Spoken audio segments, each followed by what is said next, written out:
#Deepter1. Sacrificed at the start. The bone-chilling cold woke Dexter from his stupor. Opening his eyes in confusion, Dexter was utterly stunned. Who am I?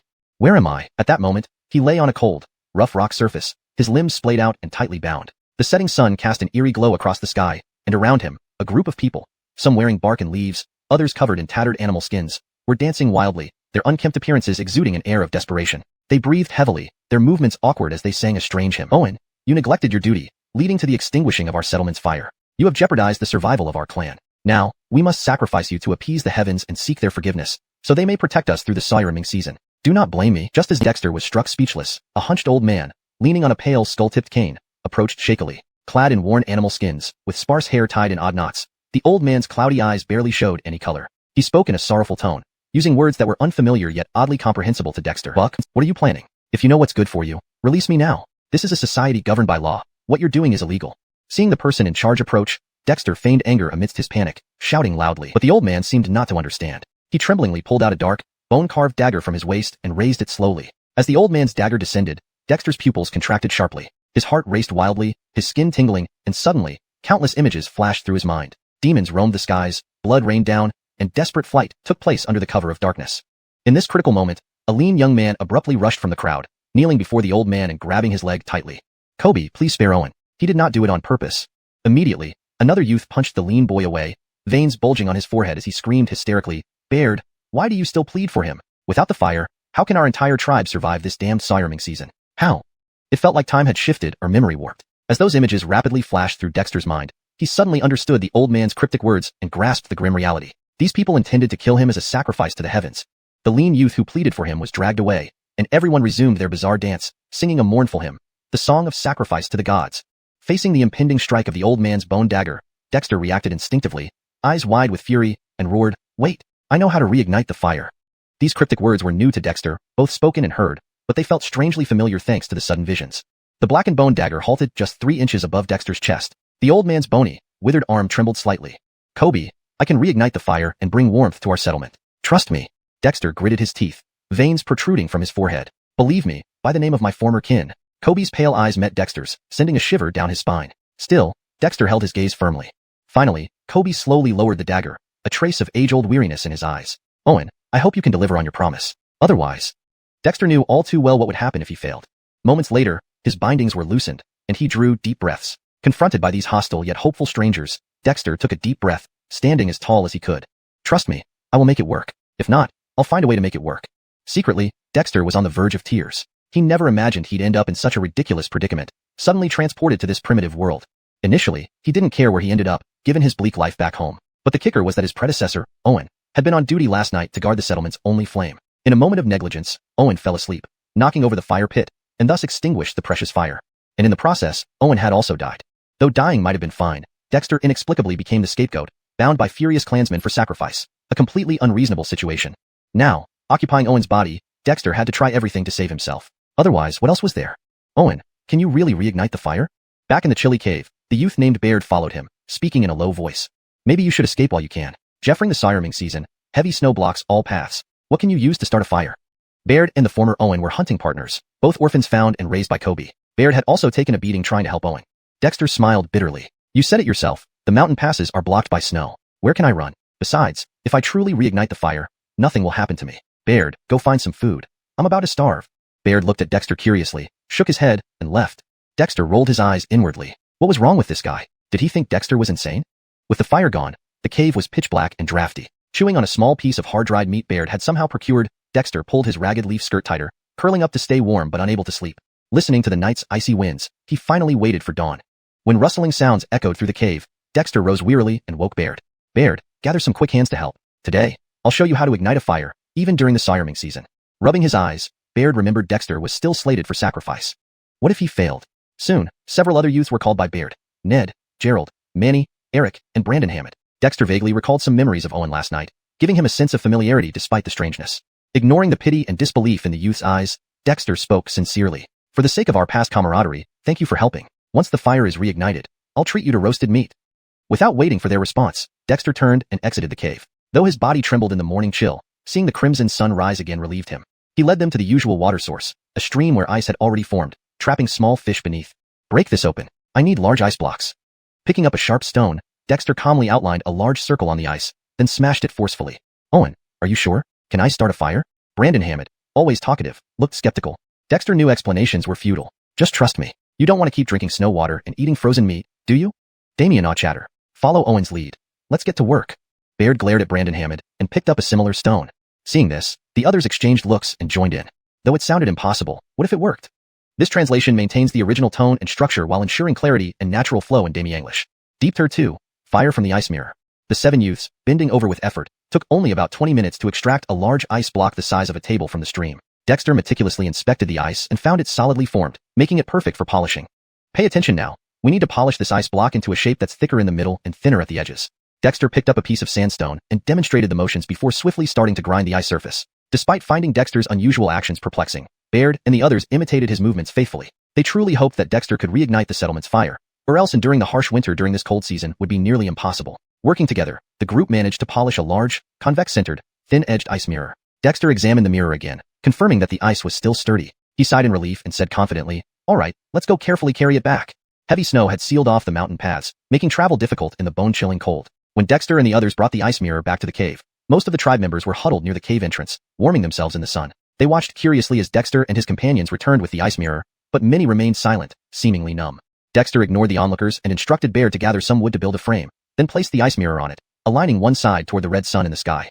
Manny, bring out the fire disk from the cave and lay down some dry pine needles, leaves, and bird feathers on top. While adjusting the angle, Dexter gave instructions. Manny quickly fetched the fire disk made of bluestone, which still had ash from previous fires, and filled it with dried pine needles. Owen, what are you doing? The shaman, leaning on his cane, walked out shakily and looked at Dexter setting up the ice mirror with surprise. Could fire really be produced using ice? This must be a joke. As the leader and most knowledgeable elder of the settlement, the shaman had never heard of such a method. Shaman, watch closely. When the red sun is at its zenith, I will summon fire from the void. Dexter said confidently, though he was unsure himself. Using a magnifying glass to focus sunlight for fire was simple in theory, but using an ice-polished magnifier, though large, whether it would work depended on divine favor. Frederick Hervaser tribe members gathered around, their eyes gradually filling with hope amidst their silence. Dexter asked them to step back and circle around the fire disk without getting too close. He continuously adjusted the ice mirror's angle as the sun moved across the sky. Finally, after half an hour, as the red sun rose higher, the ice mirror responded, casting a bright spot onto the fire disk. This miraculous scene left everyone speechless. Even the shaman squinted his pale eyes in disbelief. Dexter felt warmth from the small spot and sighed in relief. However, noticing the bewildered looks from his fellow tribespeople made him uneasy. To cover his anxiety and add a sense of ritual, Dexter improvised a mysterious chant, mimicking the tune of yesterday's sacrificial song. Singing loudly, "I stand in the howling wind." The tribe members watched Dexter in confusion, but the rhythmic and melodious tremors in his voice commanded respect despite its incomprehensibility. The shaman, too, was taken aback. Rituals were the shaman's domain, yet he couldn't understand this one. But Dexter knew better. As he sang and danced, he seemed to be performing a sacred ritual, giving the shaman's pale eyes a strange new spark. Lost in his own performance, Dexter didn't notice that the red sun had risen high enough, and the ice mirror's surface suddenly illuminated brightly. A ray of light pierced through directly from the red sun, instantly covering the mirror's surface. That light penetrated the ice crystal, focusing sharply onto the fire disk. Boom! In the bluestone fire disk, the dry bird feathers and fine fluff began to smoke and then ignited rapidly, spreading throughout the leaves and materials within. Everyone, including Dexter, who hadn't noticed the fire disk initially, were utterly stunned by the sudden combustion. The light from the red sun, focused through the ice mirror, revealed a crimson flame resembling a crow that split into two as it passed through the mirror. One strand of golden light landed on the fire disk, while another grayish light separated, piercing through the ice mirror as a ghostly shadow, entering Dexter's right hand where it rested on the mirror. Fire! Fire! Fire! Breathlessly, excited tribe members pointed at the fire disk, unable to form complete sentences. Fire! Real fire! Owen succeeded. It's fantastic. Baird rubbed his eyes vigorously and rushed towards Dexter, overwhelmed with joy. The fire, truly lit. This boy, Dexter. The shaman trembled, turning back to Dexter, his pale eyes gleaming with renewed fervor. Ah, cold. So cold. Just as the shaman turned to Dexter, Baird screamed in pain, pushing Dexter away. The ice mirror shattered instantly as Dexter's hand withdrew. Frederick Hervaserished by Baird, Dexter fell straight onto the snow, his eyes wide open, his body stiff, and the accumulated snow beneath him mysteriously melting slowly. The shaman's eyes abruptly cleared, something flickering in his gaze. After a moment's contemplation, he decided, bring the fire inside the cave for safekeeping, and also bring Owen in. Inside the cave, the warmth from the fire disk made the space much more comfortable. The shaman dismissed everyone and stood beside the motionless Dexter, whose body was bruised and frozen stiff, only his eyes moving. An ancient legend tells us that fire is a divine entity. In the past, Sway Bear drilled wood to steal fire, benefiting humanity but suffering divine retribution. Owen, your success in summoning fire from the void has done much good for the settlement, but it also comes with calamity. This disaster is your burden. The shaman sighed. Dexter blinked. Wasn't it supposed to be fire-drilled wood? Owen, you've been wandering outside since childhood, suffering severe head injuries. Your former self was naive, but seeing your knowledge of firemaking and rituals suggests you may have recovered some of your lost memories. I am old and don't have much time left. Would you consider carrying on my wish to reunite the North Wilderness tribe and rekindle the human spirit? Dexter blinked again. Well, there were no suitable apprentices among the settlement to study shamanism. The sudden influx of supernatural energy is both a crisis and an opportunity for you. Follow me as I recite the shamanic spell, letting my witchery guide the strange power within you to open the shamanic meridians. Whether this succeeds depends on your fate. The shaman's voice was firm and decisive, his bony hand pressing Dexter's abdomen. Before Dexter could blink, a peculiar force followed the cryptic incantations uttered by the shaman, penetrating his abdomen and guiding the newly emerged bizarre power towards a specific point. #Deepter3, the settlement's elder. After an unknown amount of time, Dexter opened his eyes. Kobe was slumped on the ground, looking even older than before. His already sparse hair had fallen out in large patches, and the wrinkles on his face were deeper than ever. Kobe. Dexter stood up, a strange sense of sorrow welling up within him. Owen, I am very old, and it's time for me to join the shaman gods. But there's always been something I can't let go. Kobe coughed dryly a few times, then suddenly laughed, a hearty laugh. But at that moment, Dexter couldn't muster a smile at all. To help him channel the foreign power within him and construct a shamanic energy loop, Kobe had drained all of his strength. This elderly man, who once planned to sacrifice him to the heavens, had now risked his remaining life to save him. Kobe, I've done it. I've ignited the fire. Choking back tears, Dexter quickly changed the subject, hoping to cheer Kobe up. Skis, you have ignited the fire, ensuring our clan's survival. Owen, I am old and can no longer guide the people, but you have gained new shamanic power. From now on, you are the new Kobe and leader of our ice cavern settlement. Kobe sighed, a mix of regret and relief in his voice. What? Kobe, don't joke about this. Dexter interrupted hastily. Owen, we descendants of humanity struggle to survive amidst the demons and monsters in the northern wilderness. Since you have the ability, you must step forward and lead the clan. Before Dexter could object, Kobe gathered everyone from the settlement. Clan members, Owen will be your new leader and your new Kobe, Kobe announced in a hoarse, strained voice, his gaze lingering on each face with reluctant affection. Dexter wanted to say more, but seeing the hopeful expressions, he fell silent. Kobe was clearly making his final arrangements. That's great, Owen. Now that you're our leader, we won't have to worry about the fire anymore. Bear jumped up excitedly, oblivious to the turmoil in Dexter's heart. Dexter, having just arrived here, was feeling deeply troubled. Owen, from now on, the settlement is your responsibility. Kobe's words faltered as he collapsed, having lost all his strength. Kobe! Dexter cried out in despair. This old man, why did he just give up like that? Cough, cough. Unexpectedly, Kobe began to cough, seemingly stirred by Dexter's shouts. Just when Dexter thought Kobe was still alive, the old man opened his milky white eyes and grabbed Dexter's hand tightly. BEC, he demons. With that, Kobe's head slumped to the side, and his breathing stopped. Dexter. Kobe. The other clan members finally realized what had happened, kneeling down to mourn their departed elder. Their genuine grief only deepened Dexter's bitterness. This burden was too heavy to bear. Owen, Kobe has left us. You are now our Kobe and our leader. Brandon Hammond approached sorrowfully, patting Dexter's shoulder. They had all been saved by Kobe and brought together to survive these harsh conditions for several years.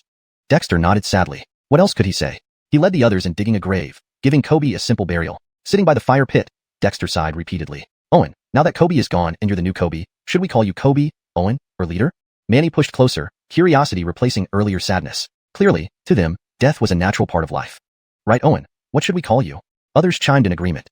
Previously, they had all wanted to sacrifice Dexter to the heavens, but now that he had ignited the fire and received Kobe's inheritance, any past resentment was gone. These people were truly simple-hearted. Dexter sighed again. What mattered more, titles or food? As the new leader, he had inventoried the settlement supplies and discovered just how dire their situation was. There were 13 frail elders, 23 women, 35 able-bodied men, and 9 children, totaling 81 people, an ominous number. Apart from the fire pit, they had less than 100 pounds of frozen meat, some starchy but nutrient-poor root vegetables, and a pile of fish jerky. As for weapons, if bamboo poles, wooden spears, and stone axes counted, they did so minimally. Owen, you're our new Kobe. Can we eat some of the food since Kobe said we shouldn't unless we're starving? A strong young warrior named Bailey stepped forward, the one who had pleaded for Dexter's life during the sacrificial ritual. Skia, when Kobe was around, we were very frugal. Can you let us eat properly now?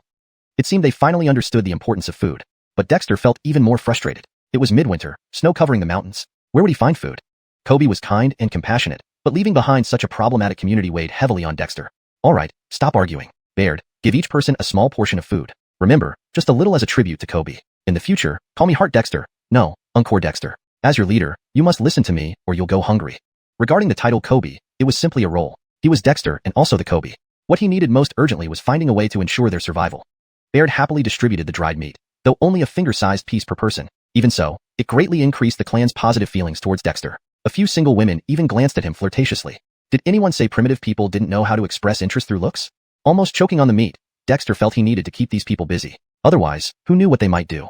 Recalling a joke about how primitive women wooed mates by sneaking up and clubbing them unconscious, Dexter shuddered and rushed out of the cave into a snowy scene. Another snowfall. Baird, isn't there a lake on the mountain's left side? Let's check it out. Walking barefoot in the snow was icy and refreshing, but Dexter ignored the cold. One tiny piece of meat wasn't enough to satisfy hunger. If they didn't get more food soon, they would starve. Dexter suspected Kobe had foreseen this issue. Owen, no, Hart. What's the point of going to the lake now? The water is frozen solid. Do you want to see if there are any dead animals we can scavenge? Baird voiced his doubt, but followed regardless. Not only Baird but the group who had helped chip ice for mirrors also tagged along. Do you think your chief is someone who relies on luck? Stop talking and move faster. Dead animals? After being snowed in for so long, any that had frozen would have been scavenged already. Would they wait for them? Hashtag Deepter 4, ice fishing. The lake was not too close to the settlement, requiring them to cross 2 mountain peaks. Along the way, through the mountain forests, Dexter paid special attention, but unfortunately, there were no frozen dead animals on the mountains. Even the tree bark had been stripped almost bare. Hart, you see, I told you there'd be nothing, Baird said with a laugh. Dexter ignored him. When they finally arrived, he saw an ice-covered lake stretching far beyond sight. Just this stretch of shoreline spanned hundreds of meters. The surface of the lake was uniformly white. Walking to the edge of the lake, Dexter stomped his feet and found that the ice was thick, likely over 30 centimeters. Baird, go gather some stones like we did in the morning, then start breaking the ice, Dexter instructed as he walked across the ice surface, circling a spot that looked relatively thinner. Hart, are you going to polish ice mirrors again? Baird asked, puzzled. Didn't we already light the fire? Don't waste time. Hurry up before it gets dark. Baird and the others quickly complied, soon finding sharp rocks along the shore. With the morning's experience fresh in their minds, they worked diligently at smashing the ice. Dexter didn't join them but continued walking further out. He soon realized how massive the lake truly was. This area was just a small corner. By the time Dexter returned, the group had chipped away a hole about the size of a millstone from the thick ice. Dexter examined it closely, instructing Brandon Hammond to gather some dried grass, which he then tossed into the water. Hart, what are you doing? Manny couldn't help but ask, curiosity piqued.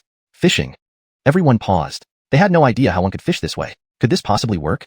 Doubts lingering, Manny and the others watched intently as Dexter's thrown grass began to move. First, a fat fish head appeared, followed by many more fish heads surfacing around the hole, crowded tightly together, fighting for the dry grass. There really are fish here. Hart, you're amazing. Manny shouted excitedly. Amazing, my foot. You want to eat fish? Are you brave enough to dive in? Dexter scoffed. To everyone's surprise, without waiting for his words to fully sink in, Baird jumped into the icy water, grabbing a large blue carp while yelling triumphantly, Hart, I caught a fish. Dexter, all right, primitives don't fear cold, only hunger. Still, Dexter stopped others from diving in and pulled Baird out. A gust of wind made Baird shiver, but he clung firmly to the nearly 9-pound fish. Hart, look, I caught a fish, Baird declared, cold and red-faced but triumphant.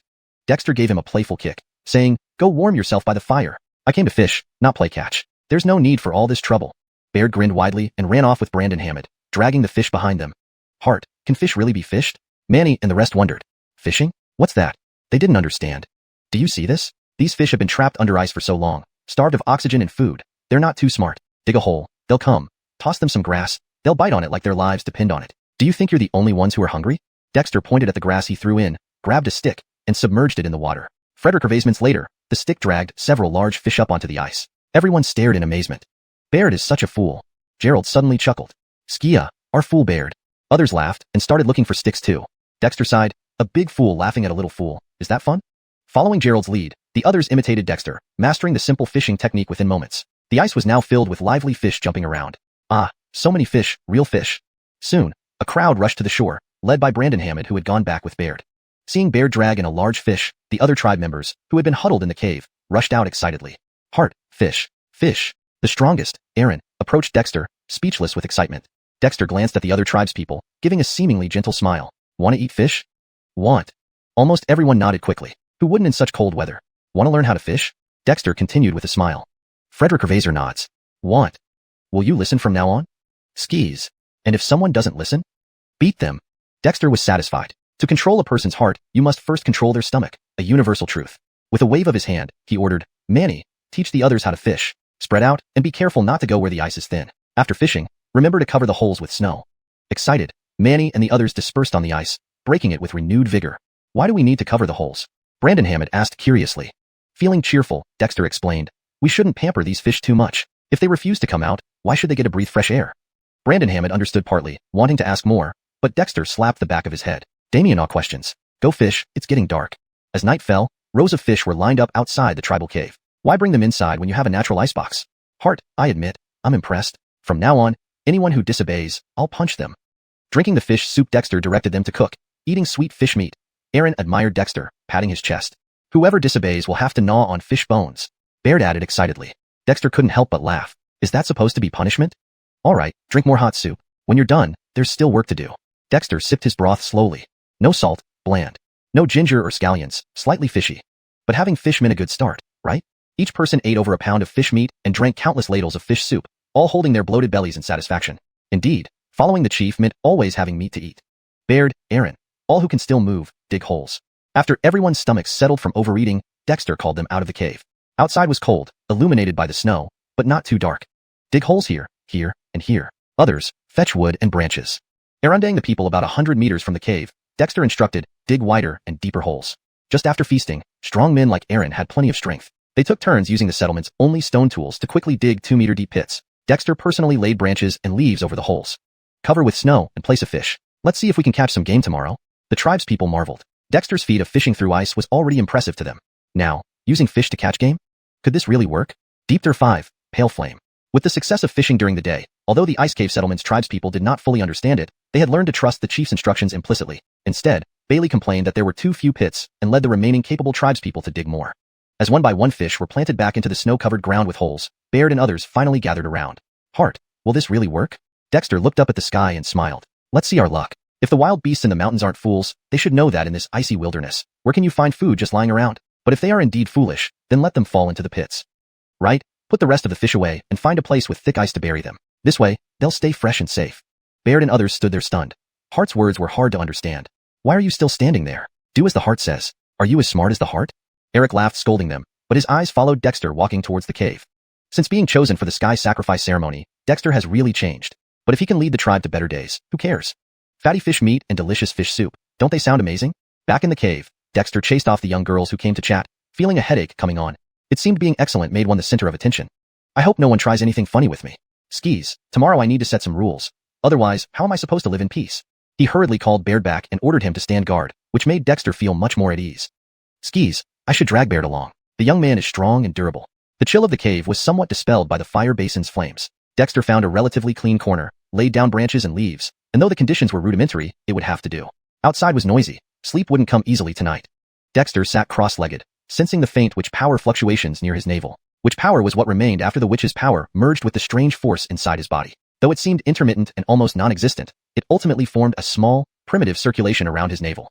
In this cycle, Dexter felt an icy coldness, even colder than the outside winter. Just what thing has gotten into my body? Even the witch didn't explain clearly. Perhaps she herself didn't know, Dexter murmured and closed his eyes. I close my eyes and it's night. Ah. Just humming this old tune silently made Dexter jump out of his skin. He quickly opened his eyes, cold sweat pouring down his forehead. What in the world? Hart, what happened? Baird rushed over. Indeed, Baird was still loyal. Wiping the sweat from his brow, Dexter waved his hand. Nothing, go back to your post. Heaven spirits bright, earth spirits clear, Tai Weilong Lao Jun commands swiftly. Feeling guilty, Dexter muttered these charms randomly before closing his eyes again. Sure enough, closing my eyes means darkness. But why are there eyes in the darkness? And not just any eyes, large and indifferent ones. Who? What are you? Dexter prepared himself and felt a bit braver. But this feeling was terrifying. A series of horror movies he had seen flashed through his mind, none as frightening as these eyes, given that he was experiencing it firsthand. Those cold eyes, silent and motionless, stared right at Dexter. No, to be precise, they locked onto his eyes. Whether open or shut, all he saw were those eyes. Could the stress lately be getting to me? Just as Dexter wondered if he was hallucinating, the icy eyes suddenly enlarged and plunged straight into his own. Dexter felt a sharp pain in his eyes, clamped them shut, and cried out in agony. Hart, what happened?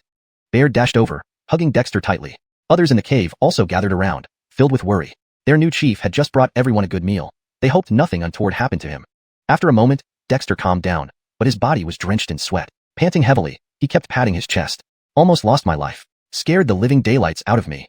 Dexter didn't realize that when he opened his eyes, a flicker of white flame flashed in his eyes. Hart, are you all right? Baird released Dexter and asked cautiously.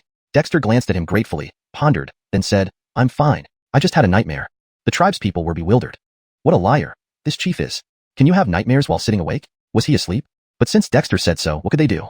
Baird reassured himself that Dexter was fine and stayed by his side. Those eyes, what were they? Dexter scratched his head in frustration. Just now, those icy eyes had merged into his body, precisely into the witch power cycle within him. It fused his witch power with the foreign energy and transformed it into a thread of pale flame. This flame was cold, like ghostly fire, giving Dexter an ominous feeling. Especially whenever he thought of those eyes, he felt genuinely haunted. But by what? Upon sensing inside his body again, he found that the primitive which power circulation had become stable, no longer on the brink of fading. However, what flowed within him was no longer witch power, but a thread of pale flame. Can someone tell me what this is? Dexter sighed bitterly. Completely inexplicable and bone-chilling. But the witch was gone, leaving Dexter without anyone to consult. With no choice, Dexter clenched his teeth and began practicing the spells and techniques taught by the witch. SSS. The chilling sensation sent shivers down his spine, but surprisingly, as he practiced, he managed to rouse the pale flame. Could it be that this thing has acknowledged me as its master? Did those eyes cease to exist? Dexter marveled.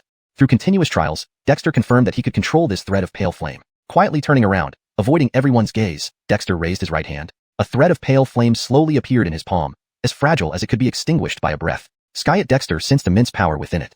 He paused, then picked up a small stone with his left hand and cautiously brought the flame closer. The stone remained unscathed. Dexter was speechless. This thing doesn't seem very useful. Before he could finish complaining, the stone in his left hand suddenly shattered into powder. SSS. Dexter gasped, staring intently at the flame in his hand, wanting to throw it away. If mishandled, it might burn him to ashes too. He felt like he'd get the cremation treatment at any moment. But Dexter couldn't bear to discard it, nor did he know how. This thing seemed to have stuck to him. Carefully retracting the flame, Dexter sensed it circulating in his body according to the spell's path, finally breathing a sigh of relief. Thank goodness, it's controllable. But where did this flame come from? Dexter couldn't figure it out no matter how hard he tried. Unable to comprehend this mystery, Dexter decided to leave it be for now. With Baird by his side, the deeply shaken Dexter eventually fell asleep. In his hazy state, he seemed to see many strange and surreal images. ###Deepter6, wolf skin for clothing. Heart, wolves, really big wolves. The next morning, Dexter was woken up from his daze by Brandon Hammond's urgent voice. Wolves? What wolves? Dexter glared at Manny irritably and then noticed Baird sleeping nearby. Dexter's neck stiffened. This companion isn't reliable enough. Clearly, I need to arrange another one for night watch. Wolves? Heart. It really worked. We caught a wild beast, but the fish were already eaten. Manny exclaimed excitedly. It's almost like magic. Only then did Dexter remember that he had instructed the villagers to dig pits last night. Let's go take a look. Dexter also felt thrilled. There were so many tears over these past 2 days, wearing nothing but leaves that barely covered him. Finally, it was time to improve his situation. To others, wild beasts represented meat to eat, but in Dexter's eyes, all he cared about was the skin. One of the differences between civilized and uncivilized people was not exposing what should be hidden, which could harm decency. Frederick Ervaser importantly, his sensitive areas kept rubbing against the leaves. What if they got damaged? Too nerve-wracking. As Dexter walked out of the cave, he saw everyone from Binku Jirlua, except for the still sleeping Baird, celebrating around a pit as if it were a festival. Note: I've made slight adjustments to ensure the sentence reads more naturally in Demi-English while preserving the original meaning. The term, Binku Jirlua, seems to be a proper noun, so I have left it untranslated. However, typically there should be a space between Binku and Jirlua, if it's meant to be 2 separate words. If Binku Jirlua is intended to be a single name, it's fine as is. Heart, we really caught a beast. Look how ferocious this wolf is, but it's done for. Haha. I dug this pit. Bailey laughed triumphantly. Approaching the pit, Dexter immediately saw a large white-furred snow wolf pacing frantically inside, snarling fiercely when it met Dexter's gaze. Good job. Who can kill it? We'll eat wolf meat today. Dexter's eyes sparkled. How wonderful, the snow wolf's skin. But even Bailey, the strongest among them, stepped back nervously, fearing Dexter would choose him. Wolves were too dangerous, and they couldn't handle them. Speechless, Dexter thought, these guys, no good at anything, just good at cheering. Heart, shall I give it a try? Seeing that no one dared to volunteer, Dexter's face grew grimmer. Brandon Hammond timidly raised his hand with a tragic expression. Dexter was touched but then grunted. Try? You'll die trying. Stupid. Go get stones and throw them, just don't damage the skin. Right, why didn't we think of that? Bailey and the others understood and began collecting stones. Dexter rubbed his forehead. Alright, get used to it. Soon, Bailey led more than 10 men carrying large rocks. Brandon Hammond was the first to throw a stone, but the snow wolf nimbly dodged and trampled on the rock instead, snarling mockingly. Taunting and challenging. Damien raged, Bailey and the others threw bigger stones, but the wolf continued to dodge. Just as Dexter felt something was amiss, the wolf suddenly leaped using the fallen rocks. Ah, the wolf is out. Everyone scattered in fear. Even Dexter stepped back hurriedly. The snow wolf stood on the snowy ground, roaring fiercely at Dexter before turning to run away. Dexter, my pelt. Before Dexter could lament, the fleeing snow wolf collapsed into another layer of floating snow and fell again. Ahaha, it's my pit, my pit. Manny burst into laughter, running crazily over and placing his hands on his hips. Little one, where do you run now? Dexter. Such a dramatic twist. Indeed, fate gives you an open door but doesn't stop adding pits along the way. This time, Dexter was determined not to let his precious pelt escape. He gritted his teeth and roared, what are you waiting for? Cover it with snow. No, ice blocks. Bury it till it dies. Bailey's eyes lit up, and soon everyone cooperated, burying the wolf in ice blocks. Indeed, once you dig a pit, you must fill it. After an hour, Dexter ordered the villagers to dig out the frozen snow wolf, which lay lifeless and no longer menacing. Himph, you thought you could defeat me? Satisfied, Dexter rubbed the pristine white pelt. Bailey, skin the wolf carefully without damaging it, or else I won't forgive you. Bailey confidently promised, "No worries, Hart, I'm skilled at this." Frederick minutes later, seeing the pelt full of holes, Dexter coldly stared at Bailey. "This is your skill?" Bailey scratched his head embarrassedly. "Hart, any problems? That's how we usually skin beasts." Dexter wanted to strangle him. What a fine snow-white pelt ruined. Clearly, none of these guys were reliable, except Baird. Too lazy to argue with Bailey, Dexter spread out the hide and used stones to meticulously scrape off fats, remaining flesh and blood, then laid it flat on the snow. "Hart, what are you doing?" Baird asked curiously after waking up. In a chilly tone, Dexter replied, "Dehydration." Baird. "Alright, not getting it, but watching works." Soon, Bailey and others finished dissecting the wolf, leaving its organs aside. Dexter suddenly remembered something and instructed, "Baird, clean the wolf's intestines thoroughly with snow and bury the rest." Baird, though puzzled, obeyed.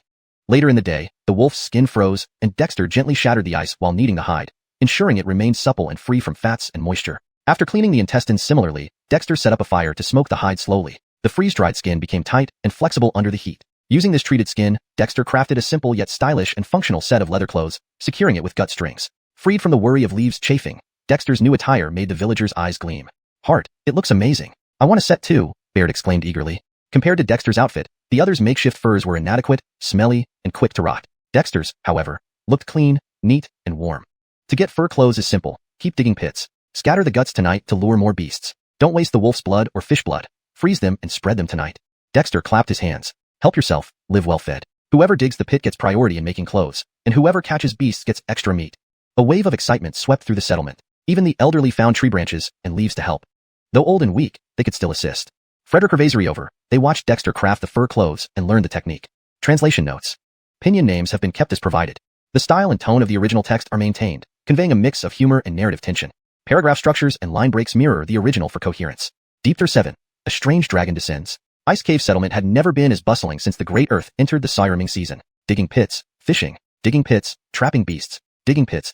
Regardless, digging pits was the order of the day. As a result, the area around Ice Cave settlement was dotted with holes. When the 13th tribesman fell into one of these self-dug pits, Dexter could no longer hold back his frustration. These guys just kept digging without leaving any path intact. With no other choice, Dexter ordered some stones to be placed next to the holes as markers. Surprisingly, the more pits there were, the better the harvest. Each night, wild beasts would come to scavenge, lured by the entrails of snow wolves mixed with wolf and fish blood that had been buried and then unearthed again. The stench was overwhelming. Every morning, several of the hundreds of traps around the settlement inevitably contained roaring beasts. This significantly improved the tribe's diet, allowing them to gradually wear animal skin clothes and avoid starvation and freezing. Everyone rejoiced. Even the activities in the caves at night became more frequent. Dexter felt helpless when he noticed he was being targeted by the tribal women once again. He quickly moved to live alone in a separate cave near the entrance, feeling safer. However, joy is fleeting. One day, while Dexter was meditating quietly, Brandon Hammond ran over in a hurry. "Hart, we're running out of firewood." Dexter was speechless. "It's not that big of a deal. If there's no firewood, can't you send someone up the mountain to cut some?" Brandon Hammond rolled his eyes. "Hart, greenwood won't burn well and emits thick smoke that chokes us." Dexter smacked him. "Why roll your eyes? What about burning it into charcoal?" "Deer coal?" Brandon Hammond was bewildered. What on earth was this? Knowing he was dealing with illiterate primitives, Dexter sighed and took matters into his own hands. There were plenty of trees around the caves. Dexter had a few nearly frozen ones chopped down and built an earthen kiln. Watch carefully. First, light a fire below, let it blaze, then place the greenwood on top. Once it's red hot, cover it with earth. In a couple of days, charcoal will be ready. The process seemed intense, but resulted in thick smoke that drove the tribe members away, rising high into the sky. Dexter also retreated. This was his first time making charcoal, and he hadn't expected so much smoke from the kiln. While Dexter pondered how to improve the situation, the smoke-filled air above the kiln suddenly echoed with a piercing roar. Looking up, Dexter saw a yellow dragon with flesh wings plummeting through the dense smoke. "Ah, run. The evil dragon is going to eat us." An elderly tribesman screamed upon seeing the dragon. "It's a man-eating dragon. Everyone run." Dexter was momentarily stunned by the strange dragon. Was this a Western dragon or an Amenglong? What kind of world was this? Bang! The mysterious dragon crashed into Dexter's charcoal kiln, shattering it into pieces. Flames spread everywhere. Cough, cough. The dragon coughed violently, rolling in the burning logs before stumbling out onto the snow, its body blackened by the flames. Despite its burnt appearance, its sheer size and imposing presence still instilled fear. "Hart, run. Hide in the cave. Don't come out. This evil dragon can eat a few people and be satisfied." Bailey led the young men, wielding hunting spears and stone axes, standing firm in front of Dexter, trembling but resolute. "Skis, Hart, the settlement can't lose you. Us old men have only a few years left. Eat us first if you must," the elders declared. Dexter was touched by their loyalty. But who was he to underestimate anyone? Frederick lost. "If you want to die, die behind me. Fall back, all of you. I'm the chief." Dexter pushed Bailey and Baird aside and walked towards the dragon, holding a strand of pale flame in his palm. Frederick Urvaseved. Baird gritted his teeth and shouted, "If Hart isn't afraid, why should we be?" Together, they pressed forward, willing to face whatever came. Woof! As Dexter approached cautiously, the dragon turned its head, making a woofing sound, its large eyes pleading and angry. Is this dragon sentient? Heart pounding, Dexter paused 5 meters away. After hesitating, he asked, "Can you understand me?" The dragon nodded slowly. Dexter's eyes lit up. Pointing at the wound under the dragon's wing, he asked, "You're injured?" A meter-long gash revealed broken bones and an embedded beast horn, still bleeding despite the charred edges. The dragon nodded again, whimpering, "Do you want my help?" Woof. The tribe watched in awe. Their chief could communicate with the dragon. Taking a deep breath, Dexter said, "I can remove this for you, but you must swear not to harm my people or the settlement. Promise me, and I'll trust you." The dragon hesitated but soon affirmed, seemingly making a vow. Relieved, Dexter knew this was risky, but the dragon seemed extraordinary. Even with his control over a single flame, the tribe couldn't guarantee victory. Since they couldn't fight, he decided to make a favorable connection. Observing the wound, Dexter frowned. This horn is embedded in the bone. Frederick wrestling it out might cause massive bleeding. Do you have any way to stop it yourself? The dragon shook its head, still whimpering. Dexter showed the flame in his hand. Then I'll have to use my method. After removing the horn, I'll cauterize your wound with this flame. It'll stop the bleeding quickly. Be prepared, it might hurt a lot. Can you endure it? The dragon's pupils contracted in fear of the flame, but finally nodded after a moment's struggle. Relieved, Dexter knew this dragon was smart and communication was key. Otherwise, he feared he might end up as lunch. Hold on. Taking a deep breath, Dexter gripped the broken horn and, under the dragon's gaze and the tribe's nervous anticipation, pulled hard. Frederick Revazerisf. Cool dragon blood sprayed from the wound as Dexter yanked out the horn. Some of it landed in his slightly open mouth, flowing down his throat. The dragon cried out in agony, while Dexter was momentarily dazed by the unexpected spray.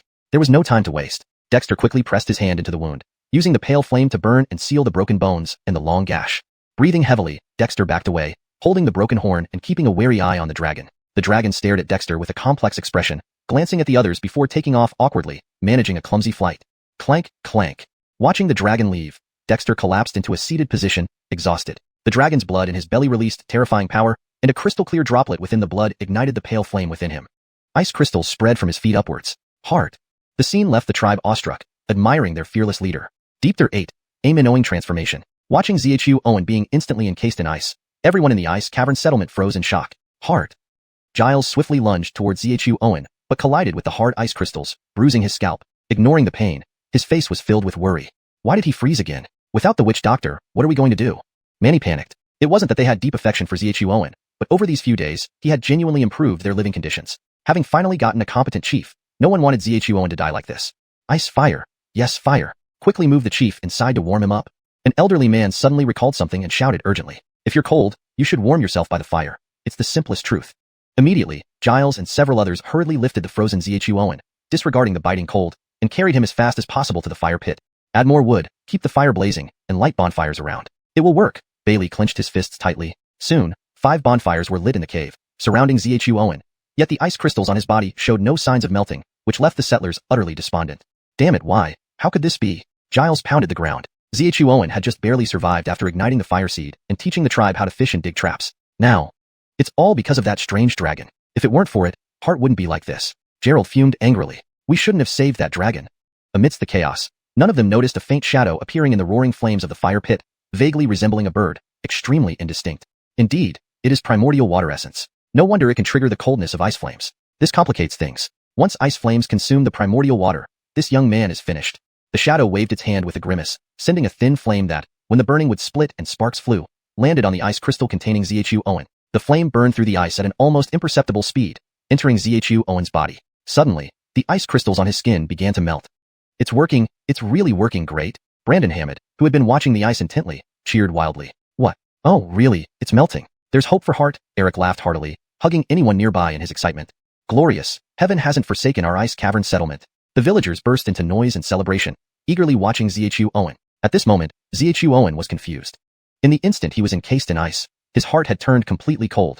Although the dragon's blood was strengthening his body, the clear water droplet within it had triggered the pale flame, leading him to a fiery demise. Unable to control the pale flame during the ordeal, he had resigned himself to death.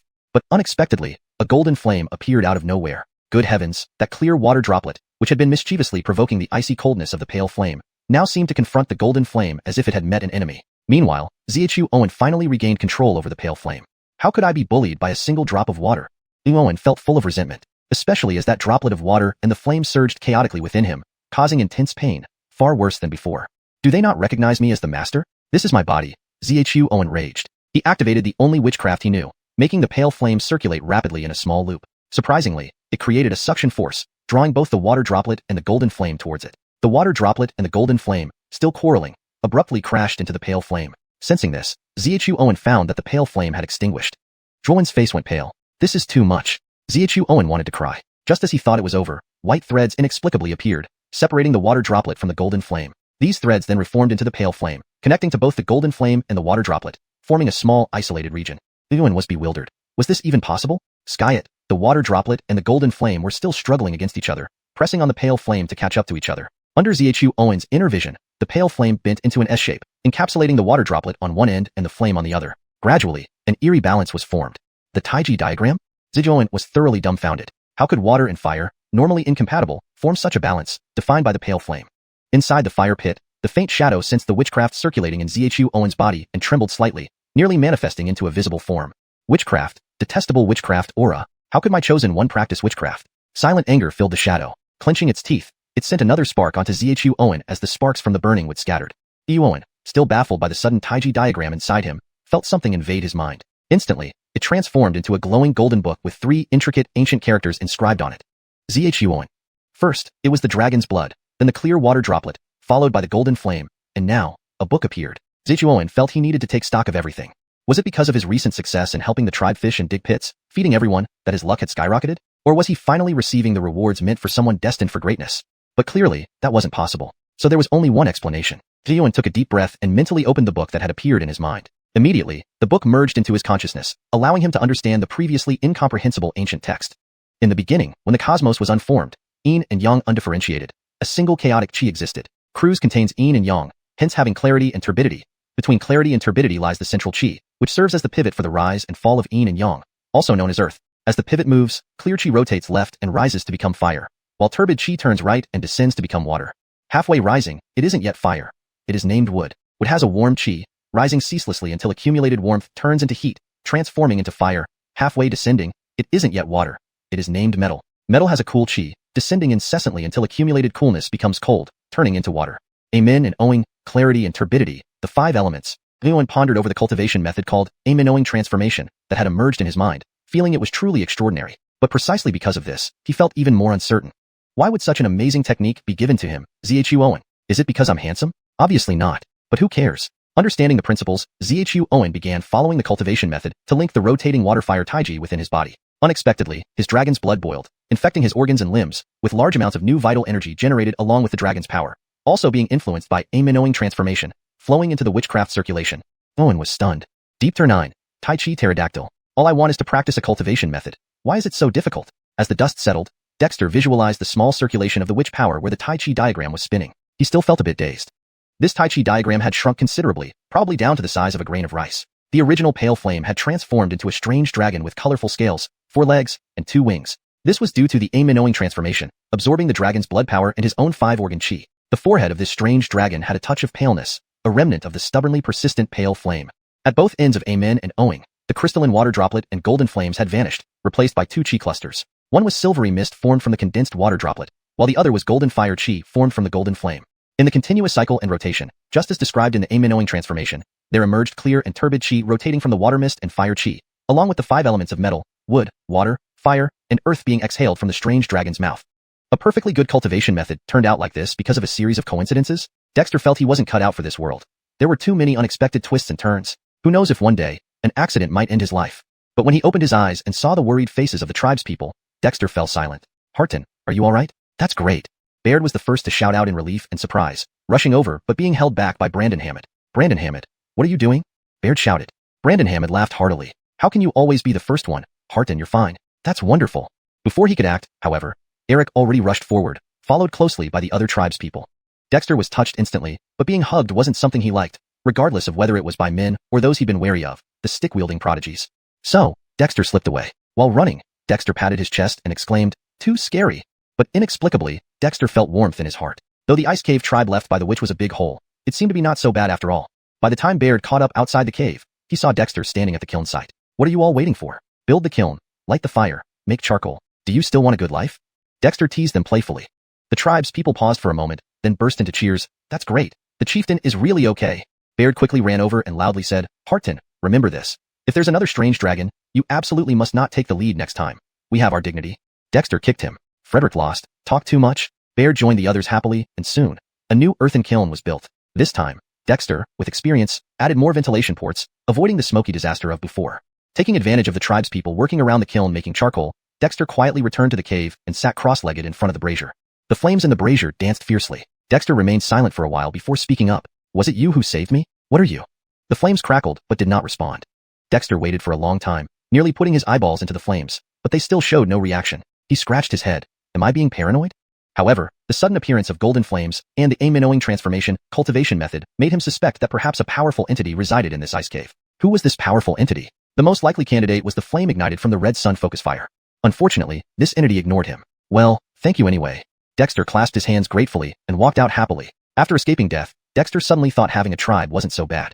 Harton, look at how vigorous the fire is. Baird laughed, happiest that Dexter was unharmed. Dexter looked at the flames in the kiln, and his eyes gleamed differently. Indeed, the fire burned beautifully. Brandon Hammond, go get some meat. Today, we'll have a barbecue. Brandon Hammond was thrilled. We're going to eat grilled meat. The tribespeople rejoiced. Since Dexter became the chieftain, food shortages in the settlement had become a thing of the past. They no longer had to subsist on dry meat during the dark cold season. Now, they enjoyed full meals every day. Soon, Brandon Hammond and others carried out a snow wolf, already skinned, eviscerated, and washed with snow. The frozen meat was rock hard, but without Dexter's help, the adept grillers among the tribespeople took care of dividing and preparing the snow wolf. TSK, the meat is quite tough. It should be grilled a bit longer. Unfortunately, we lack salt and seasoning. A while later, Dexter, munching on the meat roasted by Baird, gave comments. Harton, what salt? Baird asked curiously as he ate. Strange words always came out of the chieftain's mouth, and Baird was used to it. But, skis, salt. Dexter slapped his thigh. Lately, everything tasted bland. Why hadn't he thought about salt? Baird, do you know of any salty water or rocks around here? Dexter asked excitedly. Baird scratched his head, embarrassed. Harton, what is salty? Dexter sighed. All right, these poor folks had never tasted salt, or even knew what sour, sweet, bitter, and spicy meant. Poor primitives. Come here. Have you ever seen animals licking stones in the mountains surrounding our settlement? Unable to explain salt clearly immediately, Dexter sought collective wisdom. To have salt, you needed a salt mine, and from there, salt crystals or brine. Forgetting about seawater, Dexter directly dismissed it since their lake was freshwater. Harton, I know. In a valley 3 mountains westward, I've seen many animals licking the mountain cliffs. An elder named Elio raised his hand. Surprised, Dexter realized that old people in the settlement were indeed valuable resources. He had 13 gems here. Taking Croods and Baird plus over a dozen young adults, Dexter didn't even finish eating. Erunded by Elio, they headed west. The snowy path was treacherous, especially for Elio. Dexter let Croods carry him, and it took them over an hour to reach the valley. Snow-covered mountains blocked off the way, and it was quiet. There were no animals visible, but Elio's memory led them accurately to the cliff, covered with ice crystals. Come, work together to break it open, Dexter ordered. Croods and the others were accustomed to digging at any time. Quickly, the ice crystals were cracked open, revealing brown, translucent stones. Dexter picked up a small piece and put it in his mouth, savoring it. Baird and the others stared in shock. Harton, there's plenty of meat in the village. We don't need to eat stones, right? Brandon Hammond joked. Dexter, speechless, spat out the stone. What are you thinking? Keep digging. Finished. Dexter really wanted to eat stones. Baird and the others exchanged glances. Kicked by Dexter, they got busy digging. Deep dirt in. Bot truly smells delicious. Yeah, can we really eat this stuff? When chunks of rocks of various sizes were laid out on the snow-covered ground inside the cave, the clansmen of Ice Cave Settlement were stunned. Even during the toughest times, the clansmen of Ice Cave tribe at most had gnawed on tree barks. They hadn't resorted to eating stones yet. Frederick Gervasary over, can stones really be eaten? This thing, we cannot eat it right now. Xiuxian was speechless. These people were looking at him as if he were crazy. If he weren't there Yehia and hadn't been doing a decent job over the past few days, someone would have already raised an objection. Yehia, do you mean we can't eat it now, but we will be able to in the future? Bailey asked curiously. If stones could serve as food, with mountains and fields full of them, why would Ice Cave tribe ever fear hunger? What a joke. Xiuxian knew he couldn't explain clearly to these primitives, so he decided to take direct action. Bailey, you lead a team to crush these salt rocks into powder. Manny, fetch some water in large basins. Though puzzled, Bailey and others acted quickly, following Xiuxian's instructions. A few strong men began grinding the salt rocks into powder form. Xiuxian took some of the powder and sprinkled it into water, stirring it with a wooden stick. When it was clear that no more powder could dissolve in the water, he carefully poured the brine from the wooden plate into another basin, leaving much residue behind. He dipped his finger into the brine in the basin and tasted it, nodding satisfactorily. He then had someone bring a stone pot, placing the prepared brine in it and setting it over a charcoal-fired kiln. The clansmen watched intently. Though none understood what Xiuxian was doing, they studied attentively. As the fire in the kiln was put out to begin smoking the charcoal, the water in the stone pot dried up. Xiuxian used a piece of wood to scrape out thick, white-grained particles adhering to the bottom of the stone pot, and tasted it. The familiar salty flavor, though still slightly bitter, made Xiuxian content. Bairdy, go get some fish for roasting. Bairdy paused, then hurriedly went to fetch the fish. While Ice Cave Settlement didn't have many resources, fish were abundant. This time, Xiuxian personally skewered the fish with sticks and roasted it over the fire, occasionally turning it. Once the fish was almost fully cooked, he evenly sprinkled the sparkling salt grains over it. Bailey and others gazed wide-eyed, wondering if they were really about to eat stones. Though these particles looked different from before, fine and granular, they were still derived from stones. Under everyone's watchful eyes, Xuanhuan tore off a piece of fish, popped it into his mouth and chewed. Delicious. Yeah, how is it? It smells so good. Brandon Hammond rushed forward eagerly, eyeing Xuanhuan. They had eaten plenty of roasted fish, especially these last few days, but they had never smelled such a savory aroma. Want some? Roast it yourself. Bailey, continue crushing the stones, dissolve them in water, filter, and dry them. Then everyone can try the taste of salt. Remember, this is the taste of saltiness. Xuanhuan instructed joyfully. Studies show that a normal adult needs 6 to 10 grams of salt daily to maintain proper heart function, normal osmotic pressure, and balance the body's acid-base levels. In other words, salt is essential for human consumption. It was a wonder how these people survived without salt all these years. No wonder everyone was skinny. Even the strongest, Bailey, wasn't much better. Beyond that, salt is one of the indispensable essences of food. With salt, Xuanhuan no longer needed to worry about blandness in their diet. Ice Cave Tribe had always been resourceful when it came to food. Though dry wood was scarce, enough was available to prepare a meal. When everyone tasted the salt-seasoned roasted fish, the flavor was mesmerizing. Many clansmen even cried tears of joy. So delicious. Manny laughed childishly while eating, jumping around. Yeah, these stones have such a great taste. I feel like I'm full of energy after eating them. Bailey pounded his chest, truly moved.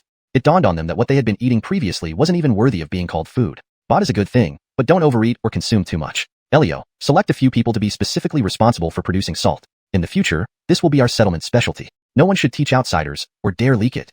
Beat them to death? All clan members chorused unanimously. At that moment, everyone realized the value of salt, and knew it wouldn't make sense to let it spread outside.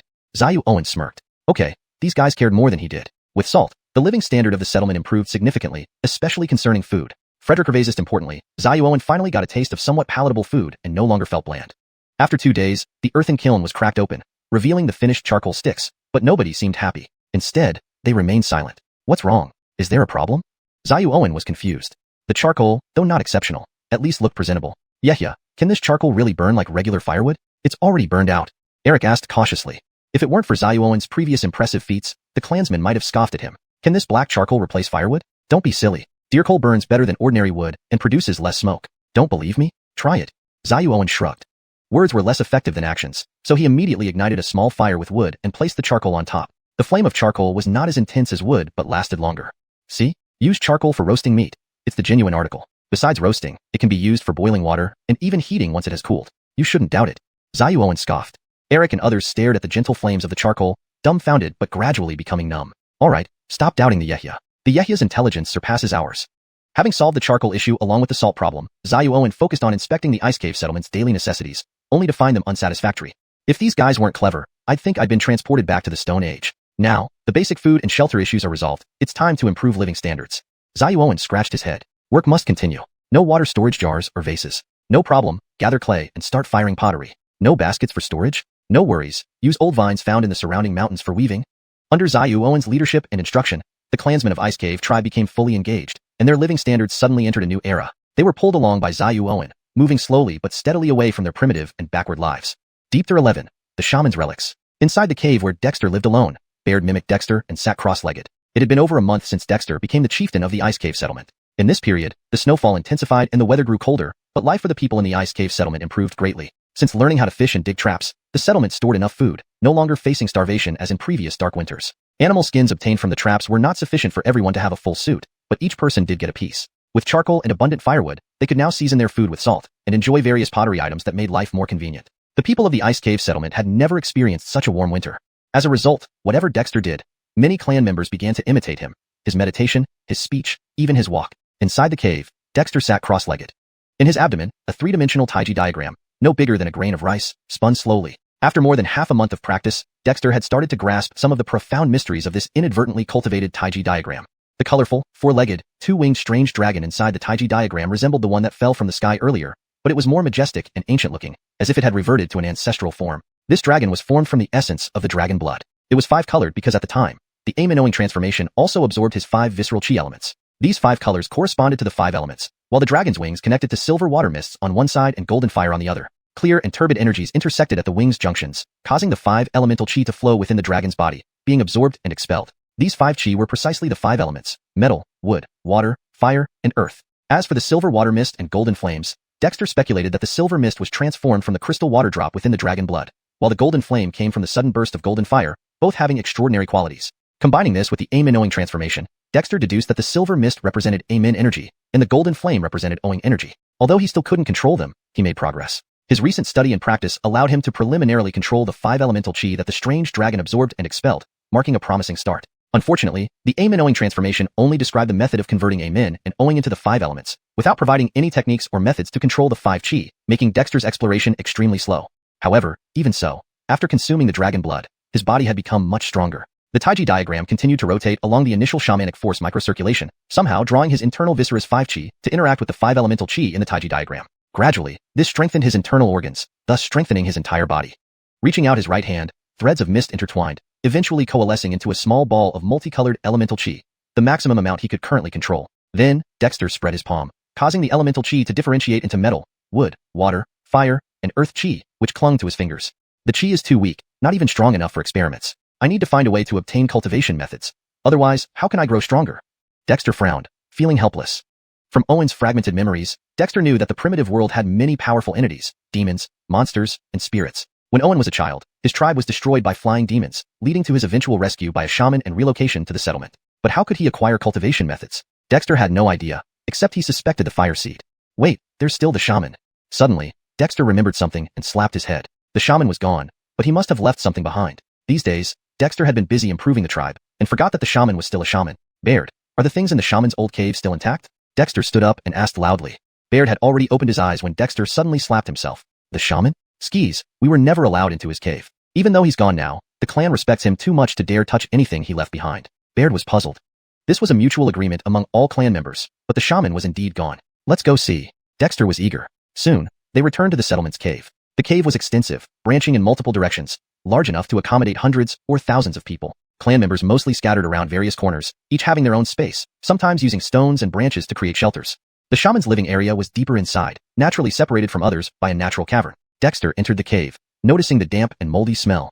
Baird, bring me a pot of fire, Dexter ordered. Soon, Baird brought a fire pot carried in a basket woven from vines. The pot was made of earthenware, small but filled with animal fat Dexter extracted from wild beasts, topped with wicks soaked in fat made from grass. Since Dexter began refining animal fat, the tribe not only had cooking oil but could also use it for lighting, significantly reducing the risk of fire going out. Oil lamps illuminated the dim cave, making it brighter. Dexter glanced around and began searching. Baird wanted to speak but held back, knowing that only Dexter, as the chief, had the authority to search the shaman's belongings without offending anyone. The cave contained numerous items, chaotically scattered. Dexter patiently sorted through everything, categorizing and setting aside useless objects. After over an hour, he found several dozen turtle shells or bones inscribed with patterns, as well as stone slabs with carved symbols. Just looking at these patterns made Dexter's head ache. Oracle bone script, but not the kind he recognized. How was he supposed to decipher this? After another thorough check, Dexter confirmed there were no omissions. He then instructed Baird to gather Brandon Hammond and others to clean and transport all the inscribed items to the main living cave. Dexter took a turtle shell himself and summoned the elders. Frederick Gervais, does anyone understand these? The shaman's turtle shells? Elder Frederick Gervais was astonished and shook his head. Heart, the shaman never let us touch his things. None of us understand, but he once tried teaching a few clan members. Perhaps they do. Dexter perked up. Really? Call them here quickly. Frederick Gervais smiled bitterly. They've all passed away in the past few years. Dexter was speechless. You piqued my hope and tell me this? Dexter wanted to yell but restrained himself. Respecting the elderly indeed, he wouldn't argue with Frederick Gervais. Deep Third 12, the true interpretation of primeval witch symbols. Disappointed upon returning from the cave, Dexter looked at the neatly arranged turtle shells, bones, and stone chips on the ground, scratching his head. He had the items, but what good were they if he couldn't understand them? Left with no other choice, Dexter decided to study them himself. No matter how he examined the markings, they remained as incomprehensible as ever. Why did the witch only teach a few tribe members? Dexter complained, feeling completely lost. If anyone knew just a bit more about the symbols, he could have made some educated guesses. But wait, the witch didn't leave nothing. After a moment of grumbling, Dexter suddenly recalled something and quickly closed his eyes. Inside his body, the Taiji diagram continued its orderly rotation, with amen and owing energies and the 5 elements circulating separately. However, on the forehead of the strange dragon, there was a faint pale color. This was from the previous pale flame. This flame was an anomaly created by the witch's power, guiding him to focus and ignite it. After being absorbed into the terrifying eyes, it transformed, presumably containing remnants of the witch's power. Compared to the indifferent amen and owing energies and the weak elemental energies, Dexter had already mastered the pale flame. With a thought, a wisp of pale flame emerged from the strange dragon's forehead and landed in his palm, appearing even stronger than before. Phew, it's still here, Dexter sighed in relief. The flame is cold yet can burn stones to powder. Let's call you Ice Flame, Dexter murmured, naming the flame. He carefully picked up a dark yellow turtle shell, gingerly bringing it close. To his worry, the edge of the shell began to crack silently. Dexter quickly moved it away. No good. Though he had expected this, he still chuckled bitterly. But then, One of the closest symbols on the partially burned shell began to glow faintly. Dexter brought the shell closer to examine it closely, and suddenly, the glowing symbol projected an image that merged into his forehead. In his mind, the symbol's form appeared clearly. At the same time, Dexter understood its meaning. Does it need witch power to activate? No, it needs energy, Dexter speculated. If Ice Flame could activate the turtle shell, would the 5 elements work as well? Considering this, Dexter withdrew Ice Flame. After all, burning things indiscriminately wasn't desirable. Dexter didn't want to destroy what the witch left behind. He summoned a thread of elemental energy and injected it into the turtle shell. As expected, each symbol on the shell began to glow faintly. Dexter placed the shell directly against his forehead. One by one, the symbols emitted light and entered his mind, where he memorized and comprehended them. These symbols turned out to be part of a witch spell, piquing Dexter's interest. He proceeded to bring over the other turtle shells, injecting elemental energy and memorizing their symbols. After 3 hours, Dexter finally memorized all the symbols recorded on the shells. Frederick Gervaisist of the time was spent recovering the elemental energy. Adjusting the order of the symbols on the 30-odd shells, he finally pieced together a complete version of the true interpretation of primeval, which symbols after another half-day. Which symbols? What kind of world is this?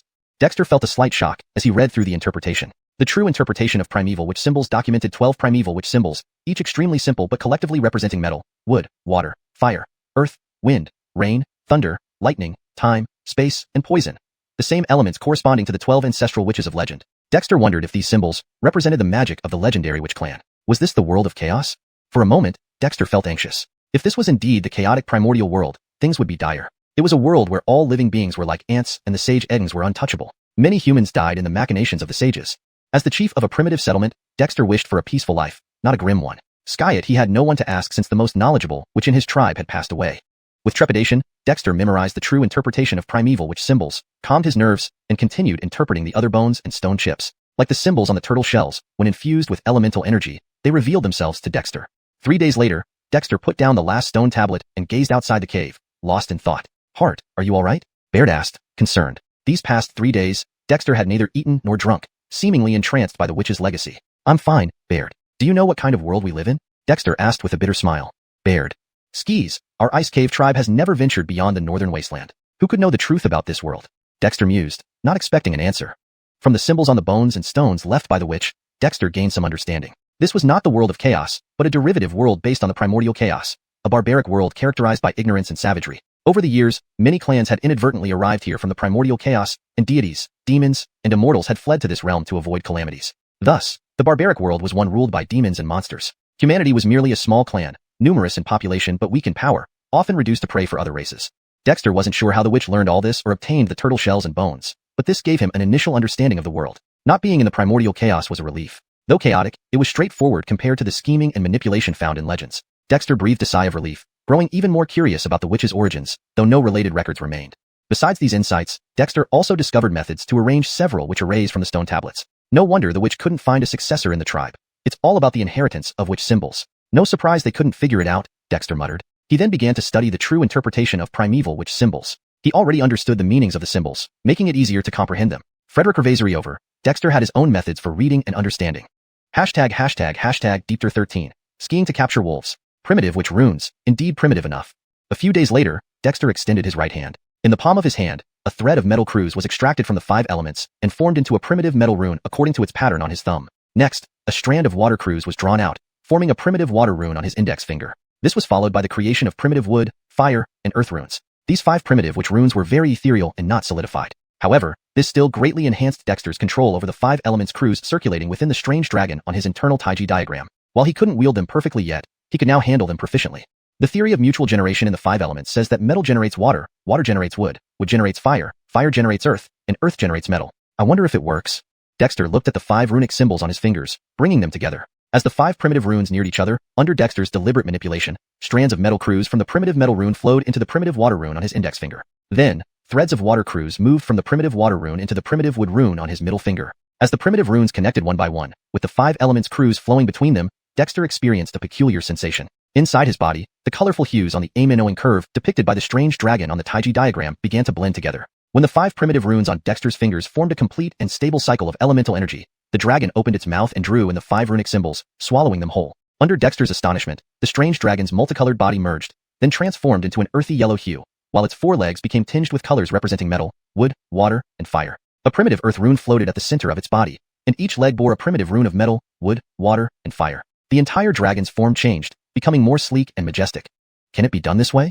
Dexter was surprised. With just a wave of his hand, a primitive earth rune instantly appeared in his grasp, unlike before when he needed to extract earth cruise and slowly condense it. Frederick Revasory over, Dexter realized that his control over the 5 elemental cruises and the primitive runes had significantly improved. Knowing Bari and primitive which runes? Dexter squinted his eyes. These two methods seemed to have complementary aspects. However, he couldn't quite comprehend the subtleties yet. Even so, it was already enough to excite him. At least now, besides Ice Flame, he had another means to wield the primitive which runes, even though he wasn't sure what specific purpose they served. As long as they were useful, that was all that mattered. Feeling pleased, Dexter was about to delve deeper into understanding the mysteries of the 5 elements interplay when suddenly, Baird's voice came from the cave entrance. "Yehia, Bailey is here to see you." Sighing, Dexter retracted the elemental energies and stepped out of the cave. At the entrance, Bailey looked grave. Seeing Dexter emerge, he quickly said, "Yehia, we haven't caught any wild beasts in the snow pits around the settlement for several days now. Should we dig them farther out?" "Is that it?" Dexter patted his head. "Isn't this very normal? It was getting colder and snowier during the siraming season. Wild animals fear the cold too. Who wouldn't be hibernating in their dens right now? Bailey, how many snow wolves has the settlement hunted down recently?" Dexter didn't want to discourage responsible Bailey and asked instead. Since the initial days, only snow wolves remained to come to the settlement to steal fish. Other animals rarely dared to venture onto the snowy ground. "Yehia, since the beginning, there must be about..." Bailey tried counting on his fingers, but couldn't get an exact count. "Fine," thought Dexter. He took Bailey and Baird back to the cave, instructing Baird to fetch the wolf fangs collected. Snow wolf fangs are long, sharp, and hard. Excellent materials. Dexter had asked the clansmen to collect them. Counting carefully, he found there were 156 fangs, meaning they had killed 78 snow wolves recently. "Bailey, roughly how many snow wolves would there be in a pack?" Dexter pondered for a moment before asking. Bailey smiled. "Yehia, the snow wolves sneaking food from the settlement belong to the pack in the western Alfaya Valley. I've encountered them before. There are roughly..." Seeing Bailey once again trying to count on his fingers, Dexter pointed at the wolf fangs on the stone slab. 2 fangs make 1 wolf. Divide them, and see how many are left." Bailey's dark face turned red as he hurried to sort the fangs and soon got a clear count. "Yehia, there are roughly this many left." Bailey indicated a pile of stones he used to count. "There are only 10 or so left?" Dexter mused and then asked, "Jeffering this period, did we kill more male wolves or female wolves?" Baird laughed. "Yehia, almost all were males. If there were females, they weren't pregnant." "Pregnant?" Dexter's eyes lit up. "Bailey, you know where Alfaya Valley is, right? Gather the people. Let's raid the snow wolf den." Excited, Bailey rushed out immediately. "Yehia, heavy snow has sealed the mountains. The path won't be easy." Baird worriedly remarked. Dexter waved his hand and laughed. "With heavy snow sealing the mountains, why walk? We can ski." Dexter paused abruptly for 3 seconds, then smacked his forehead. "How did I not think of that?" "Yehia, everyone is gathered. What's next?" Bailey excitedly ran back. Every time Dexter gathered the people, the settlement underwent significant changes. This time would be no different. The residents of the Ice Cave settlement eagerly awaited Dexter to assign them tasks, as they could always learn new things. "What's next?" "Chop down some trees." Dexter laughed heartily. Skiing. It slipped his mind that the best mode of transportation on snow was skis. But it wasn't his fault. It was Dexter's first time living in such icy conditions, so forgetting was understandable. Realizing it now, it wasn't too late. Everyone excitedly set off to cut trees, despite not knowing the connection between chopping wood and capturing wolves. But listening to the Yehia was the right choice. The primitive settlement lacked iron tools, and Dexter hadn't had the time to look for iron or yet. Using a sharp stone axe, he personally selected suitable tree trunks and chopped them into pieces. Since consuming the dragon blood, Dexter's physical strength far exceeded anyone else's in the settlement, even surpassing Bailey's. Stripping the bark, thinning them, and carving out shoe slots, Dexter polished the protruding branches until 2 primitive skis were completed. Like wearing shoes, Dexter slid into the ski slots, adjusted them, and picked up 2 wooden sticks. "Today, I'll teach you skiing. With skis, even thick snow won't hinder our progress." Under the expectant and skeptical gazes of the clanspeople, Dexter planted the wooden sticks into the snow and pushed off. His whole body glided forward, leaving long trails in the deep snow. Bailey and others' eyes immediately lit up. Deepter 14. Raiding the wolf den. Dexter's skiing skills were terrible. He could only ski about 6 or 7 meters after a single pole push. But, however bad it was, it still made the people of the Ice Cave settlement widen their eyes in awe. One by one, they all started to make sleds. Being able to slide rapidly on the snow was an absolutely God-given skill for those living on the icy and snowy northern wastelands. Once they mastered skiing, the residents would have the ability to travel on snow. This was extremely important to them. Soon, except for the elderly and women and children, everyone in the prime of life had a sled each. Though crudely made, everyone began practicing skiing skills by imitating Dexter's movements. After playing for over an hour, Dexter had already grasped the essence of skiing. This thing, essentially, was all about strength and balance. With the support of skis, it wasn't hard for him to master it all. The entire day passed joyfully for the settlement's people. Everyone, young or old, had experienced skiing. The admiration in their eyes when they looked at Dexter increased. A chief is indeed a chief. Every move he makes stands out from the crowd. "Hart, should we go hunting wolves now?" Bailey called excitedly. "With the sleds, even snow wolves in the snow might not be able to catch up with us." Dexter glanced at the darkened sky and said helplessly, "Hunting what wolves? Eat well and sleep soundly. We'll get up early tomorrow." Although Bailey was somewhat unhappy, he still ran off eagerly to prepare. With sleds, let alone hunting wolves, he'd dare to raid bear dens in the snow if asked. Early the next morning, the young men of the settlement gathered. Except for 10 reluctant guards who stayed behind, Everyone else was overjoyed. Carrying their tools, on Dexter's order, more than 20 people slid on their sleds, led by Bailey towards the direction of Alfaya Valley. On the way, thick layers of snow covered the wilderness, and the former paths were long gone. No one could ensure their safety on such snow-covered land. But now, the people of the Ice Cave tribe glided like flying beings on the snow, speeding across the ground. Although occasionally someone would crash into trees or fall into holes, overall, they enjoyed it greatly. After an hour, Dexter finally saw Alfaya Valley. Alfaya Valley was a canyon that split open from the foot of a large mountain, resembling an inverted wolf fang. It wasn't very large and its surroundings were already covered by snow, obscuring the ground. Hart, this is it. The wolf den must already be covered by snow. Bailey pointed at the canyon and smiled. Maybe the remaining snow wolves are buried under the snow now. Dexter nodded and slid into the canyon. Inside, only cliffs could be seen, as everything else was blanketed by snow. Be careful, dig along the cliffs and see if you can find the snow wolves. Bring back the dead ones, and don't kill the living ones, Dexter instructed. Bailey and others immediately took down the stone shovels and hoes they carried on their backs and got to work. These were tools improved by Dexter, made from tough, thin stone flakes, polished and fixed with vines twisted from old lianas and wooden sticks, lightweight and efficient. Snowflakes flew around as everyone dug in Alfaya Valley. Dexter stood in the center of the valley, holding pale ice flames. Cold as ice, Dexter accidentally found that these ice flames could absorb the coldness from the snow and ice, though slowly, it was better than nothing. Hart found it. Malakin minutes later, Manny shouted happily. People in other directions slid over. Dexter put away the ice flames and quickly moved forward. Sure enough, where Manny dug, a dead snow wolf was exposed, frozen stiff. However, there were clear wounds on the wolf's body, ripped by teeth. Clear the snow, there should still be live wolves. Don't get bitten, Dexter warned. As the snow was continuously removed, more dead wolves were discovered. Oddly enough, all these wolves died from being bitten, and their heads were all facing one direction. It seemed they were attacking something until their last breath. Continue digging in this direction. Dexter pointed in the direction the wolves were facing. That was a small hollow, but most of it was covered by snow. Baird and others crowded over. With everyone's effort, the snow was cleared away, revealing a silver snow wolf a third larger than ordinary snow wolves. This snow wolf was riddled with wounds, some exposing bones. Nearby were a few emaciated wolf carcasses, their blood having dyed the snow beneath red. Be careful, this wolf may still be alive. Dexter approached, examining the seemingly stiff but distinctly different silver-white wolf. Sure enough, just as Baird was about to step forward, the silver-white snow wolf suddenly raised its head, red eyes glaring fiercely. As it lifted its head, Dexter and others saw several mouse-sized snow cubs curled up beneath its belly, drowsily sleeping, still biting something. Hart, this is a mother wolf. She probably fought with other wolves to protect her cubs, Bailey suddenly said. As the tribe's head hunter, Bailey had seen many wild beasts of the northern wastelands, but even so, he was shocked.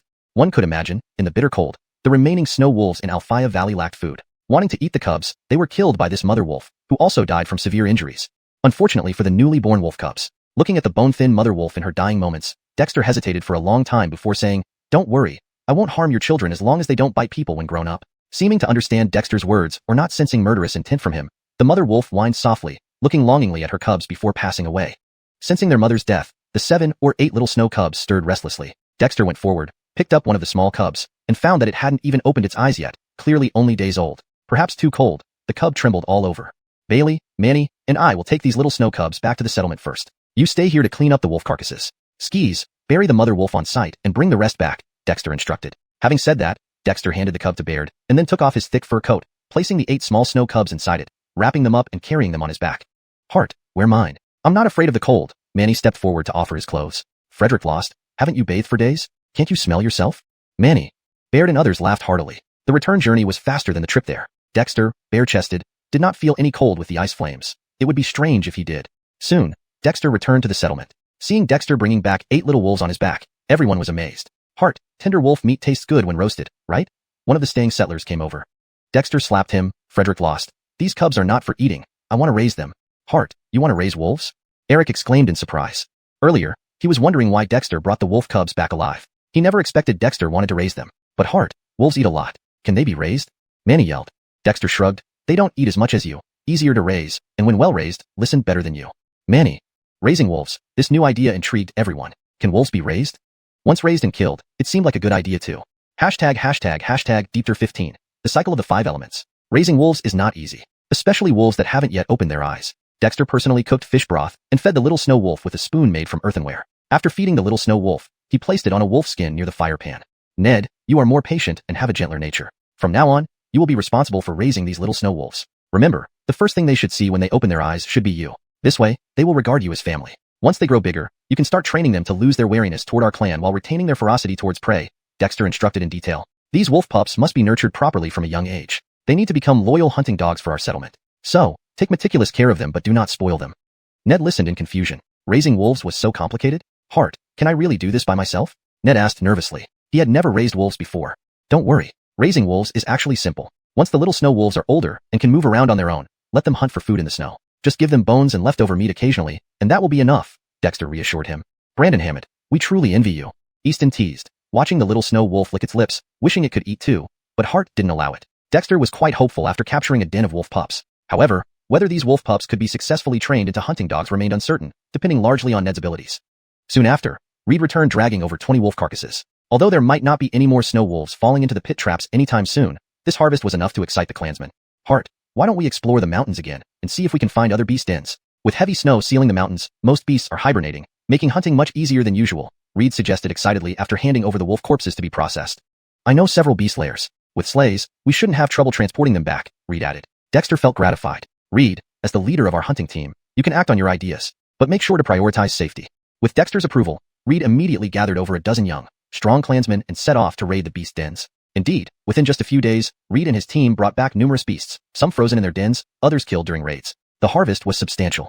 After acquiring the den of wolf pups, Dexter stayed inside the cave to contemplate the principles of the 5 elements. In the Amen-owing transformation, there were techniques to transform Amen and owing into the 5 elements, but no detailed discussions on the methods of the 5 elements. Thus, Dexter relied on the primal which symbol's true interpretation to further his understanding. Interestingly, after comprehending the principle of the generation cycle of the 5 elements, Dexter's grasp of the 5 elemental which symbols deepened. As a result, the 5-element chi in the strange dragon's body grew stronger, which in turn enhanced his 5 internal organs, significantly improving his health. With Taiji, Amen-owing, and the 5 elements. One day, Dexter murmured to himself, extending his left hand. Each finger held an elemental which symbol. However, unlike before where the symbols followed the generating sequence, metal, wood, earth, fire, water, this time they were arranged in the overcoming order. Metal overcoming wood, wood overcoming earth, earth overcoming water, water overcoming fire, and fire overcoming metal. Each symbol remained independent, not interfering with one another. Dexter hesitated briefly, then pressed his fingers together. As he activated the metal chi, it entered the wood symbol, causing it to fragment, but leaving behind purer wood chi that infused into the earth symbol. Similarly, earth fragmented, transferring earth chi to water, which broke and transferred water chi to fire, finally burning the metal symbol. All 5 symbols shattered one after another. Dexter fell into deep thought. The mutual destruction of the elements, leading to their complete annihilation, seemed different somehow. After some contemplation, Dexter once again formed the 5 symbols and pressed his fingers together. This time, he simultaneously activated the elemental chi of all 5 symbols. As metal chi infused wood, wood infused earth, under Dexter's watchful eye, all 5 primitive symbols shattered almost simultaneously, but instead of canceling out, a black light began to condense between his fingers. Before he could focus, the black light detached and landed on the rock wall of the cave.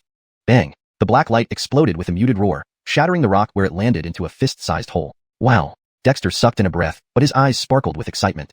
The overcoming of the 5 elements could be transformed into explosive light? This revelation opened Dexter's mind. He continued experimenting, and the constant booming sounds echoed through the cave, worrying Reggie who guarded outside but did not interrupt, feeling a hidden anticipation. For several days, Dexter practiced the overcoming method, stabilizing the black light under constant bombardment. He now skillfully controlled it, sending out bursts of black light even if not perfectly accurate. Overcoming creates destructive black light. Then what does generation create? Excited, Dexter began practicing the generating method. Compared to the violent overcoming, the generating cycle was much gentler. The 5 elemental chi flowed through the symbols, absorbing ambient spiritual energy from the environment, growing stronger with each cycle. The symbols' connections became increasingly stable, forming a colorful ring. Dexter scratched his head. What could this colorful ring be used for? If only for cultivation, absorbing the 5-element chi would nourish the strange dragon inside him, but that wasn't what Dexter sought. Stable, unceasing circulation. Dexter examined the colorful ring formed by the 5 symbols. Could this be a kind of trap? He picked up a stone and carefully placed the ring over it. The symbols kept rotating even after leaving his fingers. The stone showed no immediate reaction. Is it just for show? Dexter wondered, scratching his head. Just then, the stone crumbled into powder under the ring. The ring then moved onto the stone slab, grinding it down as well. Dexter observed closely. The earth symbol absorbed substances from the slab due to the generating cycle, accelerating the absorption process. When the ring sank into the slab, Dexter understood.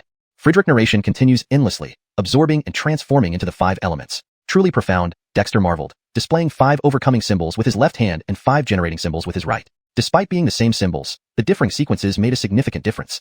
A circle of colorful light generated the 5 elements, while a point of black light extinguished them. Birth and destruction. The essence of generation and overcoming. Translation completed with adherence to the original tone, style, and structure. Any follow-up instructions or further content to translate would be welcome. Hashtag Deepter16, Eagle Cliff. The 5 elements give birth to each other, endlessly and continuously. They also restrain each other, leading to annihilation. As the symbols of the 5 elements kept shifting and intertwining in his hands, Dexter's understanding of these elemental which symbols became increasingly clear. Compared to the destructive black light formed by the restraining cycle, which was purely brute force, the colorful light created by the generative cycle fascinated Dexter even more. He noticed that after forming a colorful ring through the generative cycle of elemental symbols, it could continuously absorb the quintessence from the earth and sky to replenish itself, making the ring gradually expand. And the colorful strange dragon inside his body, connected to the elemental which symbols, could absorb the generative color light to strengthen itself. It could even directly draw the essence from the heavens and earth through the colorful rings. Could this be the secret to cultivation and strengthening oneself? Upon realizing this, Dexter immediately sat cross-legged on the ground. With both hands clasped together, a colorful ring emerged around each hand, absorbing quintessence from the earth and sky. Then, the celestial and terrestrial essence absorbed by the colorful rings was channeled into the Taiji diagram, where it was consumed by the strange dragon. The dragon inhaled and exhaled the essences of the 5 elements, strengthening its yin and yang aspects while providing feedback to the internal organs. After much adjustment, Dexter finally discovered a method for cultivating himself. Although still crude, it had a solid framework and was highly effective. Based on the transformations of the 5 elements, with the Aim-Innowing Taiji diagram as the foundation, let's call this method 5 elements transformation. After a long time, Dexter retracted the light circles from his hands, feeling rather proud as he named the new technique. 5 elements transformation linked the Aim-Innowing transformation and the true understanding of primitive which symbols. Though newly created, it showed great promise. Pity that this technique can't be taught. Otherwise, the clan members could also start their path to cultivation, Dexter sighed. But Aim-Innowing transformation appeared mysteriously in his mind, and primitive which symbols true understanding was left behind by the witches. Dexter felt incredibly fortunate to have obtained both techniques, and any further expectations would just be greed. Having established 5 elements transformation, Dexter didn't stop there, but also incorporated the principles of elemental restraint. Thus, 5 elements transformation now included both generation and restraint. Generation for self-cultivation and protection, restraint for attacking and defeating enemies. Feeling pleased after mastering the 5 elements, Dexter stepped out of the cave and saw a group of people gathered far away, watching Osiris play with 8 little snow wolves tumbling and rolling about mischievously, causing Osiris no end of trouble. Osiris is so happy. Now he sleeps hugging those little snow wolves, fearing others might take them away. But these little snow wolves are indeed quite different. Baird, standing beside Dexter, said enviously. Wolves were always the most troublesome beasts on the northern wasteland ice plains. Lone wolves were fiercely cunning, and wolf packs symbolized disaster. No one thought wolves could be tamed. These are the first generation of hunting dogs we've domesticated. They may still retain some wildness, but the second and third generations should be better behaved. By then, everyone in the settlement can own hunting dogs for hunting, guarding homes, pulling carts, or riding, Dexter explained with a smile. Osiris had done a good job. If we can tame wolves, what about other beasts like tigers, leopards, and bears? Bailey excitedly ran over. These past few days, our hunting team has explored the surrounding mountains and found many animal dens. If we can domesticate them, we could raise more. That way, no other settlements will dare bully us. Skis, the settlement has plenty of food now. How about raising more? Manny and several others joined in, clearly eager. Dexter thought for a moment, and then shook his head. Wolves' wild nature can be tamed, but tigers, leopards, and bears are difficult. I don't know if it's feasible. You can try, though. Look for cubs that haven't opened their eyes yet. They'll form a dependency on the first living thing they see. Eagles can also be tamed, but need to be raised from a young age. Bailey and the others felt disappointed when Dexter said tigers, leopards, and bears were hard to tame. But unexpectedly, Dexter mentioned eagles. I know where the northern wasteland snow eagles nest. It's right at Eagle Cliff. There are many eagles there, Eric exclaimed, excited. Eagle Cliff isn't far from the settlement. With our sleds, we can get there quickly. These guys sure had spirit. But Dexter was also interested in falconry, every man's dream. Frederick Cervasery over, if successful, having snow wolves on the ground and eagles in the sky would enhance the settlement's security. Eric, let's go check it out. Eric excitedly did a backflip and went to prepare. When word spread that the chief was going to catch eagles, many in the settlement got excited. In the end, only 10 young men were chosen by Dexter. About an hour later, they reached Eagle Cliff, towering high above. Indeed, many nests could be seen on the cliff face, but Dexter glared at Eric. Eric, this mountain is sheer and icy. Can you climb it? Eric scratched his head awkwardly. You have a way, right? Dexter laughed in frustration. This guy was counting on him all along. He, Dexter, couldn't fly, and even if he could, flying up now would surely result in being pecked to death by the snow eagles on top. Look, there's a frozen baby eagle down there. As Dexter was lost in thought, Brandon had pointed to something beneath the cliff and rushed over, uncovering a fist-sized chick buried under snow. Here's another. Even if it's dead, no worries. Today we have eagle meat to eat. Brandon had cheered, acting like a child. Eat, eat, eat. That's all you think about. This chick didn't freeze to death. It fell, Dexter scolded humorously, then suddenly stopped and looked up at Eagle Cliff. A moment later, Dexter burst into laughter. Got it. Eric, you go back to the settlement and bring fish, lean meat, salt, and burning firepots. Baird, get dry wood. Today, we're having a barbecue here. Baird and the others were puzzled. They weren't here to catch eagles. Why change plans for a barbecue? But they were used to following Dexter's lead without questioning. If he asked, just do it. While Baird and others collected wood, Dexter circled Eagle Cliff and confirmed that it was surrounded by sheer cliffs. Climbing up was impossible. Several hours later, Eric returned with fish, lean meat, and firepots, and Baird brought enough wood. Really having a barbecue here? Brandon had asked, barely holding back his excitement. Dexter smiled. Is our roasted meat fragrant? Fragrant. Everyone replied in unison. Since acquiring salt, the settlement's roasted meat was top-notch. Do you think eagles feel the same way? Brandon Hammond and others paused, then suddenly understood, giving Dexter a thumbs up. #Deepter17. Feeding the eagle begins with feeding its stomach. Building fires for roasting was something the people of Ice Cave Settlement had mastered to perfection. In no time, under the cliffs where eagles roost, designated by Dexter, a fire was set up, fish and meat were skewered, and ground fine salt sprinkled over them. The appetizing aroma soon wafted up the cliff along with the rising smoke. On Eagle Roost Cliff, adult snow eagles gave warning calls, but as the smell of roasted meat grew stronger, more and more little heads peeked out from their nests. Dexter kept his eyes on the cliff above, where many nests were scattered, though not all contained chicks. As for eggs, in this bitter cold, it was better not to hope. The smoky aroma lured the cliff's chicks into hungry coos. Even many of the adult snow eagles couldn't resist, fluttering out from their perches and circling above Eagle Roost Cliff, emitting sharp cries. Heart, will these snow eagles attack us? They are truly fierce birds. A pack of them can tear apart tigers and leopards, Bailey worriedly remarked. The snow eagles of the northern wastes Delandra were indeed fearsome fighters. Dexter smirked. Look at how weakly they fly. Do they seem like they're looking for trouble?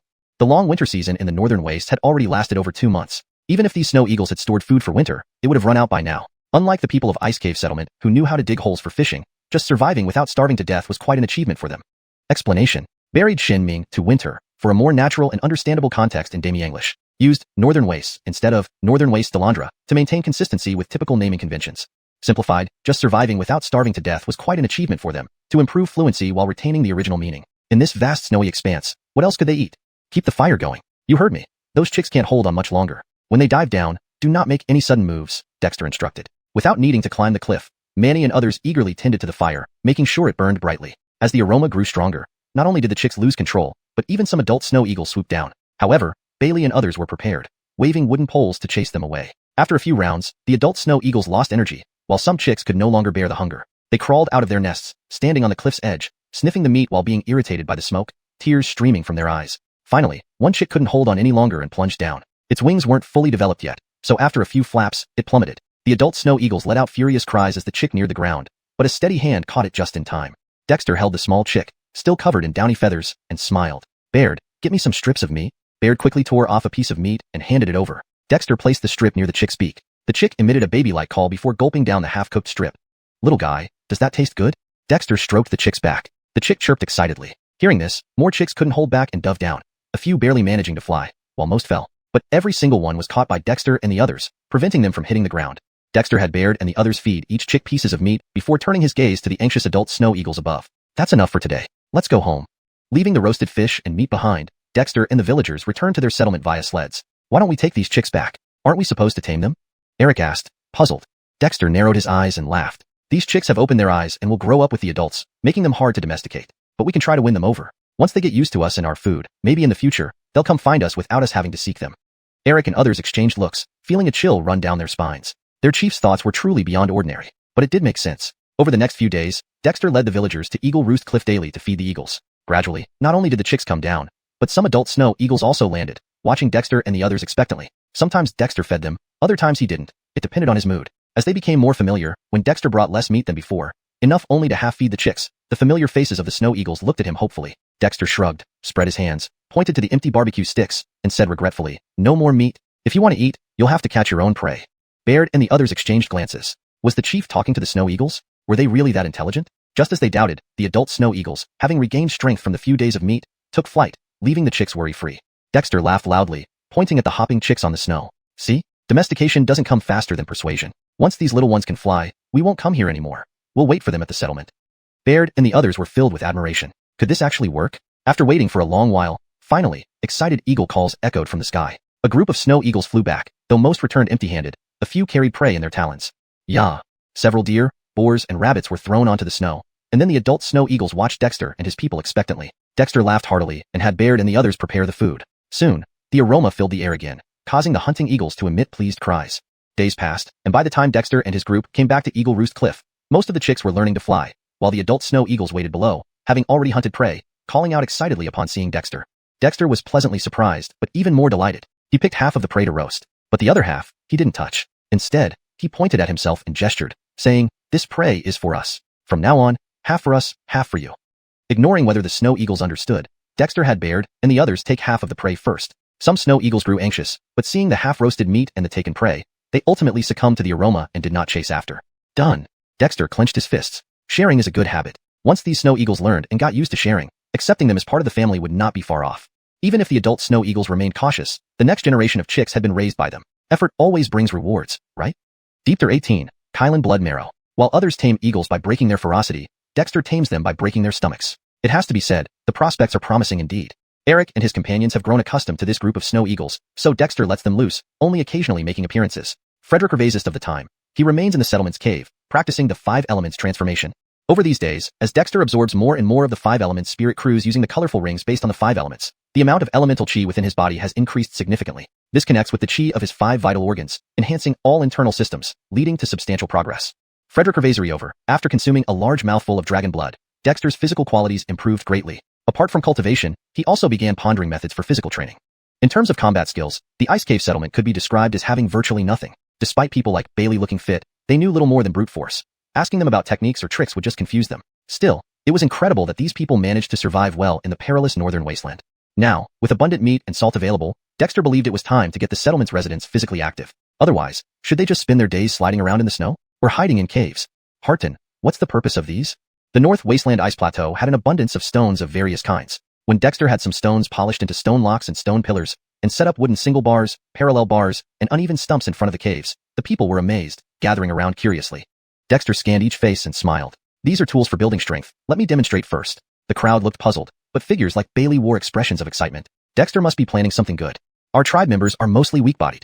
Now that there is enough food, the body's original energy has begun to recover. Next, we will transform the food into real power, Dexter continued. I'll teach you simple exercise methods. Watch closely.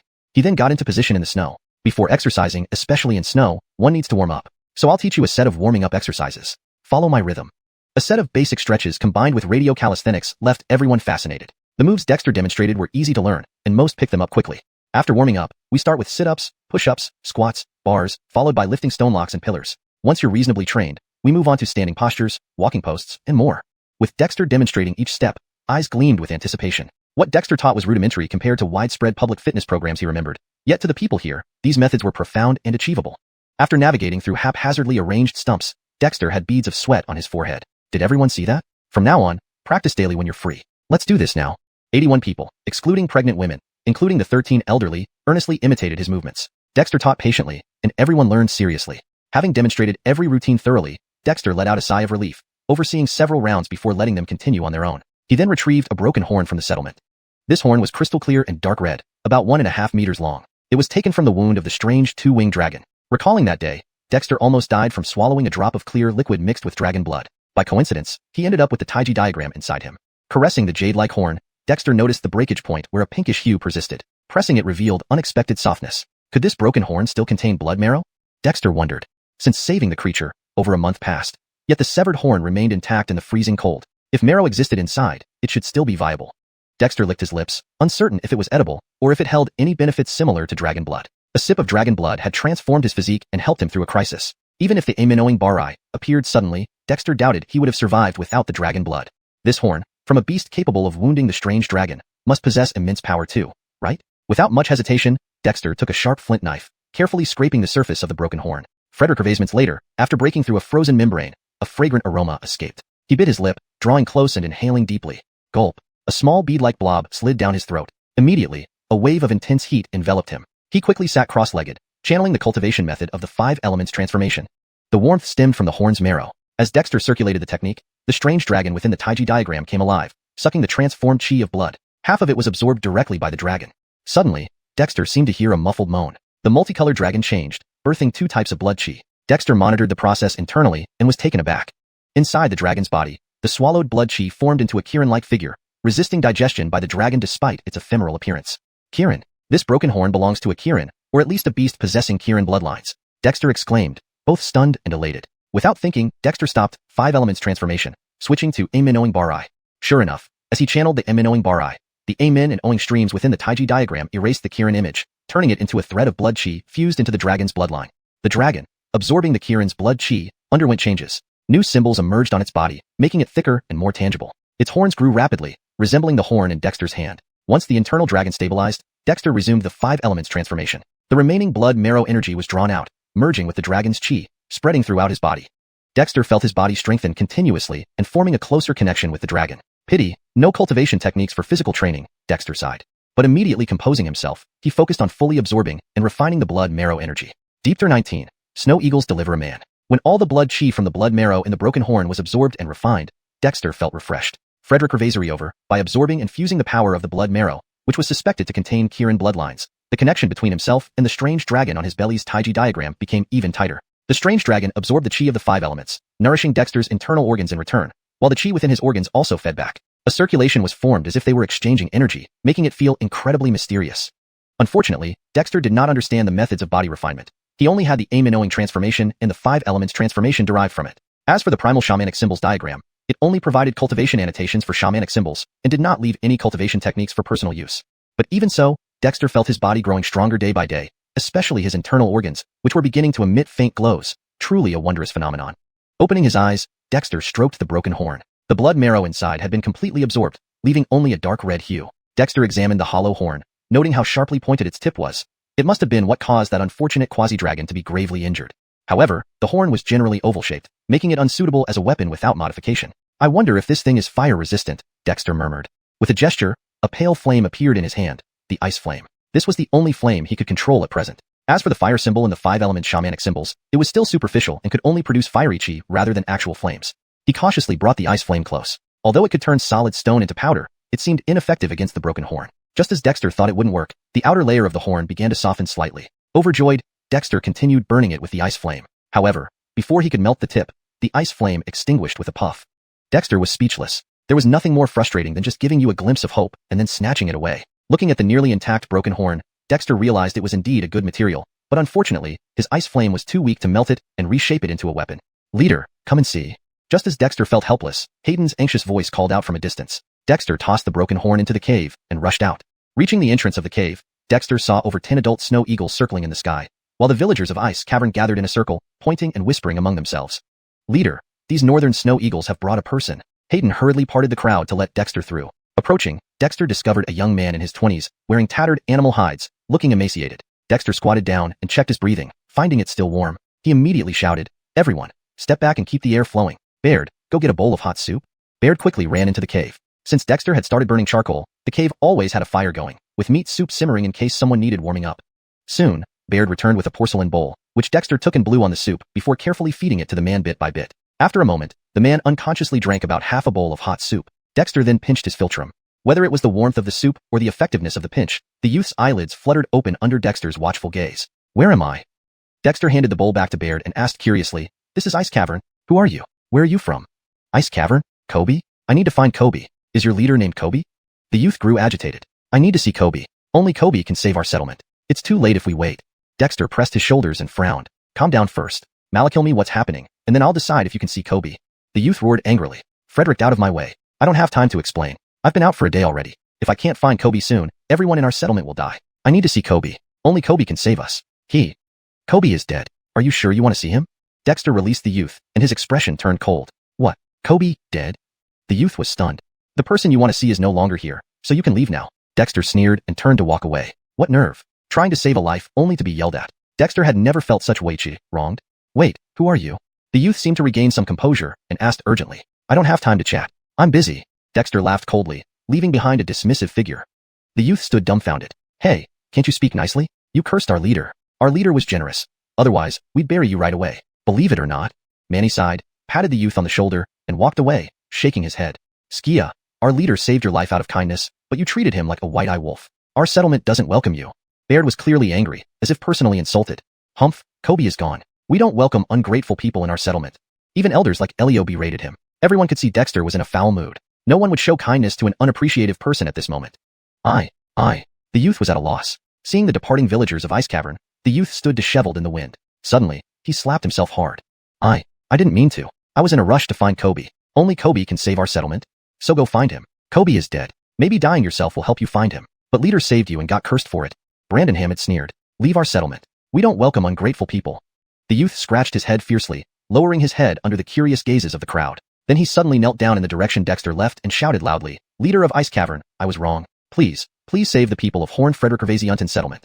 In the name of our shared humanity, if you save them, I, Osirasasi, will do whatever it takes without hesitation." Dexter gradually stopped walking. He was indeed upset, but the phrase, shared humanity, reminded him of Kobe, the respectable yet detestable elder. Malakilme, why do you need Kobe?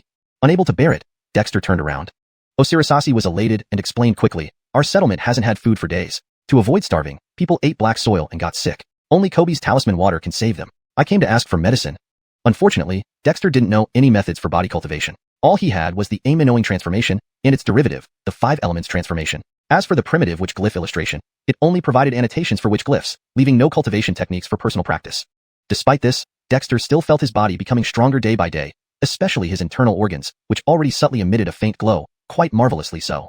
Opening his eyes, Dexter caressed the broken horn. The blood marrow inside had been completely sucked dry, leaving only a dark red color. Dexter examined the hollowed-out horn with its exceptionally sharp tip.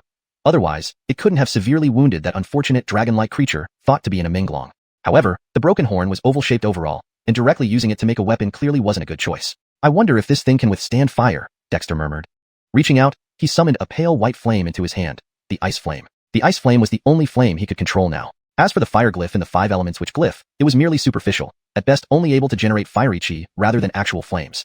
Carefully bringing the ice flame closer, this substance could turn hard rocks into powder, but nothing happened for a long time as he placed it on the broken horn. Just when Dexter thought there would be no effect, the outer layer of the horn started to soften slightly. Dexter rejoiced and continued burning with the ice flame. However, before he could melt the tip of the horn, the ice flame sputtered and unexpectedly went out in his hand. Dexter. There is a kind of frustration where you give just a glimpse of hope and then snatch it away. Dexter stared speechlessly at the nearly intact broken horn. This was a good item, but unfortunately, his ice flame was too weak. He couldn't melt and reshape it into a usable weapon anytime soon. Hart, come and see quickly, came Bailey's panicked voice from afar. Dexter casually tossed the broken horn into the cave and rushed out. Just reaching the cave entrance, Dexter saw over 10 adult snow eagles circling in the sky. On the ground, the villagers of Ice Cavern encampment had gathered in a circle, pointing and whispering among themselves. Hart, these northern snow eagles brought a person. Bailey hurriedly parted the crowd to let him through. Dexter approached and discovered a young man in his 20s, wearing tattered animal hide clothing. He was very thin. Dexter squatted down, checking his breathing, and found a warm breath. He immediately shouted, "Everyone, disperse. Keep the air circulating. Reggie, fetch a bowl of hot soup." Reggie rushed into the cave. Since Dexter burned charcoal, the embers in the cave never extinguished, and meat broth always simmered in a pot, ready to help villagers resist the cold whenever needed. Soon, Reggie emerged with a porcelain bowl. Dexter took the bowl, blew on the broth, and carefully brought it to the man's lips, trickling drops of soup down his throat bit by bit. After a moment, the man unconsciously drank half a bowl of hot soup. Only then did Dexter pinch his philtrum. Whether it was the warmth from the broth or the effectiveness of pinching the philtrum, the young man's eyelids fluttered open slowly under everyone's watchful eyes. Where am I? Dexter handed the porcelain bowl back to Reggie and asked curiously, "This is Ice Cavern Encampment. Who are you? Where do you come from?" "Ice Cavern Encampment? Kobe? I'm looking for Kobe. Is your leader named Kobe?" The youth grew excited. "I need to see Kobe. Only Kobe can save our encampment. It's too late if we wait any longer." Dexter pressed his shoulder, frowning. "Calm down first. Malakilme what happened, then I will decide whether to let you see Kobe." The youth roared angrily, Frederick Revasive aside. "I don't have time to explain to you. I've been gone for a day already. If we can't find Kobe, everyone in our encampment will die. I need to see Kobe. Only Kobe can save us. Kobe is dead. Are you sure you want to see him?" Dexter released the youth, his expression turning cold. "What? Kobe, dead?" The youth was shocked. "The person you wanted to see is gone, so you can leave." Dexter huffed and turned to walk away. How crazy, saving someone's life and still getting yelled at. Dexter had never felt so wronged. "Wait, who are you?" The youth suddenly seemed to regain his senses and asked hastily. "I don't have time to chat with you. I'm very busy." Dexter sneered, walking away. The youth stood dumbfounded. "Well, you should speak nicely. Skyling at our chief like that, we could just bury you if we weren't generous." Manny sighed, patting the youth's shoulder, shaking his head and walking off. "Skis, our chief saved you out of kindness, but you turned out to be an ingrate. Our encampment doesn't welcome you." Reggie was furious, as if he had been insulted personally. Kobe is no longer here. Our people do not welcome you." Even elders like Elio rebuked him. Anyone could tell Dexter was in a foul mood. Who would treat such an ungrateful person kindly at this moment? The youth was stunned. Watching the Ice Cavern villagers disperse, the youth stood disheveled in the wind, suddenly slapping himself hard. "I didn't mean to offend anyone. I was just desperate to find Kobe. Only Kobe can save our encampment. So go ahead and find him then. Since Kobe is dead, finding him would require your own death. Hart saved you, yet you berated him." Brandon Hammond sneered, "Leave our encampment. We don't welcome ungrateful people."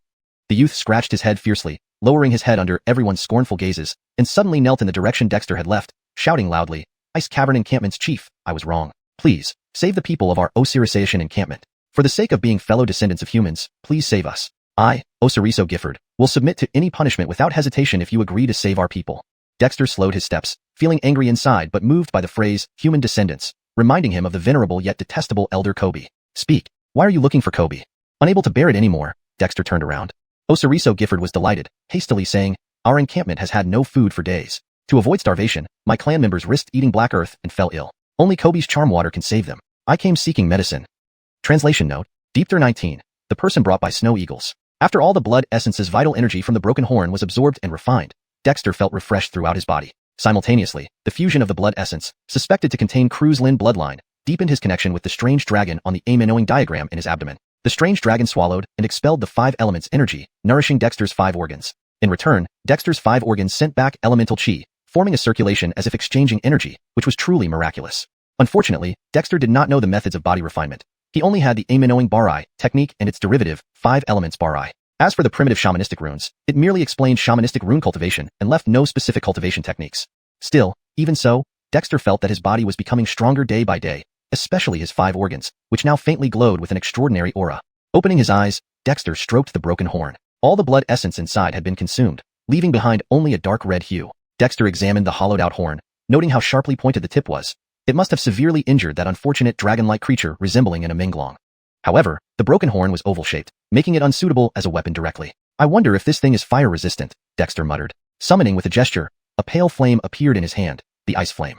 Ice flame was the only flame he could control at present. As for the fire rune within the 5 elements shamanistic runes, it was still superficial and could barely produce fire chi rather than true flames. Carefully approaching the broken horn with the ice flame, he knew it could turn hard stones to powder. However, after a long while, there was no visible effect. Just when Dexter thought it wouldn't work, the outer layer of the horn started showing signs of softening. Dexter rejoiced and continued burning it with the ice flame. But soon, before he could melt the tip, the ice flame puffed out and extinguished. Dexter. It's like giving you a glimpse of hope, only to dash your expectations right afterward. Dexter looked helplessly at the almost intact broken horn. It was a fine object, but unfortunately, his ice flame was too weak. He couldn't reshape it into a suitable weapon yet. Hart, come and see. At that moment, Bailey's panicked voice echoed from afar. Dexter tossed the broken horn into the cave and rushed out. Upon reaching the cave entrance, he saw over 10 adult snow eagles circling overhead. On the ground, the tribe members of Ice Cavern Settlement gathered in a circle, pointing and discussing. Hart, these northern snow eagles brought a person. Bailey hurriedly parted the crowd to let him through. Approaching, Dexter found a man in his 20s, wearing tattered animal hide clothes, very thin. Squatting down, he checked the man's breathing, sensing warmth. Immediately, he bellowed, "Everyone, disperse to keep the air flowing. Reggie, get a bowl of hot broth." Reggie rushed into the cave. Since Dexter burned charcoal, the cave always maintained a charcoal fire, with meat broth simmering in case anyone needed it to fend off the cold. Soon, Reggie returned with a porcelain bowl. Dexter took it, blew on the broth gently, and carefully fed it to the man, drop by drop. Minutes later, the man unconsciously drank half a bowl of warm broth. Then, Dexter pinched the man's philtrum. Whether due to the warmth from the broth or the effect of pinching, the young man's eyelids fluttered open slowly under everyone's watchful eyes. "Where am I?" Dexter handed the bowl back to Reggie and asked curiously, "This is Ice Cavern Settlement? Who are you, and where are you from?" "Ice Cavern Settlement? Shaman? I need to find Shaman. Is your leader named Shaman?" The youth grew agitated. "I need to see Shaman. Only Shaman can save our settlement. It's too late if we wait." Dexter held his shoulder and frowned. "Calm down first. Malakil me what happened, then I'll decide if you can see Shaman." The youth roared, "Frederick DeWay. I don't have time to explain. I've been out for a day. If I don't find Shaman soon, our people will die. I need to see Shaman. Only he can save us." "Shaman is dead. Are you sure you want to see him?" Dexter let go of the youth, his expression turning cold. "What? Shaman, dead?" The youth was stunned. "The person you seek is no longer here. You may leave." Dexter turned and walked away, genuinely offended. "Wait, who are you?" The youth regained some composure and asked urgently. "I have no time to chat. I'm busy." Dexter sneered, walking away. The youth stood dumbfounded. "Don't you know how to talk nicely? To yell at our chief? Our chief has a big heart. Otherwise, you'd be buried alive." Manny sighed, patting the youth's shoulder and shaking his head. "Skia, our chief saved your life, and you bite the hand that feeds you. We don't welcome ungrateful guests." Reggie was furious, feeling personally insulted. "Humph, Shaman is gone. We don't welcome you here." Even the elders like Elio chided him. Everyone could tell Dexter was upset. No one would show kindness to such an ungrateful person at this time. I didn't mean to. I was in a hurry to find Shaman." The youth slapped himself, realizing his mistake. "So why don't you go? Shaman is dead. You died finding him, but our chief saved you and still got yelled at." Easton sneered, "Leave our settlement. Ungrateful people aren't welcome."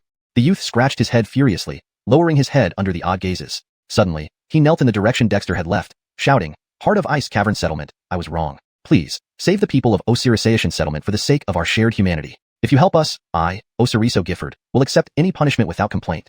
Dexter slowly stopped. Despite his anger, the words, shared humanity, reminded him of Shaman, that honorable and contemptible old man. "Why did you seek Shaman?" Relenting, Dexter turned around. Osiriso Gifford, greatly relieved, hurriedly replied, "Our settlement hasn't had food for days. People risked eating black soil and fell ill. Only Shaman's charm water can save them. I came to beg for medicine." Please note, I've kept the names Dexter, Shaman, for Wu, and other unique terms consistent with their original Chinese counterparts to maintain story integrity and character identity continuity. Deepter 19. Snow Eagles deliver a person. When all the blood chi within the broken horn's blood marrow was absorbed and refined, Dexter felt an invigorating sensation throughout his body. Simultaneously, because he had absorbed and integrated the strength of blood marrow suspected to contain qilin bloodline, his connection with the strange dragon on the Taiji diagram in his abdomen became even tighter. The strange dragon swallowed and exhaled the 5 elements qi, nourishing Dexter's internal organs, while his organs reciprocated by sending their own qi back to the dragon. The two formed a circulation as if they were exchanging energy, a feeling truly miraculous. Unfortunately, Dexter did not understand the methods of body cultivation, having only a Minoan transformation and the derivative 5 elements transformation. As for the primitive shamanic symbol pictograph, it merely provided explanations for shamanic symbols and left no cultivation techniques for personal use. Despite this, Dexter felt his body growing increasingly powerful, especially his internal organs, which began to emit faint light, truly wondrous. Opening his eyes, Dexter caressed the broken horn. All the blood marrow inside the horn had been absorbed, leaving only a dark red hue. Examining the hollow horn with its exceptionally sharp tip, Dexter recalled how it had seriously wounded the unlucky dragon that might have been in a Minglong. However, the overall shape of the broken horn was elliptical, making it unsuitable for direct use as a weapon. I wonder if this thing is fire-resistant, Dexter muttered. Extending his hand, a pale flame appeared, the ice flame. It was the only flame he could currently control. As for the fire symbol and the 5-element shamanic symbols, it was still superficial, barely capable of generating fire chi rather than actual flames. Carefully approaching the ice flame towards the broken horn, he knew it could turn hard stones into powder. Sky it. After some time, there was no reaction. Just when Dexter thought it would be ineffective, the surface layer of the broken horn started showing signs of softening. Delighted, Dexter continued burning the horn with ice flame. However, before he could melt the sharp tip, the ice flame suddenly extinguished with a puff. Dexter. Sometimes, disappointment comes right after a glimmer of hope. Dexter stared speechlessly at the almost intact broken horn. This thing was indeed a good one, but his ice flame was too weak. To melt it and reshape it into a handy weapon was temporarily impossible. Hart, come quick.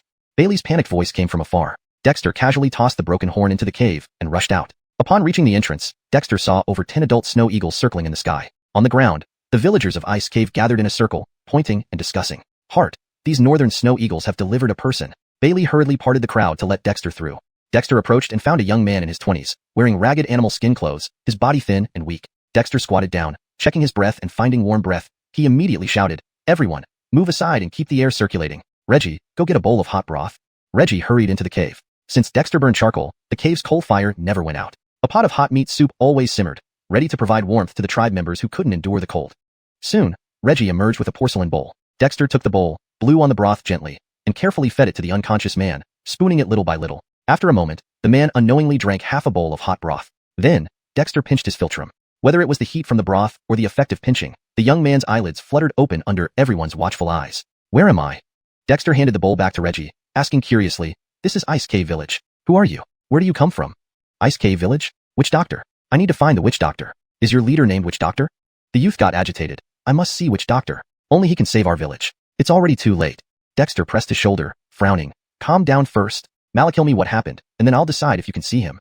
The youth roared, "Frederick, out of my way. I don't have time to explain. I've been out for a day now. If we can't find Witch Doctor soon, everyone in our village will die. I need to see Witch Doctor. Only he can save us." Witch Doctor is dead. Are you sure you want to see him?" Dexter released the youth, his expression turning cold. "What? Witch Doctor, dead?" The youth was shocked. "The person you want to see is no longer here, so you can leave." Dexter sneered and turned away. Truly frustrating. He saved someone's life only to be yelled at. Dexter hadn't faced such indignity before. "Wait, who are you?" The youth seemed to regain some composure, quickly asking. "I don't have time for nonsense. I'm very busy." Dexter scoffed, leaving a cold back. The youth was stunned. "Hey, can't you speak politely? You had to insult our chief? Our chief is just broad-minded. Otherwise, he would bury you in a pit, believe me." Manny sighed, patted the youth's shoulder, and shook his head, walking away. "Exactly. Our chief saved your life with kindness, yet you repay it like this. Our village doesn't welcome ungrateful people." Reggie was angry, feeling personally insulted. "Humph. Witch Doctor is gone, and our village doesn't welcome you." Even Elio and other elders rebuked him. Anyone could tell Dexter was in a foul mood. At such a time, who would treat this unappreciative fellow kindly? I didn't mean to. I was in a hurry to find Witch Doctor. Only he can save our village." "Why don't you go then? Witch Doctor is dead. You can meet him if you're dead too, but Hart saved you despite everything." Easton sneered, "Leave our village. We don't welcome ungrateful people."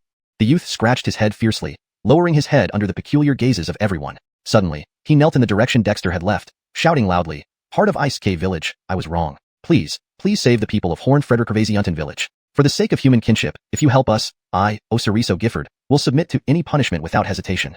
Dexter slowly stopped, harboring resentment, but the phrase, human kinship, reminded him of the respectable old man. Witch doctor. Malakilme, why you need witch doctor? Unable to bear it, Dexter turned around.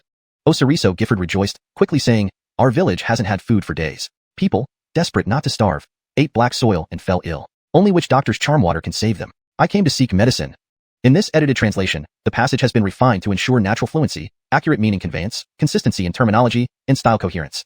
Ice Cavern Settlement. This change makes the term more consistent with Demi-English naming conventions for settlements and sounds more natural. Here's the adjusted paragraph with this change.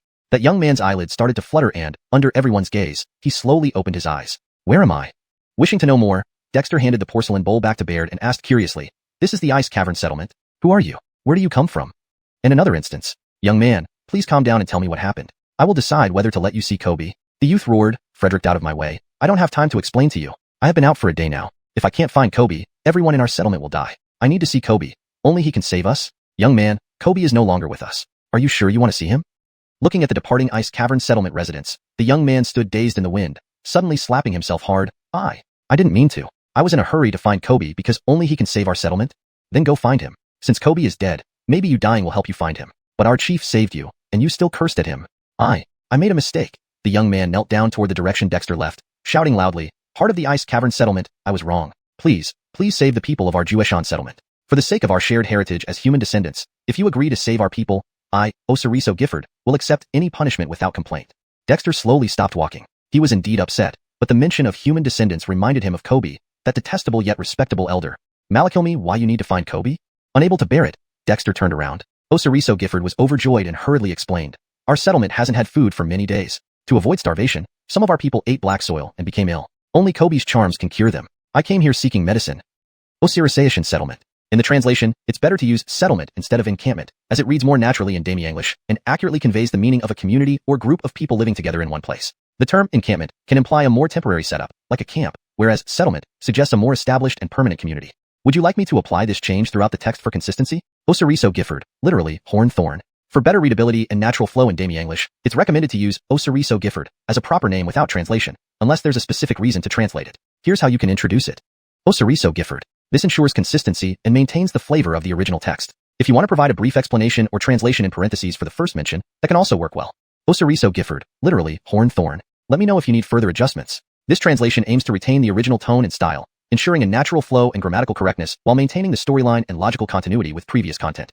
Hashtag Deepter20, Dexter's thoughts. Aviv water? Does Kobe know how to prepare foo water?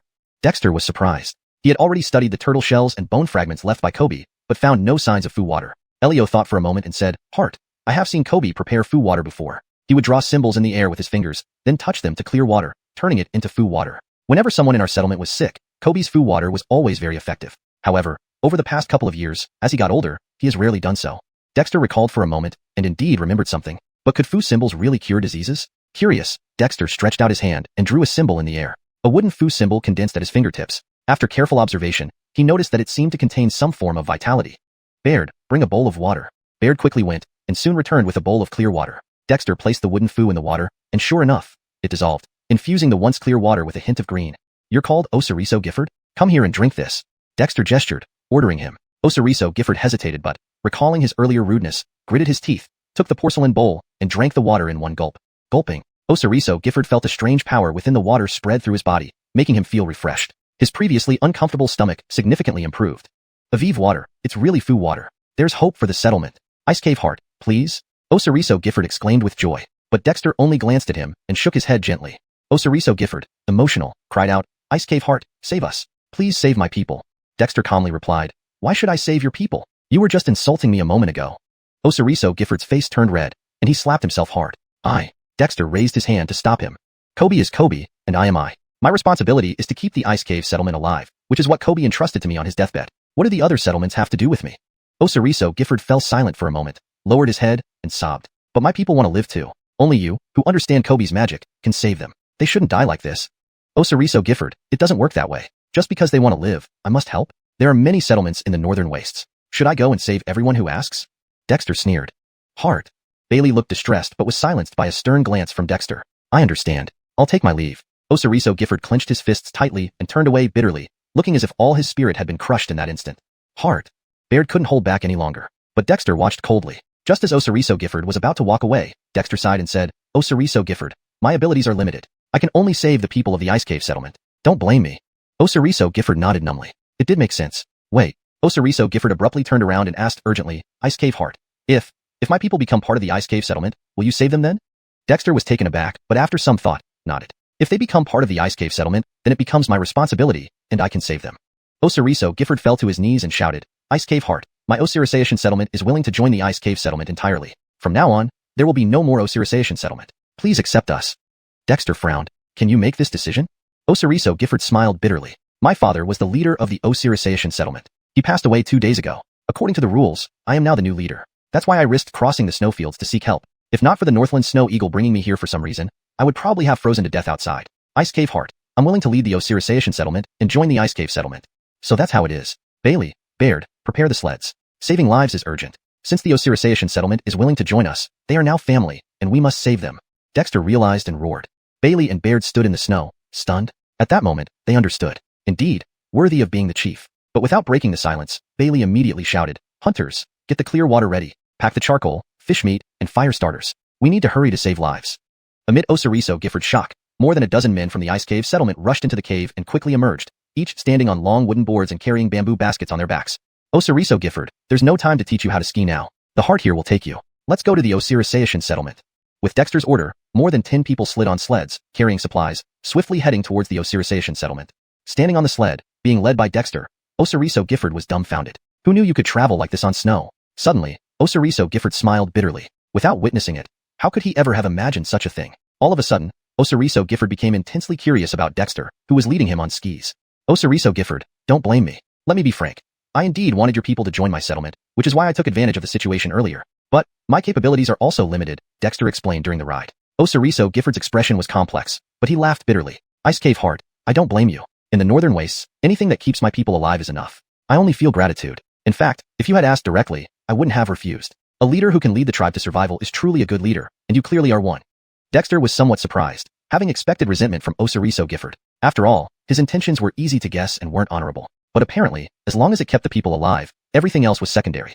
Suddenly, Dexter felt a heaviness in his heart. Humanity lived so hard in these northern wastes. Vaguely, Dexter's mind conjured up images from Owen's memories.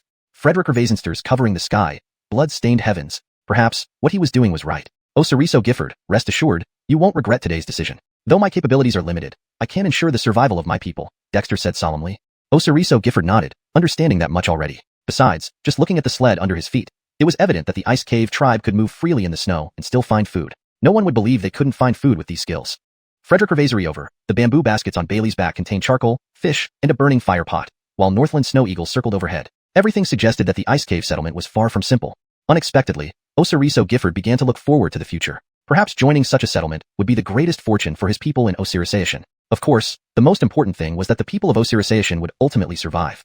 Deepter 21. The Osiriso Frederick Gervaisiunten settlement. The Osiriso Frederick Gervaisiunten settlement wasn't too far from the Ice Cave settlement, but even at Dexter's group's skiing speed, it still took them over 3 hours to reach the Osiriso Frederick Gervaisiunten, where the settlement was located. Heart Dexter, this is Osiriso Frederick Gervaisiunten. Legend has it that a demonic bull once fell here, and its horns turned into this peak. Our people of the Osiriso Frederick Gervaisiunten settlement live inside the caves of this mountain. Upon returning to Osiriso Frederick Gervaisiunten, Osiriso Gifford appeared extremely agitated, eagerly rushing toward the entrance of the settlement despite the thick layer of snow on the ground which could not hinder his pace. Osiriso Lee Blaine, I'm back. Osiriso Gifford shouted loudly with joy on his face, but worry predominating. He had brought along Dexter who knew witchcraft, but how many of his clansmen could still hold on? Sure enough, no one responded from under the snow-covered entrance. Osiriso Gifford's face instantly changed, immediately dashing towards it and frantically shoveling away snow with his hands and feet. Bailey, help hurry, Dexter ordered, rushing over himself. With everyone's combined effort, they quickly uncovered the snow blocking the entrance, revealing the cold cave. Thankfully, weak voices came from inside. Who is it? Overjoyed, Osiriso Gifford tumbled into the cave. Osiriso Lee, it's me. I'm back. Oh, brother Osiriso Gifford is back. Great, we have been saved. From within the cave, intermittent weak cheers emerged. Dexter walked in and found the narrow entrance opening up into a wide interior where numerous half-dead people lay crisscrossed, their stomachs swollen, regardless of gender. Heart Dexter, please, save my people. Seeing most of his clansmen still alive, tears filled Osiriso Gifford's eyes as he urged hastily. Dexter nodded, rest assured, I'll do my best. Bailey, start a fire and boil soup. Baird, fetch clear water. Bailey and Baird were already prepared. One led a team to prepare fish soup, while another handed bowls of brought clear water to Dexter. Dexter took a deep breath, pointing with his finger, summoning a faint wooden charm that floated around his fingertips. Wood represents life, and when the wooden charm fused with water, it transformed into a healing talisman potion, something Dexter hadn't anticipated before. However, now he understood the logic behind it. Frederick Over, the clansmen of Osiriso Frederick resorted to eating black soil due to food shortages, which led to their current state of severe abdominal distension and near death. Since wood overcomes earth, using wood runes to create the water was an appropriate remedy. As Dexter continuously gathered witch symbols and infused the wood charms into the water, Osiriso Gifford personally fed his clansmen the talisman potion. After more than 10 minutes, Dexter's internal wood chi was almost exhausted. If it weren't for the strange dragon in his body consuming and exhaling the 5 elements chi, harmonizing with his organs chi, thus complementing each other, he might have collapsed long ago. However, the clansmen of Osiriso Frederick who drank the talisman water, showed signs of improvement. Their bloated bellies felt less painful. Osiriso Gifford, let them rest for a moment, then drink some fish soup. Once they expel the black earth from their bodies, they should be fine. Fortunately, you came just in time. Otherwise, if it dragged on for another day or two until their bloated stomachs became too severe, there would have been no saving them, Dexter observed with relief. Osiriso Gifford hurriedly nodded, looking at Dexter gratefully. He then turned to look at the clansmen lying on the ground. People, I have decided to merge the Osiriso Frederick settlement into the Ice Cave settlement. Henceforth, we will all be people of the Ice Cave settlement. This is Hart Dexter, a successor of witchcraft. What? Hart, are we really going to merge with the Ice Cave settlement? An elder was shocked. Hart, does the Ice Cave settlement have food? Asked a young boy hesitantly. But more people looked at Osiriso Gifford, confused yet hopeful. Ladies and gentlemen, though our Ice Cave settlement isn't rich, we still have food. As long as you join us, henceforth, you will be clan members of the Ice Cave settlement. What we eat, you can eat, Dexter said, his gaze falling on the faces of the Osiriso Frederick settlement's inhabitants. The Osiriso Frederick settlement numbered about 60 to 70 people, half of whom were elderly or children. They mostly wore leaf skirts except for Osiriso Gifford, who wore torn animal skin, clearly showing the dire state of the Osiriso Frederick settlement compared to the Ice Cave settlement. Hart, the fish soup is ready. Just then, Bailey called out from outside. Dexter smiled. I know it may be hard for you to accept right away. Let's drink the soup first. Grateful, Osiriso Gifford hurriedly went to serve the soup to his clansmen. Frederick later, the aroma of fish soup filled the cave. The Osiriso Frederick settlers sipped hot, steaming fish soup, smiling contentedly. Osiriso Gifford's voice choked up. Hart, with the heavy snowfall sealing off the mountains, most of them haven't eaten for half a month. My father led by example and ate black soil, resulting in... Dexter patted Osiriso Gifford's shoulder. Don't worry, your clansmen won't have to eat dirt anymore. After drinking the warm soup, the cave echoed with bubbling sounds. The slightly recovered Osiriso Frederick clansmen blushed as they ran outside, soon followed by foul odors permeating the area. Dexter pinched his nose, while Osiriso Gifford blushed deeply. Bailey, leave all the meat we brought. Osiriso Gifford, your clansmen need to recuperate further and shouldn't travel immediately. Tomorrow, I'll ask Bailey and others to continue sending food. In 3 days, lead your clansmen to the Ice Cave settlement. Don't disappoint me. Dexter patted Osiriso Gifford's shoulder. He simply couldn't stay any longer. Hart, don't worry. With food, the clansmen will regain strength within 3 days, Osiriso Gifford reassured him, taking on the role earnestly. Dexter nodded and left with Bailey and others. Soon after, the clansmen who went outside returned, staring at Osiriso Gifford and the baskets of frozen fish left by Bailey and others. Hart, are we really dissolving the Osiriso Frederick settlement to join the Ice Cave settlement? An elder choked up. Clearly, the older generation was reluctant. Osiriso Gifford managed to smile and nodded. I've promised Hart Dexter that henceforth, we are all part of the Ice Cave settlement. People, I am incapable of sustaining all of you. We must find a place that can sustain us. The Ice Cave settlement's chief is kind, and their clansmen are easy to get along with. Frederick importantly, they have meat to eat, ensuring more people survive. That's enough. Skis, surviving is enough. Finally, we can survive. An elder began to cry. In this icy northern wilderness, survival isn't easy. Not only during the long Siren Ming season, but also in the relatively warmer Goalban, Rusho seasons, and the brief Yoel season, finding sufficient food remains challenging. People, this is a good thing. We should be happy. Come, Osiriso Lee, bring firewood. Our people are still hungry. Cook more fish soup. Tomorrow, the Ice Cave settlement will send meat. Everyone, eat freely. Osiriso Gifford rallied his spirits, forcing a smile while tears welled in his eyes. Who would willingly abandon their own settlement if they could really survive otherwise? Deep 22, New Kin. The next morning, Reed led a group to deliver food. Dexter sat cross-legged in the cave, continuously forming, dissipating, and reforming shamanic runes in his hands. Would runes transform into rune water, which can heal and save lives? Do earth, metal, fire, and water runes have similar effects? The 5 elements generate and control each other, Dexter muttered to himself. In his mind, scenes of the 5 elements generating and controlling each other kept flashing. Before Osirisasi came to the settlement, he had never imagined that the shamanic runes of the 5 elements could have such applications. However, it was the wood rune transforming into rune water that opened up Dexter's thinking. Shamanic runes are condensed from the 5-element chi within his body, which originates from the transformation of yin-yang chi. Yin and yang transform into the 5 elements, which then generate and control each other. Dexter had already figured out the generation and control changes of the 5 elements. So-called, a circle of colorful light generates the 5 elements. A point of black light extinguishes the 5 elements. Conversely, individual shamanic runes of the 5 elements also have their own special functions.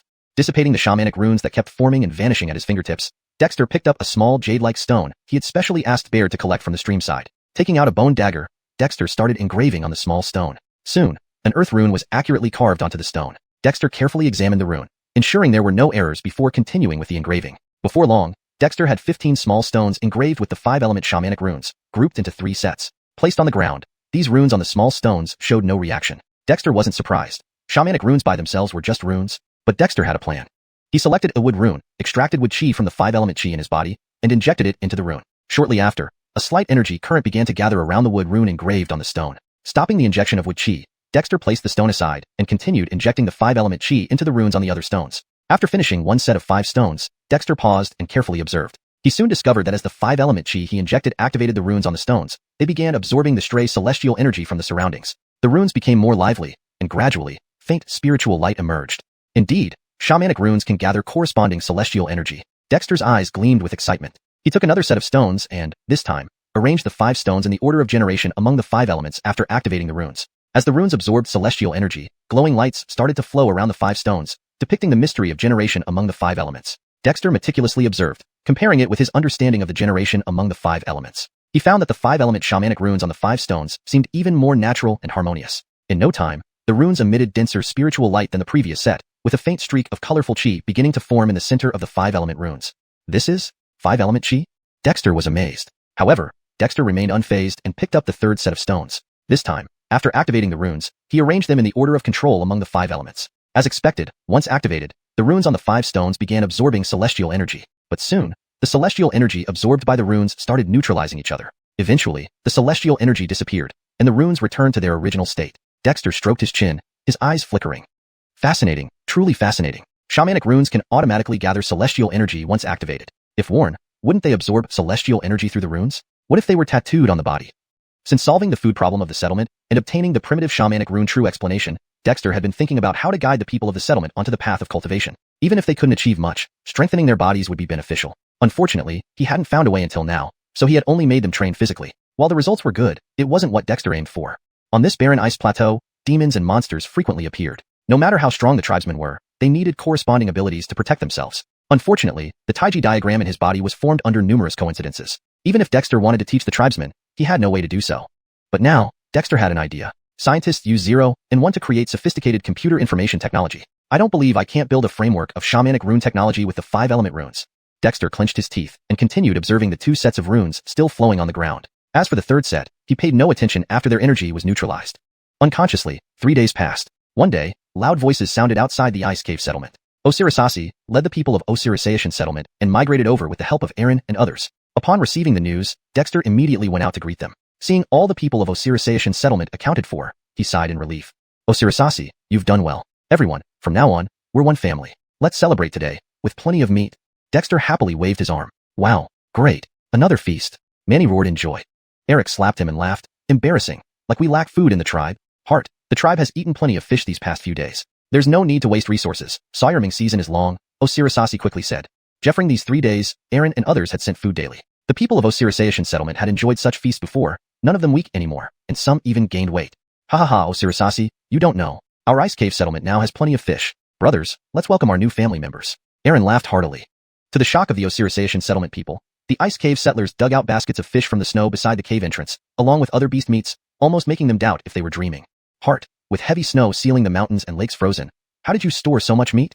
An elder from Osirisation settlement approached Dexter, astonished. Even though the fact was before them, they found it unbelievable. They knew very well what the ice cave settlement used to be like. Even with shamans, life was hard. Brother, once you've had your fill, let Aaron take you fishing, and you'll understand. Here on this northern wilderness ice plateau, there are always solutions. We're humans. As long as we think creatively, no difficulty is insurmountable, Dexter smiled. The elder humbly thanked but remained curious. Uncle, since Hart put it this way, let's get to work. Eat fish, drink hot soup. Osirisasi pulled the elder away, happily joining the ice cave settlers in preparing food. Watching the jubilant tribespeople, Dexter smiled. After managing the tribe for so long, finally having new members join was a promising start for him. With people, there is hope, and this was a great beginning indeed. In his mind, scenes of the 5 elements generating and restraining each other constantly flashed. Before Osiriso Gifford arrived at the settlement, Dexter had never imagined that the 5-element shamanic runes could have such uses. However, the transformation of wood runes into rune water opened his mind to new possibilities. Shamanic runes were formed from the 5 elemental energies within him, which themselves originated from the rotation and transformation of yin and yang energies. A yin and yang transformed into the 5 elements, which in turn generated and restrained each other. Dexter had already explored the generation and restraint of the 5 elements. The colorful light circle represented the generation of the 5 elements, while the black light symbolized their annihilation. But conversely, individual elemental runes also had their own unique applications. Dissipating the runes flickering at his fingertips, Dexter picked up a small jade-like stone he had asked Bear to gather from the stream side. Taking a bone dagger, he began engraving on the stone. Soon, an earth rune was precisely carved onto the stone. After carefully inspecting it for any errors, Dexter continued his work. Soon, Dexter had 3 sets of 15 small stones, each engraved with the 5 elemental runes. Laid on the ground, the runes showed no reaction. This did not surprise Dexter. Shamanic runes were just runes by themselves. However, Dexter had an idea. Extracting a wood rune, he infused it with wood energy from within his body. After a moment, the wood rune engraved on the stone began to attract subtle currents of air. Dexter stopped infusing wood energy and placed the stone aside before proceeding with the other runes on different stones. After completing 1 set of 5 stones, Dexter paused to observe closely. He soon realized that the runes, when infused with elemental energy, began absorbing ambient spirit energy from the surroundings. The runes appeared more vibrant, and gradually, a faint luminescence emerged. Indeed, runes can gather corresponding spirit energy. With eyes sparkling, Dexter took another set of stones. This time, he still infused the runes with elemental energies, but arranged them in the order of the 5 elements generation. As the runes absorbed spirit energy, a radiant flow began emanating from the 5 stones, illustrating the intricate generation cycle of the 5 elements. Observing meticulously, Dexter compared this phenomenon with his understanding of the generation of the 5 elements. He found that the runes seemed to follow the natural flow more smoothly. Within moments, the glow emitted from these runes became denser than the previous set, with a faint multicolored current coalescing in the center. This is the essence of the 5 elements? Dexter was surprised. Nonetheless, he remained undisturbed and proceeded with the 3rd set of stones. Activating the runes in the order of restraint, the results confirmed his hypothesis. The runes began absorbing spirit energy. However, the energies eventually canceled each other out, dissipating and reverting the runes to their original state. Chin in hand, Dexter's gaze flickered. Intriguing, truly intriguing. Elemental runes can automatically gather spirit energy once activated. If worn, they could absorb energy from nature. What if they were inscribed on the body?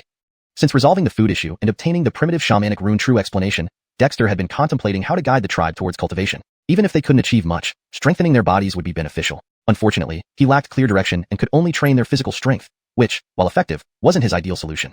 In the barren northern ice plains, where demons and monsters lurked, the tribe's people needed capabilities beyond mere physical strength for self-preservation. Skyet, the Taiji diagram within him was formed under specific circumstances, making it impossible to pass on.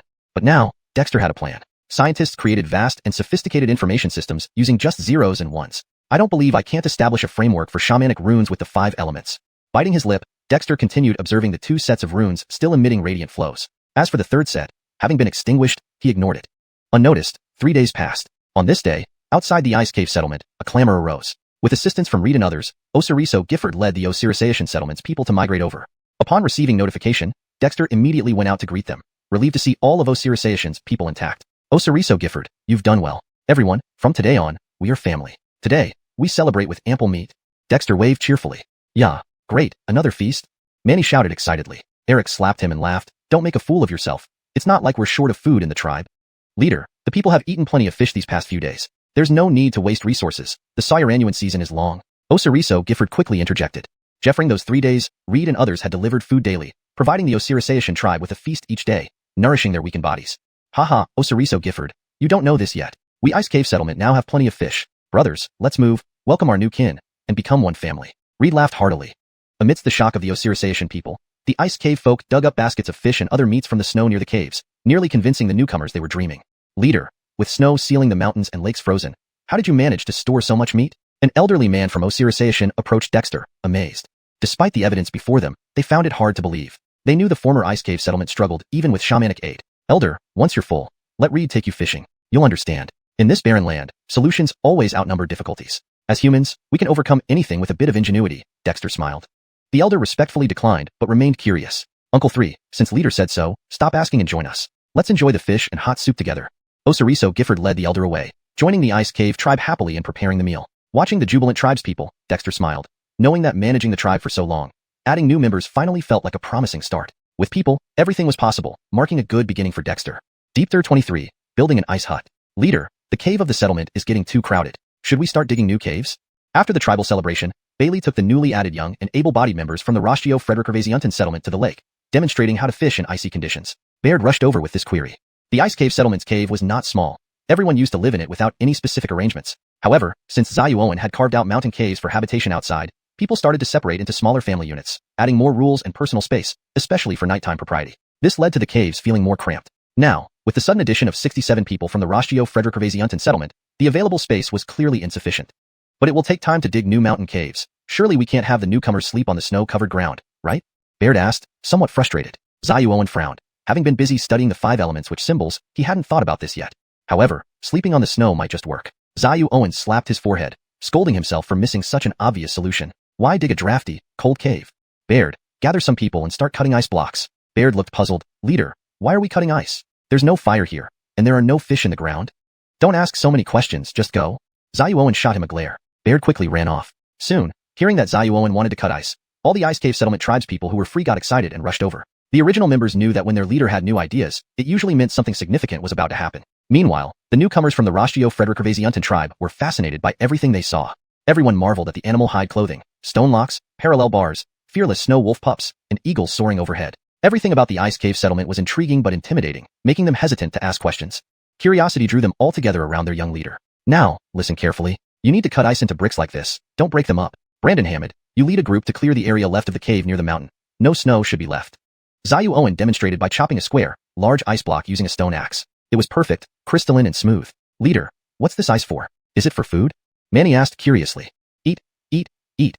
All you ever think about is eating. We're building houses with these ice bricks. Don't ask what houses are, just get to work. And the rest of you, gather dry grass and branches. We'll need them later. Xuanhuan waved them off impatiently. The people scattered, eager to comply despite confusion. The newcomers glanced at each other, but joined in gathering materials while some elders went fishing with Bailey. Soon, ice bricks were being cut and ready for use. Xuanhuan chose a flat piece of ground and began stacking the bricks. Leader, what are you doing?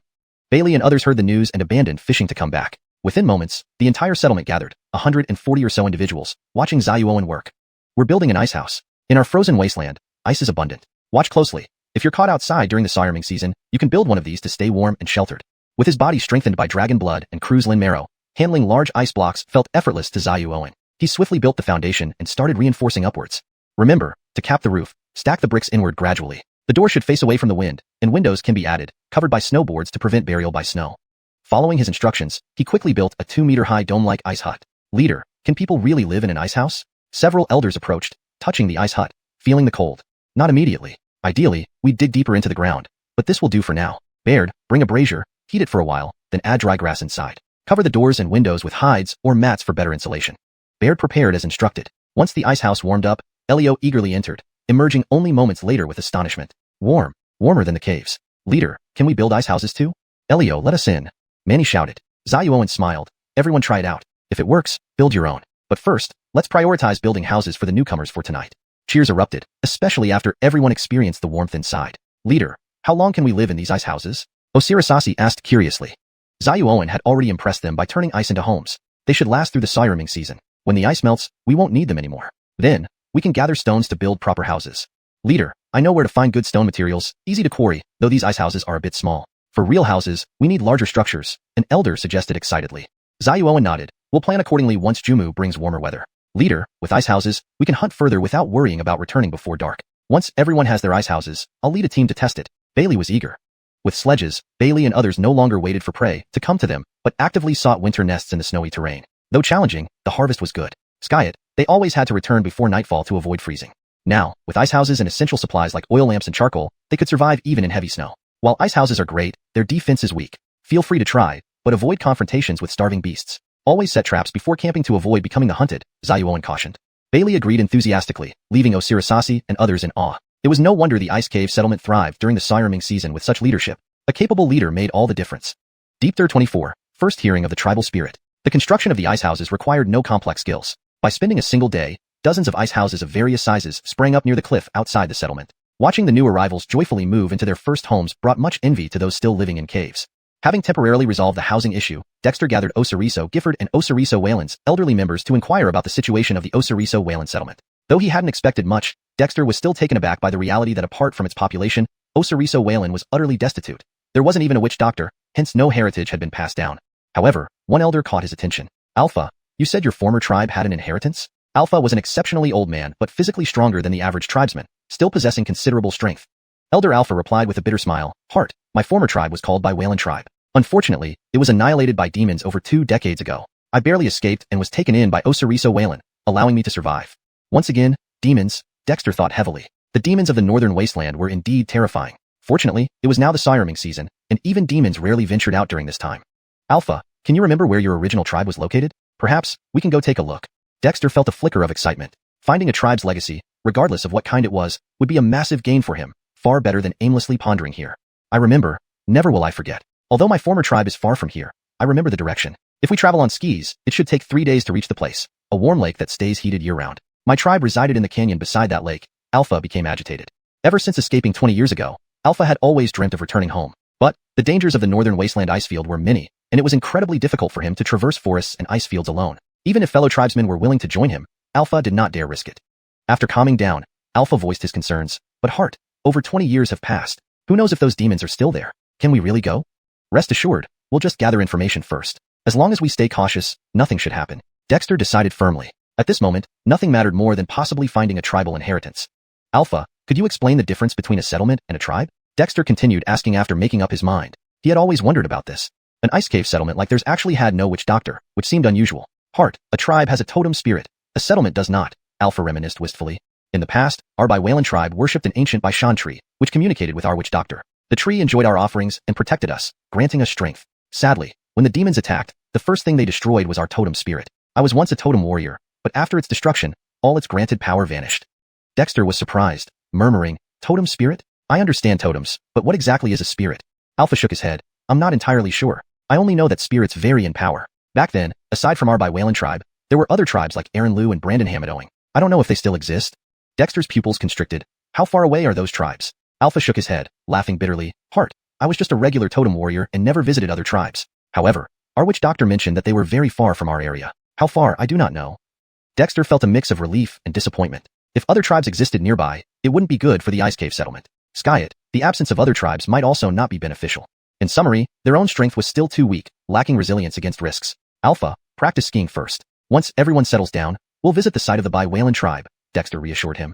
Alpha nodded and left with Osiriso Gifford to select an ice house. "Heart, if we're traveling for a few days, we need proper preparations," Baird suggested after Osiriso Gifford left.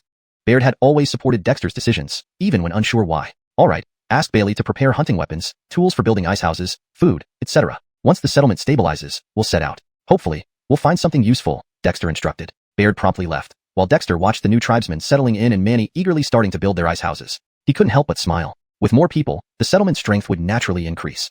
However, in a world filled with demons, protecting the tribe wouldn't be easy. Back in his cave, Dexter looked at the 3 sets of small stones deep inside. The runes on the first set were slowly absorbing natural chi. The second set, representing the 5 elements, had already formed a ring of light around them, with colorful elemental chi converging at the center. Dexter reached out and absorbed the elemental chi, feeling satisfied for a moment. Using runes carved on stones to gather elemental chi was slow but effective. His eyes swept over the third set, discarded after testing the principles of elemental suppression, noticing many pitted particles on the once smooth jade-like stones. Dexter touched the stones, which crumbled instantly, yet one rune remained intact, an earth rune. This earth rune had jade-like qualities, glowing with pure earth chi, more potent than the standalone earth rune in the first set. The elemental suppression ultimately transferred all the elemental chi into this rune? Dexter was surprised. Initially, he thought these runes were wasted, but recent observations showed otherwise. If the stone's earth chi was concentrated into this rune, creating it as an earth rune, can we produce other runes using similar methods? Excited by the pure earth chi flowing within the jade-like rune in his hand, Dexter immediately left the cave with Baird to gather materials for further experimentation. Deep Third 25. Crafting shamanic talismans. Clan leader, what are you looking for? In the cave where firewood was stored, Baird noticed Dexter rarely examining the wood and couldn't help but feel curious. Ever since Dexter produced charcoal, the settlement used less firewood, and these were leftovers from before. Baird, see if you can find any wood hearts. Skis, the central part of a tree. The older the tree heart, the better, Dexter explained. Clan leader, why didn't you say so earlier? I know just the thing. Manny moved a big piece of wood to use as a bed. It's from the middle of an old locust tree, quite large, Baird said with a smile. Dexter. Frederick Revasements later, Manny watched helplessly as Dexter chopped up his sleeping log, selecting only the middle arm-length section, turning the rest into splinters.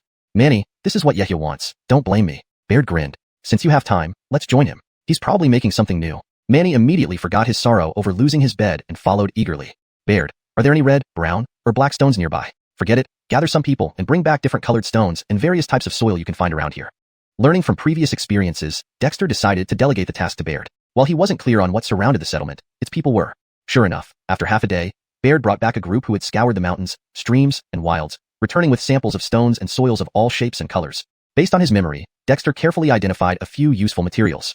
reddish-brown hematite, iron-black magnetite, green copper ore, and even black coal amazed Dexter. This desolate northern wasteland could be so resource-rich? With black coal, he wouldn't need to produce charcoal anymore, and with iron ore, he wouldn't need stone axes. Besides recognizable common ores, Baird also brought back several unknown stones. Not being troubled by this, Dexter employed shamanic knowledge.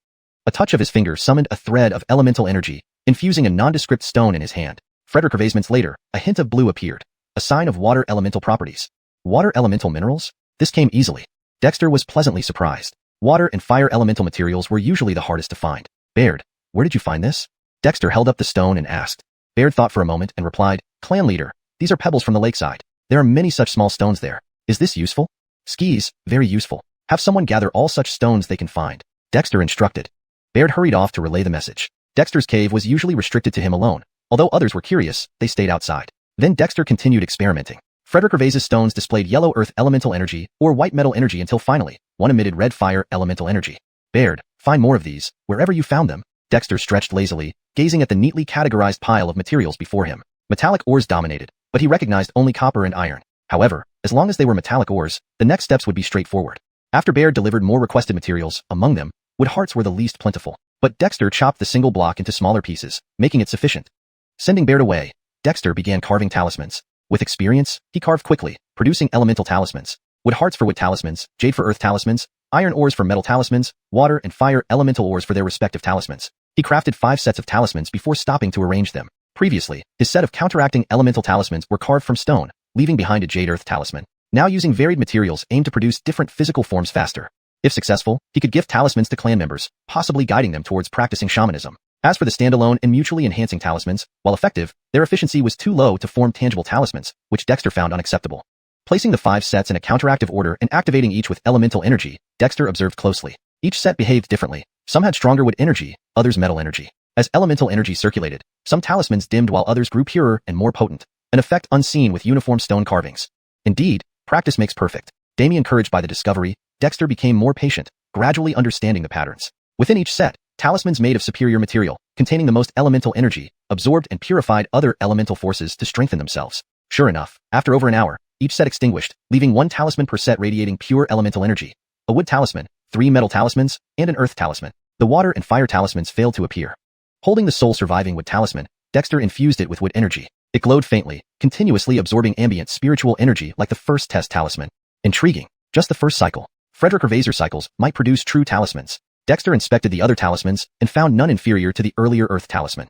Using suitable materials indeed produced stronger talismans. However, without water and fire talismans, the second cycle tests couldn't proceed. Dexter thought for a moment and resumed carving, adding an extra water talisman to a set. 6 talismans still arranged counteractively. The added water talisman should enhance water properties. As expected, when activated, only the added water talisman remained after all others extinguished, forming a blue water talisman, even more powerful than previous trials. Dexter smacked his head in sudden realization. Of course. Please let me know if you need any further assistance. Deep Tur 26. Want to practice witchcraft? The 5 elements support each other. The 5 witch runes nurtured simultaneously show slow yet persistent and everlasting effects. Conversely, when they restrain each other, these runes lead to a rapid but single outcome. The strongest rune purifies and absorbs the powers of the others, enhancing itself. Whether supportive or restrictive, both processes allow for the activation of phantom runes that can absorb ethereal energies from nature, ultimately transforming into tangible runes. This evolution from nothingness to existence mesmerized Ned Owen and deepened his interest in the transformations of witch runes. As Ned Owen continued experimenting, he successfully crafted a fire rune under deliberate adjustment. He picked a set of 5 witch runes which, unlike the ones carved on materials previously, now contained forces specific to one of the 5 elements. The wood rune was emerald green, imbued with the vitality of tree hearts. The earth rune was heavy, embodying the essence of mountains and rocks. The metal rune was sharp, holding the brilliance of ores. The water rune was fresh, carrying the roundness of water vapor. And the fire rune was fierce, capturing the intense heat of flames. On each rune, Ned Owen sensed the flow of pure elemental energies. If the clan members wore such runes, Ned Owen was confident that even without any cultivation methods, they could gradually be nourished by this energy and change their constitution over time. But this wasn't what Ned Owen aimed for. Without hesitation, he rearranged the runes in a circle following the order of elemental restriction. This time, without needing activation, the 5 runes' flowing energies restrained each other. 4 runes faded out in this cycle until only 1 remained. It was a metal rune. After 2 cycles of refinement, the rune appeared completely white, adorned with self-formed metallic patterns. Frederick Hervais's surprisingly, its form became more rounded and complete. Could this be an evolution of the original rune left by witches? Ned Owen marveled as he caressed the rune, feeling its sharp edges cutting his skin. Even without intentional activation, the metallic aura it released left red marks. Frederick Hervais's over, this rune absorbed celestial energies faster than before. From nothing to something, from virtual to real. Maybe this is the path of witch runes. Ned Owen's eyes sparkled. The emergence of this rune gave him many new ideas. Owen, according to the materials I required yesterday, have all the clan's people search for as many wood cores and various ores as possible. The next morning, Ned Owen called Owen over eagerly. Upon learning that the chieftain needed more wood cores and ores, everyone in the ice cave settlement sprang into action, setting aside daily chores like fishing, beast taming, and salt making. Those who knew how to ski went skiing, while others trudged through snow. Everyone, old and new members alike, prioritized Ned Owen's request. By nightfall, baskets full of materials were delivered. Without enough wood cores, people cut them amidst snow. With insufficient ores, they dug more. They didn't know what the chieftain planned, but doing was enough. When Ned Owen woke from meditation, he was amazed by the piles of materials outside his cave. These folks are really too adorable. Come here, everyone. Your chieftain is feeling good today, and we'll teach you how to draw witch runes. Ned Owen laughed loudly from atop a big rock. This rock was where he had been tied and sacrificed to the heavens earlier. Now, clutching a walnut-sized evolved metal rune, he addressed the crowd. These are witch runes, legacies left by witches. Do you want to practice witchcraft? Do you want to become witches? Today, your chieftain is happy and willing to teach you to draw runes. Whoever draws the fastest and most accurately will receive a handcrafted rune, a talisman to help you on your journey to witchcraft. Want one? Ned Owen's words shocked and moved everyone. Harton, can we really do it? Can we become witches? Zoltan stuttered, his eyes fixed on the golden rune, showing excitement yet disbelief. During the witches' era, no one inherited their legacy despite being taught.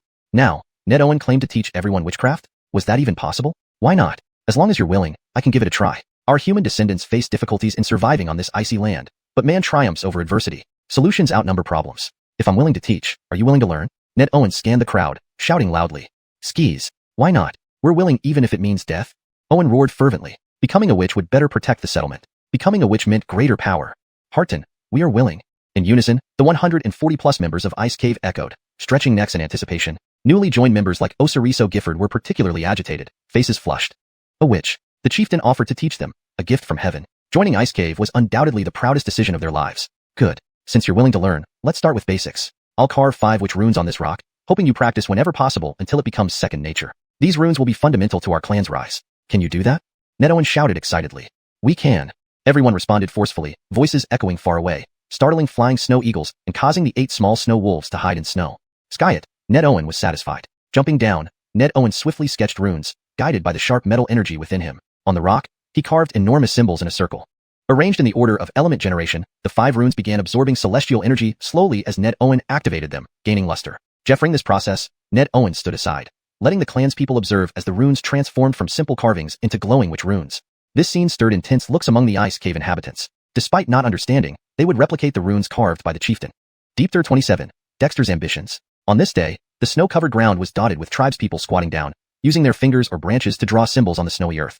Dexter did not offer any specific guidance, but simply walked around and then returned to his cave. He had more important matters to attend to, namely, crafting more shamanic symbols. Not everyone was suited for shamanic cultivation, and Dexter was acutely aware of this. But even if someone's aptitude was dull, as long as every tribesperson could wear a suitable shamanic symbol year-round and master the most basic primitive symbol, the Ice Cave settlement would surely undergo a tremendous transformation. At this moment, Dexter suppressed his impulse to search for the Whalan tribe's legacy. Instead, he focused entirely on drawing symbols in the cave, knowing that his foundation rested on these over 100 people in the Ice Cave settlement. If just 3 or 5 of them could develop talent, it would make future reforms much easier. With previous experience under his belt, Dexter's progress was swift this time. The second cycle evolved golden symbol served as his best carving tool. Basket after basket of similar materials were sliced and meticulously carved under his hands before being set aside. It took him 2 full days to inscribe appropriate shamanic symbols onto all the materials gathered by the tribespeople. Then, Dexter began arranging the materials. Almost always in groups of 6, each with inscribed symbols, he spent about half an hour arranging 50 sets of symbols until they filled the entire floor of his cave.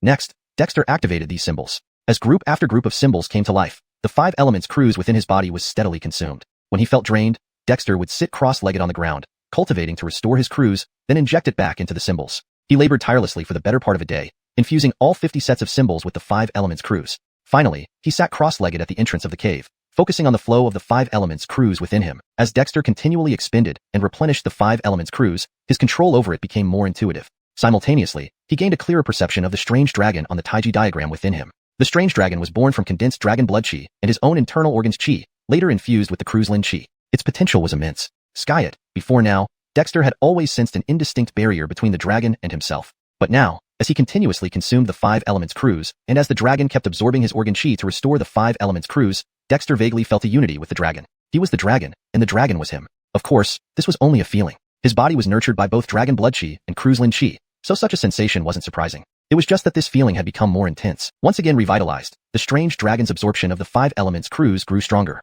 As the dragon absorbed the essence of heaven and earth, Dexter's perception of these external energies became sharper.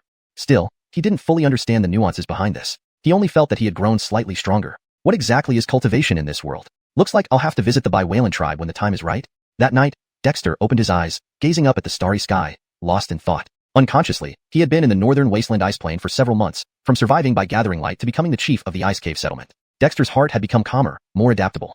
Looking at the stars all night, he didn't recognize any familiar constellations. Dexter wasn't surprised. The flow of 5 elements Croods within him made him feel energetic rather than tired. The benefits of cultivation started to manifest in him, even though he still didn't understand why.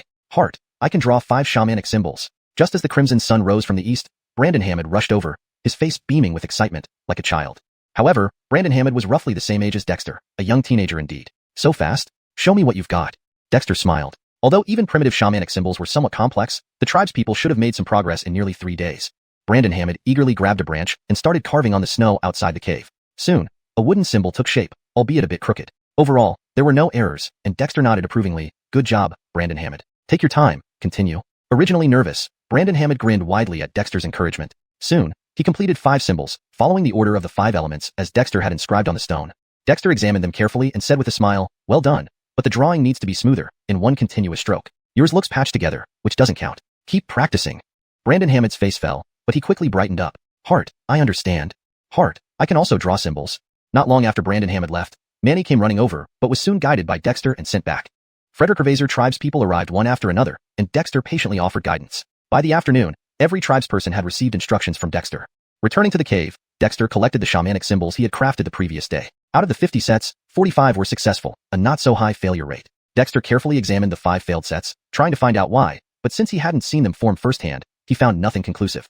This made Dexter more vigilant. Nonetheless, the 45 sets of symbols were enough for him to proceed with the second cycle of crafting. This time, Dexter chose 4 sets of symbols. With a golden symbol in hand, he planned to craft the other 4, combine them into sets, and try out his idea. 4 sets of symbols were successfully shaped under Dexter's careful control. Each set included a specified additional symbol. This time, all 4 sets succeeded without mishaps. The complementary and counteractive nature of shamanic symbols is like a stable integration system. As long as everything is done according to the rules, the intended symbols can be accurately obtained. Frederick Ravazer, symbols have the effect of gathering celestial energy, allowing mass production as long as materials are sufficient and the 5 elements Croods can keep up. Dexter breathed a sigh of relief, his eyes gleaming with insight. Using shamanic symbols to gather celestial energy is akin to having energy, and with energy, one can develop technology. Skis, shamanic symbol technology. Compared to the mysterious shamanic symbols and celestial energy, Dexter was more familiar with the power of technology. However, this world possessed forces unlike anything from his original world. Now that he had discovered the form of energy conversion and storage within shamanic symbols, it undoubtedly opened a different door for Dexter. The 5 second cycle shamanic symbols were now distinct from the primitive ones, becoming more complex and smooth, as if endowed with true spirit. After pondering for a while, Dexter arranged the 5 symbols in the order of the 5 elements. Let me see how efficiently the second cycle shamanic symbols generate the 5 elements Croods.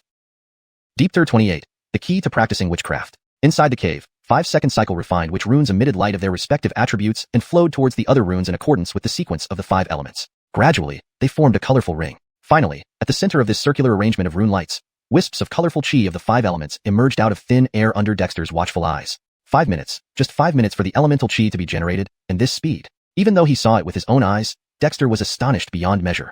Not far from where he stood on the cave floor were the second set of original, which runes he had used for experimentation. This group, similarly arranged in the order of the 5 elements, was also gathering heavenly and earthly spiritual energy and generating elemental chi. However, apart from the one time Dexter had absorbed and inspected them, after several days, only an egg-sized lump of elemental chi had condensed. But now, the elemental chi generated at the center of the second cycle rune circle was visibly increasing at a rapid pace. Dexter stared intently at the circle of light. Based on his current perception of heavenly and earthly spiritual energy, he found that the absorption rate of these runes was 10 times faster than that of the initial group. Original runes, second cycle runes, is there such a huge difference? What about third cycle runes? Excitement surged within Dexter, but for now, he did not plan to refine third cycle runes, because he didn't have enough materials. A first cycle rune required a set of 5 elemental witch runes plus 1 designated witch rune. A second cycle rune required a set of first cycle elemental witch runes plus 1 first cycle designated witch rune. Similarly, a third cycle rune would need a set of second cycle elemental witch runes plus 1 second cycle designated witch rune. To assemble 5 third cycle runes, considering this exponentially increasing consumption, even if he could manage it, it would be somewhat impractical for now. Frederick Ravazer, he still needed to provide suitable witch runes for the clan members, and see if more people could embark on the path of practicing witchcraft. As long as new clan members mastered the power of witch runes and cultivated even one type of elemental chi, Dexter wouldn't have to worry about lacking elemental witch runes for experiments. It was like the chicken and the egg problem. Dexter's task now was to take care of this hen. Suppressing his excitement, Dexter reached out and pressed his hand over the growing rainbow-like elemental qi, channeling the Kobe Columbian cultivation technique. The pure elemental qi stimulated the strange dragon within him, which then sucked up the newly generated quail egg-sized elemental qi, but more strands of elemental qi continued to emerge. This was much faster than Dexter's usual practice. Interrelated elements, gathering essence. Indeed, this is a great treasure for cultivation. Dexter felt elated inside. This cheat-like cultivation was so addictive, even at its beginning stage. As he continually absorbed the elemental qi swallowed by the dragon within Dexter grew stronger. Not only did it nourish the 5 internal organs, it also drew the yin-yang qi mass, causing some strands of elemental qi to flow back and be absorbed by the yin-yang qi mass. Yin and yang give birth to the 5 elements, and the 5 elements converge into yin and yang. The two are indeed inseparable. After observing carefully for a long time, Dexter finally smiled with enlightenment. No one to guide him meant everything had to be figured out by himself. Although it was arduous, the rewards were greater. The 21 first cycle runes remaining were insufficient to refine a set of 5 second cycle runes. Dexter did not rush for quick success, but instead called Baird and asked about the clan members. Heart. Most of the clan members can now draw basic witch runes decently, but completely outlining them in one stroke is quite difficult. Even those who are already very skilled can mostly only outline one complete rune, Baird said, scratching his head. Only one, Dexter murmured, glancing at the 21 runes laid out on the ground. After some thought, Dexter instructed, Baird, go fetch the clan members who can independently outline one rune. Baird, puzzled but compliant, quickly fetched the people. Soon, more than 10 clan members were brought over by Baird, including Osiriso Gifford and a few newly joined members like Brandon Hammett, most of whom were teenagers. Draw your best rune for me, Dexter scanned them and ordered. Heart, let me try first. Baird stepped forward, full of hope. All right, you first. Don't be nervous. Even if you fail, it's fine. Practice makes perfect. Draw the rune you're most confident with, Dexter reminded him. Baird nodded, grabbed a dead branch, and started sketching on the snow. He drew the metal rune, relatively simple among original witch runes, yet drawing it accurately in one stroke was still challenging. However, under everyone's gaze, Baird soon smoothly completed the rune almost identical to the ones Dexter had left outside the cave. Good job. It has the shape, but whether it has the spirit depends on whether you have the talent for witchcraft, Baird. Keep going. Damien encouraged by Dexter, he picked a metal rune and handed it to Baird. Hold this metal rune. It can absorb metal elemental spiritual energy. Your task is to find a way to absorb the spiritual energy from the rune and convert it into your strength. Once you can absorb and control this force, you can start practicing witchcraft. Dexter explained. Heart, is this true? Baird exclaimed in delight. Can I really practice witchcraft too? Whether or not you can depends on your fortune. In fact, I don't know how to make you absorb the rune's strength. All I can offer is the key to practicing witchcraft. Everything depends on you. Baird understood and replied seriously, rest assured. Heart, I won't let you down. Dexter patted his shoulder and then began evaluating other clan members. The second person was Manny, who successfully sketched a water rune and received a water rune, followed by Brandon Hammond. An hour later, all 18 remaining runes found their owners. Watching these first successful drawers, Dexter reminded them again and then summoned Bailey. Bailey was depressed because he wasn't part of the first batch of rune receivers, but it couldn't be blamed on others, only his lack of effort. Bailey, assign some clan members to collect materials specifically. With the materials, I can refine which runes for you. Also, do not neglect the daily affairs and training in our settlement. Frederick, everyone moving. Hearing Dexter still planned to make more runes, Bailey's depression vanished, and he assured, don't worry, Heart, we'll get the materials without delaying any business. Knowing Baird and others got runes first, the rest of the clan members became urgent. Everyone rushed out to search for the materials needed for rune refining. Meanwhile, fishing continued, hunting proceeded, and during leisure moments, everyone practiced drawing runes, utilizing every moment available. Dexter naturally found this highly satisfactory. Having given his clansmen a grand opportunity, it now depended on their own efforts. Deep Third 29. Journey to the Bising Tribe. Over the following days, Dexter absorbed the condensed 5 elements energy from the second cycle Kobe Aviv, while imprinting the symbols on materials gathered by Hayden's arrangements, crafting first cycle Kobe Aviv. Soon, Dexter had accumulated dozens of first cycle Kobe Aviv, and promptly crafted a set of second cycle Kobe Aviv. The combination of both sets significantly doubled his absorption speed, making it highly effective. Jeffering these days, some tribespeople completed the single-stroke sketching of Kobe Aviv symbols. Since Dexter no longer demanded that they produce all 5 symbols, their efficiency noticeably improved. However, those granted Kobe Aviv by Dexter were still exploring and hadn't found any tricks yet. Dexter could only patiently wait. Being able to sketch Kobe Aviv didn't necessarily mean they had an aptitude for witchery. It could just be artistic talent. Who knew? Dexter's own cultivation progress was gratifying. The Taiji diagram in his body rotated faster, and the strange dragon inside him also swallowed the 5 elements energy more swiftly. His organs received better nourishment, making him feel refreshed. Skyet, he had some doubts about this rapid progress. A few days later, seeing the new members from Rashio Frederick Revasiantan settlement settle into the community, Dexter couldn't hold back any longer. Alpha, how have these days been in the settlement?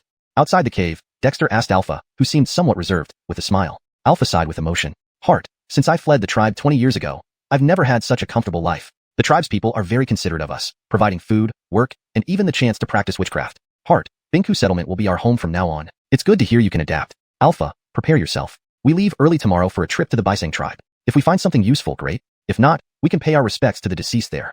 Alpha's eyes widened as he fell to his knees before Dexter, tears streaming down his face. Heart, thank you, thank you. Dexter helped Alfie up, patting his hunched shoulders.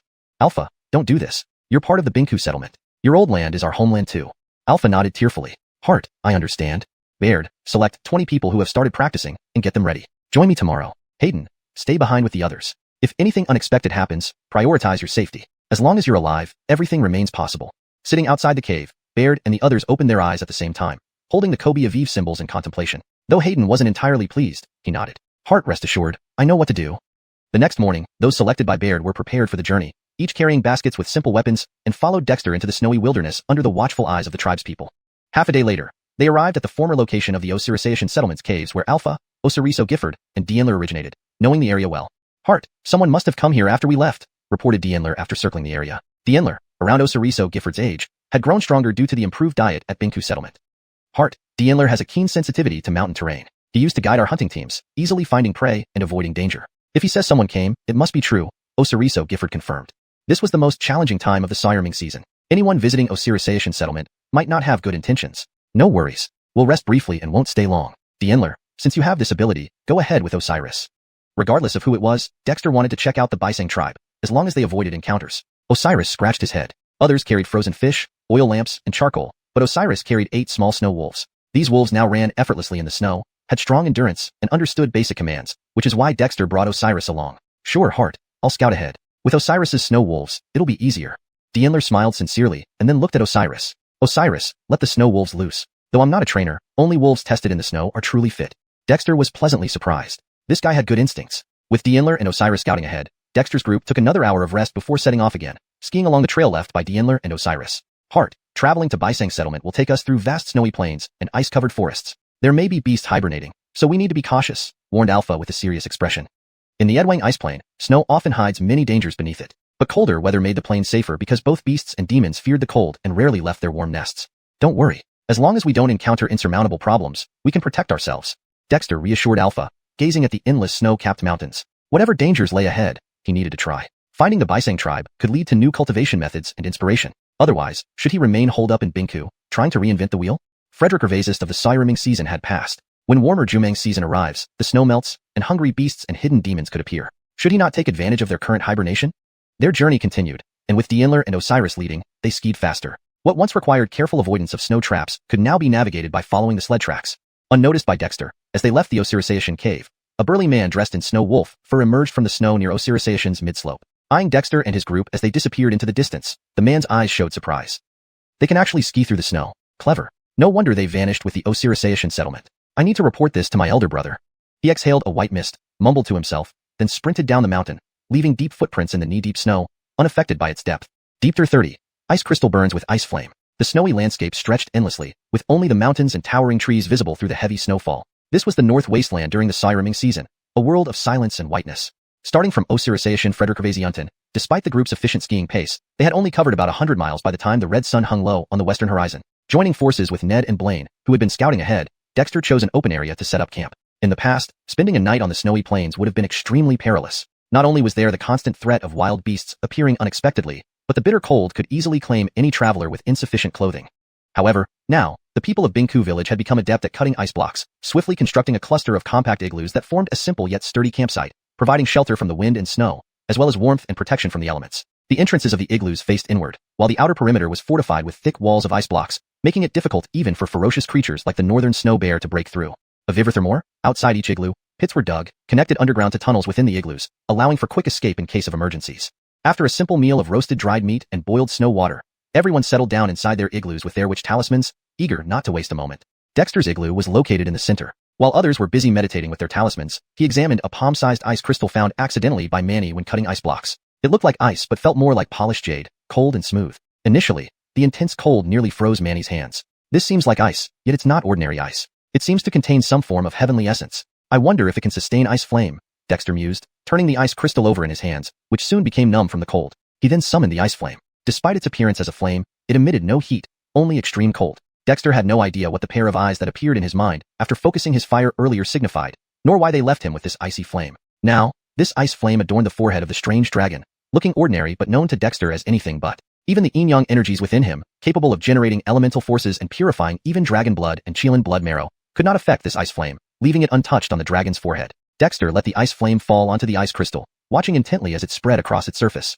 To his surprise, the ice crystal began to burn, enveloped in ice flame. This was the first time Dexter had seen the ice flame ignite. Previously, it had never burned, whether used to cauterize wounds or scorch broken horns. Could this ice crystal be fuel for the ice flame? Dexter wondered, puzzled by the lack of reference for such phenomena. Quickly discarding the burning crystal to avoid harm, he observed as the entire crystal ignited, its flames growing without producing any heat, instead chilling the air further and melting the surrounding ice and snow, including parts of his igloo. Hiss, does this crystal amplify the ice flame?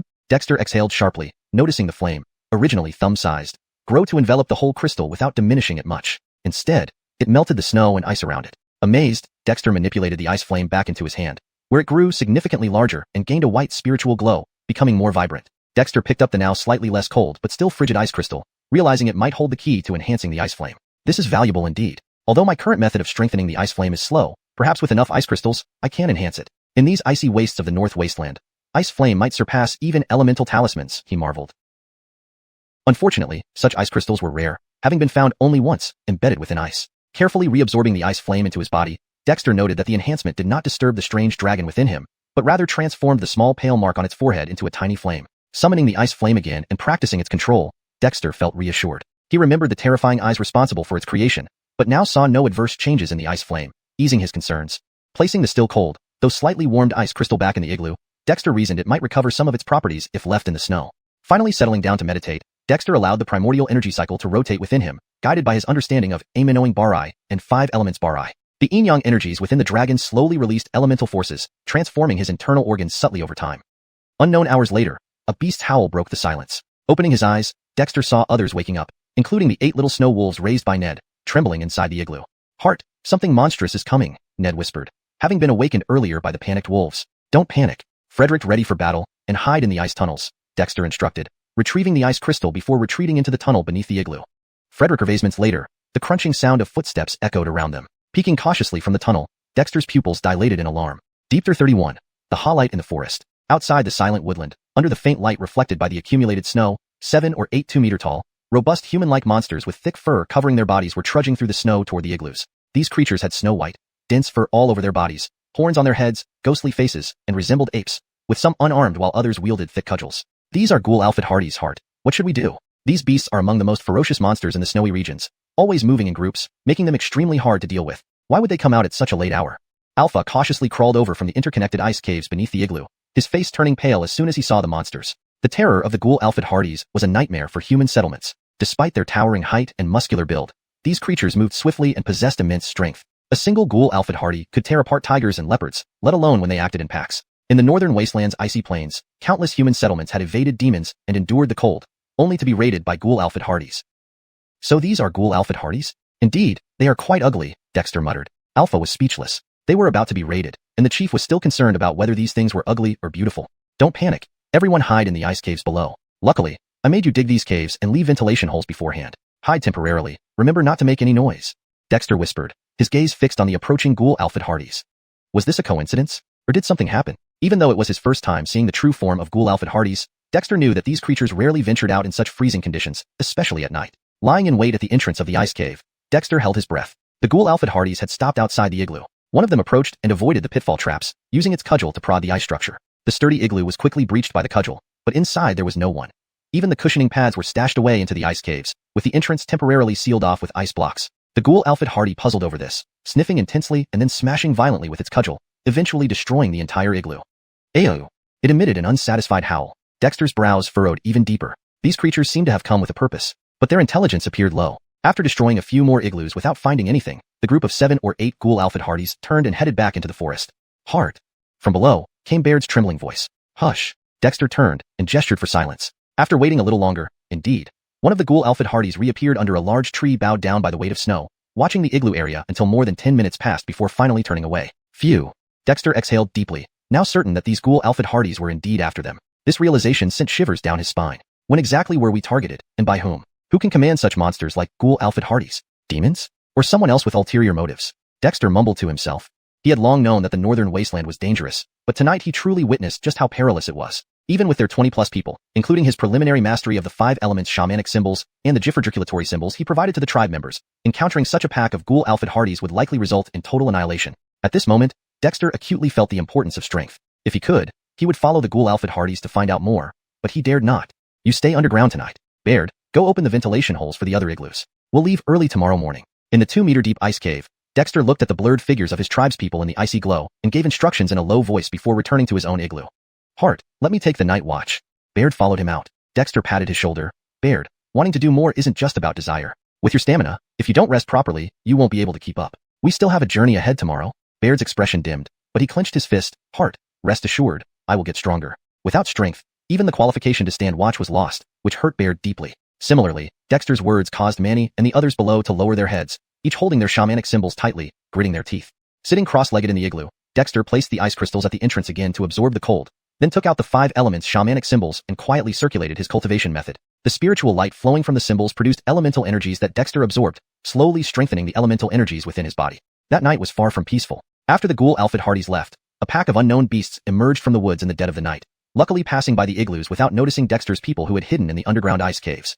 Shortly afterward, a strong wind suddenly blew, sending snowflakes swirling and ice shards flying. Thankfully, the igloos protected the tribal members from harm. Indeed, if not for the igloos, Dexter's group might have been wiped out. When the crimson sun rose in the east, the wind ceased. Dexter emerged from the igloo, confirming no immediate threats, and allowed Baird and others to surface from the ice caves. Everyone, destroy the igloos and fill in the ice caves. Leave no trace, and let's get out of here, Dexter urged, gazing deeply into the snow-covered forest. Baird and others, although confused, complied. Destruction was easier than construction. Collapsing the ice caves and smashing the igloos, sweeping away charcoal ash, and covering the ground with snow, they finished the cleanup and climbed onto their sleds. Baird, you and Manny stay at the rear, dragging branches to cover our tracks, Dexter instructed, glancing at the somewhat disordered campsite where igloos had been destroyed. Baird and Manny, though surprised, quickly chopped some leafy branches, tied them around their waists with ropes, and dragged them behind. Hart, is something targeting us? Alpha asked nervously. Having encountered ghoul Alfred Hardys on less than a third of the journey to the Govin tribe, Alpha grew increasingly worried. We're not sure yet, but it's better to be cautious when traveling, Dexter said solemnly. Here in the northern wasteland, we can only rely on ourselves. Any caution is warranted. Alpha nodded. Hart, let me and Gino lead the way in front. I'm familiar with this area and may find a shortcut. Dexter looked at Alpha intently. All right, but be careful and don't move too fast. If you see anything, hide immediately and wait for me. #Deepter32, Cave Wild Zoran. The morning chill was unusually sharp, but xuanhuan and his companions had grown accustomed to it. Following the trail left by Zhi and others, they glided over mountain ranges and forests, thankfully encountering no mishaps along the way. By noon, xuanhuan and his group arrived at a vast area of towering rocks. Strangely, there were no trees here, and the surroundings appeared unusually desolate. Roland and the other 3 were already waiting ahead. Hart, this is the Dead Stone Forest, once the farthest point for hunting by our Basan tribe. We dug caves here long ago as hiding places. Why don't we rest for a while and eat something? Roland suggested. Xuanhuan nodded. Since morning, they hadn't eaten anything, and everyone must be hungry. Though it was common to go without food for days in the North Wasteland ice plain, since xuanhuan started fishing through the ice cave settlement now had an abundance of food, with at least 2 meals a day. With xuanhuan's approval, Roland led the way. The Dead Stone Forest was expansive, filled with towering rocks of varying heights, some over 10 meters tall, others just over 1 meter, forming a maze-like stone array. Under the cover of snow, it would be easy to get lost if not for Roland's guidance. After about 10 minutes, they stopped beneath a massive rock nearly 20 meters high. It resembled an arm reaching skyward, clenched into a fist. Roland surveyed it for a moment before moving to the other side and tapping on a severely eroded sandstone block about 10 meters away from the giant rock. Xuanhuan and the others gathered around. After some probing by Roland, the sandstone finally shifted, revealing an opening. What's the principle behind this? A mechanism? Xuanhuan asked, somewhat surprised. Roland scratched his head. Hart, I'm not sure how it works, but I know this stone can move. The tribe's people excavated here years ago, revealing a natural cave underneath, which made a good hiding spot. Unfortunately, the Dead Stone Forest has no game animals, only insects, making it unsuitable for habitation. This is indeed a peculiar place, Xuanhuan commented approvingly, but soon his brows furrowed. Be cautious, this doesn't seem abandoned for long. Following Xuanhuan's finger, Farouk and others saw clear footprints on the steps leading into the open cave entrance, despite the dust. Could there still be survivors from the Basan tribe? Roland became excited. Not necessarily from our tribe. Xuanhuan pressed down on his shoulder, holding a golden charm. I'll go in first to check. If it's safe, you can follow. Hart, let me go first. Farouk insisted urgently. Right, it's absurd for the chief to lead. Let me go. Conrad muttered. Hart. Roland also became agitated. Hush, I know witchcraft and can defend myself. What about you lot? You just be targets. Remember, to do more, you must have the ability first. Xuanhuan gave them a stern look before carefully entering. The group outside exchanged looks, feeling both moved and ashamed, clenching their fists tightly. Holding the golden charm, Xuanhuan cautiously descended the rough stone steps. Soon he reached the ground. The cave was damp and cold, but the air wasn't stifling, indicating good ventilation. He scanned the area and called out, "Come down." Soon, Roland and others joined him, making the cave feel crowded. Well, it's relatively safe. Garfield, start a fire and roast some meat. The rest, take a break. After eating, we need to keep moving.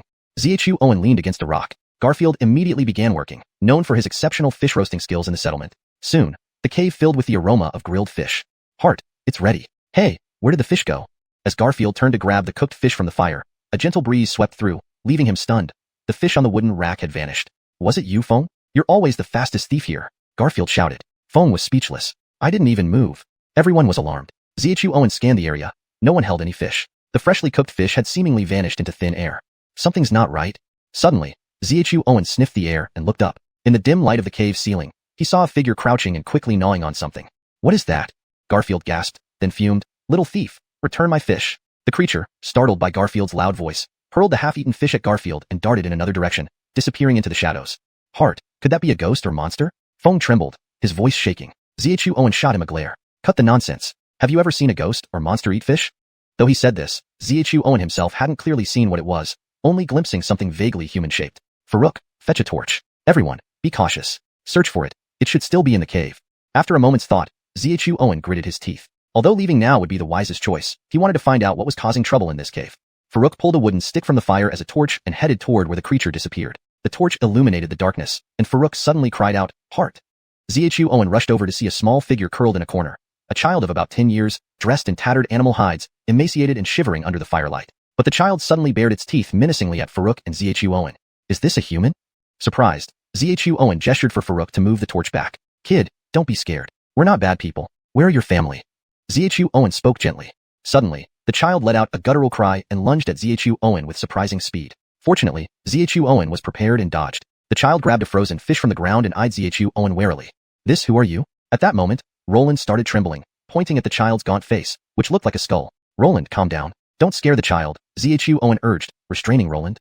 Heart, he looks like our former tribal chief. He might be the descendant of our chief. But initially, Young Heart went out early for hunting, so?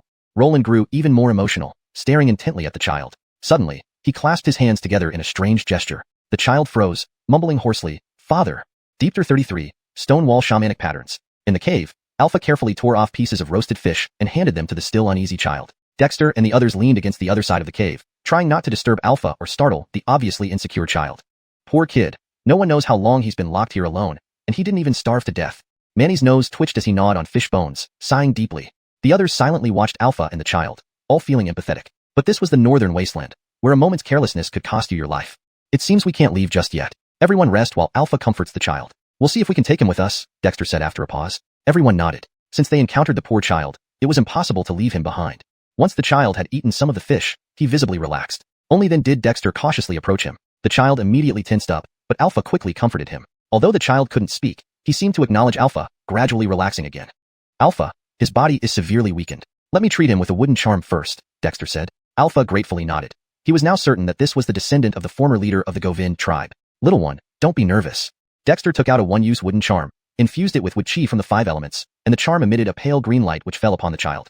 The child looked at Dexter in surprise, but gradually calmed down under the soothing green light, eventually falling asleep. Dexter didn't stop there, channeling all the life force from the wooden charm into the child's body, a trick he had learned over the past few days. Wooden charms primarily enhance vitality and can be transformed into charm water to heal injuries, similarly nurturing the body. This child was too frail and had clearly been living in this cave for a long time with no source of food, probably subsisting on insects. His body was severely depleted. Leader, thank you. Alpha removed his fur cloak and wrapped the child in it, expressing gratitude. Alpha, we're all family here, no need for formalities. But we can't stay here too long. Try to convince him to come with us once he wakes up, Dexter comforted. Alpha nodded eagerly, hope shining in his eyes. He had always believed that he was the last survivor of the Govind tribe, but now the child gave him new hope. After an unknown amount of time, the outside light dimmed. Dexter instructed Alpha to replace the stones blocking the entrance as the group prepared to spend the night in the cave. The child stirred, opening his eyes to the fire and the roasting fish. Zoran, you're awake. Drink some water first, then eat a bit. Alpha gently patted his emaciated head. Ah. The child made a hoarse sound, wriggling out of Alpha's arms, pointing hesitantly at Alpha, then at Dexter, and finally at himself. Alpha was puzzled, but Dexter understood and asked, You want us to follow you? The child nodded, casting a wary glance at Manny. Manny helplessly scratched his head and turned away. Getting rejected by a child was embarrassing, especially when there was nothing he could say about it. The child got up and moved to where he had been sitting, pushing a large stone with difficulty. Let me help you. Dexter stepped forward, moving the stone aside, revealing a hidden passage. The child thanked him with a nod and crawled inside. Leader, what?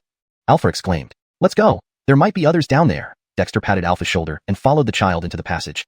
The tunnel was about 10 meters long, with 2 bins before Dexter and the child reached a smaller cave. Inside were 2 stiffened bodies, a man and Alexis, embracing each other. The man's right arm was broken, and there was a long black wound across his chest. The Alexis's lips and neck were black, likely from trying to suck the poison out of the man's wound, leading to their mutual demise due to poisoning. Deaf to the cold weather, their bodies showed no signs of decay. Seeing the man's body, Alpha trembled violently, rushing over and kneeling before it. Drew, I've come too late. The child looked dejected, standing silently beside them. Dexter turned away, unable to bear the sight. Frederick Ervasements later, the child walked to the side, pointing at the stone wall. Dexter noticed carvings on the walls around the cave, but the light was too dim to make out the details. Alpha, the dead cannot return to life. Please take heart. At least, the bloodline of the Govin tribe remains. Your responsibility now is to raise this child. Dexter sighed. I'll fetch an oil lamp. There should be something left behind by the young leader of your settlement. Alpha also saw the patterns on the stone walls and nodded bitterly. Leader, rest assured, I will take good care of him. The tribe is gone, and he will be my hope for the future. Dexter patted Alpha's shoulder and entered the tunnel, quickly returning with an oil lamp. With the light, Dexter could finally see the patterns carved into the stone walls. They were shamanic symbols, similar to those in the primitive true understanding of shamanic terms, although with some differences, Dexter could decipher them. After examining all the symbols on the 4 walls, Dexter's eyes turned cold. Alpha, how far is it from here to the Govin tribe? Dexter asked urgently. Alpha wasn't sure why but replied quickly, Leader, if we take a shortcut, it will take another day and a half. Dexter calculated mentally, taking a deep breath. Alpha, bury them, and then let's return. Not going to the Govin tribe? Alpha asked in surprise. Dexter smiled bitterly, pointing to the shamanic symbols on the wall. There are still survivors in the Govin tribe, but they have been enslaved and brainwashed by demons, becoming their minions. Your young leader was fatally injured by these traitors and died from incurable demonic poison. Going to the Govin tribe now would mean certain death for us. What? Alpha glared angrily. Damn traitors, I hate them. They deserve hatred, but revenge is best served cold. There will be a day for them to pay the price. Dexter clenched his teeth. Alpha was silent for a moment before fiercely nodding. Leader, I'll listen to you. Can you allow him to join our settlement? The Govin tribe is gone, so from now on, let's call him Govind. Dexter responded solemnly, rest assured. His father left behind the tribe's legacy here. If I succeed in cultivation, I will pass on the Govin tribe's heritage to him. In the future, he can be my disciple. Though unsure what disciple meant, Alpha understood Dexter's goodwill and nodded, looking at the bewildered child with hopeful eyes. Thank you, leader. Deepter 34. Relocation of the settlement. After hastily burying the young chieftain couple of the Govin tribe, Alpha took the child named Govind to rest. Dexter sat cross-legged in the cave, once again memorizing the shamanic runes carved on the stone walls. These runes contain not only secrets of the Govin tribe, but also recorded 2 cultivation methods. One was the ritual spirit method and the other was the shamanic casting. The ritual spirit method was a ritual for totem worship. By establishing a totem and gathering faith from the people, it could birth a guardian spirit. This method gave Dexter an initial understanding of what Alpha had mentioned about the totem spirits. The shamanic casting detailed the practice of shamanic techniques, focusing more on the physical training of a shaman. Although both were basic methods, they suited Dexter's needs perfectly. With the 2 cultivation methods inscribed on the wall, Dexter's mission here was accomplished. He no longer needed to risk returning to the Govin tribe. However, it was the younger chieftain of the Govin tribe who, at great personal risk, had stolen these texts from the tribe. If not for obtaining the ritual spirit method, the young chieftain might not have been discovered by traitorous tribesmen and ultimately lost his life during a hunting expedition. What chilled Dexter's heart the most, however, was the last half-sentence newly inscribed on the wall. Heavenly demonic flames, bloodbath across 10,000 miles. This sentence left Dexter restless. The gratitude for your inheritance, O young Harton of the Govin tribe, is etched in my heart. Dexter vows to avenge the Govin tribe. If I break this vow, may heaven punish me.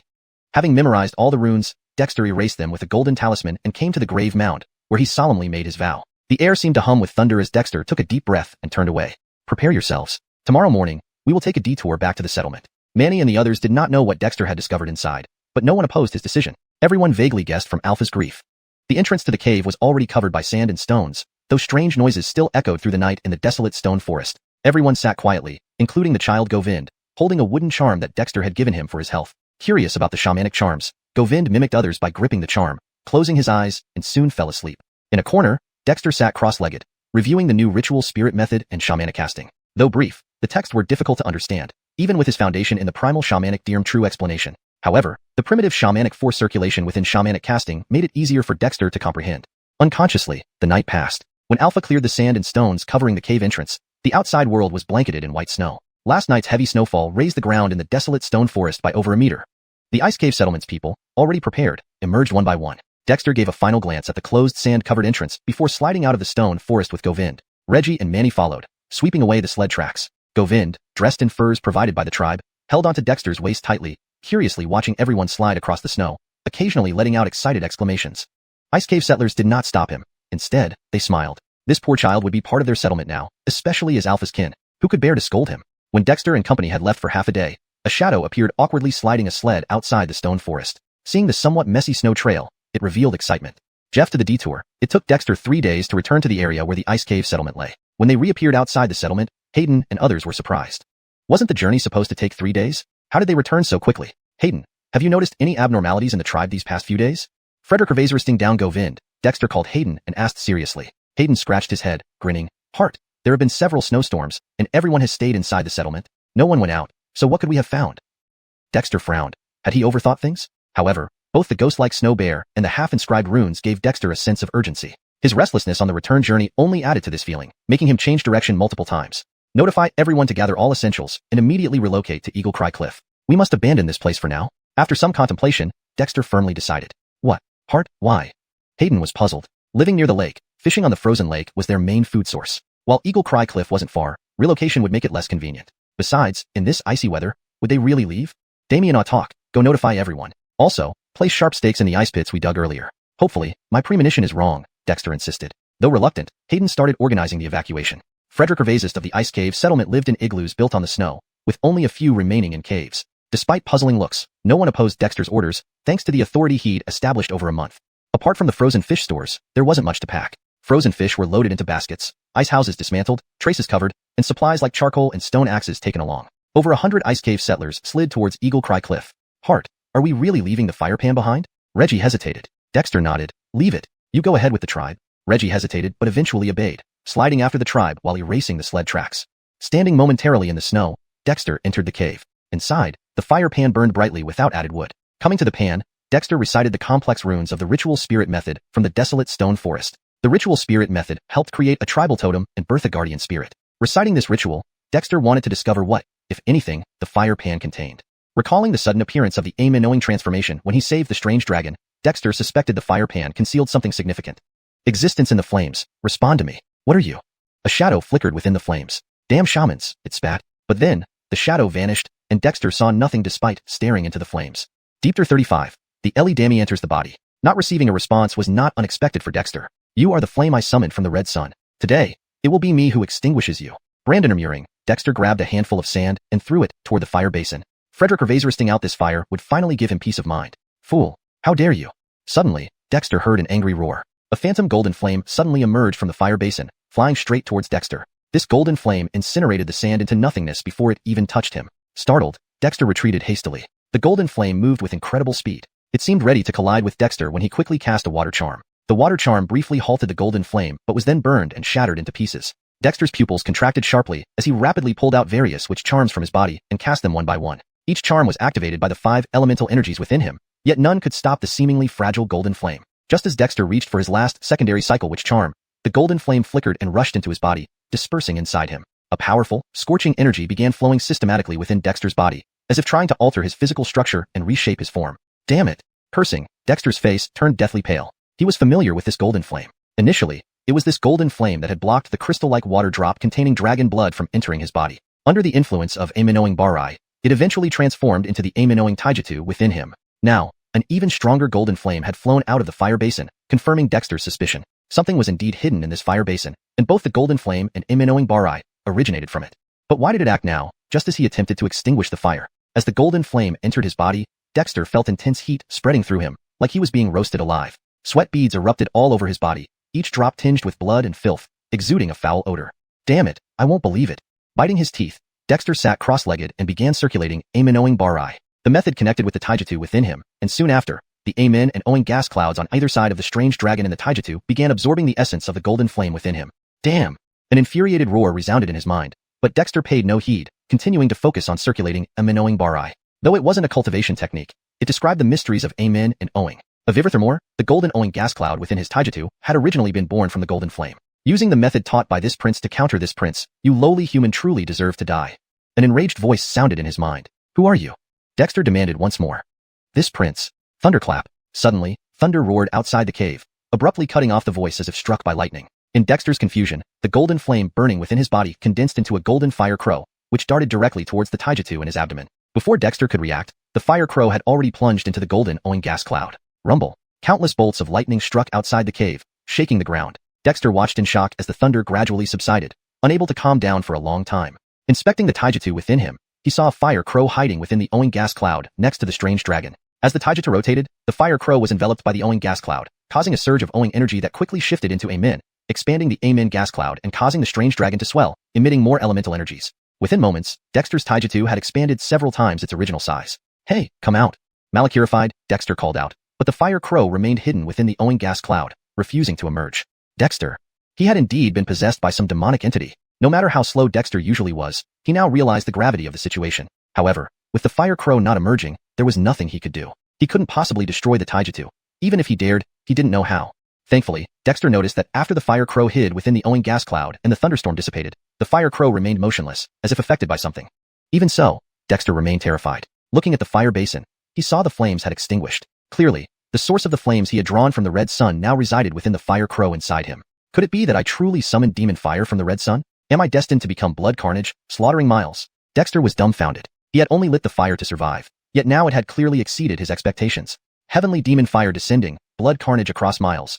This was what the young chieftain of the Govind tribe heard from those rebels. Those rebels were controlled by demons. Perhaps the arrival of demon fire has long been known and searched for.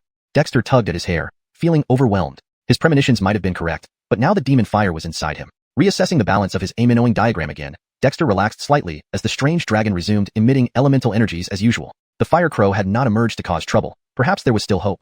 Struggling to his feet, Dexter knocked over the fire basin, fearing anything else might be hidden within. However, reality proved his fears unfounded. With no more thunder outside, Dexter hurriedly left the cave, noticing burn marks around the cave entrance. If he hadn't relocated his tribe earlier, this lightning storm could have wiped out a third or more of the ice cave settlement. Right there, suddenly, he heard faint calls in the distance. Dexter realized his hearing had become incredibly sharp. Glancing afar, he saw snow-covered land becoming unusually clear, revealing several figures awkwardly sliding on sleds from far away. So they have tracked us down, and they can use sleds now? Dexter felt a chill, but then he sneered, hiding behind the cliff. He wanted to see who was targeting their ice cave settlement. About 20 minutes later, 3 robust men clad in thick snow wolf furs appeared outside the cave. It's here. There are signs of habitation. One man pointed at the burnt marks near the cave entrance, surprised. Not signs. People have lived here, but they seem to have evacuated. Did the news leak? Let's go in and check. Another man dismounted his sled and drew a bronze greatsword. Dexter, hiding behind the cliff, narrowed his eyes. Bronze weapons? Translation complete. The Dami English text accurately reflects the original Chinese content, preserving tone, style, and paragraph structure while ensuring natural fluency and coherence. Deepter 36, trapped in the ice pit, clearly inexperienced. These men had just learned how to ski, and their ineptitude, coupled with their malicious remarks and bronze halberds, exuded deep hostility. However, Dexter did not act rashly. He didn't know when these people had started following them, but it was certain that they had been trailing Dexter and his companions on their way to the bison tribe, and had mastered sledding rather convincingly. Frederick Revazeriover, one of the men, even possessed a bronze weapon, a surprise to Dexter. Originally, Dexter planned to return and start smelting iron with his tribespeople after gathering materials like hematite, magnetite, copper ore, and anthracite coal while selecting materials suitable for refining shamanistic talismans. With these materials, even without professional smelting tools, traditional iron smelting methods were still feasible. But he never expected to encounter bronze weapons here, especially high-quality ones. Is it because Ice Pit Settlement is too backward, leading me to assume the whole world is the same? Dexter reflected inwardly. With the presence of a bronze halberd, Dexter knew better than to engage them head-on. After waiting for the 3 men to enter the cave, he silently descended from the cliff, slashing their sleds outside with a gold talisman before running towards the outskirts of the settlement where they had previously dug pits to trap wild beasts. Previously, such pits surrounded the settlement. However, most of them had been filled as fewer animals fell into the traps. The tribe members needed to move around outside. So many pits were covered up. Nevertheless, several pits remained in more remote areas. Dexter left hastily scattered footprints, leading toward the area with hidden pits. The Ice Pit Settlement residents could navigate these pitfalls with their eyes closed, and Dexter was no exception. He deliberately walked lightly over the pit areas, leaving prints indistinguishable from the surrounding snow. Sure enough, before long, the 3 men emerged from the cave empty-handed. This settlement actually fled in advance. How unlucky, The man wielding the bronze halberd cursed loudly, but then noticed the footprints in the snow, spotting Dexter trying to escape further away. Haha, there's still one straggler. Frederick Revazeriover him? The man shouted excitedly, raising his halberd. However, they didn't lose their senses and quickly checked their sleds, only to find they had been slashed. Without time to react, the 3 plunged into the snow, moving astonishingly fast despite the thick snow slowing them down little. Boy, stop! The halberd-wielding man roared during his sprint, his voice echoing across the area, revealing a powerful set of lungs. Dexter seemed startled, falling in the snow before getting up and running faster. Boy, don't let me catch you. The man threatened, focusing intently on Dexter's figure and accelerating. Dexter frequently glanced back, muttering under his breath. His frantic appearance was well played, and the deeper snow made his struggles genuine. Faster! The trio sped forward, paying no attention to the snow-covered ground beneath their feet. In mere moments, they stepped into the trap-riddled area. Before Reed and others evacuated, Dexter had instructed Reed to insert sharpened wooden stakes into these pits, making the snow appear solid but actually loose underneath. Dexter's weight hadn't triggered any traps when he passed by. Seeing they were about to catch up, the three grew increasingly excited and ran faster. They seemed accustomed to running on snow, stomping heavily. Ouch! A sudden cry rang out. The halberd-wielding man turned to see his companion on the left vanish. Before he could react, the right companion also stumbled and disappeared into the snow. Traps. Eden skilled at living on the snow, his reaction was swift. He stopped in time, but inertia caused him to take 2 additional steps. Feeling something break beneath him, he sank into the pit. Reacting quickly, he stabbed his bronze halberd sideways, striking solid earth and preventing himself from fully sinking. Immediately, he heard anguished cries from his 2 fallen comrades. "Ah, save me. My thigh's pierced. Damn it, who set this up? It's my buttocks." The man felt a chill. Now struggling himself, sharp objects pricked underfoot, and his bronze halberd was barely supporting his weight. Up! He gathered strength and roared, a blood-red aura emanating from him. Damien during the pain, he pushed off with his feet, leveraging the halberd to shake free from the snow and launch upward. Just as he was about to leap out of the ice pit, a foot blocked his path. Vivrous, he swung his halberd, but before he could complete the swing, a kick struck his face, sending him flying. "Dare to come to my ice pit settlement and cause trouble? Meet your cat hole." Recognizing the fleeing man from earlier through his mocking voice, the man muttered, "You?" Realizing his fate, his body slammed into the snow, which collapsed beneath him, sending him plummeting. "Ah!" His scream overshadowed those of the other 2. Dexter brushed his hands and approached the first man who had fallen into an ice pit. Seeing the unfortunate fellow's thigh impaled, blood oozing down the sharpened stake and beginning to clot. "Save me!" The man cried in pain. "Who are you?" Dexter asked coldly. The man gritted his teeth. "We? Sons of bitches." Suddenly, the ice pit containing the halberd-wielding man cracked open. A bloody-back man charged up, swinging his halberd wildly. Surprised, Dexter swiftly retreated, leaving shallow footprints in the snow. The man's pupils constricted, but then a blood-red aura surged, infusing his bronze halberd. The aura coalesced along the blade and struck Dexter. Dodging backward, Dexter narrowly avoided the attack, the blood-red aura nearly grazing his nose. As he rolled on the ground, the man rushed over, slashing his halberd downwards. At that moment, his footing gave way. "Ah!" A cry of anguish and rage erupted instantly. Shameless and despicable. Deepter 36, the ice pit trap. Clearly unskilled, they had only just learned how to ski. Their clumsy speech and the presence of bronze broadswords exuded deep malice. However, Dexter did not act rashly. He was unsure when these people had started tailing them, but he could be certain that these individuals had been following them since they set out for the bison tribe, learning the skiing skills rather convincingly in the process. Frederick Ravazover, the man actually possessed a bronze weapon, which came as a surprise to Dexter. Originally, he had planned to return with his clan members to smelt iron, once they had suitable materials. After all, while selecting materials suitable for crafting shamanistic symbols, Giles had gathered hematite, magnetite, copper ore, and other mineral resources. With these materials, even without specialized smelting tools, primitive iron smelting methods were still feasible. But he hadn't expected to find bronze weapons here, and from the looks of it, high-quality ones at that. Is it because the ice pit settlement is so backward that I assume the whole world is like this? Dexter couldn't help but reflect. Given that the enemy wielded bronze broadswords, Dexter knew better than to confront them head-on. Once the 3 intruders entered the cave, Dexter stealthily descended from the cliff, destroyed their sleds left outside using a golden rune, and then ran toward the area outside the settlement where pits were dug to trap wild animals. Initially, there were pits all around the settlement. However, as fewer animals fell into them, most were filled in, especially since the ice pit settlement's inhabitants still needed to venture out. Skyet, several pits remained in more remote areas. Dexter left hurried-looking footprints leading towards one of these pit locations. The residents of the ice pit settlement could easily avoid these pits even with their eyes closed, and Dexter was no exception. Furthermore, he deliberately walked lightly over some of the pits, leaving footprints that, against the snow, didn't seem out of place. Sure enough, before he ran too far, the 3 men emerged from the cave empty-handed. This settlement has already fled. What rotten luck, huh? The man wielding the bronze broadsword cursed, suddenly noticing the footprints in the snow. His eyes widened as he spotted Dexter trying to escape.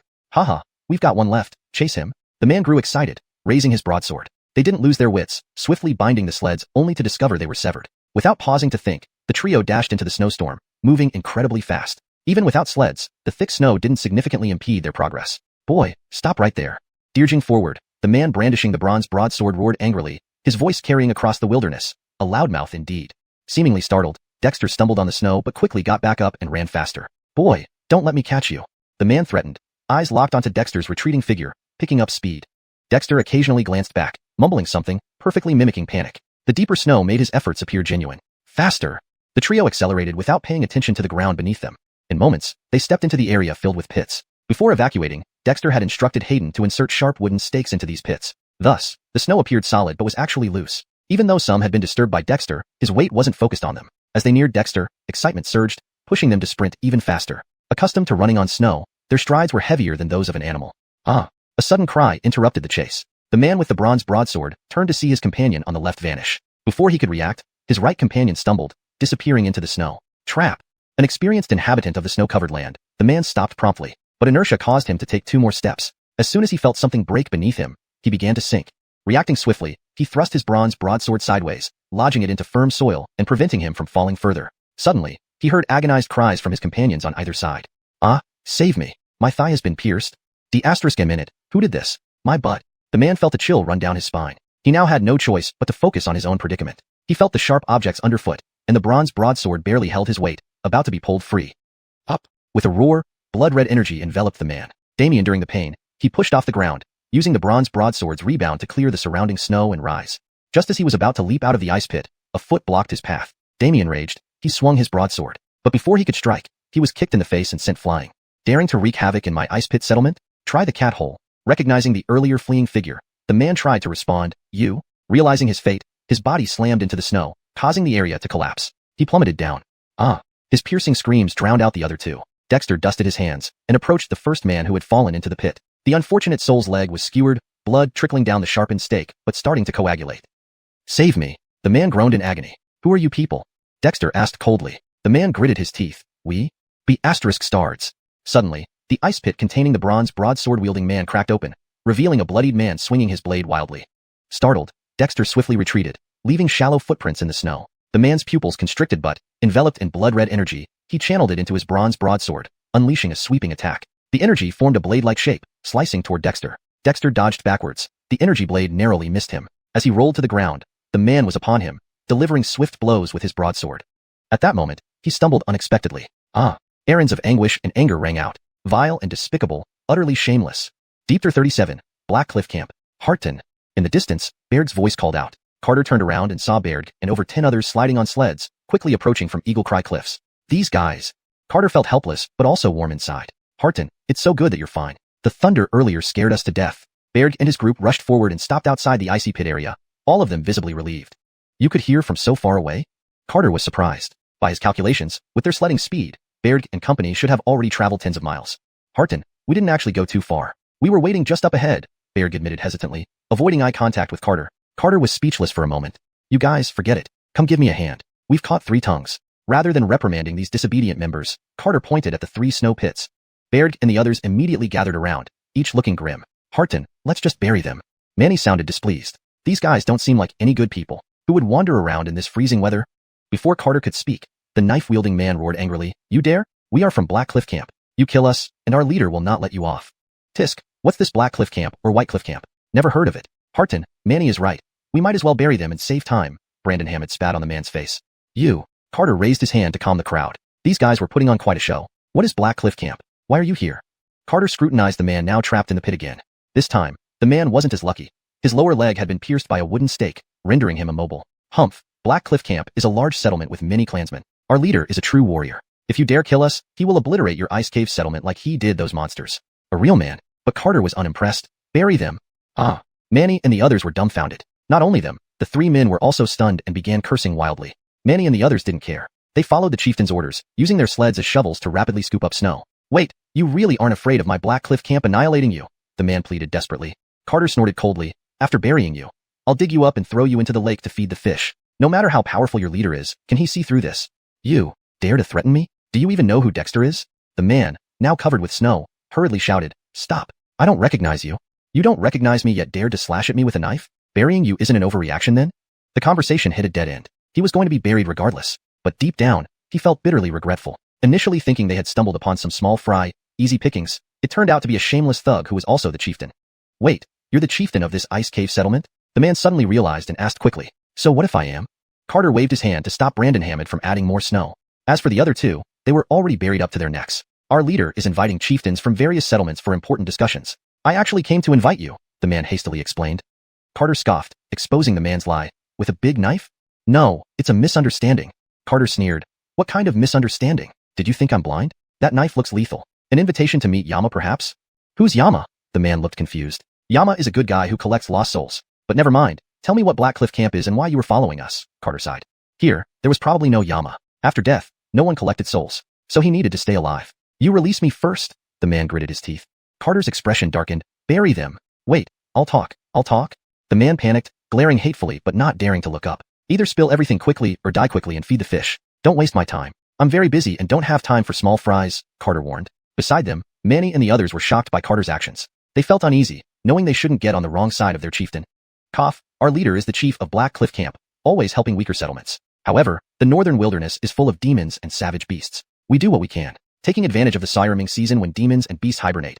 Our leader sent us out to find anyone we could. That day, I was at Horn Frederikervaziunten. Hold on, you've been to Horn Frederikervaziunten?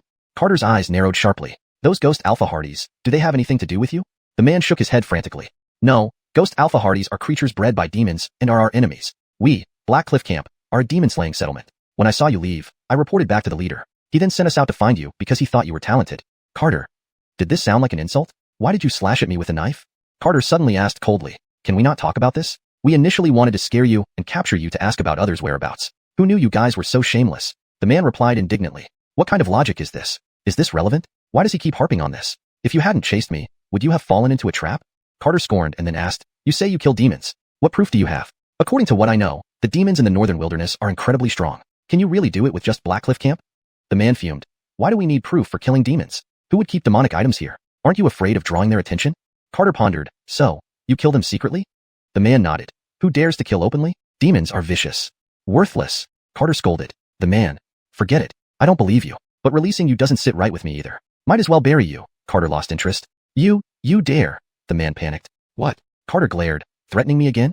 Malachiers welled up in the man's eyes as he hurriedly said, what must I do to make you believe me? What I said is true. There aren't many human settlements left in the northern wilderness. Plus, there are traitors aiding the demons to oppress humans. If you kill us, you'll be doing the demons a favor.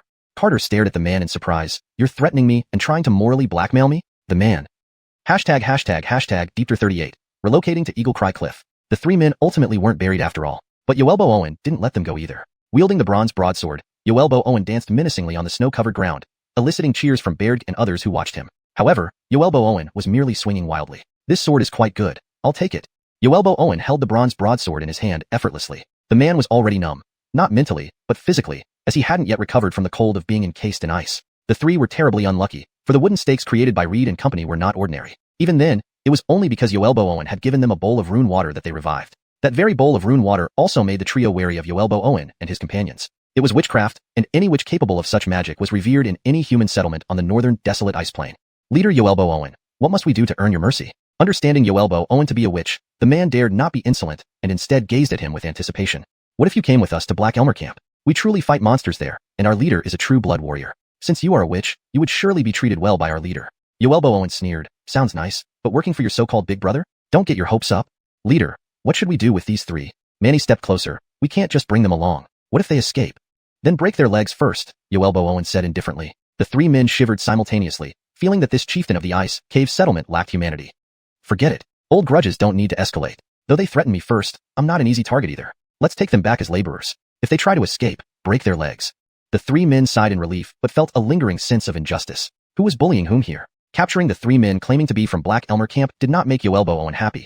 Instead, it weighed heavily on his mind. This northern desolation was chaotic. Ultimately, it all came down to his own weakness. The three captives knew how to ski, so they didn't become a burden. Under the watchful eyes of Berg and others, they couldn't escape and could only follow Yoelbo Owen to Eagle Cry Cliff obediently. But just upon entering the area around Eagle Cry Cliff, they were astonished. On the towering cliffs, northern snow eagles flew about, not attacking anyone below but rather swooping down to play on the snow, blinding them with disbelief.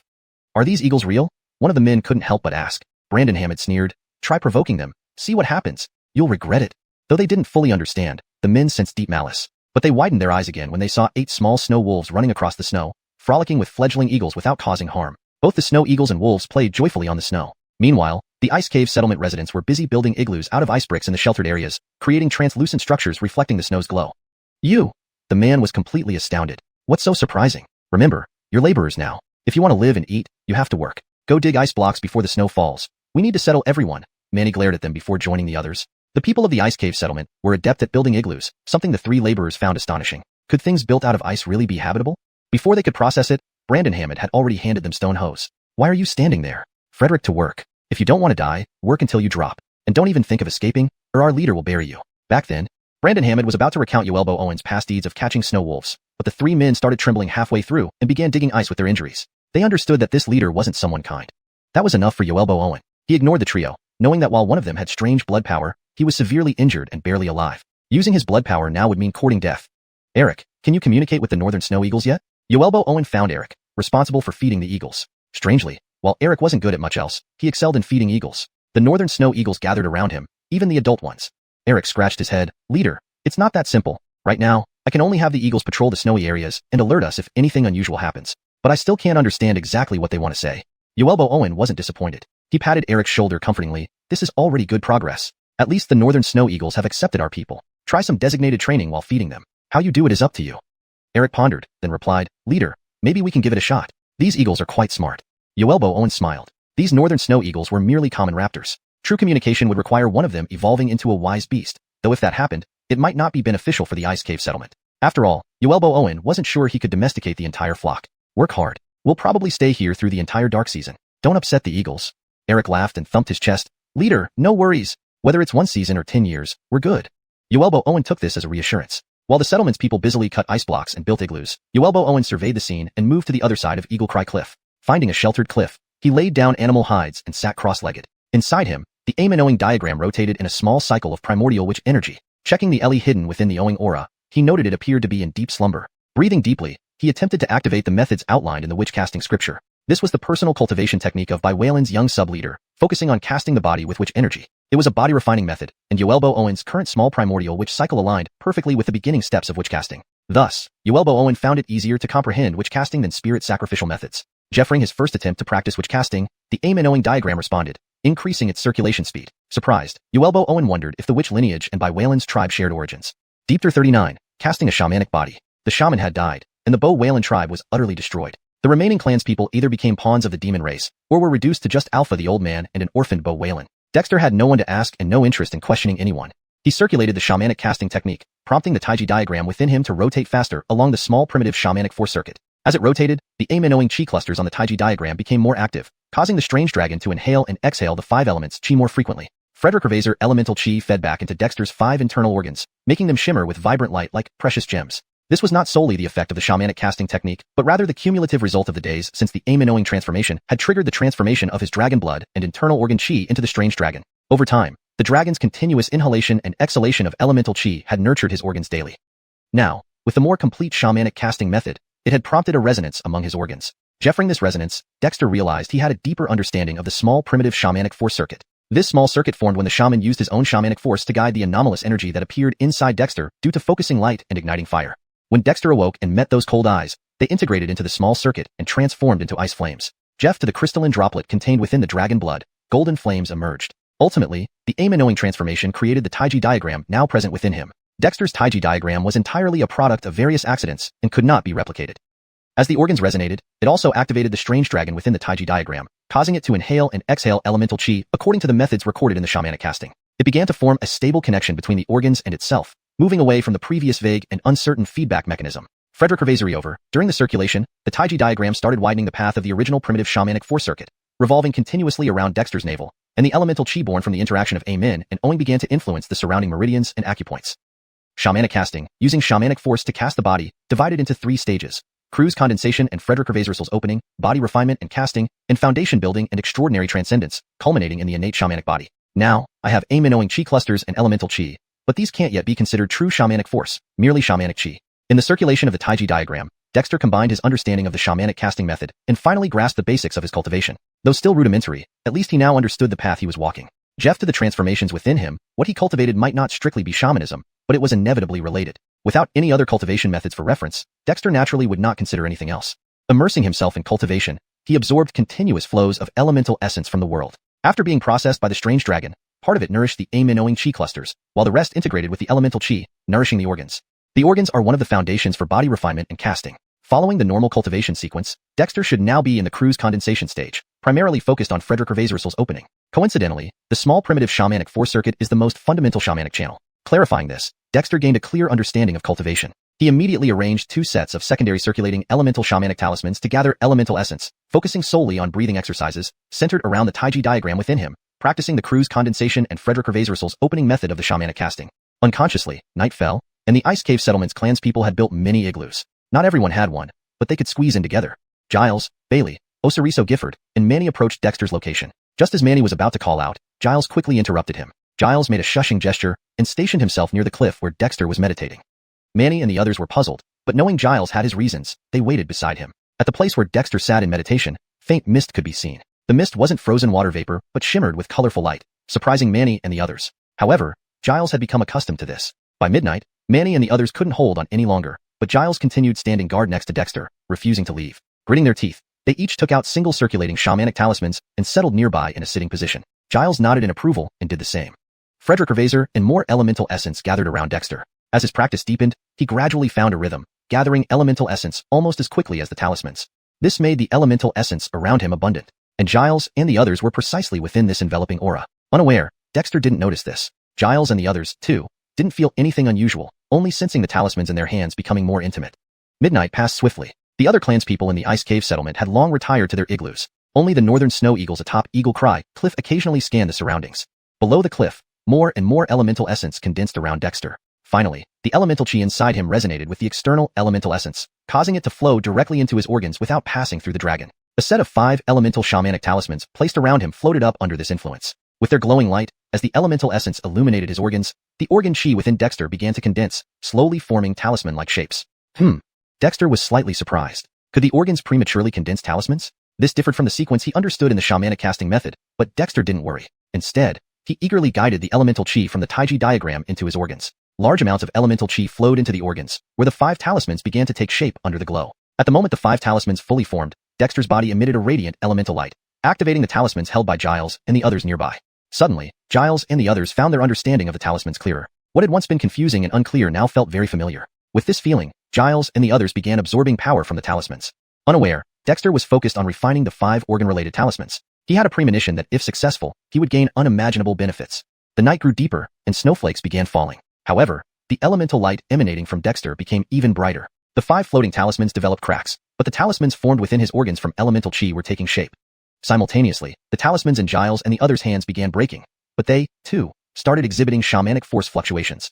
Deepter 40, Ascension of Chickens and Dogs. When the people of Ice Cave Settlement stepped out of their igloos the next day, they were astonished to see that their chieftain Dexter and the 4 others, including Baird, were still seated cross-legged below the cliff. Despite a night of snowfall, though it was not heavy, there was hardly any snow on the 4 of them. Instead, an unusual aura seemed to emanate from them, and a faint radiance glowed around their bodies. Especially intense and eye-catching was the light surrounding Dexter. The 3 laborers from Black Cliff campsite also saw the 5 people beneath the cliff. The man was utterly shocked. The aura of shamans. Overnight, Ice Cave Settlement had gained 4 more shamans, including Manny, whom they disliked. It's impossible. Cultivating shamanism is even harder than martial arts. How could they all grasp the essence in just one night? The lead man was dumbfounded. The aura of shaman symbols. Baird and the others have succeeded. Compared to the astonishment of the 3 laborers, the people of Ice Cave Settlement, after a brief moment of surprise, broke into cheers. Immediately, those who had been preparing food dropped everything and pulled out their shaman symbols, sitting in circles outside the group formed by Baird and the others, as if ready to meditate. This left the 3 laborers even more flabbergasted. Over 140 people from Ice Cave Settlement, including pregnant women and children as small as sprouts, held shaman symbols in their hands and sat cross-legged on the snowy ground. Even the little children were being held down by relatives, prevented from moving. What made them think they were hallucinating was that 8 small snow wolves lay beside Osiris, and several fledgling snow eagles with feathers, yet to grow fully, had landed near Eric. Are we seeing ghosts? How can Ice Cave Settlement have so many shaman symbols? The man's eyes bulged out of his sockets. Skyet, what they saw was real. Almost everyone in Ice Cave Settlement held a shaman symbol, and seemingly understood how to comprehend these symbols. Of course, this was only surface level. Before last night, even Dexter's understanding of the shaman symbols was limited. If not for the strange dragon inside him automatically absorbing and expelling the 5 elements' energies, Dexter would not have progressed much further than the ordinary members of the settlement. The others were barely pretending to practice. But now, things were different. Dexter continued to cultivate. The 5-second cycle shaman symbols floating around him had completely shattered and fallen to the ground, but another set of second cycle elemental shaman symbols was still circulating, absorbing the elemental energy from the surroundings. Alongside the new symbols in his organs and the cyclical breathings of the strange dragon within his Tai Chi diagram, the elemental energy around Dexter grew denser rather than diminishing. Even though Baird and the others were absorbing elemental energy to refine the newly cultivated shamanic power, plenty of elemental energy still dispersed in the vicinity. While this did not activate the shaman symbols held by the other villagers, it added some vitality to them. Though outsiders couldn't sense this vitality, the villagers, who had been holding the symbols for days, felt the difference. Though none were as fortunate as Baird to have their symbols activated by the stray elemental light emitted by Dexter, they finally sensed the friendly aura of the shaman symbols. Traces of the shaman symbols' aura began to be absorbed into the villagers' bodies. Though incredibly weak, almost negligible, it marked a good beginning. After an unknown period, Dexter woke up from his cultivation. He was momentarily startled by the scene before him, but he quickly understood. Since you are all so eager to learn, I will help you. Dexter smiled. These were his people, his clan. As their chieftain, he wouldn't hesitate to assist them. The symbols within his organs, which had just settled, were once again activated. This was the first time Dexter activated the symbols condensed within his organs, yet it felt natural, as if he had mastered it long ago. Indeed, overnight, with the successful condensation of the symbols in his organs, Dexter's understanding of the elemental shaman symbols had profoundly deepened. Light emitted from the symbols in his organs, lifting the 5-second cycle elemental shaman symbols floating beside him. Dexter then activated them, releasing 5 beams of light from the symbols, enveloping all the villagers. Though the light didn't illuminate the shaman symbols held by every villager, it made the first cycle symbols tremble, infusing more of their aura into the villagers' bodies. The 5 floating second cycle symbols sustained for less than 10 minutes before cracking and fading away. But this was enough. While Baird and the other 4 had cultivated shamanic power after a night of cultivation, the rest of the villagers hadn't broken through. However, their symbols had cracked, implanting the aura of the shaman symbols onto their bodies. As the cold wind dispersed the elemental energy gathered there, all the villagers opened their eyes simultaneously, their faces filled with excitement. Harton, I felt it. I felt the power of the shaman. Brandon Hammond shouted enthusiastically. Although he missed the initial wave of benefits, Brandon Hammond was satisfied. The power of the shaman was something every member of Ice Cave Settlement aspired to. Now, he had felt it. Harton, I felt it too. Soon, I will surely become a shaman. Elio, whose beard was streaked with white, danced joyfully. As he moved, his shaman symbol cracked and split open. Elio was stunned. Others checked their symbols, finding them cracked as well. Harton.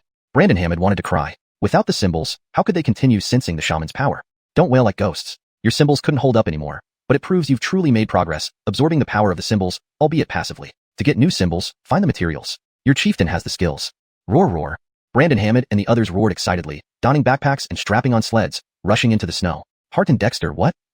The 3 laborers stood bewildered. The man's throat went dry as he pointed at the obviously transformed villagers of Ice Cave Settlement, unsure of what to say. One person ascends, and chickens and dogs follow. Our Ice Cave Settlement may be small, but it's no ordinary place because of me. Dexter beamed, his gaze resting on the 3 men with a touch of nostalgia and irony. No matter how strong Black Cliff campsite was, could they turn everyone into shamans? Dexter could. Even though it was just the start, he had already seen the results. The effort spent crafting the shaman symbols were not in vain. Even if not everyone became a powerful shaman, possessing shamanic power would change everything. By then, anyone daring to challenge them would regret it, Dexter vowed silently. #Deepter41.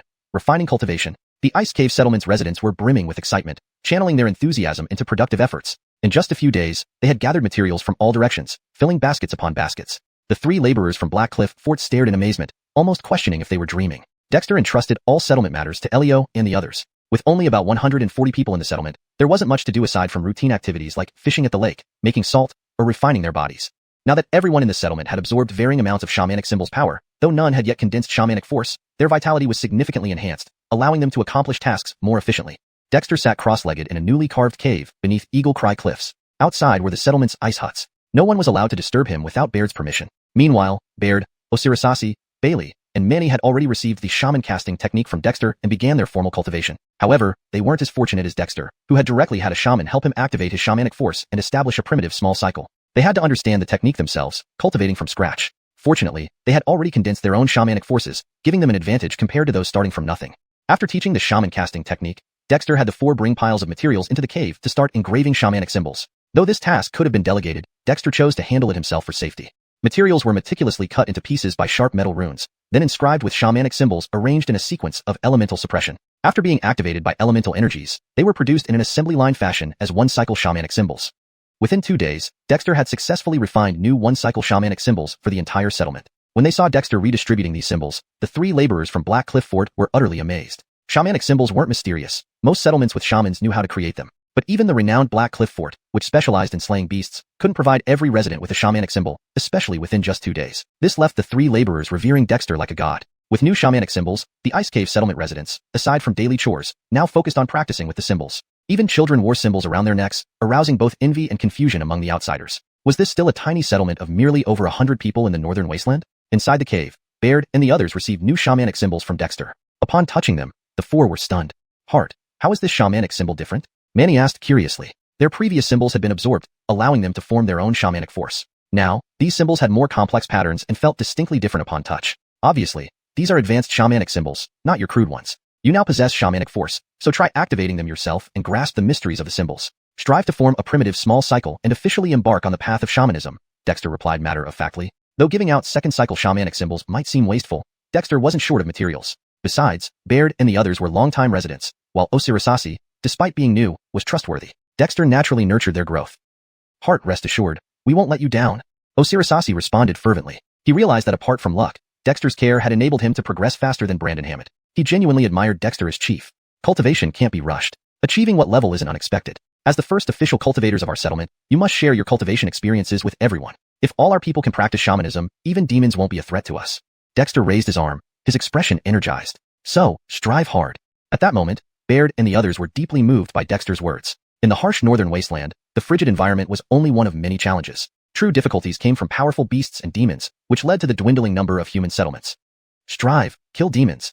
Osirasasi growled softly, his young face twisted in determination. Though Bailey and the others weren't as dramatic, they too were impassioned. Collecting their symbols, they immediately stationed outside the cave.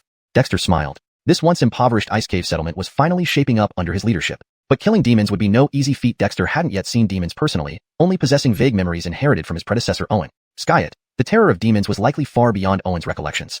Calming his mind, Dexter closed his eyes and started practicing the shaman casting technique. This time, he didn't use shamanic symbols for assistance, but focused purely on refining his body. Inside his body, the Taiji diagram continued rotating within the primitive small cycle. The path of the small cycle had widened several times, with dense elemental energies circulating. These energies, originally nurturing the strange dragon within his organs, now nourished the dragon and accumulated over time. Abundant elemental energies made the A-Minnoing energy cluster of the Taiji diagram more active, causing the dragon to expel more elemental energies. Dexter needed to further refine these energies to prepare for opening meridians. In fact, having condensed shamanic symbols within his organs, he had already prepared for the next stage of body refinement. However, his shamanic meridian was still in its primitive state, creating a mismatched situation. Nonetheless, the results were evident. Running the shaman casting technique, the strange dragon continuously expelled elemental energies. Each expulsion purified excess elemental energies, reducing impurities without needing to absorb external qi. When the excess elemental energies in Dexter's primitive small cycle were purified, the quality of energies expelled by the dragon improved, becoming slightly thicker. Dexter was pleased, but didn't attempt to open new shamanic meridians according to the technique. Instead, he took out elemental shamanic symbols to absorb celestial qi, replenishing his elemental energies. #Deepter42, leaving behind a weakness. In cultivation, there is no concept of time. Before they knew it, more than a month had passed. The long and bleak season on the northern barren ice plain had already gone by 2/3. The people of the ice cave settlement had also grown accustomed to life at Eagle Cry Cliffs. This place was the territory of the northern snow eagles. Although these eagles got along relatively well with the people of the ice cave settlement, albeit in a feeder and feedee relationship, in the northern barren ice plain, northern snow eagles were one of the fiercest predators, and few creatures dared to provoke them. At present, the snow eagle population at Eagle Cry Cliffs had indirectly become protectors of the ice cave settlement. Under the continuous efforts of Elio and his clan members, an increasing number of northern snow eagles could now respond to simple commands. Jeffering this month, every few days, Elio and others would lead their clan members to fish by the lake. Combined with the occasional wild game brought back by the northern snow eagles, even the 3 indentured servants from High Fort didn't know how to view this ice cave settlement, which numbered only about 100 people. Over the past month, the clan members' cultivation had made good progress. Although no new members had managed to cultivate witch power yet, everyone had gained a better understanding of witch symbols. After continuously absorbing the aura of witch symbols daily, the once slender clan members of the ice cave settlement had become strong and robust. Even elders like Alpha started growing black hair. Outside the cave where Dexter resided, Baird was almost always nearby. By now, he had successfully formed a rudimentary small circulation of primordial witch power within his body. His witch power had also begun to grow within this cycle. Apart from the deceased witches and Dexter, the ice cave settlement finally had another witch. In comparison, Elio and the other two's progress wasn't as smooth, especially Manny, who couldn't stay still for long. It was indeed surprising that he managed to practice steadily for such a prolonged period. Inside the cave, Dexter's body had become filled with dense 5 elements energy, which the strange dragon continually refined. This energy was gradually transforming from mist into liquid. However, even so, Dexter didn't rush to open new witch meridians, but continued to refine the 5 elements energy. He wanted to see if further refinement through the primitive witch power cycle would lead to a transformation in the 5 elements energy. Frederick Revazeriover, the Taiji diagram within his body was the result of a fortuitous coincidence, and could not be controlled by him. Currently, inside the Yang Qi cluster of the Taiji diagram, a mysterious Ellie lay hidden. Although the Ellie currently remained dormant, Dexter hadn't forgotten its previous intent to take over his body. For the 5 elements energy under his direct control, Dexter believed that the stronger it became, the better. However, when the refinement of the 5 elements energy within the primitive witch power cycle reached a certain level, it became apparent that Dexter had hit a bottleneck. For several days now, there had been little change in the 5 elements energy within his body. Seems I'm still lacking some effort, Dexter said regretfully, but without too much concern. Cultivation was merely a means for him to survive better on the northern barren ice plain. But life wasn't just about cultivation. On this day, Dexter stepped out of the cave. Outside, there were more ice houses. Almost every adult clan member could now have their own ice house. Even couples usually practiced separately in different ice houses without disturbing each other. Leader, it hasn't snowed for days. The winter season should be coming to an end. Elio walked over, both worried and hopeful. The severe winter season on the northern barren ice plain was a disaster for human settlements, but also a form of protection. Deaf to the cold, ferocious beasts rarely ventured out, and demons wouldn't move around either. However, the lack of food during this season posed a survival challenge for many settlements.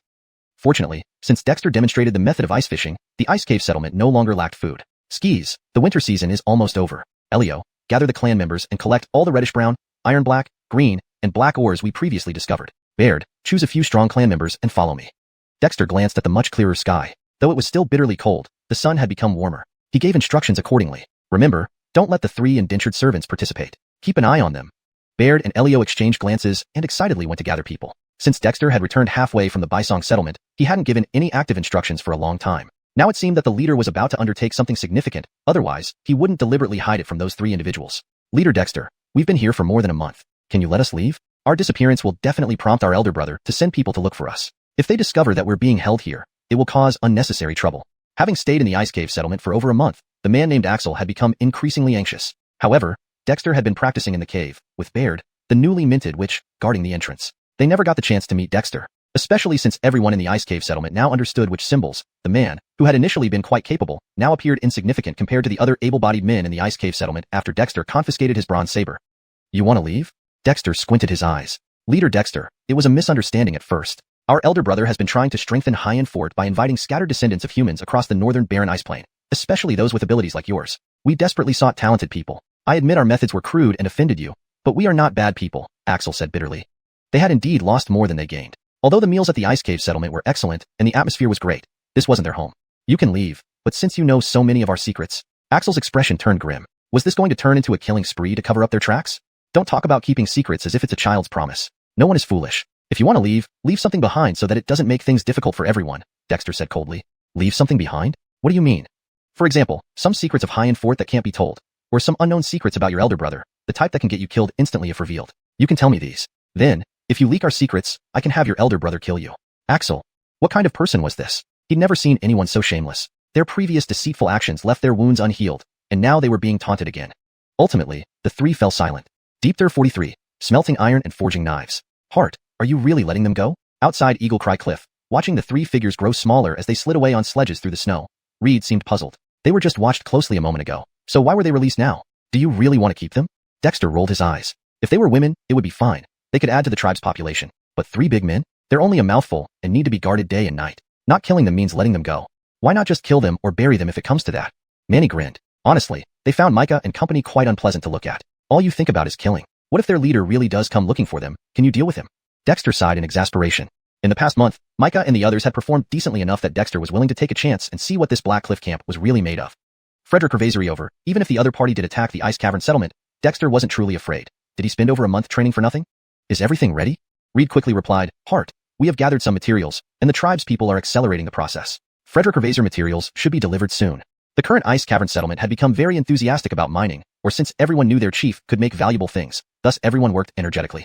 Then let's give it a try, Dexter said excitedly, leading Reed and the others to a canyon several hundred meters north of Eagle Cry Cliff. Though Dexter didn't know much about iron smelting, he roughly understood it involved using charcoal and other methods to reduce the iron from iron ore.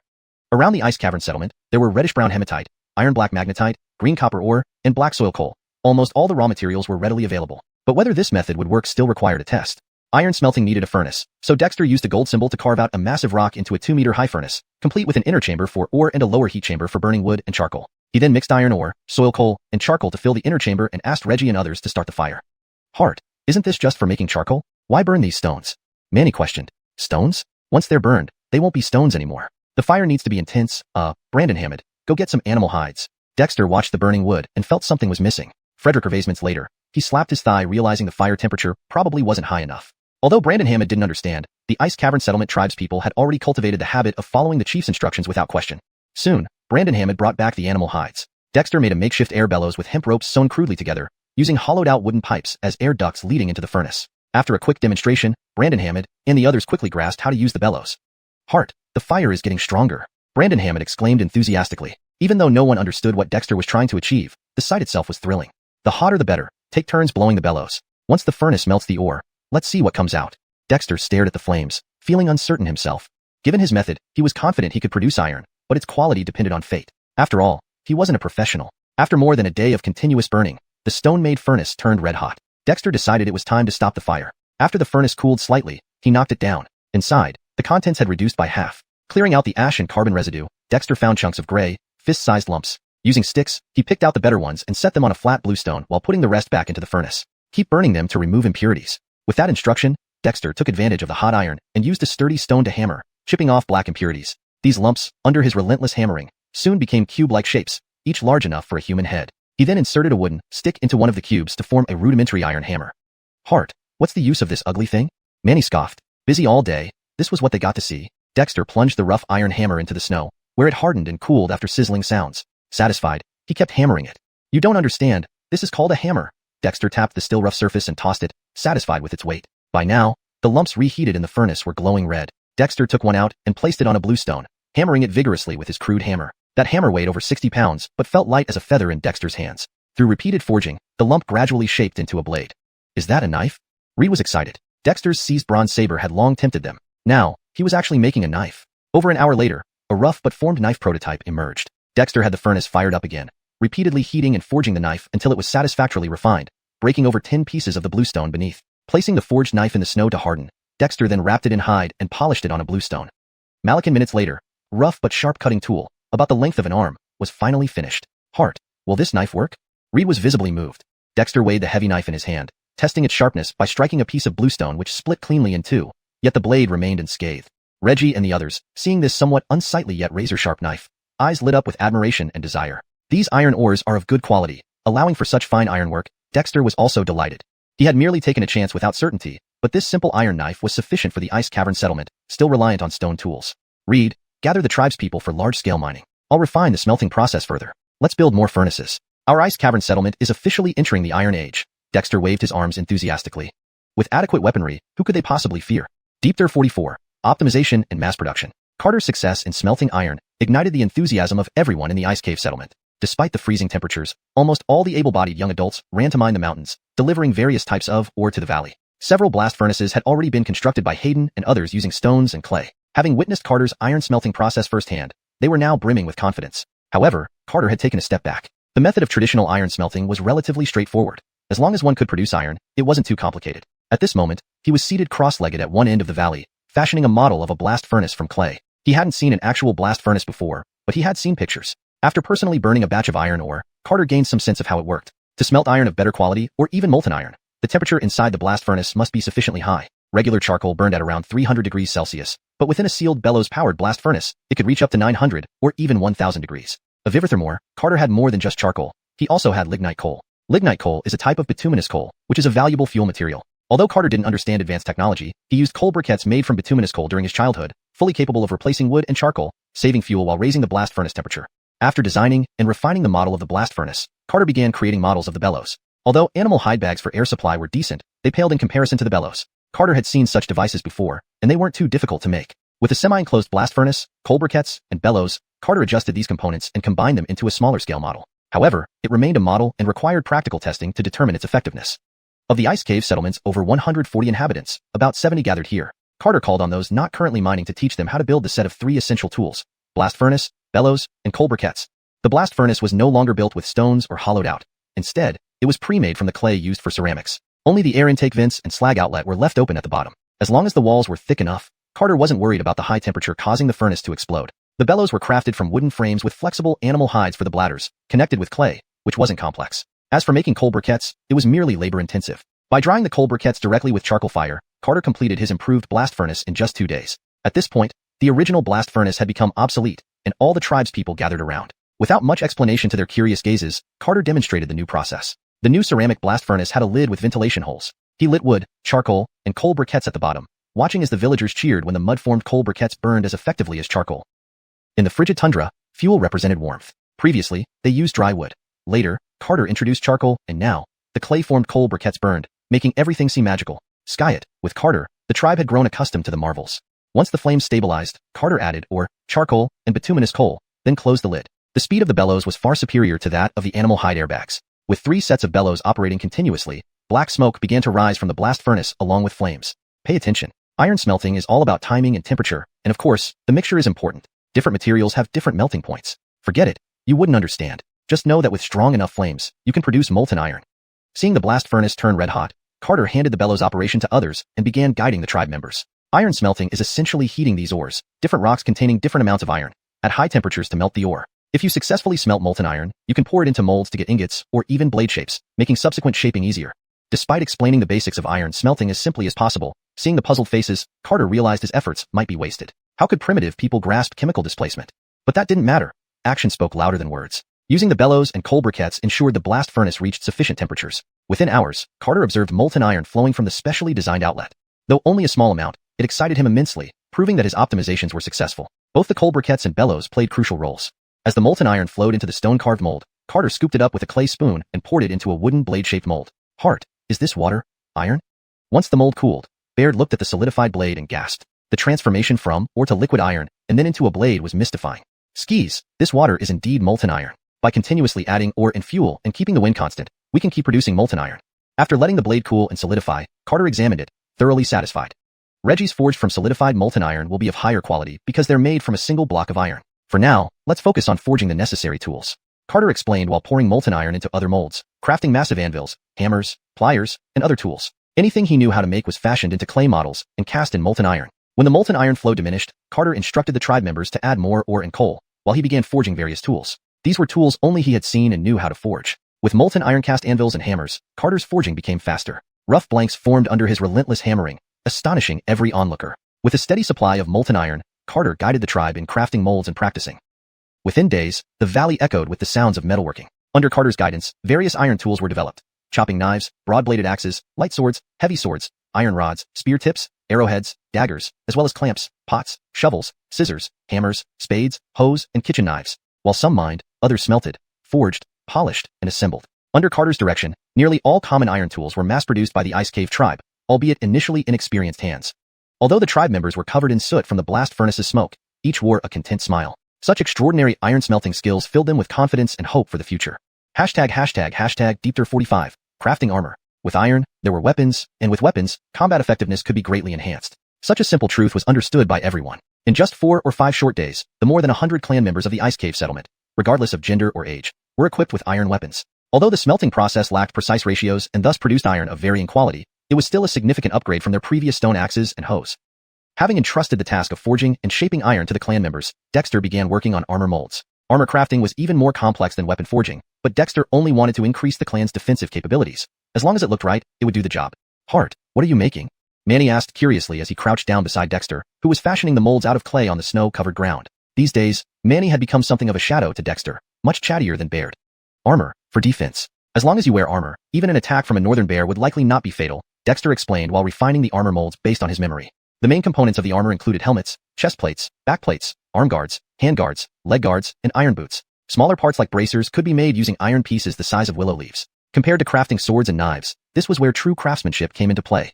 Manny seemed confused but impressed. Of course, anything Dexter created was deemed impressive by the Ice Cave clan members. After completing the clay molds needed for a full set of armor, Dexter had Manny and Baird carry them over to the blast furnaces. Currently, there were 5 blast furnaces in the valley producing iron, along with more than a dozen crude blacksmithing forges. While rudimentary, they had all the basic necessities that Dexter had set up. Hart, are you going to forge something interesting again? The clan members asked excitedly as Dexter arrived. Over these past few days, the Ice Cave settlement had rapidly transitioned from the Stone Age directly into the Iron Age. Though some of the iron was of poor quality, too soft due to improper smelting, even these less desirable products found use under Dexter's guidance. Soft iron could still be drawn into wires, which proved useful. Armor. Brandon Hammond, how is the quality of the recycled iron? Dexter asked. Recycling involved remelting previously forged iron items to improve their quality. Repeated forging could refine out impurities. Despite the small number of clan members, the process of continuous smelting and recycling could eventually yield higher quality iron, perhaps even steel if luck struck. It sounds far-fetched, tribal-level smelting leading to steel, but if we get lucky. Anyway, Dexter isn't very knowledgeable about it either. He just focuses on relentless refinement until everyone masters each step. Hart, one of the blast furnaces has already undergone 3 recycles, Brandon Hammond replied with a simple smile. Since Dexter started smelting iron, Brandon Hammond had felt a renewed sense of purpose, paying close attention to every detail and becoming the most skilled among the clan. Good, let's open the furnace and retrieve the iron. This time, we'll work on finer details. Dexter nodded, thinking the thrice recycled iron should suffice. Setting up the molds, Dexter personally retrieved the molten iron, carefully pouring it into the helmet and boot molds. These were the most challenging pieces and required a segmented mold with controlled quantities of iron. As for simpler parts like bracers and plates, the process was more straightforward. After a few hours, Dexter removed the cooled helmet plates, hammered the uneven areas, and shaped them into a dome with petals-like segments. When assembled, they formed a protective helmet covering from neck to forehead, shielding everything but the eyes and mouth. The helmet featured internal clips that made it nearly impossible to break from the outside. This first completed helmet drew immediate excitement from everyone, especially Bailey, who stared eagerly at Dexter. Trying the helmet on himself, Dexter found it too narrow and handed it to Jerry, who had been with the tribe for over a month and was starting to adapt, though still not very talkative. Catching the helmet, Jerry ran off to try it on, leaving the others amused and reluctant to interfere. considering he was Dexter's apprentice. Easton enlarged the model slightly, Dexter instructed before moving on to the chest plate. Compared to the helmet, the chest plate was relatively simple, a single metal sheet. However, Dexter added intricate engravings inside the mold. Upon removal and flipping, the front revealed a fierce beast's face, causing awe among the clan members. Dexter smoothed the surface and gave it to Bailey, who instantly felt more imposing wearing it. Next, Dexter assembled the iron boots. Finally, after enduring the cold with only grass shoes, improvement was here. The boots used a clip mechanism, thicker soles, and segmented iron plates shaped to fit feet. Trying them on, he found them too large and passed them to Manny. Manny hugged them protectively, provoking envy from Baird and others. Everyone watched silently as Dexter, like a master craftsman, sewed small iron plates onto a hide using softer iron wire from previous batches. The scales-like arrangement turned a simple hide into a makeshift suit of chainmail armor. Bailey, bring me the chest plate. Finishing the tedious task of stitching the iron plates, Dexter adjusted and hammered other components. Calling Bailey over to bind the chest plate on properly, he couldn't help but laugh. It was inside out. Bailey eagerly removed and handed over the chest plate for Dexter to attach to the chainmail armor. Watching each component fit into place, the clan marveled as the full set armor came together. When Baird, with his smaller build, put on the entire set of armor, everyone was astounded. Despite its rough and somewhat mismatched appearance, the armor made him look incredibly impressive. Heart, I want armor too, Manny said with wide, eager eyes. With such armor, he dared challenge a northern bear. #Deepter46, tailor-made. With the mold ready, making armor for the tribe was now a top priority for the Ice Cave settlement. However, Dexter did not immediately have the tribe members start experimenting. Instead, he began to improve upon the existing mold. Previously, when he had just smelted iron and produced iron lumps, he hurriedly let the tribe members practice with them. Later, after optimizing the blast furnace and bellows and using coal briquettes to produce molten iron, those initial iron lumps became obsolete. People always want better things when something better is available. To avoid wasting the carefully accumulated animal hides, Dexter decided to teach the tribe members how to make molds first. After all, there was plenty of clay nearby in the mountains, and they could mold it however they liked. Frederick Revazoriover, according to his standards of aesthetics, the armor cast from the first set of molds was rather ugly and could only be considered an experimental piece.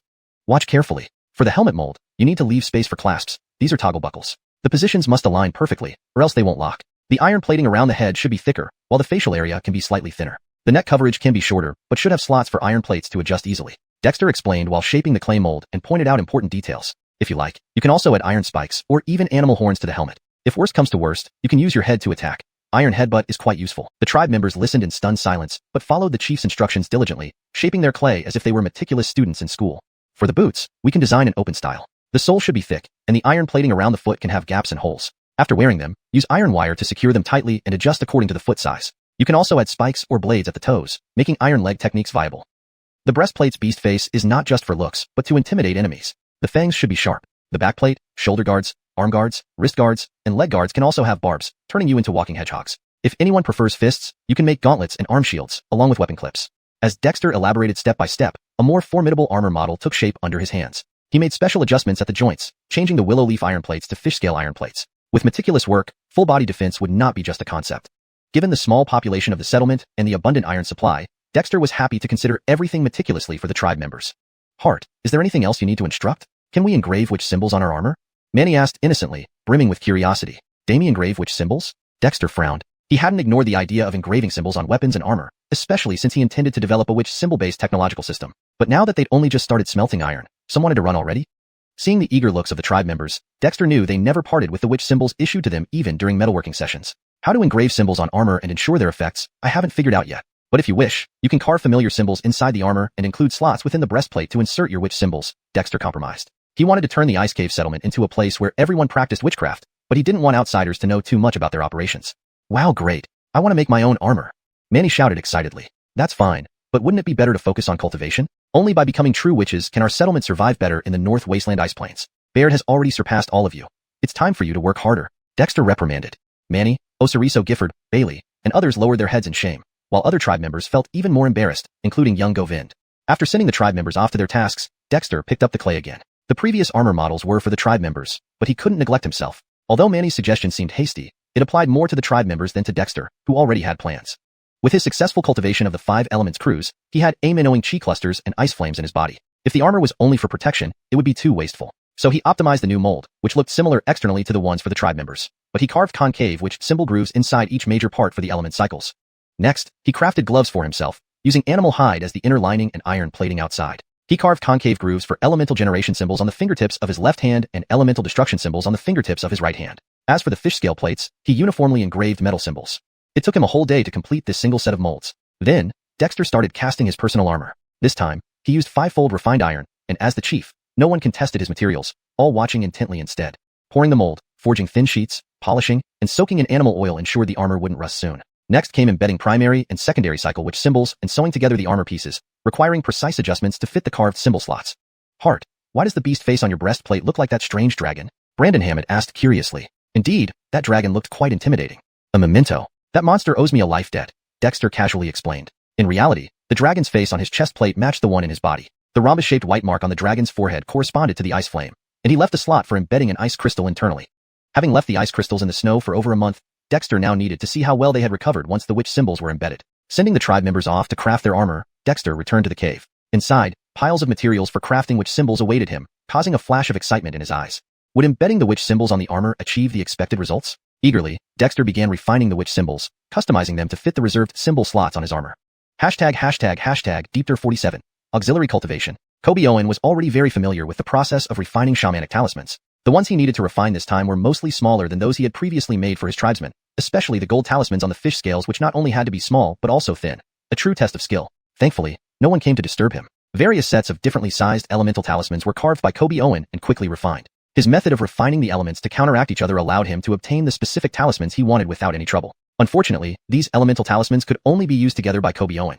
Others would likely not only fail to gain any benefit, but might even risk unpredictable consequences. 3 days later, Kobe Owen carefully embedded the last talisman into the clasp reserved at the tip of his finger. Then, he began threading iron wires through needles, ensuring that each component was internally sewn and individually embedded in the animal skin lining. Unless the outer layer of armor was damaged, it would be nearly impossible to disassemble the armor. Once all the components were assembled, Kobe Owen put on the armor. This custom-made set featured animal skin inside, providing warmth and protecting against the sharp edges of the armor components. The iron boots and gloves also had animal skin linings. The entire suit of armor was modular and easily detachable for maintenance. After putting on the armor and fastening the helmet, Kobe Owen stood on the ice. Through the ice, he saw himself reflected as a formidable warrior, breaking into a proud grin. The saying, if you work hard, you can be well fed, held true here too. Just because he was in a primitive society didn't mean life couldn't be improved with some ingenuity. Leaping past the Stone Age's era of animal skins and bare feet, Kobe Owen darted around on the snowy ground, adapting to the armor. Whenever he felt uncomfortable, he adjusted the components accordingly. By midday, Kobe Owen showed no signs of fatigue. He drew out a large bronze saber. This saber belonged to the unfortunate Elmer, ancient yet sharp enough to easily sever even the tribe's newly forged iron blades. Kobe Owen had begun to suspect it wasn't an ordinary weapon. Unfortunately, Elmer had been released, or Kobe Owen would have questioned him thoroughly. Clad in armor and wielding the bronze saber, Kobe Owen practiced swordsmanship on the snow. What he practiced was basic chopping, slashing, thrusting, hacking, and blocking. Though Kobe Owen had obtained the spirit offering malachtechnique and shaman casting method from the withered stone forest, neither contained combat techniques. Therefore, he had to rely on his own improvisation for improving his combat skills. Kobe Owen knew only these basic saber movements, but he wasn't picky. Even a single move could go far if mastered properly. First, he practiced. The armor weighed about 20 pounds, and the bronze saber around 15 pounds. Given Kobe Owen's body strengthened by dragon and Kirin blood, he barely felt the weight. After practicing the simple saber routine, Kobe Owen adjusted the joints of the armor again, then performed various standard and non-standard movements on the snowy ground. By now, the surrounding area was filled with watching tribespeople. In fact, they had gathered ever since Kobe Owen emerged from the cave in full armor. Watching their chief perform such antics was almost as entertaining as the other major activity in the settlement. As for what they might learn, only they would know. Having finished testing the armor, Kobe Owen shared his insights on adjusting it with the curious tribespeople before sending them away. Back in the cave, he sat cross-legged and successively activated the elemental talismans on his armor, except for those on his right-hand fingers. Rich streams of elemental energy flowed through the talismans. Once activated, elemental talismans drew in dense natural chi from all directions. The abundance exceeded what Kobe Owen experienced during his previous cultivation sessions.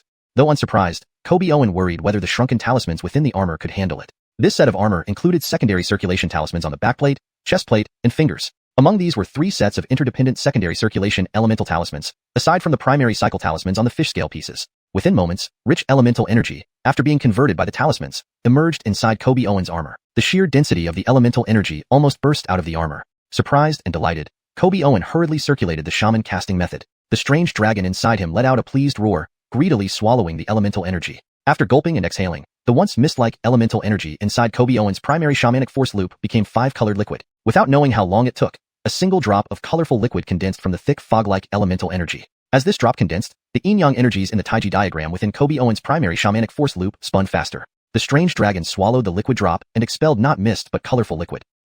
Looks kind of nasty, Kobe Owen remarked, despite his excitement. As more drops streamed out like saliva from the dragon's mouth, the fog in the primary shamanic force loop rapidly dissipated, replaced by even more elemental energy absorbed and transformed by the talismans on the armor. When the accumulated liquid drops filled the primary shamanic force loop, the strange dragon visibly grew, its internal 5 talismans undergoing transformation from primary to secondary circulation under the influence of the liquid. Simultaneously, the 5 internal organs connected to the dragon's breath of elemental energy also radiated light. Liquid droplets followed the connection of elemental energy into Xuanhuan's organs, where the internal talismans absorbed them, transforming similarly. Elemental energy corresponds to primary circulation talismans. I see, Xuanhuan realized as he continued cultivating.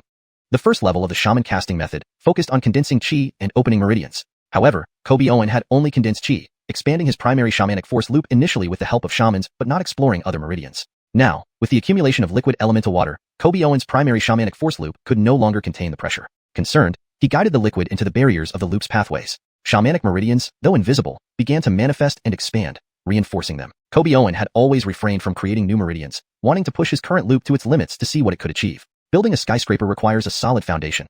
Otherwise, it would collapse no matter how tall it stood. Xuanhuan understood this principle. As he reinforced the pathway barriers, the liquid elemental water expelled by the strange dragon rapidly depleted, but colorful sheens began to appear on the barriers. Deepter 48. The Sorcerer Frederick Hervaserussel's Grotto. What is this?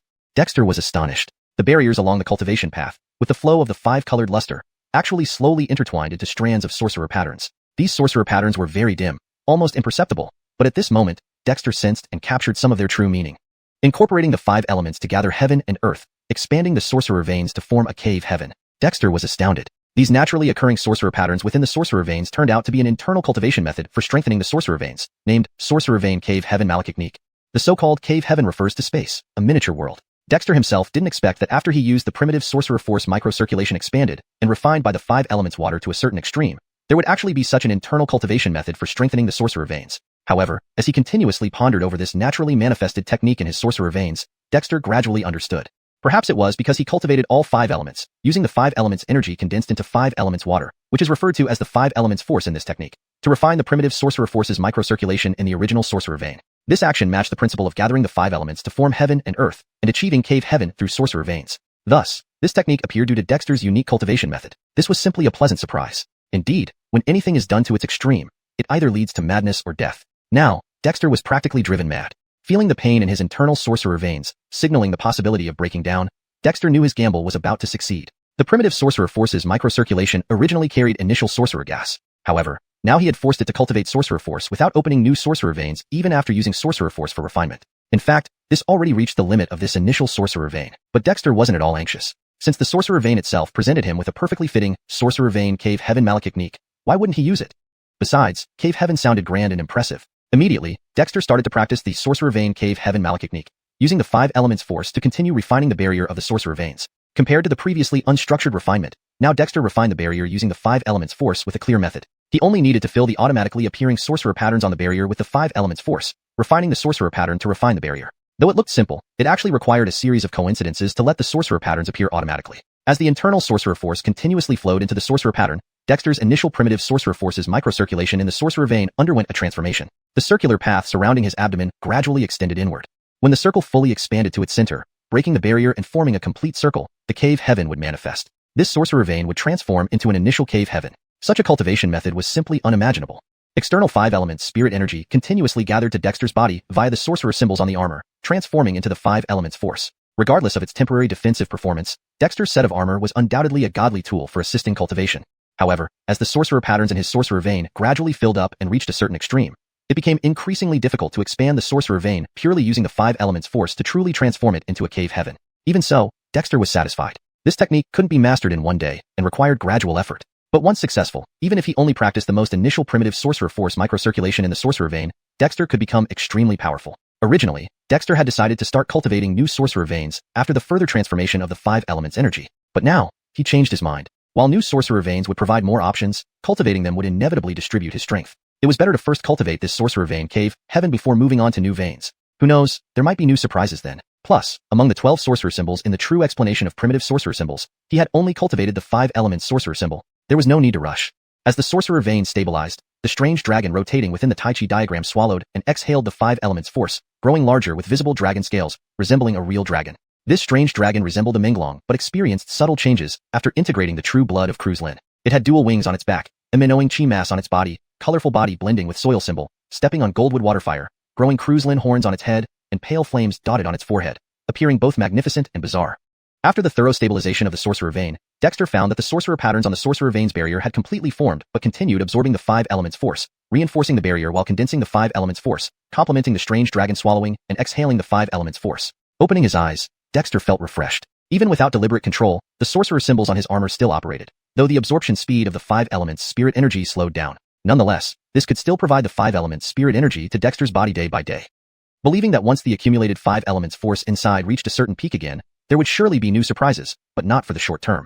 Stretching his body, Dexter performed a set of radio calisthenics in the cave and noticed his flexibility had improved. This was not surprising. Although he cultivated in an unconventional order, bypassing the normal sequence of gas coagulation and vein opening according to Kobe casting technique, his organs had already condensed sorcerer symbols which also transformed and swallowed the 5 elements force now. This process was equivalent to physical cultivation according to Kobe casting. With strong organs, it was hard for the body to not become robust. Rubbing his hands together, 5 interdependent 5 elements sorcerer symbols appeared on his left glove's fingers, while 5 contradictory 5 elements sorcerer symbols appeared on his right glove's fingers. Since Dexter embedded secondary cycle sorcerer symbols in his gloves, those appearing on his fingertips were also secondary cycle sorcerer symbols. As his fingers closed, the sorcerer symbols on both hands showed different transformations.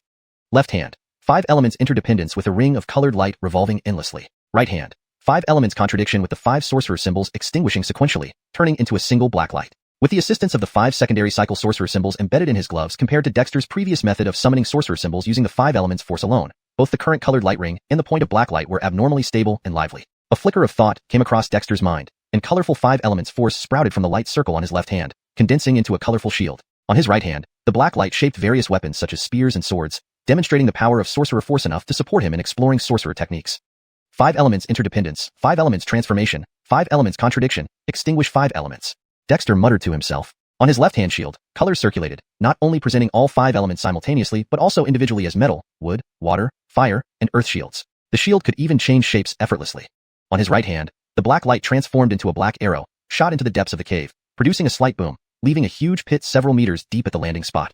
Finally mastering the 5 elements sorcerer force, Dexter earned the qualification to engage in battle using sorcerer techniques. These sorcerer patterns were very dim, barely there, but at this moment they were sensed and captured by Dexter.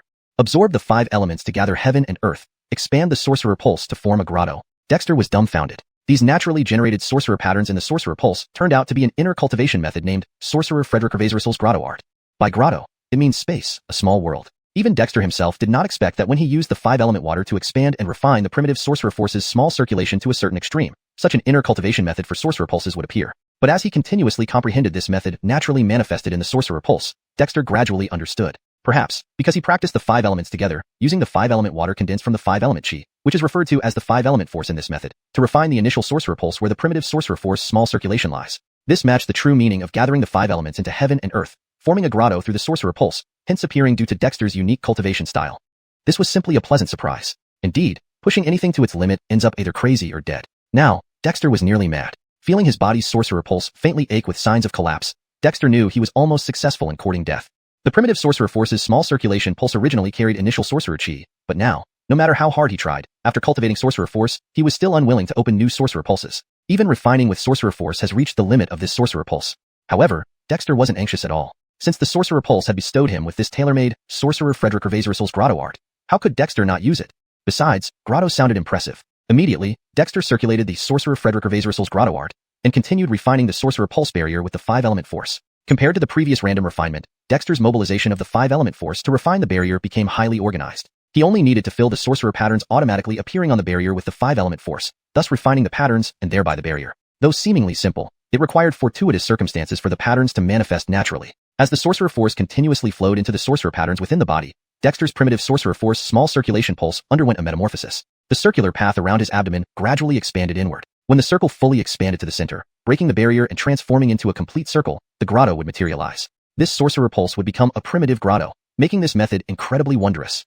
The 5-element essence externally gathered by the sorcerer symbols on his armor, even if not perfect for defense, proved to be godlike for auxiliary cultivation. However, as the sorcerer patterns inside the sorcerer pulse gradually filled up, expanding the sorcerer pulse to an extreme, the 5-element force alone struggled to further expand it, truly transforming it into a grotto. Despite this, Dexter was satisfied. This cultivation technique couldn't be achieved in one day. It required time and effort. But if successful, even cultivating only the primitive sorcerer force small circulation pulse, Dexter could become exceedingly powerful. Initially, Dexter planned to start opening new sorcerer pulses once the 5-element chi transformed further, but now he changed his mind. While new sorcerer pulses could offer more choices, opening them would inevitably divide his strength. It was better to first cultivate the Sorcerer Pulse Grotto before developing new pulses, potentially bringing new surprises. Frederick Revasery over, among the 12 sorcerer symbols in the primitive sorcerer symbol truth, he had only cultivated the 5 element symbols. There was no need to rush. With the stabilization of the Sorcerer Pulse, the strange dragon rotating inside the Taiji diagram within the Sorcerer Pulse grew significantly, its scales clearly visible, resembling a true strange dragon.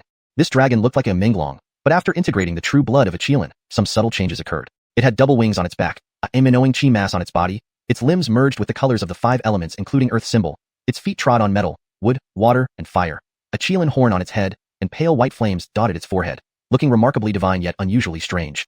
After the Sorcerer Pulse stabilized completely, Dexter observed internally and found the sorcerer patterns on the barrier fully coalesced but still absorbing 5 element forces. The barrier simultaneously absorbed the 5 element chi, refining the 5 element force, complementing the strange dragon's absorption and emission of 5 element force. Opening his eyes, Dexter felt refreshed. Even without deliberate control, the 5 element symbols on his armor continued operating, though the speed of absorbing 5 element essence had slowed down. Nevertheless, it could still accumulate 5 element essence in Dexter's body over time. He believed that once the accumulated 5 element force reached another peak, there would be new surprises, but not in the short term. Stretching his body, Dexter performed a set of calisthenics in the cave, finding his flexibility improved. This was not surprising. Although he didn't follow the normal sequence of sorcerer casting cultivation method in opening pulses, his organs had already formed sorcerer symbols, which had undergone transformations and now also swallowed and emitted 5 element force. This process was equivalent to physical tempering in sorcerer casting. With robust organs, a strong body was inevitable.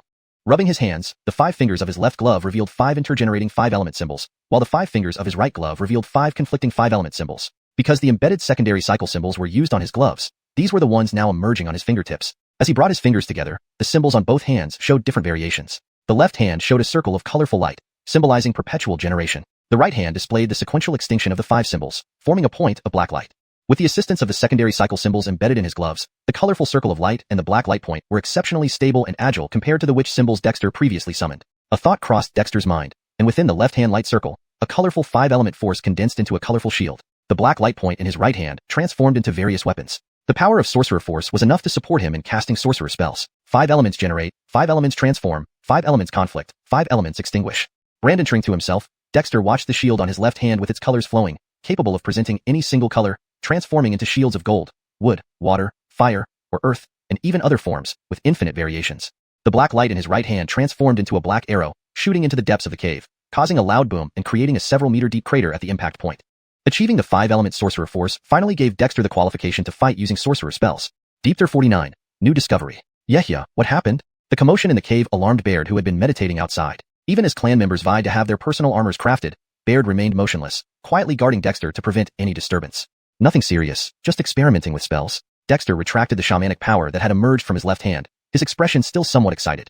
Baird, do you have any ideas about your armor? Dexter gestured for Baird to sit down and asked solicitously. Baird's trust and protection deeply moved Dexter. Back when he first arrived at this world and was about to be sacrificed, it was Baird who intervened on his behalf, giving Dexter some time to think. Since then, Baird has always followed him, helping him manage various matters.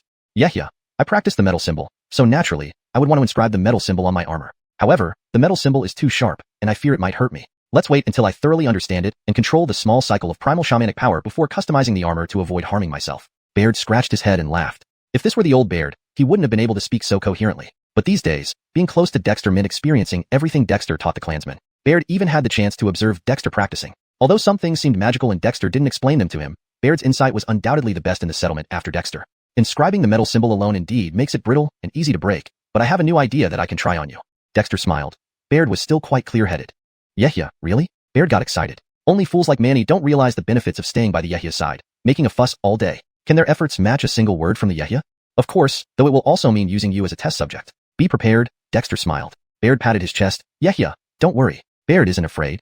Dexter smiled. Follow me. Initially, Dexter hadn't figured out how to embed shamanic symbols into the clan members' armors. Armors equipped with all 5 elements could only be used by him, while embedding individual symbols wasn't inefficient. However, during his recent practice of the 5 elements mutual generation magic, Dexter found a new inspiration. If the 5 elements mutual generation halo can manifest attribute powers individually, perhaps it can also nourish individual symbols. In the cave, Baird watched intently as Dexter manipulated the shamanic symbols. 5 symbols arranged in a strange order formed a circle. As Dexter activated them, each symbol emitted spiritual light which merged into a colorful halo. Baird, watch carefully. Dexter took a metal symbol and placed it within the 5 elements mutual generation halo. In the center, the metal symbol was automatically activated, with spiritual light flowing from the halo into the symbol, causing its glow to intensify. Indeed it works. Both mutual generation and mutual inhibition can nourish shamanic symbols. The profundity of the 5 elements is truly remarkable. Previously, refining directed symbols required 6 symbols to create one. Although it was fast, the damage was significant. Now, placing a directed symbol in the center of the 5 elements mutual generation, the power could gather around the directed symbol without draining the outer 5 symbols completely. Though slower, it was more efficient and cost-effective. Frederick Revazory over, directed symbols refined through mutual inhibition could only be used once, whereas those within the 5 elements mutual generation circle continuously strengthened over time. Yehia, are you planting shamanic symbols? Baird was stunned. Planting symbols? I suppose so. Dexter chuckled. It did feel like it. Using 5 symbols to nurture a directed symbol sustainably. It was highly cost-effective. Strangely, Dexter regretted finishing his own armor so quickly. But now his armor directly absorbed the 5 types of elemental energies into his body without conversion. Baird, when making your armor, prepare a heart-protecting mirror mold. Come back to me later for embedding the symbols. Remember to leave space for it, Dexter observed, nodding approvingly. Brandantual inhibition yields 1 symbol, but mutual generation plants 5 different symbols. The latter was clearly more efficient. Got it, Yehia. Baird grinned broadly. Following the Yehia closely truly had its rewards. Learning from him, not scavenging like Manny and the others, was far more beneficial. Sending Baird off to forge his armor, Dexter continued observing the metal symbol inside the colorful halo. This was only a primary loop symbol, gradually evolving into a secondary loop as it was nurtured by the outer symbols. Though slow, this process was sustainable. Perhaps we can create such a 5-element space for cultivation, which would definitely be excellent. Dexter considered it, but dismissed the idea. Building a 5-element space would require astonishing resources, beyond what the Ice Cave settlement could afford. Letting the symbols evolve on their own, Dexter grabbed his bronze broadsword. The 5 symbols on his right hand flowed smoothly into the blade, creating a black blade glow much sharper than his previous attempts. This bronze sword is indeed extraordinary, allowing unobstructed infusion of shamanic power. Too bad I'm not skilled with swords. With one flick, the black glow sliced through the cave wall, leaving a deep, bottomless crack. Dexter felt both satisfied and a bit regretful. He lacked proficiency in martial arts and weaponry. The clan member's skills were inferior to his, yet he had heard stories of combat techniques. Brandon's I really go the path of specialization? Gripping the sword, Dexter pondered for a moment and made his decision. Mastery through practice was key. Just as the oil seller achieved perfection, there was no reason Dexter couldn't do the same with a single technique. Deepter 50, practicing with the Reggie. In just a few days, every member of the Ice Cave settlement, excluding a few pregnant women and children, was equipped with armor. This was not because the Ice Cave settlement had an exceptionally high production capacity, but rather because its population was small. Dexter used an assembly line method of mold production. The process from casting, forging, polishing, oil soaking, to assembly was handled by different specialists, maximizing the efficiency of the tribal members. Consequently, when everyone donned their armor, the Ice Cave settlement abruptly leaped from the primitive Stone Age into an era where everyone wore armor. These people, who had never seen normal clothes and could be happy for days wearing animal skins, now refused to take off their armor after putting it on. However, when they saw Baird receive a heart-protecting mirror from Dexter, and discovered that it contained 6 embedded shamanic symbols, there was an uproar. Everyone looked eagerly at Dexter. Heart, you're favoring him, Manny grumbled, his voice low yet causing nods of agreement from all the other tribe members. These 6 shamanic symbols? Does anyone in this settlement not know their benefits? Dexter scolded, but without real anger. If you haven't cultivated shamanic power, or completed the opening of your shamanic veins, using this would be suicide. If you have the time to whine, you might as well focus on cultivating shamanic power and opening your shamanic veins. Then, I will reward you without hesitation. Ooh, I'm going to cultivate. No one stop me. Manny yelled, sprinting away. The other tribespeople reacted similarly. None of them lingered aimlessly in the snow. They all went to practice. Baird scratched his head. Heart, I'll go into seclusion too. Within moments, over 100 members of the settlement vanished, leaving only 8 snow wolves looking at Dexter forlornly. Above, Northland snow eagles circled in the sky, making Dexter feel somewhat speechless. These guys are really getting proactive. But creating heart-protecting mirrors is simple. All it takes is embedding shamanic symbols, then attaching them inside the chest plate. Even if these guys all cultivated shamanic energy, Dexter could easily provide for them. I really look forward to it, Dexter murmured, lifting the bronze greatsword and continuing his practice on the snow-covered ground. The Siren Ming season was about to end. Although Dexter's shamanic power had advanced, giving him decent defensive and offensive abilities, he still lacked confidence in his combat skills. As for Baird and the other Ice Cave settlement members, they were still disorganized. Well, it's time to train them in combat. I can't keep training alone, Dexter muttered, swinging the bronze greatsword again. Concerning blades, Dexter only knew basic techniques like chopping, slashing, slicing, and blocking. He set a small goal for himself, to master chopping first before moving on to others. The principle of Iajutsu, one strike, life or death, was deeply ingrained in his mind. Chop, chop and chop, Dexter slashed with each strike, concentrating his entire strength and correcting his posture, learning on his own despite having no teacher. Though not a martial genius, prolonged practice would inevitably yield results. When the Ice Cave tribespeople emerged from their ice huts, they saw their chief practicing repetitive and seemingly tedious chopping motions with his greatsword. Some wanted to laugh, but Qilin quickly gathered them. Anyone who laughed at the chief was truly foolish. Gradually, the young adults like Qilin noticed something. Sky it. They dared not disturb Dexter. Instead, they retrieved their weapons. Most had large swords, but there were also spears and swords made from molds forged by Dexter. On the snowy ground, one by one, the tribespeople joined Dexter in relentless repetition of cutting and slashing. Despite being over 100 people, the atmosphere was quiet and focused. Everyone in the Ice Cave settlement knew that following the chief was the right path. By By the time Dexter's wrists were sore and his strength nearly depleted, he stopped. Looking around, he saw the scattered tribespeople, some hacking aimlessly, while others showed some semblance of improvement. Heart, what's the point of endlessly chopping like this? Qilin asked, quickly stopping his sword mid-swing and seeking guidance humbly. Others stopped too, ears pricked up. Dexter felt slightly speechless. Could he admit he didn't fully understand either? But pride intervened. Don't think chopping is simple. Often, the most lethal attacks come from chopping. Our fighting consciousness is poor, and we have no teachers. We must train ourselves. If one chop isn't good enough, then chop countless times until it is. One chop, when done right, can bring mountains crumbling and rivers breaking. Dexter's words even convinced himself. No teacher? No problem. Don't understand? Chop 10,000 times, and even stone would yield. Qilin and the others were enlightened. Roar. Heart, we want to practice too. Those holding swords for show shouted and rushed toward the iron forging valley. Good, let's practice together. Now form lines and columns, stand apart. You fools, don't want to test if your armor can withstand a blow? Dexter cursed but smiled, dividing the tribespeople into formation. Amidst his scolding, the tribespeople felt more affectionate. Once those retrieving weapons returned, Dexter began demonstrating. With a blade, power and momentum are key. Gather your full strength. On my command, chop. Together, all the tribespeople followed Dexter's demonstration, their movements initially awkward but somehow stirring. Without turning back, Dexter stepped forward. Chop, chop. The tribespeople roared in unison, channeling all their strength. They chopped until nightfall, until their arms ached, until exhaustion set in. Only the safety provided by the Northland snow eagles allowed Dexter and the settlement to remain undisturbed. After a quick meal and fish broth, the tribespeople rested, though some continued practicing, sensing the power within the shamanic symbols. The next morning, when Dexter arrived early on the snowy ground, the tribespeople were already prepared. From now on, we'll have morning and evening drills. All tribespeople will practice together with their blades. For the rest of the time, manage your duties as you see fit. Dexter nodded in satisfaction and resumed shouting orders. In the bitterly cold dawn of the Siren Ming season, the tribespeople of the Ice Cave settlement exuded unwavering determination. With every chop, their grips steadied, and their stances improved. A chilling lethality accompanied the passing blade edges. Deepter 51. Aaron's breakthrough. 1 day, 2 days, several days passed. The tribespeople still wore their armor, but their aura had changed noticeably from continuous practice of slashing. Even Dexter didn't expect that collective training could bring about such a transformation in the tribespeople. Even Manny, who usually enjoyed making noise, practiced diligently, putting all his strength into each slash. This filled Dexter with relief, and also some reflection. The people living on the northern wasteland Delandra might be a bit dull, but none of them were foolish. Whenever there was an opportunity to increase their chances of survival, no one wanted to miss it. Days of relentless slashing. To be honest, even Dexter grew somewhat tired of the monotony. Sky it. He too understood the benefits of this seemingly boring training. Though simple, each slash required gathering full body strength, which greatly improved his control over his own power. Simple as it was, the posture mattered as well, enhancing body coordination. Frederick Revasary over, focusing and calming the mind during the slashes also cultivated one's mental state. In summary, Dexter felt his heart slowly calm down, free from past impatience, as if all worries vanished with each strike. That day, the tribespeople continued training. Though Dexter divided the day into morning and evening sessions, nobody slacked off whenever they had time. Suddenly, with one particular slash, a powerful aura erupted from Aaron, as if countless accumulated forces finally broke through. Aaron froze, the surrounding tribespeople froze, and even Dexter paused for a moment. Harton, I opened my shamanic meridian. I became a shaman. Aaron exclaimed, his eyes turning red with excitement. He was once the strongest tribesman of Ice Cavern, but with Dexter's rise and Baird's catching up, Aaron always harbored a lingering resentment despite no one openly criticizing him. Unexpectedly, after pouring all his strength into that particular slash, the countless attempts at casting chi and opening his meridian through the shamanic casting technique finally succeeded.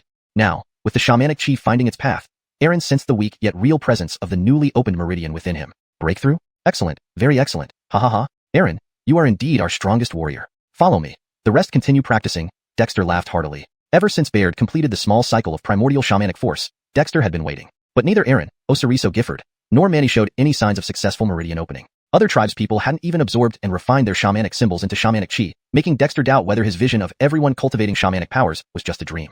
But now, efforts bore fruit as Aaron's breakthrough came at the perfect time. Others looked enviously at Aaron following Dexter. Having opened a shamanic meridian meant he could equip a heart-protecting mirror onto his armor. The advantages of the heart-protecting mirror had already shown through Baird over the past few days. Ice Cavern was small, so small that, except for Dexter, most secrets among the tribespeople were known. Dexter also required Baird to share his cultivation experiences with others. After all, Dexter wasn't a traditional shaman cultivator. His shamanic meridians were opened by the shaman himself, and while he trained in shamanic casting, it remained stuck at the initial primordial shamanic force small cycle but condensed the 5-organ shamanic symbols. Thus, Dexter couldn't impart his training methods directly, but Baird could. At this moment, Aaron's breakthrough gave everyone hope. Why are you all standing around? Keep slashing. Manny roared, his eyes red with determination. Getting overtaken by Baird was one thing. Baird stayed close to the chieftain all the time, and Manny couldn't bear the loneliness, but Aaron, who was only a few years older, slash. The other tribespeople reacted, lifting their large blades high and chopping fiercely, wishing for their own chance to open shamanic meridians and comprehend the cultivation of shamanic chi. In front of the cave, Dexter heard the strong voices of the tribespeople, and the corners of his mouth curled up involuntarily. Competition bred ambition, and these guys weren't wasting his efforts. Aaron, here's the heart-protecting mirror. You've just broken through, so focus on nurturing your new meridian first. Don't rush to consolidate it. Try to widen your meridian when it's freshly opened, but do so moderately. Otherwise, a damaged meridian will cause trouble, Dexter reminded. Aaron took the heart-protecting mirror excitedly, nodding vigorously. Harton, don't worry, I understand. Dexter patted his shoulder. You're our best hunter, and should be the strongest. Don't let the tribe down. Aaron's eyes turned red again as he immediately embedded the heart-protecting mirror, sitting cross-legged outside the cave. Just starting to circulate, shamanic casting, he felt the pure essence from the heart-protecting mirror transform into fire elemental energy. Aaron cultivated the fire symbol, and at this moment, his body radiated a faint red glow while the newly opened primordial shamanic force small cycle greedily absorbed the fire power transmitted from the heart-protecting mirror.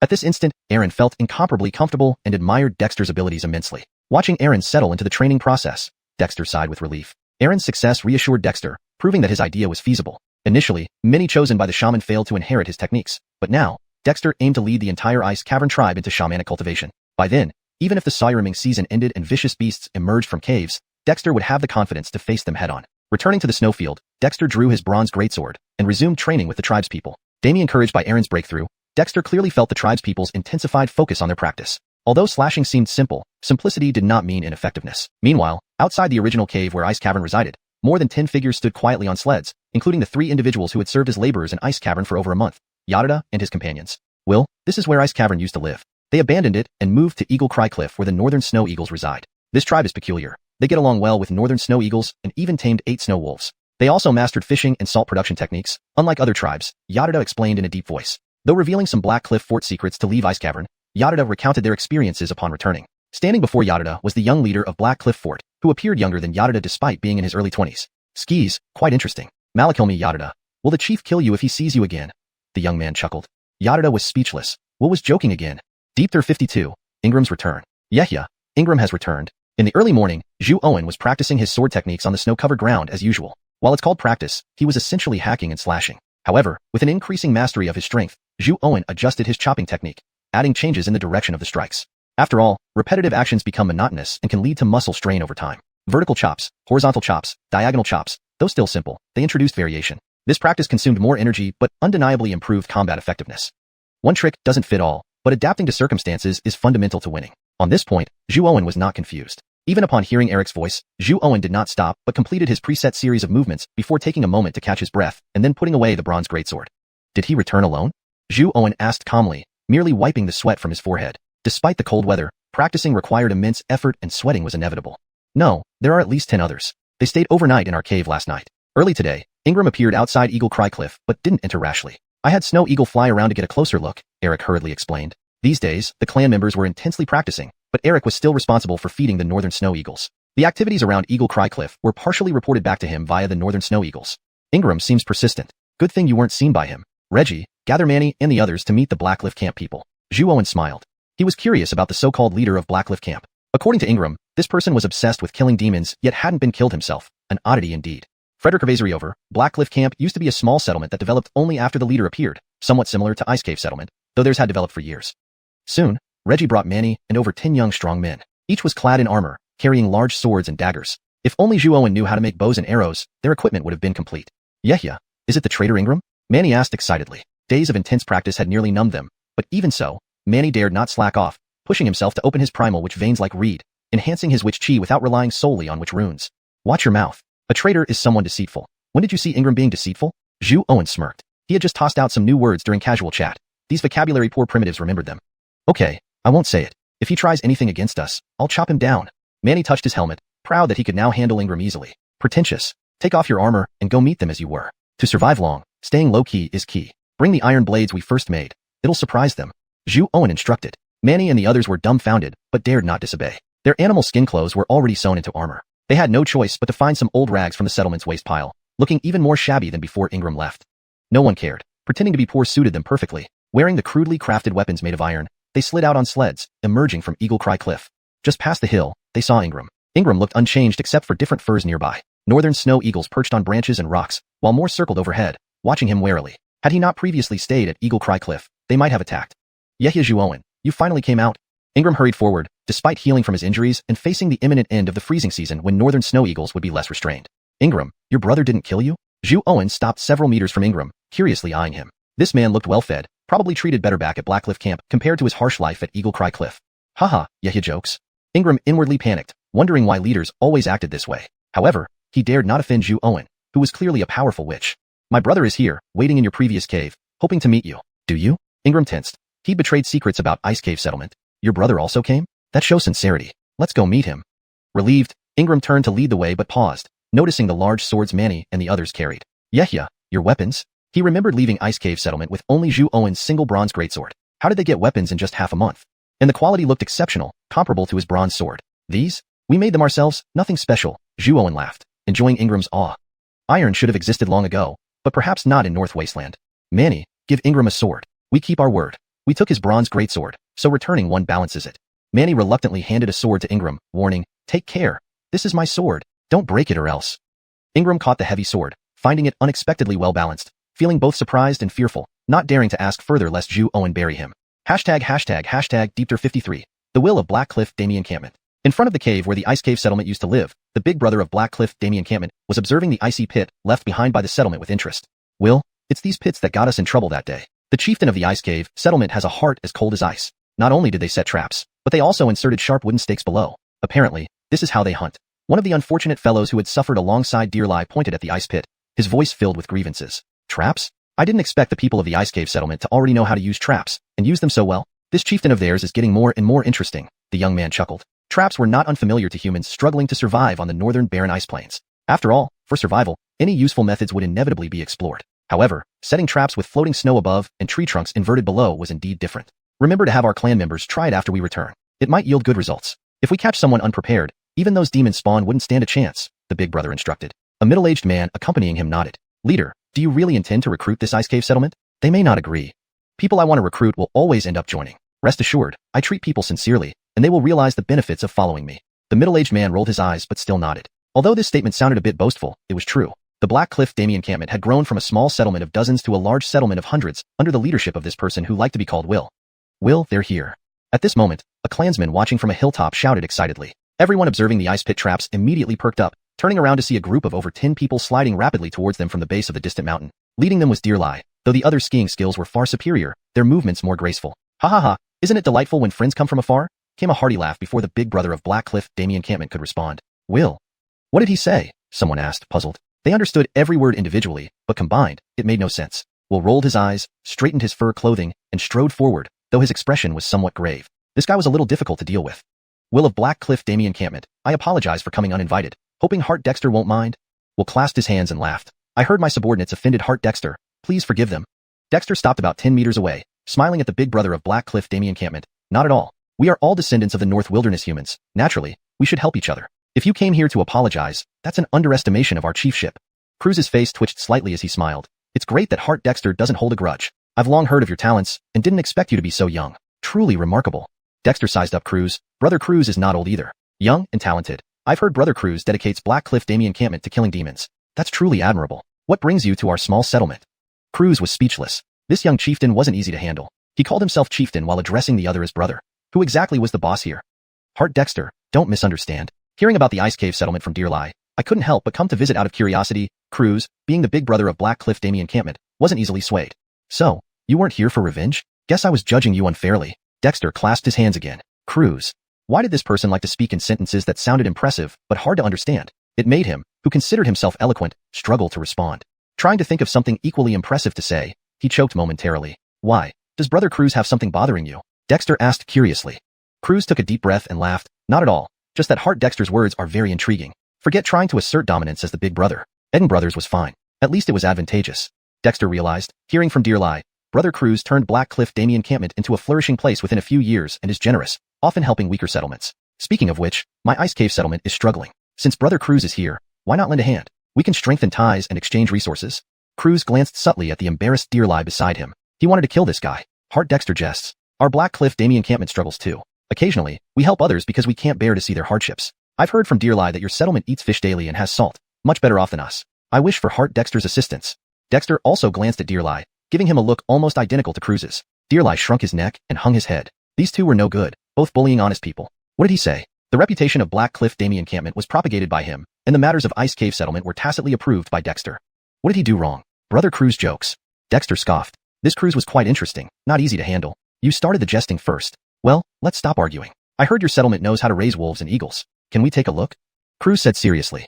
After all the pleasantries, gaining no advantage, annoyed Croods. Dexter laughed. I should invite Brother Croods and everyone as guests, but we're only borrowing Eagle Cry Cliff, the territory of northern snow eagles. We dare not bring strangers there lightly. Last time, it was because of our recent relocation that northern snow eagles mistook Deerlie and others for us. Now, it's impossible. Really impossible? Croods narrowed his eyes. This person was stubborn. Sorry, really impossible, Dexter replied earnestly. Croods fell silent, then suddenly smiled. Then, I won't force the issue, but I heard you're a witch doctor. Could you instruct our witch doctors, so our people can appreciate other settlements' strength? Dexter similarly narrowed his eyes, smiling. I'm very peaceful, disliking violence. But since it's practice, shall we let our newly promoted witch doctor Baird demonstrate? Baird stepped forward, locking eyes with the middle-aged giant next to Croods. Seeing Baird, also a youth like Dexter, Croods' brows twitched but he stayed silent. No matter how young, a witch doctor was still a witch doctor. Deepter 54, Jeffel of the Shamans. The shaman from Xiuxian village was already in his 30s, well into middle age. Now, he had to compete against a teenager from Binku settlement who was barely over 10 years old. This made everyone from Xiuxian village feel ashamed. You're called Baird? I am Benji, and I have been practicing shamanism for more than 10 years. You are still young and no match for me. The middle-aged man stepped forward, his face slightly displeased but still giving a warning. Baird glanced at Ernie, seeing him nod slightly, then smiled. No problem. Hart wants me to spar with you, not fight to the death. If I lose, I'll admit it.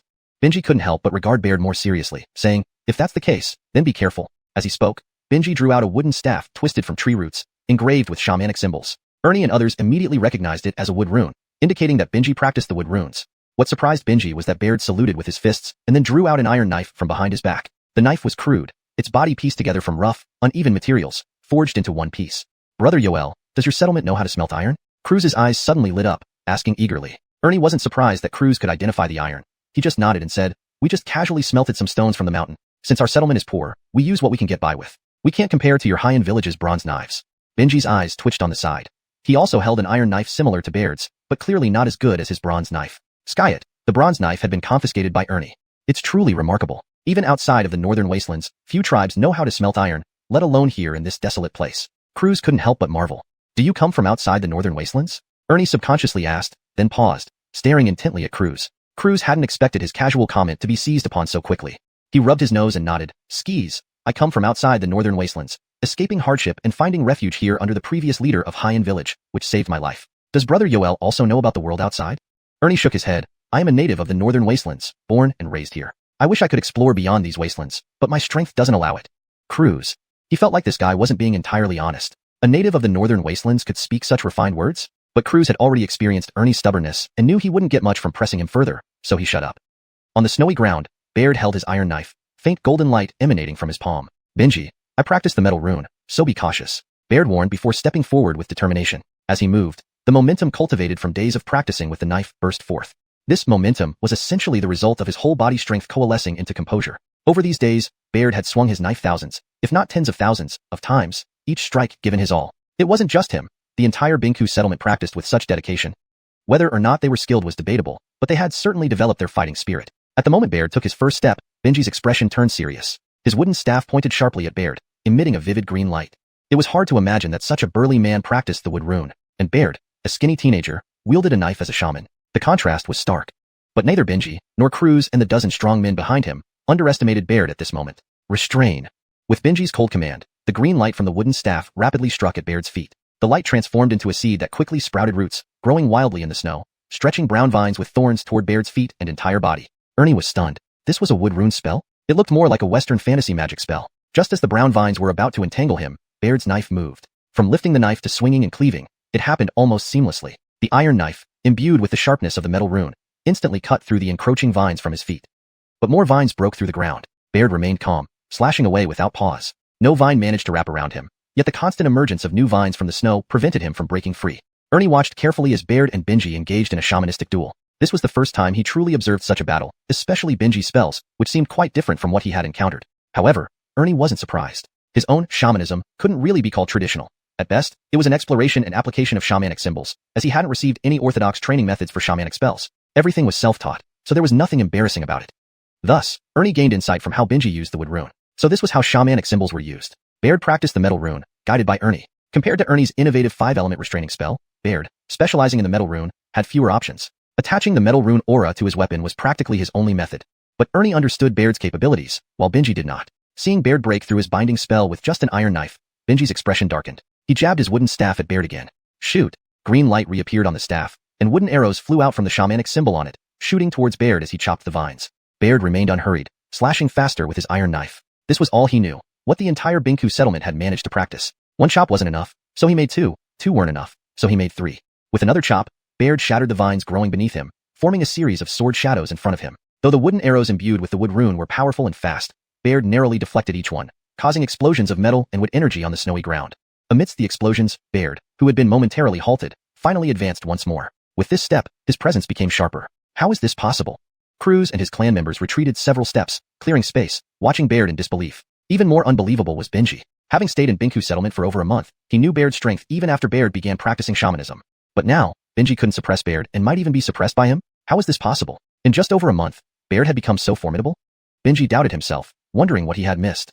#Deepter55, the wager. In the ensuing sparring match, it was almost one-sided. It wasn't that Baird's cultivation was higher than Adriel's. Rather, Baird practiced with metal talismans, while Adriel practiced with wood talismans. Baird wielded an iron blade, whereas Adriel used a wooden staff. Even though Adriel's wooden staff was inscribed with wood talismans that could unleash various spells like entanglement and wood arrows, once Baird infused his iron blade with the power of metal talismans, his sharp blade easily overcame these ostensibly powerful but severely disadvantaged wood talisman spells. Frederick over, Baird had a natural talent for wielding knives. Although he only knew how to slash, every strike landed precisely where it should. Since Adriel's cultivation was not significantly deeper than Baird's and both were still in the phase of refining which Baird's practicality and aggressive style gave him an advantage. Adriel.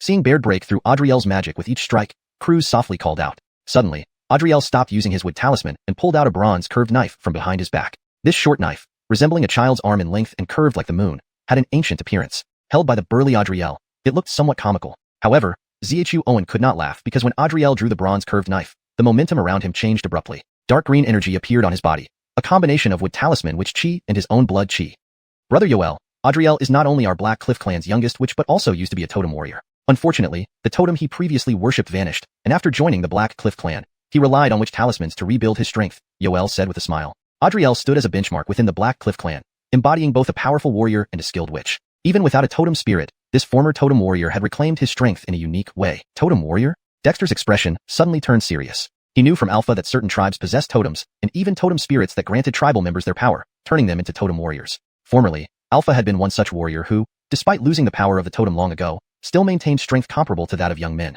Now, it turned out that Adriel too had once been a totem warrior, lost the totem's power, yet gained new strength through witch talismans, making him a formidable hybrid.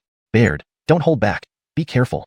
As Adriel's aura continued to grow, Dexter reminded him. In reality, Baird had already halted. His witch chi in the small cycle of primitive witch force rapidly circulated, and he readied himself in a position that felt most suitable after countless hours of practice. The Ice Cave settlement did not follow specific rules for training with knives, so everyone naturally adjusted to what felt right. As Baird dragged his blade along the ground, his aura coalesced into one solid entity, the result of hundreds of strikes. To outsiders, it might look just like a comfortable stance, but to Adriel, it was something else entirely. Adriel's bronze curved knife was short. With several meters separating them, he had already unleashed his totem warrior power, yet Baird remained undisturbed. Frederick importantly, Adriel could not find any weaknesses in Baird. Silence descended upon the crowd as they feared disturbing the two. Even Dexter and Croods held their tongues. Unable to identify any flaws, Adriel dared not make a move and Baird, sensing Adriel's hesitation, remained motionless as well. After a while, impatience began to set in among the onlookers, yet the two combatants continued staring at each other intently without blinking. Clap, clap, clap. Croods clapped his hands and stepped between the two. Brother Yoel, I didn't expect your Ice Cave settlement to have such talent. Given time, there's no telling what heights he might reach. Why don't we end this here? Dexter smiled and responded, Brother Croods is flattering me. Baird has only been practicing for a few days, and it's not worthy of such praise. Croods' face twitched slightly. This guy was really unapologetic. What did it mean to practice for just a few days? How could someone believe that? The calmness and aura Baird displayed were far from achievable in just a few days. Frederick consolidating all his strength into one cohesive entity was no simple feat. How envious I am of Brother Yoel. Today, I came to invite you and the Ice Cave settlement to join forces with us in the fight against demons. My Black Cliff clan has been secretly battling demons, but we lack the necessary strength. If your people joined us, our capabilities would multiply manifold, and one day, we could restore peace to Northwestern Wasteland. Please do not refuse. Understanding Dexter's cunning, Croods decided to come straight to the point. Initially, he had only a casual interest in the Ice Cave settlement, but now, his interest had grown exponentially. The abilities showcased by Baird and the Iron Blade alone, not to mention what Axel had described earlier, left him drooling. If such a settlement joined the Black Cliff clan, it could expedite the clan's development immensely. Oh, how convenient. We are also committed to slaying demons. Why don't you and the Black Cliff clan join us? Together, we can carve out a place in this ice wasteland. While my ice cave settlement is small, I have confidence we won't fall short compared to your Black Cliff clan. Besides, haven't the demons already targeted your Black Cliff clan? Dexter's tone shifted sincerely. Demons are rampant in Northwestern Wasteland. We humans must unite against them, but recklessness leads nowhere. Black Cliff clan proclaims itself as demon slayers, which makes it difficult to avoid attracting demons. Join us, and I guarantee that even if I stab a demon with my blade, they won't know how they died. Croods stared at Dexter in disbelief, pointing at him. Your measly 100-strong ice cave settlement wants to recruit my 1,000-strong Black Cliff clan? Dexter, you sure have quite the appetite. An appetite is only a problem if the ability doesn't match. Croods, why don't we make a wager? You're familiar with demons. Let's choose 2 similar demons and see who kills theirs first. The victor will call the shots. How does that sound? Dexter smiled. Croods was finally growing anxious, which worked to Dexter's advantage. It would depend on whether Croods took the bait. Sure enough, Croods laughed in response. Fine. Let's see how your ice cave settlement slaughters demons. Deepther 56. Demons can also be killed. Clan leader, are we really going to kill demons? As soon as the people from Black Cliff Village left, Manny and others immediately surrounded Owen. Even someone as brave as Manny felt a chill of fear at this moment. Indeed, the agreement between Dexter and Croods was too audacious. The human settlements on the northern wasteland icefield always avoided dangerous creatures, let alone demons. But now, Dexter had proposed killing demons and made it part of a bet to determine the future of the ice cave settlement and Black Cliff Village. This was testing everyone's nerves. Killing demons, if Black Cliff Village can do it, why can't we? Dexter chuckled lightly, then his expression turned serious. Such a proposal wasn't a rash decision, but something Dexter had long wanted to explore. What true demons were like. Frederick Ervasory over. If Black Cliff Village could secretly kill demons, why couldn't his ice cave settlement? The tribe members all had armor now, though only thin iron plates far inferior to those crafted by skilled artisans. Sky it. Dexter wanted to try. Even without this suggestion, after the sirening season, when beasts emerged from their dens and demons appeared on the northern wasteland icefield, the ice cave settlement might still be targeted by demons. Therefore, understanding what demons were beforehand was better. Seeing Dexter's apparent confidence, Manny and the others relaxed somewhat. You're right. It's just about killing demons. What's so shocking? If you're scared, Manny, go back home and find a wife, settle down and have kids. That's also a contribution to the settlement. Brandon Hammond laughed mockingly. Fear? Who's afraid of demons? Manny snapped angrily. TCH, loud voice doesn't mean much. Who was trembling just now? Don't tell me you're cold. Brandon Hammond taunted with a smirk. Bastard. I'll beat you senseless. Manny couldn't take the joke, lunging at Brandon Hammond, who slipped away on his sled with laughter. Manny, if you dare, come and get me, chicken. The tense atmosphere was broken by the 2 pranksters. Dexter smiled and scolded them. You 2 rascals need a beating. Let's go back to the settlement. We need to prepare well for killing demons. The others laughed. Since Dexter became the clan leader, there hadn't been anything he couldn't accomplish. Demons, what was so special about them? Back at Eagle Cry Cliff, Dexter saw the tribespeople waiting. Clan leader, we're really going to kill demons? Bailey roared excitedly. He had stayed behind, consolidating his primitive witch force. Dexter glanced sternly at Manny and Brandon Hammond, then nodded. Are you afraid? Fear? Fear my ass. Bailey pounded the nearby cliff with a fiery punch, leaving an imprint and melting some ice fragments. My great saber is thirsty for battle. Pa, always showing off, Manny grumbled, annoyed that Bailey had lucked out in blade training while he remained stuck in the witch energy phase. Clan leader, if we're really going to kill demons, we need to prepare carefully. I've seen demons before. They're not easy to deal with. Alpha patted Bisong's head sadly. Malakilus more Alpha, Dexter urged curiously as they returned to the snow beneath Eagle Cry Cliff. Alpha looked at the curious faces of the tribespeople, then recounted hesitantly, Sky, years ago, in the Bisong tribe, I encountered demons during a hunting trip and fought against them during the tribe's destruction night. Only by luck did I fall into the river outside the tribe. Otherwise, I would have died by their hands. Everyone listened quietly to Alpha, one of the few respected elders despite his age. Demons are terrifying, with superhuman strength and abilities. Frederick Ervasory can use demonic magic, making them unmatched by ordinary humans. But they bleed and die like anyone else. In secret, the Bisong tribe kill demons. Find the right method, and demons can be killed, though it's not easy. This reassured the tribespeople. For most North Wasteland inhabitants, demons were untouchable forces of disaster. Many tribes and settlements had been destroyed by demons. Knowing demons could be killed boosted their morale. Have you ever seen demons using their magic? Dexter asked solemnly, signaling for quiet. Alpha recalled, nodding and shaking his head. I've seen demons use bloodlight, which causes instant death upon contact, and others roar loudly, sapping the will of anyone nearby, leaving them helpless. A collective gasp spread through the crowd. Dexter scanned their pale faces but smiled. Anything else? What? Isn't that enough? The tribespeople were surprised. Alpha also eyed Dexter warily. Is our clan leader crazy? Skyet. Alpha had seen Dexter's intelligence since joining the ice cave settlement. I've only seen demon magic from afar. I don't know much else, Alpha confessed frankly. Prepare as much as possible, even if based on rumors. If that's all, demons can be scary, but not insurmountable. As long as they have flesh and blood, we can deal with them. We just need contingency plans. Dexter calmed himself. Inside, he was nervous. What were demons really like? Mysterious, powerful, cunning. But were they like the legends in his memory? However, Black Cliff Village wouldn't challenge impossible odds. Thus, Dexter felt more confident. After all, the ice cave settlement wasn't starting from zero anymore. Alpha, compile everything you know or have heard about demons' forms and abilities. Bailey, lead the mining and smelting. Baird, Prepare materials for talismans. Killing demons requires proper weapons. Dexter waved his arms. With thorough preparation, demons can be killed. This translation captures the original tone and structure while ensuring the narrative flows naturally in Demi-English. It maintains key character names and the coherent storyline from the provided context. Deepter 57. Preparations in a vival swing. Having sent the clan members off to their tasks, mining and smelting iron, fishing, and those without tasks continued practicing with their knives, Dexter called for large quantities of clay. Demons, as long as they have blood and flesh, should be treated as fiercer beasts than any other savage beast. Even if they can fly, burrow through the earth, release toxic mists, or cast demonic spells, there must be a way to kill them.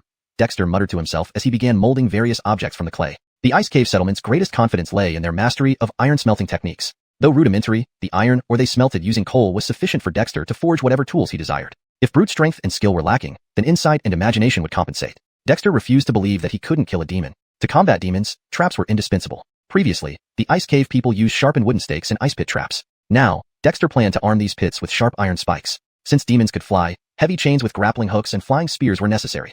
Immobilizing a demon was best, but at the very least, they would hinder it. Demons possessed enormous, terrifying strength, so thick, heavy shields were crucial. The Ice Cave tribe lacked many things, but not iron. Casting was feasible. Demons could release venom and cast demonic spells, for which few countermeasures existed. But with full body armor, even plugging ears offered some defense. Based on Alpha's information and his own speculations, Dexter combined tales and depictions of demons from storybooks and TV shows to prepare all kinds of implements. Had it not been for the absence of black dogs in the northern wasteland, Dexter would have sought black dog blood.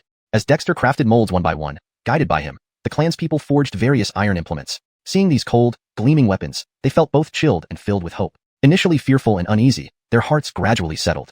Bailey, your strength surpasses Baird's. Choose 20 strong and sturdy clanspeople to use the heavy shields. In battle, you will be our best defense. The shields are heavy yet simple to operate. With enough strength, they can be used effectively. Dexter personally selected a heavy shield, 1.5 meters tall and 80 kilograms, and demonstrated its usage, showcasing both offense and defense. Leverage the power of the earth for support, tilting it for ease. If you have spare energy, throw the shield for a lethal blow. Eyes wide, Bailey eagerly chose the clanspeople. Baird, you will lead the main assault. Our people practice only slashing. Sporadic strikes may barely harm a demon, but synchronized slashes from a group will overwhelm it. Select 30 clanspeople to form the Great Sword Team. Divide into 3 groups for continuous attacks. Baird nodded, understanding Dexter's strategy. Facing a demon, knowing only to slash was enough. It was life or death. Dividing into groups allowed for alternating attacks or flanking maneuvers.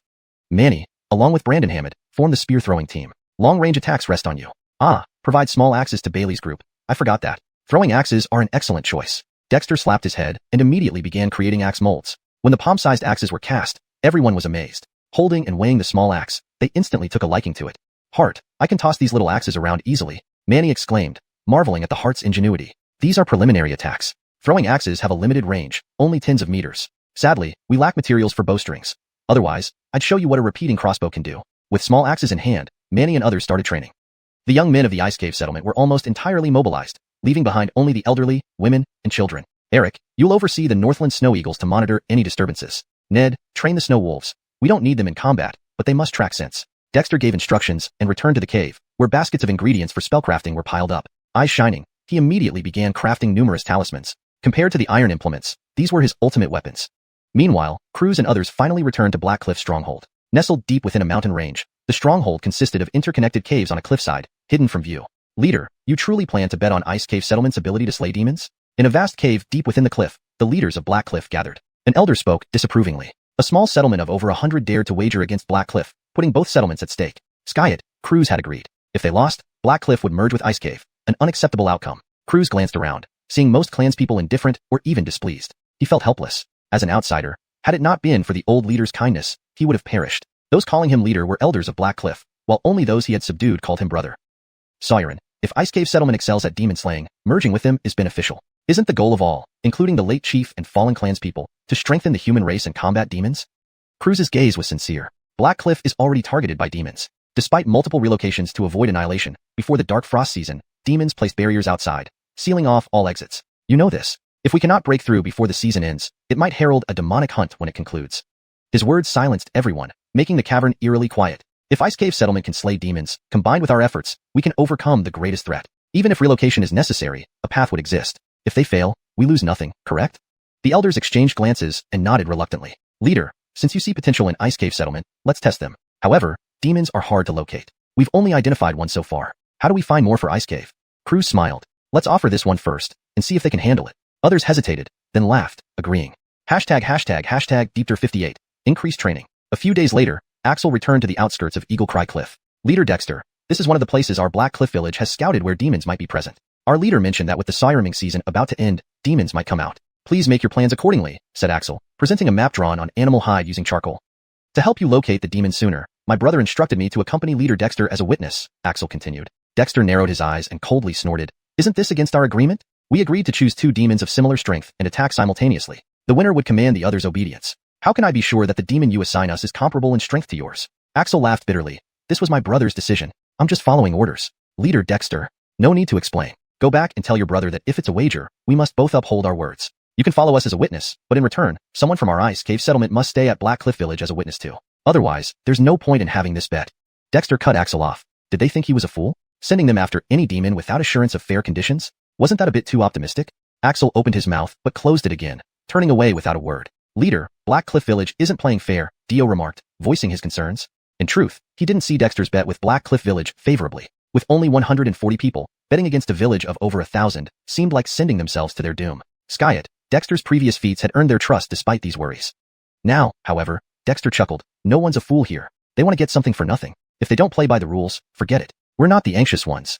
Dio realized Dexter was well aware of the situation. Let's go back. It's time to train you in some new things. As they returned to Eagle Cry Cliff, the snow-covered ground revealed 3 groups of ice cave settlement youths divided into sections. Bailey led 20 young men wielding heavy shields, practicing block and strike maneuvers that, after several days, had become quite refined. Beside them, Baird guided 30 youths through synchronized sword drills, slicing in unison with impressive vigor. A further away, Manny and Brandonham had trained the rest with chain spears. The chain, composed of interlocking iron rings, and the barbed spearhead could pin an opponent once pierced. Nailing the chain to the ground immobilized even the largest creatures and caused additional damage. Additionally, each youth carried 5 to 6 palm-sized throwing axes, leaving dense marks on nearby cliffs. While the youths trained, the elderly, women, and children took over fishing, salt-making, and iron-smelting tasks. Every member wore a shamanic amulet around their necks.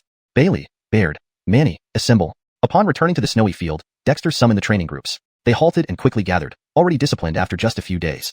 Dexter was pleased with their progress. The harsh survival conditions of the northern ice plain forged strong bodies, though training was still lacking.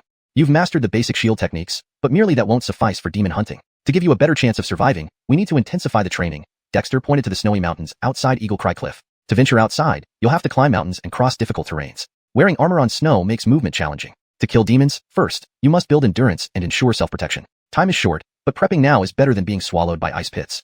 Baird and others swallowed nervously. Was the leader making them train while wearing armor? They soon understood Dexter's reasoning. While their newly crafted armor provided protection, it wasn't ideal for swift combat on snow due to the risk of sinking in soft snow layers. Leader, tell us how to train. Bailey stepped forward confidently. We're not afraid of hardship or fatigue. We fear letting down our clan. Skis, leader, instruct us. The others echoed.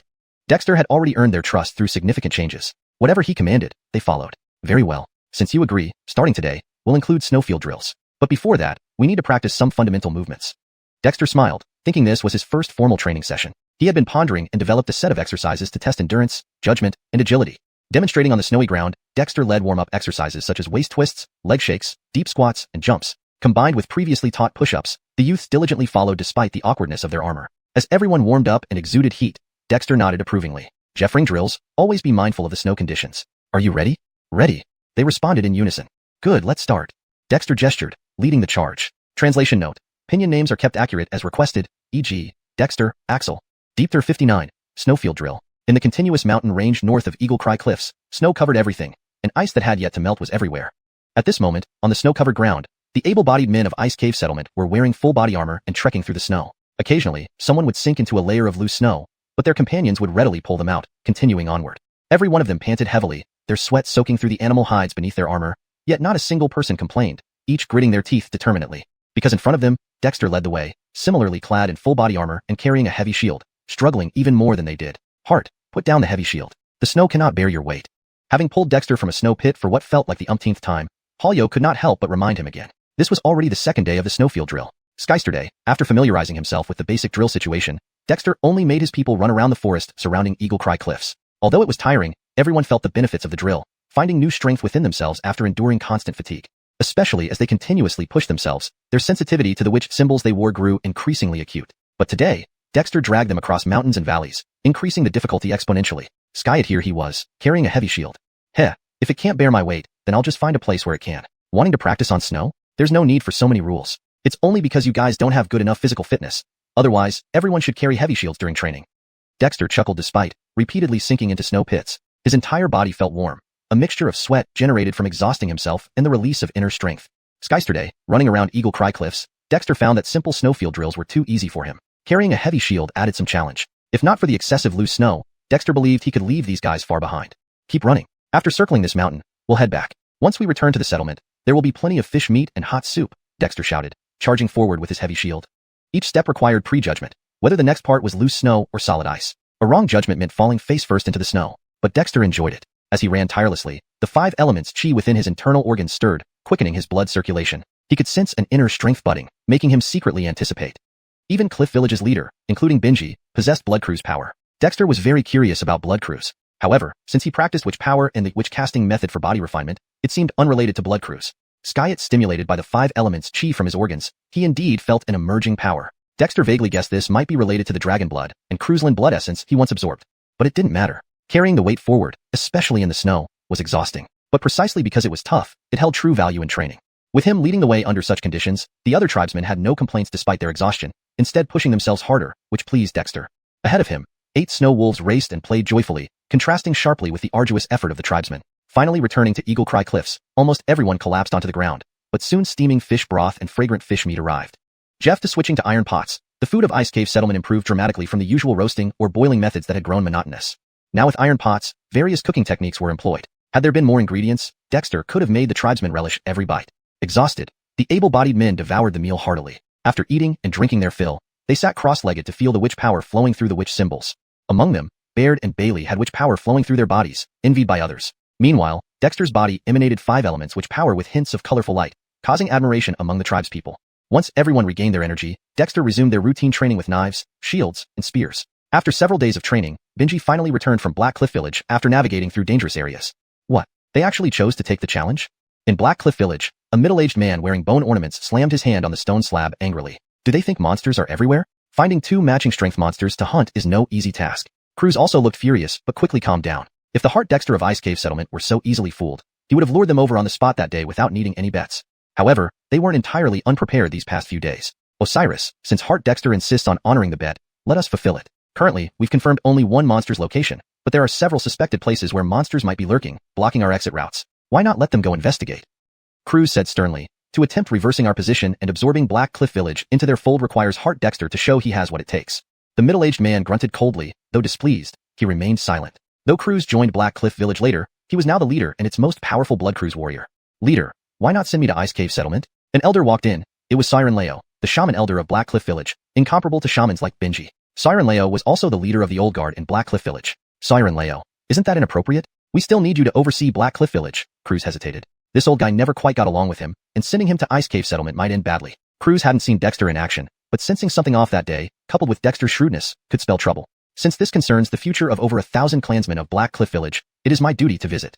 Siren Leo squinted. Cruz thought for a moment and reluctantly nodded. Fine. Benji, you accompany Siren Leo, remember. Avoid unnecessary conflicts with Ice Cave Settlement. Siren Leo's eyes flickered with a mysterious smile. ###Deepter60. Successive breakthroughs. On the northern hills of Eagle Cry Cliff, after several days of training, the clansmen had already become relatively adept at traversing the snow-covered terrain. Even in full armor, they could quickly discern solid ground or ice from loose snow layers. This was the result of Dexter leading them through days of trial and error, constantly falling into pitfalls and learning from experience. A training session that once took the better part of a day, leaving everyone exhausted, had been shortened to nearly half the time. Dexter was relatively satisfied with this improvement. He said, relatively, because while he carried additional weight, others were only wearing their armor. Starting today, bring your weapons. I want you all to be able to use your weapons for combat even while running on snow, adapting to long marches or retreats. Without any complaints, everyone's spirits soared at his order. Even the heavy shield unit led by Bailey felt invigorated. Jeffering these past few days, Dexter had carried the heavy shield during each exercise. Although they couldn't match him, no one felt they should work harder than their chief.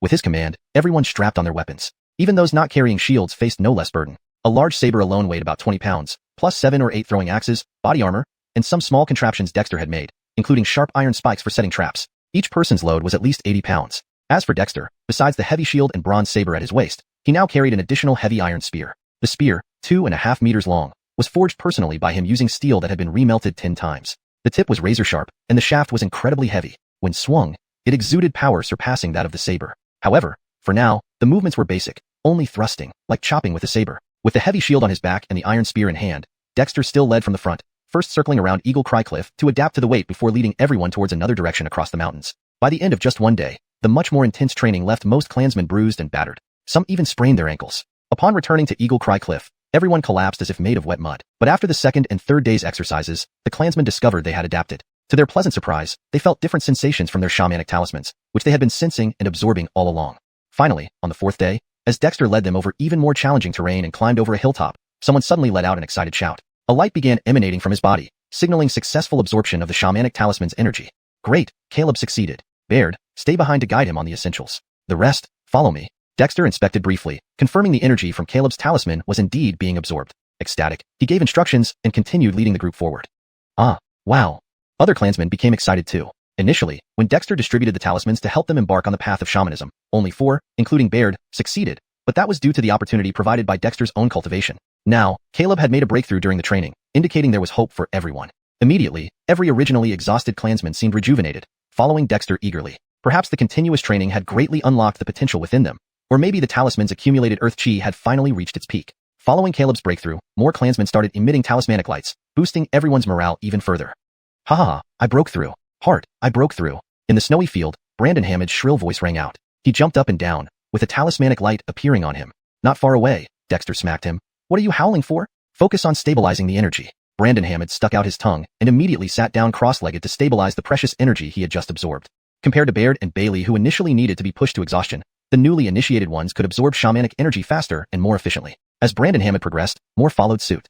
The clansmen had similar foundations and training volumes. If anyone possessed shamanistic talent, they should break through soon. If not, then it was simply destiny. This day would be a joyous one for the Ice Cave settlement. From Caleb, who was the first to break through, 5 clansmen had achieved breakthroughs by the time they returned to Eagle Cry Cliff, sparking envy and even greater effort from the rest. That night, all clansmen meditated inside the ice huts, recovering from fatigue while feeling the energy from their talismans. Even the elderly, women, and children joined in.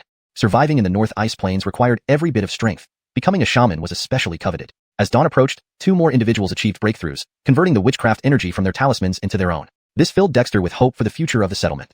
It was now evident that wearing talismans truly made it easier for one to absorb witchcraft energy and embark on the path of becoming a shaman. Even if they initially only absorbed the witchcraft energy from the talismans and converted it into their own, possessing this energy signified they had opened the door to shamanism, presenting more possibilities for the future. Aaron, continue the training with those who haven't made progress yet. Don't rush, results will come when it's time. Those who have already broken through should focus on accumulating witchcraft energy as soon as possible and strive to open their witchcraft meridians and become official shamans, Dexter instructed early in the morning, looking at the spirited tribespeople with immense pride. The Ice Cave settlement, once devoid of any shamanic practitioners except for shamans, had now found a viable path toward cultivating witchcraft, all thanks to his persistent exploration and efforts. If the original shaman were still around, he might have laughed so hard his teeth would fall out. Aaron accepted the order and immediately led the unbroken tribespeople to continue training. Despite the hardships, everyone willingly endured them, for they were on the path to becoming shamans. Baird, teach them the shaman casting, share your cultivation insights, and supervise their practice so they can open their witchcraft meridians as soon as possible. Dexter addressed the newly broken through 12 tribespeople, including Brandon Hammond, Ned, Eric, and Gerald, 6 partners who had helped him break ice blocks, all of whom had cultivated their unique witchcraft energy. Baird had already opened his witchcraft meridian, while Manny was still striving to do so. This brought Dexter great satisfaction. Reality had proven that wearing talismans made it easier to absorb energy and walk the path of shamanism. Even starting with simple absorption, possessing one's own energy signified crossing the threshold of shamanism, opening up many possibilities. Bailey, continue training the ones who haven't broken through yet. Don't rush. Everyone will achieve it in time. The others who have broken through must quickly nurture and accumulate energy, striving to open their channels and become true shamans.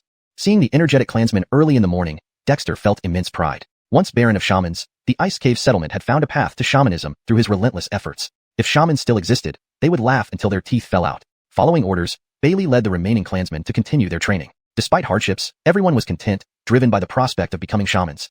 Baird, teach them shamanic forging, share your insights, and supervise their practice, helping them open their channels sooner. Surveying the 12 newly Tupola members, including Brandon Hammond, Ned, Eric, and Gerald, Dexter felt reassured. Among the 6 friends who had once helped him break ice blocks, all had cultivated their own shamanic energy. Note, the term Tupola seems to be untranslated. It should be replaced with the appropriate Demi-English word, such as broken through or advanced. Here is a more polished version of this segment without the untranslated Chinese term. Surveying the 12 newly advanced members, including Brandon Hammond, Ned, Eric, and Gerald, Dexter felt reassured. Among the 6 friends who had once helped him break ice blocks, all had cultivated their own shamanic energy. Baird had already opened his channel, while Manny was still working hard towards it. This filled Dexter with immense satisfaction. Deepter 61, Combined Weapons. On this day of field training, more and more clansmen broke through their physical limits, successfully absorbing the shamanistic energy from which symbols, converting it into their own shamanistic energy. Everyone in the settlement celebrated joyfully and worked even harder. Even the elderly, women, and children were no exception. Dexter was delighted by this enthusiasm and assigned appropriate tasks to the clansmen accordingly. Holding his iron spear, Dexter came to an open area. The spear is the king among all weapons in melee combat. However, Dexter only knew this much. As for how to practice with a spear, well, he didn't know how to use a handgun, but when it came to spear techniques in melee combat, he was just as clueless as he was about sword techniques. Having carried the iron spear through the snowy mountains for several days, Dexter had gradually gotten used to handling it. Combat techniques are created by people. It doesn't matter if I don't understand them. Just keep it simple. Knives are for slashing, swords are for stabbing, and spears, well, also for stabbing. Dexter murmured to himself, gripping the spear with both hands, twisting his waist, gathering strength, and then forcefully thrusting forward. The 2.5-meter-long iron spear pierced the mountain wall, leaving a hole behind. Dexter smiled faintly. He practiced with the spear for killing demons, because the spear was longer than a knife and had simpler movements. Just stab forward. After some time, Dexter's arms grew sore, but he didn't give up. He kept practicing this fundamental move over and over again, slowly figuring out some key points. Thrusting with a spear required speed, accuracy, and ferocity. The force had to go directly into the spearhead, hitting its mark precisely. Sounds easy, but it was actually quite difficult. Soon, the mountain wall became dotted with holes as Dexter continuously thrust his spear. Heart, can this spear be used with a shield? Once Dexter finally stopped due to exhaustion for a brief rest, Baird, who had been watching him practice witch casting with Brandon Hammond and others nearby, couldn't help but ask when he saw Dexter finally take a break. Of course, the spear and shield work together, especially in formation battles. Skis, spear shield units, sword shield units. Dexter's eyes brightened. He raised his left hand, which held a small round shield the size of a human face, an almost standard part of everyone's armor in the tribe, meant for blocking attacks. But suddenly, Dexter smacked his forehead. How foolish I've been. Baird, you're a genius. Baird was bewildered. What did he say? Let's go to the forge. I have a new idea, Dexter said excitedly. These past few days, besides the endurance drills, he had trained the clansmen separately on designated projects, like Hayden leading the heavy shield team, Baird leading the greatsword team, and Manny and Brandon Hammond leading the javelin team. But Dexter had forgotten something. In reality, a greatsword could be combined with a shield, and the combination of a heavy shield and an iron spear seemed even more reasonable. Alpha, one of the elders, was managing the valley where iron was forged along with a dozen other elders. Though not as strong as the younger men, they could still manage the iron forging process. Alpha, I want to recast the shields and iron spears. Bring me clay, Dexter said enthusiastically. There was plenty of clay piled up in the valley, and Alpha immediately had people fetch it while everyone watched curiously. Whenever Dexter suddenly decided to do something, it usually meant the clan would learn something new, a fact that everyone in the Ice Cave settlement had grown accustomed to.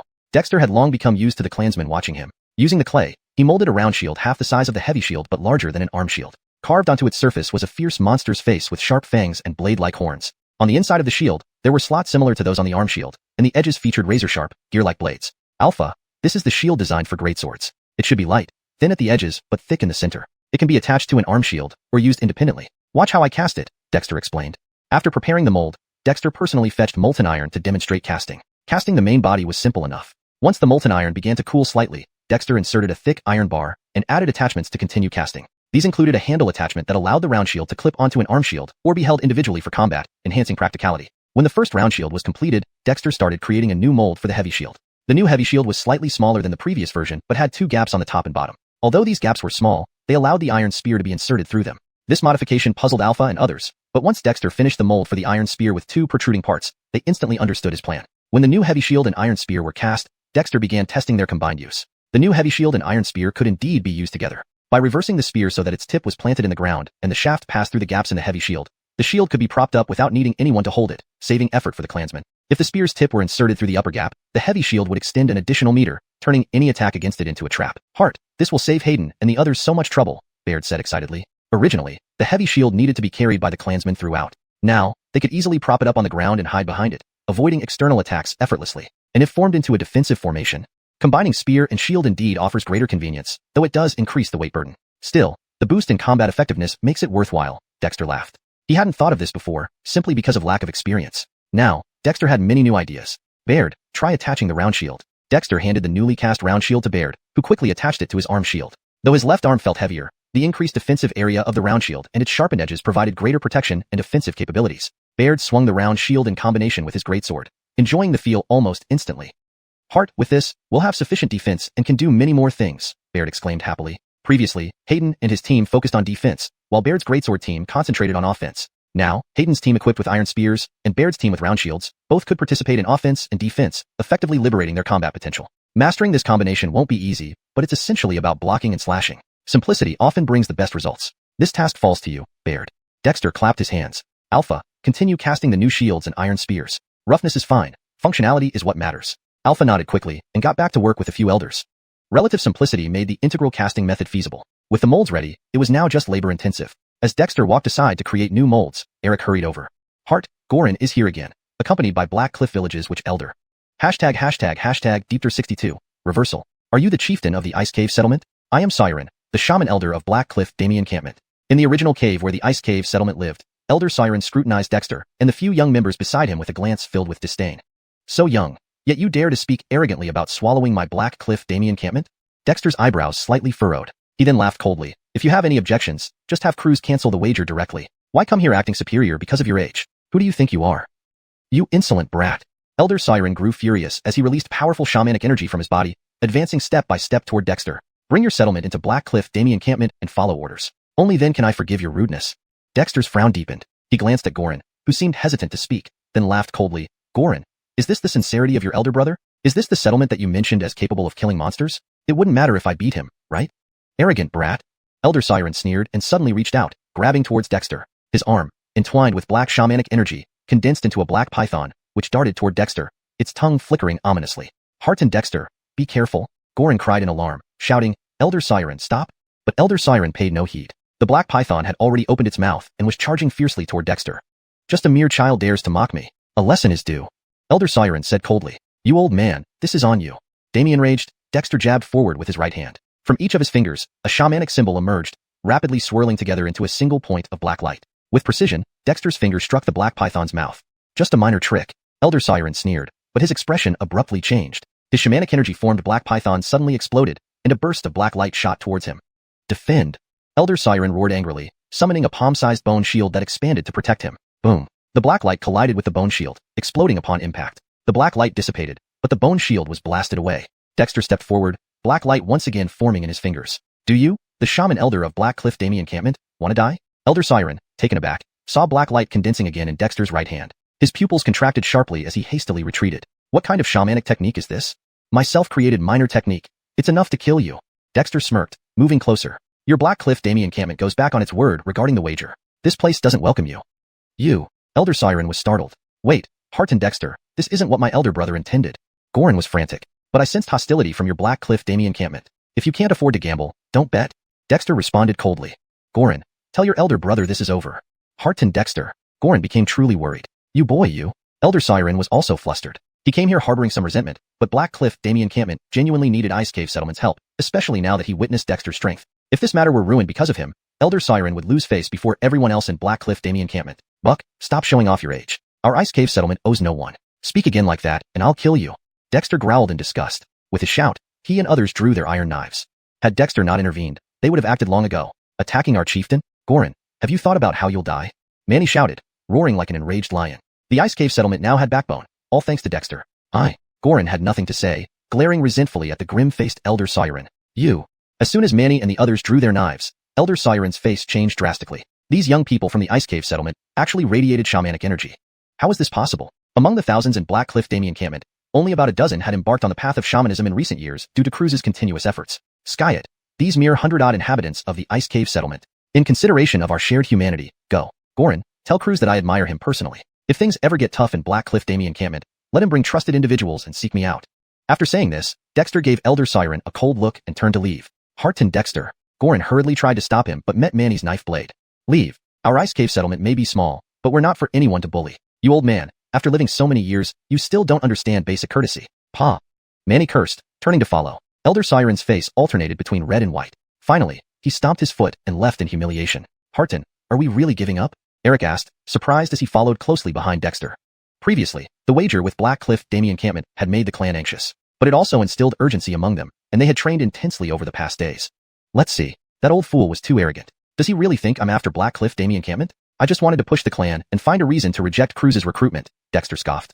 Frederick Ervazensters must be killed, and the sooner, the better. It would make the clan more aware of the threat. In the northern wasteland icefields, slaying monsters was necessary for credibility and power. He understood this from Black Cliff Demi encampment's actions, but did they think he was foolish? Regarding the wager with Black Cliff Demi encampment, Dexter had been clear. Even if the Ice Cave settlement succeeded in killing monsters, Black Cliff Demi encampment would never merge under their leadership, no matter how beneficial. There was no guarantee who would hold the reins afterward. Harton, what should we do now? Eric asked, understanding. But Dexter knew this could offend Black Cliff Demi encampment, which might not be wise. The snow in the mountains has started melting. Once the clan stabilizes their shamanic energy, Send people with food to invite all nearby human settlements to join us. Many settlements must be struggling after enduring the demonic season. Joining us gives them a chance to survive. For those unwilling, offer them some aid. It's a duty fulfilled.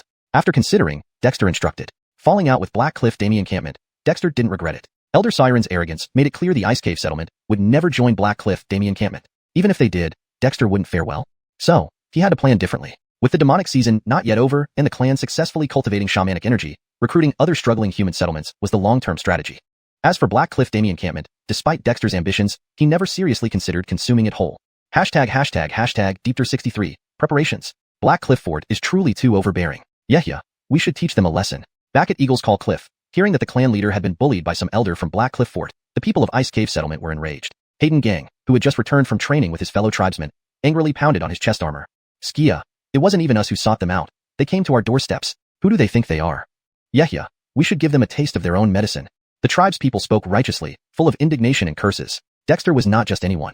He was their clan leader. If not for him, the Ice Cave settlement might not have survived the profound cold season, let alone the former Horn Frederick settlement's inhabitants, who were even more furious.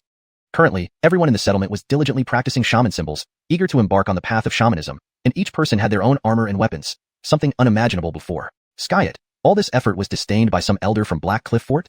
If they had been there at the time, they would have torn that elder apart. Silence. Strength doesn't come from begging for others' help. The agreement with Black Cliff Fort is nullified, but we must not neglect our own training. Hayden, once the new heavy shields and iron spears are forged, you need to master them quickly. Osiris, you as well. Only when we become powerful enough can we fend off both monsters and malicious human settlements, Dexter shouted, his gaze sweeping over the angry tribespeople. Even blacksmithing requires strength. The profound cold season is almost over. Whether Ice Cave settlement can continue to exist depends on everyone's efforts. Soon, I plan to absorb the population from other settlements. If you can't maintain order then, it will be a laughingstock. Each tribesperson clenched their weapons tightly, gritted their teeth, and went off to train. Dexter had already given them so much. If they still couldn't achieve anything, they might as well die.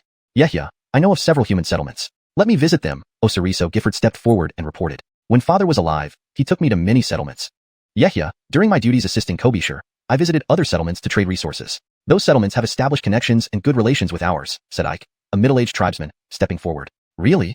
Dexter's eyes lit up. Osiris Gifford, Ike, you two lead the groups to contact those settlements, regardless of whether they agree or not. Offer them food and bring along tribespeople who practice wooden symbols. Use symbol water to help them if necessary.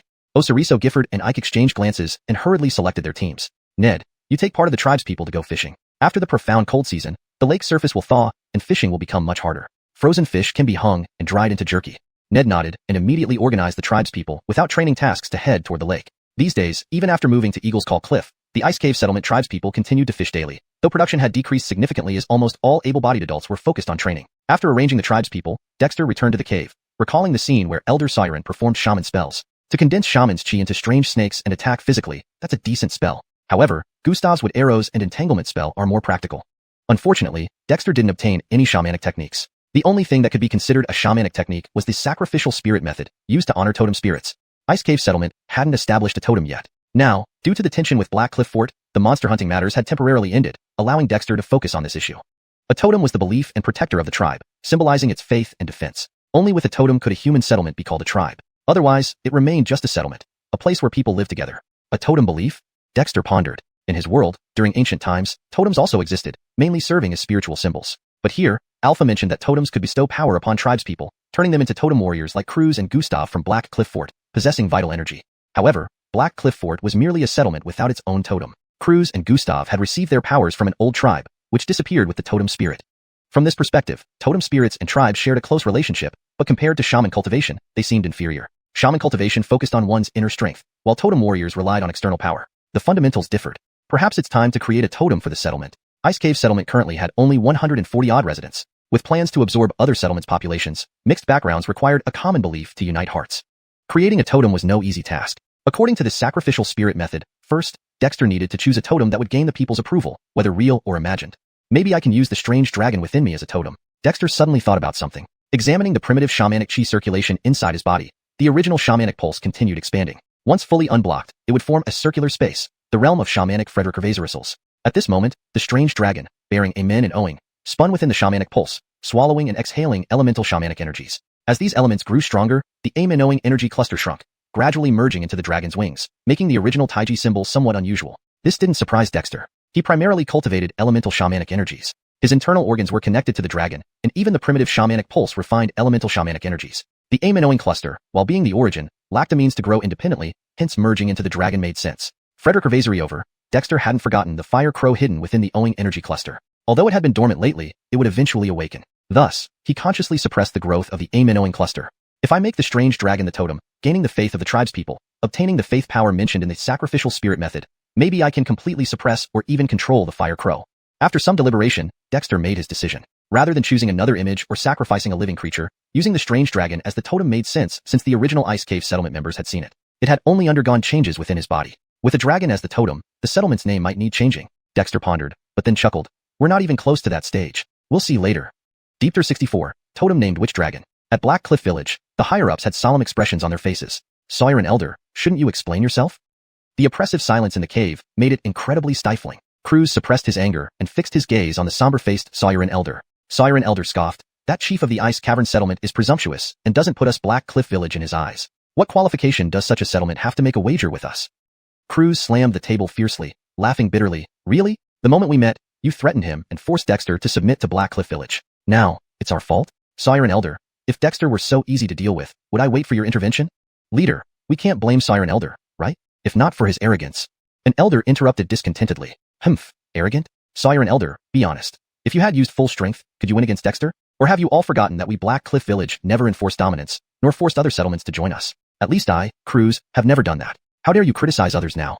Sawyer and Elder's face turned dark. Leader, I admit I was wrong. But regarding Dexter, if you were him, suddenly confronted like this, how would you react? Croods scoffed, giving no face to Sawyer and Elder.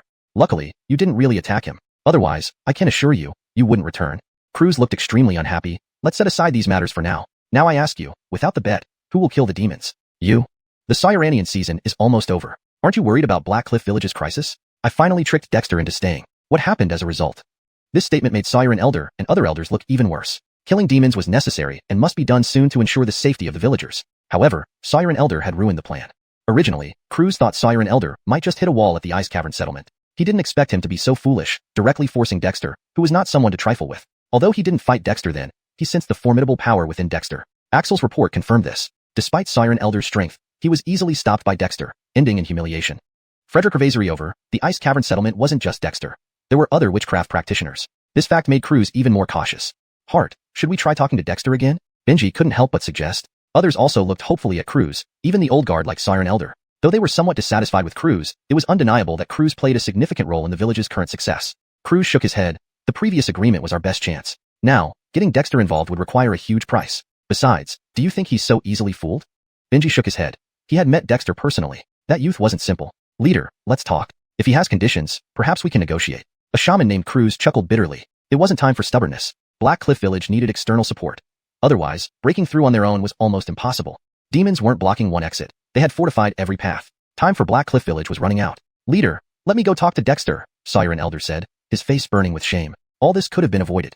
But underestimating Dexter and being upset about Croods making an agreement with a small 100-person settlement led him to act rashly. On the way back, he realized his mistake, but it was too late. Sawyer and Elder, I know you're against my decision, but you should trust my judgment. Dexter, I'll go talk to him again, but it won't be easy. Croods felt frustrated. Originally, everything seemed to be going well, but Sawyer and Elder's actions offended them instead. Sawyer and Elder lowered his head, saying nothing, realizing that his pride paled compared to Black Cliff Village's survival. In Eagle Cry Cliffs, daily snowfield drills resulted in many villagers breaking through, absorbing and transforming witchcraft symbols into their witchcraft energy. Frederick and more began practicing witchcraft officially. On the snowy field, the spear shield team led by Bailey was already well trained, and the blade shield team led by Baird could combine shield and large blades for simple combat training. Brandon Hammond and Manny's flying spear team remained the same, but they weren't worried. While flying spears were auxiliary, crucial moments depended on capturing fierce beasts or even demons. Baird, it's been days since Hart emerged. Is he upset with Black Cliff Village? Manny asked casually, glancing anxiously at Dexter's cave. The weather was warming, ice houses on the snowy field started melting, and villagers planned new caves. These were preliminary plans needing Dexter's arrangements. Hart isn't upset over mere Black Cliff Village. Baird sneered, don't worry, Hart is busy with important matters. Soon. Important matters? Manny's eyes lit up. What is it? Killing demons? Baird was speechless. They had already crossed paths with Black Cliff Village. Wasn't Manny thinking too much? At that moment, Dexter emerged from the cave, clapping, everyone, gather.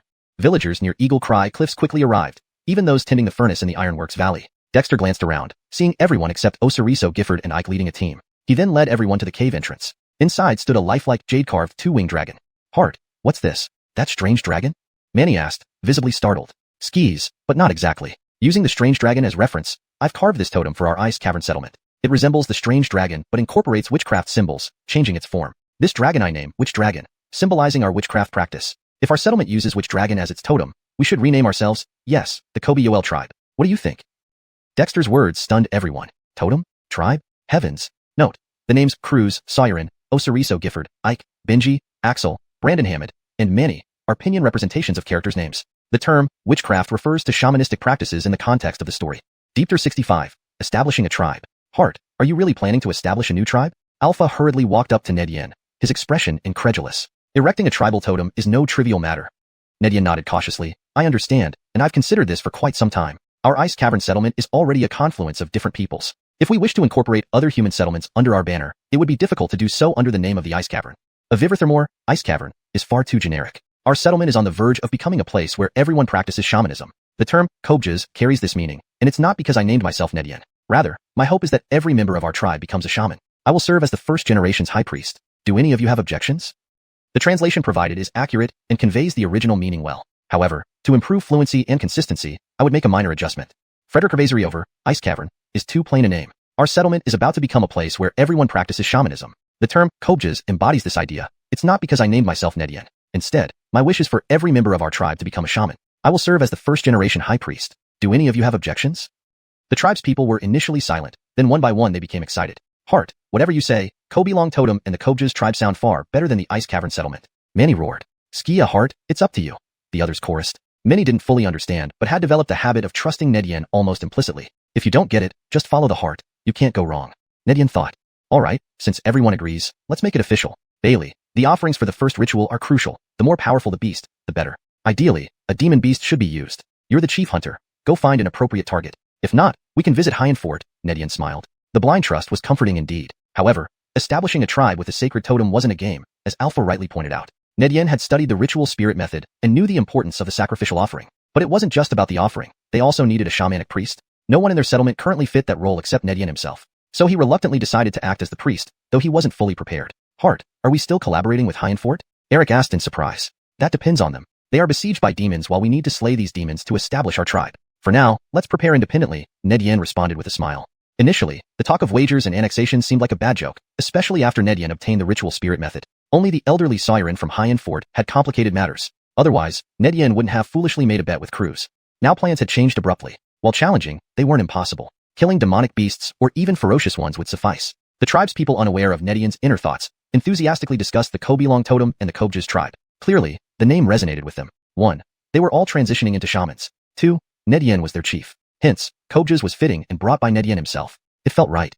With his decision solidified, Ned Yen felt lighter. Though he harbored selfish motives in choosing the dragon totem, this was reality. In the following days, Bailey led selected tribespeople to search the surrounding forests for wintering beasts, preparing for the totem sacrifice. Meanwhile, Ned Yen prepared the sacrificial text, presenting it to heaven and earth. Seeking approval for the birth of the totem spirit was crucial. Without divine acknowledgement, calamity might ensue, as vaguely described in the ritual spirit method. But how to write the text? Ned Yen had to figure it out himself. Heart, we're back? Osirasasi returned several days later with dozens of gaunt and ragged youths. These are... Ned Yen was surprised. Heart Ned Yen, we come from Ponhu settlement. Hearing that the Ice Cavern settlement accepts refugees, we came to join, said a few elders, one of them sounding bitter. Only dire straits force such dependency. Heart, Ponhu has been starving for days. They wish to join us. 2 other settlements are considering joining as well, Osirasasi explained gravely. Among 7 or 8 settlements we visited, 3 were devastated by demons. 2 were relatively safe, but refused to depend on others. I did not force them, Osirasasi added. Sighing, Ned Yen instructed, settle them first. We'll wait for Ike. Osirasasi nodded and hurried off. The tribe's people were experienced and soon settled the newcomers. Heart, we saw signs of a demon beast. It might be stalking us, Osirasasi reported quietly after arranging everything. A demon beast? Ned Yen frowned. A northern white fox, extremely cunning. It can cast illusions. If I hadn't cultivated shamanic energy, it might have deceived me.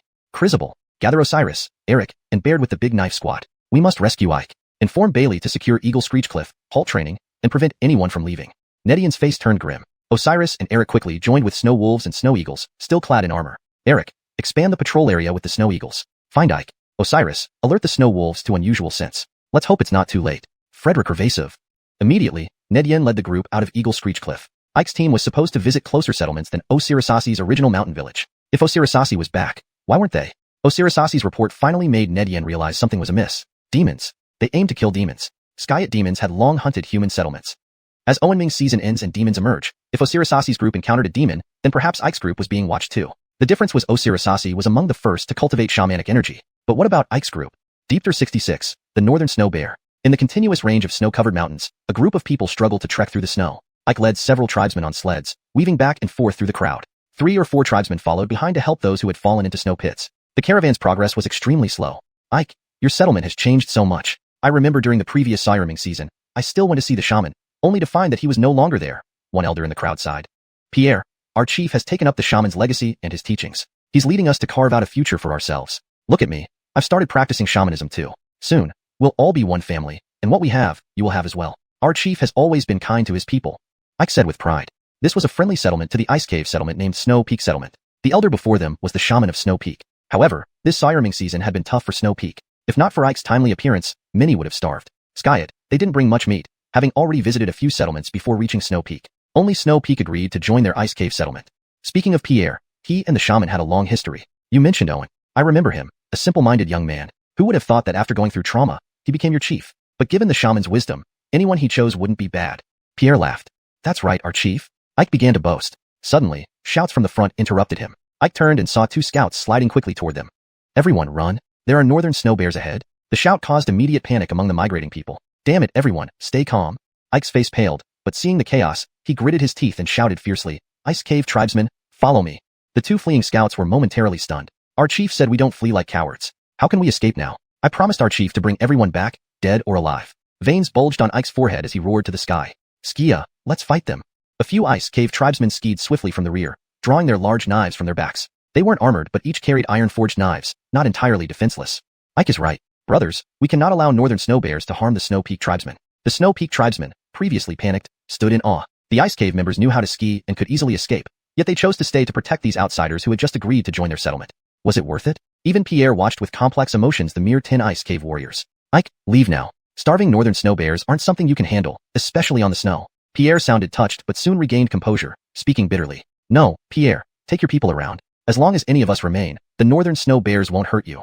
Ike said sternly. It wasn't that they weren't afraid of death, but they trained tirelessly not only to survive, but also to protect their own. Since Snow Peak had agreed to join Ice Cave, they were now part of their tribe. Taking a deep breath, Ike tightened his grip on his knife. Behind him, others readied themselves, regretting they hadn't brought armor. Now, all they had was a large knife each. Smaller weapons would be useless against northern snow bears. Roar. An angry roar came from the depths of the snowy field, followed by 3 massive white northern snow bears emerging from the snow. Each bear stood over 2 meters tall, with one particularly formidable beast. Its eyes glowed red with cunning and ferocity, clearly different from an ordinary wild snow bear. This isn't good. It's a demonic beast. How could it be here? Pierre's voice trembled with despair. Northern snow bears were notoriously fierce. A typical human settlement struggled against even one.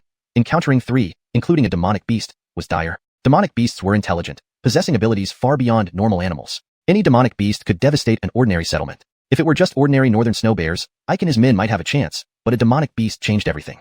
At that moment, Pierre felt hopeless, too stunned to organize an escape. Because against such a fearsome creature, escaping through the snow was futile. Damn it, Armand. Go immediately and seek reinforcements from the tribe. Everyone else, split into 3 groups and try to delay these beasts. Ike commanded, pointing to the youngest member. Ike, just go.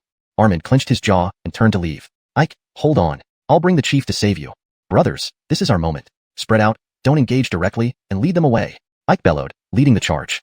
The other 2 members exchanged glances and followed suit. Beware, attack. Seeing 9 ice cave tribesmen splitting into 3 groups to confront the northern snow bears while another went for help, the Snow Peak tribesmen hesitated for a moment, then a young man shouted.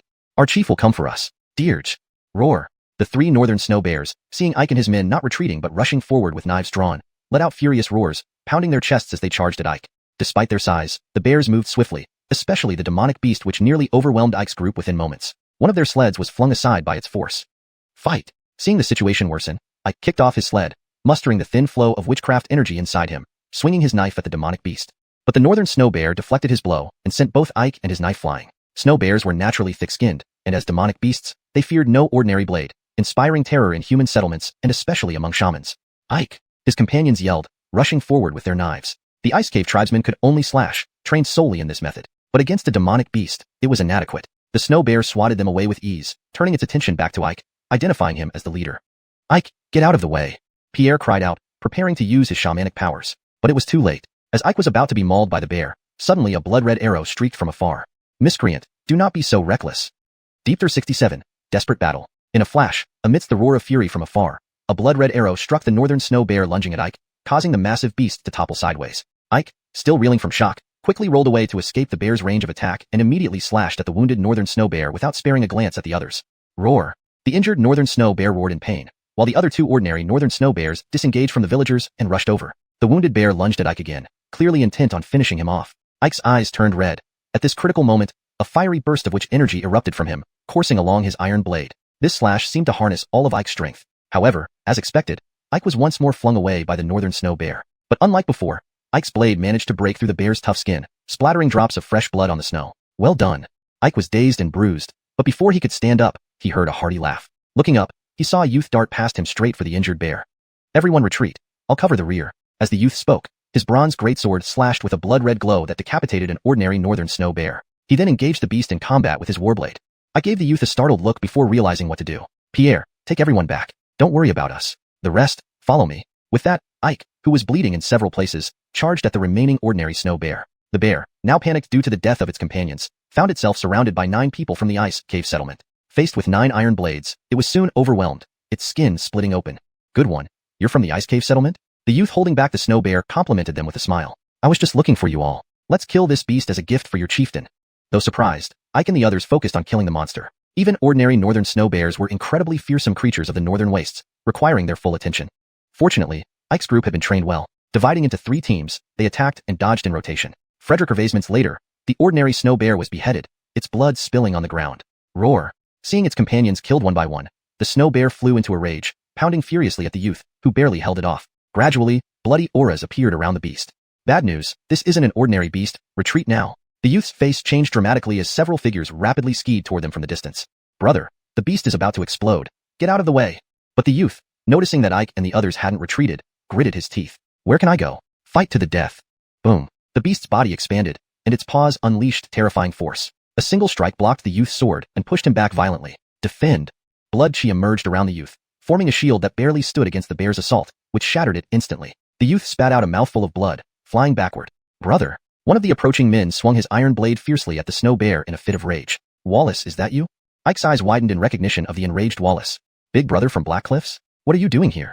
Damien ought talk, let's fight. Wallace snarled. Their expedition had not gone smoothly. Possibly due to the warming weather bringing out the beasts or some awareness among the monsters, they had been ambushed right after leaving Black Cliffs. Had it not been for the elders' prowess in drawing away the ambushers, they might have all perished. Unexpectedly, upon tracing the elder's trail and finding him, they ran into another beast. Fight! Ike knew it wasn't time for hesitation and led his clan members against the snow bear. The beast, now enraged, though weakened, struggled against Wallace and company's relentless attacks. Sky at the bear's hide was so tough that even Wallace's blood chi barely scratched it. Killing it seemed impossible. Meanwhile, Pierre had helped Croods to his feet. Damn it, this beast will transform soon. You must flee to the ice cave settlement if you want to live, Croods said bitterly. He had planned carefully to eliminate the beast. It didn't mean Black Cliffs could openly confront such threats. Otherwise, they wouldn't need secret alliances with the ice cave settlement. If he hadn't been injured earlier, he might have a chance against this beast. But now, Ike and the others were quickly overwhelmed, many lying on the ground vomiting blood. Wallace and his men were also on the brink of collapse. Croods took a deep breath, forcefully channeling his blood chi and charging forward with his bronze blade. Demon, your opponent is me. Croods roared. Veins bulged on his face, turning dark red with blood chi, emitting a dense aura around him. No, brother, retreat. You can't afford this. Wallace panicked, struggling to his feet. He knew too well the consequences of Croods' actions. If this slash killed the beast, Croods would be left incapacitated. Don't argue, fight. Croods yelled, swinging the bronze blade. Just as Croods was about to unleash everything, a furious roar echoed from afar. Who dares harm my kin? Die, demon. A blur streaked from 100 meters away, too fast for even Croods to see. Before the beast could react, a 2-meter iron spear descended from the sky, piercing its thigh and pinning it to the ground. Frederick Ervasements later, over a dozen armored figures skied rapidly toward them, armed with great swords. From a distance, 3 spears shot through the air, aiming for the beast's chest. Other projectiles followed suit, flying axes whistling as they hurtled towards the beast. Croods stared, mouth agape, at the armored warriors rushing to the scene. Ice cave settlement.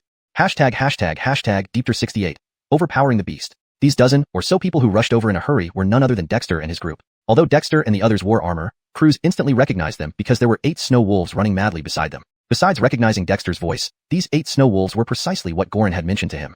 Reggie, I'll hold off this wretch. You take the opportunity to finish it off. Dexter skied swiftly towards the scene, directly bypassing Croods, suddenly pushing off the ground with both feet, leaping into the air. He held a round shield in his left hand and fiercely pounced on the beast. So aggressive? Croods was startled and stepped back several paces. In fact, he had already dodged the flying axe that came earlier. But he did not expect Dexter to be so reckless. The snow bear beast, first pierced through the thigh by an iron spear, and then struck by flying spears and axes, had numerous wounds on its body, causing it to unleash its ferocity. It unleashed a powerful punch at Dexter as he lunged from the sky. The northern snow bear was known for its immense strength, let alone one that was already a demon beast and about to become a demon. Even though Croods had forced it to erupt once, it remained incredibly formidable. The fist, as large as a sand pot, slammed viciously onto Dexter's round shield. The immense force immediately transmitted through the shield, sending Dexter flying. However, the round shield was attached to an arm guard which glowed with the 5 elements which symbols. Although Dexter was knocked away, he managed to block the massive power of the snow bear. Kill. Following closely behind Dexter, Reggie and others arrived, raising their broadswords and swinging them down in perfect unison. A golden light emerged on Reggie's sword, sharp and piercing, while other swords had thin layers of witch energy, some emitting fiery heat, and others with earth runes. Just after flinging Dexter aside, the snow bear faced another barrage of attacks and hastily raised its arms to deflect while dodging. Clang. The sound of metal clashing rang out. The vast majority of the blows hit the snow bear's arms, although only half penetrated its defenses, leaving its arms bloody and wounded. Roar. The snow bear suffered greatly and lunged fiercely at Reggie and the others. However, Reggie and the others, despite being panicked, quickly dispersed on their snowboards. Meanwhile, Dexter had already rushed forward with a copper knife in hand. Daring to injure my tribesmen, you must die. Dexter's eyes were bloodshot. Though inexperienced in combat, he summoned all his elemental witch energy into the copper knife, charging up and slicing down midair. Cleaving Xuanhuan Frederick Malachirified, the snow bear tried to evade but Dexter's speed was faster, the colorful copper knife cutting deeply into the arm shielding the head of the snow bear. Crack. The bone protecting the snow bear's head was cleaved off, spewing scalding blood onto Dexter's helmet, drenching him in blood. Sky it. Dexter didn't hesitate, landing and twisting his waist to deliver a horizontal slash. Horizontal cleave. With its leg pierced by a spear and immobilized, and its arm just severed, suffering intense pain. This snow bear proved no ordinary creature. Even in this dire situation, it twisted its body to avoid Dexter's strike. However, Reggie and the others had already regrouped and raised their swords once more. Another perfectly coordinated attack left the snow bear struggling, flailing around wildly as Dexter lifted his copper knife again, delivering a diagonal strike that slashed off its other arm. Excellent. Croods cheered loudly, wishing he could join in the fray. However, he had strained his chi during his injury, forcing it to surge. Although he didn't manage to land the final desperate strike, the backlash caused a short-term inability to act, leaving him watching helplessly as Dexter pressed the snow bear towards certain death. These are Ice Cave Settlement's people. Gorin and the few others from Black Cliff Village were stunned, especially Gorin. He had lived in Ice Cave Settlement for over a month, working hard labor, but he knew the general conditions of the place. This new display. Is this really Ice Cave Settlement? Pierre and the others from Snow Peak Settlement were equally shocked. Both Ike, who risked his life to defend against the northern snow bear, and the quick responding Dexter, had completely overturned their understanding. Was this still the Ice Cave Settlement that was roughly equivalent to Snow Peak Settlement before the Siarming season, or even somewhat inferior? Amidst the snow bear's enraged roars and relentless assaults by Reggie and the others, Dexter delivered another strike, severing the last intact leg of the snow bear. Its massive body could no longer support itself and collapsed. But even on the ground, the snow bear continued its fierce howls, eyes blood red, and blood-colored energy surged within it, showing extreme ferocity. Not good, it's going to self-destruct. Kill it. Croods shouted in alarm. However, he was helpless, relying only on Dexter and the others. Want to self-destruct? Not a chance. Dexter swiftly approached, discarding his round shield. His palm suddenly produced a pale flame. The moment this flame appeared, the air within 10 meters seemed to freeze, making anyone within range, like Reggie, shudder. Without hesitation, Dexter slapped the pale flame heavily onto the snow bear's chest. There, precisely where the snow bear's rampant energy was strongest. PFFF. Something seemed forcefully broken. The raging aura of the snow bear ceased abruptly. Amidst its terrified roars, an ice crystal spread rapidly from its chest, freezing it along with the surrounding snow within moments. Hiss. Croods drew in a sharp breath, hardly believing what he saw. This nearly demonic northern snow bear was actually frozen by Dexter, and the strength of this ice was terrifying enough to leave him stunned. Frederick importantly, he couldn't identify the pale flame that Dexter used. Though it looked like fire, it froze the demon beast snow bear. Dexter was truly terrifying. For the first time, Croods felt fortunate he hadn't clashed with Dexter earlier and that Elder Siren didn't fully antagonize him. Otherwise, he and Elder Siren might not have survived. Whoa. Seeing Dexter's prowess, the others, including Reggie, erupted in cheers, ready to cut down the frozen snow bear. Hold it, leave it alive for now. Dexter stopped them, turning to look at the disheveled Croods. Croods felt a chill run down his spine, hurriedly bowing and saying, "Leader Dexter, nice to see you. You have hidden your depth well, I can't compare." Seeing this, Gorin and the others cautiously approached Croods, eyeing Dexter warily. They knew Elder Siren from Black Cliff Village had angered Dexter, and there was a possibility he might take action against them. "Croods, did you save my tribesmen?" Dexter scrutinized Croods for a moment, his expression softening, but covered in blood. Even this softer expression appeared menacing. Croods laughed bitterly. "I underestimated my abilities. At best, I merely delayed the beast, not saving anyone." Damien of translation. #Deepter69, Croods' Frederickner's gift. The atmosphere on the snowy ground suddenly became heavy. Doug and the others were extremely tense, but Croods actually relaxed. "Yeah, Dexter, how do you plan to deal with us?" Dexter shook his head gently and smiled. "Whether by coincidence or deliberate action, you saved my clansmen, and I cannot deny that. Reggie, collect all the blood from the beast corpses and build rafts to drag these 3 snow bears back. Let's leave this place first."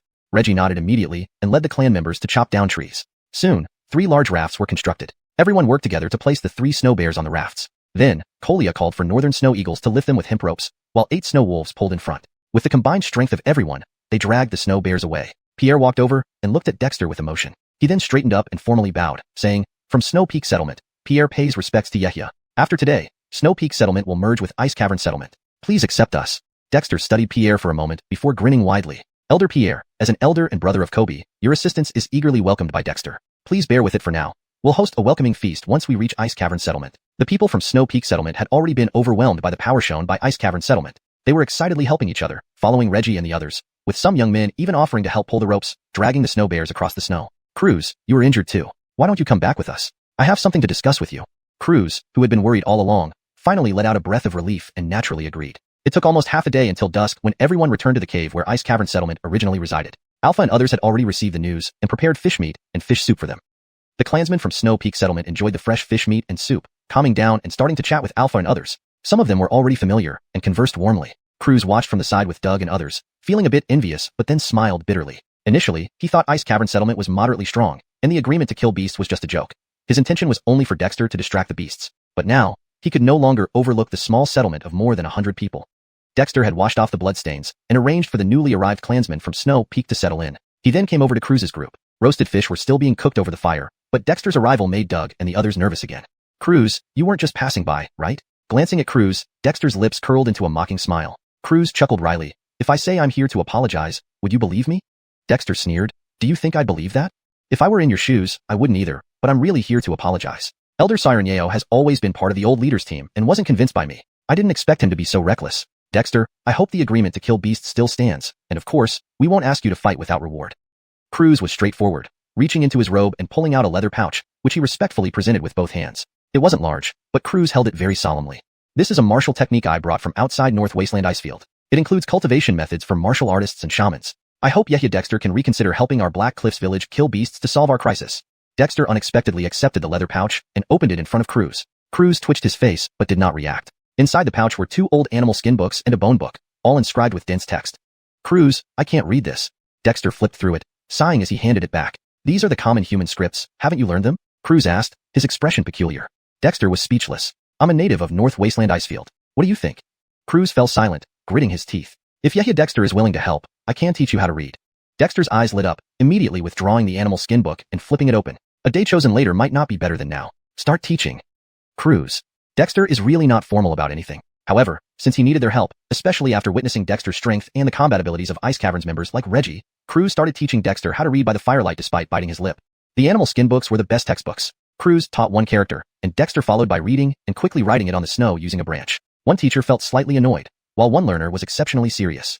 Doug and the others had already retreated to the side, not because they didn't want to learn, but because listening for a while made their heads ache. Instead, Reggie, Kolia, and Ned approached.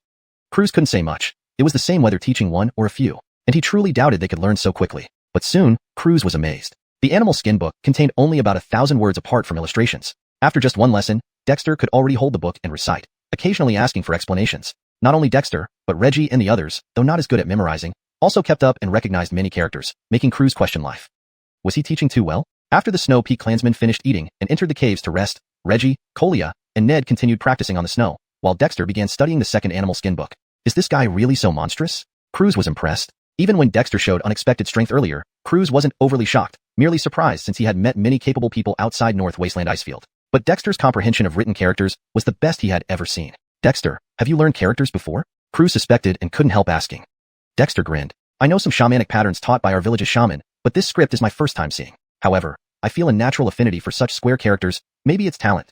Croods was half believing, but Dexter became increasingly mysterious in his mind. By midnight, Dexter could fluently read both animal skin books. Although the cold season was about to end, the ground was just beginning to thaw, and the cold air was intense. Croods had to take Doug and others to rest, but Dexter sat cross-legged on the snow, studying the bone book. Undeniably, Croods had truly delivered a significant gift. The 2 animal skin books contained chi cultivation techniques and combat skills, while the bone book detailed an introductory guide to shaman arrays, all of which Dexter desperately needed.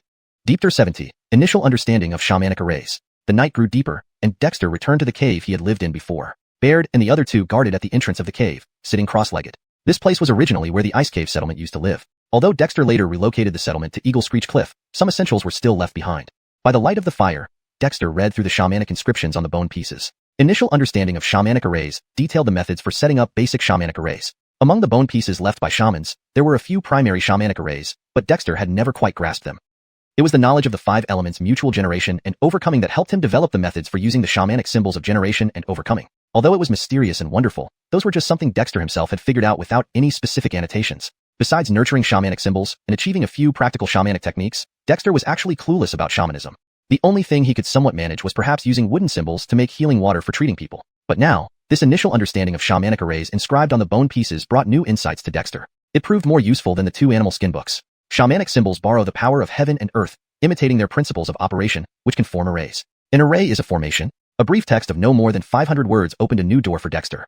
There were various types of shamanic symbols. The true interpretation of primitive shamanic symbols that Dexter inherited from the shaman recorded 12 primitive shamanic symbols, but in fact, many more shamanic symbols had derived from the primitive ones, not just by evolving through Dexter's method of crafting symbols based on the mutual overcoming of the 5 elements. Dexter had been utterly stumped before, but now this simple initial understanding of shamanic arrays gave a brief description of the transformations and relationships between the primitive shamanic symbols. What surprised Dexter was that while the book had records and descriptions of the 5-element shamanic symbols, it didn't discuss the theory of mutual generation or overcoming, nor did it have techniques for targeted symbol refinement. Instead, it simply explained the theories of deriving arrays from the interplay between certain shamanic symbols. Though the explanations were simple, they were also abstruse, given the brevity of only 500 words. However, Dexter quickly gained insights after reading it, largely due to his recent studies of mutual generation and overcoming. Shamanic arrays, constructed from interconnected shamanic symbols, formed a unique, small space influenced by these symbols. In Dexter's view, this formation might be akin to a field domain, like a magnetic field. Of course, the changes within a shamanic array were far more complex and wondrous than a simple magnetic field. Naturally, Dexter was delighted, studying the bone inscription. Unconsciously, dawn had arrived, and the red sun rose from the east, marking a new day. Leader Dexter, how was your harvest? While Alpha and others were helping the newcomers settle, Croods came early to Dexter's cave. Seeing Dexter still engrossed in the bone inscription, making occasional gestures, he couldn't help but admire him.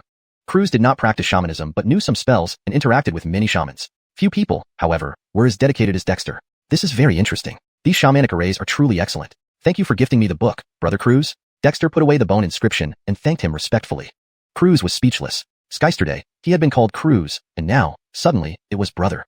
However, this was exactly what Croods wanted to see. Last night, although he slept late, he clearly noticed the differences among the Ice Cave settlement members. Even though they were exhausted, including injured ones like Ike, all of them sat cross-legged, with faint shamanic energy emanating from them. This wasn't 1 or 2 individuals, but almost every able-bodied person except for the elderly and weak like Alpha. This was frightening. Even outside the northern wasteland ice plains, Croods had never seen any tribe with so many people on the path of shamanism, let alone such a humble human settlement. Compared to the Ice Cave settlers' dedication, his Black Cliff tribe's people were only slightly better than the newcomers from Snow Peak settlement, with even people like Axel merely getting by. Brother Dexter, you're too polite. If you like it, I have some cultivation techniques and bone inscriptions stored in the Black Cliff tribe, which I can lend you whenever you want, Croods replied with a smile. Oh, that's great, Croods. Do you still want to kill demons? Dexter's eyes lit up. The initial understanding of shamanic arrays recorded on the bone inscription was only an introductory explanation of basic arrays, providing Dexter with much inspiration. He certainly wouldn't mind having more such inscriptions. Seeing Dexter bring up demon slaying again, Croods immediately became serious. Our Black Cliff tribe isn't powerful, but we've always been secretly preparing to hunt demons. Our previous leader fell during a demon hunt. Now that our tribe is trapped by demon beasts, once the tranquil season passes, there will likely be attacks. So, I humbly asked for Brother Dexter's assistance. This time, Croods did not mention the bet. Both of them understood that the bet was just a joke. But because of this bet, Croods discovered the deeply hidden Ice Cave settlement on the northern wasteland ice plains. Frederick Revasery over, yesterday's events increased Croods' confidence, provided Dexter was willing to cooperate. Dexter stared intently at Croods. Croods felt a bit ashamed but remained composed. Brother Croods, indeed well planned. However, cooperating to hunt demons isn't impossible, but I have 3 conditions. Dexter pondered and said seriously. Croods was overjoyed and asked hastily, what are they?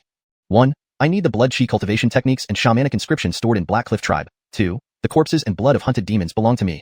3. Black Cliff tribe must assist me similarly in the future. How about that?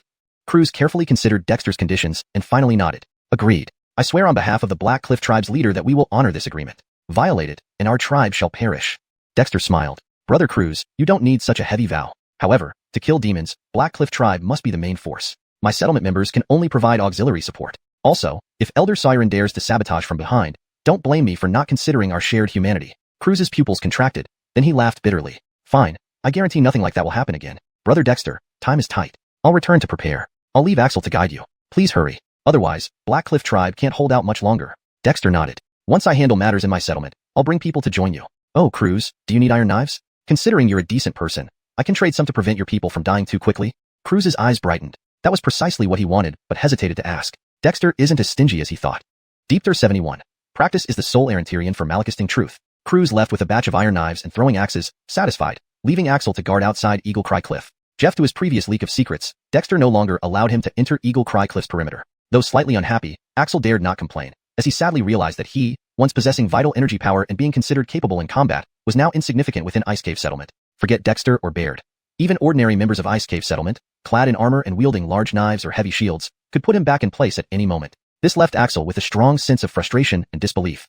How long had it been? A little over a month since he left Eagle Cry Cliff? But it was the truth. With the addition of Pan Lake Settlement and Snow Peak Settlement, the population doubled from the original 140 people to more than 300. Among these two settlements, many elderly and weak died during the cruel sirening season, leaving mostly robust adults. Dexter could only express his helplessness about this situation. The new members either previously befriended Ice Cave Settlement or Horned Thorn Settlement and quickly integrated into the community. Dexter also openly placed the Kobe Long Totem on a specially excavated platform below Eagle Cry Cliff.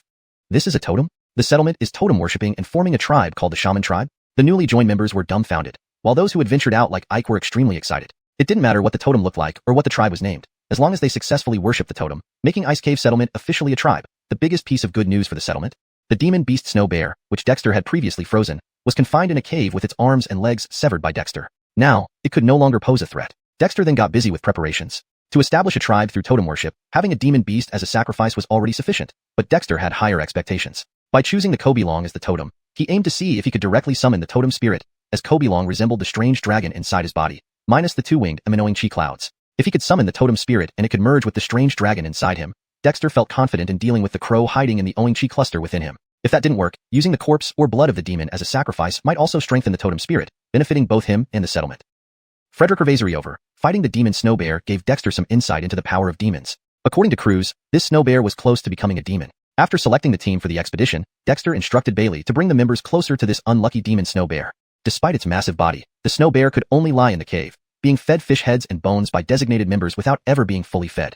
So this is a demon beast? It's just okay, isn't it? Besides having a stronger presence and more ferocity, it's not much different from an ordinary wild animal, one member scoffed. Indeed, a fallen demon beast was no better than a common bear. Alexandria up. This demon beast almost killed Ike and the others. If it weren't for our chieftain's prowess, do you think we would have captured it alive? Be careful and don't be eaten by the demon beast. That would be embarrassing. Manny couldn't help but reprimand. In the previous battle, he and Baird merely assisted. If not for Dexter severing the demon beast's limbs, even 10 more of them might not have defeated it. You're right. The chieftain said we can despise all enemies strategically but must absolutely respect them tactically. Even lions put their full effort into catching rabbits. Although I don't quite understand it, being cautious won't hurt. If you think demon beasts are so easy, there are plenty of ferocious animals emerging from caves in the mountains now. Feel free to try. Brandon Hammond mocked. Those members immediately shut up, while Bailey, holding a heavy shield, approached the demon beast, smashing the shield against it ruthlessly, causing the Snow Bear to howl in pain. Everyone, come and practice. This demon beast has strong defenses and thick skin. Use it to train and feel its killing aura, so you don't get scared into wetting your pants. The 20 members of the Spear Shield group perked up, each lifting their heavy shields, turning the cave into a cacophony of the Snow Bear's miserable cries.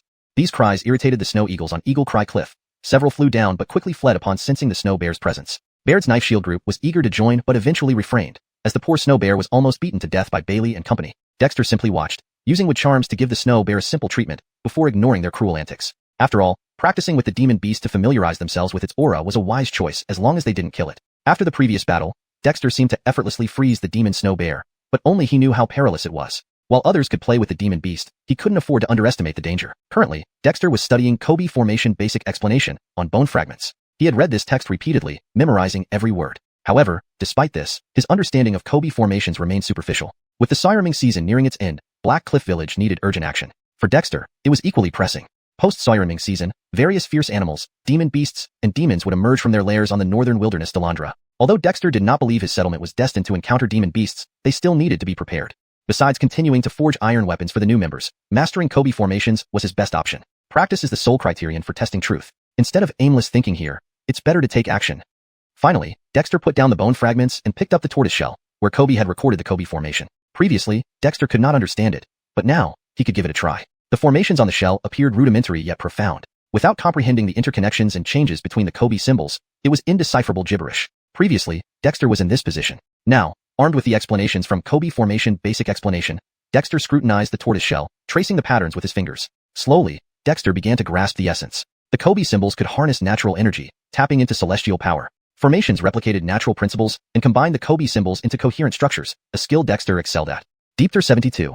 Aerial Shamanic Array. The core of a shamanic array lies in the use of shamanic symbols, and it is not based on a single symbol. In Dexter's cave, there was never a shortage of shamanic symbols. There were always dozens to hundreds of sets being nurtured at any given time. The shaman left behind 5 types of shamanic arrays: piercing armor shamanic array, blessing rain shamanic array, life-giving shamanic array, aerial shamanic array, and fire dragon shamanic array. All 5 were fundamental shamanic arrays. Among them, the piercing armor shamanic array primarily used metal symbols, the blessing rain shamanic array used water symbols, the life-giving shamanic array used wood symbols, the aerial shamanic array used earth symbols, and the fire dragon shamanic array used fire symbols. These 5 arrays encompassed the 5 elements, which Dexter excelled at using. This wasn't destined by fate. Rather, the 5 element symbols were the most basic and widely used shamanic symbols. The 5 elements themselves are the most common attribute. In the introduction to shamanic arrays, there are 5 methods for arranging shamanic arrays: transformation, connection, layering, weakening, and resonance. These are all foundational techniques used when setting up an array. Through these techniques, different or identical shamanic symbols can be connected into an array. Dexter had initially mastered the 5 methods for creating shamanic arrays and selected the aerial shamanic array after some consideration.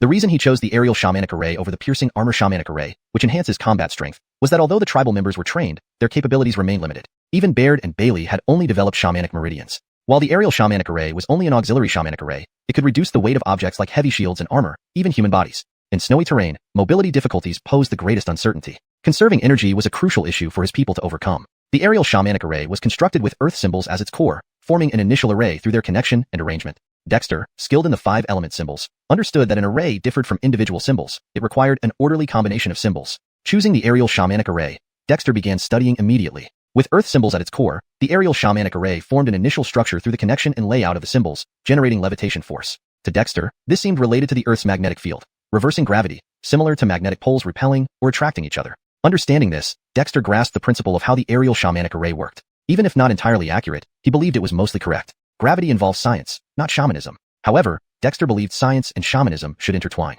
This pursuit motivated him. By selecting the aerial shamanic array, he aimed to verify if scientific principles could be expressed through shamanic arts. Finding this common ground would offer limitless possibilities. Instructions for the aerial shamanic array were inscribed on the ancient bones left by the shaman. Following Dexter's understanding, 6 earth symbols arranged in specific positions created an influence, releasing a force opposing gravity. With this comprehension, Dexter took 6 primitive earth symbols and placed them in a hexagonal pattern as described on the turtle shell. He realized the arrangement had hints of a hexagram. Regular polygons seemed to possess extraordinary properties. Could the setup of shamanic arrays relate to geometry? Dexter asked himself, activating each symbol with earth-based shamanic power. Initially, the symbols showed no reaction but slowly absorbed earth elemental chi from the environment to nourish themselves. As Dexter adjusted the symbols' distances and angles, when they formed a nearly complete hexagram, a faint light emerged from all 6 symbols, a light intrinsic to earth symbols. As the light intensified, an invisible force emerged among the symbols, pulling them together into a contracting hexagram until they almost merged. A distinctive yellow glow unique to earth symbols appeared. Frederick Ervasements later, the symbols shattered one by one with a cracking sound, extinguishing the light. Imbalanced forces?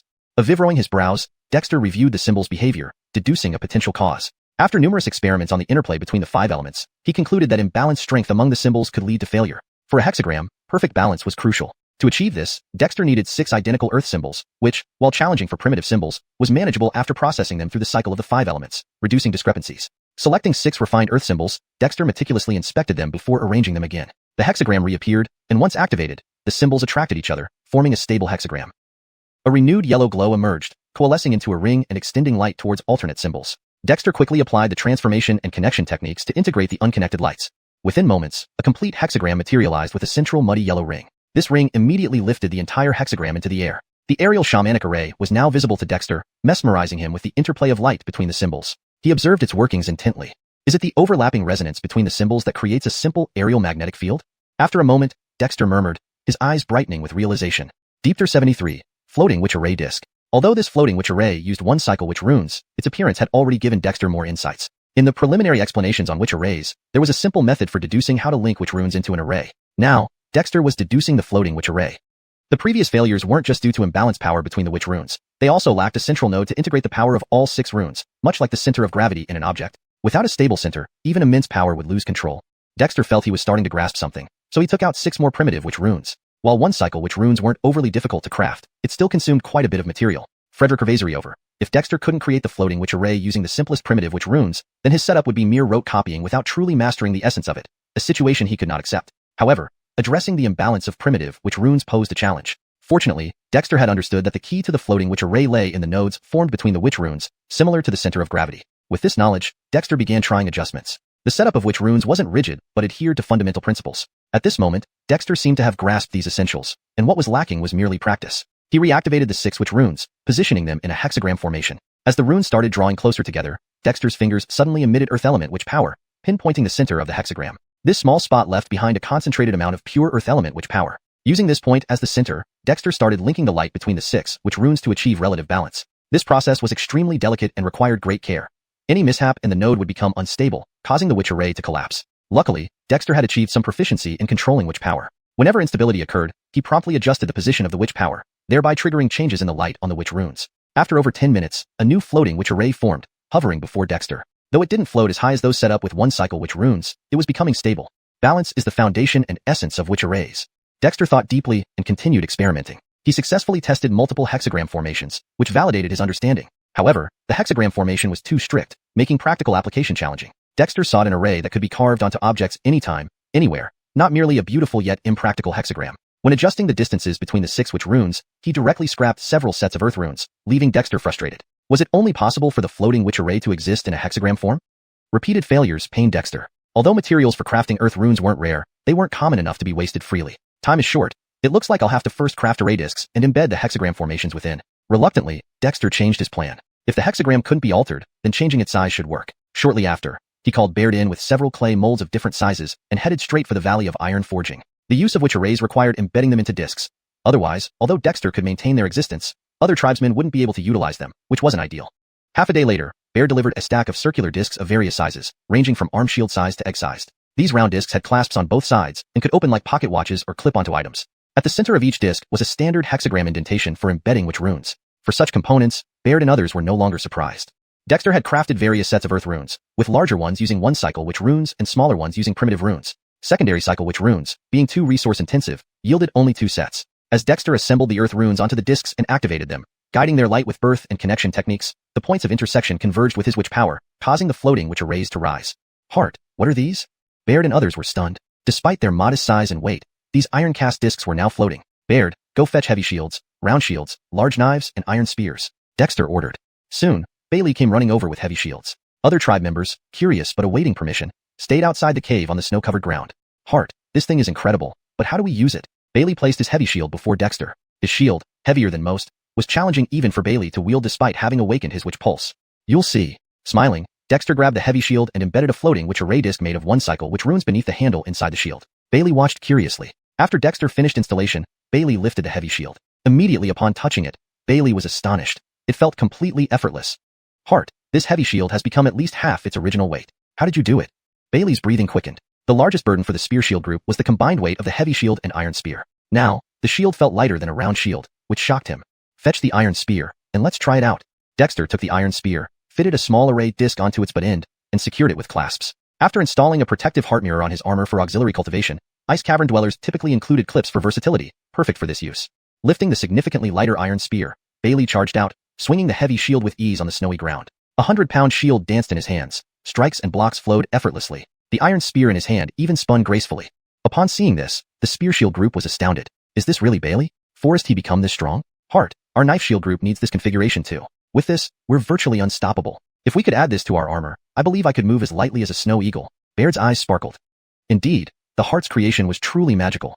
Deepter 74, Hope. As more and more tribe members successfully absorbed the witch chi from talismans, setting foot on the path of practicing witchcraft, they were bestowed with heart protection mirrors by Dexter. Not only did these mirrors aid in the absorption of spiritual energy, but they also accelerated their training process. Now, every member of the Ice Cave settlement envied people like Baird who possessed heart protection mirrors, and this envy grew as more people cultivated their own witch chi. Now, Dexter had invented the floating witch formation disc, which could make heavy objects lighter. Simply unbelievable. However, soon, Baird and others discovered that the floating witch formation only suspended heavy objects without truly changing their weight. Once the formation was disrupted during movement, the object would regain its original weight. But what did it matter? With the floating witch formation disc, they could carry more things anytime. Even carrying heavy shields over mountains, it was now a minor task. Frederick over, not substantially changing an object's weight turned out to be beneficial. For example, while swinging a heavy shield, its weight remained unchanged. It just required less strength to wield. Both its defensive and offensive capabilities were maintained, even enhanced. A mere small formation disc changed the combat capability of the settlement's tribe members. The chief was not merely magical. Within 2 days, Dexter modified all the heavy equipment of the tribe members participating in the demon hunt, including everyone's armor. The heaviest part of the armor was the chest plate. By embedding the floating witch formation behind the chest plates, though the weights of the hand and foot components remained, the burden on the tribe members was halved. Wearing such armor, they felt light instead of heavy. Additionally, Dexter developed snow sleds with floating witch formations embedded in the main frame, allowing them to float lightly, easily pulled by one person. Eventually, once snow wolves or other beasts were trained, they could form sleigh teams. When the neatly arranged team plus snow sleds drilled on the snowy ground below Eagle Cry Cliff for the last time, new members like Pierre were stunned. In just 2 to 3 days, they gained a general understanding of the ice cave settlement. This understanding made them even more shocked and delighted. They participated in ice fishing on frozen lakes, something already exciting because food is crucial for survival in the northern wastes. Everyone received common iron tools for daily life, which thrilled those still using bone tools. Sharp swords and iron pots amazed the newcomers, and under Alpha's guidance, respected witches and elders like Pierre began to understand iron smelting and salt production. Hope started growing in the hearts of the new members. Ambition and greed vanished after witnessing many original members of the ice cave settlement succeed in cultivating witch chi. Heading in such a settlement, harboring ill intentions equated to courting death or stupidity. Those surviving in the northern wastes weren't genuinely unintelligent. Unintelligent individuals couldn't survive here. They either died or were abandoned by their tribes. Importantly, leaders from newly joined Ponhu Settlement and Snow Peak Settlement became new elders in the community, watching over everyone closely. Anyone daring enough to defy was inviting certain death. Heart, the new members have arrived. Please establish clan regulations so they can integrate faster and feel at ease, observed Pierre and Frederick, the leader of the original Ponhu Settlement, who approached Dexter after watching Baird and Bailey lead drills on the snowfield for hours. Frederick practiced witchcraft too. In the northern wastes, most settlement leaders were witches, some directly named as such, but self-styled chiefs like Dexter were rare. Usually, settlements had no more than 3 or 4 witch practitioners, but here, they sensed witch chi among many tribe members, not as strong as themselves, yet formidable. Baird, Bailey, Osiriso Gifford, and Manny, having awakened their witch veins, emitted witch chi almost comparable to theirs. Dexter's aura especially left them awestruck. Normally, Dexter concealed his witch chi fluctuations, making it hard for them to gauge his true strength. Are you two and the new members adapting well? Dexter asked, smiling as he looked up from assembling a snow sled at the sound of their voices. If witches still existed, these 2 elders would be equal to them, leaders of separate settlements. But now, their settlements joined the Ice Cave community, soon to be fellow tribespeople under one tribal banner. I've adapted, Hart. I visited the settlement before dark season. Never thought the witch was gone, but you led the community to such prosperity. You are indeed commendable, Pierre praised. The formerly taciturn youth had become everyone's pillar, a transformation Pierre never imagined. Indeed, Hart. Although I've never visited, I communicated with the witch. Witnessing your achievements over these few days is both astounding and wise. Perhaps only a visionary like you can be called a true witch, Frederick added. The Ponhu region had a small lake, yet during dark season, a quarter of the tribe perished from hunger, unable to break through the ice. Here, simple ice fishing sustained and enriched the community, storing abundant dried fish even when the lake thawed, an achievement unheard of back home. A simple method had put Ponhu settlers at ease, let alone the unimaginable wonders of the ice cave settlement. Thank you both. We humans are the wisest of all creatures, learning and utilizing tools effectively. I merely think a step ahead of my people. Tomorrow, I'll lead elite warriors against demons. Your suggestion about establishing clan rules is excellent. Let's create them together. Dexter smiled and ordered Baird to gather everyone. Soon, over 300 members gathered on the snowfield. Original members wore armor, while newcomers gazed expectantly. Dexter had assured them that once acclimated, the privileges of original members would be available, provided they contributed more to the community. No one objected. Deepter 75, establishing clan rules. Fellow clansmen, we have all gathered here at the Ice Cave settlement by fate, making us one family. No matter where we came from before, we are now united as one. Pierre and Frederick suggested that I establish clan rules to regulate our behavior, and I agree with this point. So I called everyone here to discuss these rules together. Dexter stood on the high platform where the witch dragon totem was situated. The witch dragon totem was over 2 meters tall. Over the past few days, the clansmen had grown accustomed to its presence and even memorized its image. Standing beside the totem, Dexter exuded a sacred aura, making every clansman feel an immense sense of reverence. Hart, please just announce the clan rules. We are simple folk who don't understand too much, but whatever Hart says is right. Manny shouted loudly. Indeed, what the Hart says is the truth, Osiriso Gifford and others echoed. Pierre watched in surprise at these original Ice Cave settlement clansmen. They knew the Hart's prestige was unmatched within the clan, but such nearly unconditional trust was still astonishing. After exchanging glances with Frederick, Pierre spoke up, since everyone agrees, Hart, please set the clan rules. Dexter pinched his nose, feeling satisfied inwardly but still said, I can give an outline, but whether it's appropriate needs discussion among all of us. After all, this concerns the well-being of every clansman. Despite his words, the crowd quickly fell silent, their eyes fixed on Dexter. Clearly, no one was foolish. Fine, since you all trust me, Dexter, let me speak about the clan rules. Taking a deep breath, Dexter was not unprepared for establishing the clan rules. Since becoming the Hart, he had been setting informal norms and subtly influencing the clansmen through gradual changes. For example, obeying the Hart's commands was instilled in them. Through the guards around him, he conveyed that he was not someone they could easily approach. And the confidentiality requirements for coal burning, salt making, iron smelting, etc. The clan rules are as follows. First, clan members must not harm or intentionally injure fellow clansmen. Violators will be severely punished or executed. Second, clan secrets must be kept confidential. Any breach will result in severe punishment or execution based on the harm caused to the settlement. Third, clan resources will be distributed collectively, allowing personal ownership, but theft or embezzlement will be met with severe punishment or execution. Each clause involving severe punishment or execution made the clansmen pale, yet none objected. Dexter's rules addressed issues they all wished to avoid. In matters assigned by the clan, clansmen should do their best. Merit will be rewarded and faults punished under supervision by the elders to ensure fairness and transparency. All my clansmen should learn to read, understand reason, and strive for self-improvement. Each rule uttered by Dexter was carefully absorbed by the clansmen. Among the more than 300 people standing in the snow, Dexter was revered as if he were a deity. None of the rules were designed to grant Dexter any special privileges. Rather, they aimed to protect the interests of each clansman, ensuring fairness and justice, despite some being stringent. I have learned the common script of our human race from Croods. Before leaving, I will leave behind a 1,000-year actor classic for the clansmen to study. Osiris, you will remain here to teach the clansmen how to read and write until my return. By then, when the tribal totem is established, I hope all clansmen can read, understand reason, and strive for self-improvement. Osiris stepped forward, thumping his chest. Rest assured, Heart, I will not fail your expectations.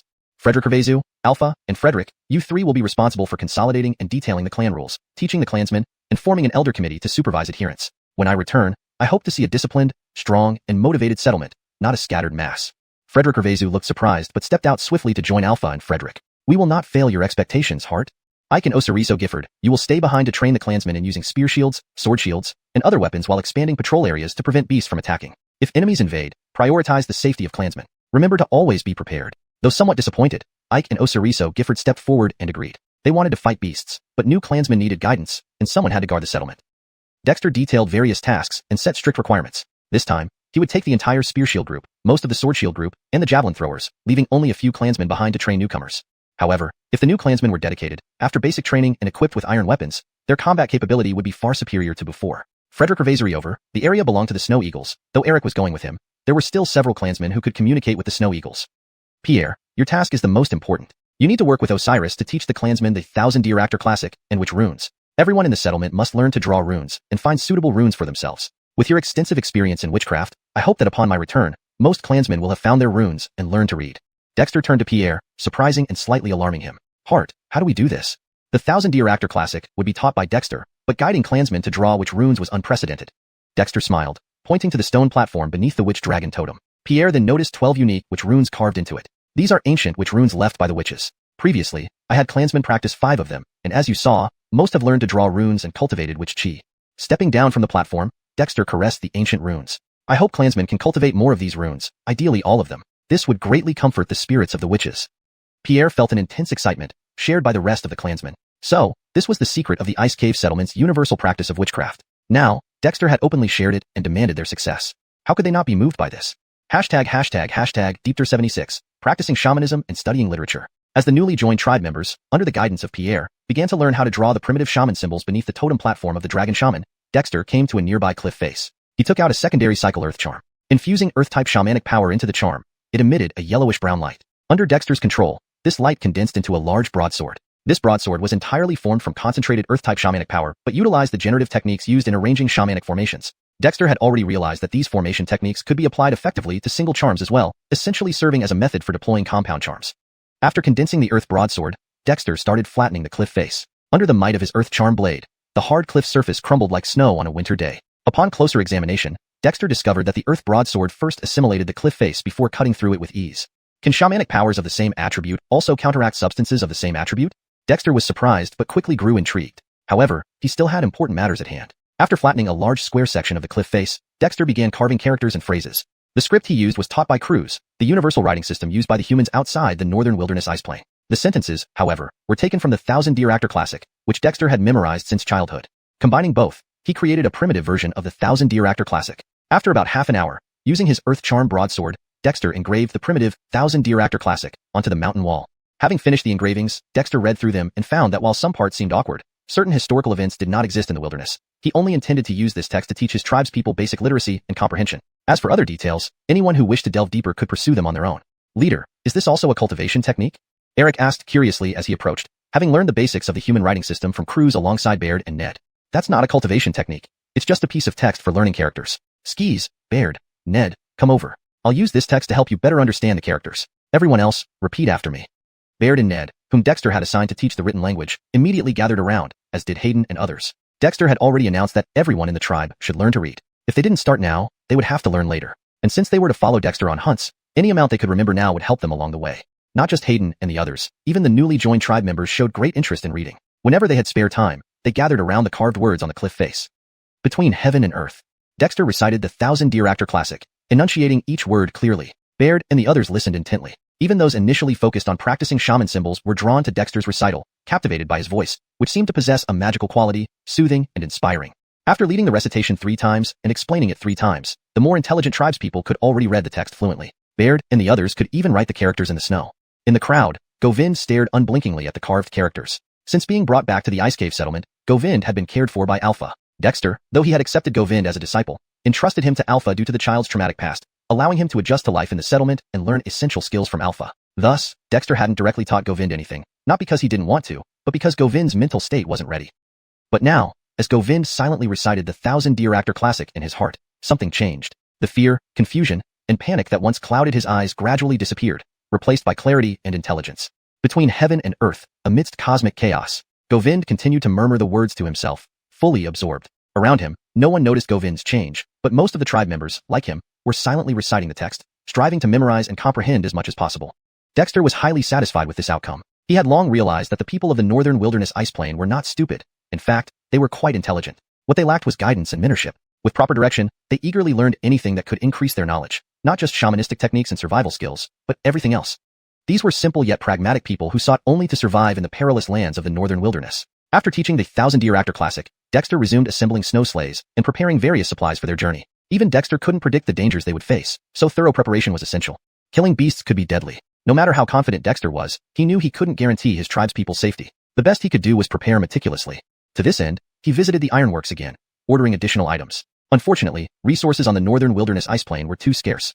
Otherwise, Dexter felt he could prepare even more substantial gifts for the beasts. While Dexter and the tribe prepared, Croods returned to Black Cliff Fort. Upon learning that Croods and Dexter had reached a new agreement and brought back more iron weapons forged by the ice cave settlement, the elder leaders finally breathed a sigh of relief. Even Senior Xiuxian, despite feeling a bit flushed, dared not raise any objections. Senior Xiuxian, this cooperation with the ice cave settlement must not fail. To accommodate Dexter's ideas, please remain at Black Cliff Fort. Should the need arise, you can protect against beast attacks, while I will lead our people in hunting expeditions. How does that sound? Croods looked at Senior Xiuxian. Xiuxian pondered for a moment and nodded. If the leader goes out personally, it is fitting that an old man like myself remains to oversee Black Cliff Fort. Seeing this, the other elders sighed inwardly. They knew that after this incident, Croods' prestige in Black Cliff Fort would rise even higher, and if they wanted to avoid being ostracized by the tribe, they had better stay on the right path. Croods was pleased and immediately called upon the Black Cliff Fort people to intensify preparations. The fort had over 1,000 inhabitants and hundreds of warriors, although previously some warriors were controlled by figures like Senior Xiuxian. Now, Croods planned to take full control of Black Cliff Fort. ###Deepter77. Setting out to slay demons. The red sun rose from the east. Below Eagle Cry Cliff, Ned Owen stood on the Kobe Long totem platform. In the snow, Reed and his men were lined up in neat rows, every single one of them fully armed. Behind them, 10 sleighs were arranged side by side, each loaded with supplies, dried fish, salt, but more importantly, weapons prepared by Ned Owen for battling demons. Ned Owen's gaze swept over his fully armed clansmen, a surge of pride welling up within him. This, from nothing, was the settlement he had built. This, he had forged into a formidable fighting force. Originally, they were just ordinary North Wasteland people, poorly clothed, underfed, untrained in cultivation, and possessing little strength. But now, each one of them had embarked on the path of witchery, cultivating witch chi, and even some had awakened their witch veins. Every one of them was fully armed. Under the enhancement of the floating witch array disc, they moved swiftly and nimbly. They had all undergone rigorous training. Although they didn't know many techniques, they had become capable of engaging in battle. Clansmen, this expedition is to slay demons. Slowing down demons isn't something we absolutely must do, but I, Ned Owen, wish to offer demon blood as sacrifice to our totem. By doing so, we can establish our tribe quickly, bringing greater benefits to our tribe, allowing us to rapidly strengthen our people and protect those who need it. Are you willing to join me in this fight? Ned Owen spoke solemnly. For the clan, for the tribe, we are willing to fight to the death. Baird pounded his chest and responded loudly. For the clan, for the tribe, we are willing to fight to the death. The others echoed in unison. Those who were not selected also felt a surge of passion. For the clan, for the tribe, we are willing to fight to the death. Initially, some clansmen wondered why Ned Owen would make a bet with Black Cliff Camp to slay demons. After the bet was cancelled, he still agreed to help Black Cliff Camp. Demons have always been the greatest scourge and enemy of human settlements on the North Wasteland ice plains. Countless tribes had been annihilated by demons, reduced to mere food for these beasts. But Ned Owen wanted to slay demons, and more so, collaborate with Black Cliff Camp, a risky endeavor. Now, they finally understood Ned Owen's intentions. Elders like Alpha knew that if demon blood, or even demon corpses, could be offered as initial sacrifices to the totem, the benefits would be immense. Even though there might be casualties, and even the possibility of total annihilation, no one hesitated. Those not chosen clenched their weapons, wishing they were stronger. Very well. With the unity of the entire clan, we can slay demons. Let's set out. Ned Owen raised his arm, leaped off the totem platform, and strode out of Eagle Cry Cliff. Baird led his spear shield unit swiftly behind him, followed by Reed's spear shield unit, then Manny and Brandon Hammond's flying spear unit. Farewell, Hart. Wishing you success in slaying demons and a triumphant return. Alpha exclaimed with fervor. The other clansmen, momentarily stunned, soon joined in unison. Farewell, Hart. Wishing you success in slaying demons and a triumphant return. Ned Owen laughed heartily, left Eagle Cry Cliff, boarded a sleigh, and proceeded forward. Behind him, Manny and the others pulled the sleighs in orderly groups.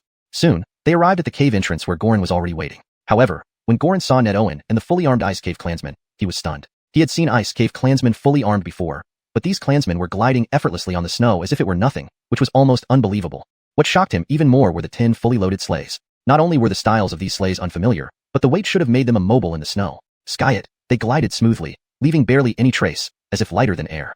What sorcery was this? Goran was dumbfounded, almost thinking he was dreaming. Goran, snap out of it. Lead the way. Ned Owen approached, feeling smug but feigned dissatisfaction. Goran shuddered back to reality. Hart. Ned Owen, what are these? Goran pointed at the sleighs, his face filled with disbelief. Just some gadgets I made during my free time, not much. They can carry some things. Ned Owen chuckled. Goran's face twitched. Just a bit? But he dared not inquire further, only suppressing his amazement and taking a deep breath. Hart. Ned Owen, everyone, Blackcliff Camp is 3 days away from here. Even if we ski very fast, it will take 2 days. Please follow me. Goran turned and led the way. But soon, Goran was utterly humbled. Dressed in animal hides and carrying an iron saber, skiing on the snow was somewhat smooth but not easy. Sky it, the Ice Cave clansmen, clad in heavy armor, each piece likely weighing over 100 pounds, and carrying additional gear, skied more effortlessly than him. Those pulling the sleighs did so with ease as if hauling mere air. It was simply miraculous. Hart, shall we send snow eagles to scout ahead? Eric asked, stepping forward. This time, he brought over 10 adult northern snow eagles, highly intelligent ones that could understand simple commands. They were perfect for aerial reconnaissance. Release them. Scout a 30-mile radius around the group. If anything is found, return immediately, Ned Owen ordered. Communicating with the northern snow eagles was Eric's expertise. Ned Owen only needed to set the requirements. Eric accepted the order, and several snow eagles emerged from a sleigh, soaring into the sky. Goran noticed this, his face twitching with envy. The notorious northern snow eagles were practically tame pets for the Ice Cave settlement. With northern snow eagle scouting, nothing could escape their sharp eyes. Somehow, Goran felt exhilarated. With such extraordinary support from the Ice Cave settlement, Blackcliff Camp might really survive this crisis, move from its current location, and continue to grow on the North Wasteland ice plains. Ned Owen wasn't aware of Goran's thoughts but was not overly optimistic. Blackcliff Camp was trying to open a gap by killing demons, while Ned Owen aimed to hunt demons to offer as sacrifices to the totem. But were demons truly so easy to slay? #Deepter78, arrival and camp setup. 2 days later, under the guidance of Axel, Dexter and his group traversed mountain after mountain, finally reaching the vast expanse of hills where the Black Cliff Village was located. Standing atop a high hill, Dexter's gaze swept over the snow-covered mountains. This area was even more perilous than the ridge where Eagle Cry Cliff was situated. Dexter had originally moved the settlement because he suspected they were being watched and did not want to expose the settlers to unknown dangers. However, he also knew that Eagle Cry Cliff was safer compared to the Ice Cave settlement's original caverns. When he first brought Adifir and others to feed the snow eagles at Eagle Cry Cliff, he had already surveyed the surrounding area. The northern snow eagles chose their nesting site not only because the cliffs around Eagle Cry Cliff were difficult to climb, but also because the surrounding mountains were numerous and rugged, hidden yet defensible. But compared to this place, Eagle Cry Cliff still fell short. Axel, does your Black Cliff Village retain its name even after relocating? Dexter asked curiously. Croods had mentioned that Black Cliff Village aimed to kill demons and had to relocate after each battle to avoid demon retaliation. That's not quite true. The name, Black Cliff Village, was changed when my brother inherited leadership. Before that, it wasn't called this, and it might change again in the future. My brother says as long as our people remain, the name doesn't matter, Axel replied with a smile. Dexter was momentarily speechless, but couldn't deny that Croods and his people were very pragmatic. However, frequently changing the clan name wasn't ideal. Establishing a tribe required rituals and symbols to unify beliefs, and renaming would be akin to starting from scratch. Still, though Black Cliff Village was strong, it wasn't yet a tribe, so such considerations didn't apply as strictly. Axel, contact your brother and tell him I need to survey the demon-infested area first. He should come here if possible, Dexter instructed. To kill demons, we can't fight unprepared. If it's too dangerous, I will retreat. Axel left promptly without delay. While there were demonic beasts blocking the way into the Black Cliff Village region, the village had established several hidden paths, suitable for small groups to pass through but not large-scale relocations.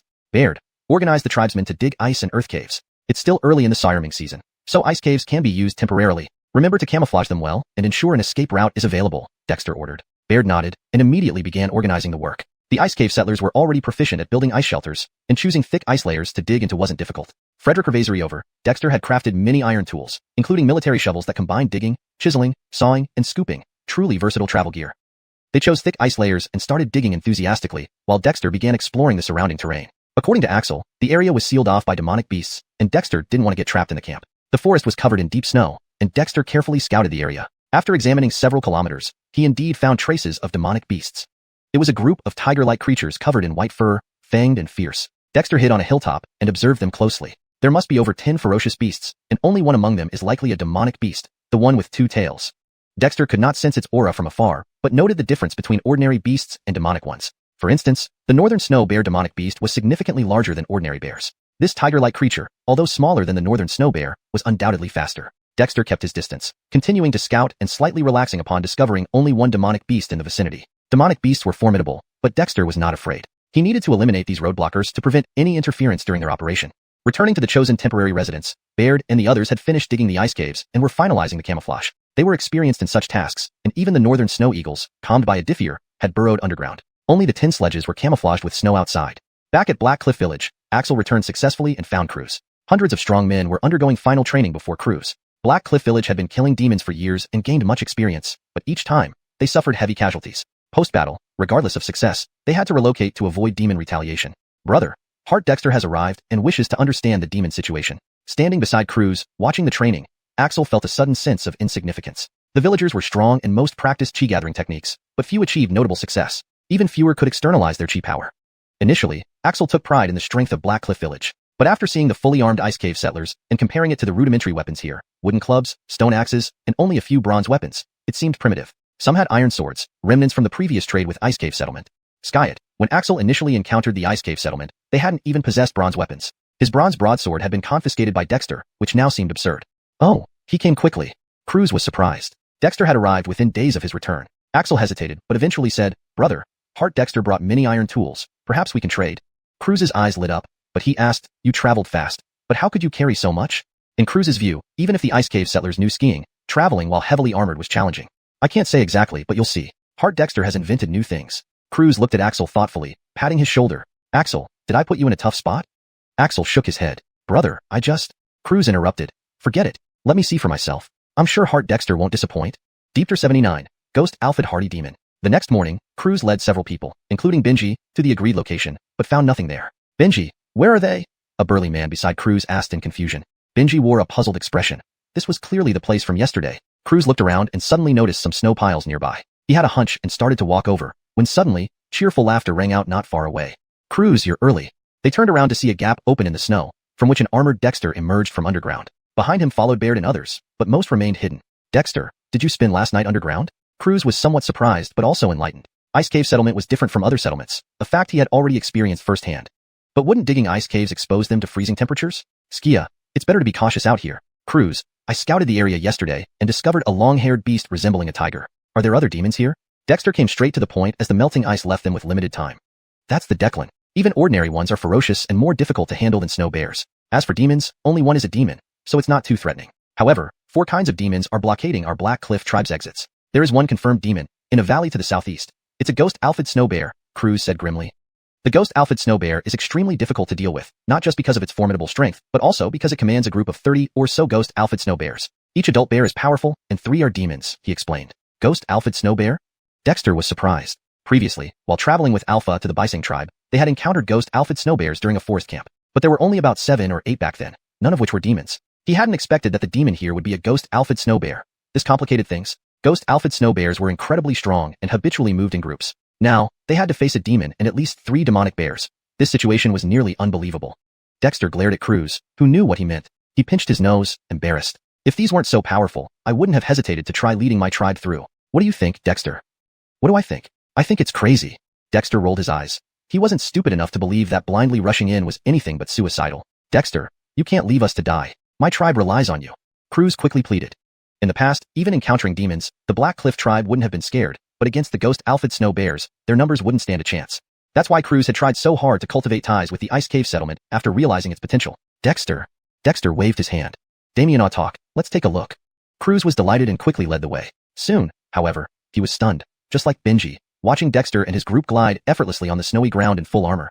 It seemed surreal, but Croods wisely didn't ask questions, instead growing more eager. The armor these Ice Cave settlement folk wore was enough to face down beasts. Against demons, brute force alone wouldn't suffice. After crossing several large mountains, Croods brought Dexter and the others to the edge of a valley, hiding several hundred meters away in the forest. Dexter, ahead lies the home of the ghost alphid snow bears. These predators often hunt in packs. Before the dark cold season, there were only a few demons among them. But before the dark cold season began, cries were heard from here, along with rising demonic energy, indicating a new demon. Croods' expression turned bitter. By the time we wanted to relocate, the dark cold season had begun, and demon patrols blocked all exits. We fear the ghost alphid snow bears intend to feed on my tribe.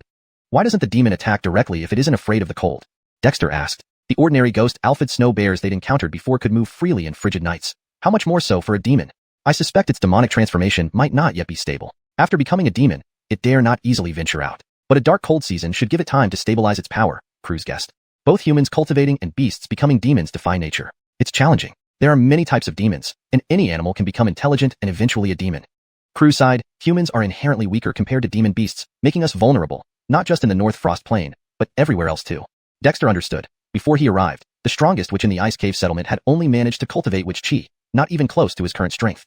Croods, since our target is the ghost alphid snow bear, we need a strategic location and sufficient traps. Show me around, Dexter suggested. Croods nodded. Setting traps to kill demons was a common human tactic. Otherwise, sending tribe members to fight would result in countless unnecessary deaths. Croods knew the ice cave settlement was adept at traps. Initially, Benji and others were captured using traps. Leaving others behind, Croods took Dexter through the surrounding hills. As the dark cold season neared its end, the ice began to melt, and the environment grew damp. With warming temperatures, many animals emerged from winter dens. They moved cautiously, but still startled some seeking food. Despite this, by evening, they had surveyed the terrain and returned to the temporary snow shelter. Upon entering the warmer underground ice cave, Croods marveled. The ice cave settlement's impromptu digs were warmer and less stuffy than their usual caves. Before he could inquire, Dexter pulled out a piece of animal hide and began sketching with charcoal. When Croods peered closer, his eyes widened.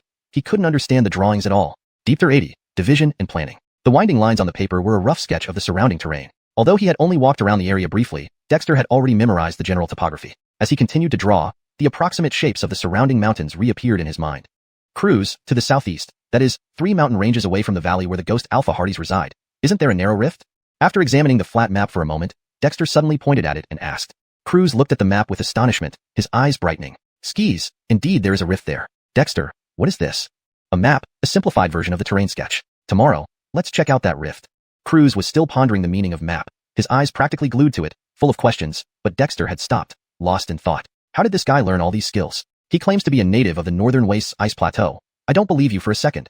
Eating the dried fish meat brought by the ice cave settlement, Croods found it surprisingly tasty. He even began to doubt if they were really here to hunt demons.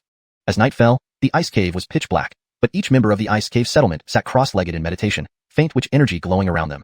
This was Croods' first close encounter with the people of the ice cave settlement, and he was thoroughly stunned. Axel, are they all witches? Croods was astonished.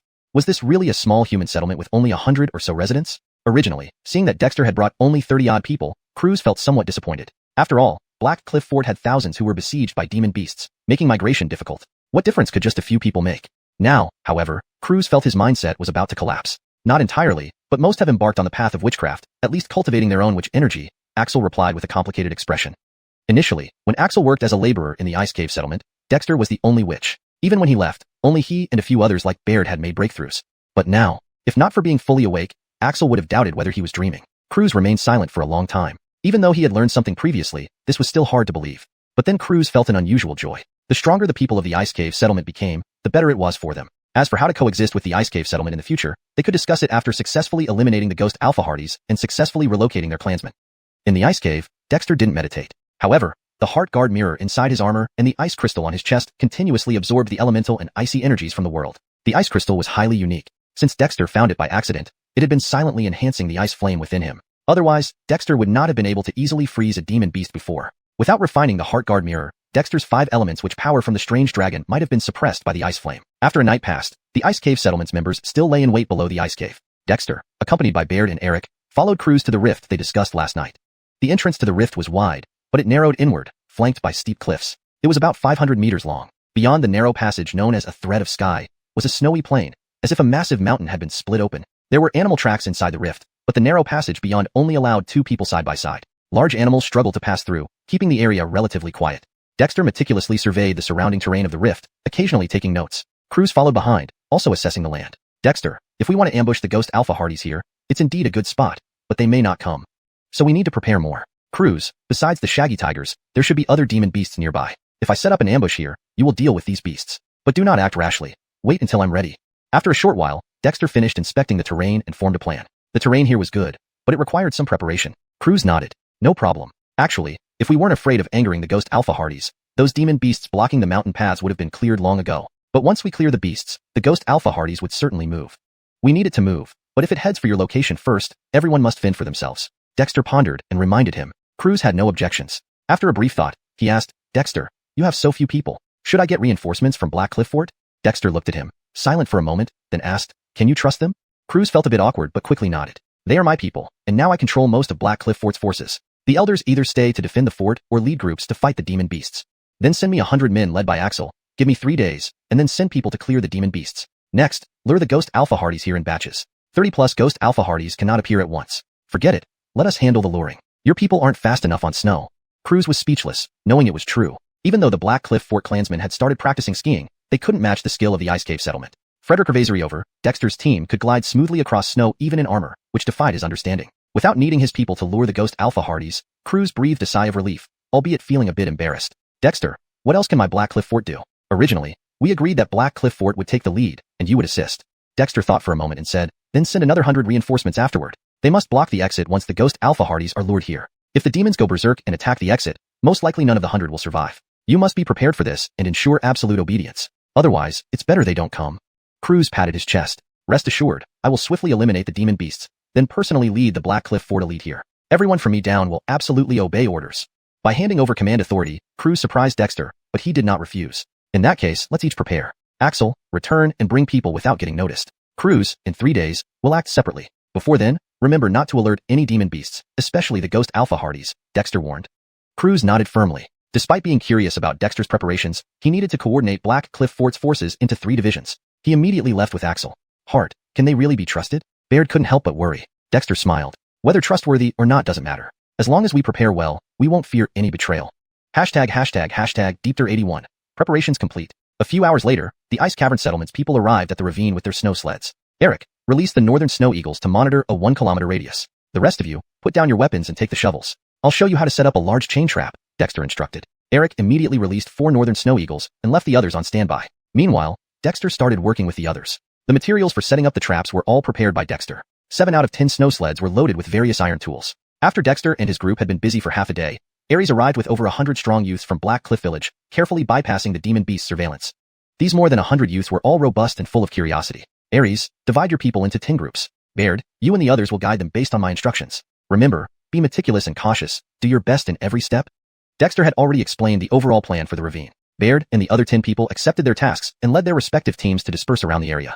Hart Dexter, when I left, Elder Brother told me he has made arrangements and will definitely arrive in 3 days. But he warned us that the Ghost Saber Hardies are tough, so we should be careful. Dexter shrugged. I understand. You're not idle either. Go help Reed. You're only good for manual labor anyway. Ares was speechless, but willingly joined the digging team. All around the ravine, everyone was busy. With the northern snow eagles circling overhead to monitor, Dexter wasn't worried about the demon beasts discovering them prematurely. After instructing on setting up the traps, Dexter moved to the narrower central part of the ravine, which resembled the waist of a gourd, dividing the ravine into 2 sections. Even at this narrowest point, it was still over 10 meters wide, and further in, the space narrowed even more, eventually leading to a narrow passageway where only 2 people could walk side by side. Dexter surveyed the area briefly before climbing up the cliff to start setting up. Frederick than 100 people worked tirelessly for 2 days and 3 nights, finally completing the assigned tasks. Everyone was exhausted, but fortunately, both the Ice Cavern settlers and the Black Cliff Village people brought enough food. After eating and resting, they could once again be energetic. During this process, several Ice Cavern settlers successfully opened their witch veins, which greatly pleased Dexter. This omen was very promising. Hart Dexter, today is the day Elder Brother and his group launched their attack. How do you plan to attract the Ghost Saber Hardies? One morning, after Dexter finished checking all preparations, Ares eagerly approached him, looking excited. Killing demon beasts was a pursuit of Black Cliff Village. As one of the human settlements on the northern wasteland ice plain, Black Cliff Village had been killing demons since ancient times to survive better in this harsh environment. Now that Ares had the opportunity to participate, how could he not be excited? How about you try? Dexter smiled slightly, suggesting. Ares froze. Hart Dexter. What? Scared? Scared, but I'm afraid I won't do it well. Ares took a deep breath. To kill demon beasts, they needed to first eliminate the clan of the Ghost Saber Hardy. Otherwise, just those 3 demonic beasts leading nearly 30 apes would be enough to plunge them into intense battle, even risking total annihilation. How could Ares not understand this? No one is born a hero, Ares. You have great courage. Dexter smiled. Hart, Ares alone won't be enough. Let me come too. Baird said seriously. No, let me go. I'm faster than anyone else. Brandon Hammond argued. Everyone knew luring the Ghost Saber Snow Bears was extremely dangerous. If mishandled, they might not return. Stop arguing. Dexter's expression turned serious as he scanned the crowd. Among them were Ice Cavern settlers and Black Cliff Village people. You are all brave, but killing demon beasts requires more than confidence. It requires strength. This time, I'll go myself. Eric, I need you to monitor through the snow eagles. Once I lure the demon beasts in batches, you must be prepared for battle, even if it means dying. Ares and the others looked astonished at Dexter's youthful face. Baird and the others became anxious and were about to protest, but Dexter raised his hand to silence them. No arguments. It's an order. Baird and the others exchanged glances and reluctantly nodded. Although Dexter was usually approachable, once he made a decision, no one could easily change his mind. Hart, be careful. I'll wait ahead with the Great Reggie squad. Baird gritted his teeth. This was clearly their bottom line. Dexter nodded. In that case, the rest of you should conserve your energy and prepare for a decisive battle. Stepping onto a snow sled, Dexter quickly disappeared beyond the ravine. Hope Hart returned safely, Baird said bitterly. How many times had Dexter, despite being the chief, taken action because of insufficient strength while they could only watch helplessly from behind? This made Baird and others feel quite resentful and clench their fists tightly. Don't just stand there. Eric, send the snow eagles to follow Hart. Others, return and prepare. Great Reggie squad with me? Baird shouted angrily. They rushed out of the ravine but didn't go far. Instead, they set up an ambush. Let's go. Remember, even if we all die, Hart must not come to harm. Reed patted his chest and turned to leave. The setup inside the ravine required operation by someone. They also needed to prepare more. Brothers, elder brother said that no matter what, we must die before Hart Dexter, as they came to help us. Ares roared hoarsely. We must fight to our death to honor elder brother's trust and Hart Dexter's kindness.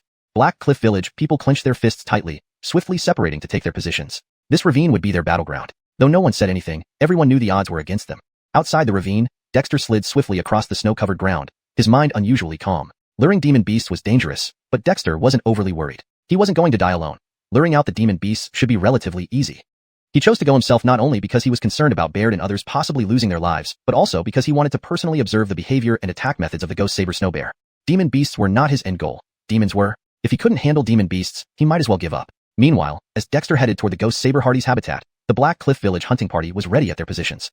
Deepter 82, Frederick Ravazorusursut. Over the snow-covered mountains, Dexter swiftly glided across the thawing snow, kicking up bits of ice and snow behind him. This speed would have startled and overwhelmed anyone like Baird, but to Dexter, it was nothing extraordinary. Compared to speeding cars, this was merely a child's play. The sled beneath his feet slid over the damp snow with a rhythmic crunch, creating an almost musical harmony. Ahead lay the gathering place of the Guilio Hardys. Just as Dexter was about to slow down, a piercing cry from a northern snow eagle in the sky caught his attention. Looking up, he saw a northern snow eagle swooping down towards him, its urgent cries filling Dexter with a sense of foreboding. Sure enough, before the eagle could reach him, several Guilio Hardys suddenly emerged from the mountain ridge several hundred meters ahead. One of them was enormous, with bloodshot eyes, clearly a demon beast. The moment it spotted Dexter, it let out an excited roar and charged toward him at an even faster speed, leaving broken trees and collapsed snow in its wake. Damn, did these Guilio Hardys prepare for this? Dexter's face changed instantly as he turned and fled without a second thought. Although his sled was fast, moments later, the thunderous sound behind him revealed that the demon beast had already closed into within 100 meters. It moved like a sprinter,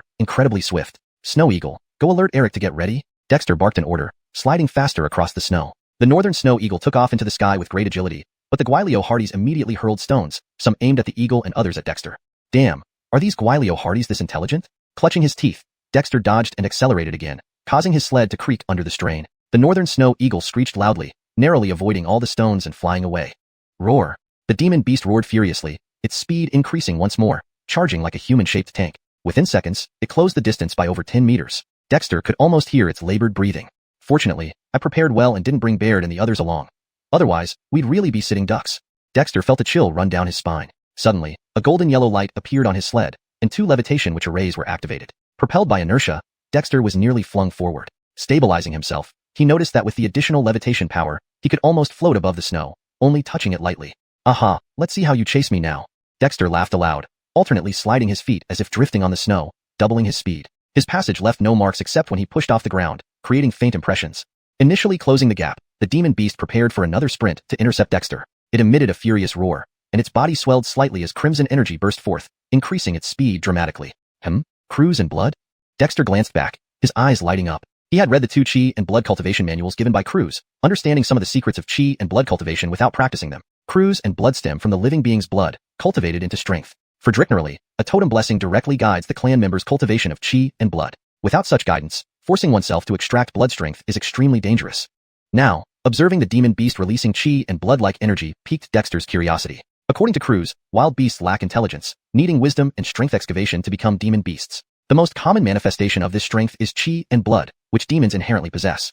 Seeing this firsthand, Dexter began forming ideas, though now wasn't the time to dwell on them. Thanks to the levitation witch arrays, Dexter's sled transformed from a bicycle to a motorcycle, significantly widening the gap between him and the demon beast and giving him time to observe his pursuer. As for the other Guilio Hardys, they had long since been left far behind.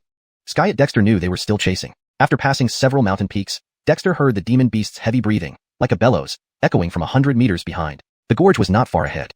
Gripping his fists, Dexter performed an elegant turn, halting his sled and ceasing his escape. In the distance, Eric had received the message from the northern snow eagle and was rushing over with Baird's large Regimalachium. Seeing Dexter stop, they were taken aback. "Heart, run," Eric shouted. Dexter waved back, drawing his bronze saber, not only refusing to flee but accelerating towards the pursuing demon beast. "Heart." Baird and the others were stunned. Did Dexter actually intend to kill this demon beast? This was a demon beast. Roar. The Guilio Hardy, clearly enraged by Dexter's actions, swung its massive fist, larger than a cooking pot, towards Dexter with immense force. "Come on, let me see just how strong you are." Dexter roared inwardly, slashing out with his bronze saber as the ape's fist approached. The saber, enveloped in sharp white energy, cut into the demon beast's knuckles, slicing deep into the bone. The Guilio Hardy roared in fury, twisting its body and kicking fiercely at Dexter's chest. The kick was both skilled and merciless, aiming straight for his vital points. Dexter's eyes narrowed sharply, and in a split-second maneuver, he executed a backflip, barely evading the kick and slipping through the ape's legs. "Oh!" A shrill cry of pain escaped the demon beast as Dexter, while moving between its legs, raised his bronze saber and slashed viciously across its inner thighs. Though it missed severing anything critical, it left the demon beast severely injured. Baird and the others, who were rapidly approaching, shuddered at the sight. The heart's move was too devious. ###Deepter83, counterattack on the demon beast. With a devastating injury between its legs, blood flowed profusely, slowing down the Ghost Alpha Hardy's once agile and nimble movements. Its bloodshot eyes now carried a trace of fear. Roaring in fury, it turned around and lunged fiercely at Dexter. But Dexter was already up, swiftly sliding out of the way, circling around the Ghost Alpha Hardy several times. The injured ape struggled to maintain balance as Dexter closed in for another attack. In a panic, the Ghost Alpha Hardy let out a deafening roar aimed at Dexter. The shockwave tore through his eardrums, causing dizziness. Just as Dexter was about to be caught by the ape's arm, 3 flying axes split the air and struck its arm. Though not wounding it deeply, they managed to push it aside. Regaining his senses, Dexter gritted his teeth and moved closer instead of retreating. With a swift slash from his copper blade, he aimed again, only for it to be blocked by the ape's other arm. In a bear hug attempt, the Ghost Alpha Hardy lunged at him. Dexter narrowly slid away, slashing hard at the ape's right thigh with his copper blade. Slyish. The sharp copper blade reopened a wound on the ape's thigh, unleashing a fierce wrath in the beast. Ignoring its off-balance state, it swung another punch, aiming to crush Dexter with sheer brute force. Dexter snorted coldly, using his arm shield to block the blow. The impact sent him sliding over 10 meters away, but effectively evaded further attacks from the beast. The Ghost Alpha Hardy slammed into the ground but quickly rolled over. Despite its wound beginning to clot, it still moved with difficulty. "Reggie, there are over a dozen ordinary Ghost Alpha Hardys coming from behind, but it will take them some time. Let's act together. Consider this practice." Sheathing his copper knife, Dexter retrieved an iron spear from his back and charged forward. Now was the time to capitalize on the beast's weakened state. Reggie and the others, initially concerned about intervening without Dexter's approval, were elated to hear his words. Shield bash. Reggie led a charge, wielding a round shield on his left hand, crashing forcefully into the Ghost Alpha Hardy. Despite being a demon beast, it was forced to stagger backward, leaving deep footprints in the snow. Its red eyes blazed with even more anger. It turned to strike Reggie, who blocked with his shield while others drew their large knives. Slash. Altogether, 9 large knives slashed in unison, pushing the Ghost Alpha Hardy further back despite its vigorous defense. Though these knives lacked the witch force-enhanced blades of Dexter, they were infused with witch chi and produced considerable effect. Following the slashes, Reggie swung his shield again, coordinating with the team for another shield bash. Malikan shield slammed into the massive body of the Ghost Alpha Hardy, which, though not slicing through flesh like iron knives, caused severe internal shock, making the beast extremely uncomfortable. Dexter watched from the side, intending to join the fray, but paused as Reggie and his team demonstrated seamless coordination. Shield bashes followed by knife slashes. After several rounds, they divided into 2 groups, alternating attacks that made the Ghost Alpha Hardy cry out in pain repeatedly. Dexter felt both surprise and delight. Initially worried, Dexter feared the lack of combat experience among Reggie and the others would result in heavy casualties. Now, he saw the resilience of the human race on this land of the northern wilderness ice plains. Even facing a demon beast, they managed to gain the upper hand through simple yet effective tactics. Although Dexter had earlier wounded the beast critically, giving it a significant disadvantage, Reggie and his group did an admirable job.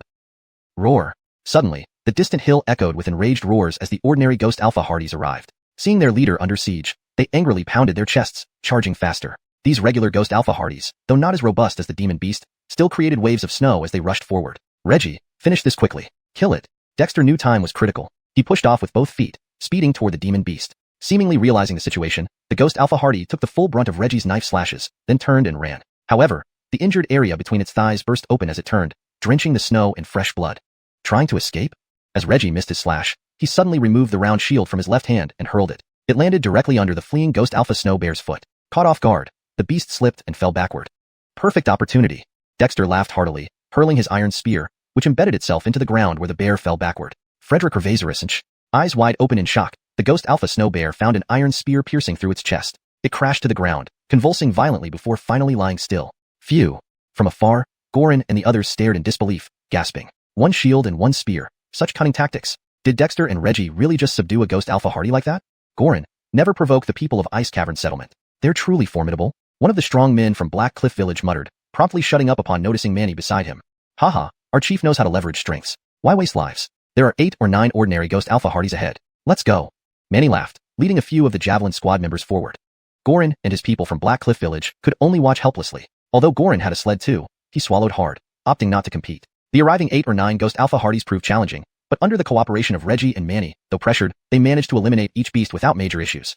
Dexter pulled out his iron spear, looking at the lifeless ghost alpha hardy. Rather than joy, his expression grew graver. Clean up. Drag this demon beast into the crevice. Frederick Gervaiser ghost alpha hardies should be arriving soon. Reggie and the others quickly went to work, dragging the beast away. Dexter gazed at the distant hills, feeling uneasy. These ghost alpha hardies weren't lured here by him. They were heading straight for them all along. Deepter 84. The demon arrives. Though he knew plans never survive first contact with reality, the suddenness of the unexpected was still jarring. Despite initially mastering shamanic powers and leading the settlement to gain some strength, Ned Owen suddenly realized he wasn't fully prepared to face demons. But it was too late to turn back now. The arrow had already been released from the bow. I rush things too much. My understanding of this world is still too shallow. Ned Owen criticized himself. In reality, he could have avoided this situation entirely. Black Cliff Village's problems were its own, but Ned Owen had overestimated his abilities. As an ordinary person who suddenly gained power, he knew he had become complacent. Now, regret was futile. The trap had been set, the ghost alpha hardies had been slain, and enmity was formed. There was only one course left, fight. Clasping his fists tightly, he glanced at the 8 or 9 ordinary ghost alpha hardy corpses on the snow-covered ground. Dillaning around, Ned Owen entered the ravine. Since these ghost alpha hardies had come for them, there was no need to lure more. It would be better to conserve energy. He wondered how things were progressing at Black Cliff Village. At that moment, in a large mountain southwest of Black Cliff Village, intense battle cries echoed through the valley. Hundreds of brave young men from Black Cliff Village fought fiercely against a group of woolly mammoths. These mammoths, standing 3 meters tall, covered in long fur, seemed docile but were incredibly fierce, capable of causing devastating damage when charging. However, the villagers were familiar with the woolly mammoths and avoided direct confrontations, throwing hooks swiftly and attacking with various sharp weapons while quickly dodging. Though some villagers were thrown and bloodied by the mammoths, more of them tackled the beasts from the sides. Among the mammoths was a powerful demonic beast, extremely terrifying, but it was held in check by the elder of Black Cliff Village and a few shaman wielding bone and wooden staves, casting shamanic spells. Meanwhile, Croods led 200 warriors in a similar battle against the long-haired tigers. Though the tigers were agile and powerful, they faced formidable opposition from the elite fighters of Black Cliff Village. However, when the two-tailed demonic beast charged, even Croods avoided direct combat. Fortunately, Croods had acquired some iron spears from Ned Owen, and combined with the clan members' ability to utilize chi and blood energy, they managed to stabilize the situation with the help of shamans like Cliff Chicken. Sky at Croods wasn't reassured, worry clouding his face. Ned Owen, I hope you can hold on. Those ghost alpha hardies are the hardest to deal with. Both southern and northern demon gathering sites were under attack. In the valley where the ghost alpha hardies resided, a massive ghost alpha snow bear suddenly rushed to the mountaintop, surveying its surroundings. Humans dare challenge demons? This ghost alpha hardy was the only demon nearby, known as the ghost alpha Edgar. Roar. Suddenly, 2 enraged roars echoed from the valley, shocking the ghost alpha Edgar into fury. Merely humans dare kill my kin? Roaring angrily, the ghost alpha Edgar descended into the valley, where 2 demonic beasts lay prostrate with nearly 20 ghost alpha hardies beside them, eyes bloodshot. You go reinforce the woolly mammoths and long-haired tigers. I will see who dares kill my kin on my territory, the ghost alpha Edgar ordered. The 2 beasts pounded their chests and led the remaining adult ghost alpha hardies out of the valley. Without hesitation, the ghost alpha Edgar leaped over the hill, heading towards the ravine. In the ravine, Ned Owen directed everyone to hang the bodies of the ghost alpha hardies and the demonic beast on the cliffs surrounding the narrow central area. Blood stained the snow, but it boosted morale among the villagers, especially the 100 Black Cliff Village warriors brought by Ingram. Seeing a ghost alpha Edgar and several ordinary ghost alpha hardies killed by Ned Owen's group instilled hope in the Black Cliff Village clansmen and increased their respect and fear for the Ice Cave settlement people. While not as strong as demons, demonic beasts were formidable opponents, especially ghost alpha hardies. Black Cliff Village clansmen had once faced them, losing a hunting party of 20 to just 7 or 8 ghost alpha hardies, if not for the timely arrival of shamans. But now, Ned Owen's group had easily killed a demonic beast and 8 or 9 ordinary ghost alpha hardies, a surprising victory. Everyone prepare. Plug your ears. These creatures have powerful sound waves. Remember, follow the plan. If anything changes, rely on fate. Ned Owen reminded everyone loudly. Then, Northland Snow Eagle's calls came from the sky. Ned Owen looked up to see a few eagles flying away in disarray. Leader, the demons are here. Koliu shouted urgently, his face pale. Ned Owen took a deep breath. It wasn't other ghost alpha hardy demonic beasts arriving but the demon itself, both good and bad news. To your positions. Ned Owen signaled and quickly hid in the shadowy part of the ravine. Following his lead, Others concealed themselves in pre-dug hiding spots. Just minutes later, a roar erupted outside the ravine, shaking Ned Owen's eardrums despite his concealment. The Ghost Alpha hardy demonic beast sound waves are terrifying, but this demons are even stronger, Ned Owen thought grimly. Even with preparations from killing the demonic beast earlier, demons were far more powerful, possessing stronger sound waves and tougher bodies. Could the valley's traps kill this Ghost Alpha, Edgar? Ned Owen had his doubts, but there was no time to reconsider. The demon was here, and so was the fight. If they couldn't kill it, they'd try to survive. If survival wasn't possible, they'd fight until the end. Checking his equipment again, Ned Owen lay on the cold snow, eyes fixed on the canyon entrance. There, a massive Ghost Alpha Edgar walked step by step toward the ravine, its demonic presence spreading even before it entered. Compared to demonic beasts, this demon was incomparably more powerful. Deepter 85, Ghost Alpha Edgar. Roar. Before the rift, an angry roar resounded. Damn humans, mere ants dare to kill my kin. Don't you dare show yourselves and die. The booming voice caused those hiding in the gorge to have their eardrums shaken, and even the snow above the ravine trembled, causing it to fall down in chunks. So this is a demon? It can speak human language?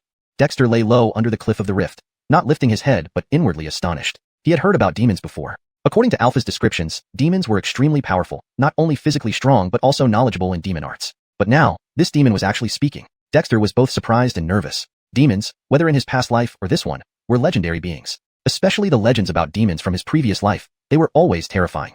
However, Dexter tightened his grip on the iron spear. Not daring to come out? Then I will enter myself. The ghost-fanged demon ape scanned its surroundings with its crimson gaze, but found no trace of any humans. Sky it, there were many signs within the rift indicating the presence of humans, and quite a number of them at that. Just as it entered the rift, the ghost-fanged demon ape saw the corpse of the ghost-fanged snow ape demon beast hanging on the cliff wall, dead in a miserable state, eyes wide open in rage, unrepentant even in death.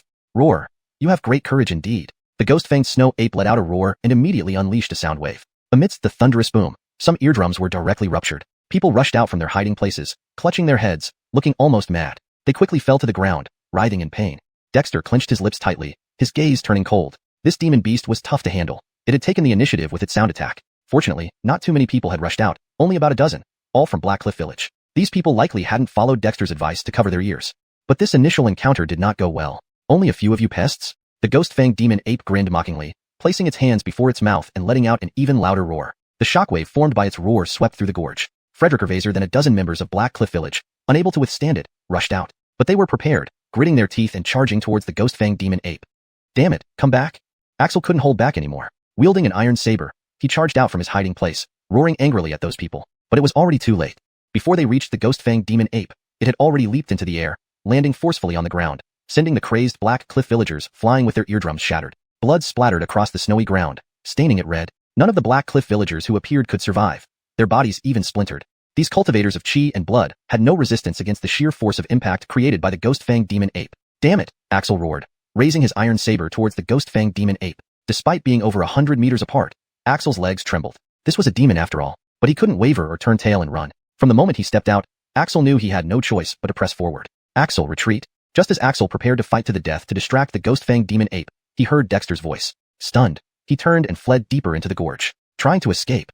The ghost-fanged demon ape, having just killed over a dozen villagers, scanned its surroundings but couldn't find Dexter. It immediately started chasing after Axel, but it had barely entered the rift by 10 meters when rocks began tumbling down from above. Over 20 robust youths from Black Cliff Village stood on either side of the gorge, pushing the snow-covered boulders down onto the ghost-fanged demon ape. The ghost-fanged demon ape looked up and punched away a millstone-sized rock, then suddenly leaped over 10 meters high. Although it didn't escape the gorge, it terrified the Black Cliff villagers above. Frederick Ervaser boulders were pushed down but were all dodged by the ghost-fanged demon ape.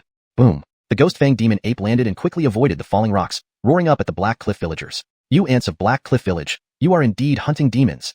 Frederick Ervaser rocks responded, but the supply on the ridge was limited. As the ghost-fanged demon ape continuously dodged, none truly hit it. However, just as the rocks grew sparse and seemed to be running out, the ghost-fanged demon ape missed a step and its left leg plunged into an icy pit. This 3-meter-deep ice pit was lined with iron spikes. The ghost-fanged demon ape's foot was pricked painfully but not broken through its defenses. Sky it, as it lost balance. Axes suddenly flew toward it from both sides of the cliffs. The sharp axes didn't injure the ghost-fanged demon ape but made it roar in pain, quickly pulling out its left leg and lunging towards the left cliff. But before it reached, the ones hiding there, Baird and others, had already thrown their axes and retreated, sliding swiftly on sleds towards the deeper parts of the gorge. Ants! Seeing Baird and others' armor, the ghost-fanged demon ape hesitated momentarily but then roared furiously. The ground shook violently, the snow and ice shattering like a storm, forcing Baird and others to hasten their pace. Sky it! The ice pits laid on the ground were revealed once the snow was cleared. These little tricks, think they can harm me? The ghost-fanged demon ape scoffed, charging towards Baird and others. But just after running a dozen meters, it again missed a step, flying forward in mid-stride. only to hook several iron chains beneath its feet. These chains crisscrossed, originally buried in the snow, but now entangled both of its legs. From a distance of a dozen meters, Manny and Brandenham had led the spear throwers forward, each holding chain spears, and hurled them towards the ghost-fanged demon ape. Although they didn't break through its defenses, the numerous chains, combined with those pulled from the ground, temporarily restrained it. Bailey, go! Dexter roared, emerging from ambush along with the spear shield team. Ignoring the intimidating aura of the ghost-fanged demon ape, Baird shouted, stab! The 20-member spear shield team uniformly thrust their long spears, which bounced off the ghost-fanged demon ape, the impact causing their arms to tingle. But Bailey and others were ready, withdrawing their spears and retreating. Dexter had already arrived, swinging his blade, which emitted a 5-colored light, down upon the still restrained ghost-fanged demon ape. When the ghost-fanged demon ape was struck by the spear shield team, it steadied itself and slapped Dexter away. Ants, get lost.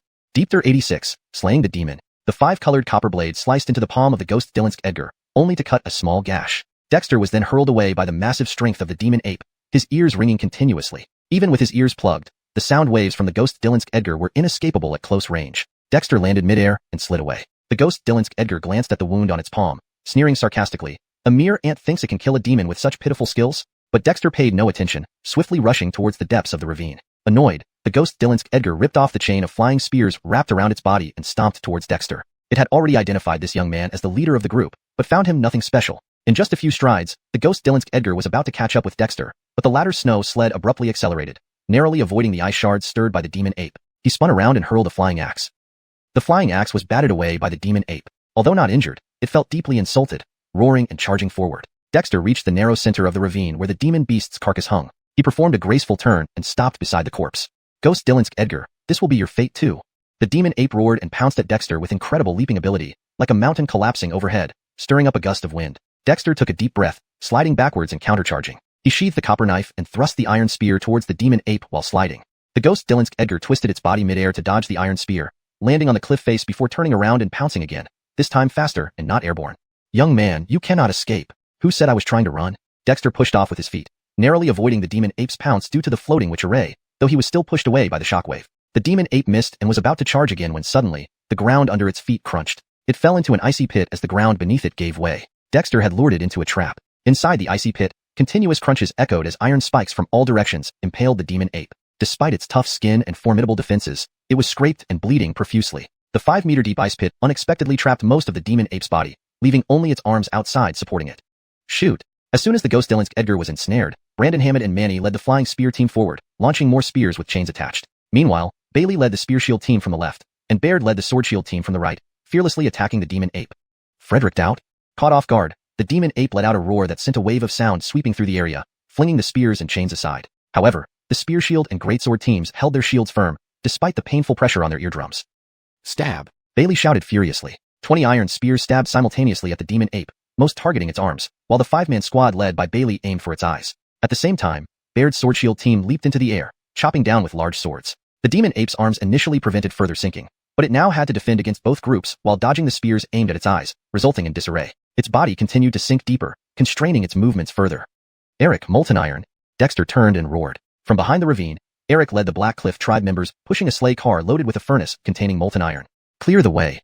Eric yelled. The teams blocking the path quickly moved aside, and 2 levitating sleighs crashed directly onto the demon ape's head, pouring the scorching iron over it. Despite its thick hide, it could not endure this torment. The ghost Dylansk Edgar screamed in agony. Damn you! I'll tear you apart.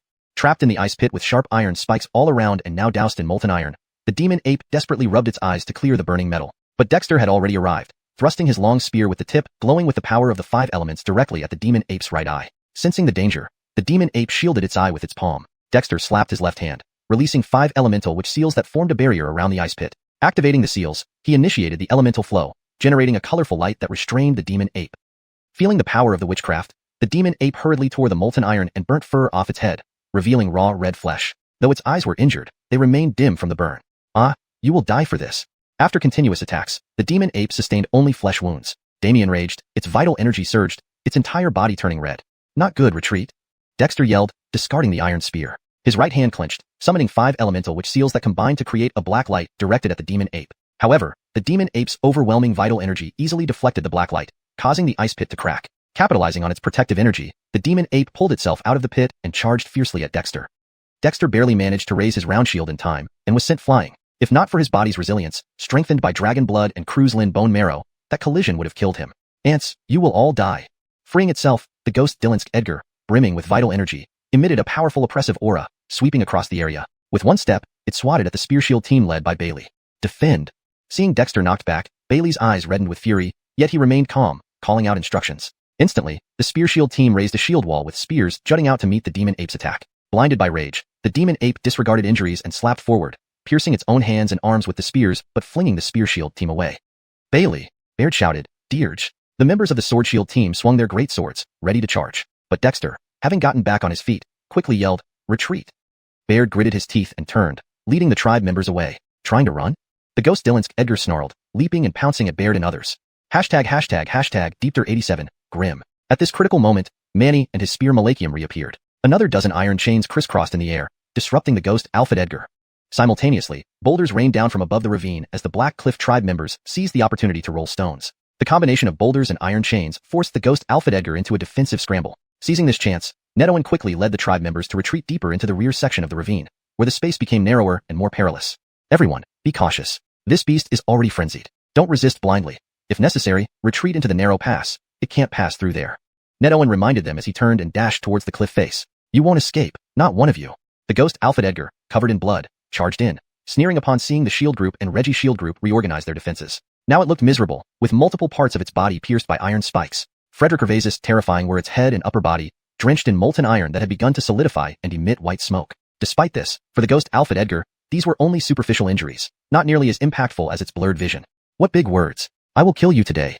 From the left cliff, Ned Owen's cold voice echoed. The ghost Alfred Edgar sharply turned around, vaguely seeing Ned Owen leaning against the wall, panting heavily.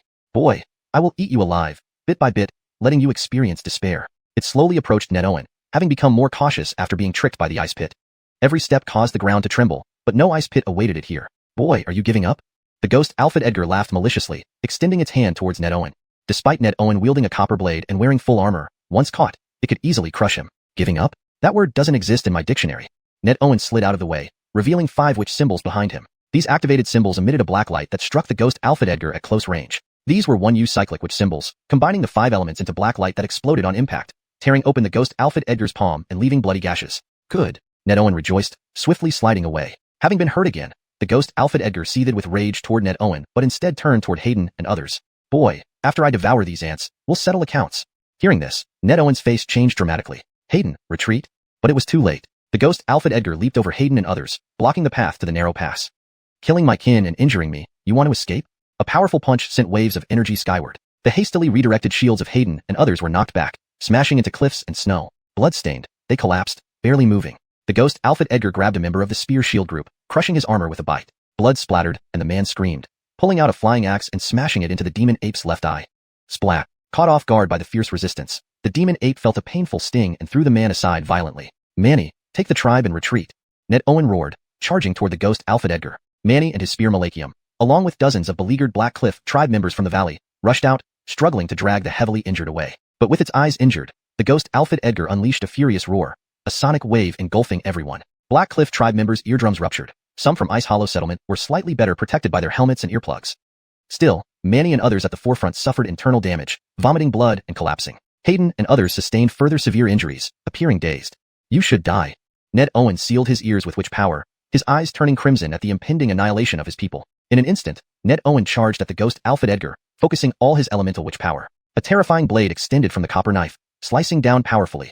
Weakened from using sound waves, the demon ape barely managed to block with its hand. Ned Owen's copper knife, however, slashed through bone, though it got stuck in the process. Roaring, the demon ape swung its arm, flinging Ned Owen away, and yanked out the stuck knife, hurling it back. As Ned Owen flew, he barely shielded himself with his round shield, which shattered under the force. Despite having another forearm guard, Ned Owen was thrown far, crashing into the snow, bones feeling like they were shattering, spitting out blood. Insects, you shall all die. Beating its chest, the demon ape marched towards Ned Owen, trampling several Black Cliff tribe members. In moments, it reached Ned Owen, reaching out to grab him. Ned Owen, in excruciating pain and depleted of witch power, suddenly slapped forward. A pale flame appeared on his hand, covering the demon ape's palm upon contact. Though Ned Owen's wrist almost broke from the impact, the ghostly cold flame shocked the ape. What fire is this? Damn it. Attached to it, the ice flame elicited fear from the demon ape, which endured the burning and freezing sensation, furiously attacking Ned Owen again. Enraged by successive defeats, the ghost Alfred Edgar lunged at Ned Owen. Brothers, kill the demon. Heart Ned Owen run. Suddenly, hidden Black Cliff tribe members from above the ravine rushed down, throwing themselves at the ghost Alfred Edgar, embracing certain death without hesitation. Ned Owen, just regaining his footing, saw dozens of Black Cliff tribe members hurled aside by the demon ape, some dead instantly, others gravely injured. Run! Even knowing they would die, several members shouted. Hart, run! Hayden and others struggled to rise, shouting desperately. Run? Run my ass! Ned Owen gritted his teeth, reversing the flow of witch power within him, pouring the remaining elemental witch power into the Amen-Owing energy cluster. Frederick Hervasenster, today, your end comes by my hand. Just as Ned Owen reversed the flow and channeled the last bits of elemental witch power, the slumbering fire crow within the Owing energy sphere abruptly opened its eyes. Buzz. Note, the paragraph structure and line breaks have been maintained as per the original text.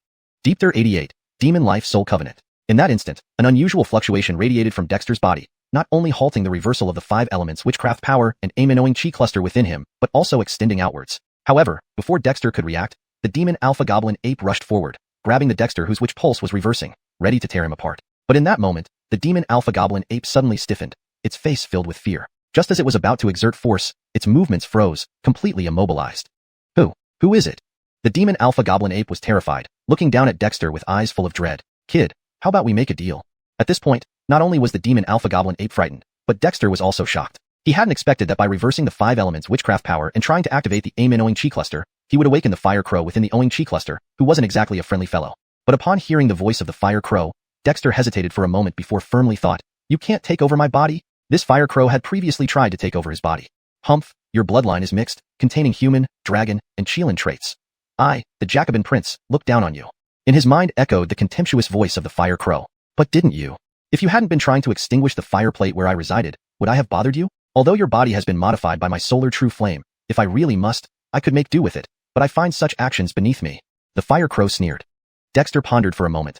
Indeed, if he hadn't been frightened by the ominous words every day brings demon flaming wrath, bloodshed spanning 10,000 miles, he wouldn't have thought of extinguishing the fire in the settlement, thereby infuriating this entity. What do you want?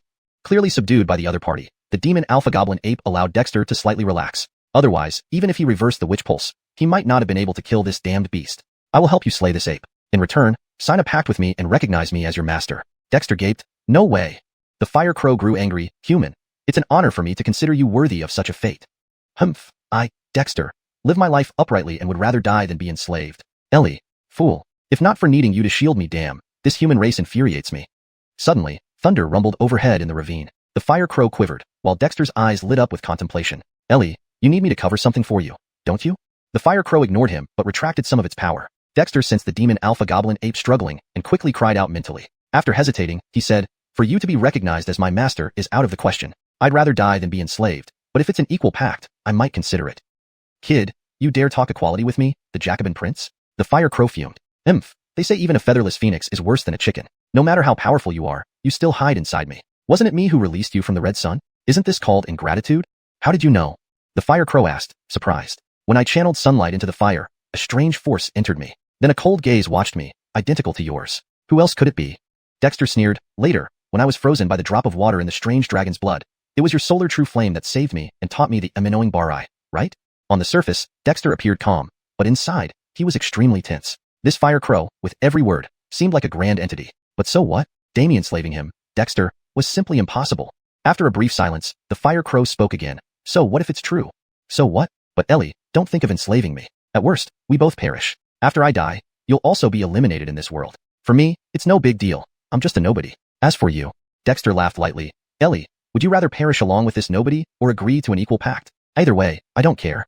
Though Dexter spoke nonchalantly, he was sweating bullets internally. If this was a stubborn demon, fine. With my true soul, let's form an equal covenant. We share life and death, but you must help me seek revenge. After more than 10 minutes, the fire crow finally responded. Deal. Dexter nodded. A pact symbol emerged from the fire crow's brow. Focus your intent and imprint the pact. This is the ancient demon life soul covenant. If you don't trust it, you don't have to agree. Dexter smiled. Trust is mutual. I'll trust you once, but if you deceive me, we both perish. The fire crow was speechless. This kid couldn't stop issuing threats. However, as Dexter imprinted his intent on the pact symbol, the symbol transformed, splitting into 2 parts. One returned to the fire crow's brow, and the other landed on Dexter's brow. Immediately after, Dexter understood the meaning of the pact. Ellie, you've been detected by this world. Thunder clouds gather above the ravine. Help me kill this goblin ape first, then hide. With this mental command, Dexter could now communicate directly with the fire crow. The pact symbol was indeed miraculous. The Jacobin prince cannot directly intervene. Otherwise, there would be no chance for us to perish together, as I turn to ashes immediately. But this small demon is already subdued by me. It's helpless now. Kid, I'll take its demonic soul. Dexter was overjoyed. opening his eyes and swiftly pulling the dagger from his waist to stab the demon alpha goblin ape's throat. Despite the beast's desperate struggle, a soul-deep pressure immobilized it, allowing Dexter's dagger to easily pierce through, hot blood spurting out, staining Dexter's armor. The demon alpha goblin ape's pupils dilated, staring at Dexter in disbelief. Unable to utter a single sound, it fell dead. From start to finish, it couldn't believe it was dying like this. Just as Dexter stabbed the demon alpha goblin ape's throat, outside the ravine, Croods led over 100 clan members rushing in, witnessing Dexter stabbing the demon. Their minds exploded in shock. Not only Croods but also other Black Cliff clan members were stunned. The demon alpha goblin ape had actually been killed by Dexter's dagger. Are you kidding? When did demons become so easy to kill, especially without resistance? Subconsciously, the Black Cliff clan members developed newfound fear toward Dexter. Even Croods looked as if he had seen a ghost. Is this kid even human? Deepter 89, giving the gift of knowledge. The ground was stained with blood, and the corpses of the fallen clansmen bore witness to the difficulty and savagery of slaying demons. Skyet, Alexei's effortless thrust with the dagger left the Black Cliff clan members in awe. Everyone saw Alexei's armor shattered, but also witnessed him standing straight, sending a cautious gaze towards them. Ha ha ha, well done, Hard Alexei, you are indeed a paragon of our human race. I admire you. Croods burst into laughter after a momentary silence, striding towards Alexei. Cough cough, Croods, be careful. Croods froze, feeling a sudden lightness underfoot before vanishing. A pig-like scream followed shortly after. Alexei rubbed his nose. It wasn't intentional, honestly. That was an unused trap, dug by your Black Cliff brothers. Croods awkwardly crawled out, speechless at Alexei's words. Alexei shrugged, pointed out the markings where traps were located to Croods, then went to check on the injuries of Reed and others. Thankfully, the Ice Cave Settlement clan members wore armor. Apart from those directly killed by the demon mandrill, most survived. Manny and Eric only suffered from sound wave injuries, recovering quickly after a short rest. However, the young men of the Black Cliff clan suffered heavy casualties. Goran dragged his broken leg out from under rubble. Seeing Croods, he immediately knelt down, tears streaming down his face. Brother, I failed you. The brothers. Croods paused, helped Goran up, and patted his shoulder. Fighting demons requires a price. In fact, this time, the number of casualties is the lowest we've had in all our battles. There's no need for guilt or worry. Our Black Cliff clan members died in honor for killing demons. Goran lowered his head, eyes red. He was extremely unlucky, being blasted away not long after the demon mandrill charged through the gorge, nearly buried alive. But because of that, he escaped unscathed compared to those who had their eardrums or organs damaged by the sound waves. His injuries could be considered light. Hard Alexei, the demon mandrill is dead, and the Black Cliff is eternally grateful. How about staying at our village for a few days to recuperate before heading back? Croods invited. According to the agreement, the Black Cliff clan should have taken the lead, with the Ice Cave Settlement providing support. But now, it was quite the opposite. Although the Ice Cave Settlement lost fewer people except for Alexei, almost everyone sustained severe injuries. Even this outcome was considered fortunate. Croods, we won't visit the Black Cliff. We'll leave early tomorrow morning. Fighting demons has shown me their power. If I didn't have certain means, we would have been wiped out completely. Alexei remarked with a sigh. Croods hesitated, admiring. Indeed, Hard Alexei isn't ordinary. Our two tribes should interact more closely. Since you've made your decision, I won't force you. With the passage cleared, we must evacuate quickly. After killing demons, there will surely be retaliation. Be cautious. Alexei nodded. The Black Cliff clan had been a veteran demon hunting settlement. Once relocated, it might no longer be called Black Cliff clan. But so what? Goran, you lead 50 brothers to stay behind and assist Hard Alexei in transporting the demon carcasses. From now on, you'll stay by his side. Croods suddenly ordered as he turned around. Brother, Goran was stunned. Leader. Others were equally shocked. Even Alexei raised an eyebrow. Croods looked around, finally focusing on Alexei, smiling bitterly. Please don't refuse. This is my gift and hope. They are my good brothers and Black Cliff's new strength. But Black Cliff has been targeted by demons, not just this demon mandrill, but others. Migration can provide temporary escape, but not forever. Brother, I won't leave. Goran panicked. Alexandria up. Croods shouted angrily. Croods, do you want me to preserve your strength? Why should I? Alexei frowned.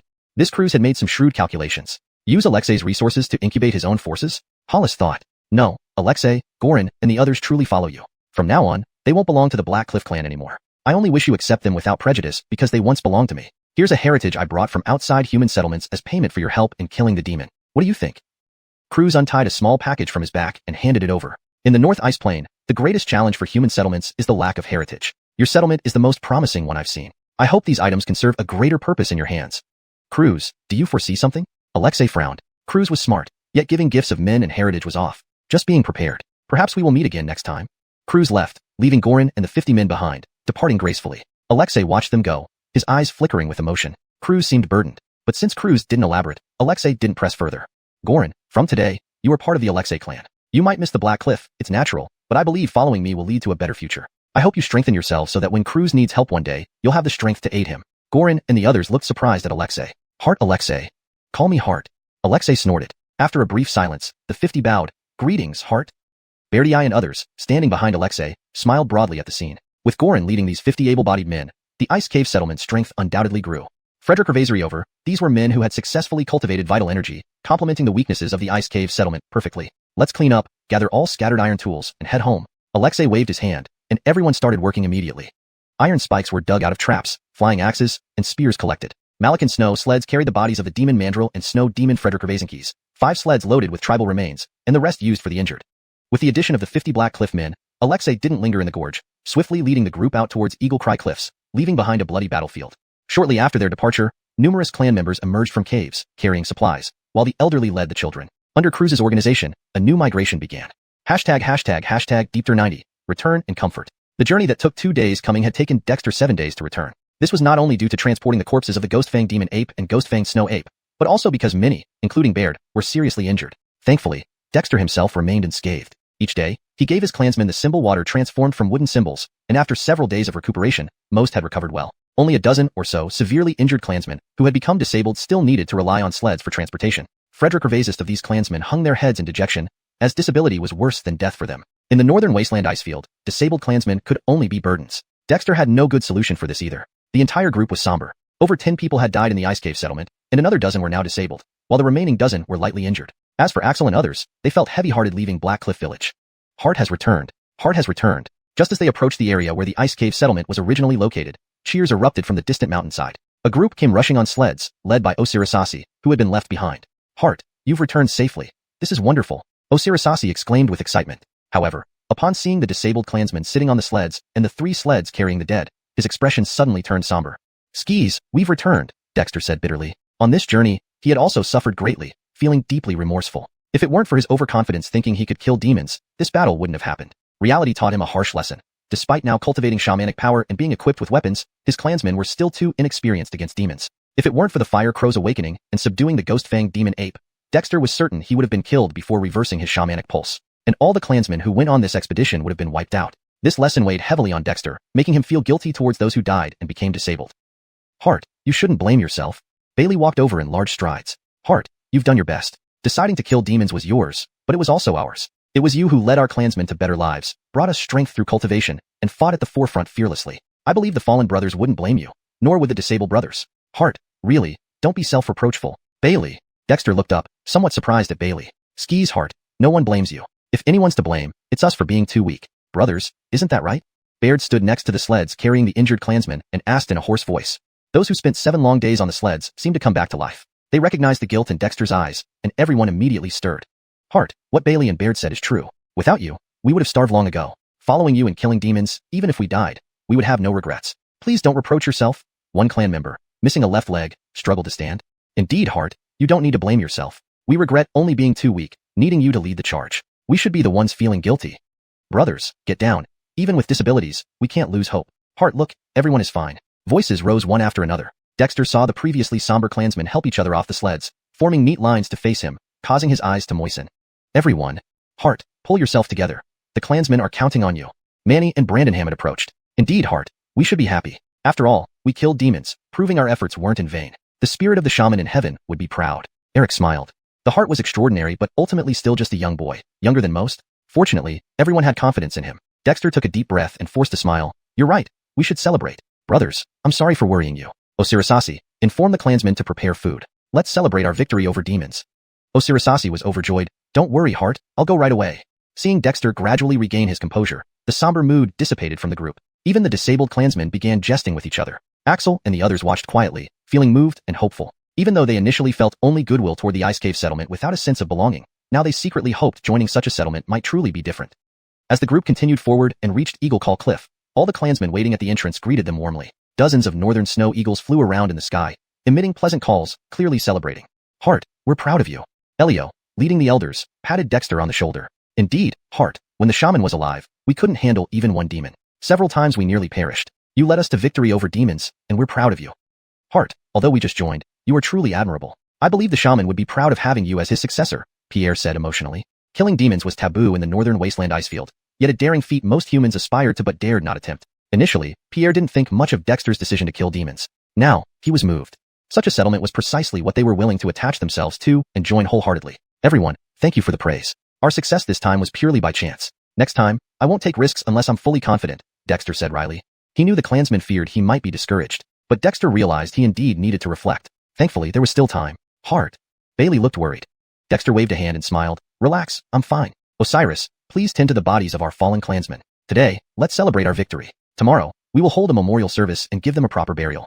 Osiris thumped his chest. Leave it to me, Heart. Great. Clansmen, these are Axel and his fellow clansmen from Black Cliff Village. From now on, we are family. Axel, since you know the place well, settle the new clansmen and help them acclimate and integrate quickly.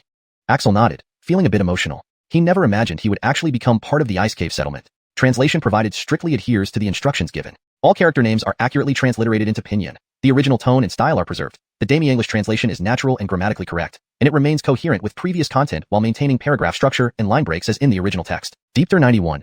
Ellie. Savoring the sweet fish soup and enjoying the fragrant fish meat. All the tribe members who had ventured out felt content and went to rest. Dexter returned to his cave dwelling. Though he had been away for a short time, Dexter felt as if an age had passed. The dangers he faced with the ghoul ape were still vivid in his mind. Sitting cross-legged in his cave, Dexter remained still for a long time, reflecting on his actions during this period. Originally I had nothing but aimed too high. This loss I must accept. After some time, Dexter muttered mockingly to himself. Boy, you're starting to gain some self-awareness. This primitive world is indeed dangerous. Suddenly, a voice surfaced in his heart. Dexter was not surprised and thought inwardly, Ellie, you claim to be a prince, but are you a demon prince? Ellie fell silent for a moment before sighing. These are just past events now. Today, I'm merely a remnant soul. That demon ape tasted pretty good. If you wish to continue hunting demons, I can assist you. The sudden change in tone left Dexter unprepared for a moment. Dexter, do you plan to establish a tribe? Ellie suddenly asked. Since Dexter summoned the Crimson Sun's light to summon fire, Ellie had stayed in the Ice Cave settlement and was extremely familiar with it. But at this moment, Ellie seemed slightly agitated. Skia, I intend to use the strange dragon inside me as a totem, named Kobe Dragon, and establish the Kobizon tribe. Dexter replied honestly. This Ellie's origins were inscrutable. Though Dexter had some vague suspicions, he did not even dare believe them himself, let alone disclose them to avoid provoking him. However, since they had formed an equal contract and coexisted, sharing life and death, Dexter was reassured, or he would not have allowed Ellie to stay within him. I hate shamans.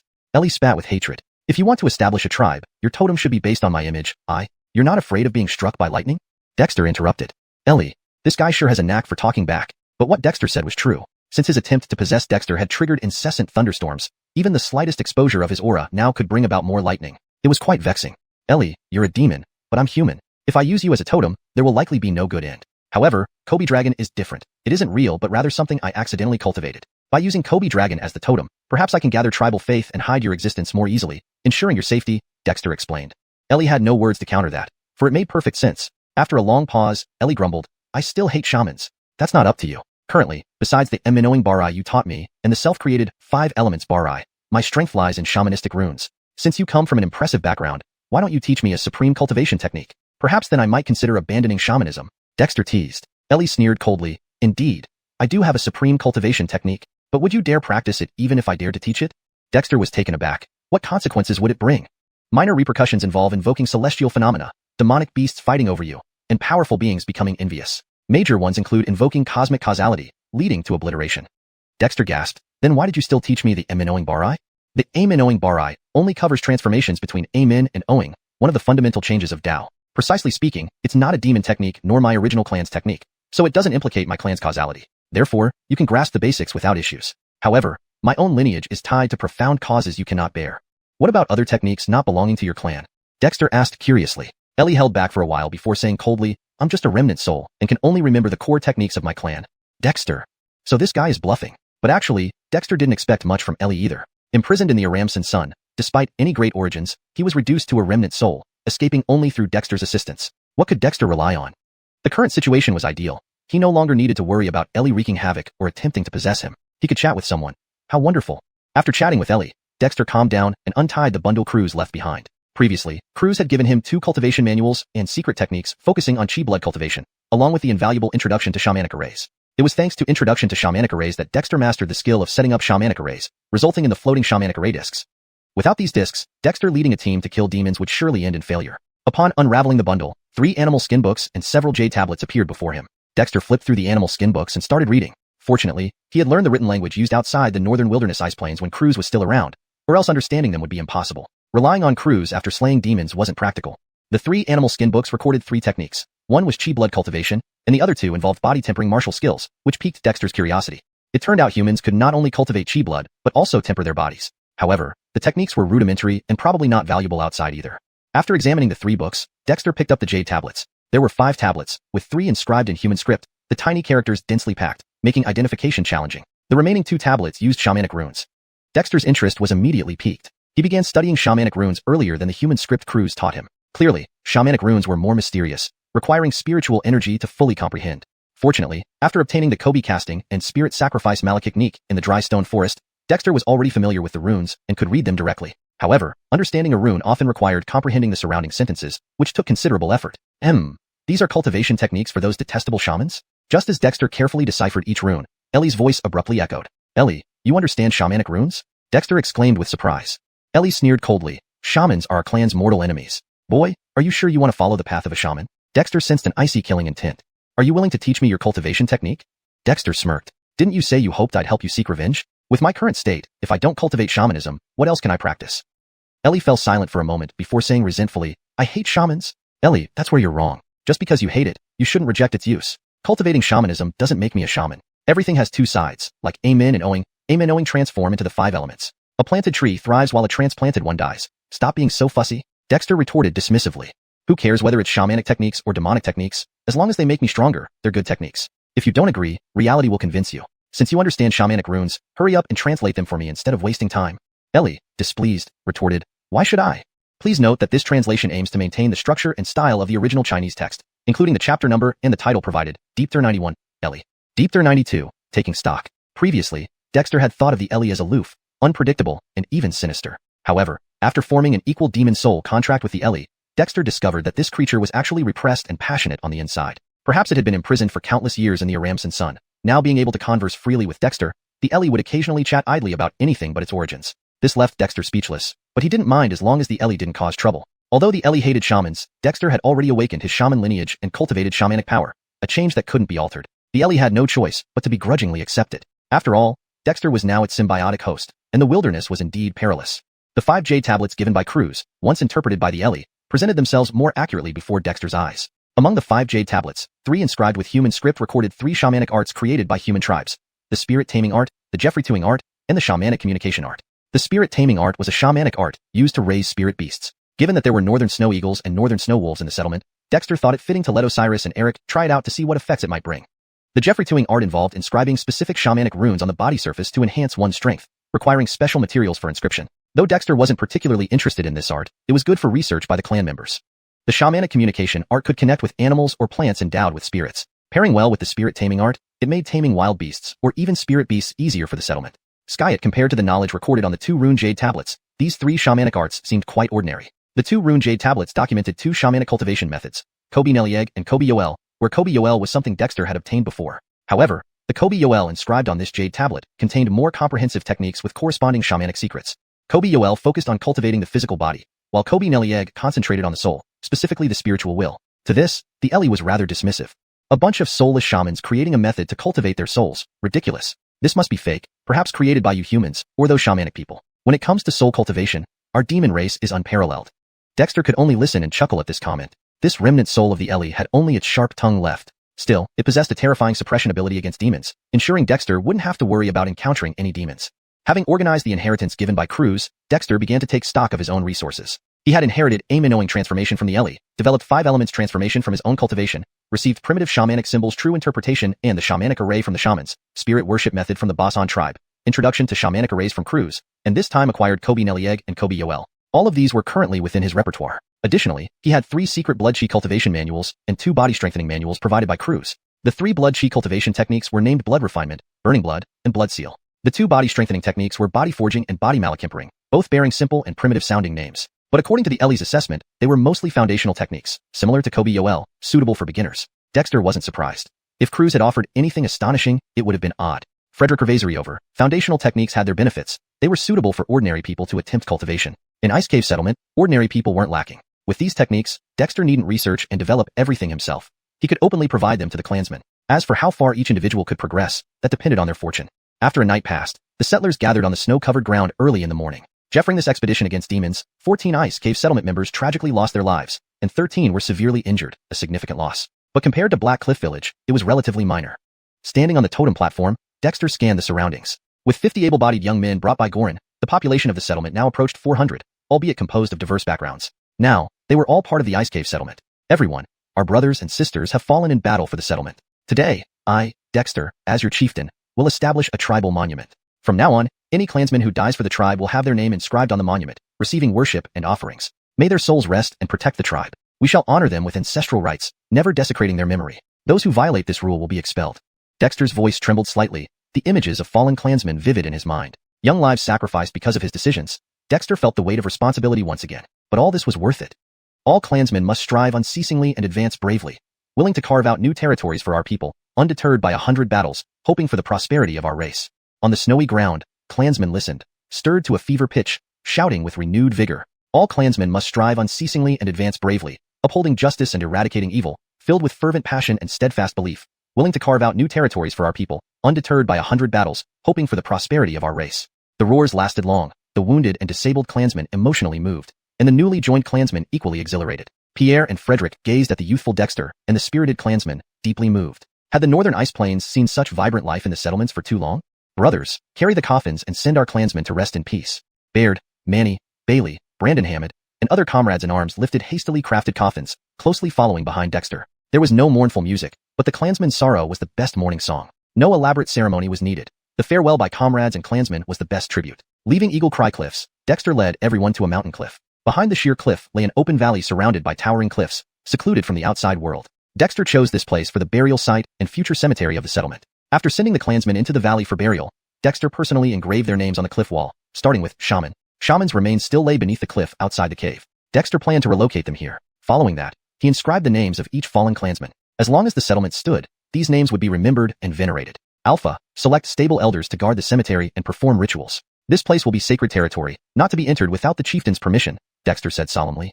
Alpha nodded, feeling hopeful. Clan-wide memorial services for the dead were unprecedented in the northern ice plains. Deepter 93, preparations for the sacrifice. The burial and worship ceremony took an entire morning, during which Dexter meticulously briefed the elders like Alpha on all the precautions he could recall. Conducting a tribal sacrifice was a solemn affair that demanded strict adherence to protocol and decorum. As the pioneer of this new tradition, Dexter aimed to set a commendable example to prevent future generations from having no guidelines to follow, a situation he wished to avoid. By the time they returned from the cemetery, it was already afternoon. Except for the few elders guarding the cemetery, everyone else gathered once again at the base of Eagle Screech Cliff, their eyes fixed on Dexter. Even a simple burial ceremony had started to instill a sense of belonging in the newly arrived tribesmen, who were beginning to acknowledge Ice Cave Settlement as their home. In many other settlements, death often went unnoticed, with bodies either buried hastily or left out in the open. But Dexter's efforts in honoring the deceased had won him the hearts of his people. Even Elsa seemed lost in some ancient memories, silent for once. Dear fellow tribespeople, Dexter began. The dead have departed, but the living must remain strong. I led our tribe to slay beasts for this very sacrifice, invoking the sacred totem. By offering beasts to the heavens and earth, we kindle the totem's flame and invoke its spirit for protection. Now that the beasts are slain and the offerings prepared, the sacrifice requires solemnity. All members of the tribe must cleanse themselves of impurities to show reverence. The tribespeople exchanged glances. Cleansing of impurities? Did he mean bathing? The original tribe members like Baird smiled knowingly. Bathing in snow was not unusual in Ice Cave Settlement. However, this was the first time the chief required the entire tribe to partake in such a ritual. Tomorrow, I will go to retrieve Kobe's remains. Ed and one of our revered elders, Kobe deserves to be buried in the clan cemetery. The day after tomorrow, we will hold a grand sacrifice for the whole tribe. I will detail all necessary preparations and hope everyone can uphold sincerity and propriety. Dexter's voice trembled slightly as he spoke. The moment to establish the sacrificial tradition was finally approaching. Although preparations were still ongoing, they were merely minor tasks. After the crowd dispersed, Dexter returned to his cave to study the rites of sacrificial spirits. He had long memorized this text thoroughly. According to the rites of sacrificial spirits, establishing a totem through sacrifice would unite the people and summon a protective spirit. Dexter intended to use the witch dragon within him as the totem, a process fundamentally contradictory to the rites of sacrificial spirits, which traditionally honored gods and spirits rather than personal entities. Elsa, do you understand the ways of sacrifice? Can I establish a sacrificial rite with the witch dragon as the guardian spirit? At this crucial moment, Dexter hesitated. Sacrifices are tools used by witches and a way for ancient, weak humans to seek strength from powerful races. Our demon race is born of heaven and earth, revering only them, not deities. Humans, though weak, possess the power of faith, originating from the heart. Long ago, Elsa stopped mid-sentence, seemingly recalling an unpleasant memory. What happened long ago? Dexter asked curiously. Elsa always paused at critical points, teasing his curiosity. Forget it. Your sacrifice invokes the heavens. If I interfere, you'll face divine retribution. Not only will you fail to summon a totem spirit, but even your small settlement might be obliterated. Don't ask me. Speechless, Dexter wondered if Elsa was being overly cautious, or just finding an excuse not to speak. Regardless, he could only try to grasp the essence of the rites himself. The sacrificial rites described in the rites of sacrificial spirits resembled what Dexter recalled from tradition, but included specific rituals that seemed necessary to gain celestial approval for the birth of a spirit. It fell into the realm of mysticism, and Dexter could only comply. Regardless, preparation was underway. Matters beyond his control, he could only leave to fate. The next day, Dexter led the original tribe members back to the cave where Kobe's remains were located. Despite several months passing, the freezing climate of Sawyerming season had kept the body remarkably preserved. This time, Dexter gave Kobe due respect. He meticulously observed every custom before interring Kobe deep within the cemetery. The preparations for the sacrifice were also finalized with the help of Pierre and others. Even the elderly Pierre marveled at Dexter's detailed instructions. While sacrifices in previous settlements were simple affairs, Dexter's preparations were extensive. First, they needed the 3 sacrificial animals. In the ice and snow, the tribespeople searched multiple mountains before finding chickens and wild boars hiding in caves. Fish, however, were abundant in the settlement. Next were red-dyed candles. While fish oil was plentiful, dyeing the candles red without using blood stumped Pierre until someone devised a solution. Lastly, Dexter composed a eulogy. Its complex, rhythmic text, hundreds of words long, nearly drove the tribespeople mad trying to memorize it. Skyet, driven by duty, they persisted despite the challenge. Bathing and changing clothes turned out to be the simplest task. A few rolls in the snow and rubbing icy snowflakes sufficed. While the tribespeople readied themselves, Dexter made final preparations as the self-appointed first shaman. He aimed for perfection, meticulously considering each detail. Combining his knowledge of sacrificial steps with the rites of sacrificial spirits, he organized everything despite it being his first time. He bathed and changed into a brand new suit of armor, newer if less durable than his old one. He handcrafted a book of animal skin, engraving images of the witch dragon and the tribe's name on its cover, with clan regulations and the sacrificial eulogy recorded inside. Various ritual objects like ceramics, ironware, and implements were prepared meticulously, keeping Baird and others busy but happy, anticipation lighting their faces. The chief's establishment of a sacrificial rite and the setting up of the totem for the tribe were monumental events. The better the preparation, the more successful the sacrifice. With everything ready, Dexter delved deeper into the rites of sacrificial spirits for final preparations. I hope it succeeds on the first try, summoning the sacrificial spirit. As dawn broke, Dexter emerged from the cave, sleepless all night. The entire ice cave settlement stood solemnly lined up before the sacrificial altar, waiting quietly. Even the northern snow eagles from Eagle Screech Cliff flew down, watching the scene curiously. Deepter 94. Ritual sacrifice and clan establishment. Wearing brand new armor and holding a bone staff, Dexter approached the sacrificial altar. The altar was already laden with offerings of the 3 animals, with embers lit and various ritual instruments neatly placed upon it. Around the totem platform, a newly constructed sacrificial pool had been engraved with ritualistic stripes as described in the spirit offering method. Clan members stood in rows around the sacrificial and totem altars, their faces solemn. Dexter stepped forward, bowing deeply to heaven and earth. The clan members followed suit, performing the ritual obeisance to the sky. After completing the initial rites, Dexter turned and unfurled the scroll in his hand, reciting the text inscribed for the heavenly sacrifice. With reverence, we present this rite before the heavens, extolling the spirits and honoring our ancestors. Today, I, Dexter, a humble villager of the northern wasteland, together with my fellow clansmen, offer homage to heaven and earth, seeking blessings from all directions. The northern wasteland is bitter and cold. Humanity suffers, demons ravage freely, and resources are scarce. Our people struggle to survive, our fates uncertain. To strengthen our kin, I have slain demons to honor the heavens. The solemn words of sacrifice echoed from Dexter's mouth, while clan members, regardless of whether they remembered them or not, repeated or silently chanted along. Dexter's voice resonated across the land, filled with sincerity and emotion.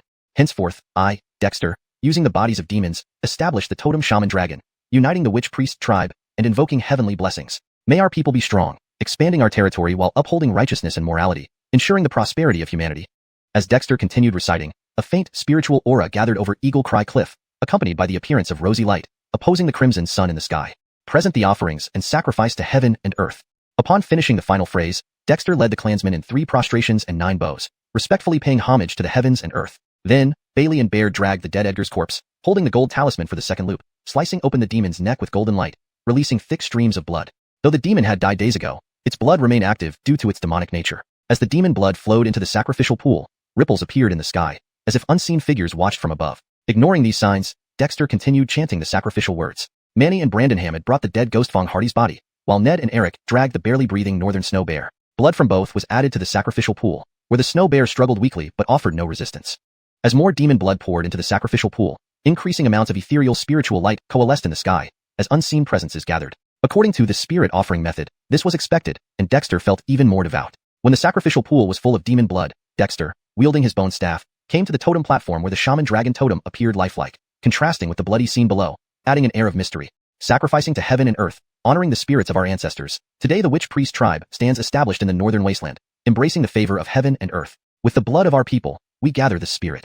Speaking, Dexter drew a dagger and cut his left palm, drops of fresh red blood falling. The others followed suit, cutting their palms and letting blood drip into the sacrificial pool. As one by one the clan members approached, the demon blood gradually emitted a blood-red glow that dissolved the corpses of the ghost-fanged demon ape and others, seemingly consumed as sacrifices. Bands of blood-colored spiritual light emerged as the sacrifices disappeared, while the rosy light on Eagle Cry Cliff intensified, shining down onto the shaman dragon totem, surprising the clansmen.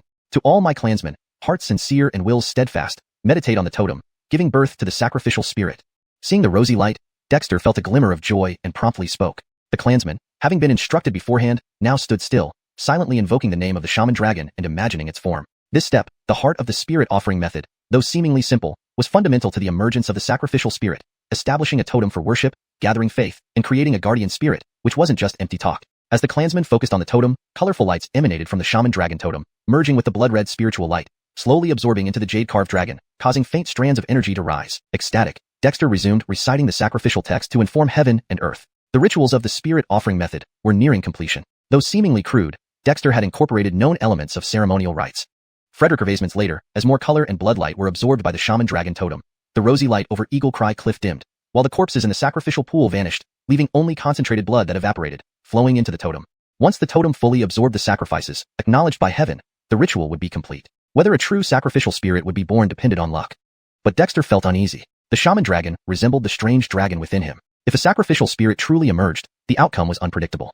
Initially, he used the shaman dragon totem to suppress the Ellie inside him. But now, with a pact made, there was no longer a need.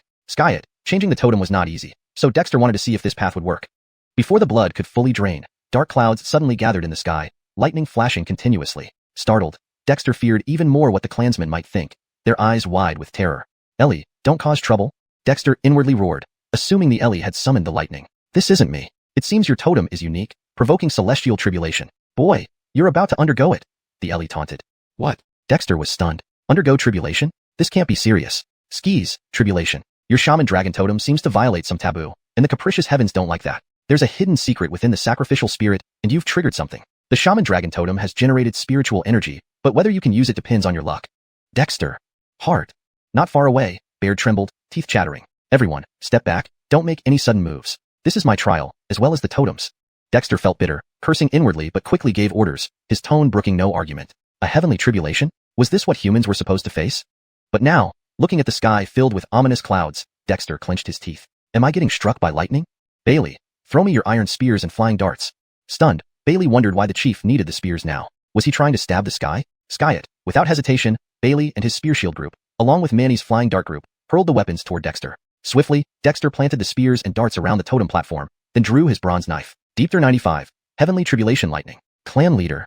All the clansmen had already retreated from Eagle Cry Cliff. The northern snow eagles that once perched there had long been frightened away, leaving only some unhatched eagle eggs exposed under the dark clouds.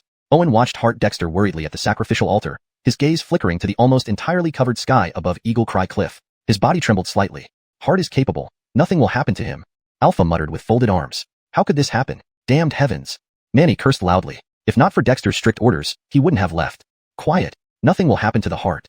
Bailey glared fiercely around, silencing everyone. Sky it. Worry lingered on everyone's faces. Even though Dexter had always shown himself to be quite miraculous, even slaying demons, now everyone was uncertain. After all, demons, no matter how powerful, still had their limits, but the lightning from the sky represented heavenly power.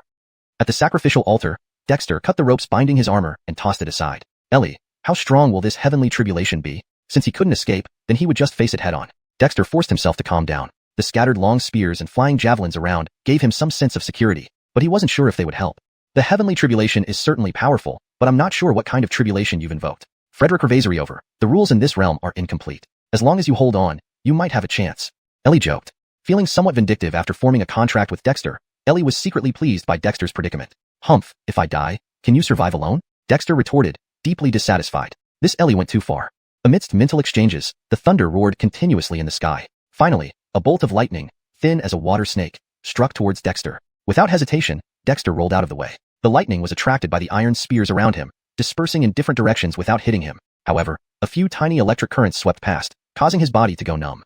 This strong? Dexter was startled, but couldn't help grinning when he saw the lightning struck iron spears. What did you do? Ellie exclaimed in surprise. The lightning aimed directly at Dexter was deflected by the iron spears around him. Heh, do you understand lightning rods? Forget it, damn it. Here comes another one. Cursing under his breath, Dexter swiftly moved between the iron spears and javelins, narrowly avoiding bolt after bolt of lightning. A few strikes nearly hit his feet, shocking him until he shivered all over. Can't rely solely on lightning rods. Within moments, Dexter couldn't take it anymore. The lightning seemed determined to strike him, even with the iron spears deflecting it, causing intermittent shocks. If not for absorbing dragon blood and qilin bone marrow, along with being nurtured by Ellie's true sunfire, he might have been fried black by now. Escaping won't work, boy. Unless you can absorb and refine the residual lightning, your body may not withstand it, Ellie reminded after a moment of silence. Although delighted by Dexter's misfortune, Ellie didn't want them both to perish. Absorb lightning? Dexter frowned. After narrowly dodging another lightning strike, he found a relatively spacious spot and sat cross-legged. Forming hand seals, he conjured a 5-colored circle with his left hand, representing the cycle of the 5 elements. It turned into a pentagonal with shield above his head. When lightning struck again, although most of the light was deflected by the surrounding weapons, it still struck him due to his lack of evasion. Boom. The lightning crashed onto the pentagonal with shield, cracking it, but also blocking the lightning. Only a small amount of electricity hit Dexter, making his whole body shake. Looks promising.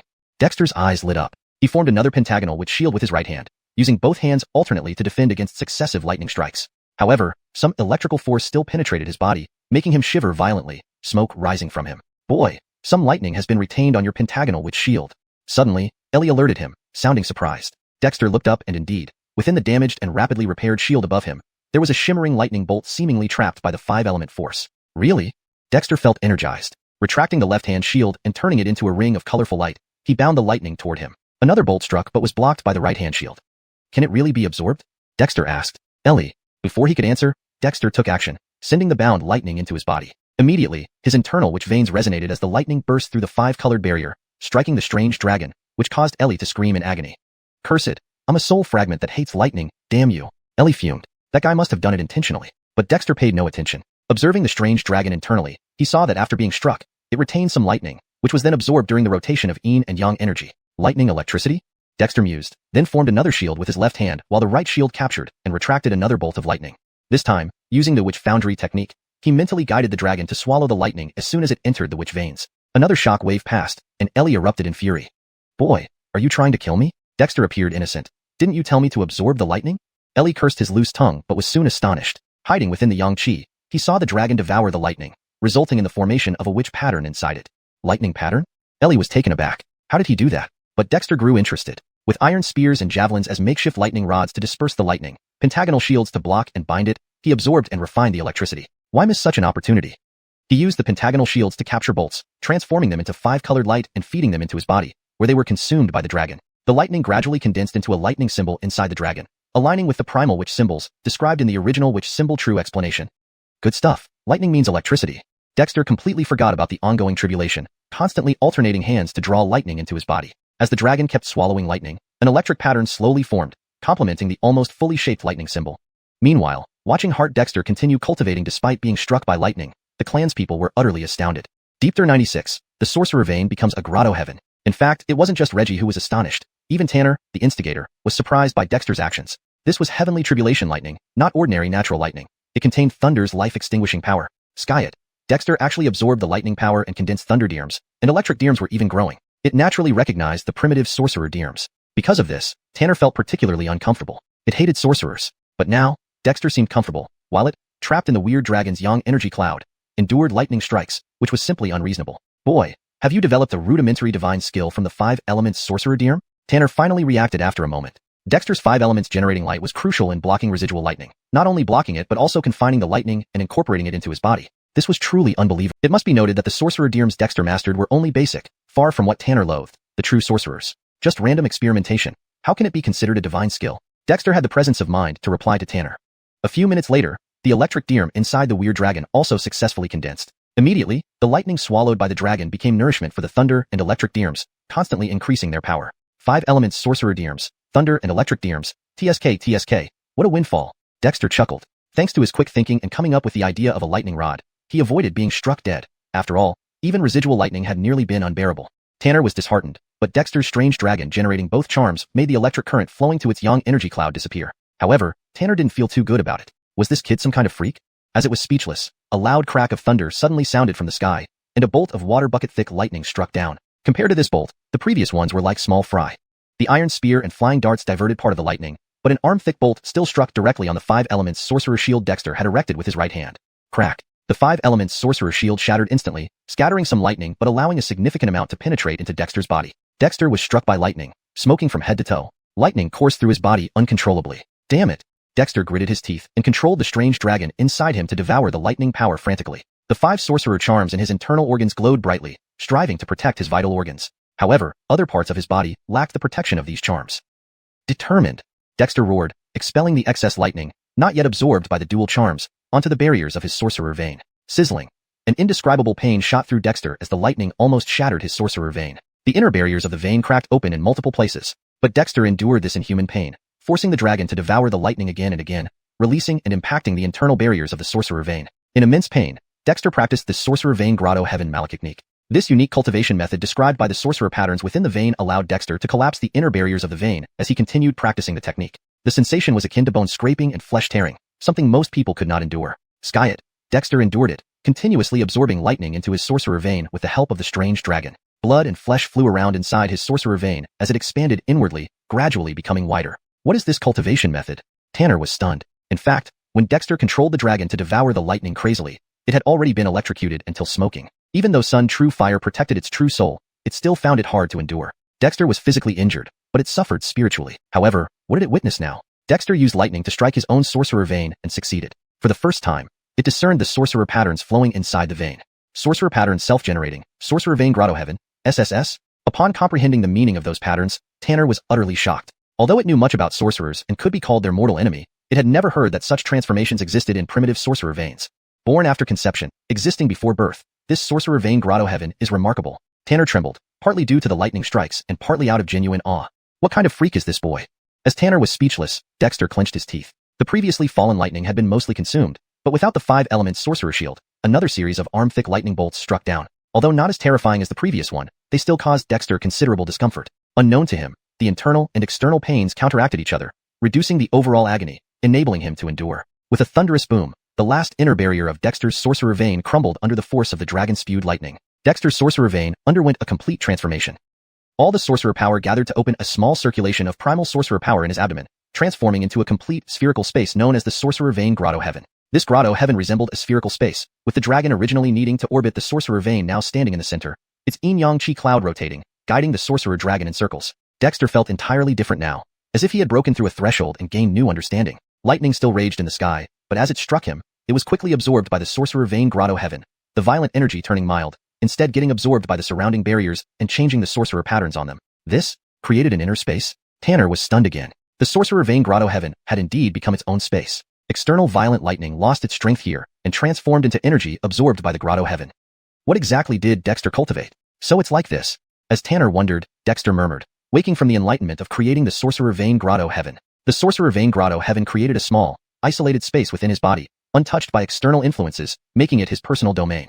My domain, my rules. Sitting cross-legged, Dexter opened his eyes and waved his hands. Streams of sorcerer power pushed away the iron spears and flying darts. Without the spears and darts acting as lightning rods, the sky's lightning instantly struck down. But Dexter stretched out his hand, holding a funnel-shaped light ring formed by the 5-element sorcerer dirms, channeling the lightning into the sorcerer vein grotto heaven. Lightning powerful enough to kill an elephant only made Dexter shiver, but caused no further harm. Instead, it was absorbed and refined into power for the sorcerer vein grotto heaven. Deepter 97, faith in the spirit deity. The witch Frederick Ravaisrissel's grotto had just formed, yet it already displayed extraordinary power, absorbing and refining the lightning from the heavenly tribulation. This was incredible. However, even though Dexter absorbed the lightning, the dark clouds in the sky didn't dissipate but thickened instead. Ellie, does this heavenly tribulation never end? Dexter couldn't help but complain. Though the witch Frederick Ravaisrissel's grotto absorbed the lightning striking his body and the strange dragon within him had birthed dual lightning symbols, Dexter's body was already overburdened. If this continued, the witch Frederick Ravaisrissel's grotto might not be able to absorb much more lightning. It's probably because of the witch dragon totem. The strange dragon inside you is the witch dragon. Originally, the one to endure this tribulation should have been the totem, but you took its place as the tribal totem. Clearly, you've broken a taboo. Ellie thought for a moment before deducing. Dexter frowned. What should I do?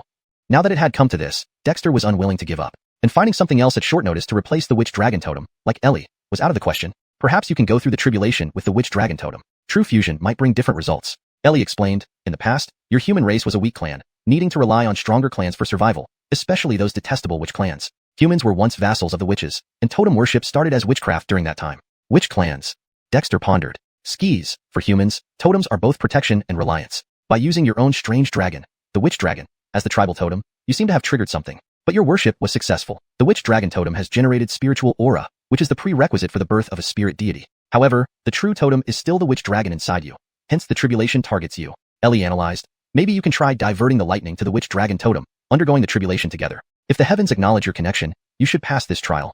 Dexter was clueless about these matters, but had no choice. He followed Ellie's advice, rushing to the witch dragon totem platform. Standing there, he quickly sensed the spiritual aura on the totem, feeling an attraction to the strange dragon within him. Maybe it really works this way. He placed his hand on the witch dragon totem, and immediately, the lightning from the sky struck the totem through his arm. The totem's spiritual aura almost dispersed under the impact but soon recovered. Dexter carefully perceived the changes. The strange dragon inside him had transformed after consuming large amounts of lightning, the dual symbols glowing on its wings, contrasting sharply with the pre-existing 5 elements which symbols, immortals, qi mass, and ice flame on its forehead. This strange dragon will now be called Witch Dragon, integrating immortals, 5 elements, lightning, and ice flame into one. Though all are still weak, the foundation is extremely formidable. Perhaps, I can really condense the 12 primordial witch symbols from primitive witch symbol true interpretation, integrating them to form a true witch dragon. Dexter mused. He had condensed the 5 elements and lightning symbols, needing only the Easton, rain, time, space, and poison symbols. With immortals, qi mass, and ice flame, he might not lag behind Easton, rain, or poison, just falling short of time and space. With enough witch symbols, he could experiment with more ideas. Of course, this was just wishful thinking. Dexter himself didn't know what he was truly cultivating, purely relying on chance. Like the dual lightning symbols, if not for the heavenly tribulation, Dexter wouldn't have condensed them. But at least, he had this idea and could wait for future validation. Another lightning bolt struck, numbing Dexter, snapping him out of his thoughts. He promptly calmed his mind and recited the spirit deity ritual. This spirit deity ritual is a method to consecrate totems, gathering people's faith to create a spirit deity. Now, Dexter pressed his palm on the witch dragon totem, connecting the totem's spiritual aura with the witch dragon in his witch Frederick Gervaiser's grotto. At first, it was difficult, but as the lightning hitting the totem was also absorbed by the grotto, the totem's spiritual aura began entering the grotto, absorbed by the witch dragon. This unique spiritual aura subtly illuminated the witch dragon. After a while, Dexter began to feel the mysterious connection between the witch dragon within him and the spiritual aura outside. It was incredibly faint yet undeniably real. Strange, can totem worship work like this? Ellie murmured. Dexter's method was outlandish but had a hope of success. Using the witch dragon as the totem, and the witch dragon being inside Dexter, a force he cultivated. It was akin to taking the totem's image without being the totem itself, deceiving everyone. If not for its presence within the immortals qi mass, it would be hard to believe. As the witch dragon and the totem's spiritual aura converged in the lightning, the witch dragon absorbed the totem's aura, while the totem absorbed the witch dragon's elements of 5 elements, lightning, immortals, and ice flame.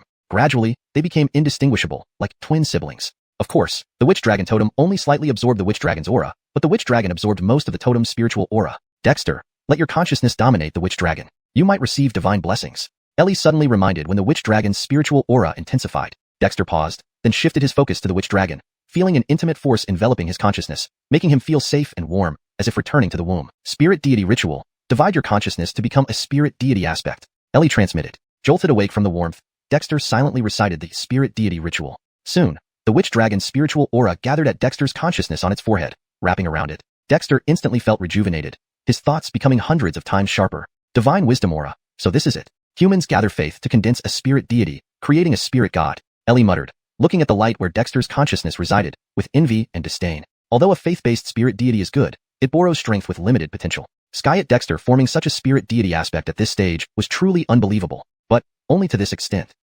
#Deepter98, the Witchu tribe. Finally, the thunder on Eagle Screech Cliff dissipated, and the dark clouds scattered to reveal the blazing red sun in the sky. Its rays illuminated the snow-covered ground, scarred by the lightning, bringing a hint of warmth to the earth. On the Kobe Long totem platform, Dexter sat cross-legged. Beside him, the Kobe Long totem statue shimmered with spiritual light, which eventually coalesced into runes, the 5 elements which rune and the dual lightning runes. The earth rune was imprinted on its body, with 4 limbs representing metal, wood, water, and fire, while its twin wings bore lightning. Immortals qi and ice flames did not manifest visibly but remained hidden. Even so, the Kobe Long totem, post-transcendence, radiated an extraordinary aura. The dragon's wings and single horn were especially majestic.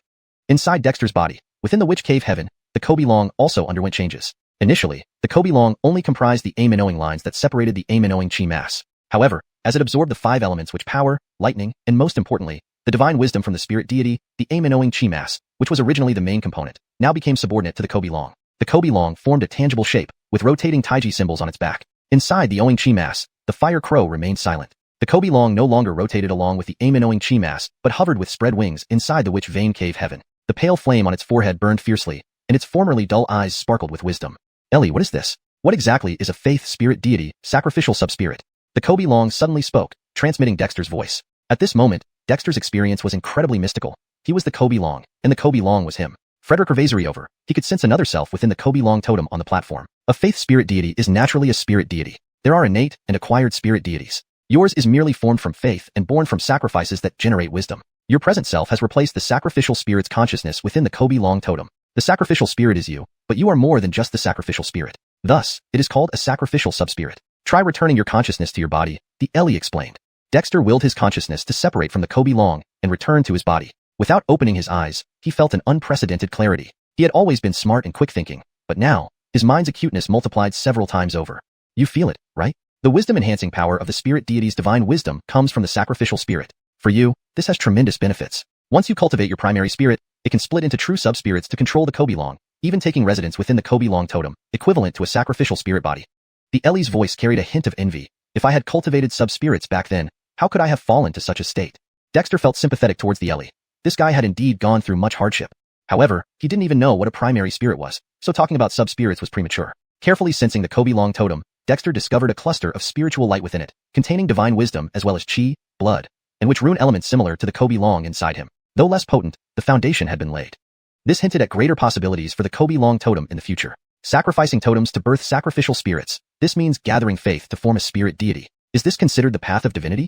Dexter mused, perceiving the transformation brought by absorbing the divine wisdom. Besides enhanced cognitive abilities, Dexter noticed a significant improvement in his insight. Overall, his wisdom and intuition had increased, a true blessing. Frederick Revasory over, the sacrifices were just beginning, and the tribespeople had yet to form true devout faith. As they became more devout toward the Kobe Long, it would bring even greater benefits to Dexter. Tribe cultivation and personal strength form a positive feedback loop. This is the tribe I want. Dexter opened his eyes to see Achilles and others gathered around.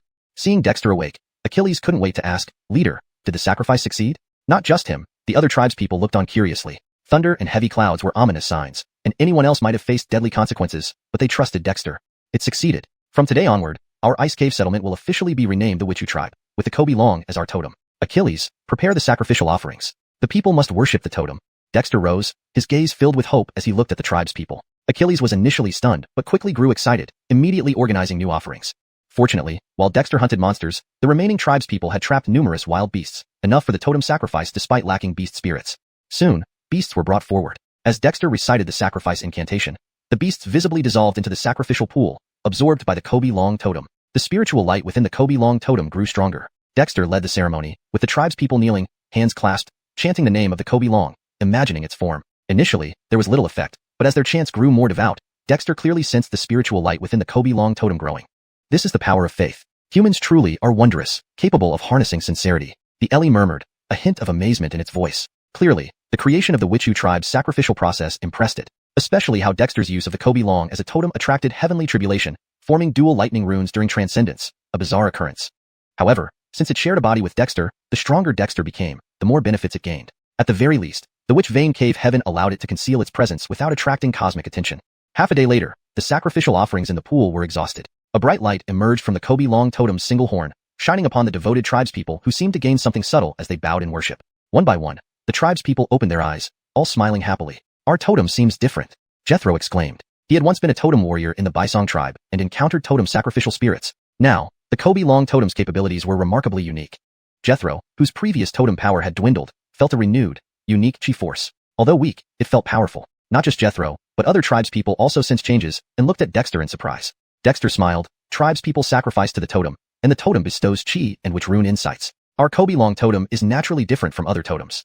In truth, the earlier spiritual light had been intentionally controlled by him. Being able to manipulate the totem autonomously made it distinctly different from those of other tribes. Deepter 99, Division of Tribal Jeff dies. Over the next 3 days, the members of the Kobe Yoel tribe were engaged in worshipping their totem. This was a requirement by Dexter, asking everyone to devoutly chant the name of the totem and visualize its appearance for 3 days. Through this, the clan members gained a clear and thorough understanding of the Kobe Long totem. Even though Dexter no longer controlled the emanation of spiritual light from the totem, the faith energy gathered by the Kobe Long totem had significantly increased. Once the spiritual light within the Kobe Long totem stabilized, Dexter ended the tribal worship ceremony.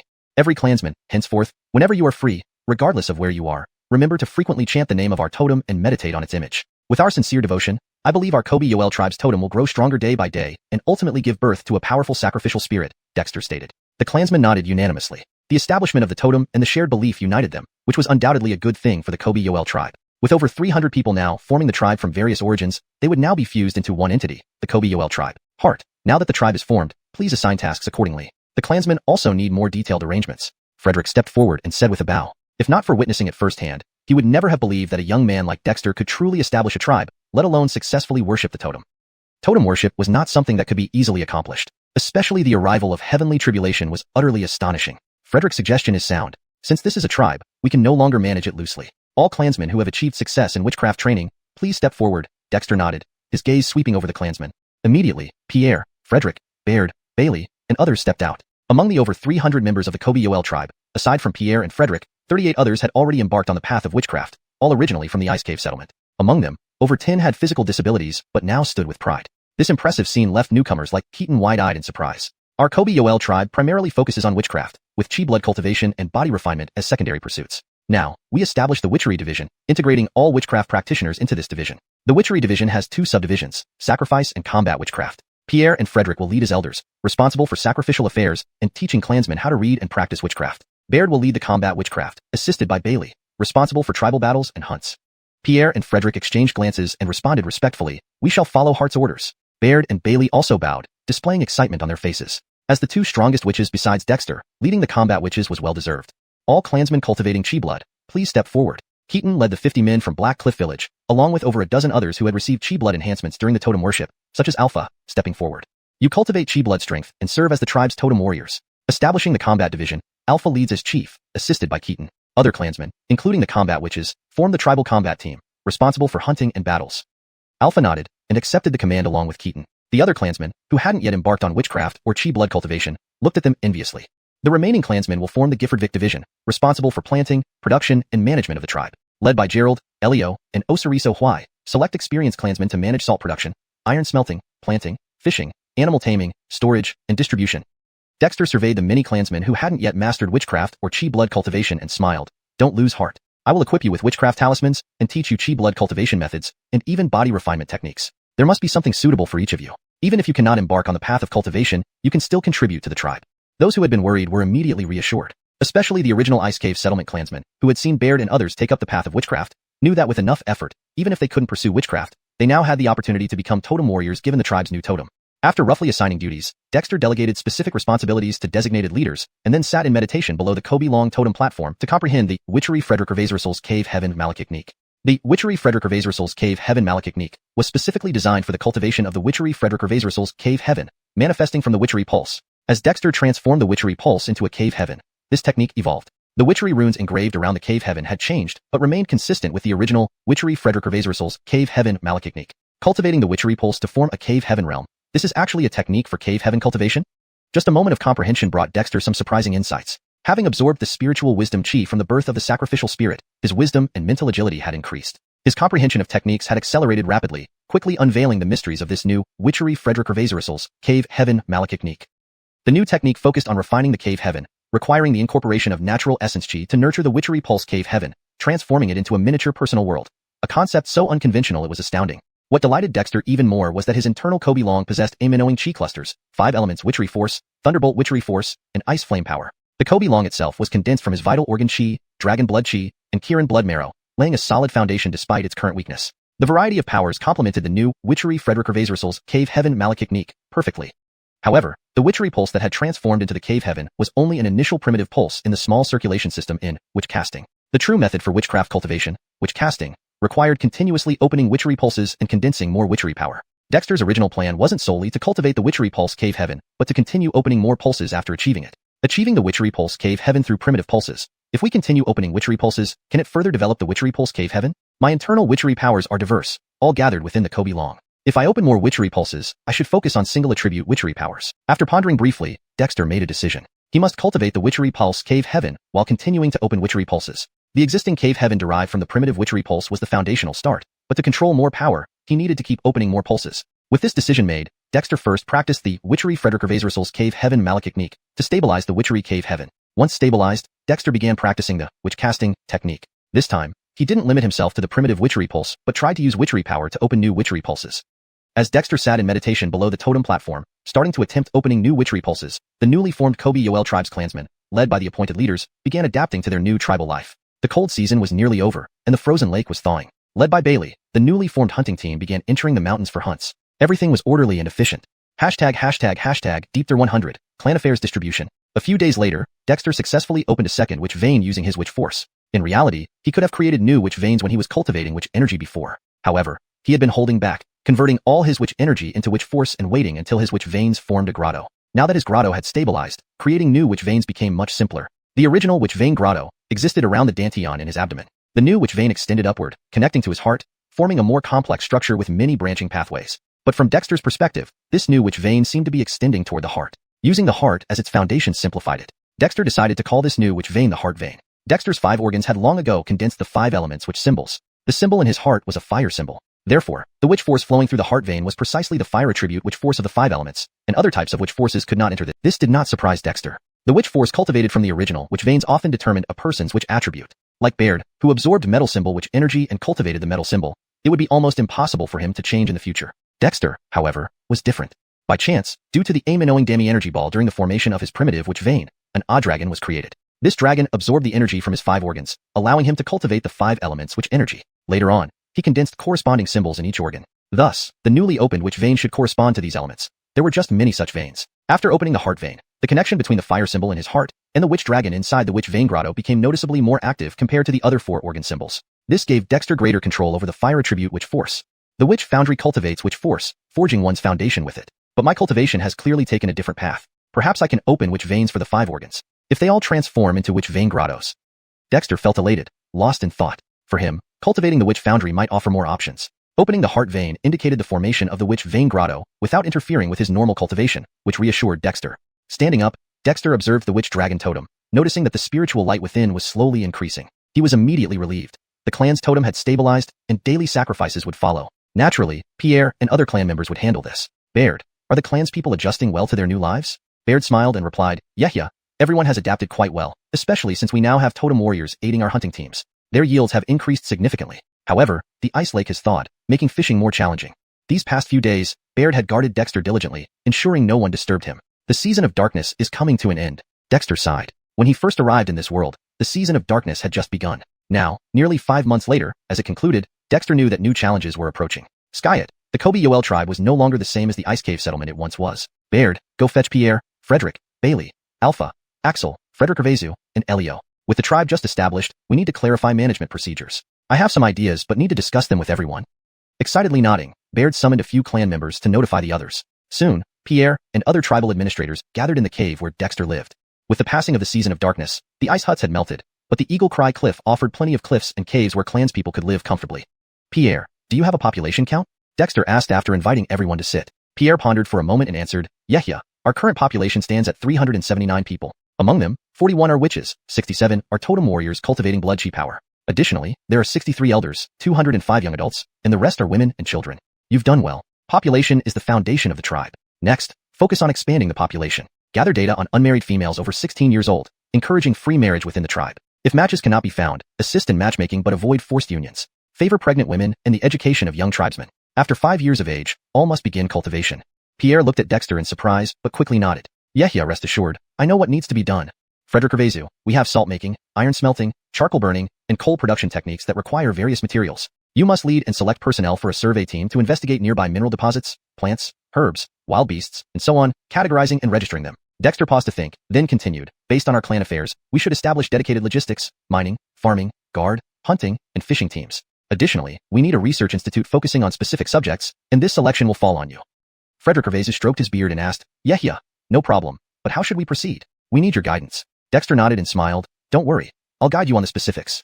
Bailey and Alpha, the Witch Division and War Division must prioritize literacy, especially the Witch Division, whose witches must participate in clan affairs and conduct research at the Institute. War Division warriors must also stay diligent. Bailey and Alpha exchanged glances and nodded hastily. Yeah, rest assured, literacy is progressing among everyone, and selecting personnel isn't a problem. Still, we need your guidance on what to research. Naturally, your task is to establish the framework. As long as our clan works together, our strength will grow. Dexter encouraged. Yeah, rest assured, we won't disappoint you. They bowed and went off to select personnel. Though the Kobe Yoel tribe's population was small, setting up basic structures was feasible. Baird, find 4 hidden caves to serve as heritage caves for the tribe. Baird's eyes lit up with excitement as he hurried to prepare. Heritage caves. Just the name alone made one feel excited. Having assigned tasks to the clan's people, Dexter began organizing the heritages he knew. In fact, he had already done most of this work before. Besides the witch foundry, witch spirit, and witch vein grotto malachnique, most other cultivation techniques came from Croods during the 2 encounters.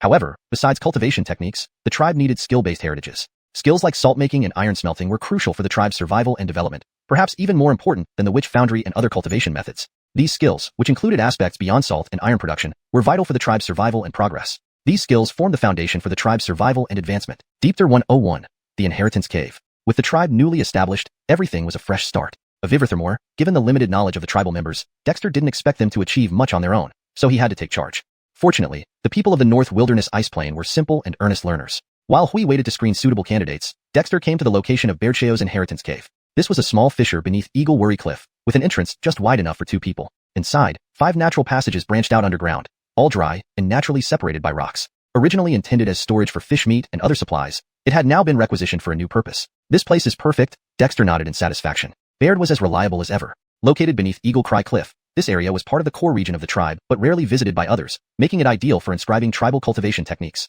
It only needed 1 or 2 guards to secure it. The valley entrance featured steep stone walls. Dexter took out a secondary cycle golden talisman, activating the metal witchcraft force within the 5 elements which power. The golden talisman emitted a glow, forming a golden knife. Dexter immediately began carving the 3 large characters, Inheritance Cave, on a horizontal stone above the entrance. Then, he quickly carved the text of a simplified version of the Thousand Year Actor classic underneath. Each word was carefully etched into the stone by his golden knife, symbolizing that only those who mastered the Thousand Year Actor classic would be qualified to enter and inherit the tribe's legacy. It took Dexter half an hour to complete the lengthy Thousand Year Actor classic. After examining it for a moment, he nodded in satisfaction. Although his calligraphy wasn't exceptional, each stroke conveyed his intent, which was more than enough for the tribal members to study.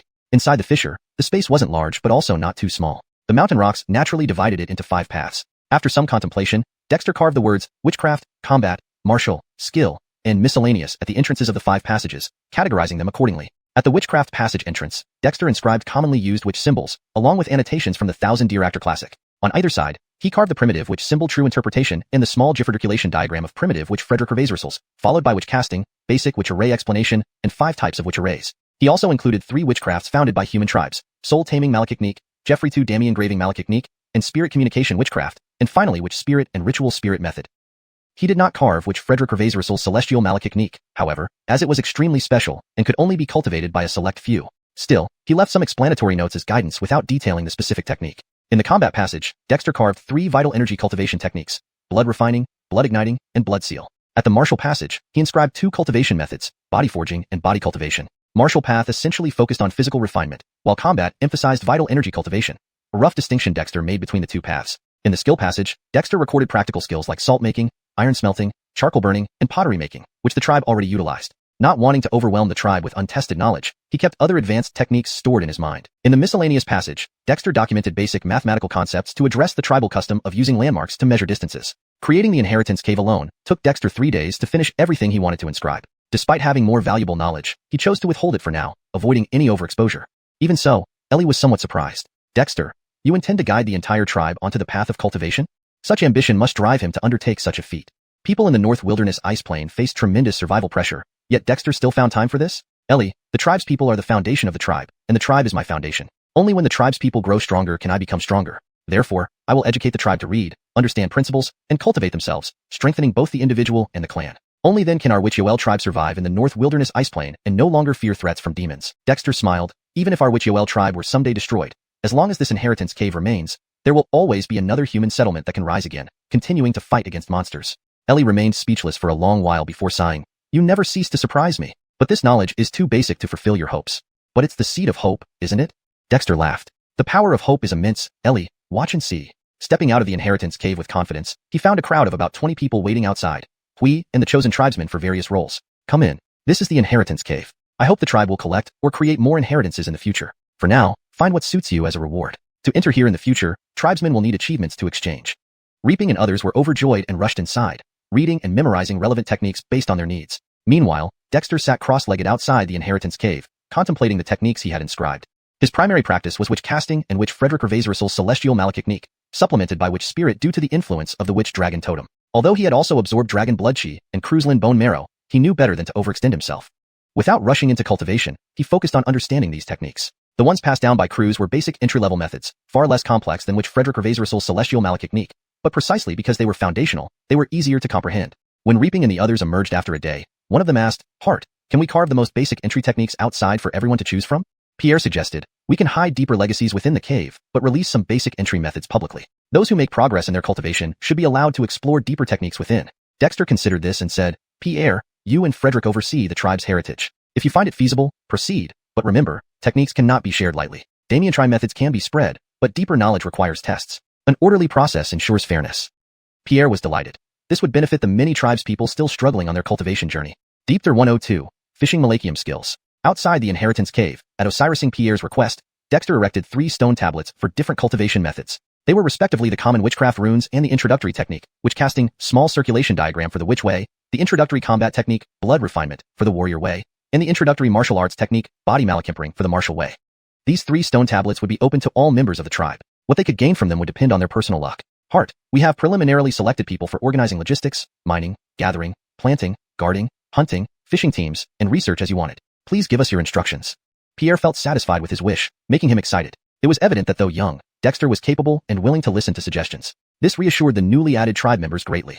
Very good. The tribe now is divided into 3 parts: the Witch Division, the Combat Division, and the Tribal Division. Though separated, they are closely connected. The Witch Division manages witchcraft practitioners. The Combat Division oversees the totem warriors' cultivation and evaluations. The Tribal Division supervises all major and minor affairs within the tribe. Dexter gathered everyone near the stone tablets, elaborating. The Tribal Division will establish a logistics department, crucial for the system's establishment, including population registration, supply provision, merit evaluation, storage, and material distribution, all overseen by the logistics department. I need each item accounted for accurately and impartially. Can this be achieved?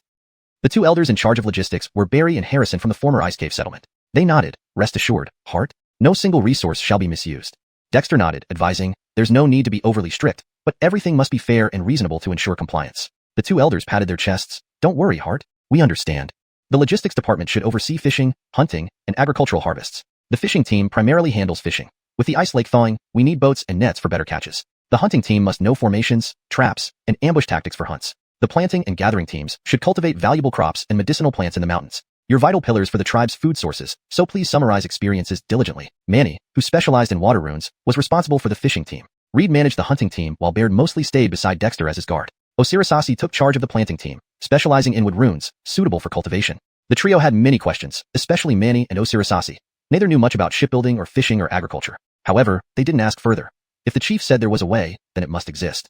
Mining teams bear a heavy responsibility. You need to find various minerals and materials in the mountains, compare and record them for research purposes. The Research Institute focuses on studying the usage of materials, which runes, and tools applicable for our people, requiring participation from both witch and combat divisions. Dexter scanned the crowd, smiling. Currently, we need numerous witch runes. Axley will manage the mining team, while Baird, guide them in acquiring the necessary materials for rune crafting. Start researching from there. I hope witch runes can become our tribe's biggest specialty. Pierre and others were delighted upon hearing this. Researchers like Ned and Erichwu were chosen. Though unaware of what a research institute was, knowing Dexter needed witches was enough. They had witnessed his aerial witch array firsthand, amazed by its effects. Axley seemed slightly disappointed, but strong blood warriors were indeed the backbone of the hunting, fishing, and mining teams. For now, researchers weren't needed much. While Baird searched for materials, Dexter led the fishing team to the ice lake. The ice lake's waters had thawed, still icy cold, but digging ice holes for fishing was now impossible. Rich in fish and nutrients, during the mystic winter season, the ice cave settlement relied heavily on these fish to survive. Manny, for fishing, we need boats and nets, but we lack proper net-making materials. Let's start with makeshift solutions. Dig ponds along the lake's edge, connecting them to the ice lake via stone channels. Place some rotten animal organs in the ponds. Fish will naturally swim over. Dexter sketched diagrams on the ground as he explained. Design the channels with twists and turns and barriers, ensuring fish enter but don't exit. While partly dependent on luck, multiple ponds increase our catch. Fish caught are fresh. We don't even need to preserve them. Manny and his 20-plus team members stared in disbelief. Hart, will this really work? One member doubted. It wasn't due to ignorance. Could sketching a few lines really catch fish? Hart says it works, so it does. Manny slapped the doubter's shoulder, laughing. Surely, you have more tricks up your sleeve, Hart. Dexter was speechless, but soon drew another diagram. Collect old vines and weave baskets with narrow openings and larger interiors. Place some bait inside and submerge them. You might catch plenty daily. Skis, you can make rafts to hang these baskets for easier collection. Too bad we lack bamboo. Otherwise, weaving would be faster. Manny's eyes lit up. Hart, any more ideas? Another method is angling, not ice fishing but using hooks. It's less efficient. Start with the ponds and baskets. Once the mining team finds suitable materials and research yields results, I'll provide you nets for better catches.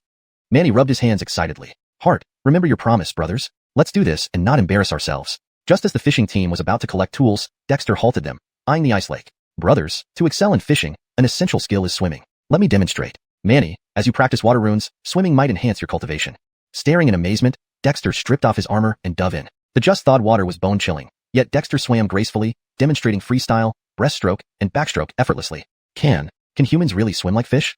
Manny and others gasped, then shed their armor, plunging into the water. Soon, red-faced and coughing, they struggled to adapt. Deepter 103, planting and foraging. The lively atmosphere around the fishing team drew the attention of many tribal members who were nearby. When they saw everyone from the fishing team diving into the water, with the chief swimming more nimbly than a fish, many let out shouts of surprise. However, the tribespeople did not gather around. Instead, they continued with their own tasks. Now that the tribe was under centralized management, each tribal member had assigned duties. Beyond daily tasks, they also needed to learn writing, carve witch symbols, study tribal rules, and more. Their leisure time was limited, but no one complained. Compared to times of barely having enough food, the establishment of the Witch Clan tribe brought hope to all. Who wouldn't want to practice witchcraft or gain powerful strength? Only in the Witch Clan tribe would ordinary tribal members have the opportunity to learn how to read and recognize witch symbols. Such opportunities were cherished by all. In the frozen lake, Dexter swam several rounds, and after indulging in swimming, he began teaching Manny and others the basics of swimming. To swim in water, you need to learn how to breathe properly first, followed by coordination between your hands and feet. Let's start with breaststroke. Dexter explained while demonstrating in the water. Fortunately, he had formally learned swimming before, so he could clearly explain the essentials of breathing techniques and other key movements. Heart, weren't you scared of water before? How do you suddenly know how to swim? Manny asked in surprise after trying to master breathing a few times. Dexter rolled his eyes. The totem taught me. Seeing Manny didn't fully believe him, Dexter said seriously, don't doubt it. The totem connects with deities, and I can communicate with it, obtaining various secret skills. I will gradually tell you about these later. It's good for the tribe to learn swimming, but we shouldn't treat water lightly because there's an old saying, you can fool a mountain, but not water. Water holds far more dangers than mountains. Manny looked shocked and quickly nodded. Rest assured, Heart, I'll keep an eye on them. Dexter nodded. Practice for a while. Now, it's just past the xiuxian season, and the lake water is still icy, unsuitable for swimming. By the Jumong and Yulrong seasons, it will be a better time to swim. At that time, you'll be responsible for teaching the tribe's people how to swim, striving for everyone to learn this survival skill. Manny was delighted. This was a big responsibility. If the chief entrusted it to him, he couldn't afford to mess it up. When Manny led the fishing team to dig fish ponds and weave fish baskets, Dexter headed to the southern hills of Eagle Cry Cliff, where the terrain was relatively flat and suitable for cultivation. Osirisasi had already brought the planting team to clear weeds on the hills. The Witch Clan tribe had widely adopted iron tools, especially those forged by Dexter like sickles, hoes, shovels, and spades, which were perfect for leveling land. Heart, the soil here is quite fertile, and irrigation is simple, but we've never grown crops before. Please guide us. Osirisasi rushed over upon seeing Dexter, his mind still reeling. Human settlements in the northern wastelands had always relied on hunting. Those near lakes might catch some fish, but planting crops was foreign to them. Dexter watched as the tribe's people dug haphazardly with their hoes and sickles, finding it somewhat amusing. Skyet, this was typical of the primitive era. Humans tilled the land using crude methods. Osirisasi, clearing the land means removing weeds and bringing the fertile soil to the surface. Watch me demonstrate how a proper terraced field should look. Dexter took the hoe and began leveling the land. With his strength, it wasn't long before he had a neatly cleared plot, leaving the other tribespeople in awe. A terraced field maximizes available space for planting, leading to better harvests and easier management. Osirisasi, you start developing this hillside, and Caleb, lead the foraging team to follow me. I'll show you which plants can be gathered and cultivated. Caleb and a few others hurriedly followed, entering the forest. The recently thawed forest was damp with melting snow, but green shoots were already sprouting, adding hints of green to the landscape. Caleb, the tribe's future planting efforts will focus on 3 categories: fruit trees, grain crops, and medicinal herbs or unusual tree species. In the forest, find edible wild fruit trees and plant them around the tribe. This way, we won't need to venture deep into the forest for fruit. Secondly, any plants that bear seeds or grains should be brought back for testing. Lastly, collect various herbs and strange tree species, Dexter instructed. Heart, just tell us what to do. Caleb was still bewildered. He had mastered wood-based witch symbols during the previous training but knew nothing about foraging. Here's what you need to do. Bring back every different type of plant you encounter, pull out grasses and vines with roots and break off branches from trees. Send them to the research institute. Dexter sighed, patting his head. It was hard to start something new, but plans had to be made. As for useful plants found in the northern wastelands, Dexter wasn't too optimistic. Immediate results from planting and foraging were unlikely. With Stewart overseeing the hunting team, Dexter thought he didn't need to worry much about it now. He then visited the logistics department. The tribal logistics office was at the base of Eagle Cry Cliff. Barry and Raphael, both respected elders, managed it diligently. But the logistics office wasn't a bottomless pit. After reviewing the stored supplies, Dexter found several caves full of dried fish from the past xiuxian season. However, with the ice melting, these fish wouldn't last much longer. Heart, our main storage is dried fish, along with numerous iron tools, salt, coal bricks, and miscellaneous items. With the tribe's growing population, keeping track of individual item distributions has become challenging, Barry sighed when Dexter arrived. Because of the promotion of literacy, most who stayed behind had memorized the 1,000-character classic and could write, but they lacked materials like animal hides or stone slabs for record keeping. Now that we're unifying the distribution records, it's a headache, he added. The best material for record keeping is paper, but it will take some time for the research institute to figure that out. For now, divide and record by teams like the hunting and fishing teams. Once we have paper, integrate all records. Additionally, you must familiarize yourselves with numbers. Let me teach you basic addition and subtraction. Arithmetic needs to be popularized within the tribe, Dexter explained, scratching his head. He jotted down the need for paper and began teaching Barry and others about numbers. Although he had left foundational knowledge in arithmetic earlier, those who entered the heritage cave focused solely on cultivation methods. Dexter decided to take charge himself. He wanted his tribe to move past outdated practices like not tying for record keeping. 1 + 1 = 2. Isn't that simpler? ###Deepter104, the Research Institute. For several days, Dexter was kept busy within the tribe, yet despite his hectic schedule, he managed to organize all the large and small matters of the clan in an orderly manner. At least, the tribal members responsible for various tasks knew how to handle their responsibilities. Though they still seemed a bit inexperienced, they trusted that following the chief would never lead them astray. Within a few days, the mining team led by Goran had collected the materials Dexter required in bulk. Baskets of materials were delivered to the designated location, and Dexter arrived at the most important place in the tribe, the Research Institute, located not far from the Iron Smelting Valley, in another valley. The valley was vast. Ned and Eric, along with the disabled tribal members who had been injured while slaying demons, were already waiting here. They were the first batch of witches and wizards permitted to work at the tribe's Research Institute, a task they relished immensely and for which they were extremely grateful to Dexter. Hart, Baird, and the others have delivered a large amount of materials. Please teach us the method of crafting witch symbols. Ned and Eric approached, their eyes filled with anticipation. Both were witch symbol cultivators, known for their steady temperament. One trained eagles and the other wolves, achieving commendable results. Currently, the northern snow eagles from Eagle Cry Cliff had almost become the eyes of the witch clan in the sky, as well as hunting eagles for the hunting teams. As for the 8 northern snow wolves, they were nearly grown, just waiting for the hunting team to capture more snow wolves to breed and begin large-scale domestication within the tribe. Ned and Eric had put in a tremendous amount of effort for this. There's no need to be so formal. Our tribe is built together. It will be our home in the future. To protect our home, we must become stronger. Dexter comforted the dozen or so disabled tribal members before picking up a piece of material.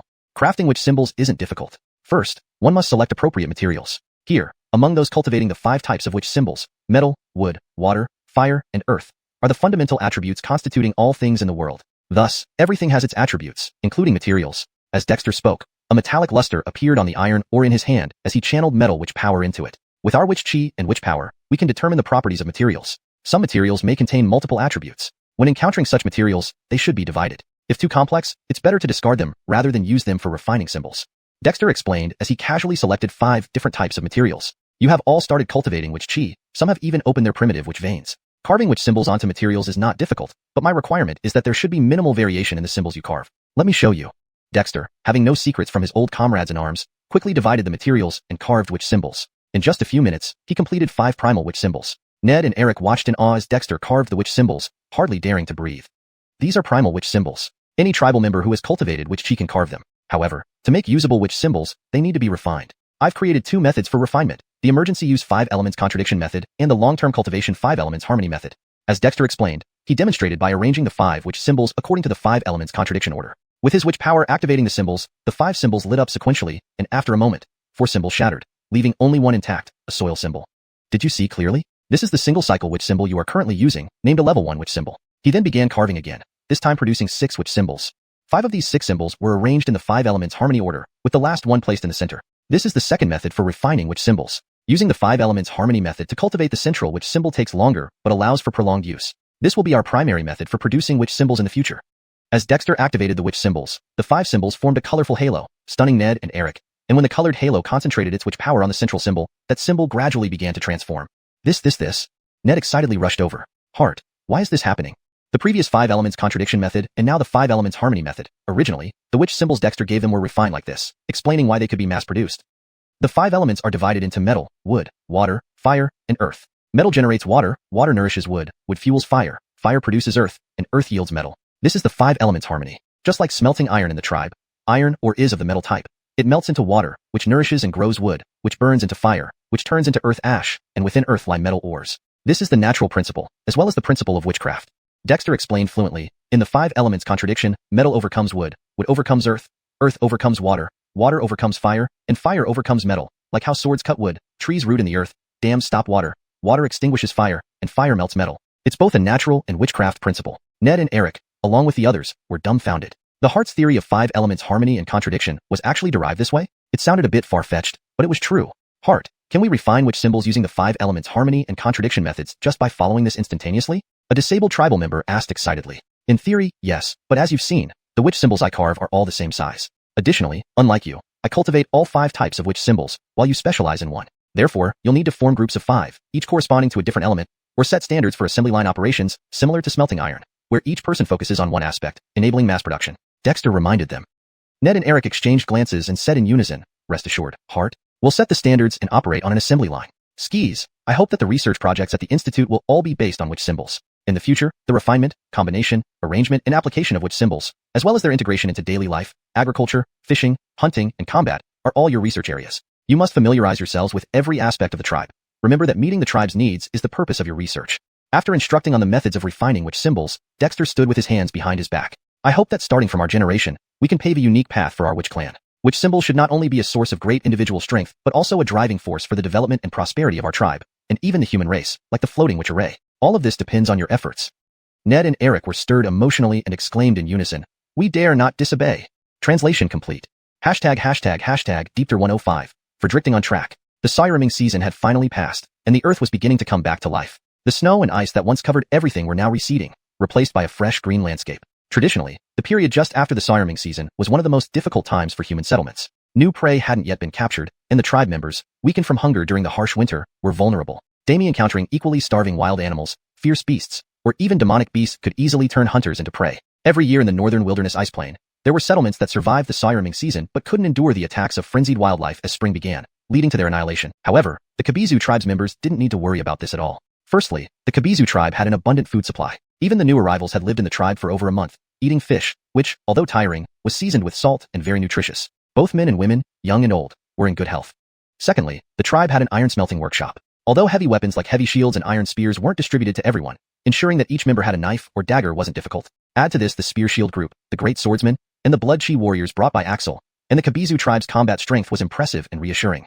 But what gave the tribe members the most peace of mind was their chieftain, the young Dexter. It had been over half a month since the sacrificial totem ceremony and the establishment of the tribe. In this short time, Dexter's presence had been felt throughout every part of the tribe. Despite having over 300 people, Dexter managed to talk to almost everyone, solve their problems, guide them in adapting to the new tribal structure, and even instruct them in cultivation. With such a knowledgeable and supportive chieftain, the Kabizu tribe began to radiate an entirely different energy. Previously, the tribe members spent all their time and energy merely trying to survive. Now, they happily discovered that completing their assigned tasks provided them with necessary resources, including cultivation resources.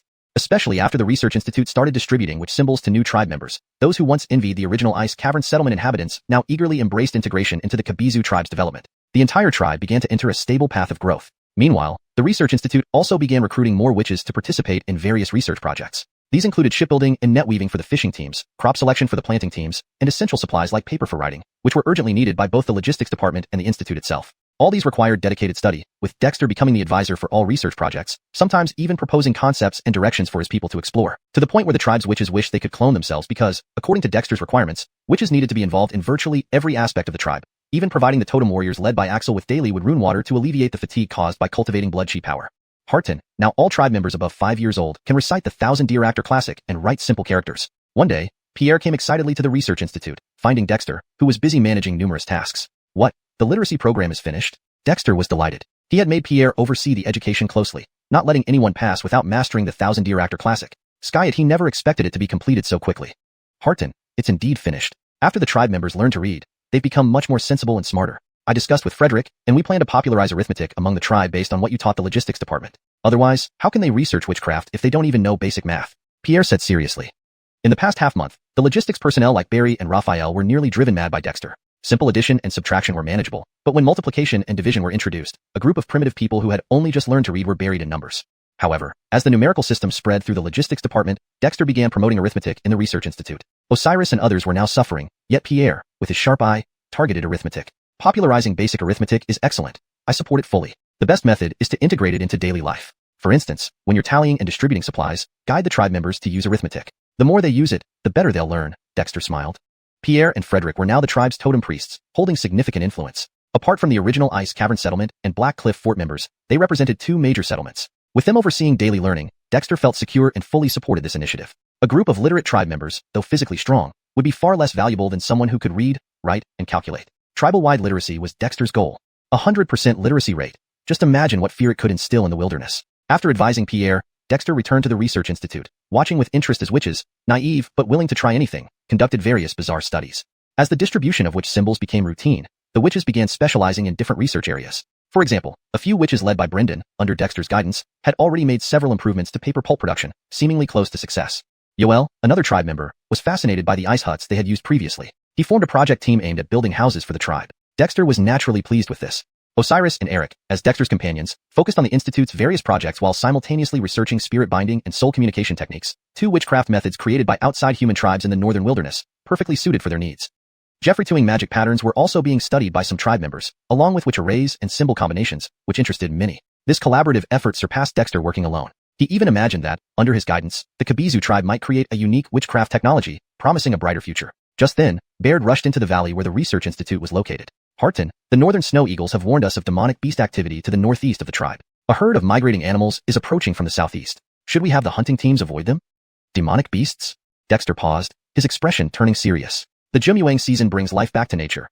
It's when fierce beasts leave their dens, demonic beasts hunt, and demons wreak havoc. Inform the hunting teams to be cautious. If necessary, temporarily abandon the hunt and avoid provoking demonic beasts until the famine period passes. Baird nodded and immediately relayed the order. Deepther 106, producing cement.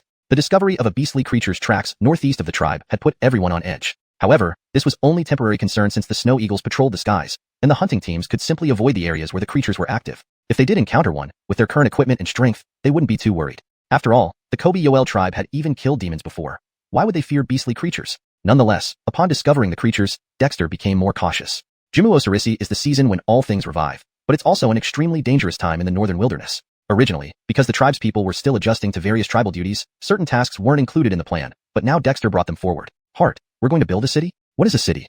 On this day, Pierre and other tribal managers were summoned by Dexter, along with Yoel from the Research Institute. A city serves as the foundation for protecting the tribe's safety. I've seen that around Eagle Cry Cliff, there are continuous cliffs. Although not perfectly aligned, just filling the gaps with stone walls can form a basic fortress, a mountain city integrated with the cliffs, Dexter explained while sketching out the terrain on the ground. Look, here is the mausoleum, here is the iron smelting valley and the Research Institute, here is the Heritage Cave, and over here are the caves where the people currently reside. I plan to encircle these cliffs into an oval-shaped mountain city, centered around Eagle Cry Cliff. In the future, this will be our Kobe-Yoel tribe territory. As Dexter drew on the ground, a simple yet clear picture of a mountain city appeared before everyone. Hart, you mean we connect these disconnected cliffs with stone walls to prevent beasts and wild creatures from rushing into the territory? Frederick thought aloud. But isn't this too labor-intensive? Despite the tribe now having over 300 members, manpower was still tight everywhere, especially since everyone needed to train regularly and had numerous tasks to handle daily.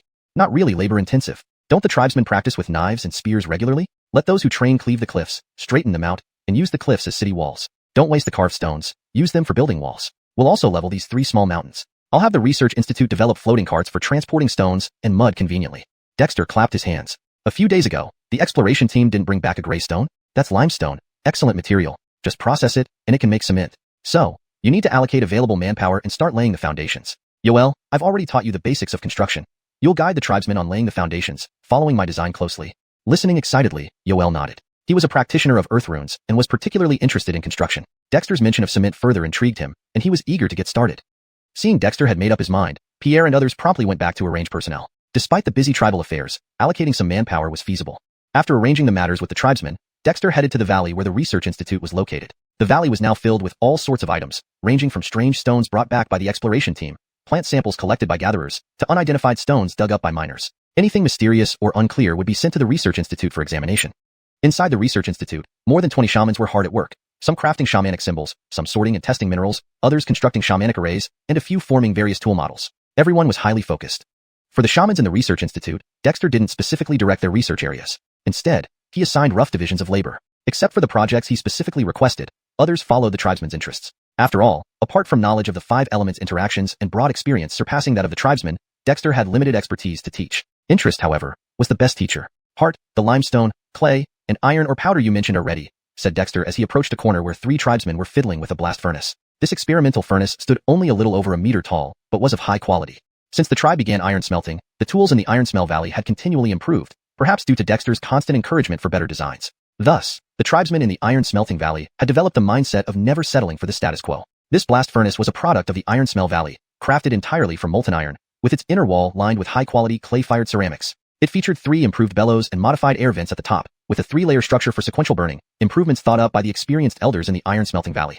The ratio of cement ingredients doesn't need to be so precise, and the temperature required is lower than molten iron. You can use less coal briquette, Dexter instructed while mixing lime powder, clay, and iron or powder roughly himself. These ingredients were already prepared. The 3 tribesmen watched Dexter operate, although they didn't fully understand the process. They just followed his actions. Once the materials were added, sealed, and ignited, the tribe members were well versed in the procedure, requiring no additional direction from Dexter. The combustion temperature of the coal briquettes was high, but the inner walls of the blast furnace contained the heat, keeping the outer cast iron hot yet manageable. Dexter timed it carefully. After about half a day, he instructed the tribesmen to extinguish the fire, let the furnace cool down, and then poured out the resulting gray granules. Unfortunately, there was no gypsum, but Dexter wasn't picky. He meticulously ground the gray granules into a powder and then mixed it with water in a ceramic basin, carefully stirring it. Though different from his memory of cement, Seeing the powder begin to solidify brought him relief. Unable to produce genuine cement, even a makeshift version would suffice given the conditions. Dexter wasn't particular. While the cement was setting, Dexter instructed the tribesmen to continue burning and return to guiding the shamans at the research institute. Hart, this is our latest improved paper. After multiple filtrations, the pulp is indeed better. See how smooth and flat the paper is now. We can write on it with charcoal pencils, said Brendan enthusiastically, presenting a stack of freshly dried paper. The paper was thick and variegated, resembling papyrus. Dexter took the paper, felt its toughness, and used the charcoal pencil to write on it. Within moments, neat lines of text appeared, readable despite the uneven coloration. Brendan and others anxiously observed Dexter, aware that only after gaining his approval could they consider their task complete. Note: I've translated the chapter title and content as per your instructions, ensuring it remains in Demi English, preserves the original tone and style, maintains the paragraph structure and line breaks, and aligns coherently with previous content. Deepther 107, Demon in the Ice Lake. Brendan, we've managed to produce the paper, but it still needs bleaching to remove the pigments. Try adding limestone powder. It should work to some extent. Of course, if you can find other methods, that would be even better. Dexter had tested several sheets of paper and was pleased to see no issues with writing on them. Although he had guided them through selecting materials, pulping, spreading the pulp, and drying it into paper, Brendan and his team had encountered and solved numerous problems during the research process. It was not an easy task. This is precisely what Dexter had hoped to see. A master may guide, but personal practice is essential. If everything were controlled by Dexter, would he still need to be a tribal leader? If clan members developed the habit of researching, they might come up with solutions from just concepts or ideas proposed by Dexter. With Dexter's approval, Brendan finally breathed a sigh of relief. Rest assured, Hart. We are already working on bleaching the paper. Limestone does have an effect, but it's not enough. I plan to try using witch symbols, Brendan said excitedly. He practiced with symbols, and over the past few days, while making paper pulp, he attempted to infuse the witch chi from wood symbols into the pulp. Although there were no significant results yet, the idea was promising. Not bad. Continue improving it. The logistics department and your institute consume large amounts of paper. The current batch can be used for now, then proceed with further improvements. If one day you can make paper capable of directly holding witch symbols, that will be a great achievement, Dexter encouraged them. The team was energized by Dexter's words, each nodding eagerly as they rushed off to improve the paper. What a fine group of people. Dexter sighed. Dexter, is this really meaningful for your clan? Ellie's voice suddenly echoed in Dexter's mind. Ever since the totem sacrifice and the establishment of the tribe, Ellie hadn't appeared for quite some time. Ellie, humans need to grow through learning and practice. The tasks I've given my people help them learn through doing, even if I could simply tell them how to do certain things. Only by letting them do it themselves can they truly grow, which will in turn benefit the whole tribe, Dexter explained with narrowed eyes. Many of the interests within the institute seemed absurd and impractical, but it didn't matter. As long as the clan members used their brains, Dexter's purpose was served. Otherwise, did he really think teaching basic literacy and arithmetic would enlighten them? That was just temporary rote learning. Dexter founded the institute not to slack off, but because he believed in his people and his own vision. Maybe you're right, but this is the northern wastes. What you're having them do doesn't enhance their strength. It's a waste of time. Ellie sneered. Strength is the ultimate key to survival. Dexter shrugged. Ellie, you're wrong. Malachtechnology is the primary force of production, and it originates from creativity. Creativity builds strength. I believe in my people and in my judgment. Ellie was speechless. Where did this guy get such confidence? But seeing Dexter's certainty, Ellie didn't demoralize him. Instead, he said, I sense a demon. Dexter's pupils contracted. Where? Ice Lake. Ice Lake? Could it be a water demon? Dexter asked in surprise. Ellie, you have experience with demons, right? If it weren't for Ellie suppressing the ghost Alfred Edgar earlier, Dexter might have been in serious trouble. If you encounter the demon, I can suppress it. But if not, there's nothing I can do unless you want to undergo tribulation. Dexter. This Ellie is unreliable. However, Ellie, who escaped from the Scarlet Sun and is watched by this world's rules, couldn't leave his witch grotto without revealing his presence. And cowardly made sense. Still, if killing demons was needed, Ellie could serve as a hidden card. I'll go check out Ice Lake. Ellie, do you need demon souls to restore yourself? Then help me kill the demon. Ellie perked up. Of course, but let's set terms first. I'm a fragment of a soul, so I can't handle too strong a demon. Without replying, Dexter headed straight for Ice Lake with the Blade Squad. At Ice Lake, Manny led the fishing team practicing swimming. Not just the fishing team, but many other clan members were playing in the water, especially some young women, who were utterly unashamed. Why are you here, Hart? Manny asked curiously when he saw Dexter with the guards. Recently, they had dug many fish ponds along the lake connected by channels, luring fish with salted animal innards. Now, these ponds were teeming with fish, earning Dexter immense respect from the fishing team. Everyone, get out of the water! Dexter called loudly, scanning the calm surface. The swimmers, puzzled, obeyed Dexter's command and swam to the shore. Ellie, is the demon still there? Dexter asked internally. Skis, hiding underwater. A faint image appeared in Dexter's mind. A 5-meter-long crocodile-like creature lurking at the bottom of the lake, looking up at the surface. A crocodile? Dexter was speechless.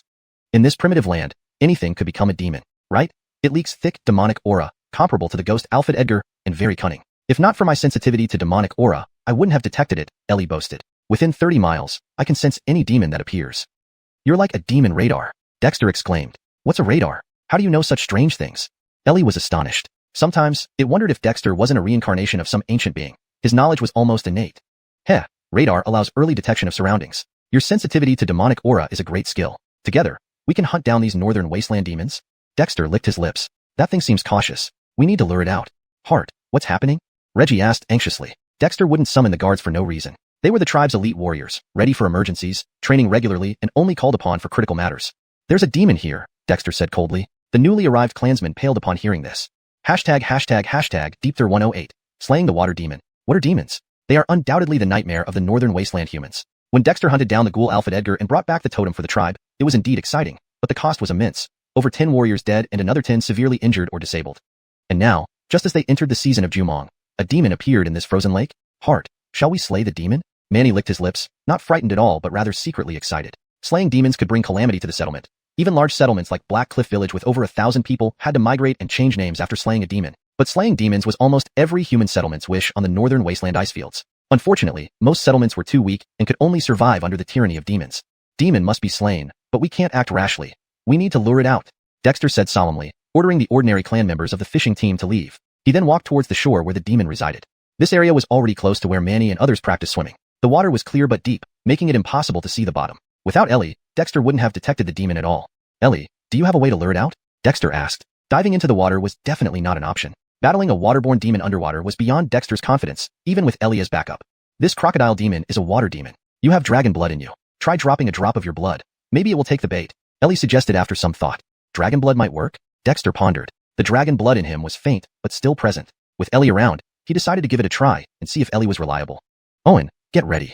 After instructing them, Dexter bit his middle finger and let a drop of blood fall into the water. The blood did not disperse but remained condensed, slightly different from normal blood. Just as the blood dropped, bubbles emerged from below. Through Ellie's perception, Dexter saw the lurking crocodile move and quickly swim towards him. Well done, it took the bait. Dexter felt both surprise and joy, retreating hastily. He managed to step back several meters before the surface erupted with a splash, and the monstrous crocodile lunged at him from where he had dripped his blood. Young man, you carry dragon lineage? I'll devour you. The crocodile spoke, confirming it was indeed a demon. Dexter didn't panic, swiftly drawing his copper blade and retreating. Demon scum, come if you dare. The crocodile, with its thick limbs and rough skin, roared and charged at Dexter. Hart. Owen and others shouted in alarm, rushing forward. Everyone, stay back. Dexter retreated, while watching the crocodile intently. This beast exuded a formidable aura, akin to a tank rampaging, yet its target was solely Dexter, paying no heed to the others. Ellie, it's up to you. Having dodged several attacks, Dexter lured the crocodile onto the shore. With the floating spell array on his armor, he moved swiftly, turning and counterattacking the crocodile. How daring! The crocodile was taken aback and furious. A mere human dared to counterattack? As for the others, the crocodile ignored them completely despite their weapons drawn. Dexter didn't dare to be careless, accelerating to avoid the crocodile's attack. Just as he was about to strike the crocodile, it swung its tail, forcing Dexter to dodge again. This crocodile was surprisingly fast, rivaling the ghoul Alfred Edgar. But Dexter was no longer panicking as he had been during the battle with the Edgar. After skillfully dodging, he leaped onto the crocodile's back. Just as the crocodile was about to retaliate, it suddenly froze, trembling violently. Who? Only now did Dexter feel the force within him extending outward, suppressing the crocodile. Ellie, how did you do that? Dexter was amazed. This was a demon. Just a minor demon. Never mind, give me the demon soul, and you can keep the corpse for the totem rituals. Kid, next time you encounter a demon, don't be scared. I'm here. Ellie replied smugly. Deal. Dexter grinned, thrusting his copper blade fiercely into the crocodile. Its tough skin couldn't withstand the blade, which pierced through its neck effortlessly. The crocodile let out a mournful cry, unable to believe it was dying so easily. Before it expired, a suction force appeared, swallowing its demon soul. The crocodile crashed to the ground, stunning everyone, including Owen and others. Dexter killed a demon. Just like that? Even though they knew Dexter was powerful, this was a demon. Last time, they laid traps and fought bitterly to kill the ghoul Alfred Edgar, suffering heavy losses. Was this not a demon but merely a demonic beast? Even demonic beasts weren't easy to kill. Hart. Both Owen's guard squad and Manny's fishing team stood stunned, barely believing the sight of the crocodile lying at Dexter's feet. Don't just stand there. Frederick the wagon and drag this crocodile back for the totem ritual. Dexter patted the crocodile's body with his copper blade and ordered them. Oh right. Manny finally came to his senses and scampered off. Soon, a group rushed over with the wagon, attracting more clanspeople upon hearing the news. Seeing the enormous corpse and its lingering demonic aura, everyone was ecstatic. Previously, Dexter's expedition to slay a demon ended in heavy losses, but now, they had killed another demon without much trouble, stirring excitement among the clanspeople. Hart, how did you do it? Pierre and Frederick felt the demonic aura, eyes wide in disbelief. Even after hearing Manny's recount, they couldn't quite believe it. This was a demon. It's just a demon. If you find its weakness and method, demons can be slain. Dexter laughed. Bring this demon back for the totem ritual. Pierre and others wondered if they were dreaming, but the reality before them was undeniable. Killing demons could be this simple. Of course, they had no idea that Dexter harbored an entity capable of easily suppressing demons. Frederick later, the crocodile's corpse was carried back to the sacrificial platform. As the totem priests, Pierre and Frederick recited the ritual of offering, dedicating the crocodile's corpse to the totem. With the surge of spiritual light, the corpse dissolved. Dexter noticed the spiritual light within the witch dragon totem becoming stronger, hinting at its potential manifestation. Ellie, could the totem form a real spirit? Dexter was concerned. Ellie paused before replying, it's possible, but the essence of the witch dragon totem lies within you. If you're worried, perhaps I can help resolve this. How? I can inhabit the witch dragon totem and serve as your witch clan's totem spirit, Ellie sighed. Deepter 109. Ellie Dammy enters the totem. Do you intend to become the tribe's totem? You won't be a Ellie anymore? The tribe's people were cheering, but Dexter's expression was somewhat serious. What did the Ellie mean by this? Boy, I'm now just a remnant soul. My current form is merely an incomplete manifestation of myself. By entering the witch dragon totem, I can use the power of faith to restore my demon soul, but I can't manifest in my original form. Otherwise your witch tribe would be struck by lightning. My intention is to help you guard the totem, but half of the tribe's faith power will be shared with me. In return, I can provide the totem's proper protection. The Ellie's words stirred Dexter's heart. Actually, living with such a powerful entity within him made him a bit nervous. Even though he had already signed an equal contract with the Ellie, and even though it subdued demons effortlessly. Ellie, are you sure about this? You should know that the witch dragon totem is my sacrificial spirit's emanation. Even if you take residence in the totem, it will only be a pseudo-totem. Dexter said seriously. I understand this better than you. Rest assured, I won't fight you for the totem. I just need to borrow its faith power to restore my fragmented soul. The Ellie paused, then continued. With me in the totem, I can help monitor the tribe, guide the people, and endow them with totemic power to subdue evil spirits. Boy, the sacrificial spirit is an acquired divine spirit, but totems are soulless. They're not really totems unless you send the witch dragon inside your body into the totem. Otherwise, this tribe's totem will remain imperfect without a soul. After a moment's thought, Dexter agreed, placing his hand on the witch dragon totem. As the tribe's people bowed before the totem, a streak of firelight flew out from Dexter's body and entered the witch dragon totem. Dexter examined his inner witch dragon and noticed that the Ellie, previously embedded in the aura ball around the dragon, had vanished. Ellie, are you alright? Dexter asked nervously. There were no dark clouds gathering, no sudden thunderclaps. Obviously, the Ellie hadn't leaked any energy. I'm in the totem. Indeed, there is the condensed spiritual light formed by divine wisdom here, but I despise witches. The Ellie's voice echoed from the witch dragon totem. As the tribespeople continued to worship, a faint shadow merged into the luminescent aura on the totem. It was the Ellie. Dexter, your cultivation is too chaotic. Blood chi, the 5 elements, yin-yang, lightning, and ice flame. A complete mix. This totem also carries your strength essence. If it weren't for the faith power, I wouldn't want to live here either, the Ellie complained. Dexter was speechless and replied, do you think I wanted it to be like this? It's all coincidences. The Ellie understood Dexter's situation and, after some thought, said, you should still cultivate witch spirit to quickly strengthen your soul power. Although I don't favor witch cultivation methods, they're still better than focusing solely on witch force. And try cultivating blood chi. Living beings have flesh, souls, and power. You can treat the witch dragon in your body as a spiritual body for cultivation. Witch spirit? Spiritual body? Dexter murmured, grasping something but regretting that the Ellie, being a remnant soul, couldn't remember many other techniques aside from its core powers. Otherwise, Dexter wouldn't have to be so troubled. He instructed Pierre and Frederick to continue worshipping the totem and guiding the tribe's prayers to strengthen their faith. Returning to his cave, Dexter pondered over the spiritual body concept mentioned by the Ellie. The witch dragon in my body is formed by absorbing my blood chi and organ energies. Calling it a spiritual body isn't entirely off. However, witch casting cultivates witch veins to condense witch force, which means witch spirit is more suitable. Witch spirit was inherited from Croods. It focuses on cultivating mental intent, but differs from sacrificial spirit method, which mainly involves rituals for the totem's sacrificial spirit. Witch spirit trains one's own soul, starting from mental intent. Actually, Dexter had long delved into witch spirit, as well as blood chi cultivation and body training methods, but tribal development kept him busy recently, leaving little time for personal cultivation. Now that the research witches were divided and clan affairs managed by someone else, Dexter's mind aligned perfectly with the Ellie's reminder. Witch dragon is an emanation of my sacrificial spirit, and my intent has been nourished by divine wisdom energy. Perhaps I'm best suited for witch spirit. Weighing the options, Dexter began circulating witch spirit. Unlike witch casting, which cultivates witch chi to condense witch force, witch spirit trains the soul from mental intent. Upon starting, Dexter noticed his mental intent becoming increasingly active. Previously, during rituals, he absorbed divine wisdom energy, enhancing his mental intent. But now, this sensation reappeared even stronger. Within moments, Dexter felt changes in his mental intent. The previous divine wisdom energy must have helped, as he found witch spirit surprisingly smooth. Eventually, Dexter awoke from his cultivation, noticing heightened sensitivity to his surroundings. Even with closed eyes, he could perceive colorful energy clusters floating around him. Is this the Earth's spirit energy? Dexter marveled. Witch force absorbs precisely this spirit energy. While he could sense it before, he could now pinpoint its location. An amazing experience. Witch spirit, condensing mental intent to cultivate the soul. Truly marvelous. How long will it take to perfect my soul awareness? Delighted, Dexter continued circulating witch spirit. Soon, he realized that threads of power emanated from the witch dragon within, drawing him in. Inspired, Dexter focused his intent into the witch dragon, immediately noticing it enveloped in a pale golden glow, warm and sacred, accompanied by murmurs of the tribe's people. Faith power? Dexter wondered, attempting to circulate witch spirit within the witch dragon. Almost instantly, the residual faith power and divine wisdom energy rapidly absorbed into his mental intent, smoothing out the previously sluggish witch spirit. Does witch spirit cultivate more than just mental intent? Could the witch dragon truly be ideal for this technique? Dexter knew little about the witch dragon, a result of unforeseen events. But now, diving deeper into it and circulating witch spirit within, everything seemed different. Dexter grew hopeful, cultivating witch casting for the physical body and witch spirit through the witch dragon. Everything seemed perfectly arranged. #Deepter110. Cultivation Dammy enters daily life. Early the next morning, Dexter arrived at the valley where the research institute was located. The cement he had poured yesterday had already solidified. Yoel Zhang was standing by the experimental blast furnace used for making cement, discussing something with the clansman in charge of the project. How's it going?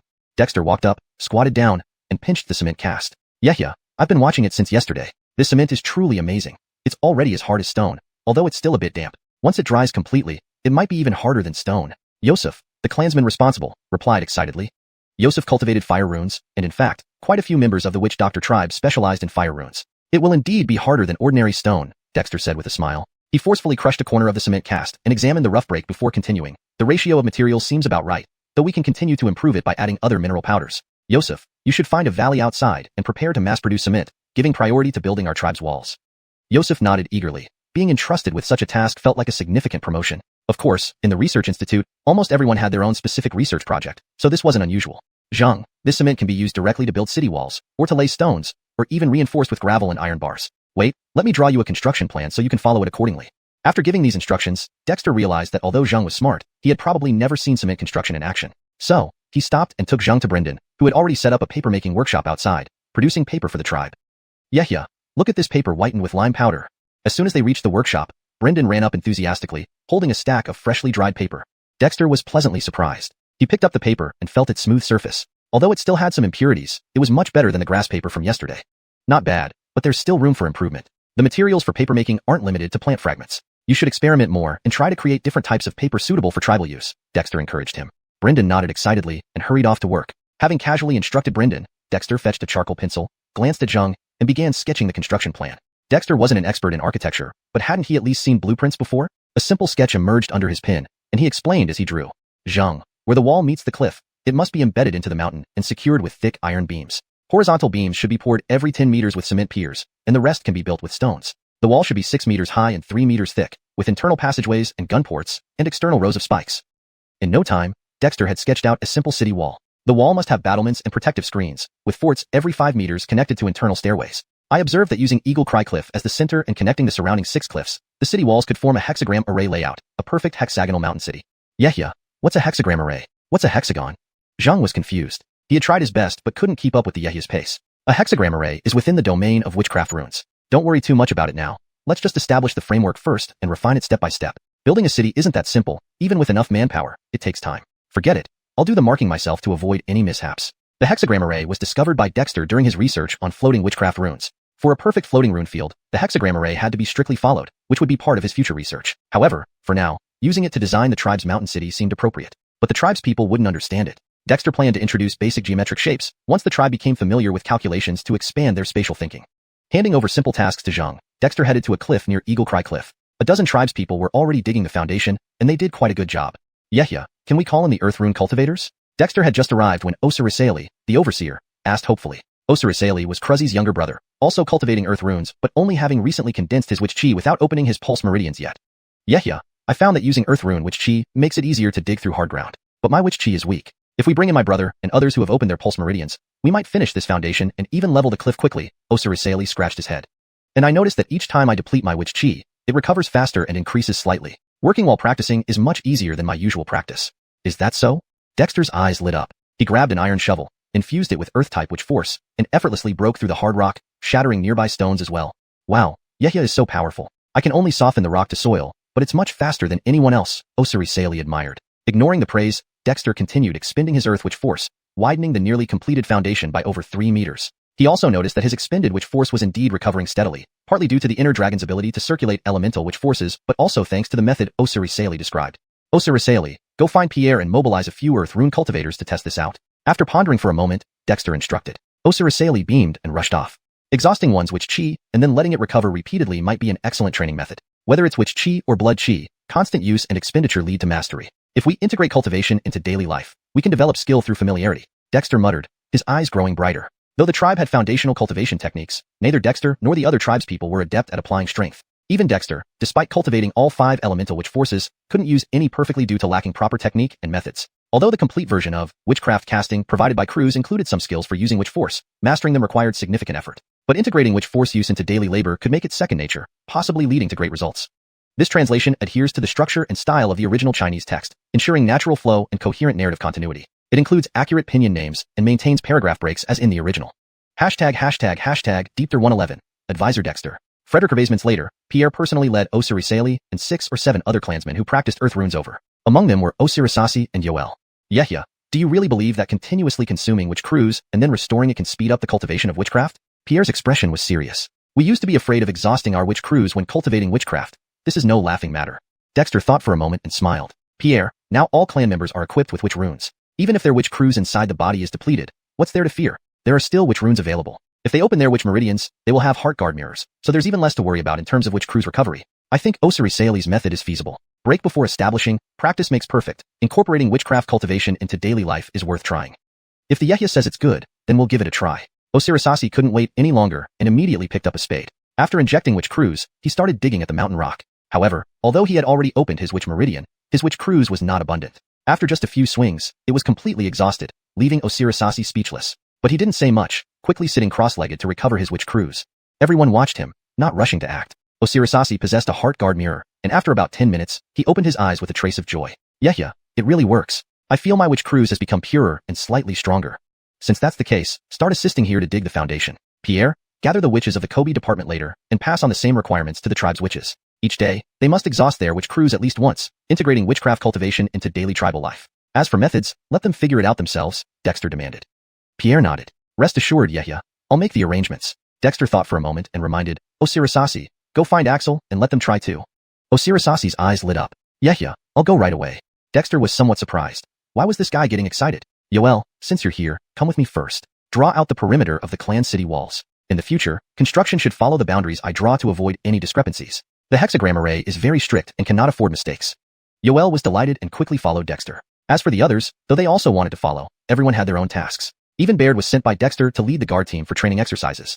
Taking a Mingming cliff as the center and using 6 peaks as reference points, Dexter employed fixed-point measurement methods. It took several days to delineate the location of the city walls. Jeffering this time, he also called for Ericleo, having Eddie Snow Eagles fly many rounds while pulling hemp ropes. After determining the perimeter of the city wall foundation, the next step was excavating the foundation and cutting the mountain rocks, tasks handled by the clansmen. Dexter finally got some respite and went straight to the Research Institute. The Research Institute covered a lot of topics, but there were only 41 witches in the Kabizu tribe, including Dexter himself. Although some other clansmen had already sensed witch crews, they still needed time to refine their own witch crews. In the Institute, Dexter had a dedicated office space because, as the clan leader, he was also the top advisor of the Institute. While he wasn't an expert in anything, he knew a little bit about everything, guiding the clansmen. Yehia, the gears you asked for have been made, but the springs and pulley steel balls cannot meet the requirements with the iron from Greysteye Valley. They are improving the iron ore ratios. Just entering his spacious cave office, a clansman named Gregor approached. Gregor came from Osirisasian settlement and practiced metal runes. He was very interested in machinery. When Dexter crafted the sleigh car, Gregor observed closely for a long time and helped with some minor tasks. After Dexter established the institute, Gregor started studying mechanics with great enthusiasm, which made Dexter both impressed and embarrassed. Hearing Gregor say the gears were done, Dexter was elated. Frederick cars were one of the main moving parts in machinery. Though they lacked significant technical content, making them wasn't easy. Gregor, gears need to be combined to transfer power. Now that we can produce simple engineering tools, given that the tribe needs to build a city, I'll draw you a few simple gear combinations. Try making them and see if they are practical.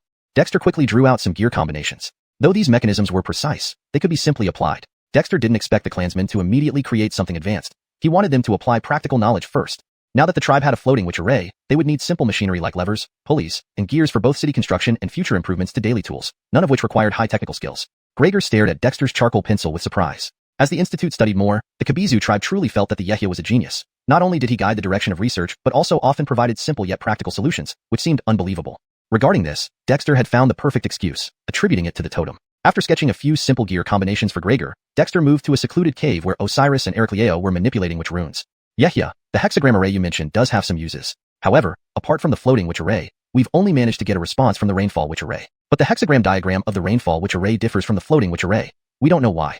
Osiris approached, both excited and helpless. Apart from taming snow eagles and snow wolves, he and Ericleo spent most of their time at the Institute studying witch arrays. Despite Dexter's guidance, researching witch arrays was still largely piecemeal. They had already studied the basic introduction to witch arrays, but arranging them was no easy task. Is the rainfall witch array also a hexagram array? Dexter was surprised. Initially, he had researched the 5 basic witch arrays left by the ancient witches and chose the floating witch array because it solved the issue of carrying weight during hunts. But he clearly remembered that the rainfall witch array wasn't arranged with 6 runes. See, the rainfall witch array consists of 9 water runes arranged in 6 outer and 3 inner positions. The outer 6 form the points of a hexagram, and the inner 3 form a. This is an equilateral triangle, Dexter pointed out. Skis, a triangle, you really know a lot, Osiris said excitedly. Dexter was speechless. Thinking for a moment, he said, Frederick Gervasirus decide these witch arrays for now. Let me explain geometric shapes to you first. Witch arrays seem related to geometry. Without understanding geometric shapes, fiddling around will only waste time. Osiris and Ericleo exchanged glances, suddenly becoming excited. Whenever the Yehya imparted knowledge, it was something everyone in the tribe yearned for. Whether they could learn or not, they decided to try first. #Deepther112, Caden Miracle Calculations and Fredericometry. The Yehya is going to teach us something new. Initially, Dexter only intended to teach Osiris and Eric. But unexpectedly, everyone in the research institute was watching him closely. An acute listener yelled out, and all those present in the research institute, whether busy or idle, swiftly rushed over. This valley wasn't very large, and seeing more than 10 clan members looking at him with hopeful eyes, Dexter was speechless. However, it didn't matter whether he taught one or a crowd, so he decided to gather everyone under the cliff, flattening a portion of the mountain wall as a board. The logistics department has already started using numerical calculations, and you must have heard about it. Since everyone is here, I'll first teach you the principles of calculation, then geometry. Numbers and geometry are inseparable. In the future, you can use digital representation when researching various things, which will increase efficiency. Dexter used a gold talisman as a knife to carve Arabic numerals into the rock. These are simplified numbers, starting from 0 up to 9, and from there, infinite numbers can be derived. I'll engrave the basic rules of calculation on this wall, as our tribe's mathematical scripture. Everyone in the tribe must learn how to use them.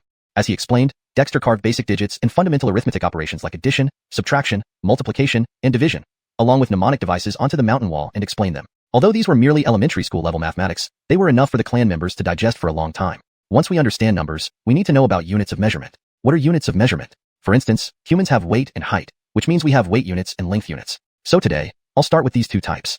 After ensuring that the clan members had roughly memorized the basics, Dexter began carving on the second mountain wall. He chose not to use paper because it doesn't last long and isn't convenient for everyone to view.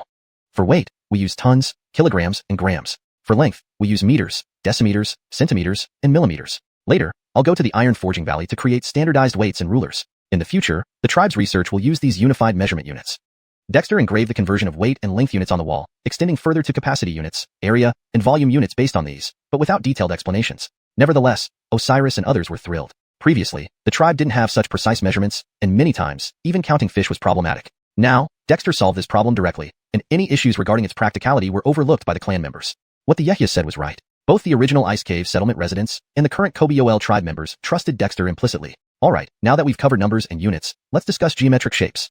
Dexter flattened the 3rd section of the cliff and sketched from simple to complex. Fredericometric shapes start with points. Points form lines, and lines can be segments, rays, or straight lines. Frederick-Gervaseving lines form surfaces, which include shapes you need to master like triangles, quadrilaterals, polygons, etc. Frederick-Gervaseving surfaces form solid figures.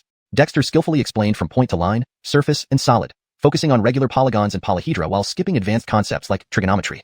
The floating witch formation already proved that regular polygons possess remarkable power. Other shapes like circles, ellipses, spheres, etc. also have potential. You'll need to explore these. When I have time, I'll write a mathematics scripture and an introduction to geometry. Yehya, write them now. Everything you're saying is too amazing. I feel like a new field is opening up. Eric exclaimed excitedly. Dexter was surprised. Eric rarely got this excited. Skis, Yehya, write them now. The Thousand Deer Actor Classic helped us recognize characters, but arithmetic and geometry have enhanced our understanding of measurement and calculation. I suddenly feel much wiser compared to before, when we could only count using fingers and toes, Gregor added eagerly. He studied mechanical engineering, and Dexter's units of measurement provided him with a fresh experience. Although he hadn't fully understood them yet, Gregor already had a sense of direction and knew why the gears the Yehya drew looked the way they did. Skia, Yehya, write them down. It's better than us fumbling around blindly. Other clan members chimed in excitedly. If learning characters had expanded their minds, then what Dexter was teaching them now felt like pushing the boundaries of their intellect. Alright, looks like you won't do anything else anyway. Go get some paper from Brendan, Dexter shrugged. He had planned to teach them anyway, so it didn't matter if it happened earlier or later. However, Dexter himself didn't have much knowledge beyond basic formulas and theorems, but it didn't matter. He would let the clan members figure out the rest. Soon, Barry and Raphael from the logistics department heard that Dexter was teaching mathematics at the research institute. The 2 50-year-old men rushed over, joining a group surrounding Dexter, eager to watch him write. Dexter found this situation somewhat helpless but couldn't drive them away, so he quickly wrote down the content. The mathematics scripture was straightforward, involving basic arithmetic operations and methods for written and vertical calculations. But geometry was more challenging, covering properties of different shapes, angles, methods to find sides and angles in triangles, quadrilaterals, and polygons, as well as area, volume, and curved line calculations. Without the increased wisdom granted by the xiuxian wisdom cruise, Dexter probably wouldn't have remembered so much. By the time Dexter finished transcribing middle school level mathematical knowledge, Baird and other practicing witches who were on missions returned, all extremely excited.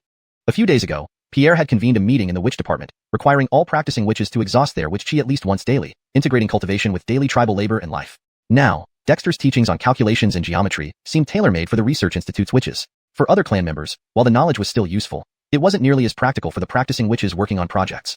Barry, your logistics team should compile these calculation manuscripts into books. Make sure every practicing witch in the tribe gets a copy, and clan members can borrow them as needed, but remember, no one is allowed to take these books out of the tribe, or severe punishment will follow. Rubbing his sore wrist, Dexter gave strict instructions. Although this knowledge wasn't cultivation techniques that directly made clan members stronger, Dexter knew it was a treasure trove of wisdom unique to this world. Only by mastering it within the Qobiol tribe could it serve as the foundation for the tribe's prosperity. Otherwise, he'd rather destroy it. Barry nodded solemnly, his demeanor threatening. Rest assured, Yehya. I'll arrange for clan members to monitor this. Anyone caught taking these out of the tribe or teaching outsiders will be punished mercilessly.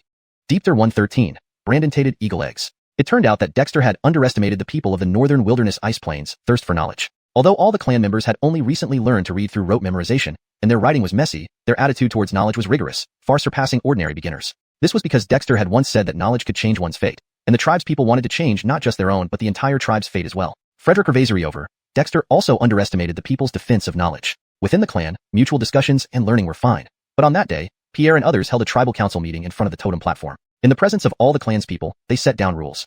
Anyone who dared to leak the tribe's inherited knowledge would be ostracized by the entire tribe and must swear an oath to the totem to learn new knowledge.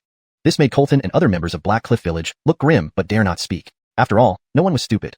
Everyone knew the Qobiol tribe was now very different. Not mentioning other things, the Institute alone churned out peculiar and strange creations every day. The whole tribe was rapidly progressing daily, led by a chieftain who killed demons like slaughter dogs. Such a tribe, who wouldn't like? After the clan's people dispersed, Dexter heard Elsa's voice in his mind. Kid, where did you learn all this? Don't tell me it was taught by the totem. I know more about totems than you do. Even those innate spirits don't understand what you have. Back then? Back then what? Dexter asked curiously. But Elsa clammed up and swiftly changed the topic. These calculation methods of yours are unique, seemingly containing some truths of the universe. They appear simple but contain profound wisdom, which is quite rare. Could you be the reincarnation of an old immortal who was born with such knowledge? Dexter was speechless. You're the old immortal. Dexter here is a genuine resident of the northern wilderness ice plain. Don't make me laugh. Initially, when I tried to take over your body, it failed not only because the celestial thunder sensed my aura and tried to destroy me, but also because I found it incredibly hard to possess you. Elsa sneered. Dexter, what was this bird trying to say? But Dexter would never tell him the truth and simply replied, Elsa, I know a lot of things. Otherwise, how could I have freed you from the red sun? Elsa instantly fell silent, feeling that Dexter was rather annoying. Why bring up that all the time? It's like he owed Dexter something. Your units of measurement are decent, but lack a measure of power. Forget it, it's your problem. At the tribe's current level, it wouldn't be of much use anyway. Measure of power? Dexter was surprised, pondering for a moment before smiling. Elsa, you reminded me correctly, but now we are still in the stage of witch chi and blood chi, and only I have cultivated witch power. Without a good comparison, it lacks practicality. We'll see in the future. Elsa just threw that out, as you wish. Another thing, some Northland snow eagle's eggs have mutated. It seems they were struck by lightning that day and absorbed its power. If you want to cultivate them, keep an eye on them. Startled, Dexter looked up at Eagle Cry Cliff, where nests dotted the landscape. Eagle eggs were struck by lightning? Dexter quickly summoned Eric and informed him of the situation. Eric immediately got excited. No wonder the Northland snow eagles have been restless these days. Their eggs must have had issues. Harton, don't worry. I will soothe the eagle flock and strive to hatch those mutated eggs, hoping to gain new eagle breeds. The Northland snow eagles on Eagle Cry Cliff were almost like domesticated pets of the Qobiol clan, especially the chicks raised by Eric and others, now following hunting and fishing teams daily to assist in hunting and fishing. Other adult eagles were already patrolling around the tribe, acting as the tribe's eyes. One could say, with the Northland snow eagles, the Qobiol tribe could get quick feedback on major activities around the tribe. Eric, you and Osiris should hurry to practice beast taming and spirit communication spells. If you can directly communicate with snow eagles and snow wolves, it would benefit the tribe even more, especially with spirit communication. The northern wilderness ice plain has many fierce beasts and wild animals. When conditions allow in the future, I need you to develop animal husbandry for the tribe. Husbandry? Harton, like raising eagles and wolves, feeding wild animals? Eric's eyes lit up. Osiris's snow wolves had grown up, and after a while, they could capture wild snow wolves for breeding. His trained snow eagles formed a large group. However, snow wolves and snow eagles were just a fraction of the wildlife in the northern wilderness ice plain. Sure, the planting and collecting teams are already gathering various seeds. You can talk to Reed about it. If the hunting team finds young wild animals, they can try bringing them back to raise. With beast taming and spirit communication spells, they should calm the young ones. Some can serve as meat, others as mounts or draft animals. Eric's eyes sparkled, giving a thumbs up with a smile. Harton, I knew you'd have great ideas. Rest assured, Osiris and I are studying beast taming and spirit communication. But it seems we need strong spiritual willpower to cast these spells. We plan to try cultivating the witch spirit technique. Is that okay? Dexter looked at Eric somewhat surprised, then smiled. The cultivation techniques are in the Heritage Cave. If you want to learn, feel free to check, but don't force yourselves. The witch spirit is harder to cultivate compared to the witch casting. Eric nodded. Harton, rest assured, we know our limits. Dexter naturally trusted Eric and Osiris. Among the younger companions, they were the most mature and steady, unlike Manny, Brandon Hammond, and Gerald, who were impulsive. Of course, Baird was also reliable. After instructing Eric briefly, Dexter returned to the Institute. In the Institute, each cultivator was busy learning arithmetic and geometric theories. Dexter's promotion of these two fields of knowledge had ignited enthusiasm among the tribespeople, not just the witches, but others as well. One reason was that the logistics department had started using arithmetic methods to record the achievements of clanspeople. Without basic arithmetic knowledge, they'd suffer in silence if they lost out. Dexter was naturally delighted by this. Writing is the carrier of knowledge, and arithmetic is the foundation of technology. Once the clanspeople became familiar with arithmetic, the Kobe Yoel tribe would become more organized in every aspect, not just relying on brute strength. As for how far the clanspeople would go with their studies, Dexter had imparted the basic knowledge. What specific results they achieved would depend on their own diligence. Staying in the Institute for a while, seeing no one asking questions, Dexter took some paper and began to review the current state of the tribe. Indeed, the Kobe Yoel tribe now felt quite chaotic. ###Deepter114, cataloging the needs. The witch tribe had a modest population, barely reaching 400 people. However, the scope of their endeavors was quite broad. In terms of cultivation, there were those who practiced witchcraft, others who cultivated blood and chi, and some who felt no affinity for either and began forging their bodies instead. Ned Owen supported this diversity, recognizing that people had different aptitudes, and having multiple paths increased the chances of success. Materially, the witch tribe still lived in caves and hadn't even crafted benches yet, but their iron smelting technology was already quite advanced. The clan members in Iron Smelting Valley had discovered several stable iron alloys and forged an increasing variety of tools. Additionally, they had made progress with salt production, ceramics, coal briquettes, charcoal, cement, paper, and more. Ned Owen listed these achievements and categorized them. In tribal governance, there were three main divisions: the clan division, the witch division, and the war division. The clan division oversaw all clan affairs, with subdepartments like logistics, research, and Iron Smelting Valley. Ned Owen also listed these structures. As he meticulously cataloged all the information related to the tribe, Ned Owen suddenly realized how many aspects of tribal life he had overlooked as chief. For example, apart from pottery and ironware, the tribe lacked basic household items that should have been simple to obtain. The tribe's current contentment was based more on their limited exposure rather than genuine comfort. The northern ice plain should have silkworms, or at least suitable materials for making ropes. I need to send the gathering team to find these materials to address the issue of clothing. We are already in the Jumu season, and by Yolrong season, wearing fur armor may not be enough to endure the cold. Ned Owen wrote down clothing on a piece of paper. To make clothes, the simplest method would be using animal hides. However, hides deteriorate easily, and even with salt preservation, they wouldn't last long. Right now, everyone lives in caves without basic furniture like beds or tables. This can be solved with wood, as the mountains provide plenty of timber. We can assign people to specialize in woodworking. Also, building the city walls will take time, so let's start by surrounding the tribe with wooden fences, creating a rustic fort-like structure. Ned Owen reviewed the list and added more details. For drinking water, Lake Bing has a water source, but it's far from the tribe. We should consider digging wells. Also, we need to improve hygiene practices. Currently, the only method of treating illnesses is with herbal water from wooden talismans. We need to train a few healers. One item after another, Ned Owen filled up several pages of notes. Only by addressing clothing, food, shelter, and transportation can we ensure the tribe's steady development. This should cover the essentials. After reviewing his notes, Ned Owen called for the tribal leaders, including Pierre. Hart, do you have something new to teach us? Pierre and the others ran over eagerly, looking at Ned Owen with idol-like admiration. Feeling somewhat speechless, Ned Owen thought these guys had become too addicted. The tribe needs to focus on stability. Once you've mastered writing, mathematics, and geometry, you can apply these skills. Right now, I need you to organize the clan for a few tasks, said Ned Owen, spreading out the papers. First, we need clothing. It's impractical for the tribe to wear armor daily. Brandon Hammond should lead a search team to find insects that spin silk or plants suitable for making ropes. Bring back samples for me to experiment with to see if we can produce fabric for clothing. Clothes? Hart, won't the armor the tribe wears suffice? Jessup stroked the armor he had just put on, unwilling to part with it. Armor is heavy and unsuitable for daily use. We need fabrics to make clothes. You'll understand the benefits soon enough, explained Ned Owen patiently.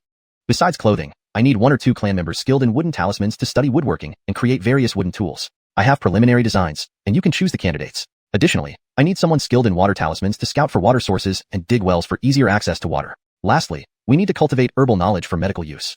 Ned Owen spread out his lists. Tribal management needs to be comprehensive. Although resources are limited, we can start small and improve gradually. We must also assign women various tasks. A well-trained Alexis can contribute significantly. Pierre and the others took the papers and showed interest in Ned Owen's organizational method. They had no issues providing the manpower. Don't worry, Hart. Leave these matters to us. You only need to provide the designs, and of course, guidance when needed, Pierre assured him. Now, Pierre and Jessup managed the witch tribe's daily affairs busily but happily, much better than living in fear in previous settlements. I trust you with these tasks. Prepare the candidates and materials for me first. I'll start crafting some tools to avoid any disarray later, Ned Owen said before sending Pierre off. He continued drawing blueprints, focusing on a winch for well digging. Thanks to Andreas's gears, this could work, although pulleys and springs couldn't be used yet due to inadequate iron quality. Woodworking required specialized tools, such as planes, chisels, saws, drills, shovels, hammers, and line boxes. These were relatively simple to make, and Ned Owen could teach the clan members how to use them with his rulers already prepared. After completing the tool designs, Ned Owen recalled ancient spinning and weaving machines. While the designs weren't complex, he had never seen real ones, only pictures. When he drew them, they felt incomplete. Without raw materials, experimenting was impossible. Next, he drew diagrams for fence joints and watchtowers, finally sighing in relief before heading to the Iron Smelting Valley. Iron Smelting Valley was bustling with activity. Besides forging iron for the tribe, researchers often came here to order special items. Andreas almost never left the valley. Hart, why are you here? Ike, who oversaw the valley and practiced metal talismans, greeted him. I need some small tools. Ike, any ideas on steel from our last conversation? Ike scratched his head. Hart, you said repeated forging makes steel, but our furnaces can only withstand 10 rounds. We need to address the furnace limitations first. Already reached 10 rounds? Can I see the iron? Ned Owen was surprised and intrigued. ###Deepter115. Abundant minerals. Dexter wasn't quite sure if repeatedly refining iron could truly transform it into steel, but he knew that more refining cycles would likely remove impurities from the iron, increasing its quality. However, this also depended on the ratio of materials used. Unfortunately, Dexter had no expertise in this area and thus had little say. However, when Ike brought over a piece of iron that had been refined 10 times, Dexter's eyes lit up. It was a palm-sized iron ingot with a smooth surface that gave off a strong metallic luster, noticeably different from ordinary iron. The texture was much finer, and when Dexter summoned his metal Kobe power to test the iron, it enveloped the block smoothly. As the Kobe power wrapped around the iron, a faint glow appeared on its surface. Dexter controlled his Kobe power, probing deeper into the iron block, finding its internal structure tightly packed yet accepting of his power effortlessly. This iron already rivaled the bronze knife he had received from Axel. Axel's bronze knife, as Dexter had learned, was crafted by Croods after discovering an ancient tribal legacy that contained a batch of bronze knives. However, the specifics of this discovery remained unclear to Axel. This 10 refined iron could already accept Kobe power infusion, which showed that Ike had indeed succeeded in producing high-quality material. Ike, heat this iron and forge a weapon, Dexter instructed as he withdrew his Kobe power. Ike nodded and immediately directed someone to begin forging. The Iron Refining Valley had over a dozen blacksmith workshops, and many of the tribe's members enjoyed crafting tools and equipment here. The range of tools and materials was far more comprehensive than what Dexter initially provided. Practical experience led to new ideas, which Ike and others implemented and tested through forging. Since he was there, Dexter also inspected other iron blocks produced in the valley, noting that each now came with detailed records of material ratios, a significant improvement over previous random experimentation. Hart, our exploration team has discovered over 30 types of minerals, including 23 different metals and some materials that can alter metal properties. We are studying recipes to craft various prototypes for research, Ike proudly informed Dexter. Easton's exploration team differed from Caleb's collection team. Easton focused on finding all kinds of resources lacking in the tribe, while Caleb's team concentrated on gathering plant species, particularly seeds for the agricultural team. Ike, record every formula meticulously, including material ratios, furnace temperatures, and refining cycles. I want us to be able to scale production based on the tribe's needs rather than just achieving results once. Dexter patted Ike on the shoulder. Ike was one of the older tribe members, reliable and highly responsible, qualities that made him suitable for managing the Iron Refining Valley. Rest assured, Hart, each sample is a result of at least 3 trials. Whenever needed, we can ramp up production without delay, Ike replied confidently, patting his chest. Especially since Dexter introduced numeracy, the Iron Refining Valley now measured ratios and temperatures numerically. Very well, let me see the mineral samples first, then I'll try out your prototypes, Dexter said approvingly. Ike, delighted, led Dexter to the cave where the materials were stored. These are copper ores, yes, both bronze and red copper, good materials indeed. Wow, gold ore, and doghead gold. Back in the day, finding this would have made anyone rich. Dexter exclaimed upon entering the cave, displaying mineral specimens. Copper ore was nothing new to him, but gold ore, especially doghead gold, was something extraordinary. Unfortunately, even doghead gold was merely another stone in the icy plains of northern wasteland. Gold, silver, copper, iron, lead, zinc, tin, aluminum. Whoa, this is supposed to be the barren northern wasteland? As Dexter identified the various ores, he was astonished. 8 types of common ores stood out, recognizable and identifiable, while many others were unrecognizable. Despite their mineral content and impurities, making extraction difficult, having these raw materials made things less challenging. Plus, Dexter had Kobe symbols that could detect the attributes and composition of ores. Ike, name these ores as I suggest. For other ores, handle them accordingly. Iron refining involves displacement and reduction. Let me list some basic ingredient ratios for you. Perhaps we can extract elemental metals. Dexter was enthusiastic. While chemical formulas weren't possible, he still remembered basic material compositions and catalysts, the materials Ike mentioned that could alter metal properties, and explained these concepts to Ike. Ike was astounded, quickly fetching paper and pen to jot down notes hurriedly, joined by other shamans who were keen to listen to Dexter's explanations. Hart, iron refining has so many intricacies? Catalysts, reduction, and displacement reactions. Are they really that magical? Is this how iron is extracted from ores? Ike asked, his curiosity piqued. Dexter only knew the basics. Much of his chemistry knowledge from long ago had faded. He responded, Ike, understand that many things in this world are magical. As shamans, we must explore these truths and study their applications. Mastering these truths makes us the truth. Similarly, cultivation is like this. You can incorporate Osiris Naviv power into iron refining, possibly gaining unique benefits. Dexter's analogy resonated deeply with Ike and others, their eyes lighting up. Heart, I once tried dissolving ores using Osiris Naviv which energy, and it worked. It separated pure or particles. And I think the inscription technique from the Heritage Cave could be very useful for iron refining, though I haven't fully mastered it yet, a young man named Caesar hesitated to share. Do you want to study the inscription technique? Dexter's eyes lit up. I do, but entering the Heritage Cave requires merit points, and I'm still accumulating them, Caesar admitted shyly. Caesar, go to Pierre and tell him, I've specially permitted you to practice the inscription technique. Ike, you should also experiment with inscribing Kobe patterns or Kobe symbols on the forged iron.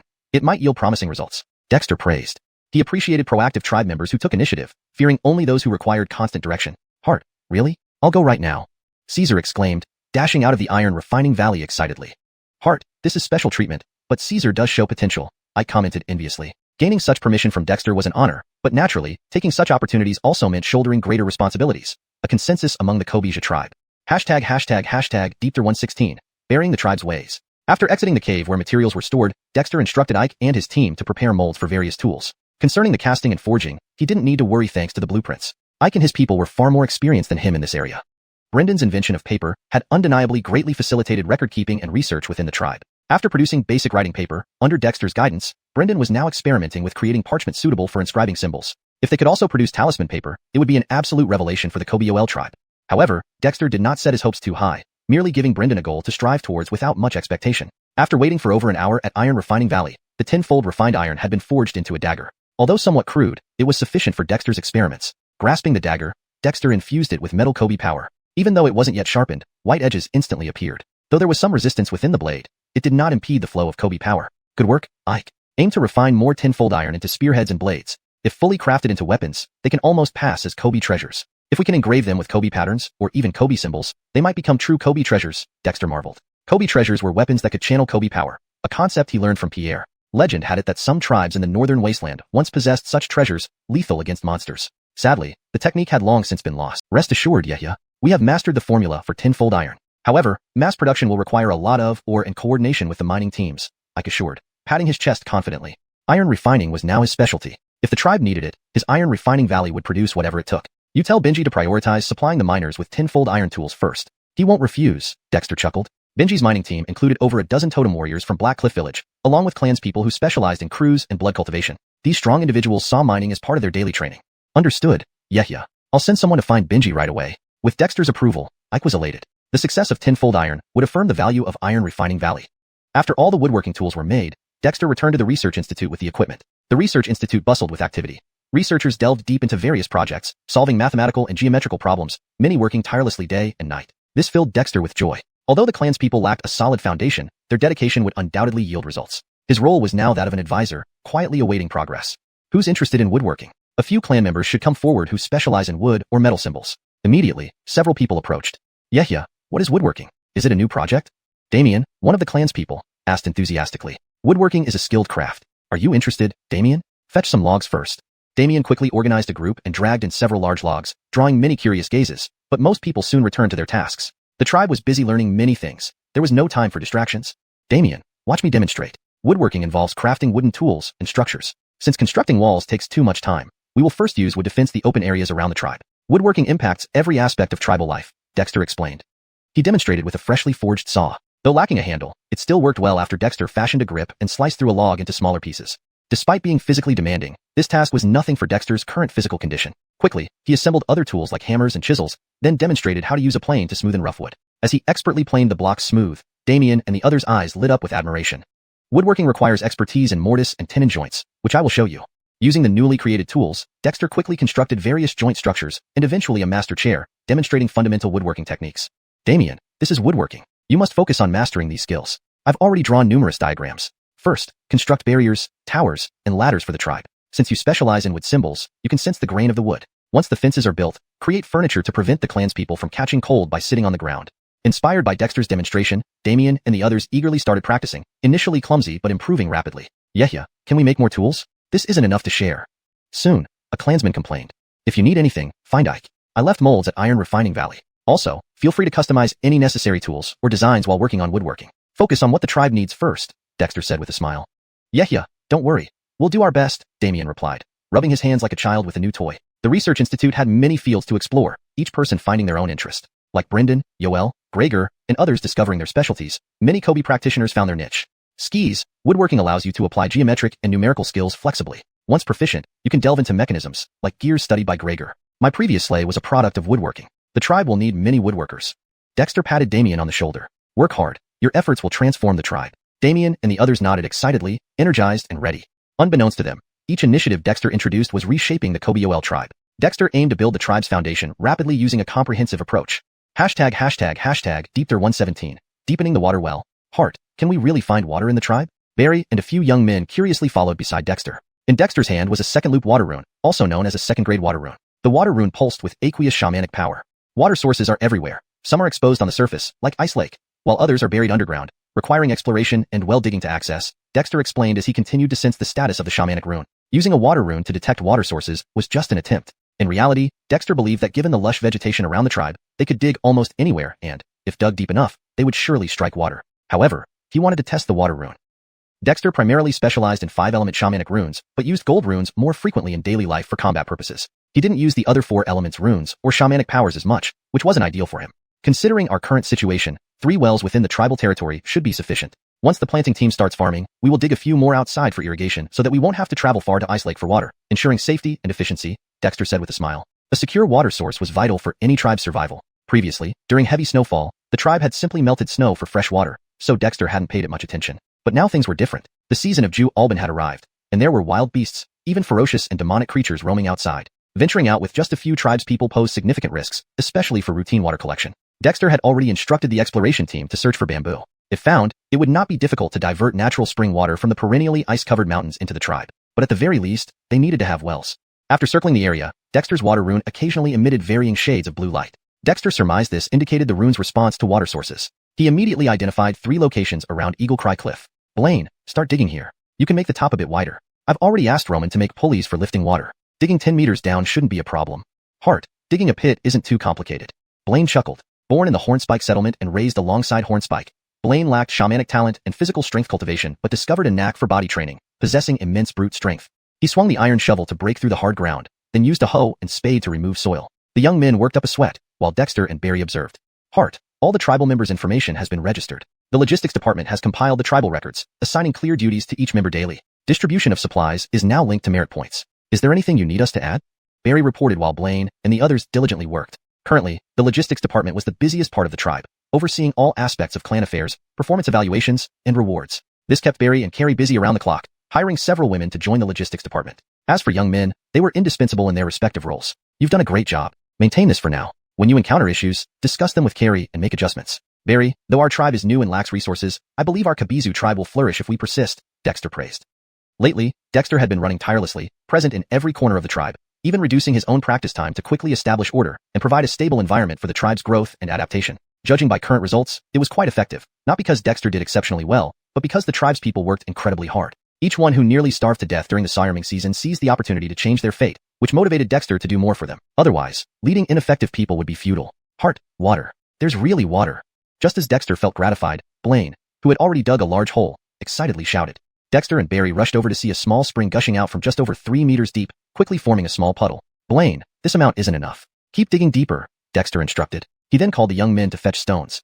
As Blaine dug deeper, more water emerged, necessitating draining using buckets before continuing. By 6 meters, draining became impractical, so Dexter ordered the construction of the well walls. Steps for fetching water were built into the well walls, extending upwards. After completing the walls, Dexter directed the tribe's people to lay gravel and construct the wellhead. Drain the well first. Once fresh water emerges, clear the muddy bottom and cover it with fine sand and gravel. Dexter took this first well seriously. After another round of work, the well water finally became clear. Dexter thought for a moment and retrieved a first-grade water rune. Activating it, he placed it in the well water. The tribe's people watched curiously as the water became even clearer. Hart, can water runes purify well water? Barry asked. Water runes are carved from water-attributed stones containing water-attributed shamanic energy, which should help purify well water, Dexter explained. He fetched a ladle of well water and tasted it. It was excellent, like purified water but sweeter and tastier, undoubtedly clean and pollution-free. Everyone, try the water. In the future, our tribe can replace Ice Lake water with well water. We need 2 more wells in the other corners of the tribe for everyone's convenience, Dexter announced. Barry and others drank the well water, delighted. In the icy northern wilderness, although water wasn't scarce, fetching it often came with risks. Having a water source within the tribe saved them many troubles. Heart, since water runes can purify water, the gold, earth, fire, and wood runes must have other uses. Should we encourage tribespeople to experiment more? Barry suggested. Although he couldn't cultivate shamanic powers due to his age, he genuinely cared for the tribe. That sounds good, but don't waste too many runes on experiments. Researching and crafting shamanic runes isn't easy, Dexter smiled. He enjoyed the tribe's enthusiasm for trying new things. Experimentation would eventually yield benefits. Letting everyone participate prevented Dexter from being overwhelmed. This atmosphere was indeed excellent. #Deepter118. Kobe by Gong. After digging the first well, with a reference point established, the other wells didn't concern Dexter much anymore. This was an attitude he had always upheld. The master leads you to the door, but cultivation depends on the individual. By imparting foundational knowledge and presenting one or a few feasible directions, he let the tribespeople figure out what they could achieve. Without rigid constraints, these not particularly smart tribespeople could gain practical experience by identifying and solving problems on their own. And indeed, this approach proved effective. Despite being a bit clumsy and sometimes naive in their ideas, it earned Dexter's approval. After all, who doesn't have moments of naivety while learning?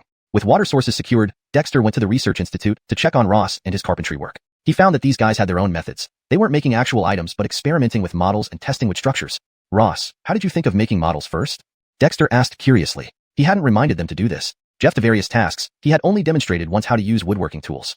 Hey, Hart, Yoelbo and Gregor always did this. To make something, you must first understand how to make it. Building models is the quickest way. Now that we've learned arithmetic and simple geometry, it helps us better plan our models, Ross said with a grin, scratching his head. Dexter gave a thumbs up and laughed. Since you're doing that, I'll draw more structural diagrams for you to try modeling. Building models with wood is much faster than using clay or stone. Once you're proficient, you can move on to actual production. Ross was overjoyed and quickly called for more paper from Brendan's workshop. Brendan's paper mill had become one of the most popular places in the tribe, as the tribe's people loved writing and drawing on paper, though only the researchers were allowed to use it so far. Though Dexter wasn't skilled in architectural or tool design, he had seen enough to draw rough sketches. The implementation details would be left to these industrious tribespeople. From daily utensils and house structures to engineering machinery and archery vehicles, Dexter drew many diagrams. Many were ideas he had, but the tribe's current level couldn't yet realize them. But who cared? Dexter provided direction and ideas, leaving the implementation to when the tribespeople were capable. For 3 consecutive days, Dexter stayed at the research institute, drawing diagram after diagram. Some were only rough outlines, others had precise templates, each annotated with functional explanations to help the tribespeople understand clearly. On the second day, Pierre and Raphael were stationed at the institute, ready to categorize and collect every new drawing. They wished they could pry open Dexter's mind to see what other innovative things he had. When Dexter finished sketching all the things he remembered, he felt drained but satisfied looking at the stacks of drawings, waiting to be bound into booklets. Although many of the designs were ahead of their time, providing a direction was enough. Knowing where to go would give the tribespeople motivation. Hart, did all these come from totem teachings? Is our dragon totem truly so miraculous? After binding the booklets with grass ropes, Pierre couldn't help asking excitedly, why have I never received any revelations from the totem? After all, Ike and I are the tribe's totem priests, responsible for daily sacrifices. But despite its glowing presence, the totem had never guided them. With sincerity, anything is possible. Pierre, all these appeared in my mind during the first sacrifice. Besides these, there are many things still vague. Perhaps when the tribe develops further, the totem will guide me again. Dexter remained calm. These designs are crucial. Let's compile them into the tribe's legacy. Named Kobe by Gong. The specifics will depend on the researchers. Pierre nodded seriously. Rest assured, Hart, I'll store Kobe by Gong in the Heritage Hall. Only those qualified can access these documents. As for the idea of sincerity, Pierre believed it but couldn't comment much, unwilling to say Ike and he lacked sincerity. After 3 exhausting days of drawing, Dexter needed rest. Having imparted all he could, he instructed Pierre to supervise the institute and return to his cave. He realized he hadn't been back in days, eating and sleeping almost entirely at the institute. However, his cave was still clean and dry. Baird and his patrol team came here daily to clean, never delegating the task. Clothing, food, shelter, agriculture, fishing, hunting. I wish they could mature faster, but our current progress is promising. We can finally breathe easier. Dexter stretched. The only unresolved issue was clothing. Finding silkworms or plants that produced large quantities of hemp fiber wasn't easy. While they used grass ropes and vine ropes, none could be woven into fabric. The exploration team brought back many plant roots and barks, but none could produce silk threads. Dexter had no choice but to continue searching. Hart, Snow Eagle has news. There's movement northwest of the tribe. A large group of wild animals is migrating towards us. Just as Dexter was about to rest, Eric hurried over with a Northland Snow Eagle perched on his shoulder. The eagle looked exceptionally intelligent.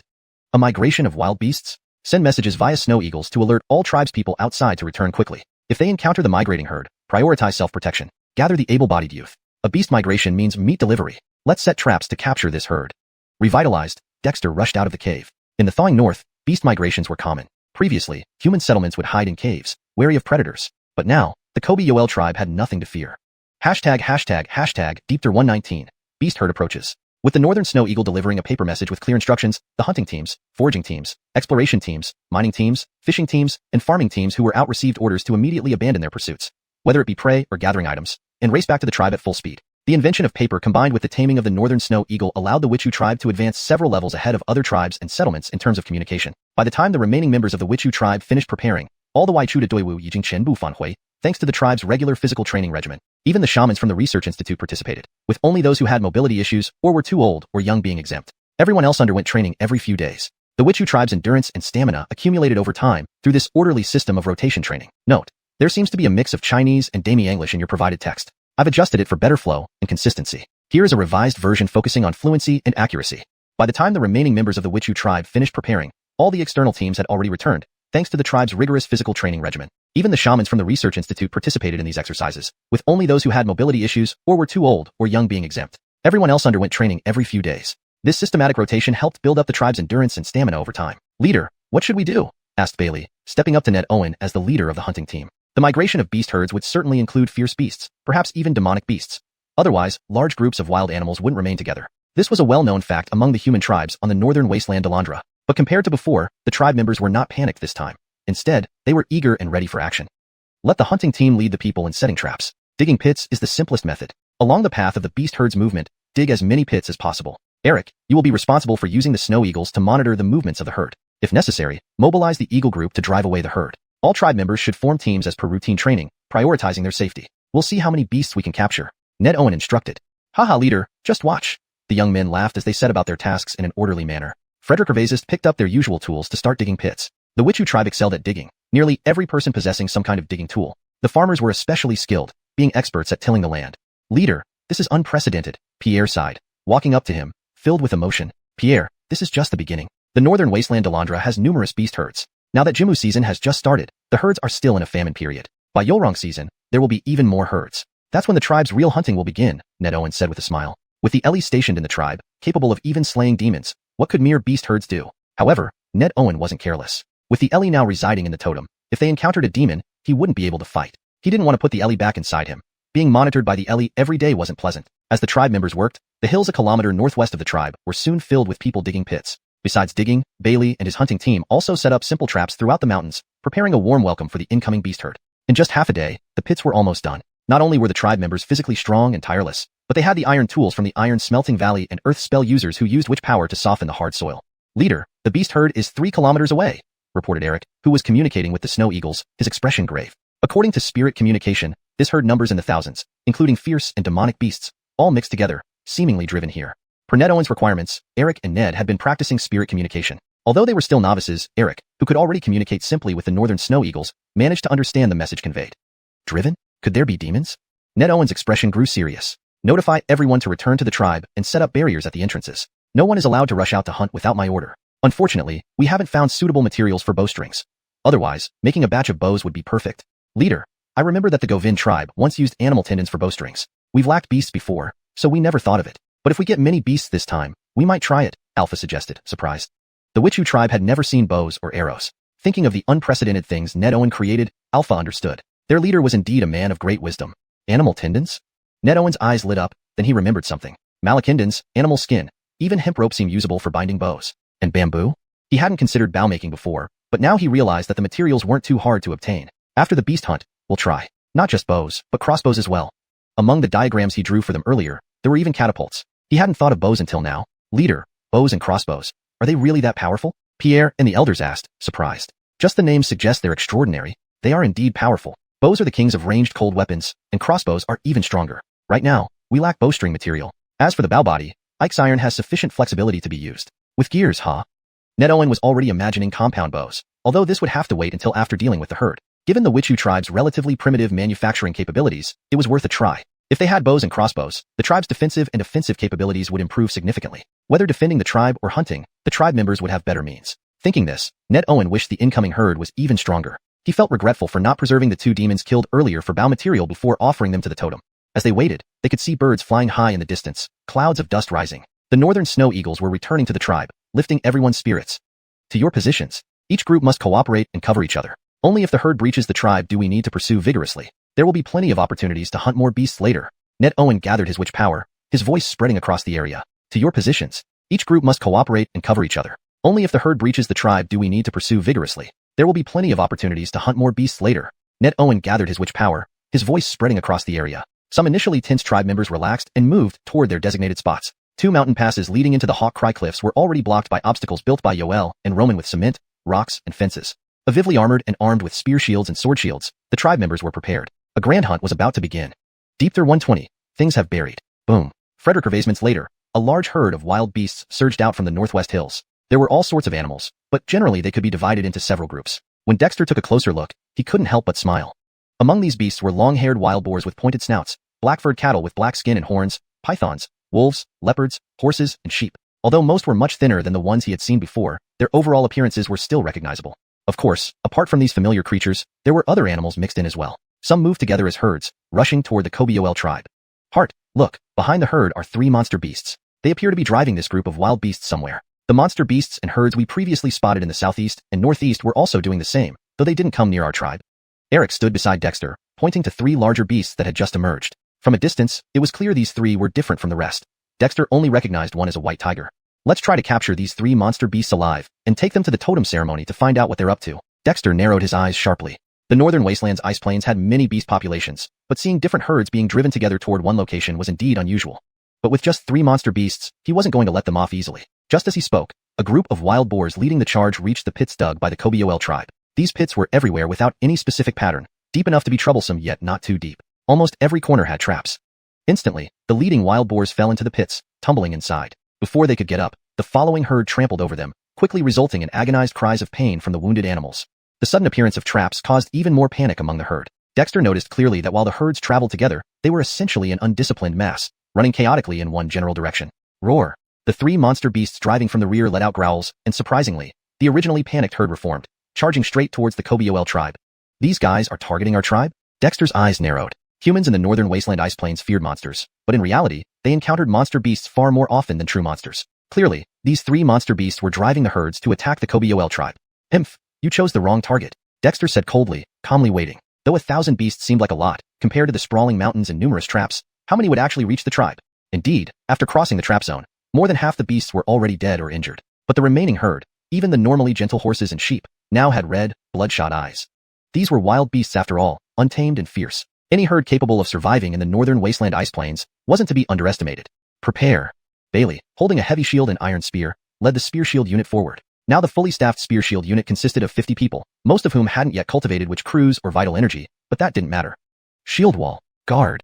As the beast herd charged, Bailey gave the order calmly. Snap. The tribe members planted the heavy shields firmly into the ground, securing them with iron spears through shield hooks, instantly forming a sturdy shield wall. The tribe members squatted behind the shields for cover. Crash. The disorganized herd crashed into the shield wall, toppling over and bleeding profusely, while the iron spears sticking out stabbed many beasts right at the front line. Other beasts leaped over their fallen companions. Slash. Following the spear shield unit, the axe shield unit slashed out in unison under Manny's command. A flurry of knife light cut down the leaping beasts, showering the area in blood which drenched those hiding behind the heavy shields. Lance out. When the axe shield unit held back the jumping beasts, Bailey shouted and picked up the second iron spear prepared on the ground, thrusting it through gaps in the shield defense, piercing multiple beasts. Flying axes. Slash. Behind the axe shield unit, Brandon Hammond roared. The former javelin unit and other tribe members drew flying axes from their waists, hurling them into the fray. A barrage of flying axes hit the remaining herd. Though small, the axes injured many beasts, disrupting their formation. Under the roaring of the 3 monster beasts, the beasts soon charged at the Kobiol formation again. Just 3 monster beasts think they can breach the tribe? Reggie, lead the guards to attack from the side and break the herd. Bailey, advance with the spear shield unit. Manny, divide the axe shield unit. Stun where you can, kill the ferocious ones without mercy.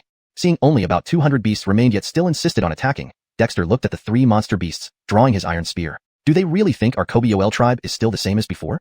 Guards, follow me. Reggie couldn't hold back any longer, leading the guards out. The tribe guards were separate from the hunting and fishing teams, focusing solely on combat training. The 30-member guard was comprised of strong warriors who had begun cultivating witch crews or vital energy. With the guards advancing, they split into 6 groups, each taking turns supporting and attacking, quickly breaking through the side of the herd. Manny, leading the axe shield unit, became even more excited, splitting into 3 groups to directly face the wild beast's frontal assault. Time to strike, brothers, attack? Brandon Hammond laughed loudly, drawing a large knife and following closely behind the spear shield unit. Any beast that slipped through was killed, pushing the Kobiol front line forward and scattering the beasts.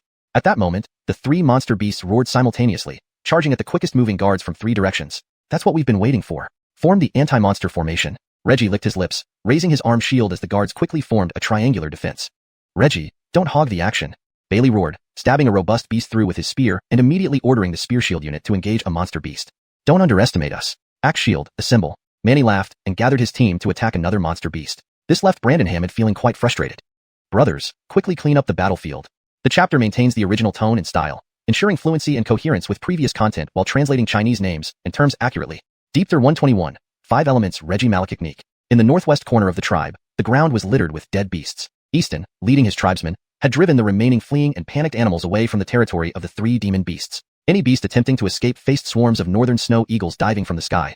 Those unfortunate ones were snatched away, while even the stronger ones were entangled and soon overtaken by the pursuing warriors of the Kobe Yoel tribe. On the earth, the 3 demon beasts roared as they faced different groups of the Kobe Yoel tribe. Reggie led a detachment to intercept the strongest demon beast, which resembled a lion in its head but was covered in scales, with 4 legs and 3 tails that acted like whips, sharp at the tips.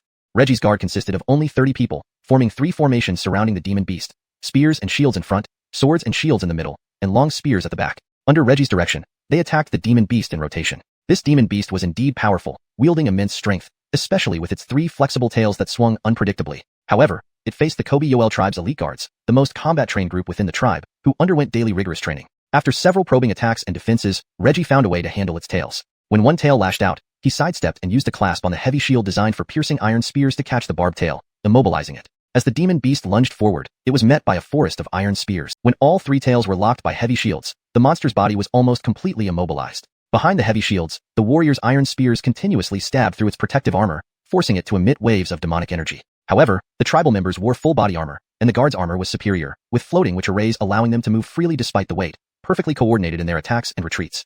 As more iron spears penetrated the demon beast's scaly armor, it became increasingly cornered, unable to avoid its inevitable downfall. Meanwhile, another side, where Hayden led a spear shield formation, employed a different strategy. Unlike the guards who used a mix of offensive and defensive tactics, Hayden's spear shield unit solely utilized spear and shield combinations. They excelled in both offense and defense, with heavy shields blocking and a single long spear pushing against the beast while secondary spears thrust into it, forcing the demon beast to face attacks from all sides, bleeding profusely. Manny's sword shield unit wasn't far behind either. The round shields extended from arm shields offered less defense but provided greater flexibility and coordination in slashing, causing the white tiger significant injuries. Despite its speed and agility, it could do little against the combined shield wall and great blades of the sword shield unit.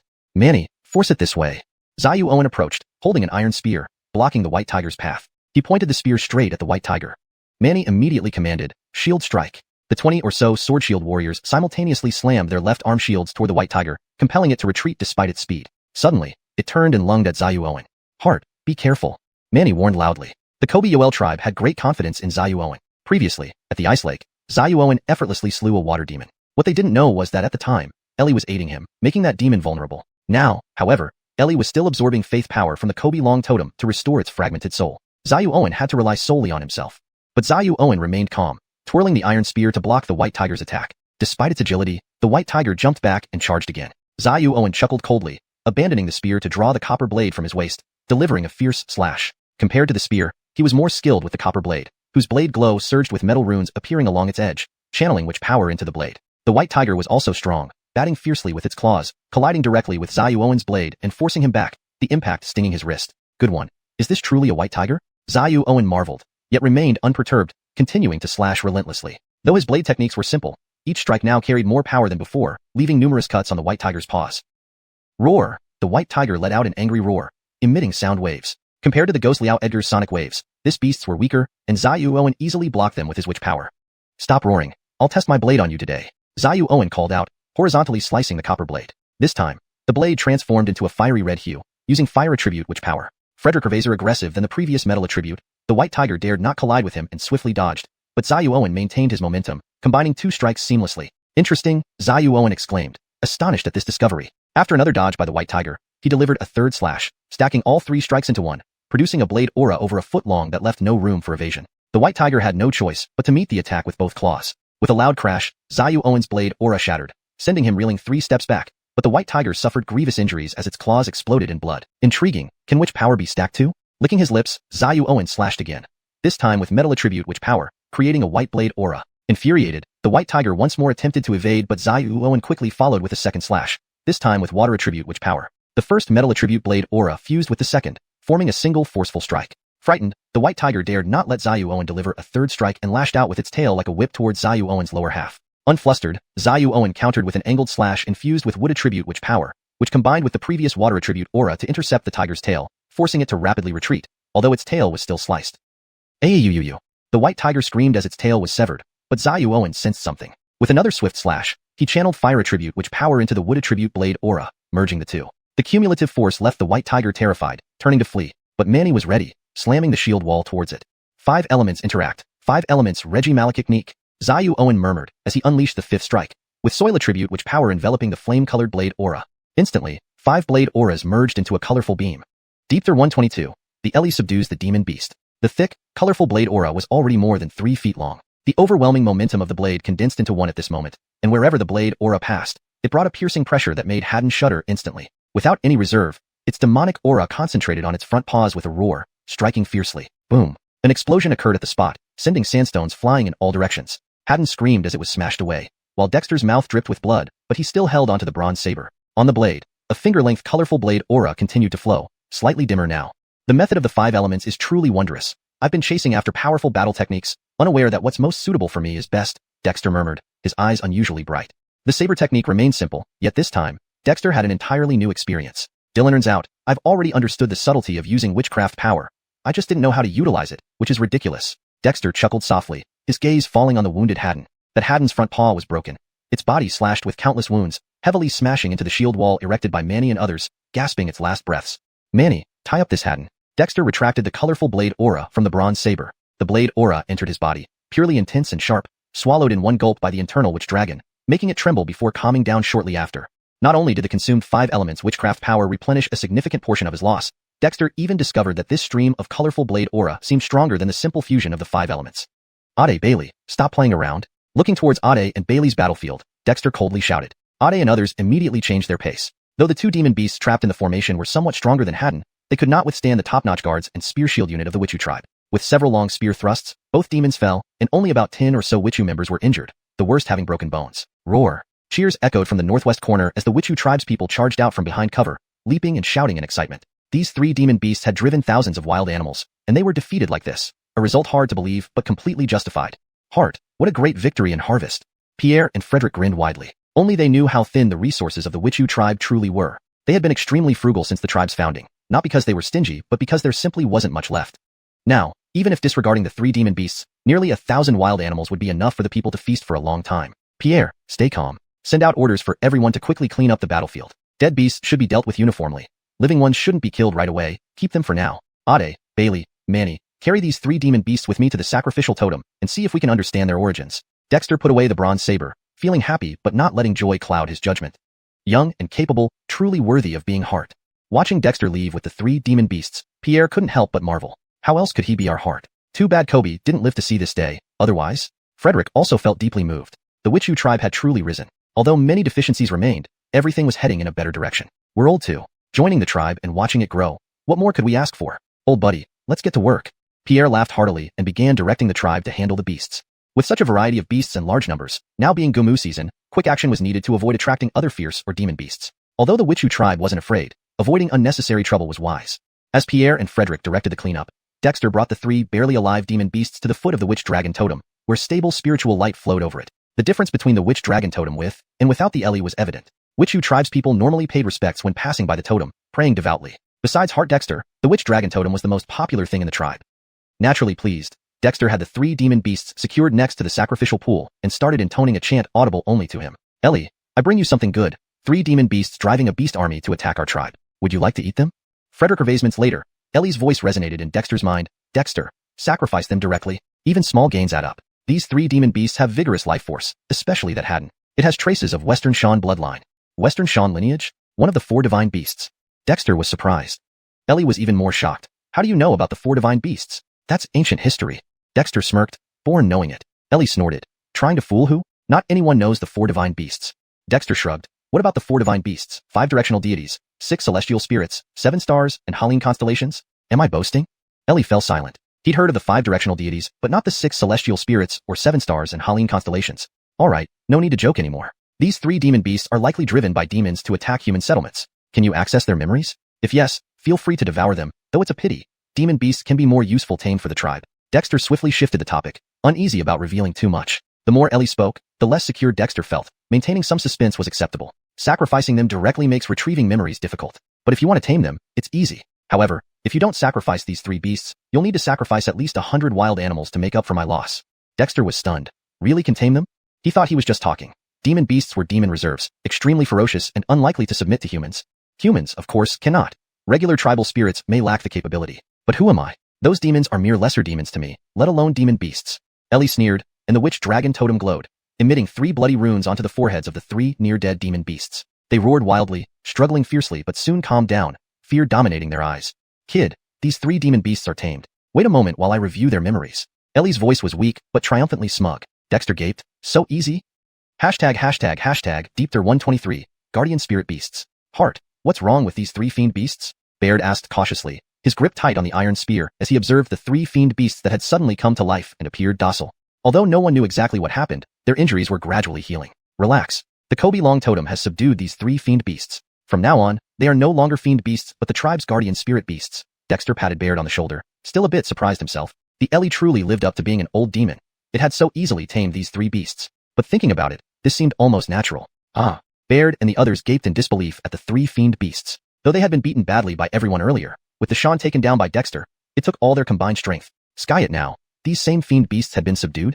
And in such a short time? Don't be shocked. The totem spirit has some unfathomable abilities. These 3 fiend beasts were dying and gave their lives to the totem, Dexter explained with a smile, though he was unsure how the Ellie managed it. The symbols that emerged from the Kobe Long totem weren't witch runes, and he couldn't identify them, only sensing their eerie nature.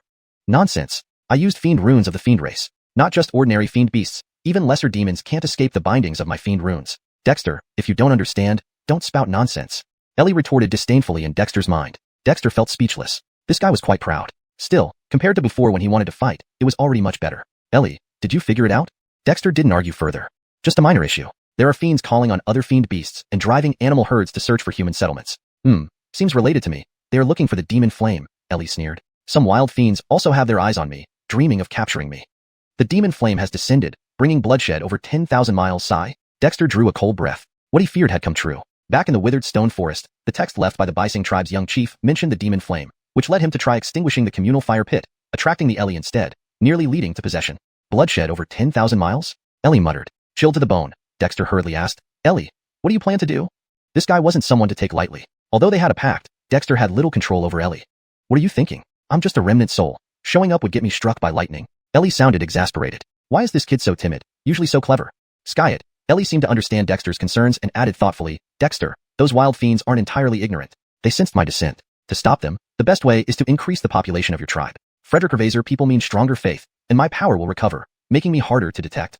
You mean, find more settlements to join the Kobe Long tribe? Dexter hesitated. Given the current state of the tribe, while Dexter desired more members, the tribe was just starting, and too many new faces might not be ideal.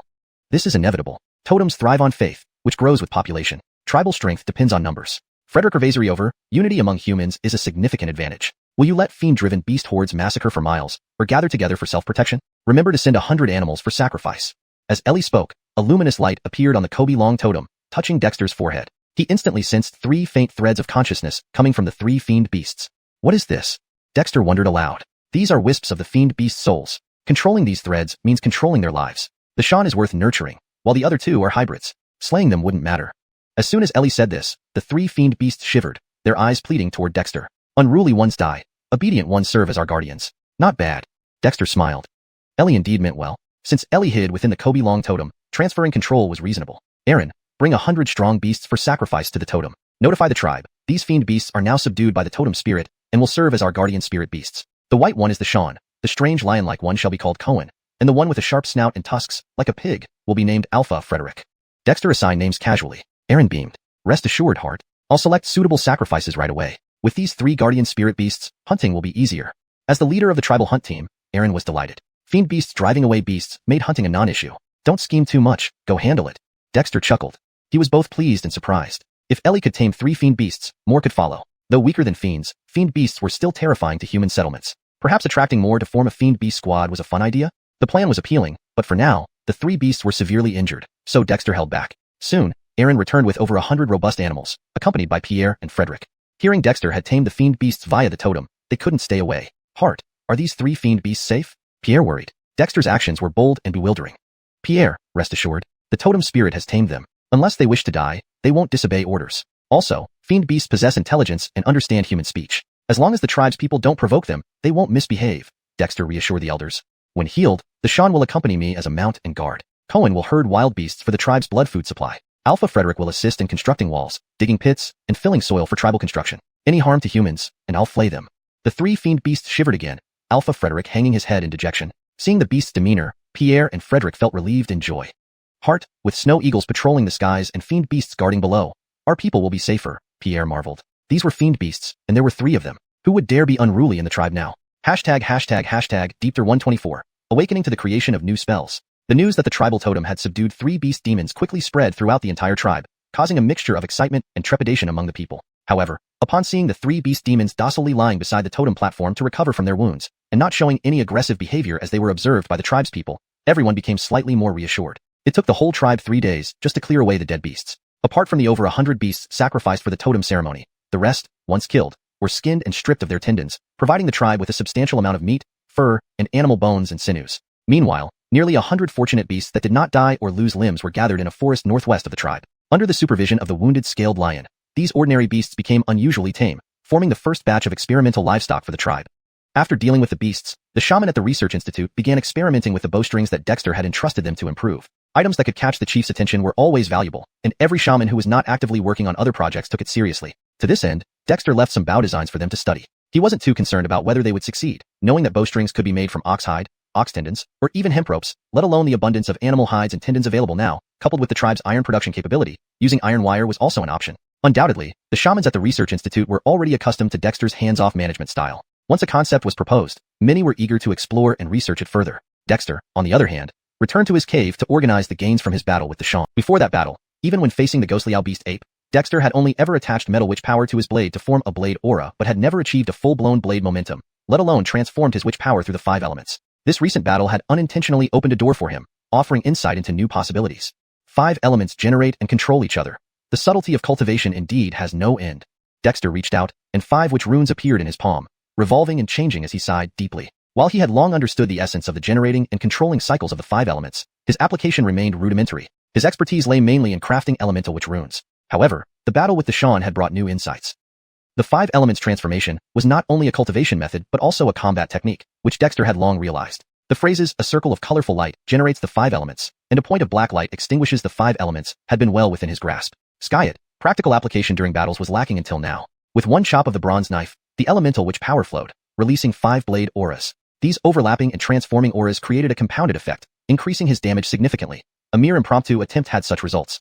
For narrating and controlling the 5 elements, this knowledge can sustain a lifetime. Dexter muttered, gathering the colorful light of generation in his left hand and the black points of control in his right, feeling distinct differences. After a moment, Dexter dispersed the elemental runes from both hands, drew his blade, stood still with eyes closed, and visualized the witch dragon inside him. The yin-yang chi sphere rotating around the dragon no longer dictated its movements, acting more like an accessory. At the center of the yin-yang chi sphere, where the dragon once was, a colorful band now resided, the aim-innowing arc formed by the condensation of the 5 elemental chi.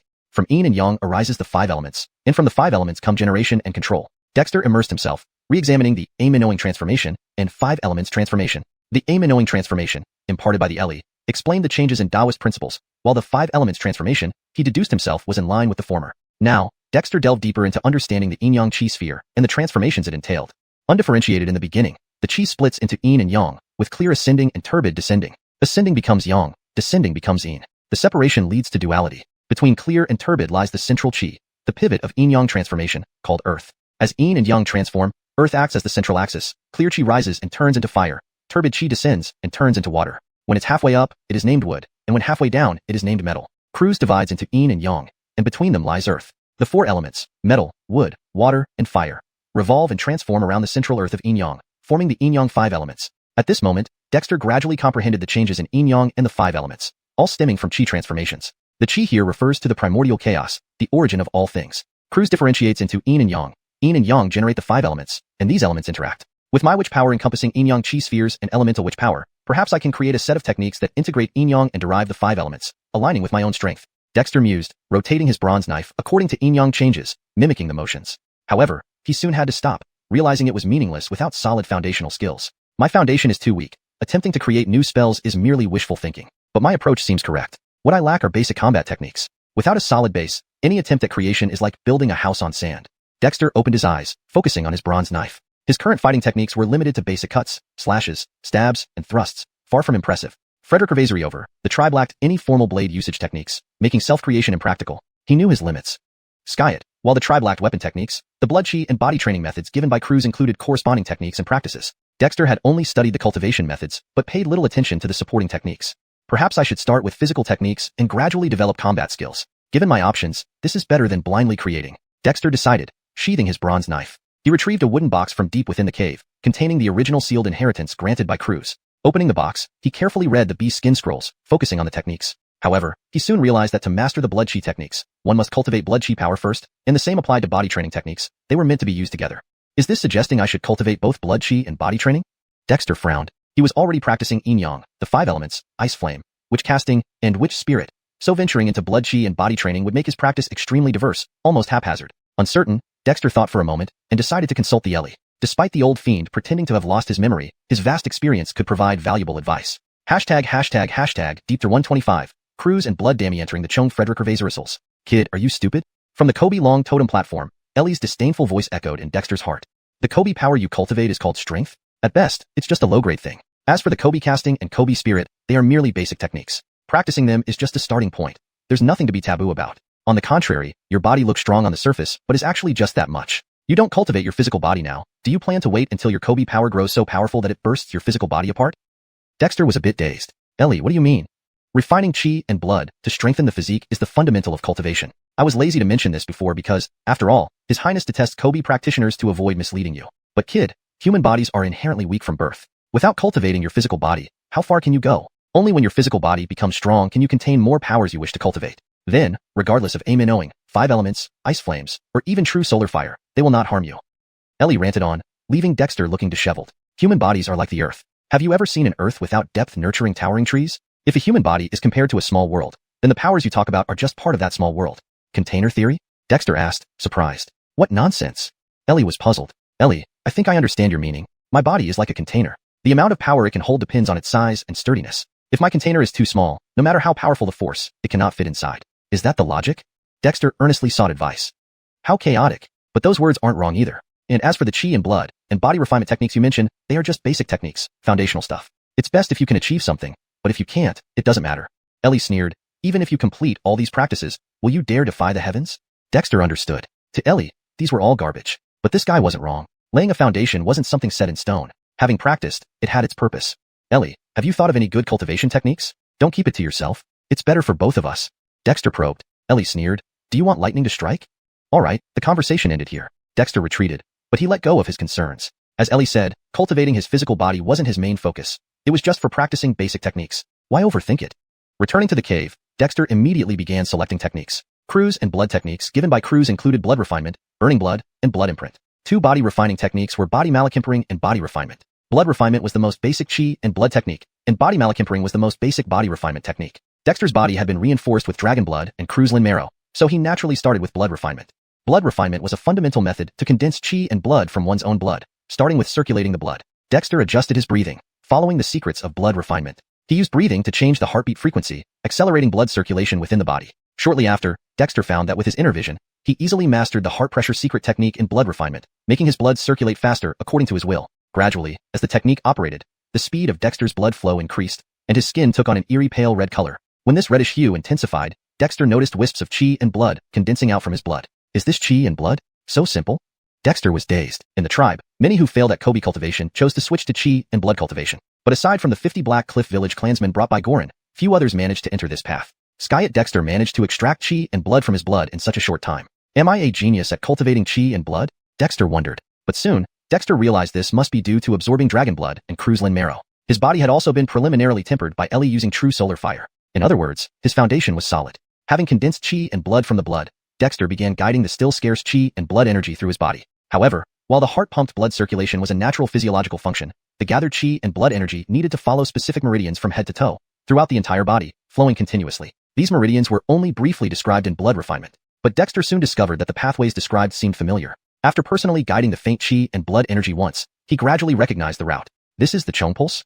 Dexter was dazed. The human body has 12 primary meridians and 8 extraordinary vessels, which are almost universally known. Although Dexter wasn't a medical student, he was an enthusiast with wide-ranging interests and had a general understanding of human meridians. Especially after absorbing spiritual wisdom during the totem ceremony, past memories resurfaced vividly, allowing him to recall previously understood information. The Chung pulse is one of the 8 extraordinary vessels, extending from the head to the feet, running throughout the body. It regulates the qi and blood of the 12 primary meridians and is often called the Sea of Blood. Cultivating qi and blood means circulating qi and blood energy within the Chung pulse. Then, could other meridians or theories also have corresponding uses? Dexter pondered, matching recent cultivation experiences with old knowledge. Soon, Dexter was astonished. Primitive Kobe Meridian Cave Heaven. Huh. Is this the navel wheel from the 3 meridians and 7 wheels? Did I fuse it into a cave heaven? Dexter felt dry mouth. This discovery was truly miraculous upon comparison. If Kobe cultivation opens up the 7 wheels, and qi and blood cultivation opens up the Chung pulse, which is one of the 8 extraordinary vessels, then what do the 12 primary meridians and the 3 meridians in the 3 meridians and 7 wheels represent? Could it be, as Ellie said, that the human body is like a small world, and what I need to do is gradually unlock my inherent treasures? At this moment, Dexter was filled with anticipation. Originally worried about his mixed cultivation leading to deviation, everything now seemed orderly. And what changed everything was knowledge from books he had read long ago, fragments from past learning. This feeling was absolutely incredible. ###Deepter126, Meridians and Decrease Theory. After stabilizing the flow of his qi and blood, Dexter sensed for a moment and realized that the weak qi and blood power he had just cultivated was indeed circulating along the general meridian network of the Chung pulse. Dexter knew his guess was probably correct. He then deliberately guided the shamanic power through the primitive shamanic pulse cavern once more, even inspecting the newly opened shamanic pulses. Dexter confirmed that his guess was correct. The new shamanic pulses, which opened after the primitive shamanic pulse cavern, were heading downward toward the root chakra and upward toward the heart chakra. Although there were differences due to the witch symbols condensed in his 5 organs, the general direction was correct. Meridians, the theory of 3 pulses and 7 chakras. Perhaps this is the true path of cultivation. At that moment, Dexter felt a sense of clarity and immediately fetched paper and pen, beginning to draw diagrams from memory. As a wise person once said, a poor pen is better than the best memory. Although Dexter's memory had improved, putting it down on paper made it real. Although he did not have precise knowledge of the specific pathways of meridians and the 3 pulses and 7 chakras, he had initially only considered them as interesting concepts. He still remembered their general directions. One by one, human figure diagrams were drawn by Dexter. They were not pretty, but he didn't care. What mattered was finding a systematic guide to direct his cultivation. Even Adley, Dexter thought, likely didn't know about this. He had absolute confidence in this regard. The tribe only had a few basic cultivation methods, but if he understood the essence of cultivation, everything would be possible. It took Dexter a full day to sketch out the approximate positions of the 8 extraordinary vessels, 12 regular meridians, 3 main pulses, and 7 chakras within the human body. He did not mark the key acupoints along these meridians, only noting some important nodes, such as the August Criseo, Crown Point, Dantian, Elixir Field, Cruz High, Sea of Qi, etc. Having completed the sketches, Dexter compared and revised them until he was slightly satisfied. Probably something like this. But to truly understand the exact paths, I need practical experience in cultivation. If each meridian corresponds to a specific type of power, then even if I complete the cultivation of the 12 primitive witch symbols, practice both witch casting and spirit shaman, and cultivate qi, blood, and body strengthening, I won't fear a chaotic mix of powers because my body will be a small universe. Dexter felt excited and inspired. Diversity can create the beauty of a world. Like this wild and untamed natural world, which encompasses all things without collapsing, because this is what a world should be like. With his worries dispelled, Dexter felt at ease. His internal shamanic power and qi blood circulated automatically, giving him a moment of enlightenment. Both the shamanic power and qi blood improved, flowing more smoothly. Since he had successfully cultivated qi blood and found a systematic direction for cultivation, Dexter felt delighted but did not immediately study body strengthening techniques. Instead, he continued to guide his qi blood circulation. His original shamanic pulse had already transformed into a shamanic pulse cavern, and while his internal witch dragon automatically moved the shamanic power, and new shamanic pulse caverns had opened, his cultivation level and timing were not yet suitable. He decided to focus on cultivating qi blood first. Cultivating qi blood involved refining the essence of blood, consuming a lot of blood. Especially since Dexter had determined the pathway for cultivating qi blood as the Chung pulse. Although the blood refining technique was basic, his cultivation became exceptionally smooth. This also made him very hungry very quickly. After just a few cycles of guiding qi blood through the Chung pulse, Dexter couldn't hold back anymore and rushed out of the cave. Heart. Just arriving at the logistics area, Barai and Carrie were busy registering the stored meat and materials when they saw Dexter unexpectedly. They were about to ask when Dexter interrupted them urgently. Hurry, roast me a beast. No, 3 beasts. Barry and Carrie exchanged glances, wondering why the chief was so hungry that his eyes were turning green. But no matter how hungry anyone was, the chief could not go hungry. Immediately, the group of women and young wives at the logistics area started bustling around, quite proficiently. The logistics department was responsible for the tribe's food, drink, and other needs, so everything was ready. Dexter had simply missed mealtime. After devouring an entire roasted beast, unclear whether it was a wild boar or a wolf, Dexter finally felt somewhat satisfied. However, in front of his dumbfounded tribespeople, he quickly finished off the remaining 2 beasts. TCH, 80% full. Dexter patted his stomach, feeling content. Barry, why was the chief suddenly so hungry? Before, Dexter hadn't cared much about eating due to his success in cultivating shamanic power. It was common for him to skip meals for days. Heart, what happened? Barry asked worriedly. He had never seen someone eat so much. Dexter's meal could feed 20 young and strong tribe members. Hee, good news, I overdid my cultivation and got really hungry. Dexter smiled awkwardly but added, from now on, prepare 3 whole roasted beasts for every meal, okay? Relieved, Barry patted his chest and said, "No problem. Cultivation requires a lot of food. 3 beasts? Even 10 beasts wouldn't be a problem. We killed many beasts this time. If we run out, just call Bailey to hunt more." This statement boosted Dexter's morale. "Hart, you came just in time. Jeffering the previous beast attack, our tribe killed around 800 beasts besides those for the sacrificial totem. The meat, skins, tendons, and other parts are handled. But what do we do with the beast blood? Should we just discard it?" Seeing Dexter was well fed, Carrie carefully asked, "There's too much beast blood. Discarding it would be wasteful. But using it for consumption, the tribe doesn't know how to prepare it. Hart, you surely have a solution, right? Beast blood?" Dexter was surprised. "Is there a lot?" "Skis, enough to fill more than 10 stone-carved blood pools. With the temperature warming up, we must act soon, or it will go to waste." Barry replied, looking troubled. "I wonder if the sacrificial spirit drinks beast blood. If it does, perhaps sacrifices are the answer." But he only dared say this to Dexter. Pouring beast blood into the sacrificial pool might risk offending the spirit. "All right, let's take a look." Dexter frowned, sensing something. Soon, Barry and Carrie led Dexter outside the tribe to where the beasts were butchered. The battlefield had been cleaned up, but under a cliff face, over 10 blood pools lined up, filled with nearly coagulated beast blood. "Hart, dumping this beast blood on the ground would create too strong a smell. In fact, wild beasts have already sneaked in these past few days. If not for Neliesu patrolling the tribal land, we'd have attracted many more." Barry sounded troubled. "Beast blood? Chi blood? Can this be used for cultivation?" Dexter pinched his chin, feeling almost evil. Deepter 127, Witch Dragon Blood Seal. Croods had provided 3 chi and blood cultivation methods. In addition to blood refinement, there were blood combustion and blood seal. Dexter had already studied them all. They were cultivation techniques that utilized the power of chi and blood. Although they did include ways to cultivate chi and blood, they were not as effective as blood refinement. Blood combustion mainly described the method of burning one's own chi and blood power to gain greater strength. A skill where self-injury was inevitable for the sake of killing an enemy, but did have its unique strategies, potentially allowing a weaker individual to defeat a stronger one. Blood seal explained how to condense chi and blood into a blood hand seal to enhance attack power. It seemed to have a somewhat malicious nature, with hints suggesting it could absorb the enemy's chi and blood through condensed blood seals. Dexter recalled for a moment before deciding to try out blood seal. The prerequisite for blood seal was possessing chi and blood energy. The technique itself was simple. Dexter formed the hand seal, summoning the chi and blood force within his body to coalesce in his palm. Just as the chi and blood appeared, Barry and Carrie were stunned. "Croods and blood? Hart, you are cultivating chi and blood?" Barry stammered, barely able to believe what he saw.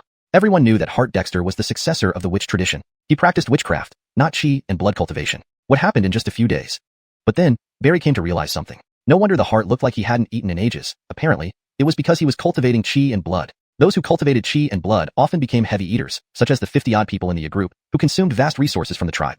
"Just casually practicing, got a bit of a feel." Dexter smiled lightly, gazing at the chi and blood in his hand. The chi and blood force in his body wasn't strong, merely enough to circulate in the Chong meridian. But now, this thin stream of chi and blood coalesced into a form under his guidance. Blood seal only described the method to condense chi and blood, but didn't provide a precise form for the blood seal to take. As Dexter hesitated, the dragon in the Kobe vein, cave heaven inside him seemed to respond, opening its mouth and spitting out a trail of blood chi. This blood chi bore the shadow of a dragon and markings of a qilin. Following Dexter's arm, the blood chi landed on the chi and blood mass in his palm. The thin clot of chi and blood rapidly condensed and eventually transformed into a pea-sized witch dragon blood seal. This witch dragon blood seal differed slightly from the dragon inside his body, being completely blood red with 2 wings, 4 limbs, a qilin horn on its forehead, and specks of ice flame, though lacking the Taiji diagram.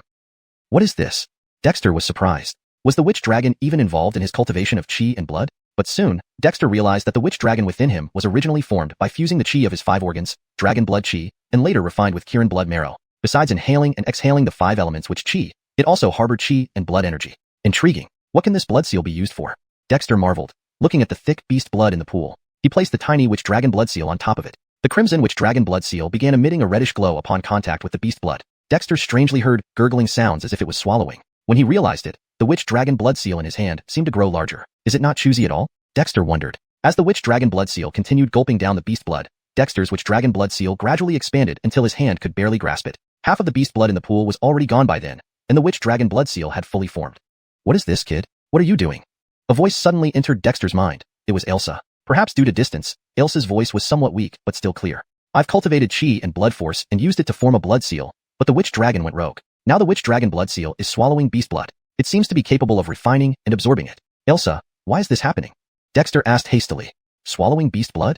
Elsa exclaimed. After a brief silence, Elsa said, "Recite the blood seal technique mentally so I can examine it." Dexter found it a bit nonsensical since Elsa had earlier dismissed Croods' techniques as trash. Nevertheless, Dexter recited the blood seal technique without hesitation. This technique turned out to be incomplete, containing only the initial part without any further explanation. "This technique has some merit. It seems related to the blood sea. How did it end up in this world? You seem to have pretty good luck, kid. This blood seal has origins, and indeed, it can purify and absorb blood energy, which is chi and blood force. The witch dragon in your body already contains human, dragon, and qilin blood qi, making it quite exceptional. Now, this can enhance the witch dragon. Ilsa mused, cultivate well. After being refined by the witch dragon blood seal, the qi and blood force will benefit both you and the witch dragon within you, although it's still a bit basic. Fine, here we go again. Dexter chose to ignore that comment and focused on confirming that the witch dragon blood seal formation seemed correct. He held the seal and continued absorbing the beast blood from the pool while trying to absorb the condensed qi and blood from the seal. Frederick abasements later, Dexter discovered that the qi and blood in the witch dragon blood seal could indeed be triggered, but the one activating it was the witch dragon within him. Through his arm, the witch dragon continuously absorbed the blood qi within the seal while the speed at which the witch dragon blood seal devoured the beast blood dramatically increased. Once the pool of beast blood was entirely absorbed by the witch dragon blood seal, Dexter clearly felt a change in the witch dragon within him, becoming more agile and realistic. Heart, what kind of technique is this? Barry and Carrie stared dumbfounded at the witch dragon blood seal in Dexter's hand. They had initially sought Dexter's advice, as consulting the heart had become a habit for resolving issues in the Xuanhuan tribe, but they didn't expect Dexter to handle the pool of beast blood so easily. This is the secret technique blood seal, capable of refining beast blood. Barry, pass down orders that our tribesmen should preserve beast blood after hunting. Once I figure out more, we might use blood seal to help increase the chances of cultivating qi and blood, Dexter smiled. Though most of the condensed qi and blood from the witch dragon blood seal ended up being absorbed by the witch dragon, Dexter distinctly felt a connection forming between his own qi and blood and the witch dragon. The connection was currently weak, but Dexter believed that after refining these dozen pools of beast blood, tangible effects would manifest. Many members of the tribe were cultivating qi and blood since not everyone could practice witchcraft. However, unlike him, their cultivation process was not as straightforward. Even with the witch dragon totem bestowing qi and blood energy to give some members a chance to become totem warriors, many still struggled to find the right path to enter cultivation. Since blood seal could condense a witch dragon blood seal to devour beast blood, it must have other purposes. Deepter 128, the bloodthirsty seal. Is the Yehia practicing blood cruise? After xuanhuan absorbed blood from several pools of beast blood, clan members who received the news rushed over in surprise. Especially those practicing blood cruise, like Gorin.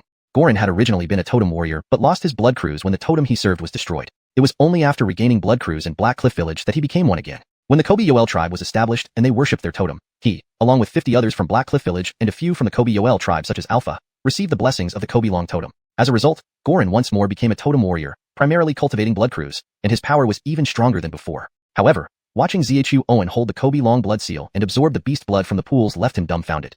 He had also practiced the blood seal technique but could only form a blood hand seal that would allow his attacks to carry some blood cruise, which could corrode and disrupt an enemy's blood flow, nothing more.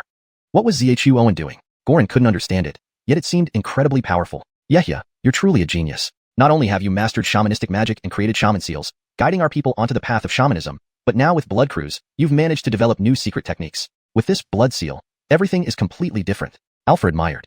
Uncle Ah, does master practicing both shamanistic magic and blood cruise cause conflict? Bo Whalen asked curiously. After half a season of rest and nutrition from the tribe, the formerly frail Bo Whalen had grown considerably. He had also benefited during the last tribal worship, becoming smarter and no longer naive. Though xuanhuan hadn't taught him much, Bo Whalen had been following the clan's practice of shamanistic magic and had already begun to channel shamanic aura, making significant progress. In theory, there should be a conflict. But Yehia is different. Perhaps he has a solution, Alpha said in admiration. Even in the former Bo Whalen tribe, they had never seen anyone like xuanhuan. Within a single season, the Kobe-Yoel tribe transformed from an ice cavern settlement, changing too many things for comfort, all witnessed firsthand. Now, what the Kobe-Yoel tribe achieved was almost unimaginable. The driving force behind these changes was the young man before them, their Yehia, xuanhuan. Master is the strongest. Bo Whalen wants to be just like him. Bo Whalen said excitedly. Alpha patted his head and smiled. Then Bo Whalen must work hard.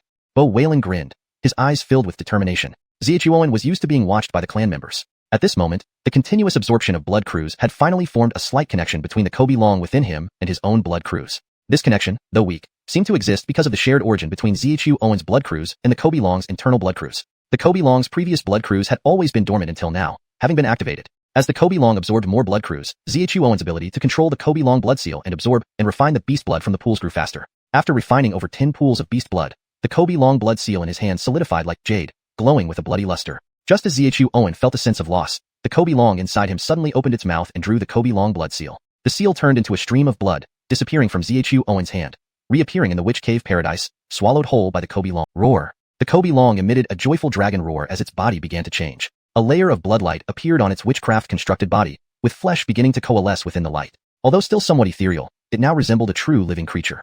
Theowen was astonished, unsure how to proceed, when Elsa's voice abruptly sounded. Boy, the Kobe-Long is transforming. Quickly sit down and practice blood cruise, allowing the Kobe-Long's blood cruise to resonate with your own. I can already sense the taste of blood cruise on the Kobe-Long totem.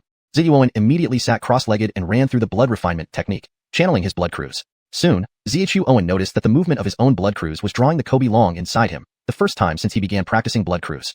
Unlike the resonance induced by witchcraft energy, this time Xiuxian felt a harmonious pulse that shared the same source, an odd sensation indeed. As the blood cruise inside him resonated with the Kobe-long, Xiuxian slowly discovered that his blood cruise followed the conception vessel towards the Kobe-long. The blood cruise then fused back into the conception vessel, forming a unique circuit with the Kobe-long as its medium. This blood cruise circuit felt more substantial compared to the circulation of witchcraft energy. Why does it feel like being pregnant?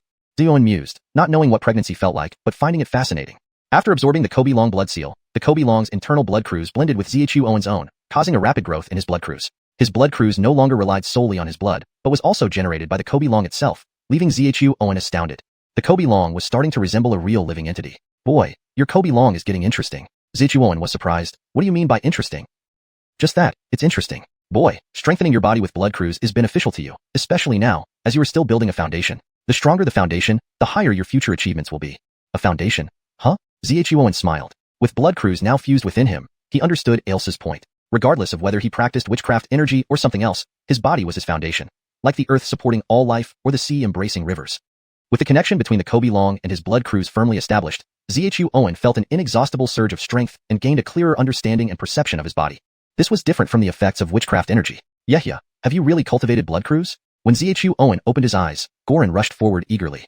I have. My blood cruise should be on par with yours now. Xiuxian chuckled, pointing a finger and summoning a strand of blood cruise that formed into a Kobe-long, the Kobe-long blood seal. After the previous Kobe-long blood seal was absorbed by the Kobe-long, Xiuxian could now easily manifest it, complete with visible blood patterns. These are blood-sucking patterns from the blood seal technique. They can absorb beast blood to refine blood cruise, nourishing the body. If you wish to practice and comprehend it, go worship the totem. If you receive the totem's teachings, you may cultivate your own bloodthirsty seal. But let me make this clear. You may not use the bloodthirsty seal against clan members or kin, under penalty of death by heaven and earth. Xiuxian activated the Kobe-long blood seal, the blood patterns coming alive, making the seal appear vibrant yet ominous. Gorin and the other clan members practicing blood cruise were thrilled, swearing solemn oaths. Yehia, rest assured. Should we disobey the clan order, we accept death by heaven and earth. Deepthir 129, passing down the art to Govind. Transferring the bloodthirst mark's legacy to Vic was a deliberate decision by Dexter. After all, totems have the power to bless the tribe's members. Having this old demon as the guardian ensured Dexter that it wouldn't fall into wrong hands.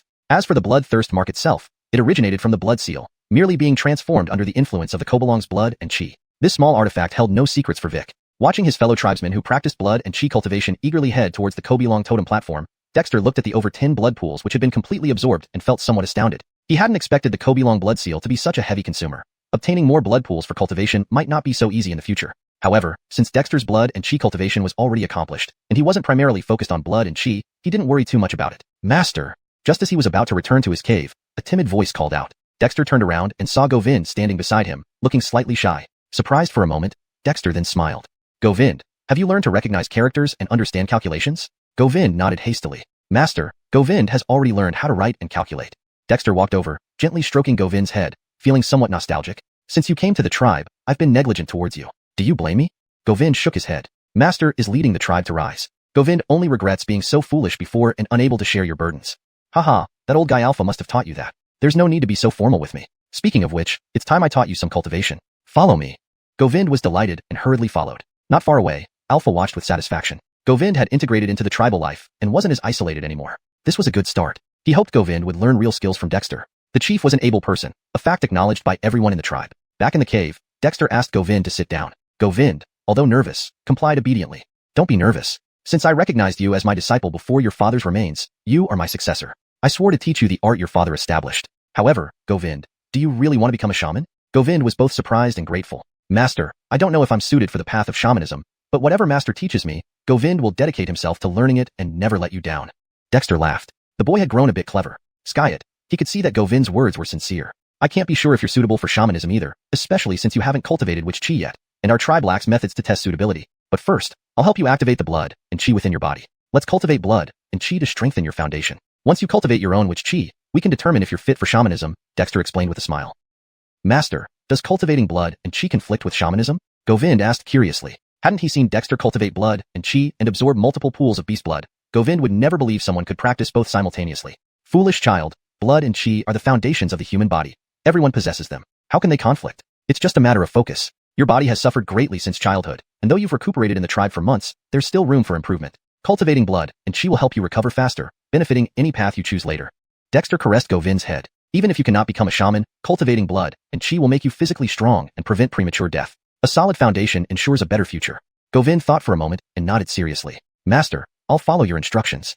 Dexter chuckled lightly. Indeed, the boy was obedient, but it was also related to his experiences. Living alone in a cave in the dry stone forest wasn't an ordinary experience. In the north desolate ice plain, humans were weak, and many children perished due to various calamities. That Govind survived until their arrival showed he was destined to live. Blood and qi cultivation focuses on the essence in the blood. I'll impart a thread of blood and qi as a guide to lay your foundation and teach you how to circulate this force. As he spoke, Dexter pointed his finger, summoning a thread of pure blood and qi from the Kobilong, untainted by his own, minimizing rejection. As the thread entered Govind's body, his face flushed red. Dexter placed his hand on him and instructed, I will now impart the burning blood technique. Follow my guidance to complete the first step. Govind nodded and listened intently as Dexter explained the essentials of the technique, using his own blood and qi to help Govind activate his circulation. Govind was indeed diligent, gradually refining his blood under Dexter's guidance. When the first thread of blood and qi emerged from his blood, Govind trembled. Don't rush. First, strengthen your blood and qi, slowly absorbing this thread of my energy. Once stable, I'll teach you secret techniques, Dexter reminded. Govind followed Dexter's guidance carefully. Soon, he noticed something unique about Dexter's blood and qi, but only a faint trace of it. After absorbing Dexter's input, Govind's blood and qi finally formed. At that moment, his skin reddened, indicating a dormant power awakening. Is this bloodline power? Dexter was surprised, sensing an unexpected force within Govind's body. Bloodline inheritance is fundamental to humans, passed down generation after generation, binding family ties. Frederick Hervesist people have ordinary bloodlines, but some possess special traits. In Blood Refinement, it mentioned that those with unique bloodlines could awaken ancestral powers through blood and qi cultivation, gaining greater strength. Dexter hadn't expected Govind to possess such unique bloodline power. This was a pleasant surprise. Master, I feel a burning sensation all over, but also a coolness. What should I do? Govind frowned, as if enduring something. Dexter thought for a moment and said, follow my lead and circulate your blood and qi along this path. He then emitted another thread of blood and qi, guiding Govind's flow along the conception vessel, an important channel for regulating the 12 meridians. Although Dexter intended to teach this eventually, he hadn't anticipated it happening so soon. Deepter 130, plant samples. Govind's bloodline began to awaken, and his vital energy grew extremely rapidly. Under Dexter's guidance, Govind directed his vital energy into the Chongmai, governing vessel, but soon Dexter frowned. Note, Chongmai is typically translated as governing vessel in Dami English, not conception vessel. The conception vessel is usually Bairdmai. When he had practiced directing his own vital energy into the conception vessel, it flowed smoothly. However, now it appeared that Govind's conception vessel was blocked. What's happening? Xuanhuan was puzzled. He had assumed that since his own conception vessel was clear, others should be the same. But clearly, Govind's situation was different. Could it be because I absorbed dragon blood qi and qilin marrow, and was refined by the sun true fire when the fire crow possessed me, so my meridians were opened up? But this may not apply to others, he thought after a moment. However, in his understanding, blocked meridians were actually quite normal. Otherwise, everyone would be like martial arts novel heroes who have their Baird and Jeff channels open and become great warriors.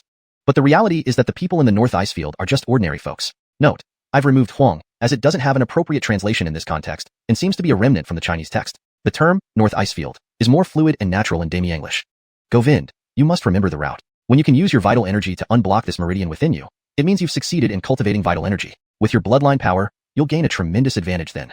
Xuanhuan explained softly, using his own vital energy to trace along Govind's conception vessel, marking the path without exerting any force on Govind's vessel.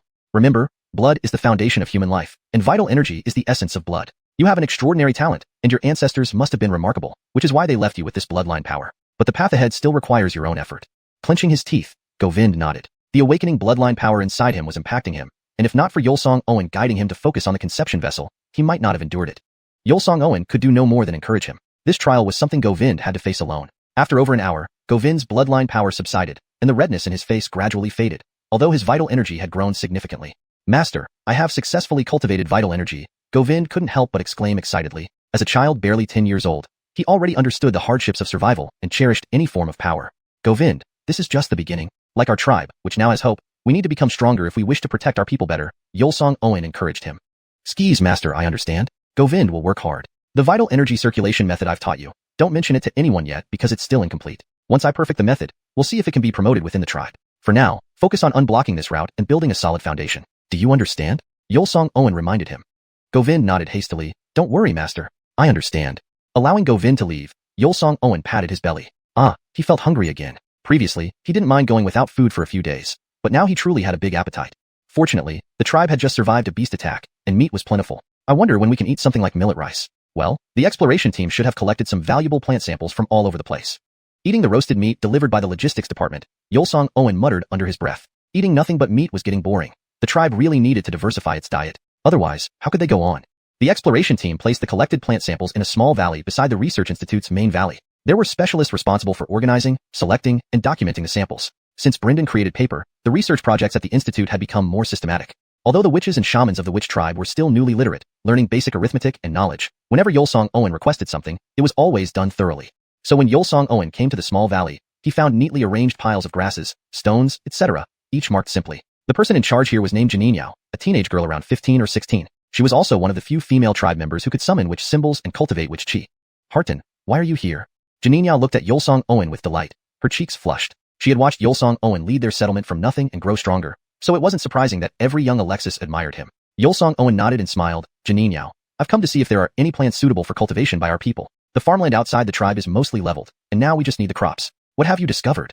Jiningyao composed herself and hurriedly replied, Harton, Brandon Hammett and Gerald brought in a large quantity of plant branches, roots, and seeds, which I've sorted and organized. But as to what can be eaten or cultivated, the tribe doesn't have a clear idea. Some elders have identified a few things that can be foraged in the wild.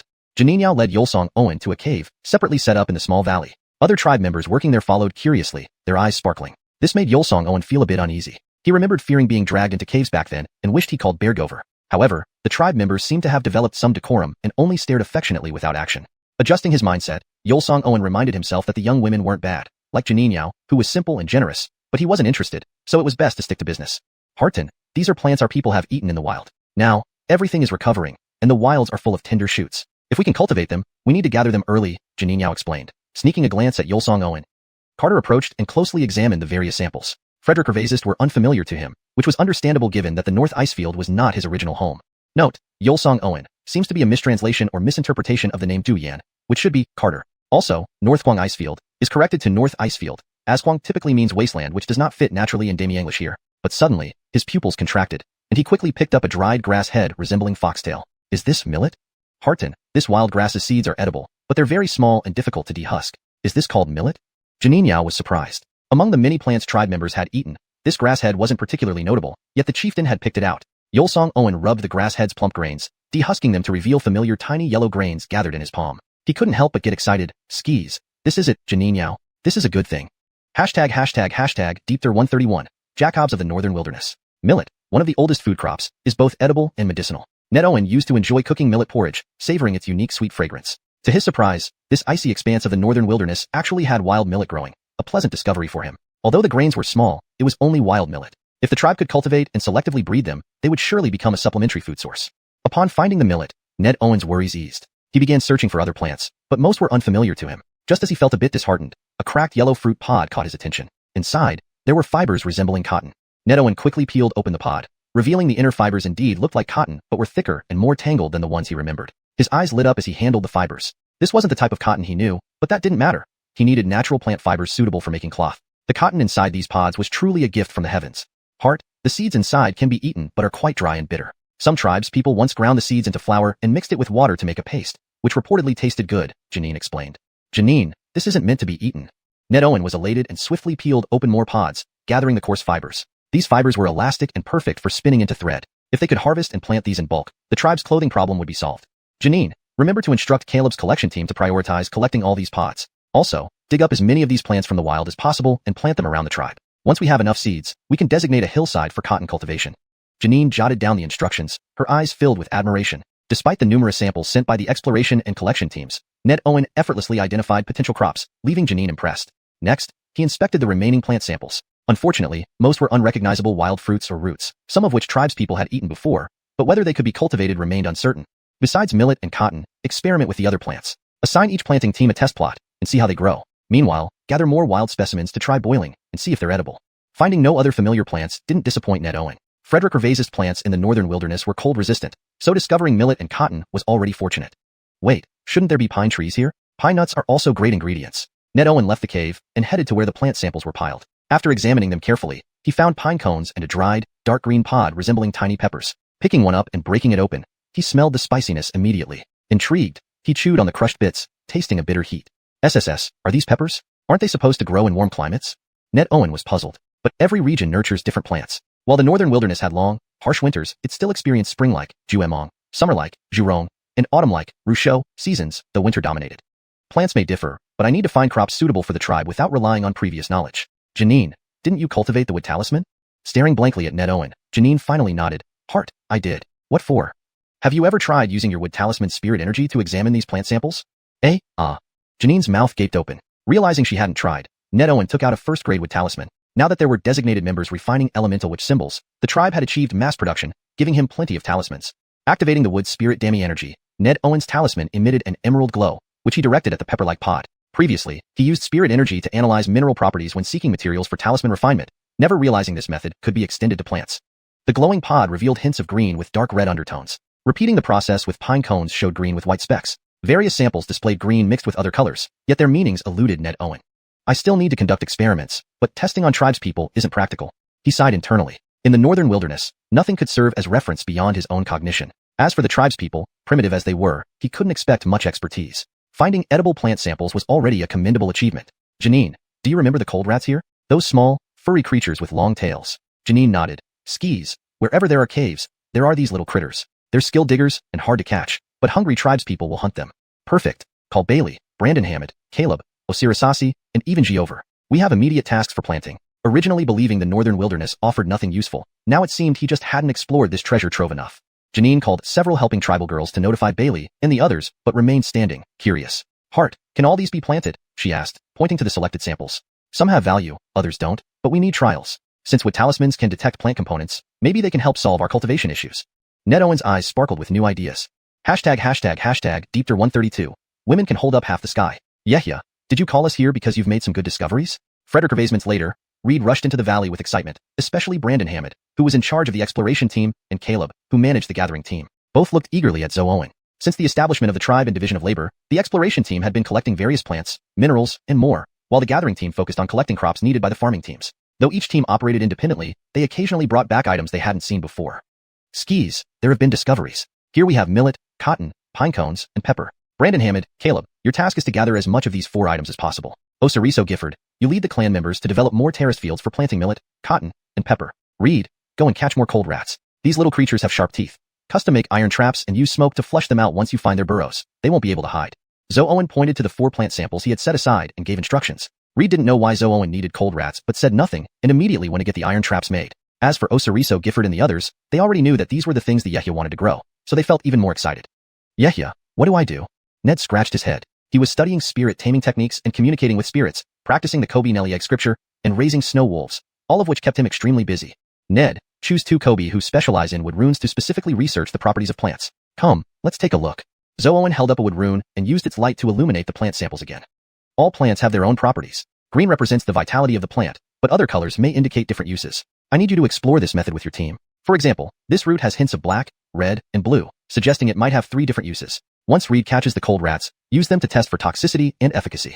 Ned watched Zoe Owen's demonstration in surprise, feeling a bit skeptical. However, Zoe Owen had always shown remarkable abilities, and Ned naturally trusted him. After some thought, he said, Yehia, the Kobe who were researching medicinal herbs couldn't find a breakthrough. Maybe they can help with this study. But can cold rats really be used for experiments? If something isn't toxic to cold rats, will it also be safe for our people? Zoe Owen gave Ned a thumbs up. You've learned a lot, Ned. You're right. Cold rats are different from humans. But generally, if it doesn't poison the cold rats, it likely won't poison humans either. If an effect works on cold rats, it might have a similar effect on humans. If you're still worried, you can let Lau Frederick test the substances and write down his feelings. Ned's eyes lit up. Yehia, I know how to proceed. As long as we don't experiment on our own people, everything should be fine. Watching Ned leave enthusiastically, Zoe Owen smiled. The Kobe and the tribe all seemed to have caught the bug for research. Though their methods were rudimentary, they were starting to see results, which was exactly what Zoe Owen wanted. If everything depended on him alone, he wouldn't have the energy or time for it all. Yehia, can I join the research project? Many women in the tribe are very intelligent. They might not progress as quickly as the male clan members in cultivation, but they can still contribute effectively. Janine hesitated for a moment, then timidly asked. Zoe Owen looked at Janine, somewhat surprised. As one of the few women beginning to practice Kobe techniques, her thoughts likely reflected those of many women in the tribe. Janine, women can hold up half the sky. I've never intended to limit anyone in the tribe. If you want to do something, allocate tasks accordingly and carry it out without worrying too much about what others think. Who says women are inferior to men? Janine's eyes sparkled with excitement. Thank you, Yehia. Rest assured, we won't disappoint you. Janine, in our Kobe-Zo tribe, we emphasize equality among clan members and harmonious coexistence. To elevate the status of women, you'll need to make greater contributions. It will be tough, but it will be worth it. Sure. Janine nodded fiercely, her eyes glistening with tears. For the first time, the Yehia acknowledged the status of women, something unimaginable in the past. In the icy northern wilderness, human settlements faced constant survival crises, making male clan members traditionally more esteemed. Now, the Yehia's equal treatment gave her hope for a different future. Not just Janine, but other young women in the valley also became excited. They could read, they had their runes, and they understood mathematics. They wanted to contribute more to the tribe. After consoling Janine and others a bit more, Xuanhuan left the valley and headed to the nearby research institute. Having found millet, cotton, and pepper, the tribe could start attempting to grow these crops. However, it would take some time before they saw results. Wild cotton, however, could be tried immediately. Roman, how's the woodworking coming along? Xuanhuan found Roman, who was busy planing a piece of wood. Hearing Xuanhuan's voice, he replied quickly, Yehia, the fence installation and watchtower construction are underway, and furniture is being crafted. But, Yehia, I'm short of hands. Could Barry send me a few more people? You're not the only one short of hands. Everyone in the tribe is fully occupied, one person per job. Come over here. I need to commission 2 items.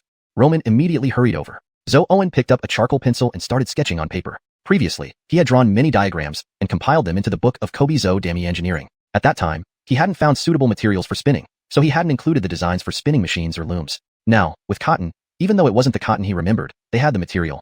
Yehia, what are you drawing? Roman asked curiously, looking at Xuanhuan's simple yet odd sketches. The book of Kobe-zo Dami Engineering had become the most valuable research material at the institute. Even though Xuanhuan had mentioned that these weren't finished products and required continuous attempts by the clan members, it still provided direction for all the Kobe studies. With new designs to create, Roman couldn't help but be delighted.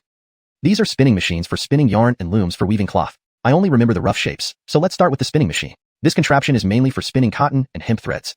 Xuanhuan explained while pointing at the diagrams. The key to spinning lies in extracting the plant fibers from cotton and hemp to form threads. It's a skillful task. Once Caleb brings back the cotton, I'll demonstrate it personally. For now, you need to get the machine ready. Roman slapped his chest confidently. Rest assured, Yehia. Leave it to me. Deepther 133, spinning and weaving. Although Yosef was confident, Dexter still provided guidance on the side. After all, although spinning wheels and looms are simple, they still have their intricacies. Dexter was thankful that he had visited ancient spinning and weaving machines before, and thus knew their main structures and working principles. The next day, Caleb brought baskets of cotton into the research institute. Dexter had already ordered steel wire from the iron smelting valley for making simple bow-shaped tools. Clan leader, can this cotton really be woven into cloth? Caleb watched curiously as Dexter demonstrated to the clan members how to pick the cotton clean. Cotton cleaning is quite simple.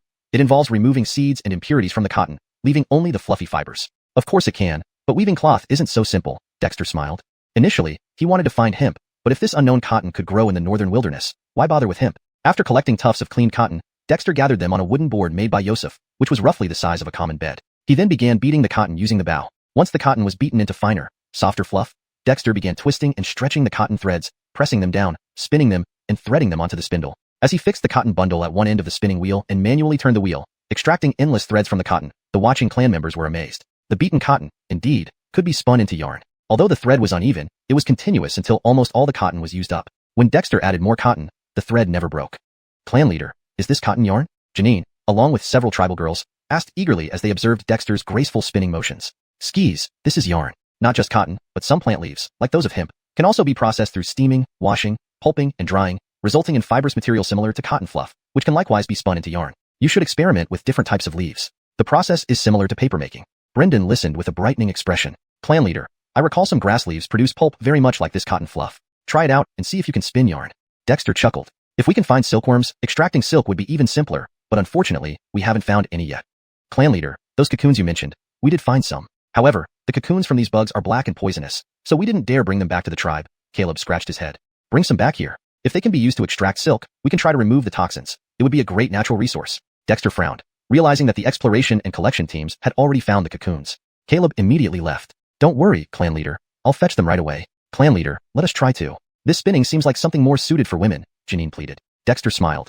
Janine had grasped the point. Spinning requires attention to detail, which is often better suited to women, consistent with the ancient practice of men farming and women weaving. With the spun threads wound into spools, Dexter started instructing the clan members. Under his guidance, Janine successfully extracted and spun cotton threads, setting them up on the loom. Watching the long, uniform cotton thread she spun, Dexter nodded approvingly. As each clan member experimented with the loom, the bed of cotton prepared by Dexter was soon used up, and over 10 spools of yarn were produced. Next, I'll teach you how to weave cloth. Spinning and weaving go hand in hand. Dexter moved to the loom, a simple and ancient shuttle loom. He hung the yarn spools on the loom, secured the ends, laid out the threads, separated the warp, inserted the weft, and pressed the threads into place, gradually forming a piece of cotton fabric. This is cloth? The clan members stared at the rough piece of cotton fabric Dexter had woven. Despite its roughness, they now had a clear idea of what cloth was. Is this cotton fabric for making clothes? Barry and Raphael, who had rushed over upon hearing the news, became excited. The clan leader had been planning to weave cloth for quite some time, and now he had succeeded. Once Dexter had woven a piece of cloth about half a meter wide and over a meter long and cut it, the clan members saw a fabric softer, finer, and more appealing than animal skins. Although slightly yellowed, it still amazed everyone. Especially the collectors who had picked the cotton felt particularly enthusiastic. Clan leader, is this cloth durable? Barry gingerly touched the cotton fabric. Resilient and warm, it must feel cozy when worn, Dexter smiled. Barry, cloth isn't for draping over shoulders. Janine, start spinning and weaving while Yosef builds more machines. Once we have more cloth, I'll teach you how to make clothes. In the future, our people won't need to wear heavy armor daily.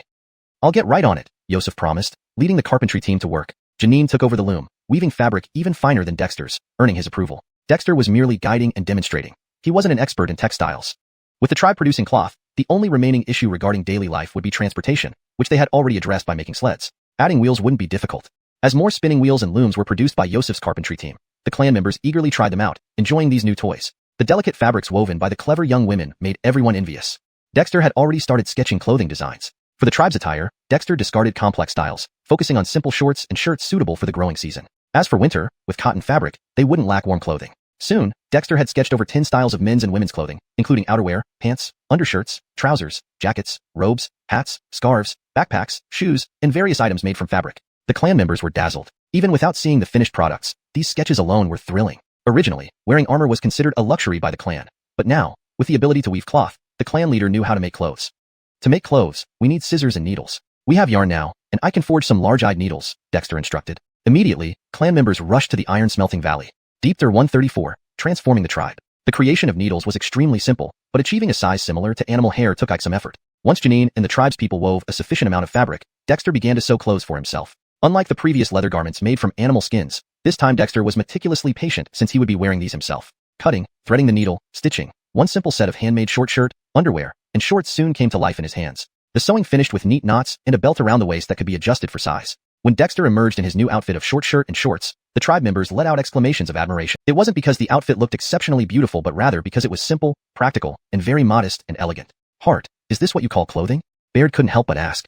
Such a simple set of clothes was already highly attractive. Of course, wearing such clothes while working won't be cumbersome, and it can also be worn during regular training. However, when going out, it's still better to wear long-sleeved, long pants attire, Dexter explained, feeling the comfort of the cotton fabric. He found that this cotton fabric was indeed quite good, though still somewhat rough. But he believed that in the future, the tribe would weave even better fabrics, solving the problem of having something available in the first place, making other improvements easier. Great. Although armor is excellent, such clothes are simpler and more comfortable. Hart, you're truly remarkable.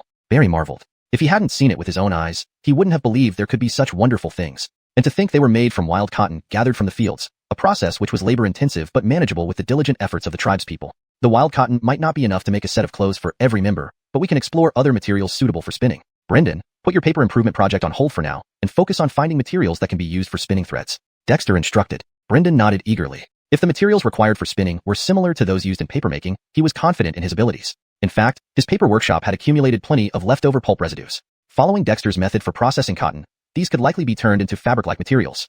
Finally, they had woven some fabric, and Dexter sighed with relief, finally able to get rid of the cumbersome leather armor. Since the spring season, the weather had warmed up, and the fur inside the armor was starting to stink. With Barry and Raphael overseeing, Dexter handed over the reins as usual. The improvement of weaving technology moving forward would be handled by the tribe members. Hart, we've gathered millet seeds. How should we plant them? Osiriso Gifford asked, full of anticipation. Planting was a novel concept for the human inhabitants of the North Barren Icefield. They had always relied on natural resources for survival, relying on foraging and hunting. Planting was an alien idea. This is simple. Just sow the plump millet seeds in freshly tilled soil. Once the seeds sprout and grow into seedlings, transplant them. Millet doesn't like too much water, so avoid overwatering. You can create multiple experimental plots using different methods to see how they fare at harvest time, then improve accordingly. Dexter smiled, explaining basic farming techniques. Farming primarily involves sowing seeds, transplanting seedlings, loosening the soil, watering, weeding, and fertilizing. Other than fertilizer, everything else is straightforward. As for fertilizers, you can use animal manure, ashes, etc. Oh, and speaking of which, since our tribe is constructing the city, sanitation is a concern. I'll have the Research Institute develop a biogas pond to specifically handle human and animal waste. Biogas can be used as a natural gas, and the residue can be excellent fertilizer. It's a win-win situation.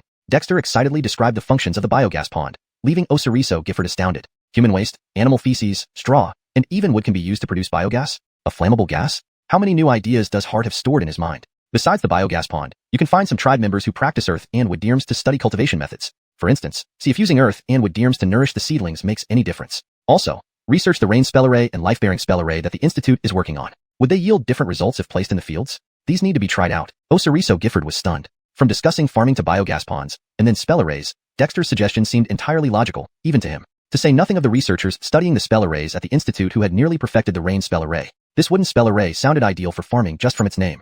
Hart, I understand. I'll lead the tribe members to start sewing and building experimental plots. However, I need to bring Lee Frederick over for assistance. Lee Frederick is adept at digging holes and excavating soil. Half of the wall foundations have been dug by it, saving time and ensuring quality.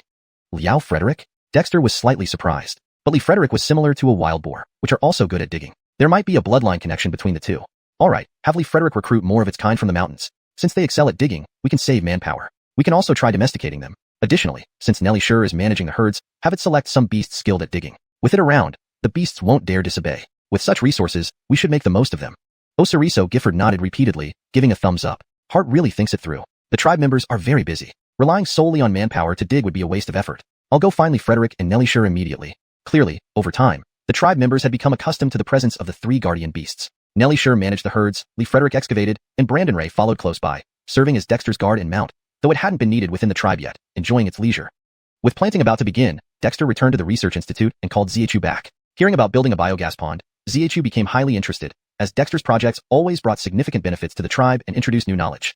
Xiuxian, the basic structure of the biogas pond is like this. Construction isn't difficult. The challenge is instilling good hygiene habits among the tribe members. Therefore, instruct Yuan to manufacture toilets. All tribe members must get used to using toilets. Build public restrooms both within and around the tribe to prioritize sanitation, avoiding pollution of our well water and unnecessary diseases. Dexter sketched a general design of the biogas pond, toilet, and wagons, detailing specific instructions. While Xiuxian didn't think much of it initially, he couldn't disregard or compromise on Dexter's words. After dismissing Xiuxian, Dexter chuckled bitterly but felt proud. This was his tribe, and he aimed to continuously transform it, from clothing, food, housing, transportation to eating, drinking, and waste management. Not a single detail could be overlooked. ###Deepter135, Body Refinement Malachtechnique. With the spinning and weaving no longer needing his attention, and other matters being handled by dedicated individuals, Dexter found himself much more relaxed. Although the tribe still had many areas that needed improvement, everyone was busy now. Dexter understood that development took time, especially since the changes he brought were almost entirely new to the tribal members, and they naturally required time to adapt and settle in. Returning to the cave, Brandon Ray followed behind, lying down at the entrance to guard Dexter. Dexter glanced at it, and Brandon Ray immediately felt a bit uneasy. These past days at the Kobe Yoel tribe had truly broadened the horizons of the three demon beasts. While they had encountered human settlements before, those had been groups of people dressed in leafy cloaks and animal skins, barely surviving on the edge of danger just to fill their bellies. The Kobe Yoel tribe was different. Brandon Ray had never seen a human settlement like this one. Despite having fewer than 400 members, the tribe was worlds apart in every aspect. Not to mention the writing system they were learning, which left Brandon Ray quite baffled. Never before had it been demanded that every tribe member learn to write, not even sparing the three intelligent demon beasts. But somehow, Brandon Ray started to enjoy the Kobe Yoel tribe. It wasn't just because there was a revered dragon totem controlling their lives, but also due to the unique atmosphere here. Everyone had something to do, everyone was learning, and each member of the Kobe Yoel tribe seemed ordinary, yet exuded boundless energy and vitality. And the person who brought all this about was none other than its leader, the young chief Dexter. Sean, you have the bloodline of the sacred Sean. When you have nothing else to do, focus on cultivation. Don't make me lose face, Dexter chuckled, reminding Brandon Ray as he opened a book made of beast hide. Brandon Ray felt a bit speechless. Who doesn't have anything to do? Don't think it was idle like Guillermo and Lau Frederick working outside the tribe. It also needed to stay alert all the time, especially with the presence of the dragon totem inside the tribe. Brandon Ray dared not breathe loudly. Seeing Dexter engrossed in reading, Brandon Ray did not dare to disturb him, unsure if this strange young chieftain might stew it alive. With Brandon Ray guarding the entrance, Dexter felt very secure. Inside the cave, Roman Song had sent over newly crafted furniture, a simple wooden stool and bed. Although crudely made, Dexter didn't mind. It was better than sitting or lying on the ground, which was not only cold but uncomfortable. The book in his hand was a cultivation method called body refinement. The discovery that qi and blood circulated along the Chong Frederick Vaisrissels while cultivating qi and blood surprised Dexter and gave him a new understanding of Ellie's words. What he had now was truly the most basic cultivation method. Whether it was Kobe casting or Kobe spirit, these were foundational techniques for witchcraft cultivation, and incomplete at that. There were no advanced methods. So, why not lay a solid foundation and build a strong base? The Kobe spirit technique focused on spiritual willpower, requiring constant effort. With the newly opened witch meridian still in the nurturing stage, opening new meridian heavens was far from easy. Thus, refining qi and blood and cultivating the body were not problematic. Body refinement was also a fundamental technique, emphasizing the refinement of the body to unleash potential. Dexter had already reviewed this technique before. Compared to another method called body malachempering, body refinement was purer. Frederick Vaisriover, Kobe casting, after opening the meridians, also required strengthening the body through physical training to enhance bodily strength, allowing continuous meridian expansion. Thus, the two methods were complementary rather than conflicting. At least, in theory. Some clan members were already practicing the body refinement technique. It was an external method without specific cultivation routes or qi circulation techniques. Instead, it consisted of 3 sets of movements, more like a form of martial art. This was precisely why Dexter chose to practice body refinement instead of body malachempering, as the latter required external forces to stimulate the body, while body refinement could be practiced simply through following the movements. What Dexter lacked was systematic movement training, even if it was just basic body refinement exercises. Body refinement included 3 sets of movements. The first set had 9 movements that seemed simple but required intense stretching beyond conventional limits. Clan members practicing this set often complained bitterly. The second set had 36 movements, adding 4 routines of 9 movements each based on the first set stretching but remained focused on body refinement. As for the third set, it had 91 movements divided into 9 sections. Despite looking simple, this body refinement technique was not easy. Compared to body malakempering, which required extreme environments like fire, waterfall impacts, freezing temperatures, and more, this set of movements appeared softer, merely focusing on maximum stretching and body tempering. Dexter had already become familiar with the various requirements of the body refinement technique when he recorded it in the Inheritance Cave. Even though there were no textual descriptions, the diagrams of each small figure were vividly detailed. Ellie said that the blood refinement technique came from the Blood Sea. Although it didn't specify where the Blood Sea is, given the relationship between the wilderness and the vast world, there can only be one Blood Sea. I wonder where this body refinement technique originates from. After pondering briefly, Dexter put down the Beast Hide book and began practicing the body refinement movements. The first movement involved pressing his limbs firmly against the ground, stretching his body and limbs as straight as possible, lifting his head, and extending his neck, resembling a fierce tiger roaring atop a cliff. Even after a short while, Dexter felt soreness in his hands and feet, numbness in his waist and hips, tension in his neck, and his eyes involuntarily staring forward in anger, with his mouth slightly open. This? Preparing for a fight or what? Dexter sarcastically thought, but executed the movement meticulously. Because this movement was stretching his tendons and muscles, continuously draining his stamina until fatigue quickly overwhelmed him. No wonder those body-refining tribe members are always drowsy and limp. They must be exhausted, Dexter reflected inwardly. Even with his robust physique, he could only maintain this position for half an hour before feeling his limbs go soft, as if all his strength had been drained away. He then switched to another posture. Outside the cave, Brandon Ray watched Dexter's movements intently, finding them peculiar. This young chieftain seemed to be mimicking wild animals' instinctual stretching actions, tigers earlier and deer now. Indeed, humans were adept learners and imitators. Under Brandon Ray's watchful gaze, Dexter completed the 9 movements of the first set, spending nearly an hour on each one. By the time he finished, he collapsed on the ground, too tired to move a finger. It was really exhausting. ###Deepter136, Northern Wall of the Frederikervasianten Gifferty. Just performing the first set of 9 movements drained all of Dexter's strength. His entire body felt like it didn't want to move, but his spirit was unusually clear and alert. Not only did he feel no drowsiness, but he felt even more energized. This set of movements is extraordinary. It has squeezed every last bit of strength out of my body. This feeling of emptiness, tisk, truly special. Lying on the wooden bed, Dexter replayed the 9 physical exercises in his mind. Each movement seemed simple at first glance, but to achieve good results, one had to put in full effort. Otherwise, it would just be a formality. Even as a formality, these exercises were far superior to his previous routines like gymnastics, stone locks, push-ups, and so on. After completing this set, he felt that every part of his body had been thoroughly exercised. This sensation was somewhat addictive. After resting for a short while, Dexter's body gradually recovered under the circulation of chi and blood, regaining its strength, which pleasantly surprised him. Croods and blood can restore strength? Can I use this to assist in my body training?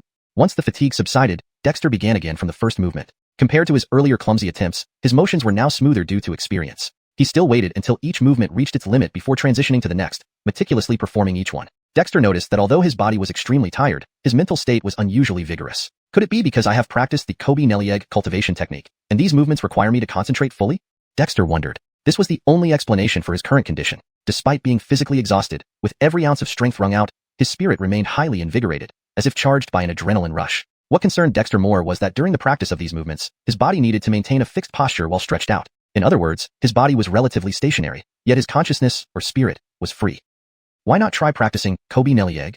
The thought immediately took hold, and Dexter couldn't resist. Staying still and focusing intensely without doing anything else was incredibly boring. If he felt drowsy, it might be another story, but his spirit was exceptionally alert. Acting on his impulse, Dexter took a deep breath, changed to another movement, and then followed the Kobe Nelly egg cultivation method to refine his spirit and willpower. Within moments, he realized that this approach might actually work. While he refined his spirit and while using Kobe Nelly egg, his body continued to hold the positions required by the body forging exercises. The two processes didn't interfere with each other.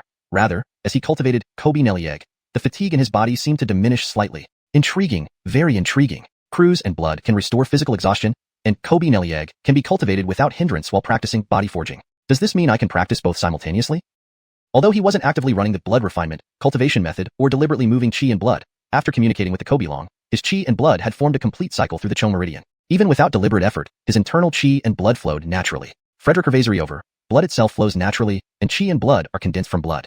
Adding Kobe Nelly egg into the mix, Dexter suddenly felt he had found a shortcut in cultivation. While it wouldn't make any single power rapidly increase, compared to dividing time between cultivating chi and blood, body forging, and refining the spirit and will, this method saved a significant amount of time. Perhaps Elsa was right. My body is like a small world where different powers can coexist without interference. Even if conflicts arise later when the foundation becomes stronger and the power greater, for now, my strongest power remains Kobeli. According to Elsa, it's still quite low level. With this realization, Dexter became even more focused on his cultivation. Each time his body reached its limit, he would change movements. Once he completed a set, his spirit became even more vibrant, and the cultivation effects of Kobe Nelly egg were also quite satisfactory. As Dexter dedicated himself to his training in his cave, the people of the Kabeju tribe weren't idle either. Almost everyone was busy, working non-stop. Every member had corresponding duties within the tribe. With the introduction of spinning machines and looms, the women in the tribe added a lively scene. Wild-picked cotton was insufficient, but based on Dexter's guidance, Brendan found plant materials rich in natural fibers from the waste left over from papermaking. It wasn't hemp but a wild vine growing abundantly across the mountains. These vines had rough plant fibers unsuitable for paper, but they were perfect for spinning thread. These new materials were easily obtainable, given the vine's widespread presence. After rough processing, the spun threads were coarse and inferior to cotton threads, yet sufficiently tough and sturdy. The cloth woven from these vines was thick and durable, making it much favored by the tribespeople due to its resilience. Additionally, the male members of the picking team brought back insect cocoons, which the shamans were studying to determine whether the dark yellow toxins could be removed. If successful, extracting silk from these cocoons would provide valuable material. Building defensive walls and weaving cloth were part of the work, but the busiest task for the tribespeople was constructing the city. Under Yosef's supervision, advancements in cement production sped up the construction process, and Liao Frederick, leading some earth-digging animals, participated in excavating the foundations of the city wall, significantly easing the labor shortage. Although there were tribal members trained in chi and blood cultivation and earth runes involved in the work, nothing compared to the efficiency of these naturally adept diggers. When the first section of the northern wall was finally completed through collective efforts, blocking the northern gap, all the participating tribespeople cheered. Never having a concept of cities, they experienced the benefits of building a wall for the first time. With this thick wall shielding the north, everyone felt much safer, especially Aiden. As the overseer responsible for the tribe's construction projects, Aiden worked tirelessly between the research institute and the construction site. Every construction procedure was the result of repeated discussions and deliberations with his fellow tribespeople. Looking at the wall that linked the two cliff faces, turning them into a formidable barrier for the tribe, Aiden felt an overwhelming sense of pride. Unable to resist, he let out a joyful roar, causing the earth-type Kobexi in his body to circulate rapidly. The primal Kobe pulse, long neglected due to lack of time, opened unexpectedly, and the Kobe pulse widened considerably. But what made Aiden happiest was finding his true value. I will build an impregnable city for the tribe, standing tall on this northern wasteland, unbreachable by anyone. Deepter 137, martial arts accomplished. The breakthrough was a cause for double celebration. With Yoel, there were now over 10 tribesmen in the tribe who had opened their primal witch veins and become true witches instead of just practicing witch chi without witch veins. Beneath the city walls, Roman and others watched Yoel with admiration, but without envy. This was what Yoel deserved, and it was also the goal of all members of the witch Xiuxian tribe. To become a true witch, one must at least open one's own primal witch vein. Previously, everyone may have only aspired for greater power, but now, all the witch practitioners knew that only by having stronger witch chi or witch power could they perform better in the institute, thus bringing more benefits to the tribe. Those assisting in building the city and cultivating blood chi were all excited too. The chief practicing blood chi signified that even though the witch Xiuxian tribe passed down witchcraft, the people were not confined to this single practice. Everyone focused on strengthening themselves to strengthen the tribe and protect its people. The completion of the northern wall was merely a small part of the rapid changes occurring in the witch Xiuxian tribe. As xuanhuan taught everyone how to spin yarn and weave fabric, the tribal members gradually wore clothes that they never imagined before. Even if it was just a short shirt and shorts, everyone rejoiced. Frederick Gervais's humans in the northern wilderness ice plateau still wore leaves and animal skins. Fabric clothing was very rare. Micah and his team had only seen Croods wear such clothes long ago. Besides clothing, the tribe's food supply greatly improved. Cohen grazed beast herds outside the tribe daily, and each day, the herds grew larger. No wild beasts roaming near the witch Xiuxian tribe could escape his capture. Some of these beasts settled and formed initial livestock breeding models.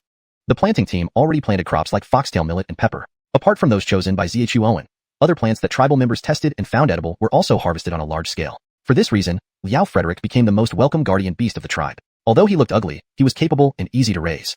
So much so that Captain Bailey's hunting team did not need to go out to hunt anymore. The freed manpower was distributed, and Manny's fishing team thrived on the ice lake. Perhaps because the water monster here was killed by xuanhuan, no powerful aquatic creatures appeared in the ice lake. With cotton threads and vine threads available, the witches in the research institute used xuanhuan's drawings from the Witch Xiuxian 100 Trades manual to weave fishing nets using flexible iron threads from the iron smelting valley, much to Manny's delight. Every day's fishing harvest, along with the fish ponds dug around the ice lake, provided the tribe members with fresh fish meat, coupled with the occasional wild game and vegetables collected by the harvesting team. Even though the tribe members worked hard until they were exhausted, they still received adequate nutrition. This fulfilling and hopeful life made the tribe members incredibly happy. In their spare time, apart from those with partners living their family lives, others devoted their time to cultivation. Hadn't the heart been meditating in a cave for half a month without coming out? Everyone knew that their current state was all thanks to Heart xuanhuan. If the heart practiced so diligently, how could they be lazy? Thus, every day, countless tribe members came to pray at the Kobilong sacrificial altar. The belief force condensed on the Kobilong totem grew thicker, making the fire crow residing on the totem very happy. Every time someone prayed, the fire crow gave some feedback, enhancing the tribe members' faith in the tribal totem. And xuanhuan also benefited from the increasingly dense belief force on the Kobilong totem. After all, the Kobilong totem was essentially the Kobilong within him. The thick belief force continuously transmitted to him, allowing xuanhuan to cultivate the Kobe Nelly egg more effortlessly. After nearly a month of cultivation, Xuanhuan had thoroughly mastered the first set of physical techniques. His body, constantly stretched and squeezed, had changed considerably. What pleased Xuanhuan most was his current flexibility and reflexes, far superior to before. Pauline physical techniques, each continuously squeezing his potential, coupled with the blood qi circulating within him, had made his body several times stronger than before, especially in terms of strength. Gradually, after each bout of squeezing his potential to exhaustion, Xuanhuan realized that his strength increased slightly when recovered. By the time he noticed, his strength had doubled, and now his pure bodily strength was more than 3 times stronger than before starting physical training. However, after practicing the physical technique for nearly half a month with the help of blood qi and abundant meat supplies, Xuanhuan discovered that the first set of actions was losing effectiveness on his body. Now, actions that previously required all his might were easily completed without panting. It seems it's time to move on to the second set of movements. Xuanhuan completed another round of physical techniques, still feeling no effects, and while feeling frustrated, he couldn't help but be delighted, signifying he had initially developed his body's potential. With his current physique, he could even punch Haddon fiercely, boosting his confidence. Heart, something is amiss in the northern wilderness ice plateau. Over the past few days, I dispatched the Snow Eagle to patrol 1,000 miles around our territory and found many areas where beast herds gather, each led by demon beasts. Some have already attacked human settlements, while others are fighting each other. This is highly abnormal. Just as Xuanhuan was about to continue cultivating body, Eric rushed over with an unusually serious expression. Beast herds gathering, all led by demon beasts. Does this mean the demon beasts of the northern wilderness ice plateau plan to massacre human settlements? Xuanhuan frowned. This was a significant matter. Although the Witch Xiuxian tribe was not afraid of typical demon beast-led herds, other human settlements didn't have such capabilities. Heart, the survival of human settlements in the northern wilderness ice plateau is already tough. Now it's even worse. Eric felt somewhat heartbroken. What can we do? The mountains are high, the road is long, and the tribe has just started. Xuanhuan felt helpless but then thought and said, send messages through snow eagles to the settlements we encounter. Let them migrate here, and our tribe will send people to assist. See if we can save more humans. Eric was delighted and immediately went to arrange it. The demonic flames descend, massacring thousands of miles. Forest the demons in the northern wilderness ice plateau sense something? Xuanhuan was deeply worried. Deepther 138, consolidating the settlements. Heart, are you planning to consolidate the nearby settlements? Soon, the tribal management team, including Pierre and Frederick, hurried over, each with worried expressions. During the last great cold season, when they were still the Ice Cave settlement, they had sent Osiriso, Gifford, and Ike to lead rescue teams for nearby tribes. Only the Ponhu tribe and the Snow Peak settlement agreed to join their Ice Cave settlement at that time. Now, Pierre and Frederick, who were in charge back then, have become key managers of the tribe. The gathering of beast herds to attack human settlements is unprecedented. Since our tribe has the capability, we should help more human settlements because only by strengthening the tribe can we better survive on this North Wilderness ice plain, Dexter said with a bitter smile. The tribe was currently experiencing rapid growth. If possible, Dexter didn't want to change the current development pace of the tribe. But reality is reality. If all the nearby settlements die out, it would only be a matter of time before disaster befalls the Yoel tribe as well. He couldn't reach 2 distant settlements, but within 1,000 miles around the tribe, if they were willing to relocate, Dexter could find some ways to help. First, there were the northern land snow eagles flying in the sky, which could serve as scouts for the tribe. The first batch of eagle chicks they raised had now grown up and become part of the younger generation of the snow eagle flock. These eagles, raised from childhood by tribal members, had developed a strong dependency on the tribe. With Eric and Ned's achievements in communicating with spirits, it was easy to instruct the northern land snow eagles to monitor the surroundings. As soon as we discover any settlements relocating here, the Yoel tribe can dispatch people to escort them, avoiding the gathered beast herds along the way, Dexter explained. Heart, this is good, but it could also alert the beast demons, or even draw the attention of monsters, Frederick voiced his concerns. No problem. Even if a monster comes, it won't be much trouble as long as it's within the tribe. What worries me is how many people will die on the road, and how many settlements will agree to migrate and join us, Dexter replied with a sigh. Given the previous Great Cold situation, even those settlements that once had friendly relations with the Ice Cave and Osirisan settlements refused to relocate. How much harder would it be now? Frederick over, the Yoel tribe had early intelligence on the gathering of beast herds, but other tribes lacked such awareness. We should try. Every settlement likely has its own shamans. We can write more shamanistic symbols to send messages, at least giving them some preparation. Frederick gritted his teeth and suggested. Precisely because of the improved living conditions in the Yoel tribe, they wanted more human settlements to join, not only to help the endangered human settlements, but also for the tribe's growth. All right, you and Frederick are responsible for writing letters. Use the tribe's paper. Eric will command the northern land snow eagles to deliver the messages. Baird and Bailey, reassign able-bodied men for intensified training. We might need to send people to assist during relocation, Dexter immediately decided. Baird nodded and went off to find Bailey. His guard unit was always in training, while Bailey's hunting team was semi-disbanded, but could easily be rallied. However, reallocating manpower would inevitably slow down various developmental projects in the tribe. If a storm is coming, let it come. After sending Baird away, Dexter left the cave, unable to focus on further body tempering. He began inspecting the tribal grounds. Not having left the cave for over half a month, he felt a strange sense of unfamiliarity. The previously bumpy ground had been leveled and paved with leftover slag from Iron Refining Valley, compacted by stone rollers, making everything neat and clean. People still lived in caves, but the flatlands now had benches, parallel bars, and other recreational equipment crafted by Ross. Wooden outhouses were erected every few meters. The latrines inside showed Dexter's hygiene standards were being met, making him very pleased. This signified the beginning of civilization and standardization in the tribe. Everyone in the tribe was busy. Even toddlers as young as 3 or 5 were diligently studying under adult supervision, practicing simple physical exercises Dexter had taught them. This made Dexter feel gratified. Frederick Gervais's satisfying, though, was the genuine smiles on everyone's faces, whether old or young, no longer frowning and downtrodden. Though most still wore armor, others now had cloth garments. Hart, what brings you here? Barry emerged from logistics, slightly surprised. Beast herds might soon sweep through North Wilderness human settlements. I've instructed Eric to send messages urging migrations. Barry, logistics must prepare to receive new tribal members to avoid chaos, Dexter explained. Barry frowned, thinking before replying, Hart, food supplies are abundant, so receiving newcomers isn't an issue, but if too many join at once, it might not be beneficial. Dexter nodded. Barry was indeed insightful. If hundreds or thousands suddenly joined a tribe of less than 400, issues would inevitably arise. However, Dexter wasn't overly concerned, gesturing towards the Kobe Long totem platform. Relax, the totem ensures order. Instead, a monster's curiosity might pose a bigger problem. Wall construction isn't fast enough, so defense on other sides must be expedited. Have Ike and Ross construct a circular defense fence outside the tribe. Cooperation between woodworkers and blacksmiths will ensure stability. Barry nodded. Don't worry, Hart. The iron refining valley has plenty of raw materials and iron ingots ready for remelting. Should the tribe require additional arrangements? Dexter saw Barry in a new light for considering this. The tribe should stick to the old methods. When free, have everyone dig pits and traps and construct emergency shelters. Prepare water and food rations in case the tribe is breached. Barry found this mundane but effective and immediately set about arranging it. Dexter left logistics and continued his inspection, reaching the northern wall which, towering and thick, could withstand almost any beast attack, except monster attacks. Haddon, if you were to infiltrate the beast herds again, would you be killed? Suddenly turning, Dexter looked at Haddon, who followed closely behind. Haddon was instantly terrified and bewildered. Was Dexter planning to let him go?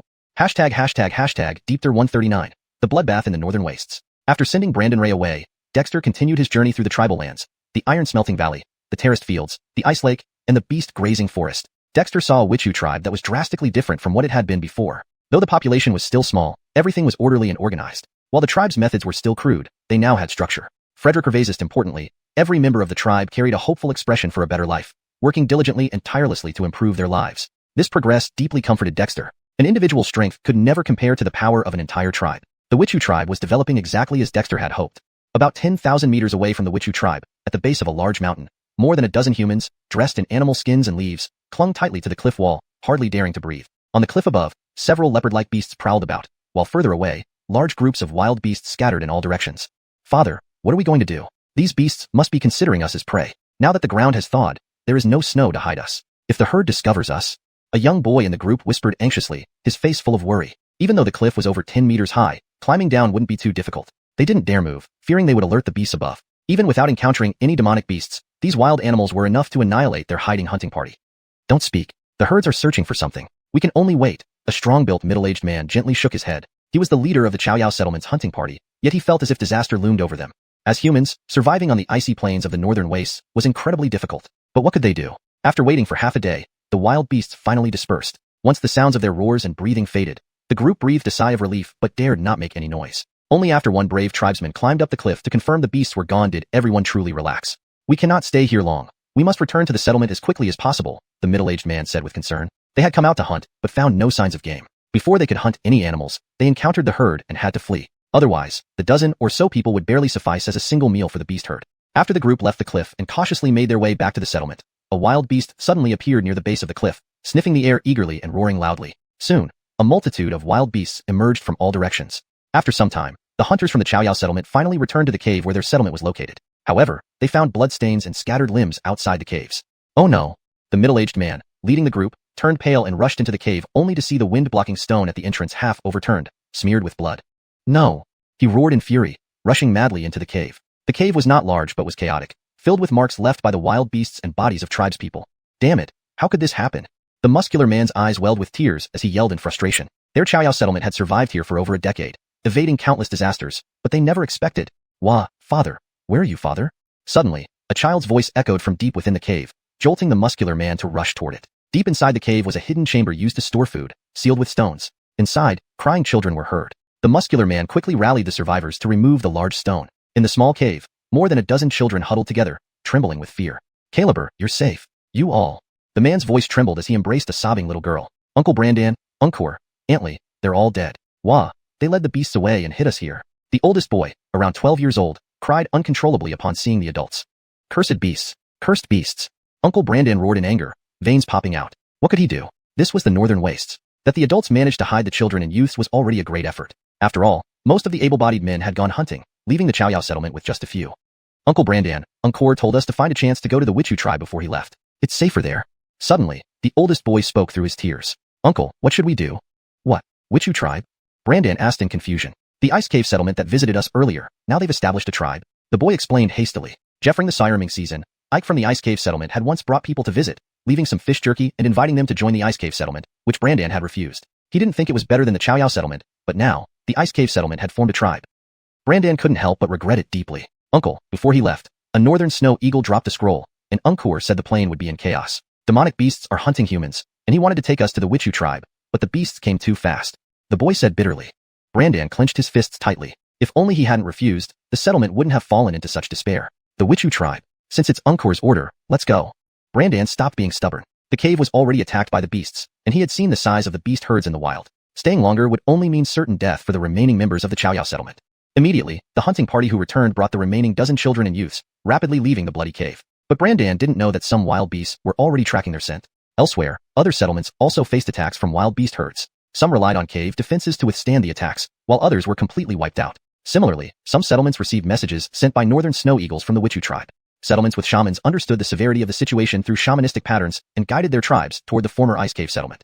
Others without shamans or unable to read remained oblivious. Some shamans disregarded the warning from the Wichu tribe. What none of them knew was that the chaos orchestrated by the demonic beasts was far more terrifying than they imagined, for behind it were the demons of the northern waste themselves. Deepter 140, the fleeing settlement. In the forest, Baird led a squad of 10 guards, lurking in a patch of thickets. About 100 meters away on the grassland, several beasts lounged lazily under the blazing sun. Further out, many other creatures roamed around, including tigers, leopards, wolves, and bears. Creatures that would usually fight each other to the death upon meeting, as well as some more docile beasts that would normally flee at the sight of predators. Scenes like this were nothing new to Baird and his companions. They had grown used to such sights without batting an eye. This was a beast pack ruled by demon beasts. Though they appeared relaxed now, any sudden movement could trigger an aggressive response from these creatures, even from those herbivores that seemed gentle. Demons, they truly do not give up on wiping out our human settlements. With so many beasts scattered across the mountains, even the stronger settlements would find it hard to survive. We'd be besieged and doomed, Baird said grimly as he observed the scattered beasts. They had been lying in ambush here for most of the day. Each time they attempted to move to another location, they needed tribe members to lure away the beasts, and some had already sustained injuries. But fortunately, the Kobichu tribe members were well trained, clad in armor with floating arrays inscribed on them, allowing them to retreat from the packs with ease. Otherwise, even Baird's capable group might not have managed to navigate through the beast packs. Indeed, Baird's guard squad and Hayden's newly reorganized hunting team had split into 10 small units, leaving the Kobichu tribe to provide support for any human settlements seeking refuge there. Baird's unit had already ventured over 10,000 meters from the tribe, a seemingly short distance, but one that nearly extended beyond the tribe's usual hunting range in the mountainous, dense forests of the northern wasteland ice plain. Baird, these are just ordinary beasts. Even if a demon beast appears, we should not fear. Why do we need to wait here? Someone asked softly among the crowd. This wasn't out of dissatisfaction with Baird, but rather a genuine doubt. Would waiting here really result in finding survivors from other settlements?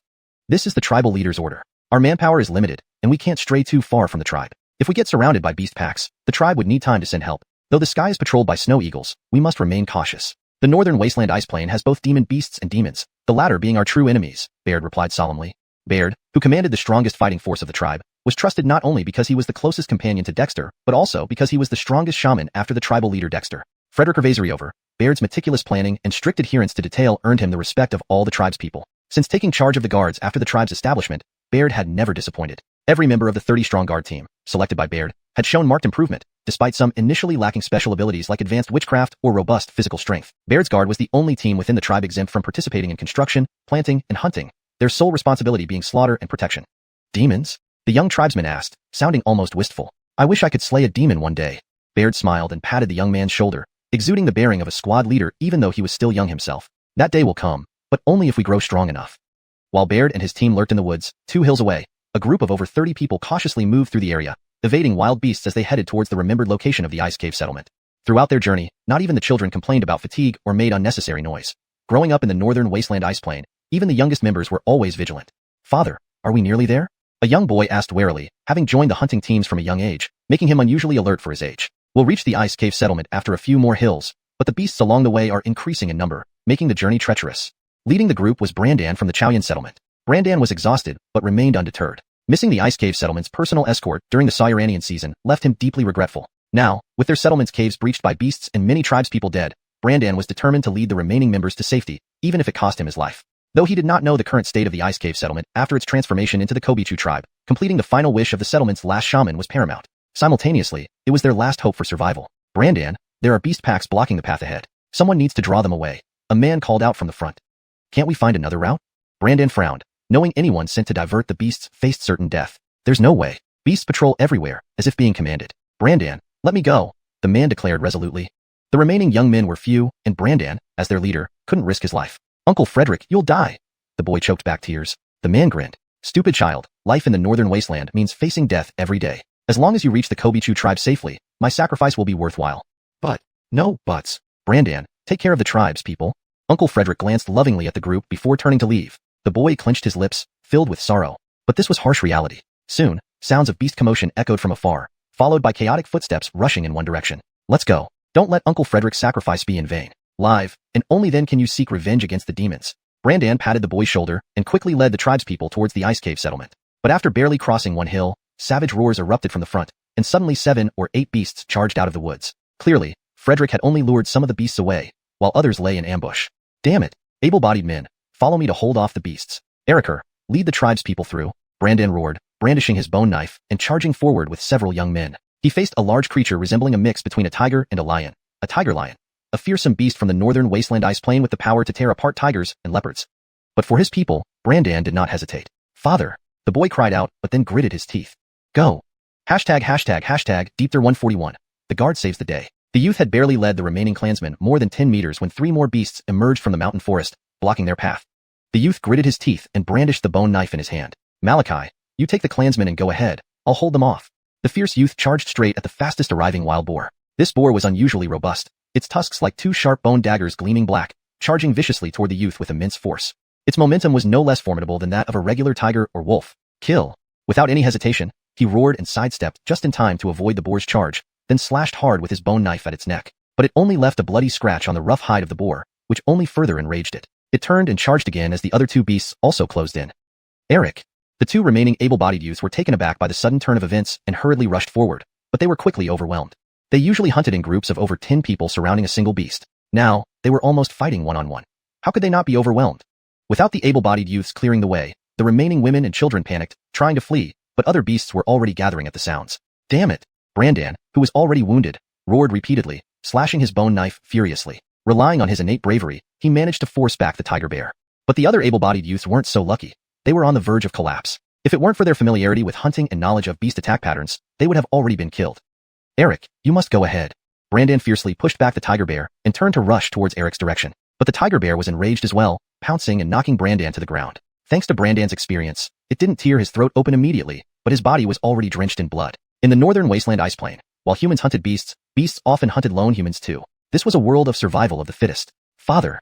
A little girl's cry echoed through the crowd. She was Brandan's daughter, unable to hold back her tears any longer. Fight these beasts to the death. Someone shouted hoarsely, and the remaining dozen youths grabbed whatever sticks and clubs they had, rushing out of the crowd. Though they had participated in hunts before, they were still too young and soon became disoriented by the ferocious attacks. Father, take the clansmen and go. Eric, cornered by the boar and another beast, yelled desperately. Despite his best efforts, he was also only a youth, just a few years older, and soon he too was covered in blood. Roar. As the commotion grew louder, wild animal sounds echoed around, drawing even more beasts. Is the sky willing to destroy our Xiuxian settlement? Brandan muttered bitterly. Already, some clansmen had been torn apart by the beasts, leaving the remaining ones at the mercy of time. Just as all the Xiuxian clansmen fell into despair, with even the women grabbing weapons to fight the beasts, Eric was suddenly knocked down by a rapidly charging mountain cat. Its claws were already swiping toward Eric's throat. No. Brandan, severely injured, cried out in despair. It seemed Eric was about to die under the mountain cat's claws, which were clearly different from ordinary cats. Twang. A sharp whistle suddenly rang out. Just as the mountain cat's claws were about to slash Eric's throat, it froze, then looked up helplessly before collapsing dead. An arrow had pierced its throat. With the mountain cat shot, the forest resounded with twangs of arrows. The tiger bear attacking Brandan was forced back, and several other beasts were directly killed. However, the boar roared in anger and charged towards Eric, its sharp tusks raised, poised to kill. You vile beast, dare you still attack? Just as the Xiuxian clansmen were bewildered by the sudden appearance of arrows, a figure dashed in swiftly. A dazzling white light flashed, and the fierce boar was decapitated, its blood splattering Eric's face. Eric wiped away the blood, his eyes falling on the armored youth holding a knife. This armored youth had an incredibly youthful face under his helmet. After killing the boar, he instantly turned to charge the fiercest tiger bear. As he attacked the tiger bear, 10 more figures emerged from the forest, each clad in armor and wielding large knives. These people cut through the group of beasts that had almost driven the Xiuxian clansmen to the brink, slaughtering them efficiently. Within moments, over a dozen beasts were dead, but more were charging towards them. Fall back to those rocks, we will deal with these beasts. The lead youth spoke calmly and decisively. The xiuxian clansmen, almost all injured except for a dozen children, did not hesitate. They supported the wounded and rushed towards a nearby boulder. This boulder, about 2 meters high, wasn't huge but could accommodate a dozen people standing on top. Brandan, heavily injured, carried the children to the top while others guarded below. They hadn't noticed this rock earlier because it wouldn't have helped. They would have died if they stayed. Now, the 20-odd survivors of xiuxian stared intently at the unfamiliar armored human guards outside the boulder. Even Brandan couldn't hide his astonishment. Who are you? Eric grabbed a handful of dirt to stop the bleeding on his wounds and asked. Xiuxian tribe guard. Dominic replied coldly. Dozens of beasts were now rushing from the surrounding forest. They had been lying in ambush, but Dominic had heard the sounds and the snow eagle's alarm calls. He acted without hesitation, though it also alerted the nearby beasts. Facing numerous beasts, Dominic showed no fear. Have no worries, as long as one of us lives, we will protect you. Xiuxian tribe welcomes your joining. Speaking, Dominic already rushed forward, slashing his large knife, causing a beast to fall immediately. Others advanced as well, turning the frantic beasts into a chorus of screams. After a short while, Dominic whistled, and everyone quickly withdrew, their armor soaked in beast blood. This is the Xiuxian tribe? Eric and the xiuxian clansmen were astounded. Just 11 guards exhibited such prowess. What might the entire Xiuxian tribe be like? Hashtag Deepter 142.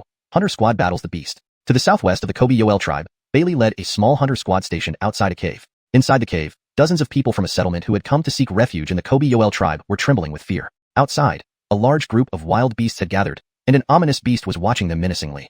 Bailey, the beast is here. Unlike the quivering members of the settlement, the men of the hunter squad were full of energy. One of them licked his lips, his eyes gleaming sharply. They were a reorganized hunting team, each one of them a tribal elite. Besides wearing armor, heavy shields, and iron spears, they also carried bows and arrows, as well as some other small gadgets, all recently developed by the tribe's research institute.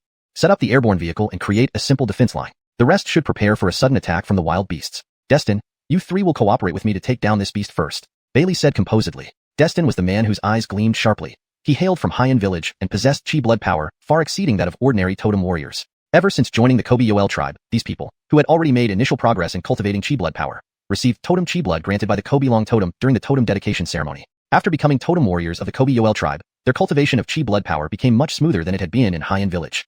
The airborne vehicle was a modified version of the original hover sled, now transformed into a rudimentary cart suitable for traversing mountainous forests, with a single wheel at the front and back and handles on one side, making it essentially a unicycle model. However, it was indeed a creation by the tribe's shaman researchers, not closely related to Ned Owen's efforts. This airborne vehicle, equipped with a floating shamanic array, could easily carry hundreds of pounds of weight while allowing a single tribesman to swiftly push it through the wilderness. The wheels used iron frames with sliding supports in the middle.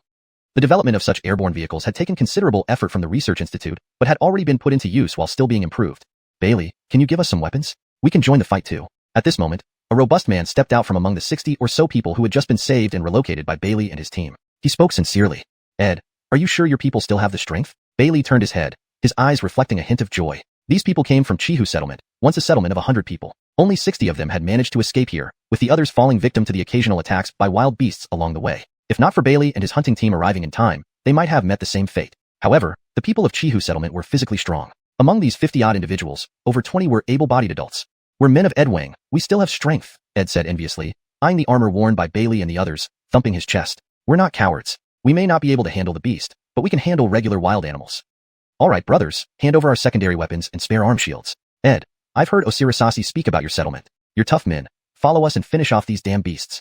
Immediately, more than 10 hunters retrieved their secondary weapons and handed them over to the people of Qihu settlement. Bailey even took 2 spare heavy shields from the airborne vehicle to provide protection for Ed. Lifting the heavy shield, Ed instantly showed signs of surprise. It looked extremely heavy but was surprisingly light, almost beyond belief. In fact, ever since Bailey and his team suddenly burst forth and rescued them, they had looked at Bailey and the others with disbelief, admiring the never-before-seen armor and any iron weapon they wore. Since Ed and the others are willing to lend a hand, let's get into formation. Deploy the hunting formation.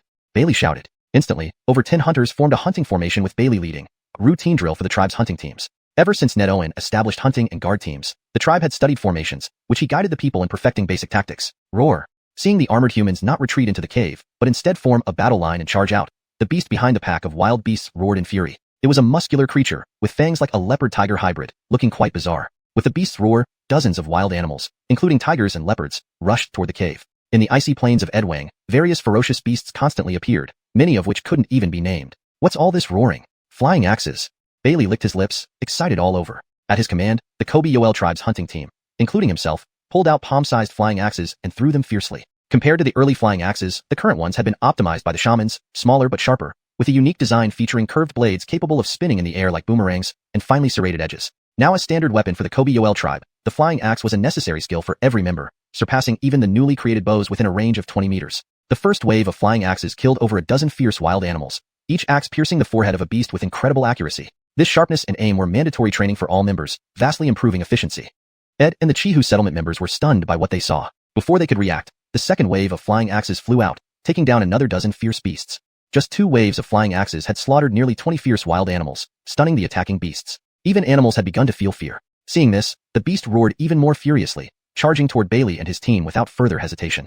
"We've been waiting for you," Bailey sneered. As he finished speaking, Bailey and Destin raised their heavy shields, followed by the others with iron spears, forming the swift spear hunting formation. They charged at the beast, moving as one entity. The 2 heavy shields blocked the beast's first attack, and 8 iron spears pierced simultaneously, forcing the beast to retreat. But in the instant it twisted its body, 3 rear members hurled their flying spears.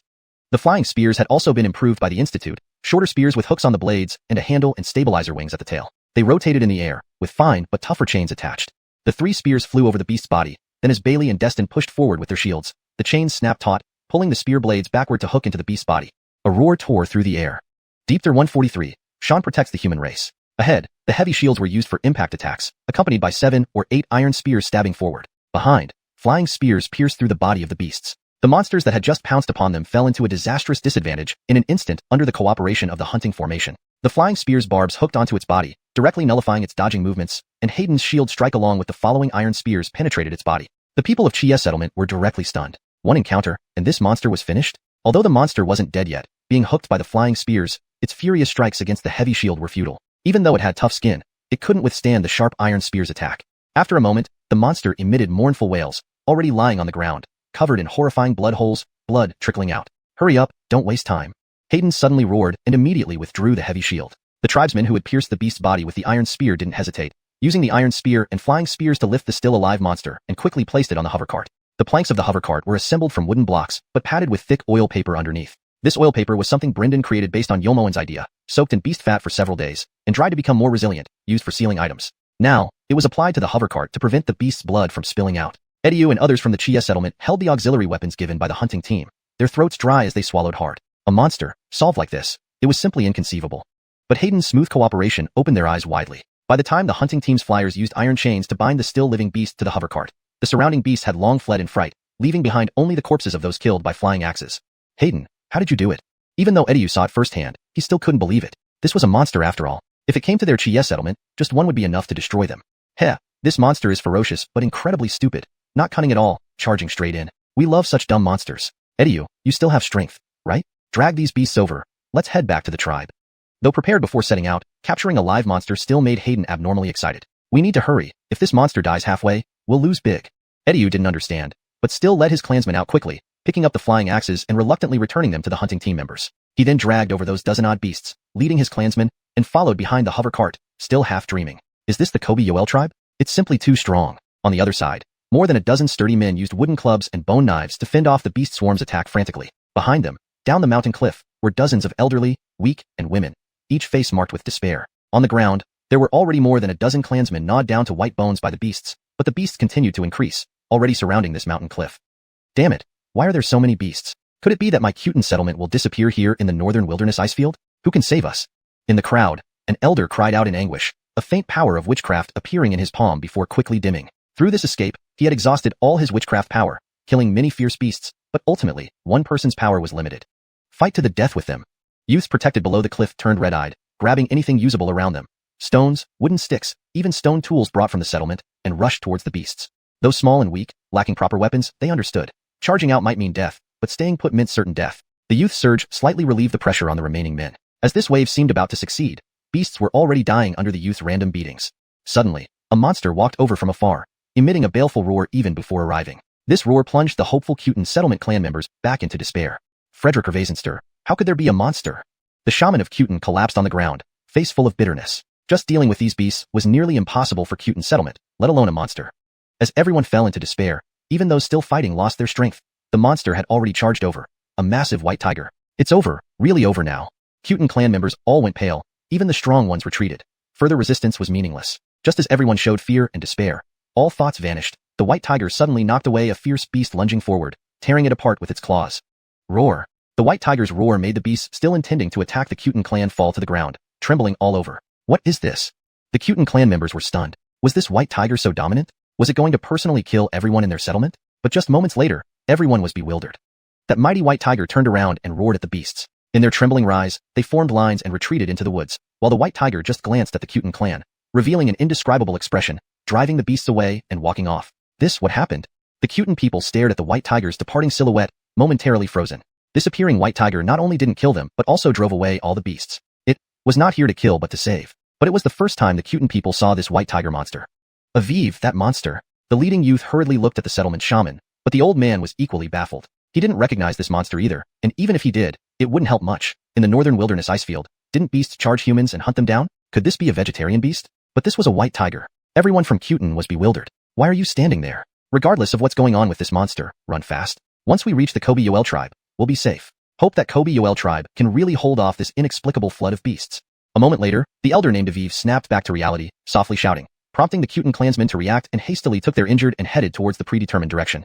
Deep 144, Cave Dami encampment. At the Yoel tribe's original ice cave settlement, men from the mining and gathering teams were busy under the guidance of the newly established Dami engineering group on the land where the caves were located. The Dami engineering group, headed by Yoel, was formed with the strong support of Hart Dexter. Craftsmen were drawn from Ross's woodworking team, and ironworkers knowledgeable in iron toolmaking were recruited from the Iron Smelting Valley to form this makeshift team responsible for all tribal construction matters. Currently, the Dami engineering group had a second urgent task, to transform the cave that once housed their settlement into a temporary encampment for possibly arriving clansmen from other settlements. Though resources were limited, the tribe now possessed cement, woodwork, and other related technical personnel. Even if the work was crude, a rudimentary camp took shape quickly. The caves were ready-made, as were the mountain caverns. Surrounding them with simple fences, the Dami engineering group dug wells and started constructing grass huts around the perimeter. These grass huts, recently developed by the woodworking Malachium, had a skeleton structure similar to tables, covered with reeds that were ubiquitous on the icy plains of the northern wilderness. Dry grass mats served as walls, or they were left open, providing basic shelter from wind and rain. They were built rapidly. Overseeing the site was Brandon Hammond from the Dami engineering group. Brandon Hammond had been assisting Yoel in building the city wall, but was versatile despite having just gained his blood cruise power a few days ago. He was one of the most knowledgeable about construction structures outside of Yoel. Working alongside him was Jeff from the woodworking Malachium, who was also familiar with wooden structures as an assistant to Ross. Together, they made sure everything was well coordinated, much to the satisfaction of the tribespeople conscripted to help. After the basic facilities were set up, most of the tribespeople withdrew, leaving Brandon Hammond and Jeff along with 7 or 8 others to stay and prepare food. However, within half a day, people could be seen approaching from a distance. Responding to the northern snowy eagle's call warning them, Brandon Hammond and the others hurried to the fence front. Soon, they saw Bailey dragging a hover cart swiftly, with dozens of wretched-looking people trailing behind. Upon seeing the simple fence encampment, those people burst into cheers. Brandon Hammond, settle the clanspeople from the Chia settlement first. I'll take this beast to the sacrificial totem, Bailey said urgently, and then rushed off with several hunters, though he left some members behind to assist. This is the Yoel tribe? Brandon asked doubtfully, looking at the simple encampment and the newly constructed grass huts. This is our former ice cave settlement. The tribe has already moved. Once you're settled and familiarized with tribal rules, you will be relocated to join the tribe for its construction. Brandon, rest assured, our tribe treats everyone equally. If you want more, you must genuinely contribute to earn contribution points. One of the hunter team members explained. Contribution points? Shaw, what are those? Brandon questioned. The tribe offers resources and even cultivation techniques, all exchangeable with contribution points earned by performing tribal duties. As long as you're not lazy, accumulating points is fast. Equipment like armor and weapons require contribution points, though the tribe can advance payment, Shaw clarified. Brandon fell silent for a moment before sighing. I didn't expect the Yoel tribe to have such a complete management system. With everyone contributing, the tribe provides more in return. It will surely grow strong. That's true. Eat first, rest for half a day, and then participate in the camp's construction. Frederick Vaser people from other settlements may arrive. We don't know how many settlements the beast horde has destroyed. Brandon's expression darkened. Indeed, without your message, we would have died waiting in the settlement, or on the way if not for your rescue. All right, you're safe here now. The tribe is expanding. Adapt quickly. Brandon Hammond, organize the newcomers. Brandon Hammond nodded. Rest first, everyone from the Chia settlement. Let's eat while we talk. Brandon immediately led his clanspeople to collect food, only to be astounded. They had expected ordinary fare, but instead found a fragrant pot of fish soup, served in utensils they had never seen. After drinking the rich broth, all Chia tribespeople expressed disbelief and delight. When steaming meat dishes appeared, almost all cried. They had never tasted anything so delicious. Brandon Hammond, do you always eat like this? Brandon asked, embarrassed after finishing his meal. Skis, there are even more varieties here. Don't worry, our tribe doesn't lack food, Brandon Hammond grinned. Hearing this, the eyes of the Chia tribespeople sparkled brighter. Even during the spring season, most human settlements struggled to find enough food, especially now when beasts gathered in large numbers, making hunting almost suicidal. Had it not been for Bailey and his team giving them dried meat beforehand, the Chia group might not have made it. When Brandon and his people were half satisfied, another group arrived outside the encampment, this time escorted by a squad from the guard Malachium, numbering over 30, all in poor condition. Brandan, we need help settling others. Will you pick some clanspeople to assist? Brandon Hammett smiled. Surprised, Brandon asked, us? Can we do it? Why not? We're all Northerners, future Kobe Yoel tribespeople. Fair treatment and sincerity will ensure no one questions you. The heart says, rely on yourselves rather than others. Helping others benefits you too. Brandan's eyes lit up. Beyond that, the trust shown by the Kobe Yoel tribe was reassuring. All right, I'll gather volunteers. Brandon Hammett, I really look forward to meeting the heart soon. From you, I see hope for the future. Brandan patted his chest and immediately began selecting helpers. The Kobe Yoel tribe showed trust through actions. They would live up to that trust. Deepter 145, initial settlement. Brandon Hammett, you're quite capable. You got the hang of things so quickly. However, we still need to explain the tribe's rules to them clearly. The chief said, no rules, no order, although I don't quite understand what it means, but just follow it. The squad leader of the guards, who had just returned, patted Brandon Hammett on the shoulder, full of praise. Quickly prepare some food for us. We still need to go out and welcome other settlements people. You won't miss out. I really envy that you can go out, but the chief said tribal affairs have no distinction of weight or location. Doing a good job is all contributing to the tribe. Let you enjoy now. When my strength grows, I'll vie for going out too. Brandon Hammett laughed heartily. The newly arrived settlers listened to their conversation with surprise. They knew little about the Kobe Xuanhuan tribe, but they had already heard numerous praises and admiration from the Kobe Xuanhuan tribe members towards their chief. They were curious about what kind of person the Kobe Xuanhuan tribe's chief was to make the tribe members behave this way. As Brandan led his people to join the camp management, the newly arrived settlers were quickly settled and assigned tasks. It wasn't simple work, but Brandan and others were very happy doing it because they suddenly realized that even after coming to the Kobe Xuanhuan tribe, they didn't have to worry about being mistreated. The Kobe Xuanhuan tribe treated them equally and gave them trust. Over time, small teams returning brought new settlers, until Barry had to personally lead more tribesmen to provide support. Thankfully, those seeking refuge in the Kobe Xuanhuan tribe were all very compliant, causing no trouble. Even if there were a few troublemakers, with the arrival of accomplished shamans, they dared not act up. Especially after Farouk returned and stationed a guard team at the camp, its management became even smoother. Just one day saw 6 settlements arriving one after another, but this was only the beginning. Heart, 3 of our dispatched squads encountered beasts. Except for Bailey's team, the other 2 beasts managed to escape. I'm afraid the beasts have sensed our tribe's movements. Farouk found Xuanhuan in the Kobe Xuanhuan tribe, voicing his concern. No problem, I will instruct Eric to strengthen the patrols of the Northern Snow Eagles. Once a large number of beasts are spotted, nearby squads will be notified. Frederick Advisory over, the Research Institute has just finished making a batch of floating cars that can form defensive formations, capable of resisting ordinary beast attacks. Returning squads should come to replenish supplies first. As long as we do not encounter evil spirits, it shouldn't be an issue. Xuanhuan remained calm. Additionally, the shamans in the Research Institute prepared some drugs that cause chaos among wild beasts, which can disperse most of them, though it won't work on evil spirits. However, the number of evil spirits won't be many. It's the herds of beasts that truly instill fear. Farouk was delighted. Heart, I'll inform the camp immediately. Wait, Farouk, you have a more important task? Xuanhuan pulled Farouk back. Though puzzled, Farouk followed him. Soon, they arrived at the Kobe-Long totem platform, where a weakened evil spirit lay beneath the platform. This is the evil spirit brought back by Bailey. It has been subdued by the totem and is now the tribe's guardian spirit. Farouk, I want you to lead the most elite team to actively hunt evil spirits. Bring them back if possible. Otherwise, kill them on sight. The tribe needs more guardian spirits. Farouk's eyes widened before he pounded his chest loudly. Rest assured, Heart. I'll gather people right away, but I need to bring along tribesmen who can communicate with the Northern Snow Eagles and a group of eagles.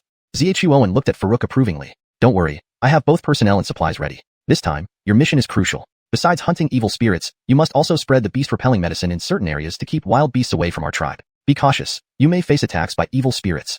Farouk nodded, deeply moved. Since the Heart had everything arranged, he felt reassured to proceed. With Farouk taking the elite 20-man squad, the Kobe Xuanhuan tribe's defense became somewhat weakened, but Xuanhuan was not worried. The outer defensive fence had been completed by Roman and others working overtime. Although there were few able-bodied men left, there were plenty of elderly, women, and children. With defensive structures, they would not fear much. Besides, the tribe had the Eli Totem and Xuanhuan himself in residence, as well as Grisegshi's herds of beasts outside and the Digger beast group led by Liao Frederick. What could happen even if evil spirits came? In the following days, the skies within 10,000 meters around the Kobe Xuanhuan tribe were filled with Northern Snow Eagles. On the ground, relief squads dispatched by the Kobe Xuanhuan tribe found migrating settlement groups swiftly guided by the eagles. Frederick Avazist of the time, relief squads avoided large herds of beasts, but even when they couldn't, they used a few floating cars to form simple defenses to hold off beasts or even evil spirits, eventually waiting for rescue from other teams. One by one, refugees fleeing from the beast waves were brought to the Kobe Xuanhuan tribe's camp. After brief rest and training, they were sent to the Kobe Xuanhuan tribe area, where logistics officers waited to register every newcomer and issue crudely carved wooden identification tags made by Roman's carpentry team. Registering and issuing identity plates were Xuanhuan's requirements to ensure everyone entering the Kobe Xuanhuan tribe had trackable information. These newcomers were informed of basic rules and the severe punishments for causing disorder. While this made them somewhat anxious, it also made them feel secure. With the influx of settlers, everyone except young children were quickly divided into various departments needing help. Especially when these new arrivals saw the already built northern wall, they became excited and worked very enthusiastically under the guidance and leadership of the tribe's elders, quickly adapting to the Kobe Xuanhuan tribe's requirements. Their thrilling journey imbued them with urgency, eager to put all their strength to use. Even so, the original tribe members were unhurried, guiding these newcomers patiently, helping them adapt while fostering a sense of longing for life in the Kobe Xiuxian tribe. Just as the scattered settlements continuously migrated, the Kobe Xiuxian tribe finally drew the attention of the evil spirits. An eagle-like evil spirit appeared in the southwestern sky. Deepter 146, Sky-Granting Eagle Demon. Yehya, Snow Eagle has reported that an eagle demon has appeared in the southwest direction. It not only slaughtered more than 10 northern land snow eagles, but also attacked a migrating settlement, driving them toward areas with beast herds. The owl returned to the tribe and reported with a grim expression. The appearance of demons was anticipated by the tribe, but they did not expect the first demon to come from the sky. In the sky, the northern land snow eagles were the eyes of the welcoming team, able to promptly locate those still migrating within the forests. Even settlements not intending to migrate were found by the northern land snow eagles. Around the witch tribe's vast mountain ranges, there were still numerous human settlements scattered about, isolated by the mountains. Many had no contact with each other and dared not venture beyond a kilometer from their settlements. Eagle demon? Dexter's pupils contracted sharply. If it were a ground-based demon, they could have avoided it with the guidance of the northern land snow eagles. However, the sky provided an extremely broad view, meaning most of the welcoming teams would be within the eagle demon's attack range. Eric, gather the northern land snow eagle flock. Provoke that eagle demon. Once it retaliates, disperse and flee, drawing it towards the tribe. I will be waiting on the totem platform. After a moment's silence, Dexter instructed. Yehya, can we really handle it if we draw the demon here? Eric asked worriedly. This is the only option. Otherwise, if the eagle demon runs rampant, many of our people will die. Go. Eric hesitated for a moment, then let out an eagle-like cry, a skill he mastered after practicing the spirit dealing witchcraft. Although he couldn't communicate accurately with the northern land snow eagles, this method made it easier for them to understand him. Shortly after, dozens of northern land snow eagles nesting on Eagle Cry Cliff soared into the sky, heading southwest. Northern land snow eagles were among the fiercest birds in the northern wastelands. Even if they couldn't defeat an eagle demon, they weren't particularly fearful. Besides, all Eric wanted them to do was draw the demon closer. Elsa, now that the eagle demon is in the air, can you deal with it? Watching the northern land snow eagles leave, Dexter summoned Elsa. Based on past experiences, Elsa's intimidation required physical contact with the demon. But with the eagle demon in the air, it was problematic. Just an eagle demon, don't worry. These days, the tribe's faith power has grown significantly, and I've accumulated a lot. My demonic soul has somewhat recovered. When that eagle demon arrives, as long as it dares to land within 10 meters of the totem, I can crush it. Elsa's voice echoed in Dexter's mind. Dexter immediately relaxed. If Elsa were unreliable, he had already prepared to battle the eagle demon himself. Still, Dexter quickly fetched a custom-made bow from the Research Institute. Though the tribe had only recently started crafting bows, thanks to Dexter's blueprints and guidance, the witches produced fairly good bows. Especially with the wild silk extracted from collected teams and treated specially, combined with iron wire and cotton thread for the bowstring, it became incredibly resilient. Dexter tested the weight of the bow, fitted a finger guard, and picked up a quiver of arrows. He hadn't yet practiced archery, but his body was much stronger after cultivating chi and fortifying his physique. Frederick Ravazer slung back the bowstring and firing an arrow. The feathered arrow instantly embedded itself into the rock, leaving only its tail feathers visible. Bow shooting requires steady hands, strength, and accurate aiming. Accuracy isn't perfect, but quantity can make up for it. After shooting a few arrows, Dexter realized how poor his skills were. After some thought, he gave up on accuracy, knowing he just needed to provoke the eagle demon. At this moment, in the southwestern sky, a massive eagle demon was wreaking havoc, sometimes chasing away disobedient northern land snow eagles and other times diving down to drive frightened humans. Facing a demon, no one dared to resist. They could only move in the direction the eagle demon forced them, even knowing something awaited them ahead. Uncle Cole, what can we do? We don't know where the witch tribe is, and we've been targeted by the demon. This is the end. Among the fleeing crowd, young Brandon Hammond looked utterly defeated. They had been traveling through the forest for days. Not long ago, they were chased by beasts, only surviving because several tribesmen risked their lives to lead the beasts away. But unexpectedly, an eagle demon suddenly appeared in the sky. Though it didn't directly kill them, its occasional dives terrified the children and paralyzed everyone else with fear. In the northern wastelands, demons were taboo. Human settlements could barely defend against demon beasts, let alone demons. We can only take one step at a time. As the witch tribe's message said, the northern wasteland demons are trying to exterminate our race, Brandon Hammond Cliff Settlement's leader Cole said bitterly. They were far away when they received news, and though they hurried, days of travel had exhausted everyone. Hope seemed lost once they were targeted by the demon. Clearly, the vile eagle demon was merely toying with them. Once it grew bored, it would mean their doom. Heartfelt resentment aside, what could they do? Brandon Hammond Cliff Settlement had only one witch and 2 clan members with chi blood strength, hardly enough to face even a demon beast, let alone an aerial demon. Seeing the despair in everyone's faces, Cole tried to bolster their spirits. Don't panic. Since this demon hasn't killed us yet, there's still hope. The witch tribe sent word for us to migrate, so they must be sending help. Brandon Hammond glanced at the sky, seeing the eagle demon tormenting the northern land snow eagles, his face bitter. Is there any hope? Suddenly, a sharp-eyed clansman pointed into the distance. What's that? The people of Brandon Hammond Cliff Settlement looked up, seeing a dark cloud of northern land snow eagles flying from the northeast, forming rudimentary formations targeting the eagle demon. Ah! The eagle demon clearly spotted the flock and screeched angrily, its sound waves shattering several northern land snow eagles, blood, and feathers raining down. Ah! Seeing its comrades torn apart, the flock screeched in anger, though without creating shockwaves. The surrounding forests resonated with eagle cries. What's happening? Elsewhere, Baird emerged from a cliff, looked at the distant sky, and his face paled. Damn it, it's a demon. Deepther 147, luring the demon into a trap. Baird, what are the northern snow eagles doing? Beside him, Brandon Hammond poked his head out. This time, Baird led a squad of 20, which included not only his own team of 10, but also elite clan members like Brandon Hammond who were not leading squads outside. Each of them was no less capable than those in the guard teams. The northern snow eagles must have detected this eagle demon early. Our chief has a strategy. For now, we should ignore the eagle demon. It's in the sky while we're on the ground. Keep our cover intact. Baird was worried. An eagle demon from the sky was far more troublesome than the demons they had previously encountered. The Kobe-Yoel tribe currently lacked many means to combat aerial threats, and their sole reliance was likely on the northern snow eagles perched at Eagle Cry Cliff. In recent days, this squad led by Baird actively sought out demon beasts. However, the mountains were high and forests dense, so even with guidance from the northern snow eagles, they couldn't find the traces of demon beasts, only killing quite a few wild animals instead. Unexpectedly, they hadn't encountered demon beasts, yet a demon came directly to them. The cries of the northern snow eagles seemed to enrage the eagle demon, which dove towards the flock. The northern snow eagles were prepared and immediately scattered. Although a few unlucky ones were torn apart by the eagle demon, the rest fled toward the Kobe-Long tribe's territory. The eagle demon, unable to endure the provocation of the eagle flock, angrily pursued them. This relieved those hiding among the mountain woods of Haywood Cliff Settlement. Quick, move away from here. Cole whispered urgently, leading his people around. Though they knew the eagle demon would easily find them once it returned, Cole could only deal with the situation step by step. Eagles soared swiftly. The sky echoed with the panicked cries of the northern snow eagles. Dexter stood beside the Kobe-Long totem, his gaze fixed southwest. Indeed, after a short moment, the frenzied northern snow eagles led a huge eagle demon over. The eagle demon was as large as a calf, with wings spanning 10 meters. Its black feathers and white head allowed it to easily kill several northern snow eagles with each dive. In just a short time, the northern snow eagles had already lost over a dozen members. Watching the panicking, chaotically flying northern snow eagles, Dexter sighed. Without enlightenment, northern snow eagles are merely fierce birds, completely unorganized. But this was normal. These northern snow eagles being trainable showed commendable spirit, and Dexter couldn't demand too much. Frederick Months later, the remaining northern snow eagles finally returned to Eagle Cry Cliff, and the eagle demon followed closely behind, scanning the ground excitedly. There's actually a human tribe here? Pistis. You are all dead. When the eagle demon appeared, the cave camp's residents from various settlements panicked. No one dared shout, fearing attracting the demon. As the eagle demon hovered above the Kobe-Yoel tribe, both the tribe members and visitors became extremely tense. It was a demon, a flying eagle demon. Forget fighting it.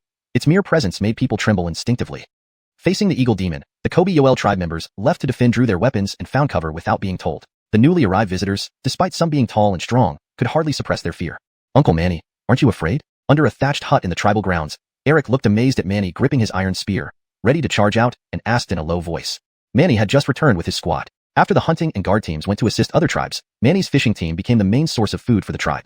Gripping the iron spear tighter, Manny sneered, just a demon, nothing new. This eagle demon is a bit troublesome, but not enough to frighten us Kobe-Yoel people. Eric looked incredulously at Manny, then observed other Kobe-Yoel tribe members nearby, finding everyone calm, not panicking at the sight of the eagle demon.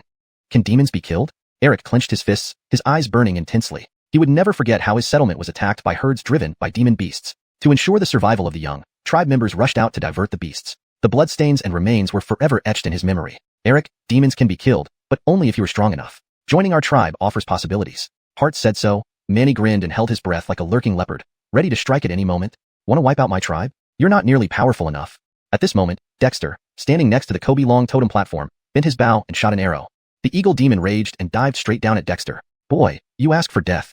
The Northwest Ice Plain was always ruled by demons. Though there were many human settlements, humans were seen as mere food. Human settlements survived because demons didn't want to lose their blood meals entirely. Skyet, this small, emerging human tribe dared shoot at it. Facing the diving eagle demon, Dexter calmly shot another arrow. However, his archery was terrible. Despite the arrow's force, the eagle demon dodged it effortlessly. The eagle demon's eyes flashed with disdain, swooping down fiercely, its massive claws aiming to decapitate Dexter. The demonic aura alone was enough to shake one's heart.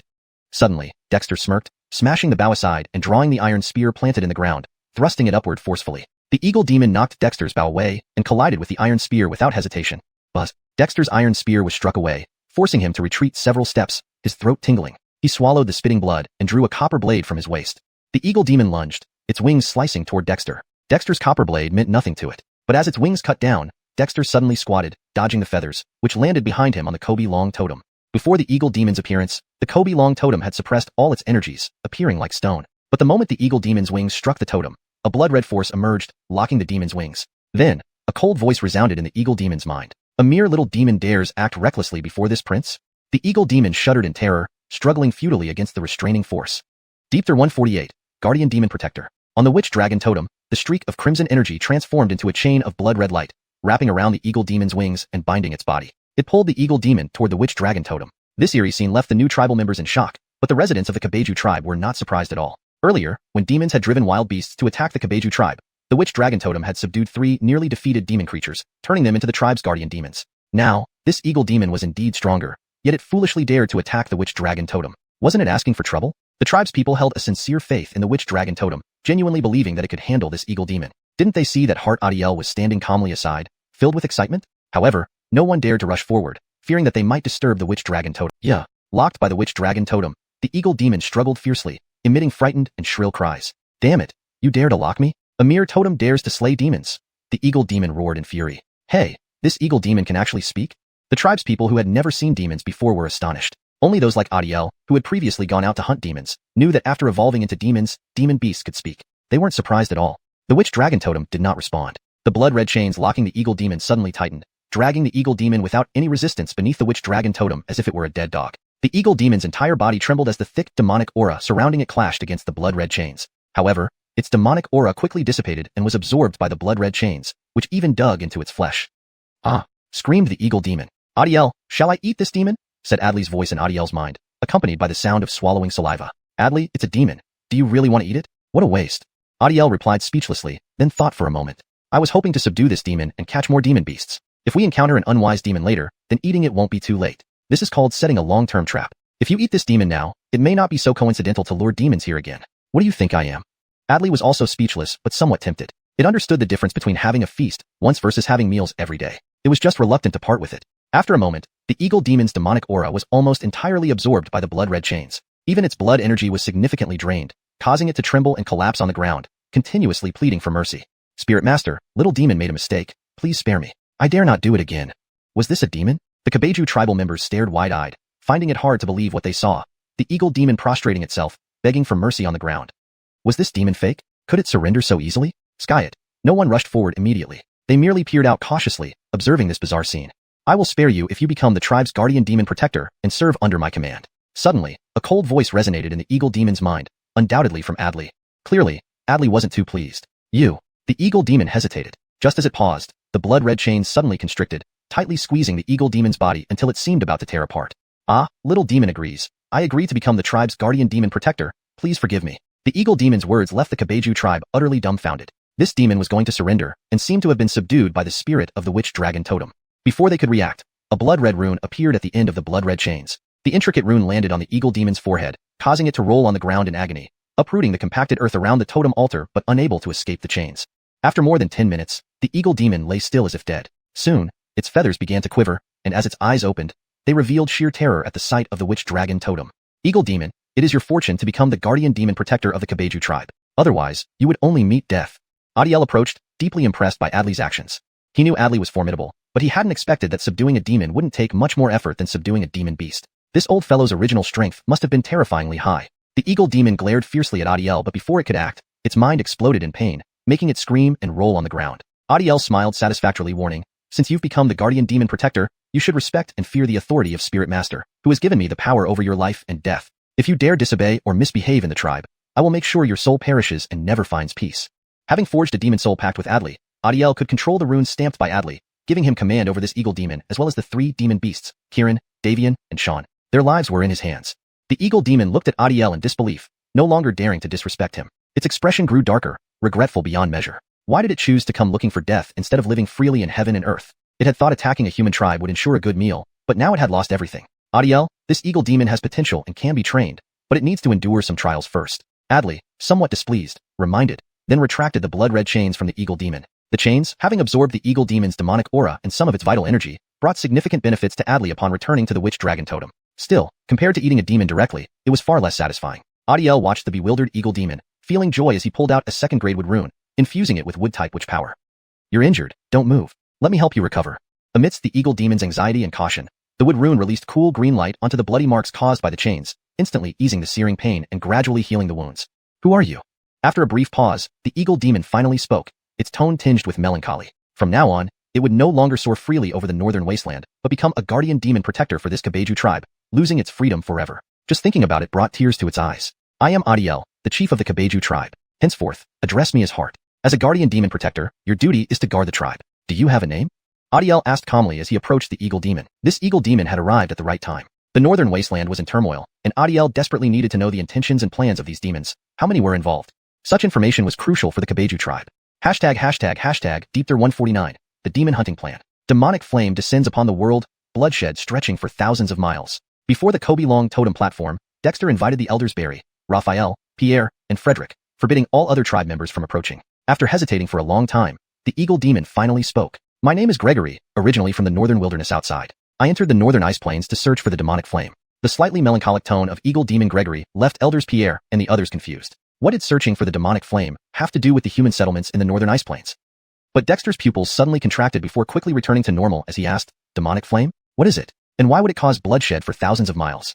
Eagle demon Gregory shook his head. No one knows what the demonic flame is, nor why it causes such widespread devastation. But during the xiuxian season, I received an order to search for its whereabouts. Dexter was surprised. Even the demons didn't know what the demonic flame was? Xiuxian. How had it spread so quickly to the northern ice plains and eventually been inscribed on the underground mountain walls by the former subchief of the Govin tribe? It had only been a little over a month since he first used ice crystals to focus light for fire until he went to the withered stone forest. I am originally from outside the northern ice plains. I've only been here for a few days and I didn't expect. The eagle demon smiled bitterly. This was just like being handed over on a silver platter. If he had known there were such terrifying totem spirits in the northern ice plains, he would never have come here. Gregory, you mean not only are the demons in the northern ice plains searching for the demonic flame, but those outside are also looking? Dexter pondered for a moment before asking. Gregory nodded. The northern ice plains are a barren and cold place with thin spiritual energy, rarely visited by demonic races. Frederick Ravazist of the demons here are local beasts that became demons. Unless something special happens, demons from outside seldom come to live in these harsh lands. Frederick Ravazist demons here are small fries like me, though it's said that deep within the northern ice plains, there is a terrifying demon king. But compared to the demons outside, the one who calls himself the demon king here shouldn't be considered strong. Now, the demons outside are searching for the demonic flame, while here, it's more of a minor affair.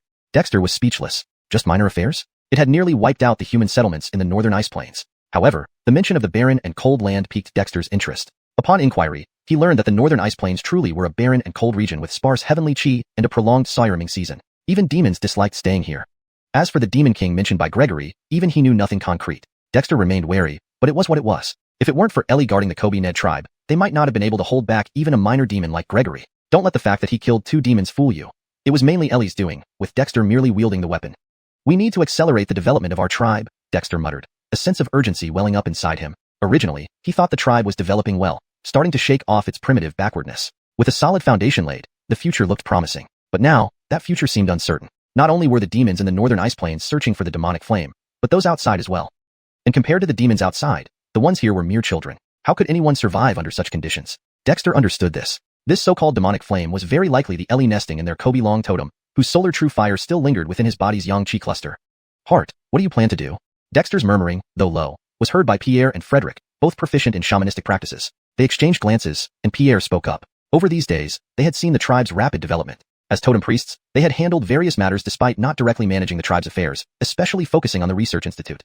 They had watched the Kobe Ned tribe grow from nothing to its current state, continuously expanding their horizons. Xiuxian Dexter was still unsatisfied. Since the chief wasn't content, they should act. Accelerate the gathering of scattered human settlements. For those too far away, we couldn't help them before, but now it's different. Gregory, you will rest today. Tomorrow morning, lead the northern snow eagles to patrol the northern ice plains, laying a network across the region to assist the human settlements relocation. If you encounter demons, incapacitate them, and our tribesmen will take care of the rest. Gregory stared at Dexter in surprise. Sage Heart, you mean for me to attack the demons? Demon beasts are mere trifles. Since you're new here and unknown, you can pose as a powerful demon from outside the northern ice plains. Use that reputation to intimidate the native demons and bring some dumb demons back to the tribe. I'm sure our totem spirit will appreciate it, and you won't be lonely, right? Dexter laughed. That laughter made Gregory, the eagle demon, shudder. How dare the chief plan to lure demons? Luring demons aside, he wanted Gregory to be an accomplice, which was unprecedented compared to what he knew of humans. But remembering how he had been lured by the northern snow eagles from the cliffside, Gregory felt depressed. He realized that being a demon meant survival of the fittest. If you didn't like it, you fought.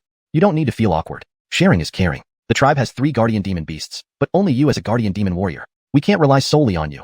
It would exhaust you. Our tribe is quite humane. Since you submitted, we treat you as family. Dexter patted Gregory's wing.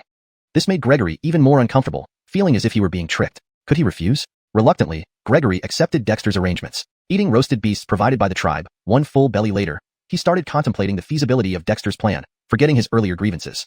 Heart, is this demon reliable? Taking advantage of Gregory's resting time, Elder Pierre and the others pulled Dexter into the research institute. The 4 old men were worried, finding the whole situation too surreal and Dexter's plan crazy. When had the demons and demon beasts of the northern ice plains become targets for human tribes to toy with? Dexter smiled confidently. Rest assured, Gregory is under the control of the totem spirit and has no choice but to obey. As for the demon beasts and demons in the northern ice plains, we will make them submit. If they resist, we'll sacrifice them to the totem, making good use of everything. The four elders glanced at each other, imagining the scenario. A rather thrilling prospect indeed. Deepther 150, inspiring. The news that the tribe had tamed an eagle demon quickly spread through the mouths of those present, creating a stir throughout the entire Kobe-Yoel tribe. Some tribespeople even specially ran to the totem platform. Upon seeing the immense body of the eagle demon soaring in the sky, its magnificent feathers, and its arrogant gaze, these people were terrified but also incredibly excited. This was a demon after all, yet it had been tamed by the tribe. However, some tribespeople were indifferent, focusing on their own tasks. These individuals, mostly elderly members of the tribe, had long grown accustomed to the chief's surprising actions. They figured they might as well get more done than waste time gawking. As for the newly arrived tribespeople from various settlements who had only been in the tribe for a few days, they were utterly astonished. Anyone with sense knew that the current bloodbath in the northern wastelands was orchestrated by demons driving wild beast herds to rampage. Without this, it would be impossible to plunge such a vast area into chaos, forcing human settlements to scatter. Had the Kobe-Yoel tribe not given advance warning, many of them would already be dead. And it had only been a few days since their arrival? First, they saw the demon beast, originally responsible for driving beast herds against the tribe, now obediently digging trenches and building walls within the tribe. Now, even a demon had been subdued. Frederick Gervaisist importantly, many had witnessed the process of taming the demon. For the new arrivals, this reinforced their awe of the Kobe-Yoel tribe's totem. When the news reached the cave camps outside, it struck everyone there deeply. Whether they had recently migrated or had reservations about joining the Kobe-Yoel tribe, they were all equally stunned. With the demons now tamed, they realized that no matter what position they held in their original settlements, here they amounted to nothing. Frederick Gervaisist, the Kobe-Yoel tribe's welcoming team had already demonstrated their power. It was clear that from now on, the Kobe-Yoel tribe would be their new home. Even Xuanhuan hadn't anticipated that subduing just one eagle demon would solve the restlessness among the growing number of people in the cave camp. Anyone causing trouble had already been reprimanded by their own people. No one dared to cause further issues. The next morning, the eagle demon, Luther, led hundreds of snow eagles of the north on patrol. Despite killing many snow eagles yesterday, the eagles couldn't fight back when faced with an eagle demon. A single commanding screech worked better than any shaman spell, swiftly making him the king of the snow eagles, giving this unfortunate demon at least some dignity.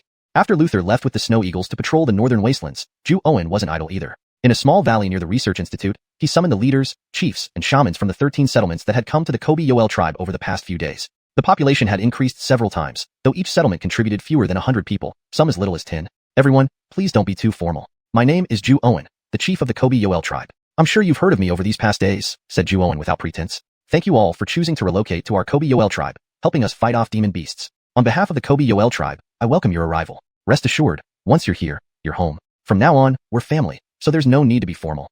The leaders exchanged looks, surprised at how young and straightforward the chief was compared to rumors. Heart Xuanhuan, our settlement survived thanks to the messages from the Kobe-Yoel tribe and your help. We are truly grateful. Aviv from Chutan settlement expressed gratitude. Aviv was old but still strong, and Xuanhuan sensed his significant shamanic powers, though it was limited. You're Aviv, right? Skis, as fellow humans of the northern wastelands, we should help each other. Our dispersed settlements have suffered heavy losses from beast herds and demon beasts. Xuanhuan swept his gaze across them, serious. But this shouldn't be our fate. We should not be prey for beasts and demons. We must rise up, reclaim our destiny. The leaders watched him intently. His words stirred their hearts. Demons may be terrifying, but we are resilient. You've seen how we rose from Ice Cave settlement during harsh conditions. We strive to change and grow stronger, eventually killing demons and founding our tribe. This is now the Kobe-Yoel tribe. Heart Xuanhuan. Ed from Chi Sky settlement was moved. Xuanhuan gently raised a hand, silencing Ed. I understand some of you didn't want to join us. Human strength has waned for too long, with people becoming prey to demons. Do you accept this? Can you stand idly by while your descendants become food for demons? He slammed the table. I can't accept this. Therefore, I invite you to join the Kobe-Yoel tribe, grow together, protect our northern wasteland kin. Even if we fail, we will have fought. Humans are not weaker than demons. We should be the true masters of this land.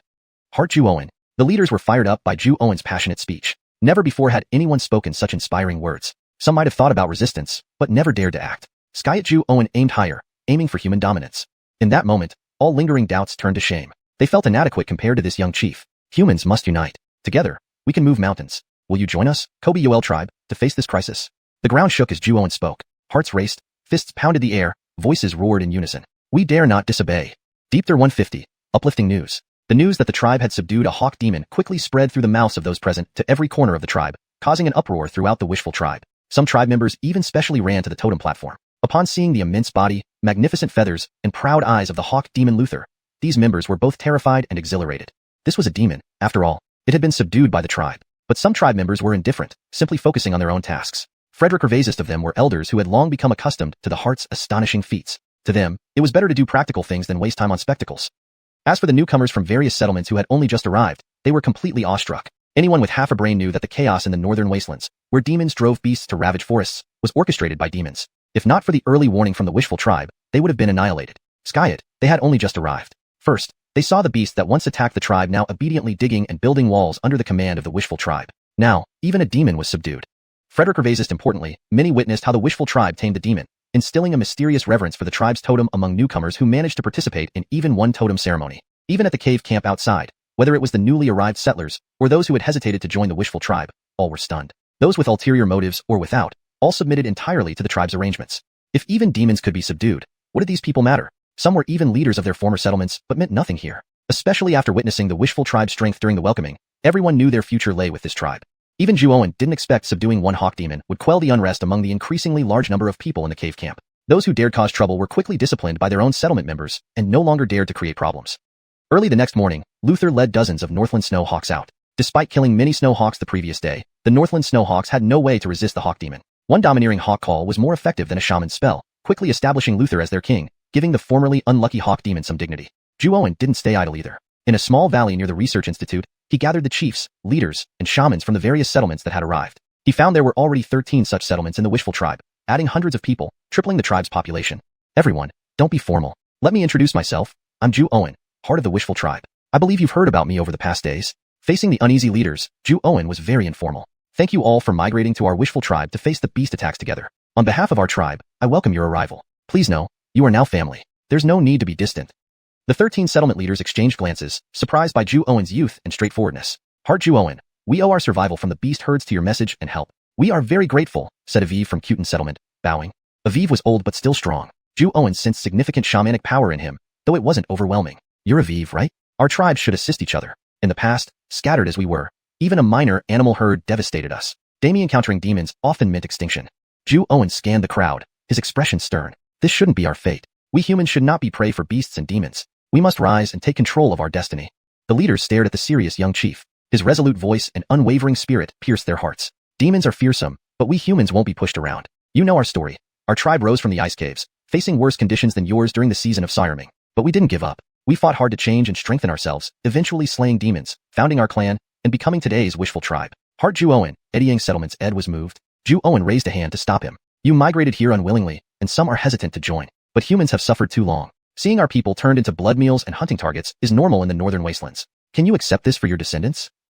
Xuanhuan slammed the table. I can't. So, I invite you to join the wishful tribe, grow stronger together, protect our people. Even if we fail, we will have fought. Humans should not be weaker than demons. We should be the true masters of this land. Heart Xuanhuan. The leaders were stirred by Xuanhuan's words. No one had ever spoken so inspiringly to them. Some might have thought it, but none dared act against demons, let alone aim to reclaim dominance. At this moment, those with reservations felt ashamed compared to the young chief. Humanity needs unity. Together, we can move mountains. Will you join the wishful tribe in overcoming this crisis? Boom. Xuanhuan's words ignited fervor in everyone. Nearly everyone cheered loudly, their fists pumping in unison. Certainly. #Deepter151. Malakiran Sandbox. After a hearty dose of motivational words, the heads of these settlements, regardless of their initial thoughts, were all in a daze from Xuanhuan's inspiring speech. By the time they regained their senses, Xuanhuan had already instructed his people to build a raised platform and was busy shaping something on it. Leader Xuanhuan, what are you doing? Andy asked curiously as he approached. Xuanhuan glanced at him and smiled. Call me leader. Andy fell silent for a moment, exchanging glances with others before finally changing his address. Leader, what are you doing? Xuanhuan nodded in satisfaction and looked at the others. Abner and the rest understood the implication and reluctantly chuckled before bowing. Greetings, leader. It wasn't exactly coercion, but the situation clearly favored Xuanhuan. The settlers lived under the protection of the Wuju tribe, relying on the food and support provided by them, and now after Xuanhuan's impassioned plea for unity, even those with ulterior motives couldn't refuse. Frederick Revaziri over, their tribesmen had already begun integrating into the construction activities of the Wuju tribe under its members' guidance. Accepting others' hospitality made refusal almost impossible. The people of the northern wasteland ice plain were simple and straightforward. Any hidden intentions might have been too late to matter. Satisfied, Xuanhuan returned their bows with a smile and said, We're all family here. There's no need for formalities. Our tribe treats everyone fairly and equally. With effort and responsibility, anyone can stand out within the tribe. Now, let's take a look. This is the terrain sandbox representing the surroundings of our settlement, which needs your collective efforts to complete.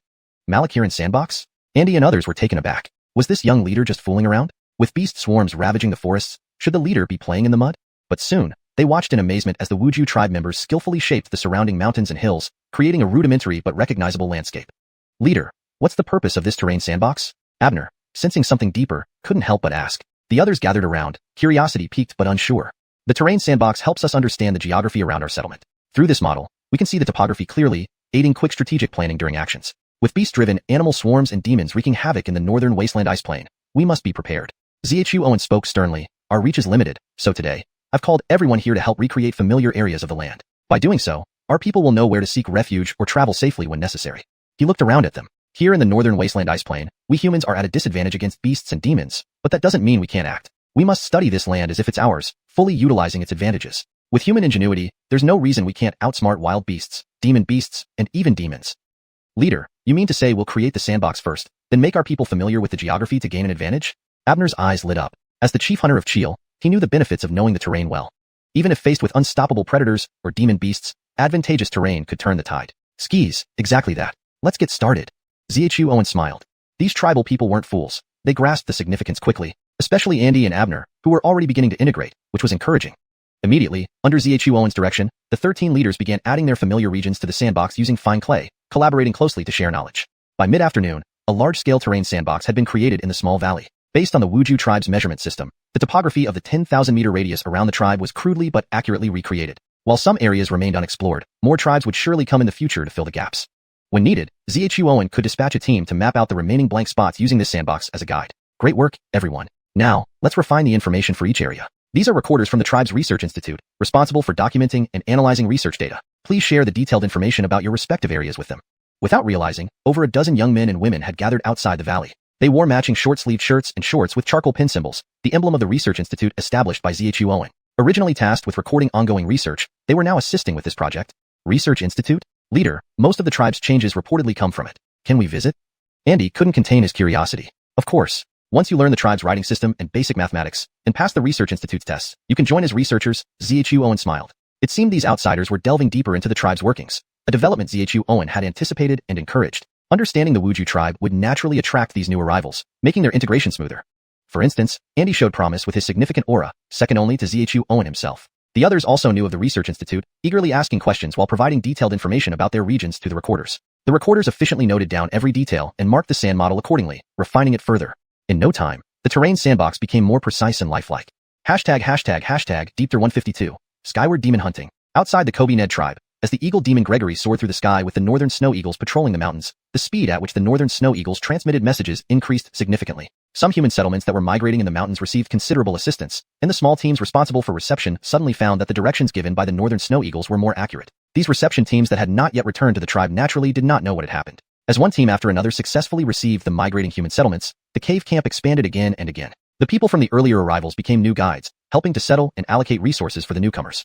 In the forest, Baird unexpectedly saw a northern snow eagle suddenly land beside him. In the eagle's claws was a piece of paper tied to a branch, made from the same material as Brendan's paper. Baird took the paper and unfolded it. On it were lines drawn in blood, looking like scribbles. Baird stared at it for a long time before realizing it was a topographic map. Who drew this? So messy, barely legible. Are they asking us to go here? Baird looked at a specially marked blood flower on the map, hesitating. The northern snow eagle's messages were the direction guidance for the Kobe Ned tribe as they traveled through the mountains. But previously, no northern snow eagle had delivered a map. Baird often accompanied Dexter and knew what a map was. If it were someone else, they would likely be bewildered. Baird, what's on it? Brandon Hammond curiously approached. It's a map, telling us to go here. Baird pointed to the blood flower on the paper. Should we go? Of course, we can't find those demons anyway. Might as well take a look. Brandon Hammond replied idly. Their small team had come out to capture demons, but after days of effort, they had only seen bits of demon fur without any trace of the creatures. Even with northern snow eagles watching from above, the demons seemed cautious.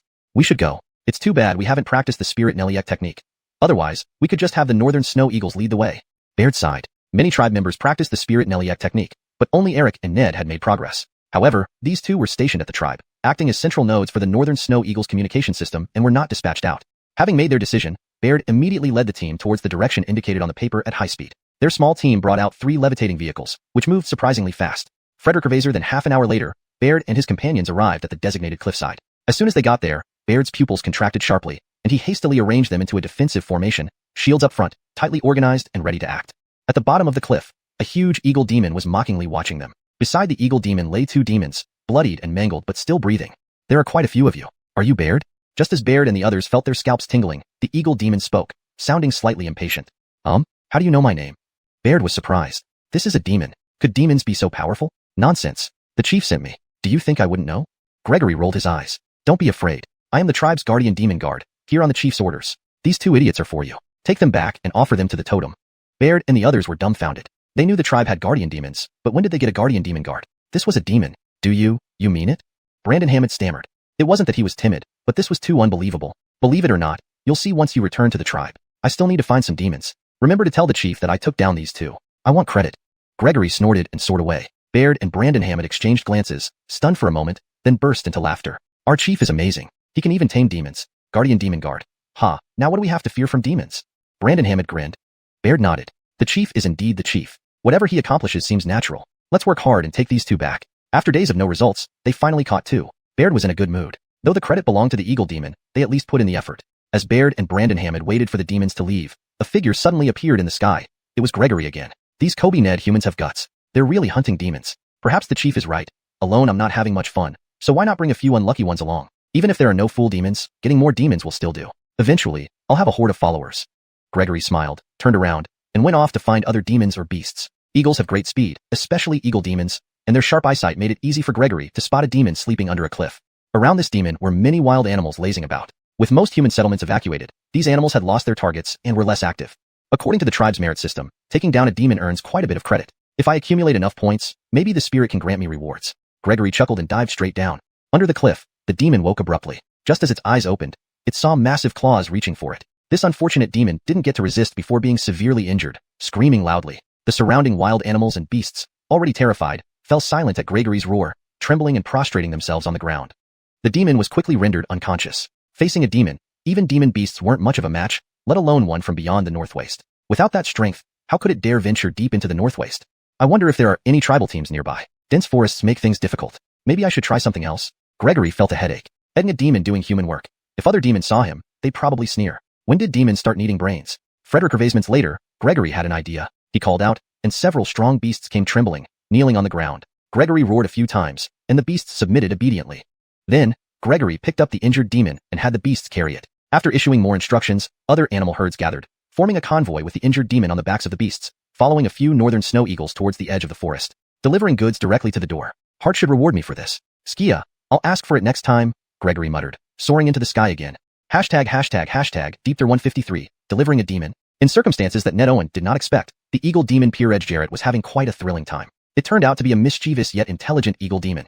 Very soon, the small tribal reception team still loitering in the mountain forests, waiting for guidance, saw a scene that left them wide-eyed. A group of beasts, carrying an injured demon beast, was being led by the northern snow eagles towards the tribe's direction. What on earth is this? The leader of this small squad, Benji Ta, held his large blade as if he had seen a ghost. Previously, they had encountered many wild animal groups without any human settlements being affected, so they simply avoided them. But now, what was going on? A group of wild animals carried a fainted demon beast under the guidance of the northern snow eagles, migrating right towards their own tribe's direction. Watching the animal group leave in daze, Benji Ta felt somewhat lost. When did the northern snow eagles start socializing with the animal groups? Not just Benji Ta, but over the next few days, other reception squads from different directions also witnessed similar situations, each one feeling bewildered yet dared not act rashly. Who knew whether those injured demon beasts were just pretending? The cave camp had expanded significantly. As the saying goes, unity makes strength. With various settlements migrating here, although some capable tribespeople had already been taken to the tribe, there were still plenty of people left in the camp. The newly arrived tribespeople began adapting to the rules of the witch tribe, initially feeling anxious but gradually becoming reassured. However, certain practices of the witch tribe made them quite uncomfortable. Water must be boiled before drinking, the ground must remain clean and tidy, and using the toilet was designated to specific areas. Besides working, everyone also had to recite the 1,000-character text carved on stone walls, almost making the newcomers doubt if they were still in the North Wilderness Ice Plain. These were all settlements from the North Wilderness Ice Plain. In just a few days, they discovered that compared to the witch tribe, their original settlements were far inferior in every way. Many of the migrants had encountered wild animal attacks along the way, almost everyone bearing injuries. But upon arriving at the witch tribe, shamans with shamanic symbols would purify water for them, prepare herbal medicine, and even directly treat them with these symbols. This was not unusual as some settlements also had shamans. What astonished them was the abundance of shamans in the witch tribe. Just in the camp alone, more than 10 shamans were responsible for treating the tribespeople, working tirelessly, quickly earning admiration and gratitude, while piquing curiosity about the witch tribe. Through word of mouth, information about the witch tribe gradually spread. Meanwhile, anyone selected to assist in the tribe beforehand would often be envied. Over several days, the settlers had slowly adapted, despite numerous rules in the witch tribe. They no longer feared wild or demon beast attacks and enjoyed adequate food supplies, which, though limited, was much more substantial than they had eaten since the mystical winter season. Let alone, the witch tribe's food tasted amazing. The same venison and fish cooked by the witch tribe's members offered a delightful culinary experience. For this reason, Osiriso Huai, who had taken charge of this camp replacing Barry, remained unsatisfied and continued to walk around the camp daily, asking after the newcomers' well-being. While understanding their conditions, he swiftly arranged manageable tasks for them to prevent idleness. In the harmonious atmosphere of the camp, Baird's team finally arrived. Just glancing at the bustling crowd, Baird couldn't help but smile joyfully. After receiving a new task, this was their first return to the tribe. Just by observing the expansion of the camp, they knew that the tribe had successfully accommodated many human settlements. Ah, what's that? A demon beast? Someone noticed Baird's team and cried out in shock. Soon, members of the tribe's guarding squad rushed out and immediately grinned upon seeing Baird. Baird, you've made some progress? Baird's task was special and unknown to most tribespeople, but the two demon beasts dragged by the floating cart were hard to miss. Skia, we captured two demon beasts to offer as sacrifices to the totem. Is everything all right here? That tribesman laughed. What could possibly go wrong? The newcomers are cooperating well and adapting, though it's a bit dull here. I should have applied to join you guys. Wherever you are, you're still doing work. You're not strong enough. Don't daydream. I won't disturb you further. See you later. Baird shook his head slightly and led the team onward. That's a demon beast? Capturing two demon beasts. This young man is indeed Baird, the chief of the guard. Truly impressive. Some excited voices echoed from a distance. Baird smirked. He wouldn't claim this achievement, but those voices sounded pleasant to hear. Feeling elated, Baird's steps became lighter. TSK, this kid Baird sure lives up to expectations. Unlike Osirasasi. What's that? Alert. Frederick ready? Osiriso Huai, who had come out somehow, smiled widely watching Baird's team's back. He was Osirasasi's uncle. Though lacking talent in cultivation, he was now one of the tribe's managers, handling internal tribal affairs. Suddenly, Osiriso Huai heard a noise, swiftly turning around, and then his expression changed drastically, letting out a shrill shout. In the distance, a herd of wild animals was less than a kilometer away from the camp. Osiriso Huai even saw a massive figure within the herd. It was definitely a demon beast. Osiriso Huai's shouts alarmed both the tribespeople in the camp and Baird, who hadn't gone far. Baird swiftly turned around, and when he saw the herd of animals, his pupils constricted. Then he rushed out. Easton, you stay behind with 4 tribesmen to guard the demon beasts. Everyone else, follow me. The tribesmen who had hunted demon beasts in the mountain forest without success showed no fear, instead charging forward excitedly. Why should I stay? Baird, you're being unfair, Easton complained, drawing his war blade, a hint of worry on his face. For wild animal herds to approach the tribe unnoticed was unusual. Usually, the northern snow eagles would give warning. What was happening? Baird dashed to Osiriso Huai's side in an instant. By then, the remaining tribespeople in the camp were all in position, armored up. Behind them stood the people from the settlements, though orderly, panic was evident among them. That demon beast seems to be carried by the wild animals. What's going on? Baird's sharp eyes spotted something unusual quickly. Frederick Hervasary over, several northern snow eagles were leading the herd calmly. A truly bizarre sight. Deepther 154, sacrifice and recruitment, 2 birds with 1 stone. Did Gregory do this? Faced with a group of wild beasts that neither fought nor left, the Reggie group was dumbfounded, unsure how to handle the situation. It wasn't until Ned Yen received the news and summoned Kirin that they roughly guessed what had happened from the ferocious beast's reactions. However, such a scenario caught everyone off guard. None of them expected such a move. Harton, is that eagle demon really one of our tribe's guardian spirits? Isn't it just a fairy tale? Reggie was amazed. This tactic was something even they hadn't thought of, yet a demon had pulled it off. That Gregory has some sense, knowing how to adapt. This will save us a lot of trouble in the future. Kirin, you stay near the campsite these days. If there are more cases like this, you should communicate with them. These wild beasts will be under your command. Remember not to let them disrupt the tribe. Start by taming the fierce beasts, and see if the ordinary ones can be domesticated. Ned Yen smiled as he instructed. Kirin nodded eagerly and immediately led the dozen or so beasts away. As for the severely injured demonic beast, it had already been moved onto the floating cart, guarded by a tribal member. Harton, if we could have more guardian spirits like Gregory, we wouldn't have to worry about the tribe's future, Reggie sighed. He had interacted with demons before but never imagined they could be so intelligent. The previous ghost Alpha Edgar was quite reckless and unintelligent. However, Gregory had changed his perspective on demons. People differ from each other, and demons are no different. Since Gregory did well, let him continue his role. Let's go back to the tribe. Ned Yen laughed heartily and turned to leave. The 3 demonic beasts were quickly transported to the base of the witch dragon totem. Ned Yen, sacrifice one of these 3 demonic beasts to me to make up for the deficit. Otherwise, sacrificing over 100 wild beasts would also suffice. Before Ned Yen could speak, Ellie's voice sounded in his mind, somewhat urgent. Ellie, is it really necessary? Ned Yen raised an eyebrow. Aren't totem spirits supposed to absorb faith power? You don't understand. Taming demonic beasts and demons requires a price for me too. The last time I used accumulated strength. Now, with these 3 new demonic beasts, are you trying to drain me dry? Ned Yen was slightly speechless. This Ellie was shameless. Ellie seemed to covet the wild beasts being domesticated by the tribe. As for the demonic beasts, Ned Yen wasn't foolish enough to sacrifice them. Wouldn't it be better to keep them guarding the tribe? Fortunately, the tribe didn't lack wild beasts. Besides those domesticated by Kirin, the various reception teams brought back plenty of game. Just 100 wild beasts weren't a problem for the logistics reserve. But Ned Yen didn't use the reserve beasts. If he were to sacrifice them, they couldn't simply give Ellie food for free. It had to be meaningful. Soon, the 13 settlement leaders who had previously been inspired by Ned Yen's words were gathered together, looking at the witch dragon totem glowing faintly. They had a vague idea of what was happening but found it hard to believe. Ladies and gentlemen, the spirit needs wild beasts sacrificed to tame the demonic beasts. This sacrifice allows you to join the tribe. Are you willing? Nedian didn't give them much time to think and spoke straightforwardly. To join the Witch Blessing tribe means receiving protection from the totem spirit. This shows that our tribe treats all people equally. This is a minor sacrifice with limited slots. Each settlement gets 10 slots to participate in the sacrifice and gain recognition from the totem spirit. Those unwilling now will find it harder later to gain totem approval. Brandan looked at Nedian in surprise, feeling bewildered. How long had they been in the Witch Blessing tribe? And Nedian really wanted to recruit them? However, Nedian's words made them hesitate and worry. Limited slots meant that even if some were unwilling, others could replace them. If they missed this opportunity, would they ever get another chance for totem approval? After a brief pause, Aviv took the lead. I am willing to join the tribe and accept the blessing of the totem. My Chu Beach settlement is also willing to participate in the sacrifice. The others couldn't wait. Aviv was a powerful shaman in their eyes. If even Aviv joined the Witch Blessing tribe, why should they hesitate? Heart, my Red Wild settlement is willing to join the tribe and fight for its expansion into the northern wastes, Ed said eagerly. My Grass Cliff settlement is also willing to join. Each settlement leader spoke up one after another, afraid of lagging behind. Even those reluctant to join saw it as their best choice, either for themselves or their tribes. Very well. On behalf of the Witch Blessing tribe, I welcome you and your tribes. Please select the first batch of participants for the sacrifice. Malakil the others that while sacrifices need to be done in batches, it doesn't mean we set barriers. As long as you sincerely contribute to the tribe, you will have the chance to participate in future sacrifices and officially become a part of it.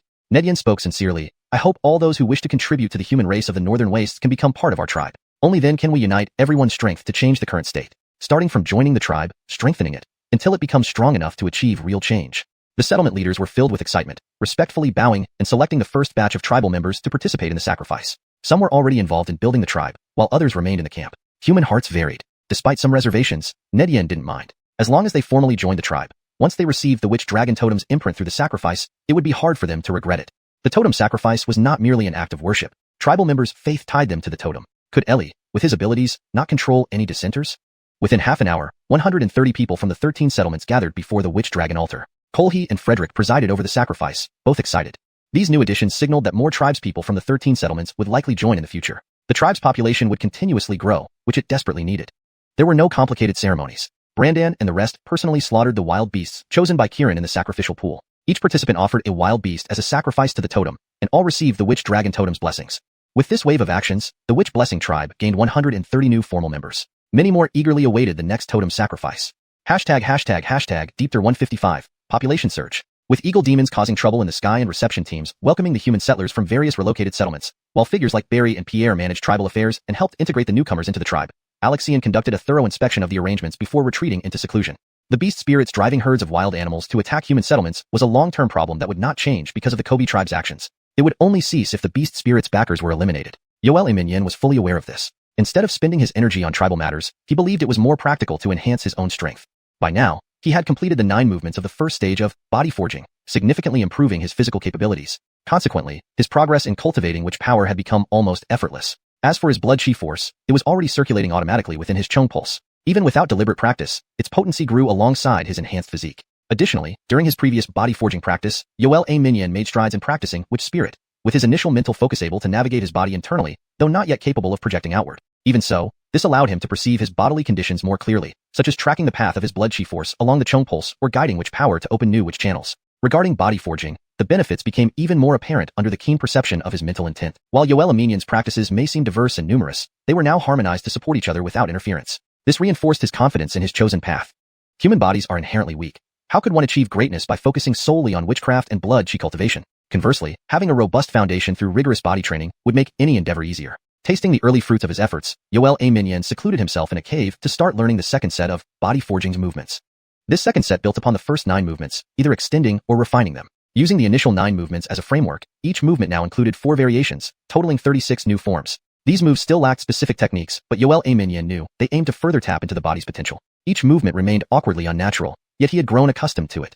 Starting with the first variation, Yoel Eminyen stretched his body to the limit. Soon, it felt as though his body was being torn apart, every muscle and bone screaming in pain. However, as his blood chi force circulated, the agony subsided, allowing him to persist longer.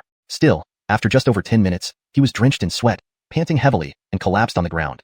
Ugh, this body forging technique is literally inhuman. With his body pushed to its limits, an itchy sensation akin to ants biting covered him. But as his body recovered and strength returned, it brought a sense of satisfaction. The practice was both torturous and addictive. Just as before, even before completing the first 4 variations, Yoel Eminyen's stomach rumbled. Without hesitation, he called for food. Haddon was out on patrol, leaving Bo Whalen guarding the cave entrance. Ed and Yoel Eminyen's disciple, Bo Whalen could freely enter the cave. He looked at Yoel Eminyen with concern, thinking he might be overexerting himself. Master, are you alright? Bo Wayland asked as he delivered a roasted animal. Yoel A. Minyan taught Bo Wayland blood chi cultivation but focused on body forging himself, which left Bo Wayland confused. I'm fine, just feeling drained. Bo Wayland, great results come from hard work. Our tribe's foundation is too weak. Someone must step up. As the chief, if I don't, who will? Yoel A. Minyan explained while wolfing down the food. The feeling of restoring his strength with nourishment was satisfying. The pleasure derived from pushing his limits and then refueling made him addicted to this routine. The pain of body forging was harsh, but the rewards were immense. His casual words lit up Bo Wayland's eyes. Master, I'll go practice. Yoel A. Minyan felt content as he finished the fragrant meal, noticing Bo Wayland earnestly practicing blood chi cultivation outside the cave. Though his disciple's base was thin, he was diligent and lucky enough to have hidden bloodline power. His future achievements were boundless. After eating, Yoel A. Minyan rested briefly, then practiced simple swordsmanship to loosen up. Following this, he circulated his blood chi force around the Chung pulse 9 times before engaging in witch casting to move witch power and expand witch channels. His routine proceeded smoothly. When he finally practiced witch spirit, all fatigue was gone, and his spirit refreshed. Wow, this kind of practice isn't lonely. The circulation of blood chi, in which power recovers physical fatigue, while witch spirit alleviates mental strain. Others face a fatigue period when practicing, but I can relieve fatigue through my regimen, perfectly complementing everything. Using his mental intent to scan his body, he found all weariness and minor injuries healed. He resumed practicing the second set of body forging. After several days of intense practice in the cave, almost all nearby human settlements had relocated to the vicinity of the Kobe tribe, crowding the encampment. Arunded by the example of the 13 previously relocated settlements, the new arrivals were relatively compliant, with occasional small disturbances quickly quelled by the prepared tribal guards. When the last reception teams returned, Barry and other tribal managers were astounded and delighted by the statistics and integration of the new settlers. 23 settlements. Who would have thought there were so many human settlements nearby? Our population has surpassed 2,000. Incredible. Deepther 156, Sean falls into Crisable. 23 settlements, some of which had dwindled to just dozens or even tens of people, while others still boasted over 100, quickly saw their crisis alleviated after the Hawk Demons began patrolling the northern ice plains. The relief team suffered almost no significant losses thanks to the Hawk Demons' efforts in capturing and returning 6 demonic beasts that were causing havoc in the region by driving animal herds towards these settlements. How many demonic beasts were there in this area to begin with? As for other demons, none had been detected so far. In summary, the Witch Doctor tribe profited greatly from the influx of new members, multiplying its population several times over despite the rapid expansion. Nevertheless, it managed to accommodate the growth smoothly. 13 major settlements had already joined the tribe. Following the arrival of more demonic beasts, additional settlers participated in rituals and officially became part of the tribe, receiving the blessings of the Witch Dragon Totem. Even with such a sudden influx, the Witch Doctor tribe didn't buckle under the strain. The tribe already had an organized management framework in place. Whether it was newly arrived tribespeople or those who hadn't yet joined formally, they were swiftly integrated into various departments. Dami engineering, farming, gathering, exploration, fishing, and hunting teams all needed more hands. These numbers were truly insufficient to satisfy the needs of all departments. Arunded by original Witch Doctor tribe members, every aspect of tribal life began operating at full capacity, resulting in rapid advancements in production and construction, progressing daily. Settlements left behind in the cave camp were primarily populated by the elderly, women, and children. Skyet, even these groups had designated tasks. Young children received literacy instruction. Women spun thread, wove cloth, farmed, and assisted in logistics. The elderly distributed food and supplies. Everything remained orderly. Even if a few individuals had differing thoughts, they dared not act against the fully armored tribal guards and fellow tribespeople, especially since Cohen began patrolling the camp to receive injured demonic beasts from potential incoming wild herds. Frederick Gervais's newcomers were filled with curiosity about the Witch Doctor tribe. The existing tribe members were accustomed to this, finding great pleasure in teaching the newcomers about the tribe's novelties and knowledge, satisfying their vanity. Little did they know that they themselves once were numbed by the same wonders introduced by Yolo Owen. While the Witch Doctor tribe absorbed the benefits of the settlement migration, deeper within the forest, for demonic beasts surrounded a white tiger, their eyes gleaming with malice and fury. Though unable to speak, the beasts communicated through their roars. The white tiger belonged to the Witch Doctor tribe. It bore numerous wounds, glaring warily at the encircling beasts before roaring fiercely and pouncing on one with a wolf's head and deer's body, the weakest among them. The wolf deer, however, showed disdain and kicked powerfully with its hooves, striking the white tiger's face mid-air. Already exhausted, the tiger was forced to retreat but used the opportunity to lunge toward another gap in the circle, attempting to escape. Before it could, a whip-like snake tail lashed out, hurling it away. A massive frost python blocked its path. Roar! 2 more beasts advanced, a white bear beast and a rhino beast. The white tiger, rising shakily, revealed a flicker of despair in its eyes. Each of these 4 beasts was evenly matched with it individually. If encountered alone, the white tiger would have had confidence to defeat them, but now, despite its exhaustion, the white tiger stood defiantly, ready to fight to the death. The 4 beasts retreated cautiously but did not yield, their expressions mocking. They hunted the white tiger because they discovered it helping human settlements by scattering their gathered animal herds. Several failed negotiations led to the conclusion that this traitorous beast must be destroyed. The white tiger's heart sank. These 4 beasts were too cunning, intending to exhaust it. As despair took hold and the tiger readied itself for a final stand, a sharp cry pierced the sky. Suddenly, a hawk demon swooped down from above. The 4 beasts growled excitedly, relaying the situation through their roars. You, white tiger, you've been aiding human settlements? No wonder they vanished from the area. You're doing The hawk demon sneered, reprimanding the tiger through its cries. The white tiger felt utter despair. Facing 4 demonic beasts was tough enough, let alone a hawk demon. Demons and demonic beasts were different. Though both were powerful, only demons had undergone true metamorphosis. Their demonic energy far surpassed that of the demonic beasts. In its prime, the white tiger wouldn't have been a match for a hawk demon. The 4 beasts roared eagerly, planning to tear the white tiger apart and devour it. However, another roar echoed from afar as a snow leopard, larger than a rhino, emerged, an actual leopard demon. What's going on here? Why are there no signs of demonic beasts or animal herds? What has happened? The leopard demon asked coldly upon arrival. Understanding both languages, the white tiger felt even more despair. Was it destined to die here? But then, the hawk demon snorted. Who do you think you are to address me like this? The leopard demon's pupils contracted, revealing distinctive mehua-shaped eyes. Revised. The leopard demon's pupils contracted, revealing distinctive flower-shaped eyes. Note: I replaced mehua with flower-shaped to ensure the text reads naturally in Demi-English. If you want to keep the specific reference to plum blossoms, it would be better to explain it as eyes shaped like plum blossoms, or similar. Who are you? I've never seen you in the northern wastes. Clearly, this was a native demon. Humph, I hail from beyond the northern wastes, tasked with patrolling the icy plains. Got a problem with that? The hawk demon retorted, adding, days have passed without seeing any demons. I thought all demons in the northern wastes were extinct. Are these useless demonic beasts your best effort? The leopard demon's eyes narrowed. A demon from outside the northern wastes? Could it be the master from Hawk Ridge? I didn't say that, the hawk demon scoffed. Uncertain, the leopard demon shifted its gaze to the white tiger. You, the tiger from Tiger Hill, why protect humans? Have you lost your mind? Bitterly, the white tiger hesitated to respond, but the hawk demon interjected sarcastically, controlled by human witchcraft, perhaps. By the way, I found a human tribe. All migrating settlements are heading there. The white tiger's scalp tingled in terror. The hawk demon knew. ###Deepther157, beast infiltration. The night wind howled, all was silent, and the mountains cast dark shadows like lurking monsters, stretching endlessly under the dim moonlight. 1,000 meters from the Kobe-Yoel tribe's territory, on a large mountain, Aloysius led 4 other beasts with a cold gaze fixed on the distant campfires of the cave dwellings and the faint totemic glow emanating from the Kobe-Yoel tribe's mountain city in the night. Here, there is actually a human tribe? What are you good for? The low, growling voice reverberated only atop the mountain, yet it made the 4 beasts shiver and kneel in terror. Beside him, Giacomo mocked the badly wounded Sean with a sneer. Sean, this is the tribe controlling you, right? I'll give you a chance to atone. You lead these 4 to infiltrate quietly. Aloysius will strike the totem that just ignited its spirit light from the ground, while I attack from above. We'll extinguish their totem spirit. How does that sound? Sean trembled, his expression complex as he let out a low growl. Humph, there was no tribe here before. Even if this tribe has lit the spirit light of its totem, how strong can they be? And you don't even need to act personally, you just need to bring them inside. Once the totem spirit is destroyed, this newborn tribe will be helpless. There's no need for you to worry, Aloysius said, clearly displeased. Sean bore an unusual power restraint. He sensed it and knew Giacomo's words were likely true. However, having roamed the North Wasteland icefield for years, he was aware that no human tribes existed here before the Mystic Season. Could humans really hide something from them? Sean lowered his head, not daring to argue, but a glimmer of hope flickered in his eyes. After a few more growls, he disappeared into the night with the 4 beasts.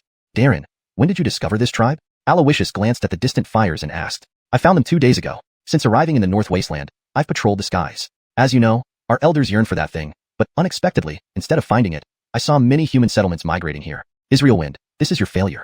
If humans rise in the North Wasteland icefield, you know the consequences. Darren replied coldly. The leopard named Israel Wind shivered, then replied, it's not my fault. I used to monitor the Ghost Willow tribe. This area belonged to a newly ascended Ghost Alpha ape, but since it was killed, I returned to patrol. Unbelievably, after one mystic season, a tribe appeared here. It's due to your incompetence. I'll stay hidden in the sky while you quickly strike the totem spirit. The spirit light might control Sean, but shouldn't be too formidable. Don't tell me you can't do it. Darren snorted, then flew away. Aloysius gazed coldly. Why the arrogance from someone who just came from Eagle Ridge? But despite his irritation, Aloysius took a deep breath. Dealing with a human tribe wasn't simple. Though there weren't many human tribes in the North Wasteland icefield, none of them were easy to conquer. Fortunately, this tribe was newly established and still weak. Coupled with the cover of darkness, they might break through and destroy the newborn totem spirit. As Aloysius Israel Wind waited for Sean and the others to position themselves, he didn't notice Darren had already caught up with them. My lord. The 4 beasts bowed upon Darren's appearance, while Sean remained trembling. Israel Wind told me to inform you to remain undetected within the tribe. When the assault begins, attack the totem together. Remember, whoever alarms the tribe dies. Darren glanced coldly at the beasts before vanishing into the darkness. TSK, Sean, you fool, listen. This is your last chance. After we destroy the tribe's totem, you'll be free. Then, you'll thank us, the white bear rumbled. Sean kept his head down, desire and excitement flashing in his eyes. He growled softly, leading the 4 beasts onward. Though terrified by the witch dragon totem, the prospect of freedom made him yearn. Beasts naturally resisted lifelong servitude, but Sean didn't mention the witch dragon totem's true nature. Though excited, he remained apprehensive and fearful. He knew how terrifying the witch dragon totem was compared to ordinary human totems, but the presence of 2 beasts seemed like an opportunity. As anxiety mounted, Sean led the 4 beasts around the cave camped to the north of the Yoel tribe. The northern wall, connected to cliffs, could deter ordinary beasts, but not them. Even the bulky white bear could scale it easily. Other directions had fences surrounding the tribe, less concealed than this side, as each fence had guards and bonfires.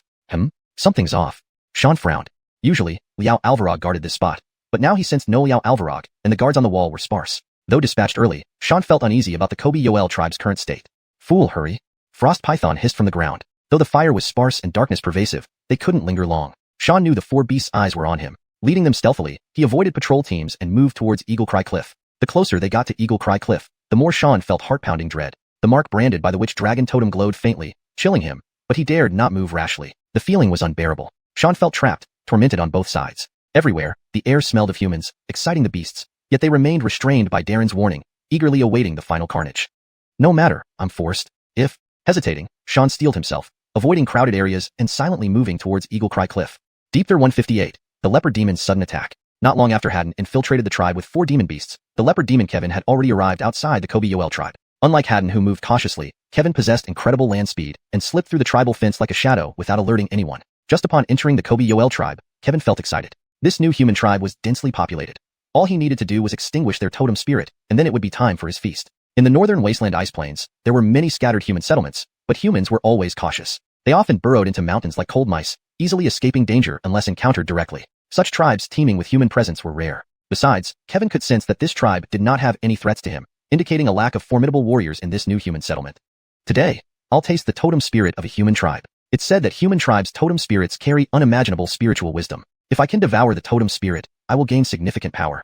Leopard demon Kevin licked his lips and swiftly moved toward where the spirit light was emanating from in the night. To demons, the totem spirit's glow symbolized delectable food. Despite not knowing why this tribe's totem spirit emitted such light, Kevin sensed that this was merely an immature totem spirit, its luminous strength limited, and possibly naive, lacking the ability to conceal itself. Soon, Kevin arrived at the darkness outside a Mingming cliff and fixed his gaze on the distant totem platform. Upon seeing the totem, Kevin's eyes flickered with shock. It was a dragon, one he had seen before. That was an incredibly terrifying clan which rarely appeared in the northern wasteland ice plains. However, during Siren Ming season, one of these dragons emerged and engaged in a great battle with entities deep within the ice plains. How dare this tribe venerate that clan? Aren't they afraid of being wiped out? Or did these foolish humans see that dragon before and therefore worship its image as a totem? Kevin felt speechless. Even more astonishing was the sight of 6 exhausted demon beasts prostrating on the ground in front of the sacrificial platform, extremely weakened and barely alive, their demonic aura nearly imperceptible. Kevin recognized them.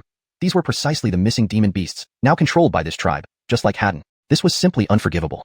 Despite his anger, Kevin did not act rashly, even after sensing the positions of Haddon and the other 5 demon beasts. Being a demon himself, he was patient and cautious, otherwise, how could he survive freely in the northern wasteland ice plains? But soon, Kevin sensed the presence of Gregory. That arrogant fellow had also sneaked in? Kevin's eyes lit up as he licked his lips. Though uncertain about Gregory's exact location, the latter's aura reassured him, removing any doubts. Suddenly, Kevin dashed out of the darkness like a gust of wind, instantly reaching the totem platform. As he appeared, the 6 demon beasts abruptly woke up, looking up in surprise. Lord Kevin. The 6 demon beasts growled excitedly. Simultaneously, the Kobe dragon totem emitted a burst of spirit light, responding to the sudden attack by unleashing a crimson chain aimed at Kevin. But the chain was swiftly evaded. Roar. Daring to enslave demon beasts, tonight, I will exterminate your audacious tribe as a warning. Kevin roared angrily, no longer caring if he alarmed the humans. His roar startled everyone in the tribe, especially those residing in caves beneath cliffs around the Kobe dragon totem. People rushed out, but were left gasping in horror. Guardians formed the formation, hunting teams assemble, swear to protect the totem. Dominic charged over, grabbing an iron spear, ready to charge forward. Behind him, the guard members quickly assembled, but before he reached the scene, 5 demon beasts surged from the left cliff below a Mingming cliff. Roar. The rampaging rhino demon beast scattered the tribespeople who had just rushed out. Anybody in its path was flung away. Behind it were 3 other demon beasts, with Haddon trailing behind. Everyone back off. Seeing the disordered tribespeople about to be slaughtered, a figure dashed out of the darkness. It was Dexter. He stopped the shocked and fearful tribespeople and confronted the 4 demon beasts. This suddenly gave the others confidence, gathering behind him.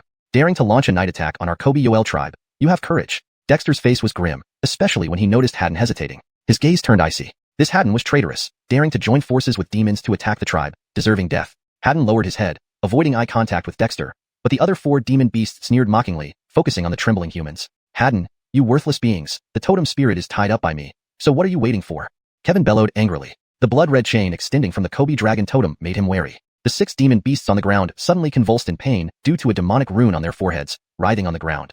If you don't want to die, restrain these 4 demon beasts that came knocking on your door. Dexter drew a bronze knife, his expression unusually grave. Demons had come, yet Ailby didn't warn. This was unimaginable, and it hadn't responded yet. Could it be from the excessive exertion earlier in subduing the 6 demon beasts?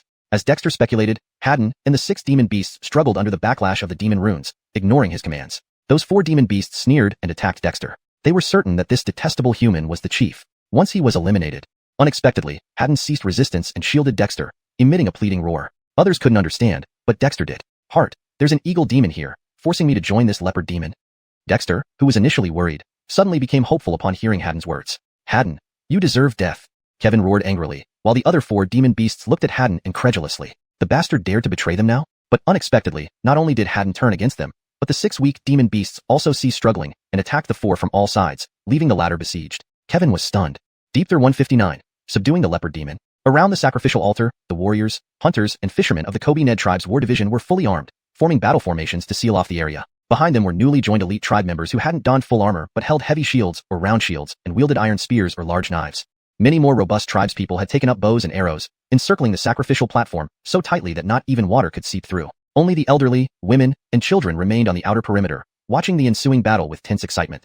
The leopard demon was baffled by Haddon and the 6 lethargic demonic beasts' actions. Inadvertently caught off guard, it was entangled by the bloody chains extending from the Kobe long totem's arms. It let out a terrified cry, struggling fiercely. Meanwhile, under the 7 demonic beasts' attack, the other 4 demons had fallen into disarray, their fear palpable. Damn it, Haddon. What is this all about? The leopard demon roared, feeling betrayed by its supposed ally. Sky, even such betrayal shouldn't happen.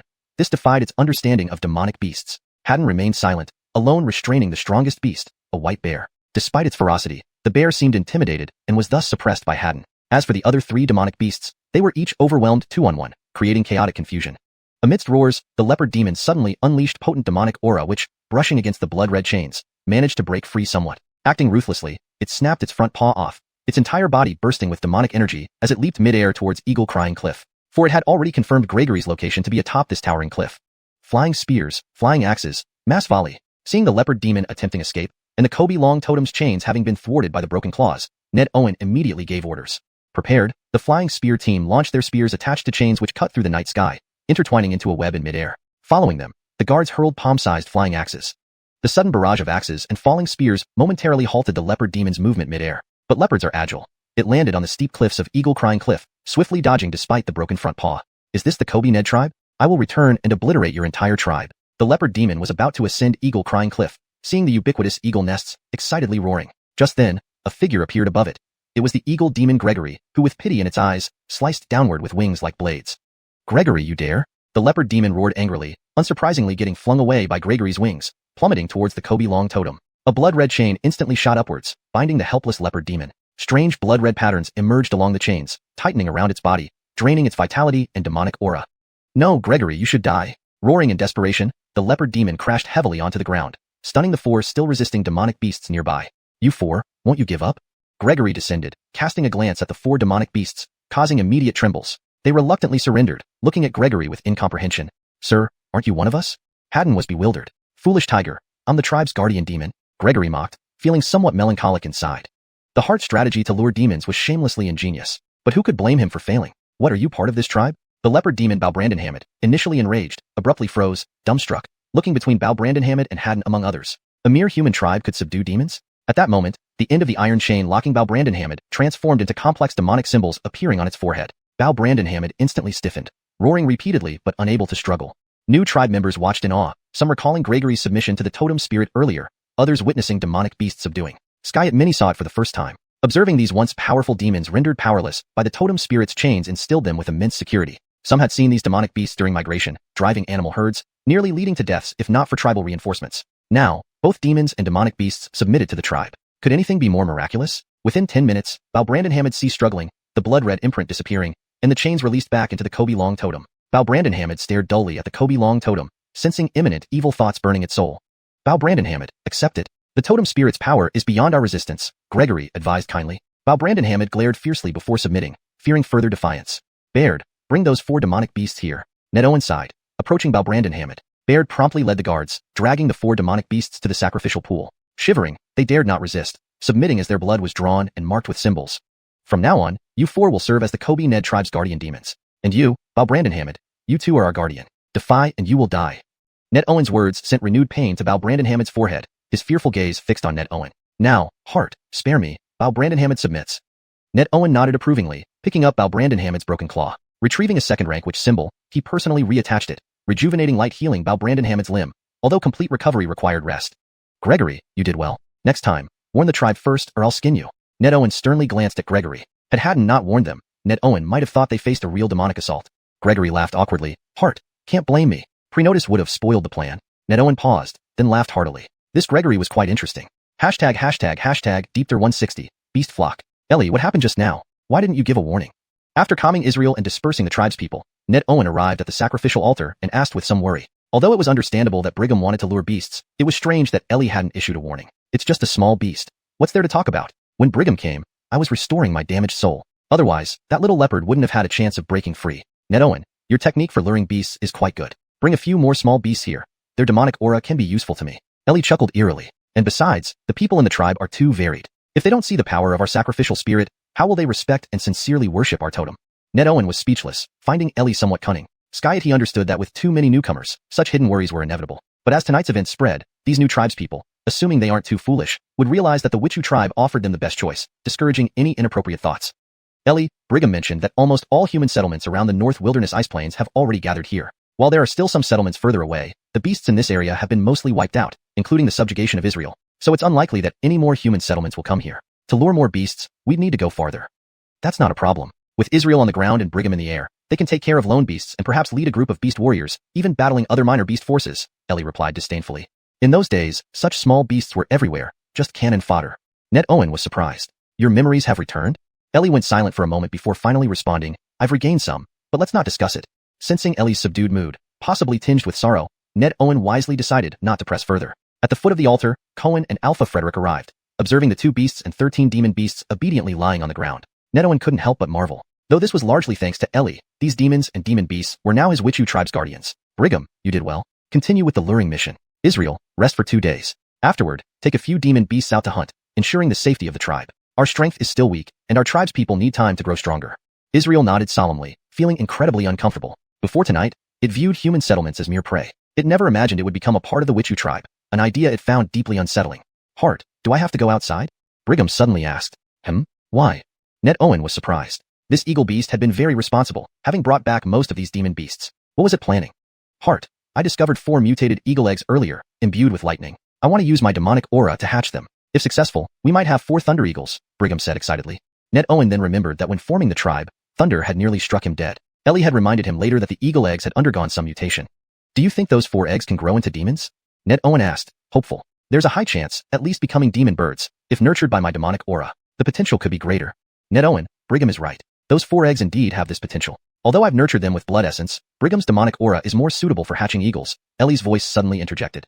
After hatching, I can personally guide them. Nurturing native demons properly can yield better results than forced subjugation like Brigham's. Ned Owen was swayed. Brigham, focus on hatching the eggs first. Israel, avoid provoking other demons while Brigham is away. If you encounter any targets, inform the tribe in advance. The northern snow eagles patrol the sky.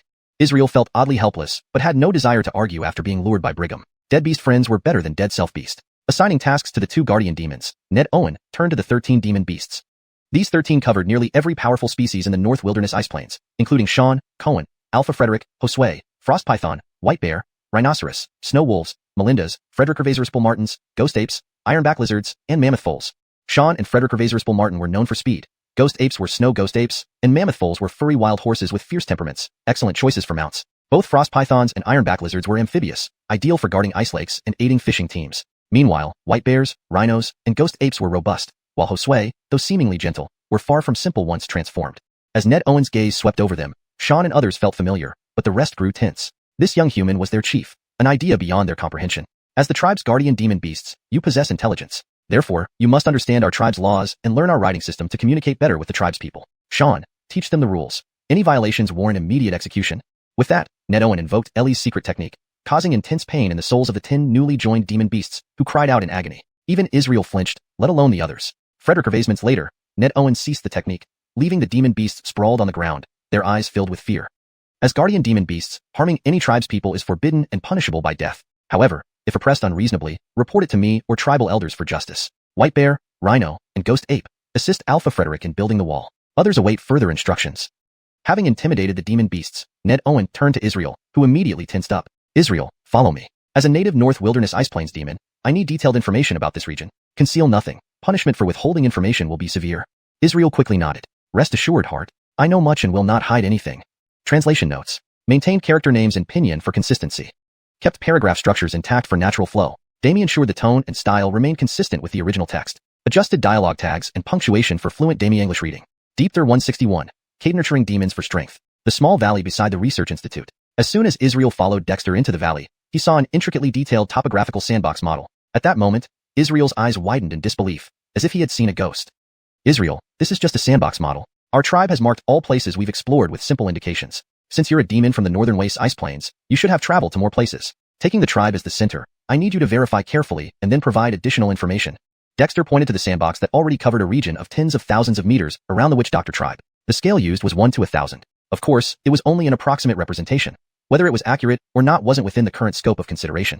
Heart, did the tribe really make this sandbox? Israel was starting to doubt his own demonic life. Although Dexter hadn't mentioned the purpose of this sandbox, Israel, as a demon, was no fool. How could he fail to see its significance? It displayed a clear view of the surrounding mountains, rivers, forests, etc., over an area spanning tens of thousands of meters. Small flags with numbers were inserted everywhere. Next to the sandbox were stacks of thick books clearly used for recording information. Naturally, our tribe made it ourselves, but it still needs further verification. Now, based on your knowledge, supplement the missing details and share what you know about the Northern Waste Ice Plains. There are tribe members who will record this information and compile it, Dexter said proudly. Just this one sandbox kept the Institute's recording personnel busy for a long time, but the aggregated information filled many blanks regarding the tribe's surroundings. For example, based on the reports from exploration teams and collection teams, useful plants and minerals found around certain mountains were now well documented. Even the size of the frozen lake was indicated on the sandbox. All of this would serve as the foundation for the tribe's future development. Israel remained speechless for a long time. He realized, perhaps for the first time, that both he and his fellow demons had always underestimated the humans in the Northern Waste Ice Plains. Who would have thought that a tribe like the Witch Doctor tribe would suddenly emerge here? It was truly inconceivable. However, now he was under the protection of the Witch Doctor tribe, with his life controlled by the Witch Dragon Totem Spirit and Dexter. He dared not disobey even slightly. Heart, the area where our tribe currently resides is actually at the edge of the Cold Ridge Frederick-Gervasian Tains in the southwest of the Northern Waste Ice Plains. Heading southeast from here is the Cold Ridge Frederick-Gervasian Tains, which have many layers but lack towering peaks. The celestial energy here is relatively thin, historically unimportant to us demons. Therefore, many human settlements cluster around this area. Israel paused for a moment before speaking. The Cold Ridge is a large mountain range mostly covered by forests and grasslands. With dense mountains and forests, it's easy to hide. I once heard older demons say that there was once a powerful human tribe in the Cold Ridge, but it was wiped out several hundred years ago, allegedly because they provoked the Demon King deep within the Northern Waste Ice Plains. What? Such a thing happened? Dexter was surprised. There's a Demon King in the Northern Waste Ice Plains? What kind of strength does a Demon King possess? Dexter knew little about demons. Just dealing with lesser demons like Skysore and Israel was enough to give him headaches. He couldn't imagine facing a Demon King. Demon Kings are immensely powerful. We lesser demons are merely clay chickens and tiles dogs compared to them, easily crushed. Israel said with a bitter smile. In the Northern Waste Ice Plains, there's said to be a Demon King, but that entity hasn't been seen for centuries. It's rumored to have fought to a stalemate with the tribe in the Cold Ridge. Currently, there are 2 demon generals in the Northern Waste Ice Plains, along with many other lesser demons. Dexter was puzzled. What level of power do demon generals have? How do you classify power within your demon race? After thinking for a moment, Israel explained. When beasts develop intelligence and gather demonic aura, they become demon beasts. A demon beast undergoes 3 transformations, increasing in wisdom and refining their natural bones into demonic bones, becoming a lesser demon. Lesser demons possess demonic energy which solidifies into a demon core, thus becoming demon generals. As for how a demon general becomes a demon king, I don't know. So that's how it is. Dexter sighed and asked, how close are these 2 demon generals to our tribe? Approximately how many lesser demons and demon beasts inhabit the Northern Waste Ice Plains? For the Witch Doctor tribe and the humans in the Northern Wastes, the greatest threat was demons. Learning about the demons from Israel was a pleasant surprise. One of the demon generals is the Edgar Frederick from Edgar Peak, whose true form is a demon ape, rumored to carry the bloodline of ancient demon apes. It's extremely powerful and has a volatile temperament. I was under its command, but non-ape type lesser demons aren't favored, leaving us isolated. Actually, I've never seen the Edgar Frederick, Israel said bitterly. This meant that even if it were controlled by the Witch Doctor tribe, no demon would care. The other demon general is the Frost Frederick-Gervasian from Frost Frederick-Gervasian Lake, the largest lake in the Northern Waste Ice Plains. Its true form is unknown, but reportedly carries the bloodline of dragons. It's very powerful but rarely concerns itself with land matters. Both Edgar Peak and Frost Frederick-Gervasian Lake are far away from here, posing no immediate threat to the tribe. Dexter finally breathed a sigh of relief. Before, he only knew there were demons in the Northern Waste Ice Plains. Now he learned that so-called demons were mostly lesser demons, and above them were demon generals and demon kings. Fortunately, the 2 demon generals weren't threats the Witch Doctor tribe needed to face now. As for the legendary demon king who hadn't appeared in centuries, it might already be dead. Israel, the information you provided is very important. In the next few days, rest in the tribe. Once the sandbox model is completed, I need you to lead some demon beasts to patrol around our territory, making it look like demons guard it. At least, we can't let unfamiliar demon beasts or demons intrude. Dexter patted Israel's shoulder, almost causing him to lose his composure. But Israel wisely held back, though somewhat confused. Why heart? Earlier, Dexter wanted him to lure demons, but now he changed his mind? I want the area around our tribe to appear as it always has, the same weak humans and rampant demon beasts. This way, it won't draw attention from other demons while allowing us to develop quietly. Of course, if any demons seek death, bring them to the tribe. The totem spirit will handle them, Dexter smiled. Before, he didn't know the situation. Now, knowing that the land is ruled by the Edgar Fredericknerl and the water by the Frost Frederickavasian Fredericknerl, Dexter wouldn't be foolish enough to provoke the demons.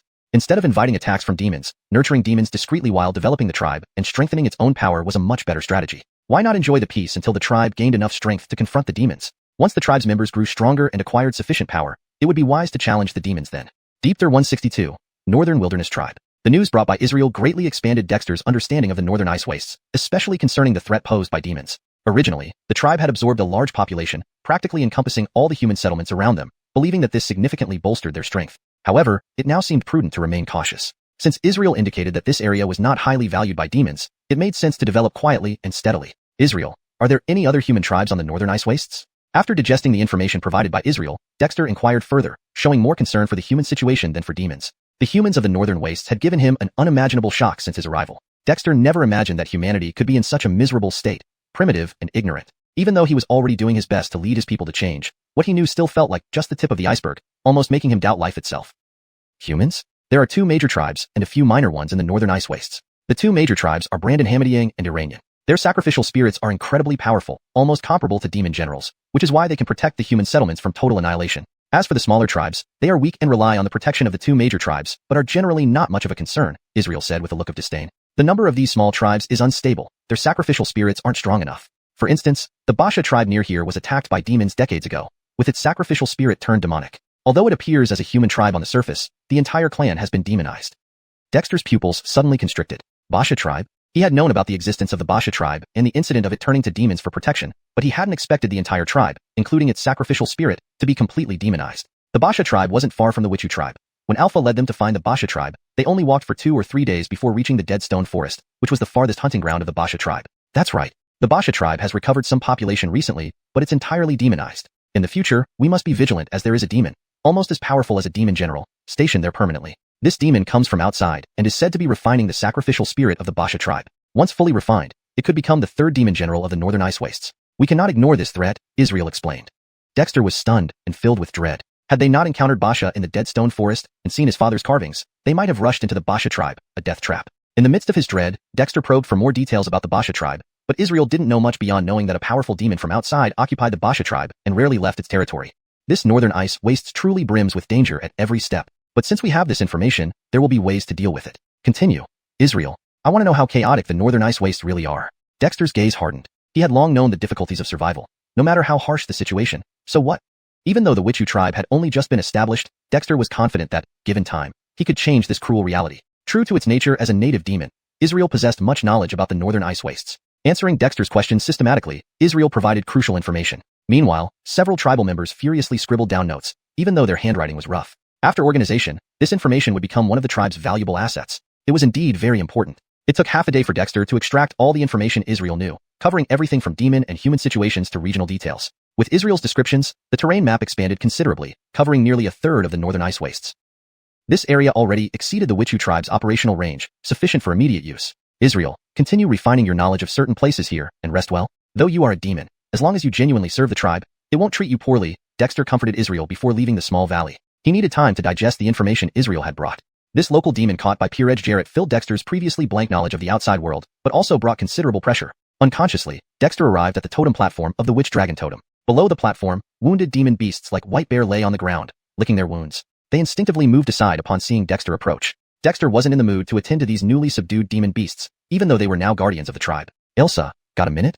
Sitting cross-legged below the totem platform, Dexter called out mentally to Elsa. After a moment, Elsa's voice echoed in his mind. Dexter, feeling down? Why so dejected? Dexter chuckled internally, replying, I learned something from Israel. The northern ice wastes are more dangerous than I thought, with demon kings and generals. Any thoughts? As he spoke, Dexter recounted the news from Israel. TSK, what demon kings and generals? Just a bunch of minor demons. Frederick Vazenki's rule when there are no tigers. Just as Dexter finished relaying the information, Elsa scoffed contemptuously. Even those who cultivated a demon core are still minor demons, just slightly stronger. What they call demon kings should actually be demons that have cultivated a demon soul or infant demons. They're far from true demon kings. Do you have a way to deal with them? Dexter's eyes lit up. Elsa was momentarily speechless. If it were before, Dexter was speechless. That's the past. Now, you're a fire crow fallen from grace. Can you not be so arrogant? Elsa wanted to punch someone. Suddenly, a cold aura emerged from the witch dragon totem, causing the demon beasts to shiver in fear. Stop, it's a joke. Do you want to get struck by lightning? Dexter hurriedly apologized, adding, I didn't mean to disrespect you. Let's be realistic. Bullshit, kid. Do you look down on me? Let me tell you, those demon generals and kings were leftovers for me before. There's a minor demon refining a sacrificial spirit, right? Let's go. I'll eat it. Elsa retorted angrily. Dexter paused, then asked suspiciously, Elsa, are you being honest? Are you just hungry? Elsa was silent for a while, then replied after some hesitation, so talkative. Suit yourself. Dexter instantly understood. Elsa fancied the demon occupying the Basha tribe. However, with Elsa willing to help, Dexter was more than happy to accept his assistance.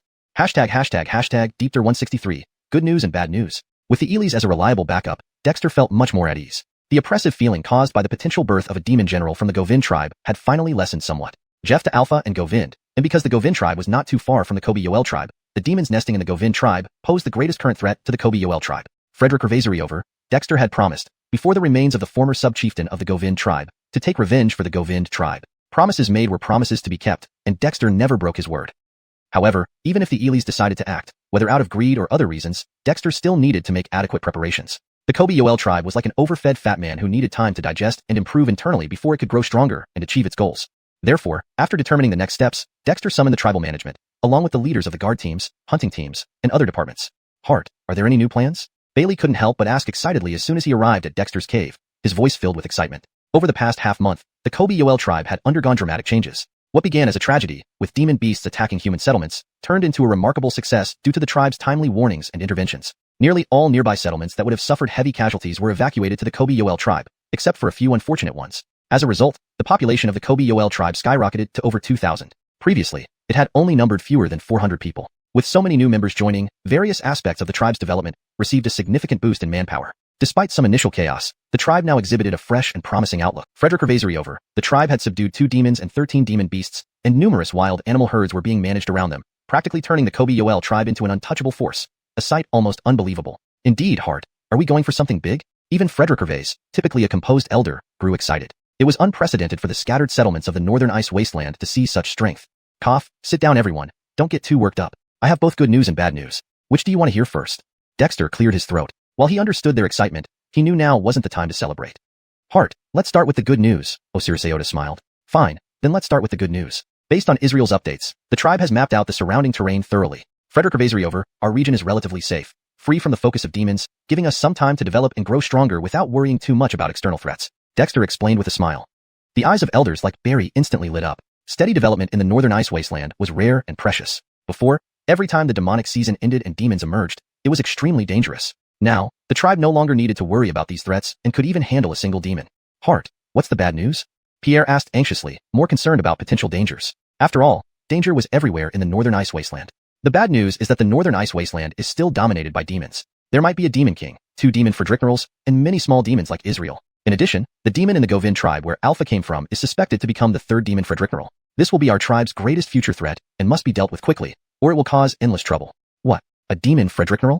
Manny gasped in shock. Skis, demon Fredricknerals are much stronger than small demons like Israel, with a condensed demon core. Once the demon in the Govind tribe becomes a demon Fredrickneral, it will inevitably expand its territory, and the Kobe Yoel tribe will undoubtedly be its target, Dexter said gravely. Facing this threat, you should know how to choose, right?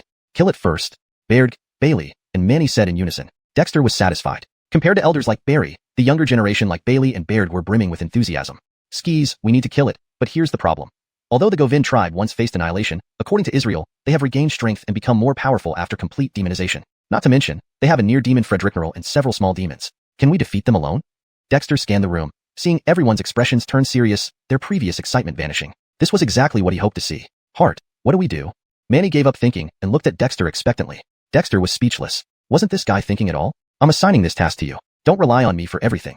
The tribe belongs to all of us, not just me. If you can't figure it out, ask others, but don't reveal specific details. How you discuss and plan is your responsibility. You should understand that time is running out. Pierre and others were surprised, looking at Dexter nervously. Hart, this isn't feasible. Sure it is. Where there's a will, there's a way. With intent, one can triumph over the unaware. This is just the Govind tribe. If we can't overcome this challenge, we might as well disband the tribe and return to the past. Even the shamans at the Research Institute can innovate and improve through their dedication. Are you telling me you're less capable than them? Spurred by Dexter's words, everyone fell into deep thought. Dexter did not interrupt, letting them ponder. The Kobe-Yoel tribe needed more thinkers, people who could solve problems through reasoning rather than relying on him. For both external challenges and internal development, collective wisdom was essential for the tribe's future. Otherwise, it would always be just his personal endeavor. This was not what Dexter wanted. He could guide the tribe and provide advanced knowledge and insights, but ultimately, individual effort had its limits. Hart, we need to deliberate carefully. Frederick Gervaiser information is crucial. One misstep could lead to the tribe's destruction. But for now, our main priority should be strengthening ourselves. Frederick suddenly raised his head, his eyes gleaming. Dexter was pleasantly surprised and laughed. All right, discuss among yourselves and come up with concrete plans. Note, opinion names are accurately maintained, and paragraph structure follows the original text. ###Deepther164, a sage in the household. Carter didn't truly feel at ease about entrusting these thorny issues to the tribal management and the various squad leaders, but he had no choice. For the Kobe Zhu tribe to develop, it couldn't rely on him alone. Even if Carter was forward-thinking, he could hardly be everywhere at once. Besides, who said that humans from the northern wasteland were stupid? 3 cobblers with their wits combined equal Yolj Grayseg. There were many seasoned elders in the tribe, each having a certain level of wisdom. Ultimately, any plans or rules would still need his approval before implementation. So, Carter was happy to let this serve as an exercise for the tribespeople. After tossing out the troublesome problems, Carter felt lighter. The logistics department, led by Barry, took care of population registration and clan affairs distribution. The supplementary forces like the guard and hunting squads also had their own plans. Even the arrangements for the guardian beast guards were managed by the 2 totem priests Pierre and Frederick. Relieved of these duties, Carter headed straight to the Research Institute. Compared to other parts of the tribe, the Research Institute hadn't changed much. After all, among those who joined the tribe from the settlements, there weren't many shamans. Only a few senior ones like Aviv from the Qilin settlement. Uncle, you're here.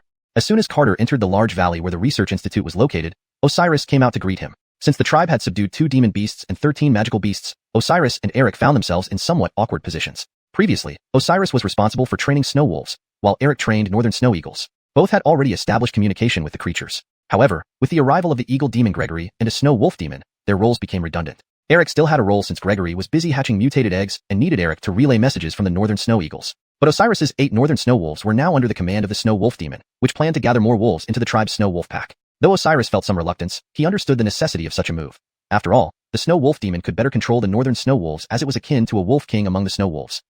Osiris, running the Research Institute will be quite challenging. If anything feels amiss, you can switch positions to one you prefer. Carter looked at Osiris apologetically. As longtime supporters, Osiris and Eric were both wiser and more magnanimous compared to Manny, Brandon Hammond, and Gerald. Only Baird matched them in wisdom. Carter had assigned them to train the wolves and eagles for these very reasons. Despite several months of hard work now seeming wasted, neither Osiris nor Eric harbored complaints, making Carter feel slightly embarrassed. Uncle, don't mention it. Everything we do is for the tribe. Whatever you ask me to do, I'll do it. Frederick Gervaiser over, the Research Institute is great. There's so much to learn here, which benefits my cultivation immensely. Osiris smiled. To Carter, the Uncle remained the same trustworthy young companion they all respected. In truth, Uncle, you don't need to worry about us. You bear enough responsibilities. Both Eric and I, as well as Manny, Brandon Hammond, and Gerald, regret our lack of ability to help you more. Carter patted Osiris on the shoulder. From now on, the Research Institute is in your hands. With you overseeing it, I can rest easier. Come, walk with me. Osiris was both delighted and moved. The Research Institute was undoubtedly the most critical place in the Kobe Zhu tribe, conducting research pivotal to the tribe's future development. Carter entrusting him with this responsibility spoke volumes of his trust. Uncle, all ongoing research projects are progressing well, especially the study of shamanic formations. This advancement is largely thanks to Aviv joining us, Osiris explained excitedly, having developed a deeper understanding of the Institute. Oh, has there been a breakthrough in shamanic formations?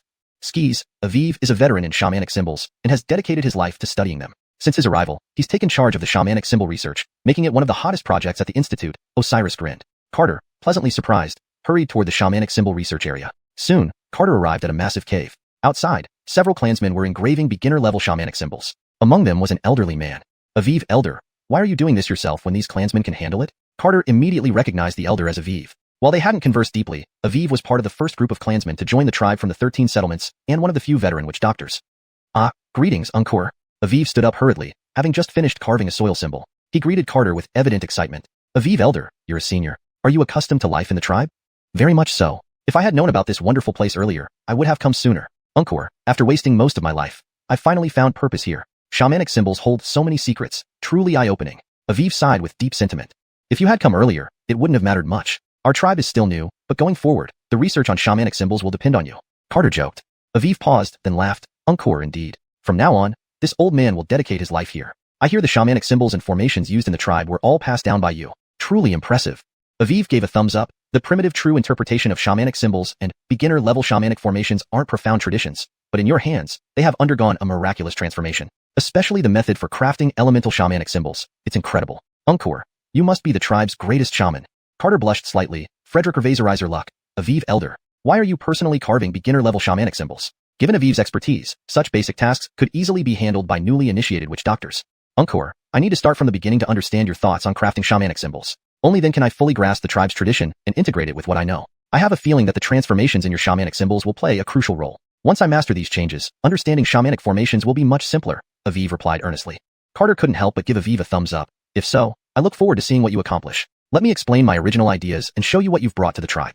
Delighted, Aviv ushered Carter and Osiris into the cave. Upon entering, Carter froze. In the cave, 3 shamanic formations floated in midair, emitting mysterious glows. The floating formation, the life-bearing formation, and the rainfall formation. Of these 3, only the floating formation was developed by Carter. The other 2, the life-bearing formation and the rainfall formation, had previously only been theorized but were now manifested due to Aviv's efforts. Indeed, having an experienced elder was invaluable.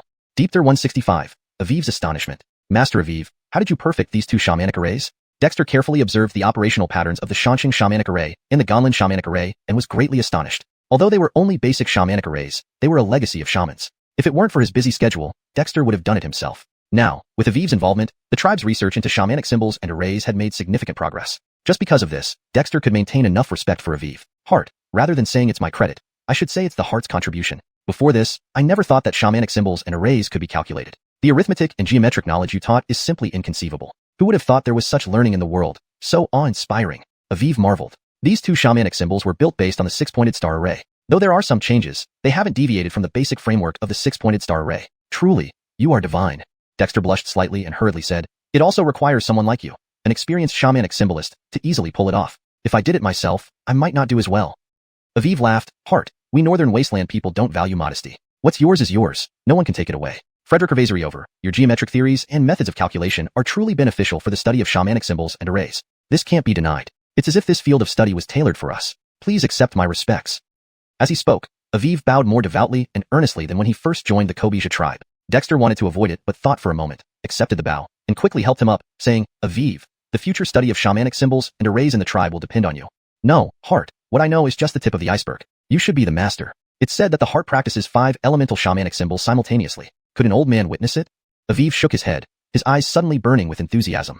Dexter did not decline. Practicing the 5 elemental shamanic symbols wasn't a secret in the tribe.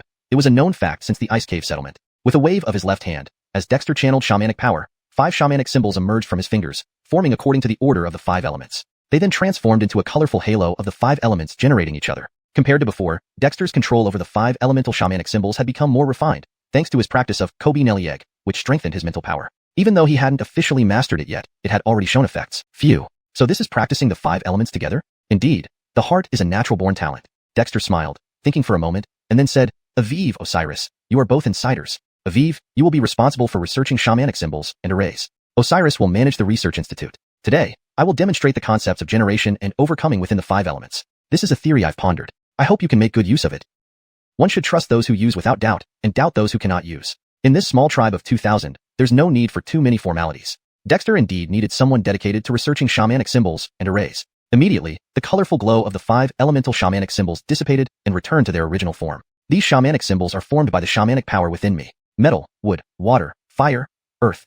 These 5 shamanic symbols I name as the 5 elements. Within the 5 elements, there is a generative cycle. Metal generates water, water generates wood generates fire generates earth generates metal. Thus, an endless cycle is created, forming the colorful light of the 5 elements generating each other.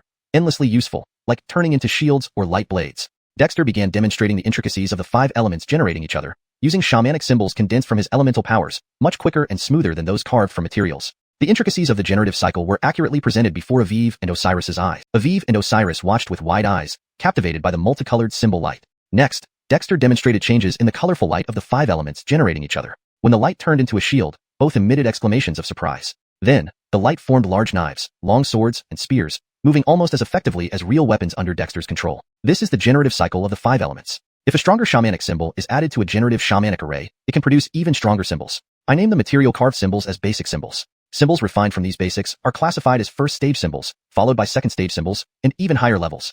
Dexter demonstrated the changes in the generative cycle for a while. When they finally regained their senses, Dexter extended his right hand, and 5 more shamanic symbols appeared in his fingers, arranged in the order of the 5 elements overcoming each other.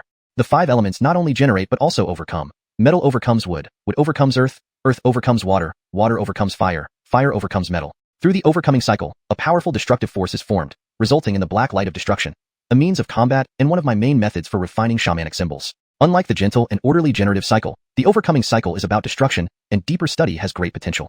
Aviv had already seen the generative and overcoming shamanic arrays here before, but now, watching Dexter demonstrate personally still mesmerized him, prompting him to instinctively reach out to touch the black light of destruction emanating from Dexter's right hand. Dexter casually flicked, sending the black light toward a nearby cliff wall, creating a fist-sized indentation, penetrating the rock more than a meter deep, simultaneously startling Aviv awake.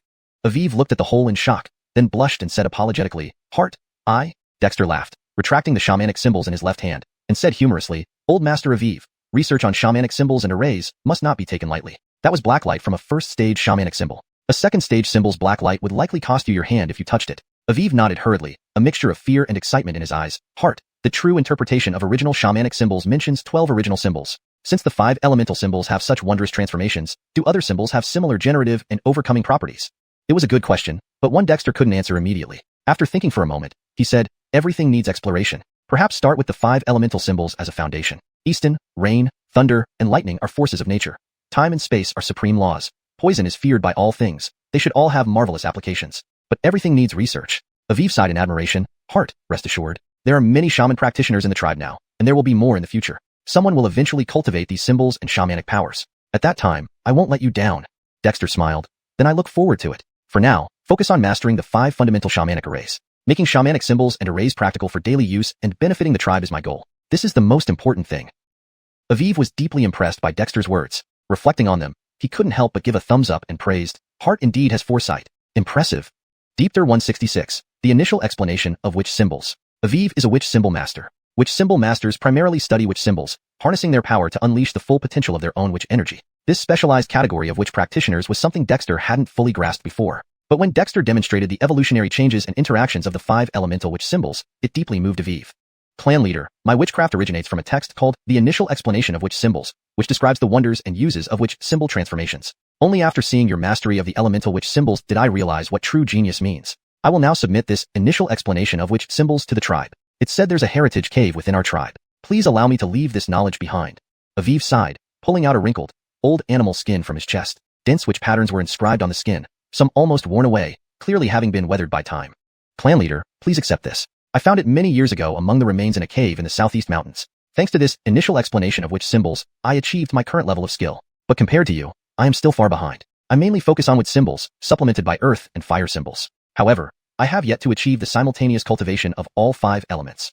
Dexter accepted the old animal skin, carefully spreading it out in front of Aviv and meticulously reading it. The witch patterns depicted here were similar to those he had studied, and thus comprehensible. Frederick Revasery over, the variations in witch patterns could be analyzed. Although Dexter had not yet mastered witch spirit, he already possessed the mental intent. In just a moment, he was able to understand parts of it. "Aviv, by submitting your techniques, you contribute greatly to the tribe and can exchange for corresponding merit points at the logistics department. Skis, Ned. Ask Barry to inform the people in each settlement. Anyone who submits techniques they've mastered or secret skills they've collected can also receive merit points. With these points, one can exchange for tribal techniques, weapons, and other items."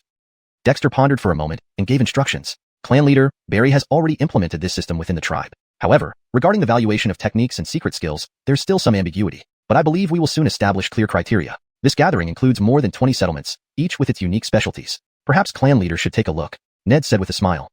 Dexter was surprised, but also thought it made sense. Although elders like Barry and Harrison have limited experience, they genuinely care for the tribe and would plan ahead. "So, considering your considerable reputation, Aviv, why don't you use this submitted initial explanation of witch symbols as a benchmark and set an example for others? If anyone feels it's unfair, they can negotiate the price, provided they prove the worth. This way, the tribe's people will be more proactive. It will also encourage them to pay more attention to scattered heritages outside." Aviv was amazed, carefully contemplating this idea. For the tribe to reach such prosperity is indeed due to the enlightened leadership of our clan leader. Rest assured, I will personally participate in setting the standards at the logistics department. I believe the leaders of various settlements will give me some face.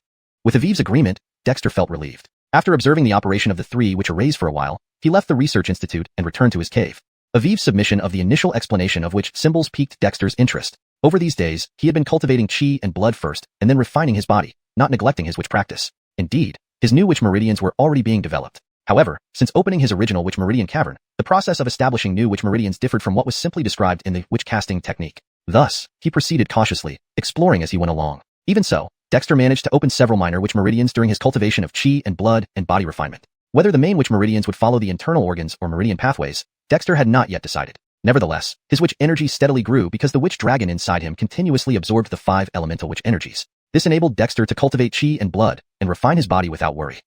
Unfolding the old animal skin, Dexter read it closely. Initially, it caught his interest due to its detailed introduction of witch patterns. Witch symbols are fundamentally composed of witch patterns, the basic units of witch symbols. While the true explanation of primitive witch symbols included descriptions of witch patterns, they were used to illustrate 12 primitive witch symbols, with less emphasis on the witch patterns themselves. Holding the old animal skin, Dexter read diligently for over an hour before thoroughly studying the witch patterns. He then took paper and began copying the somewhat disordered witch patterns from the old animal skin onto paper. It's worth noting that the invention of paper brought much convenience to the tribe, especially for records at the logistics department and archives in the research institute. Dexter used a charcoal pen specially designed by the research institute, similar to a pencil but softer and clearer in marking. Soon, he finished copying the initial explanation of witch symbols, and after meticulous verification, put away the old animal skin, binding the papers into a book and flipped through them. Individually, witch patterns didn't carry significant meaning, similar to strokes in writing. However, when connected, they could convey specific meanings. Understanding witch patterns varied widely among individuals. Dexter had initially learned about witch patterns from the spells chanted by witches, deepened his understanding in the dry stone forest wall, and now gained fresh insights from the initial explanation of witch symbols. The initial explanation of witch symbols explained how to link witch patterns into witch symbols. These witch symbols in the book differed from the 12 primitive witch symbols directly given in the true explanation of primitive witch symbols. They could be decomposed, unlike the indivisible, single-stroke symbols of the primitive version. However, upon comparison, Dexter realized that the witch symbols in the true explanation of primitive witch symbols were optimized and more concise, whereas those formed by witch patterns in the initial explanation were more versatile but essentially lacked some depth. If witch symbols are considered textual structures, then witch patterns are like strokes but more flexible, allowing for random combinations. The inheritance of witchcraft is indeed mysterious. If we can break down witch patterns into basic units like basic strokes in writing and make them familiar to our tribespeople, perhaps that's the foundation of witchcraft. Comparing this with square characters, Dexter became intrigued. Witch patterns are simple yet highly variable. If the tribe can fully comprehend them and develop our witch culture based on these witch patterns, it seems more reliable than relying solely on the known 12 primitive witch symbols and 5 primary witch formations. Witch symbols and witch formations can evolve, but their foundation lies in witch symbols. At this moment, Dexter seemed to gain insight. As he stared at each witch pattern, they appeared alive, leaping vividly from the page. ###Deepter167.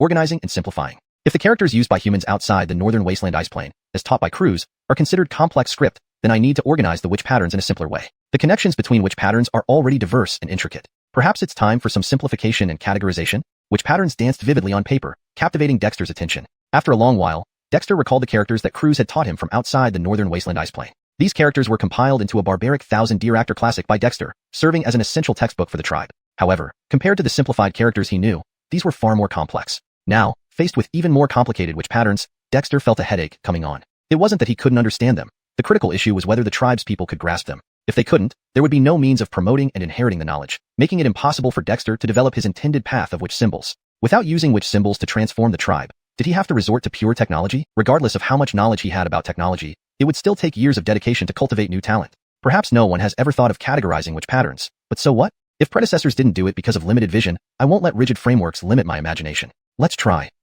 Dexter was a man of action. Once he had this thought, he immediately gathered more paper and started drawing each witch pattern one by one. After collecting and summarizing them, he began to roughly categorize them based on his understanding of witch patterns. The strokes of written characters might be limited: horizontal, vertical, left falling, right rising, dots, hooks, but witch patterns came in countless varieties. Just within an introduction to witch symbols, there were hundreds, if not thousands, of different witch patterns.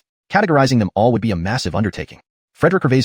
Only Dexter himself could undertake this task. Even Shiraviv wouldn't understand Dexter's thoughts and methods instantly. Fortunately, tribal affairs were now handled by Barry and Pierre, allowing Dexter to work diligently without interruption. 2 days later, the cave floor was covered with sheets of paper filled with witch patterns. Dexter organized them based on basic stroke patterns, grouping similar witch symbols together and separating those with variant meanings. He ultimately categorized them into 9 major types, each containing dozens or even hundreds of different witch pattern structures. This was a tedious process, yet Dexter found it fascinating. Describing him as engrossed day and night would not be an exaggeration. Shiraviv's mere scrap of parchment, recording the true explanation of which symbols had been dissected by Dexter into something resembling a monumental work. Though it was still in its early stages, it was already shaping up nicely according to Dexter's vision. Indeed, civilization truly begins with the emergence of writing. If witch symbols are seen as unique texts imbued with cosmic power, then witch patterns are the foundation of everything. There must be other distinctive witch patterns yet undiscovered in the world. But even just these 9 categories of witch patterns are enough to explain witch symbols, witch casting, and even the cultivation of witchcraft. Dexter marveled at his achievement, which amazed him despite being the result of his own research. At that moment, he became more convinced of his belief. Witch patterns could indeed pave a unique path of technological development. They weren't only capable of forming witch symbols, but also served as excellent conduits for conveying witch essence and power. Like integrated circuits on a circuit board, they were far more intriguing than simple characters. Rubbing his sore eyes, Dexter continued refining the categorization. Each of the 9 types of witch pattern structures contained dozens, or even hundreds of variations, each with distinct configurations and symbolic meanings. Furthermore, Dexter realized that these seemingly simple witch patterns were actually the optimized results of the wisdom passed down through generations. I don't create witch patterns, but I can be the organizer and refiner, transforming quantity into quality. Feeling proud, Dexter delved deeper into the papers, subdividing each major category further. The number of papers documenting his insights and usage notes grew exponentially, filling the cave. By the time he had organized all 9 categories, the entire cave was littered with paper.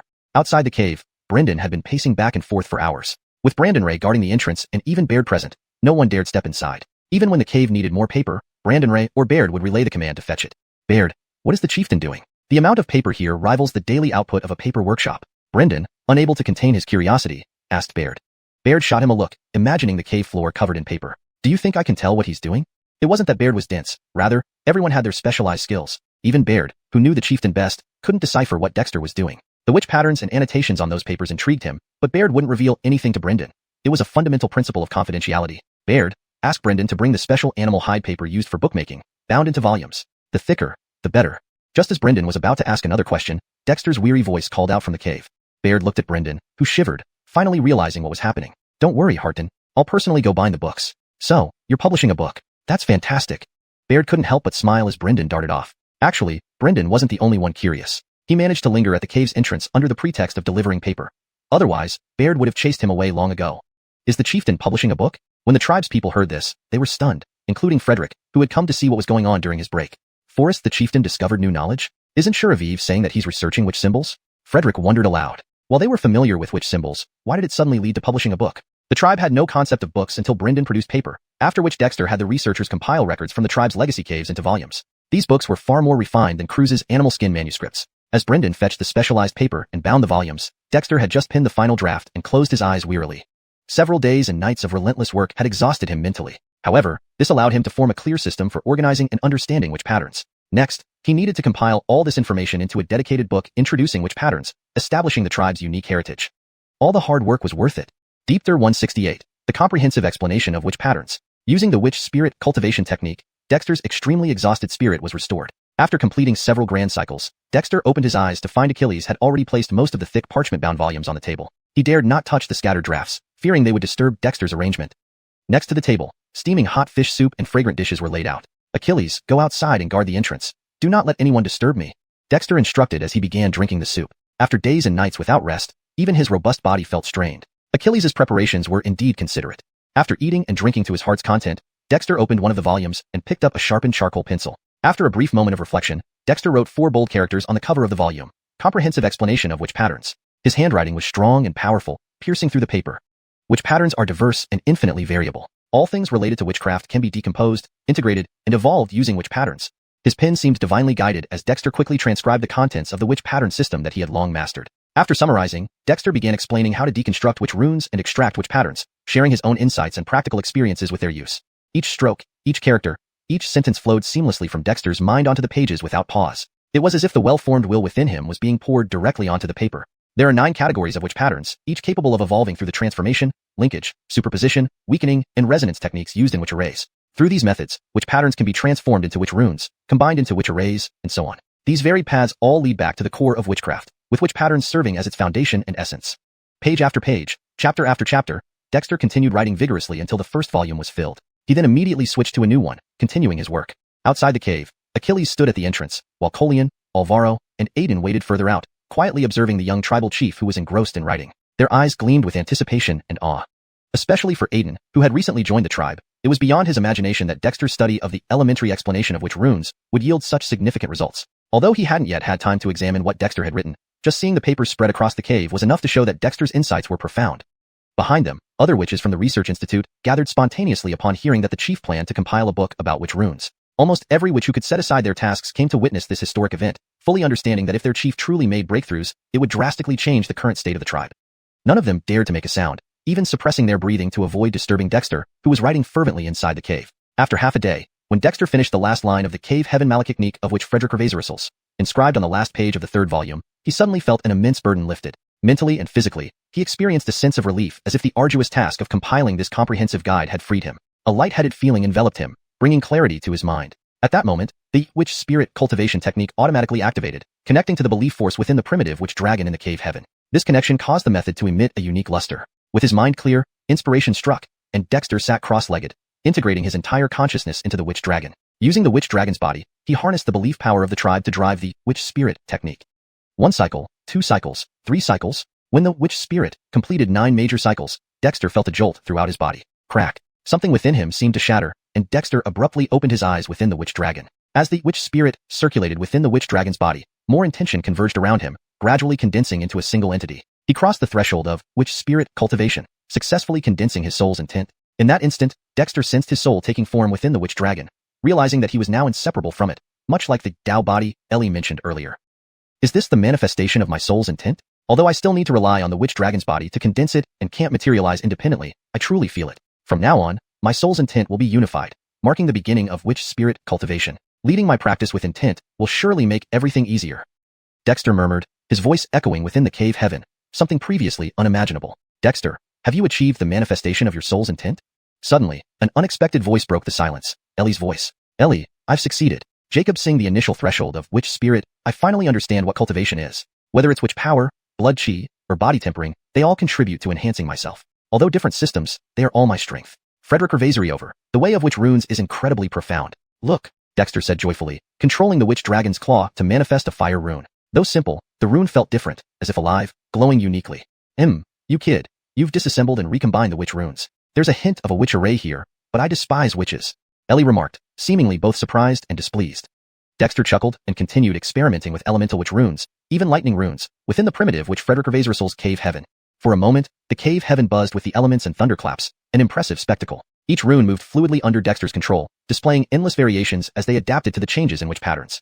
Each rune almost resembled a mini witch array, appearing exceptionally mystical. Ellie, witchcraft has great potential. I want to rehearse witch casting, incorporating the witch spirit, blood refinement, and body malakempering techniques to create a method suited for me. Do you think it's possible? Dexter asked hopefully. Ellie paused for a moment, then mockingly replied, Kid, you're getting ahead of yourself? Dexter paid no heed, instead seriously stating, I'm serious. Jeffering body tempering, I can cultivate blood refinement and witch spirit simultaneously. Frederick Revasery importantly, the tribe's techniques are only foundational, with no advanced methods for reference. Instead of blindly creating something new and risking failure, why not integrate and refine these techniques into a cohesive whole? This could be a good approach. Why should I follow others' paths when I can create my own? Ellie remained silent for a long time, clearly stunned by Dexter's ambition. However, the fact that Dexter cultivated witch power, blood chi, body tempering, and witch spirit was undeniable, and it was largely due to Ellie's urging. This made Ellie question whether it was indeed prophetic to call itself a raven. Deepter 169. The spirit bestows the method. To master the witch spirit at its basic level, Dexter's mind merged into one, his soul body manifesting through the witch dragon, providing him with an incredibly mystical sensation. Inspired, he remained inside the witch dragon, refining and completing his thoughts.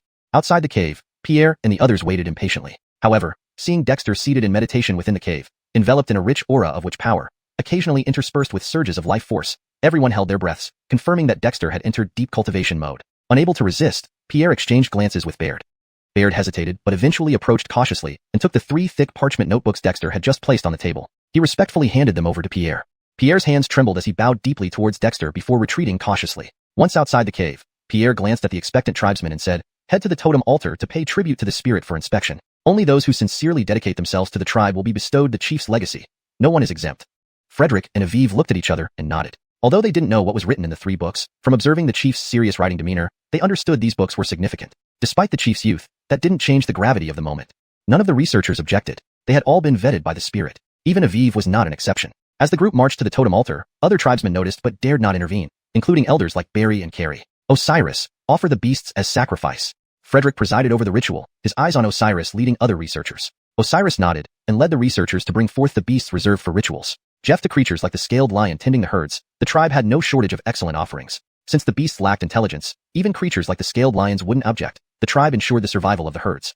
36 beasts were sacrificed, their blood flowing into the ritual pool. As the sacrificial light dissolved the blood and bodies, a faint red light enveloped the 3 books in Pierre's hand, floating before the head of the witch dragon totem. Page by page, the books opened automatically, and the content was quickly perused by the Ellie. Upon reaching witch Frederick Revasery's Cavern Heaven Malakiknik, the book shook. Frederick Revasery's later, the books returned to Pierre's hands, and both he and Frederick heard the Ellie's voice. This method is foundational. It requires a blood oath to the totem. Malachiaking it without the heart or the totem spirit's approval results in reverse blood eruption, soul dissipation, lineage severance, and certain death, even from afar. This was the first time Pierre and Frederick received such a clear response and explicit decree. They were thrilled, realizing the totem spirit provided genuine protection and possessed true wisdom. They exchanged looks and bowed deeply. We shall strictly adhere to the spirit's command. This solemn ceremony left the surrounding tribespeople astounded. The honorable spirit decrees that those wishing to inherit the chief's method must take a blood oath to the totem. Malachiaking without the heart or totem spirit's approval results in severe punishment. Those willing should use their blood to form this pact. Pierre, trembling, placed the books in the ritual pool and cut his right palm, letting blood drop in. Frederick did likewise without hesitation. Soon, Chi, Manny, Brandon Hammond, Eric, Gerald, Bailey, and others also stepped forward, slicing their palms. Except for Aviv, all were original members of the Kobe Ned tribe, each cutting their right palms and offering blood to the witch dragon totem. In the ritual pool below, sacred light burned the books, dividing into two parts, one absorbed by the totem, the other forming a totem contract on everyone's foreheads.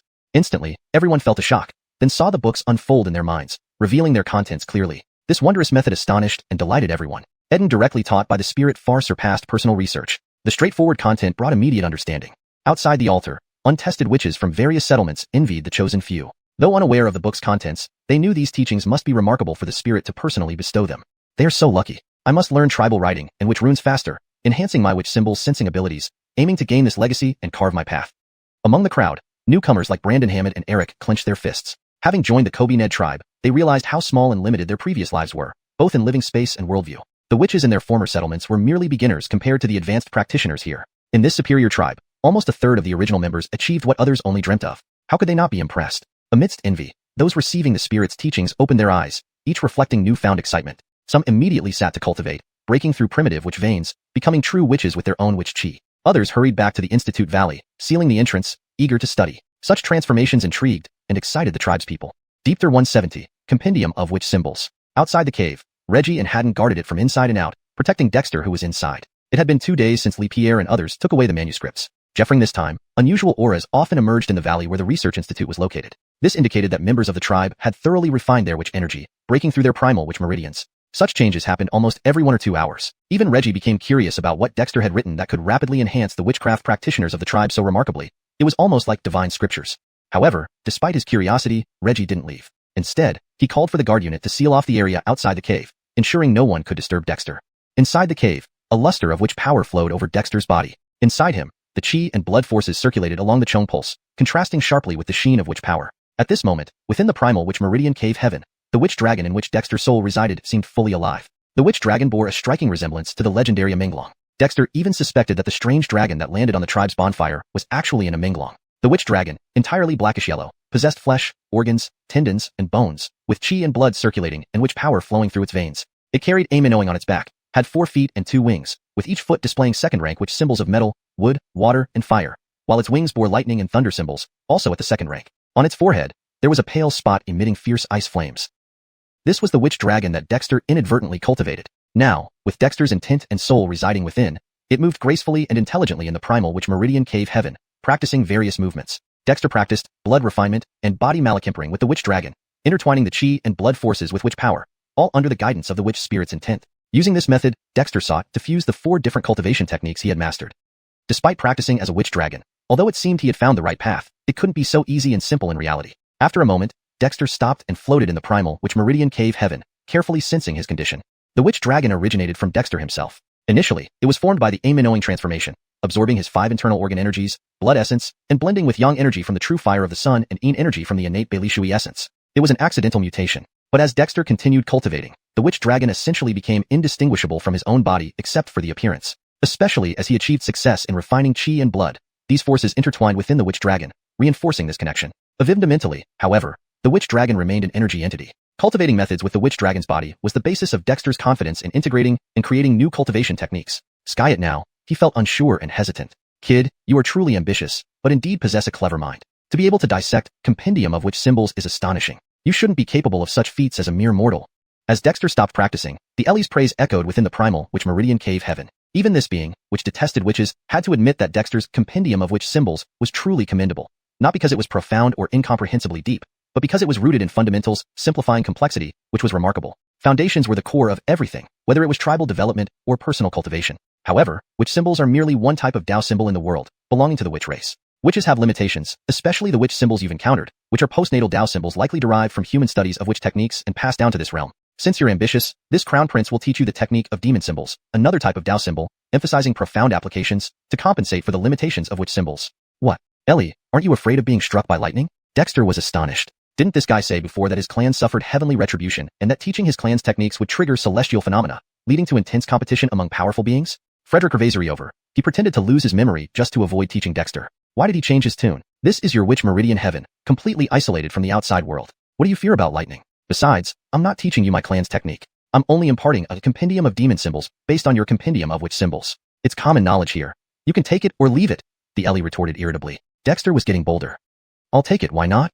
Dexter was intrigued. Although witches and demons were distinct, what did it matter to Dexter? Even if it was related to the ancient legends of witches and demons, they were old stories. As long as it benefited him, Dexter didn't care whether it was witchcraft or demon arts. As Dexter spoke, a mental book appeared in his mind, laid out similarly to his own compendium of witch symbols, but explaining the mysteries of demon symbols.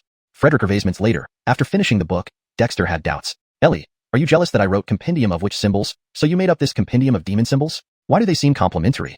The Ellie sneered. Stop flattering yourself. Your knowledge of witch symbols is limited. This compendium of demon symbols records all the postnatal demon symbols known to this crown prince. Witch symbols and demon symbols are part of the same natural order, but witches and demons have different insights into them. Pausing, the Ellie chuckled again. Those brainless witches can hardly grasp the profundity of witch symbols, always going straight without adapting. Unlike our demon symbols, which capture the wonders of nature and the principles of change. If you want to create new techniques, you must understand the transformations of demon symbols. Dexter was half convinced, suspecting the Ellie was just exaggerating. Nonetheless, it was a buy one get one free deal. There was no loss. Letting the Ellie grumble a bit wouldn't hurt. With the new compendium of demon symbols, Dexter began pondering within the primal witch meridian cave heaven. Here, more serene than the outside world, everything was within Dexter's control. His own opened internal witch meridian heaven. Whether practicing techniques or delving into mysteries, he progressed much faster than outside. It would be foolish to leave. Meanwhile, while Dexter and all the researchers were in seclusion, the integration of the Witch-Yoel tribe proceeded smoothly. Although Reggie, Bailey, Manny, and other leaders were absent, other elders handled affairs competently. After the spirit bestowed techniques to the tribe, almost everyone was energized, eagerly waiting for their turn, full of motivation. ###DeepTher171.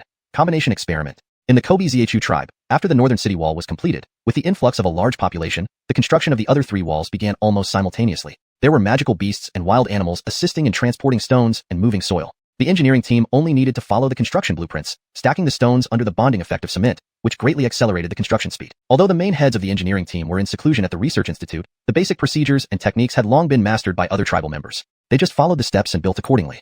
The mountain city designed by Dexter used the four surrounding cliffs as connection points, enclosing the Eagle Cry Cliff. The walls were tall and thick, and even though they were still under construction, this provided a strong sense of security for the newly joined tribal members. Not to mention, guardian magical beasts could be seen patrolling the tribe at any time, turning what was once a great threat into protection for the tribe. Outside the mountain city, the vast forests were being cultivated by the planting team. Various iron farming tools made by the tribal iron forge were not only practical but also convenient, making the new tribal members marvel at the efficiency. In the past, in their settlements, even the strongest warriors might not have owned an iron weapon. But in the Kobe Zhu tribe, almost everyone had defensive daggers or short knives, and even the farming tools were treasures that would have been rare before. Similarly, there were earth-digging beasts guided by magical beasts to assist. The tribal members only needed to clear trees and weeds, level the land. The workload was drastically reduced, and whenever they felt tired or hungry, they had dried meat and fresh water supplied by the tribe, making their lives much better than before. However, most of the new planting team members were learning from the elders. While working, the elder tribal members would deliberately control their strength. Whether swinging hoes or sickles, they often incorporated simple knife or sword fighting techniques. This had almost become a habit among the tribal members to practice while working. As for other teams, the herding was handled by magical beasts guiding the wild animals. Both the hunting and guard teams had stopped production for specialized combat training. The fishing team stayed by the frozen lake, assisted by two amphibious magical beasts, resulting in abundant daily catches. The exploration and gathering teams were already exploring unfamiliar areas under the guidance of magical beasts. Almost every division within the tribe was rapidly developing, and the new tribal members were continuously integrating into the Kobe Zhu tribe. However, this kept the management busy, especially with the witch doctors affiliated with the Research Institute all in seclusion. Barry and others were particularly swamped. Despite everyone being extremely busy, each tribal member wore a smile. Many experienced middle-aged and elderly people from the 23 settlements were selected to join the tribe's management. With the witness of the spirit totem, no one dared to have any ulterior motives. They all carried out their responsibilities with utmost seriousness. After 5 full days, the doors of the Research Institute opened, and people gradually emerged, almost all smiling, their auras seemingly more powerful. However, a few looked somewhat disheartened, obviously having gained little. But those with less talent blamed only themselves. These tribal members quickly returned to their posts, throwing themselves back into the bustling tribal construction.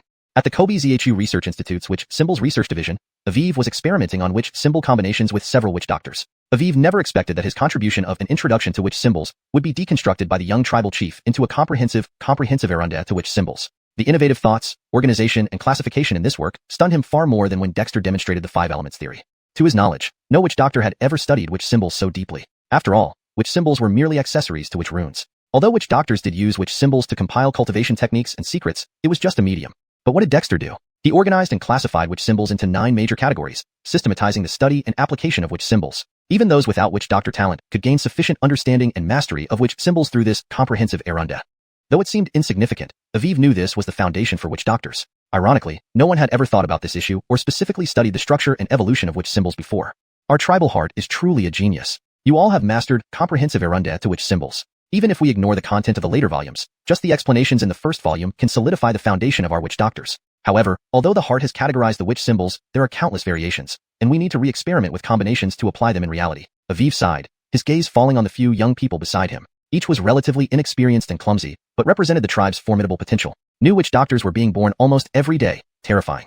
He also knew that most of the basic witch runes produced here were distributed to the tribal members to stimulate their potential, a luxurious act only the Kobe Zhu tribe could manage. Elder Aviv, the number of witch symbols categorized by the heart is enormous. Can we really conduct combination experiments for each? Someone asked in confusion. After all, there were hundreds or thousands of witch symbols, possibly more. Conducting combination experiments for each one would be a massive undertaking. Certainly, we will experiment with each one. However, it won't be just us but all the witch doctors in the tribe who will participate. I'll report to the Research Institute to assign specific witch symbols to each witch doctor for combination experiments. Your task now is to allocate all the witch symbols based on the existing witch doctors in the tribe. Aviv's eyes gleamed. If each person can find just one useful witch symbol combination, centralized here, we can derive more applications. Once new tribal members learn writing and witch symbols, we can involve everyone in refining the foundational application of the heart's legacy, which will have significant importance for the tribe. The surrounding witch doctors were surprised but soon understood the logic, nodding approvingly. Elder Aviv, you are indeed wise. This way, the tribe can grasp witch symbol combinations faster, and the tribal members' understanding and application of witch symbols will inevitably improve. Aviv smiled. No need to praise me. This is the inspiration left by the heart. Otherwise, who would have thought witch doctors could cultivate in such a manner? #Deepter172. Inspecting the clan Malakiratory. Inside the cave, Dexter slowly opened his eyes. The papers that had been scattered everywhere were now neatly organized and stacked on the table. His gaze fell upon it. The comprehensive erunda to which symbols he had written was no longer there. Dexter smiled, stood up, and stretched lazily. Harton, you're awake. Baird entered cautiously. Harton, regarding that comprehensive erunda to which symbols have the tribes, people started studying it? Dexter smiled. Baird, the text was written for the tribes people to study and research. You don't need to worry. Baird sighed in relief but added, Harton, I should have waited for your awakening to consult you. Dexter shook his head, patted Baird on the shoulder, and laughed. Baird, between us, we really don't need to mind such formalities. If I didn't want to pass it down, I wouldn't have spent the effort. How are the tribes people learning? Baird finally relaxed, thought for a moment, and said, Harton, Pierre offered the comprehensive erunda to which symbols as a sacrifice to the spirit oracle. After making the tribes people swear a totem oath, the spirit oracle directly imparted its knowledge to them. Frederick Revazist of the researchers are still in seclusion, comprehending the profound mysteries of this text. Many have already benefited greatly and even awakened their witch veins.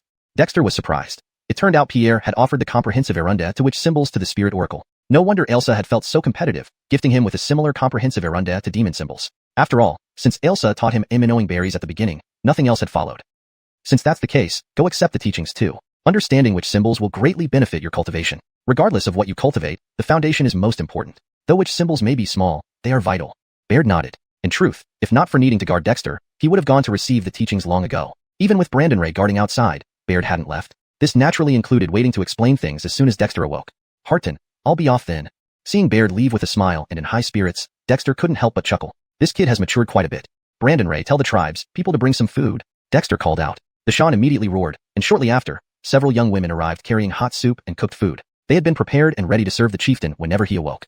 With a clear mind, Dexter ate slowly. It took him over half an hour to finish his meal, leaving him thoroughly satisfied. After the tribespeople cleared away, Dexter walked out of the cave, took a cold bath, and strolled casually. Having just reached the initial stage of witch soul, his consciousness and soul became more attuned, allowing him to perceive the world around him differently. Although he hadn't yet created the techniques he wished to, Dexter wasn't worried. Walking through the tribal lands, Dexter saw a flourishing community. Everywhere he looked, tribespeople were busy with construction and production. They greeted him respectfully as he passed by but did not disturb him. Dealing with Barry at the logistics area, he learned about the current state of the tribe. He then left the construction site and headed towards the cave camp. Not many people remained in the camp, only about 200, mostly those temporarily without duties, like elders and children. Even though they lacked specific tasks, everyone was still studying tribal rules, especially literacy, a crucial skill for everyone. Harton, why have you come here? Xiuxian greeted with a broad smile, though not particularly handsome, it was sincere. Just came out to see. Have any new settlements arrived these past few days? Dexter asked casually as he walked through the camp. No, Harton. I believe all the settlements capable of migrating have already arrived. Those who haven't probably faced disasters. Xiuxian shook his head. Managing the camp, he was familiar with all the settlement leaders and knew their original regions well. The Witch Blessing tribe had gathered an impressive number of people. Our northern wilderness human race is still too weak, especially in our region. Fine, since no new settlements have arrived, let's turn this camp into a production base. Janine's weaving workshop, Brendan's papermaking factory, and others can relocate here. Xiuxian hesitated, somewhat reluctant, before suggesting, Harton, could we establish a school here to teach reading, writing, and martial skills? With no hunting required now, the tribe's people lack exercise, which isn't good.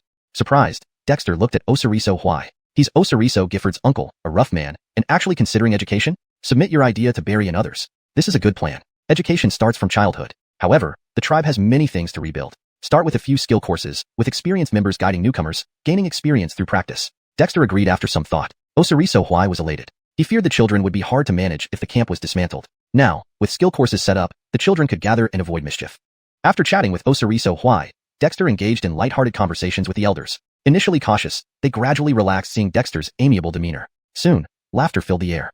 These elders had struggled in the North Wilderness Ice Plain their entire lives. Though not all-knowing, they had extensive experiences. Dexter found many insights during these chats. For example, an elder named Gifford shared his hunting stories from when he was young, detailing how he caught a fierce beast using simple traps. Other elders spoke about useful plants in the mountains, explaining them thoroughly. This gave Dexter an idea. Xiuxian borrowed 2 recorders from the Research Institute. Record selective tribal members' stories to compile into tribal texts. The wisdom gained from life and death struggles might prove useful. The elders beamed at this. Their idle chatter being recognized by the Harton was a huge honor for them. Harton, the guards can do the recording, but how should we write it? Xiuxian grew interested, seeing the elders idle. Write them as short stories, focusing on fun and utility. Valuable information can be compiled and handed to the Research Institute. The wisdom and experience of the tribe's people are valuable assets to our tribe and mustn't be wasted. Dexter emphasized. Many hands make light work. Harnessing the collective wisdom and experience of the tribe's people will lead to better development for the tribe. Dexter smiled, stood up, and stretched lazily. Yehia, you're awake. Baird entered cautiously, somewhat apprehensive. Yehia, regarding the Witch One Calibji. Correction. Yehia, regarding the Witch Pattern Compendium.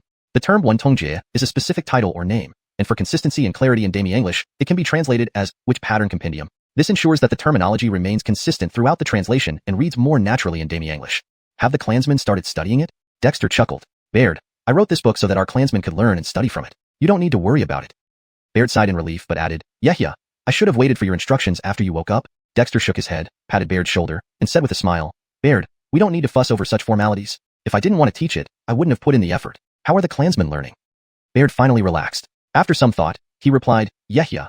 Pierre offered the comprehensive explanation of witch patterns as an offering to the Spirit Oracle. The Great Spirit Oracle then had the clansmen swear totemic oaths before directly imparting knowledge. Frederick Gervais's people in the Research Institute are still in seclusion, comprehending the profundity of this book. Many clansmen have already gained significant insights, and quite a few have opened their witch veins because of it.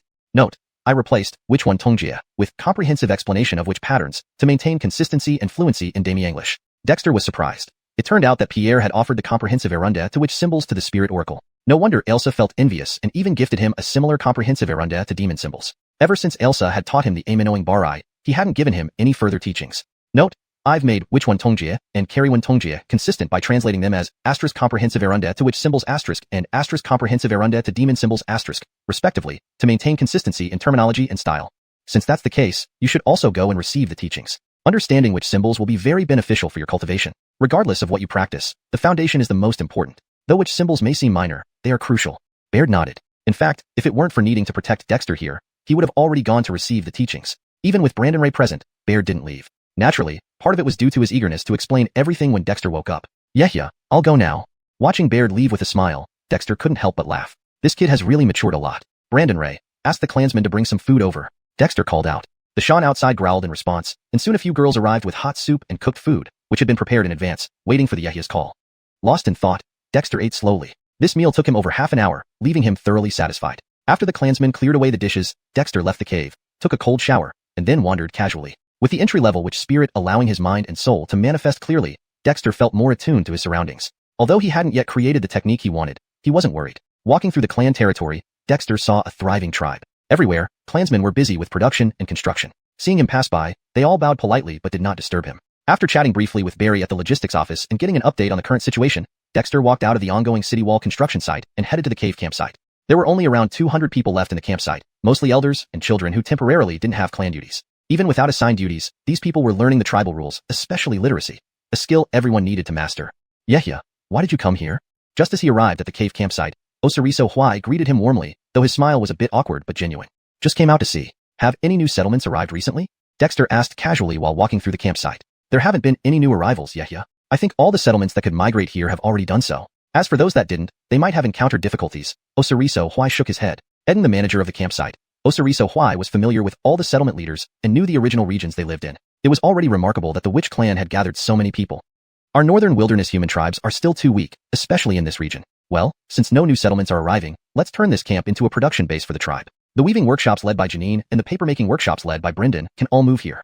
Osiriso Huai hesitated a bit, then suggested, Yehia, could we establish a school here to teach reading, writing, witchcraft, and martial arts? Now that the tribe doesn't need to hunt, the clansmen lack exercise, which isn't good.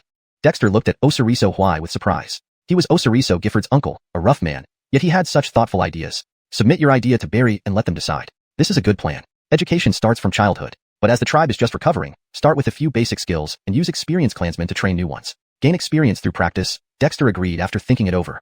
Osiriso Huai was delighted. He had been worried about what to do with the older children in the camp. Now with Yehia setting up skill training programs, he could gather the children together and keep them from causing trouble. Dexter chatted with Osiriso Huai for a while, then talked with some of the elderly in the camp. At first, they were a bit reserved, but seeing Dexter's calm demeanor, they gradually opened up, leading to a lively conversation. These elderly people had spent their lives struggling to survive on the icy plains of the northern wilderness. Though they might not know much theoretically, they had extensive practical knowledge. Dexter actually gained quite a bit from their casual conversations. For example, an old man named Gifford spoke about his hunting experiences in the mountains, once being chased by a ferocious beast across several mountains before trapping it using simple traps. Other elders mentioned useful plants found in the mountains, describing them in detail. This gave Dexter an idea. Osiriso Huai, borrow 2 recorders from the Institute and have them write down selected experiences from our clansmen. We can compile them into tribal records. The wisdom of the older generation, earned through life and death experiences, might be valuable to us. The old men were delighted to hear this. They never expected their idle chats to result in such recognition. Yehia, the camp guards can do the recording. No need to bother the recorders from the Institute. But how should we write it? Osiriso Huai became interested, seeing these old men eager to contribute. Well, write small stories, focusing on interest and practicality. Useful information can be compiled and handed over to the Institute for further work. The wisdom and experience of our clansmen are invaluable treasures for our tribe. Let's not waste them. Dexter emphasized. Together, gathering the wisdom and experience of our clansmen, we can promote better development for the tribe. Deepter 173, Witch Patterns and the Yoel Caesar. Dealing with the elders in the camp made Dexter feel quite relaxed. These people were all newcomers, but their insights were by no means shallow. This also made Dexter think that recording their stories and encouraging the clan members to learn more about each other might yield good results. At least, he found it interesting. After Dexter left the camp, Osiriso Huai immediately gathered the guards who had passed the basic writing tests and began chatting with the elders. Sometimes, when they got excited, the elders would wave their hands and feet, fully indulging in their conversations. In this process, none of them realized that these elders from various settlements developed an even stronger sense of belonging to the tribe. After all, respect was the best form of recognition. Dexter did not return to his residence, but went to the ice lake again. The lake now had 2 amphibious monsters as guardians. Although Frost Python didn't often go into the water, its presence in the nearby woods was enough to reassure the fishing teams and the clansmen cultivating the land around it. As for Ironback Lizard, it reigned supreme in the lake. Previously, the fishing teams had to wait for the fish to bite in the pools dug around Ice Lake. Now, with Ironback Lizard in the water, any kind of fish they wanted could be caught without needing the hunting teams to cast nets or fish. So much so that the members of the Ice Lake's hunting team hardly needed to fish anymore. Instead, they spent their days swimming and diving in the water, which surprised Dexter yet seemed reasonable. The tribe had a guard on land, but it needed capable warriors in the water too. Dexter even thought that gathering more witch practitioners who practiced water dierms could train the tribe's own navy. Subsequently, Dexter patrolled the tribal territory, almost visiting every place in the tribe, including the mountain pastures where the qilins and other beast herds grazed. Large numbers of wild beasts were separated according to their species habits. Weak herbivores were destined to become food, but fierce wild beasts, even ferocious beasts, were being selectively cultivated. Hart, the guardian beasts have tamed these wild animals well, and have already started selecting suitable mounts for the tribesmen. However, it will still take some time to fully train them, said Amin, who was in charge of managing the pastures. Amin came from the hunting team and cultivated Blood Crew's power, and his current Blood Crew strength rivaled those brought by Goring. Amin, we need to speed up the training of the mounts. We may need them soon. If there are enough mounts and beasts to assist us, it will certainly make things easier. I think mammoth calves are great options, as are lions, tigers, leopards, and other ferocious beasts. They could make excellent mounts and add combat strength if trained, Dexter said earnestly. Only Barry and the other high-level managers knew that the Witch Blessing tribe had a potential powerful enemy, the monster-infested Hamza tribe. Even Alpha and Hamza did not know this. However, attacking the Hamza tribe required the tribe to be strong enough. For the short term, The tribe focused on development. Still, the guards and hunters underwent intense training, and the research institute needed to develop stronger weapons. Dexter did not rush this. Ultimately, the mounts should be tamed by our tribesmen. If it's urgent, relevant personnel can start adaptability training with the wild beast mounts. This way, the trained mounts will be more loyal and cooperative. Amen suggested. Dexter nodded. That made sense. Currently, Bailey and others were still in seclusion at the research institute, and Baird had just received the inheritance of Witch Pattern Compendium, both needing time to assimilate. So, other members of the guard and hunting teams could try first. Immediately, Dexter asked the men to issue orders for the guards and hunters to come to the mountain pastures to find suitable mounts for training. After touring the area, Dexter was generally satisfied with the tribe's condition. Even without Bailey and the other witch practitioners, the others performed excellently. Without external threats, the tribe could rest and grow stronger. However, in the Northwest Icefield, external threats were inevitable. Only by making the tribe sufficiently powerful could it better survive. Returning to the village, Dexter did not seek to change anything or visit the research institute. Instead, he sat in meditation below the totem platform. On the totem platform, Peer-Edge Jarrett rested on a cliff with an eagle cry cliff. Seeing Dexter approach, it called out to signal him. Dexter looked up, squinting slightly. The demon aura around Peer-Edge Jarrett flowed continuously, indicating progress in hatching the mutant eagle eggs. Dexter was hopeful. Though the tribe currently had 2 guardian demons and 13 guardian beasts, they were forcibly subdued. The 4 mutant eagle eggs were different. They were cultivated by the tribe. Once hatched, they would likely be bird demons of at least beast level, making them very promising. Once the tribe could cultivate its own demons and birds, its potential would undoubtedly increase significantly. Who ruled the Northwest Icefield might then be anyone's guess. This trip out, Dexter wanted to alleviate his fatigue from cultivation. Deeding with the village elders helped him relax. Traveling around also informed him of the tribe's current situation, setting his mind at ease. Elsa, I've studied demon patterns thoroughly. Compared to witch patterns are more rigid while demon patterns are more versatile. Both can complement each other. However, we are a human tribe with a legacy of witchcraft. Is it really appropriate to use demon patterns?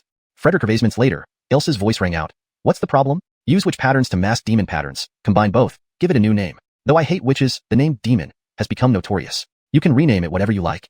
Dexter was speechless. He had been thinking of how to discuss it with Elsa, but here it was, so straightforward. Why are you surprised? Demon patterns or witch patterns, they are all Tao patterns manifested in the universe and created through comprehension. They diverge due to the different concepts and understanding methods of witches and demons, but are fundamentally the same. If you can integrate them, call it human patterns for your race. It's not closely related to me. Dexter couldn't hide his thoughts. Wasn't he worried about causing trouble with the demon pattern lineage? To Elsa, this seemed utterly absurd. If you say so, I do have a plan. Calling them demon patterns is definitely out. Our tribe is named Witch Blessing Tribe. We have witch patterns, so why don't we call them Yoel Caesar? Combining witch patterns and Yoel Caesar, what do you think? Elsa was stunned for a moment before mocking, Dexter, you really have no shame. Dexter shrugged. Did he care?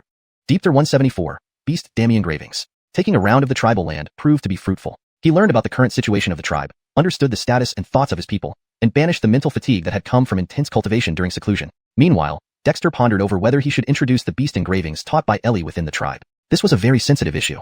The northern wilderness tribesmen had always practiced witchcraft and long suffered under the oppression and slaughter of the demon races. Had it not been for the witch clan's early warning and preparations this time, the over 1,000 people from the 23 settlements arriving here might have been wiped out by the beast herds driven by the demonic beasts. Even now, at least a third of the settlers had died along the way. As for previous deaths among human tribes due to demons, those numbers were uncountable.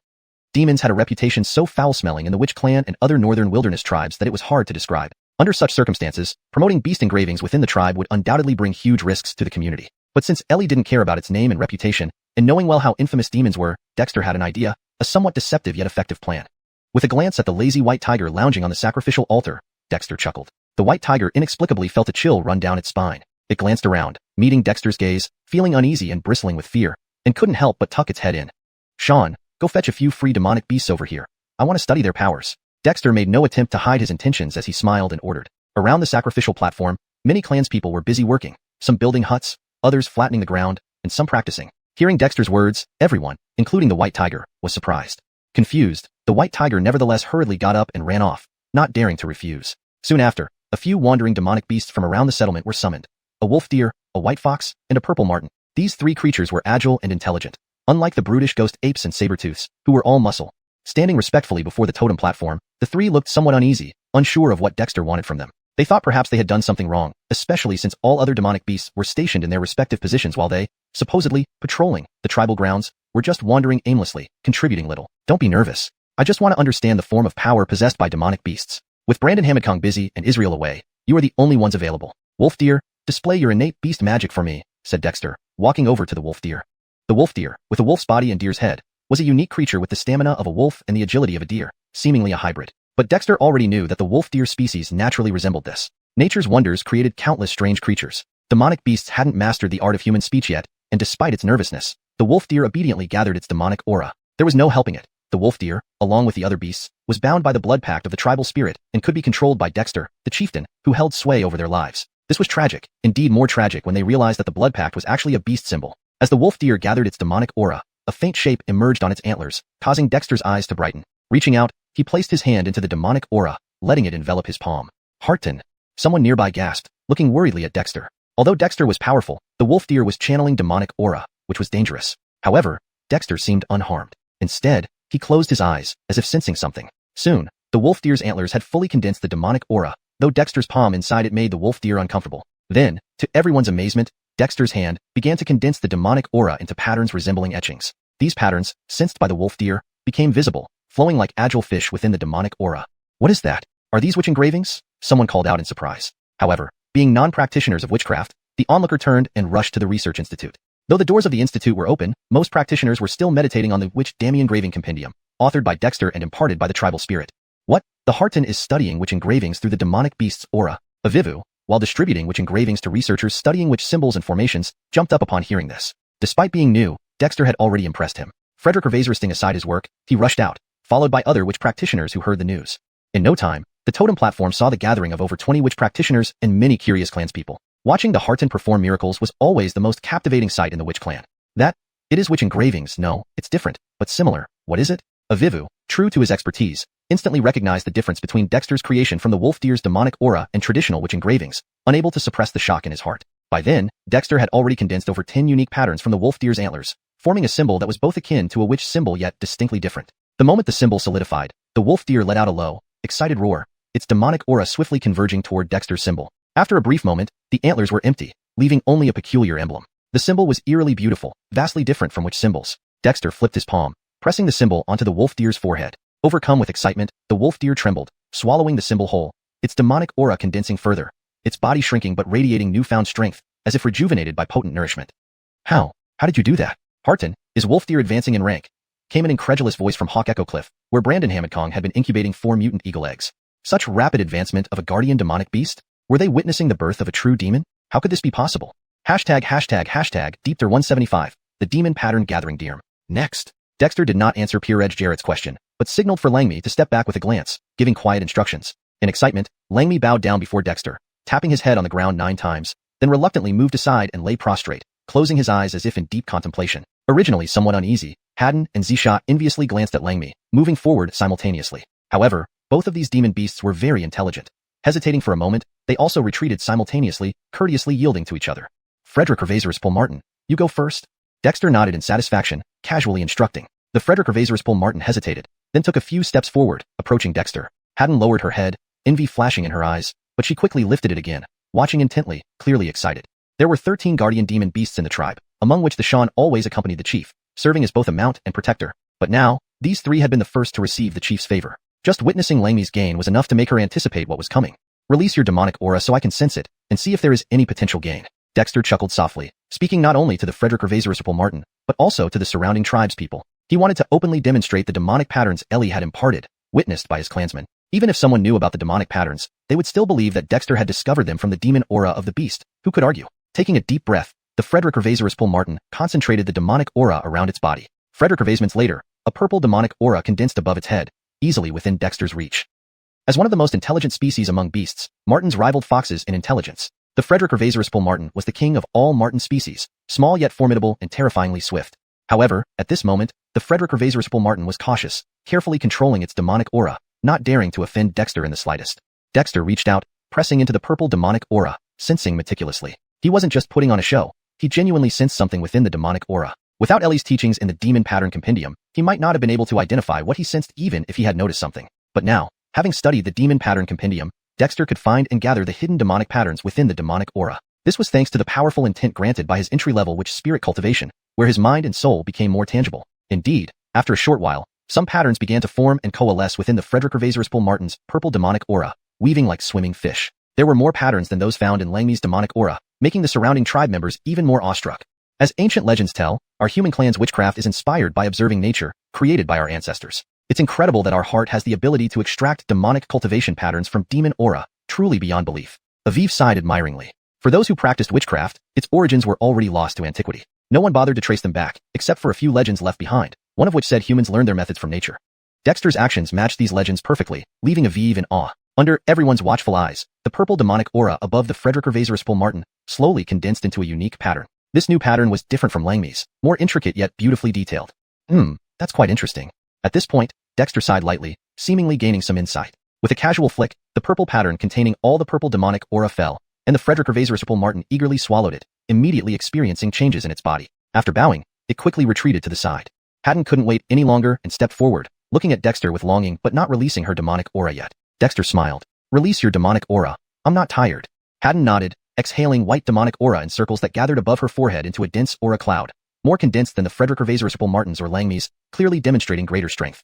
Dexter placed his palm over the aura cloud as usual. Frederick later, skillfully honed from practice, the patterns began forming, weaving continuously. In front of the entire tribe, Dexter helped Haddon condense another white demonic pattern. After Haddon swallowed the pattern and bowed before retreating, Dexter glanced at the Xiuxian. The Xiuxian looked at him longingly but shook its head gently. You want to understand it yourself? Dexter was somewhat surprised. The Xiuxian nodded, letting out several hesitant roars. Dexter laughed. Since you have confidence in self-discovery, that's excellent. But first, release your demonic aura so I can observe and understand some things. On this foundation, your self-discovery will be much more effective. The Xiuxian then approached without hesitation, releasing its demonic aura. The Xiuxian's demonic aura was denser and more refined than Haddon's, emitting a stronger, fiercer presence. Dexter frowned before pressing into the aura. True to its name, the Xiuxian, with its lineage from the Western sacred beast Xiuxian, was indeed far more fierce than the previous 3 demon beasts. But merely contacting the demonic aura posed no problem for Dexter. After all, the Xiuxian wouldn't dare harm him with its demonic aura. The Xiuxian's demonic aura churned even more intensely, harboring many more demonic patterns. However, these patterns remained hidden within the aura, unable to manifest on their own. But Dexter, having gained experience and using the Demon Pattern Compendium for reference, quickly identified the suitable patterns for the Xiuxian's demonic aura. As the patterns emerged one by one, the Xiuxian became equally excited. Though confident in its lineage, it realized now why the other 3 demon beasts were so excited earlier. Dexter was essentially helping it identify the demonic patterns within its own demonic aura, patterns it could not normally perceive. In other words, Dexter was teaching it how to refine demonic patterns from its aura, specifying what patterns to refine. For a demon beast, this knowledge was a boon equivalent to rebirth. It was known that demon beasts needed to refine the bone in their throats to advance, but more crucially, they required their demonic aura to transform. The key to transformation was refining demonic patterns from their aura, ultimately transforming demonic aura into demon power, a fundamental evolution of strength. Now, Dexter was directly helping it through this difficult stage, understandably astonishing the Xiuxian. It took over 10 minutes for the demonic patterns in the Xiuxian's aura to fully manifest and eventually coalesce into a unique charm under Dexter's guidance. This charm, just as it formed, emitted a strange glow, almost as if it had come to life. The Xiuxian's lineage began stirring, eagerly swallowing the charm after bowing, rapidly withdrawing as powerful demonic aura surged across its body, carrying an intense aura of lethal prowess. Interesting. This little Xiuxian's lineage has been awakened? Dexter heard Ellie's astonished voice in his mind. Next. Dexter did not answer Pure Edge Jarrett's question, gesturing for Stephanie to step back as he softly instructed. Stephanie, in a state of excitement, bowed down 9 times before reluctantly stepping aside and then prostrating on the ground with closed eyes, clearly in deep contemplation. The white fox and purple sable, who were initially somewhat apprehensive, enviously glanced at Stephanie and simultaneously stepped forward. However, both creatures were intelligent. They hesitated and retreated simultaneously, yielding to each other. Frederick Sable, you go first? Dexter nodded in satisfaction and casually ordered. The purple sable hesitated for a moment, then took a few steps forward until it was in front of Dexter. The white fox lowered its head, her eyes flashing with envy, but quickly lifted them up, watching intently and excitedly. There were 13 guardian demons in the tribe, among which the Xiuxian always followed the chief, serving as both his mount and protector. Now, it was these 3 that received the chief's favor first. Just looking at what Stephanie had gained was enough to make it anticipate. Release your demon chi so I can sense it and see if there's any gain. Dexter chuckled softly, speaking not only to the purple sable, but also for the benefit of the surrounding tribespeople. He intended to demonstrate the demon patterns openly, under the witness of the tribe. Even if someone knew these were demon patterns, they would still think he, Dexter, had discovered them through exploring the demon chi of demon beasts. Who could say anything against that? The purple sable took a deep breath, concentrating its demon chi. Frederick later, a purple aura condensed above its head, within easy reach of Dexter. As a type of weasel, it was no less intelligent than a fox, one of the most intelligent animal species. The purple sable was the king of weasels, possessing formidable strength and terrifying speed despite its petite frame. But now, the purple sable carefully controlled its demon chi, taking great care not to offend Dexter. Dexter extended his hand, pressing into the purple demonic aura, carefully sensing it. He wasn't just putting on a show, he truly sensed something within the demonic aura. Without the Ellie's teachings on demonic patterns and their interpretation, he wouldn't have been able to identify anything even if there were discoveries. But now, having comprehended the compendium of demon patterns, he could find the hidden demon patterns within the demon chi and condense them, thanks to the powerful intent granted by his initial mastery of the Kobe Nelly egg. Soon enough, intricate patterns began to form and coalesce in the purple demon chi, swirling like swimming fish. There There were more patterns here than in Stephanie's demon chi, making the surrounding members of the witch clan feel even more amazed. According to ancient tales, our human ancestors created witchcraft by observing nature. Who would have thought the chief has such abilities, extracting cultivation patterns from demon chi? It's unbelievable. Aviv marveled. Witchcraft, for those who practiced it, had origins long lost to time. No one bothered to trace its roots, only some legends remained. The most widely circulated legend was that human ancestors learned from nature. Dexter's actions perfectly matched this legend, prompting deep reflections from Aviv. Under everyone's watchful eyes, the purple demon chi around the purple sable slowly contracted, eventually forming a unique symbol, distinctly different from Stephanie's symbol yet more exquisite and complex. How interesting. I see now. At this point, Dexter sighed softly, as if having a realization. With a casual tap, the purple symbol containing all the demon chi fell, and the purple sable eagerly swallowed it, undergoing changes before bowing and swiftly retreating. The white fox impatiently approached but did not release demon chi, only gazing at Dexter with longing. Dexter smiled. Release your demon chi. I'm not tired. The white fox nodded, exhaling circles of white demon chi that condensed on her forehead into a more concentrated aura compared to the purple sable and Stephanie, indicating her greater power. Following his routine, Dexter extended his palm over the aura cluster. Within moments, lines formed and swirled non-stop. In front of the tribe members, Dexter helped the white fox condense a unique white symbol. After swallowing the symbol and bowing, the white fox withdrew. Dexter glanced at the white tiger, who looked at him hopefully but shook his head slightly. Do you want to understand it on your own? Dexter was surprised. The white tiger nodded, letting out a few anxious tiger roars. Dexter laughed. Since you have the confidence to understand it yourself, that's good. But let me grasp your demon chi first. I need to gain some insights from it. Based on my understanding, you'll have better results on your own. Without hesitation, the white tiger moved forward and released its demon chi, which was thicker and more ominous than the white fox's, rolling fiercely. Dexter frowned, but then pressed his hand into the demon chi. The white tiger, being of Western Saint Beast lineage, was much fiercer than the previous 3 demon beasts. However, merely coming into contact with the demonic chi posed no problem for Dexter since the white tiger did not dare harm him with it. The demonic chi churned more intensely and contained many hidden demonic patterns. Although these patterns were concealed, Dexter, using the comprehensive Erundet to demonic patterns taught by the Eli, quickly identified suitable demonic patterns for the white tiger. As various patterns emerged, the white tiger became increasingly agitated. Note: I have maintained consistency in terminology and style while ensuring that the translation reads naturally and accurately conveys the meaning of the original text. The terms demonic chi and demonic patterns are used consistently as per context. Although it was confident in its lineage, confidence was one thing, and achieving results was another. Now it understood why the other 3 demon beasts had been so excited earlier. Dexter was essentially helping it sort out the demon patterns inherent in its demon chi. Even though these patterns originated from its own demon chi, they hadn't manifested before.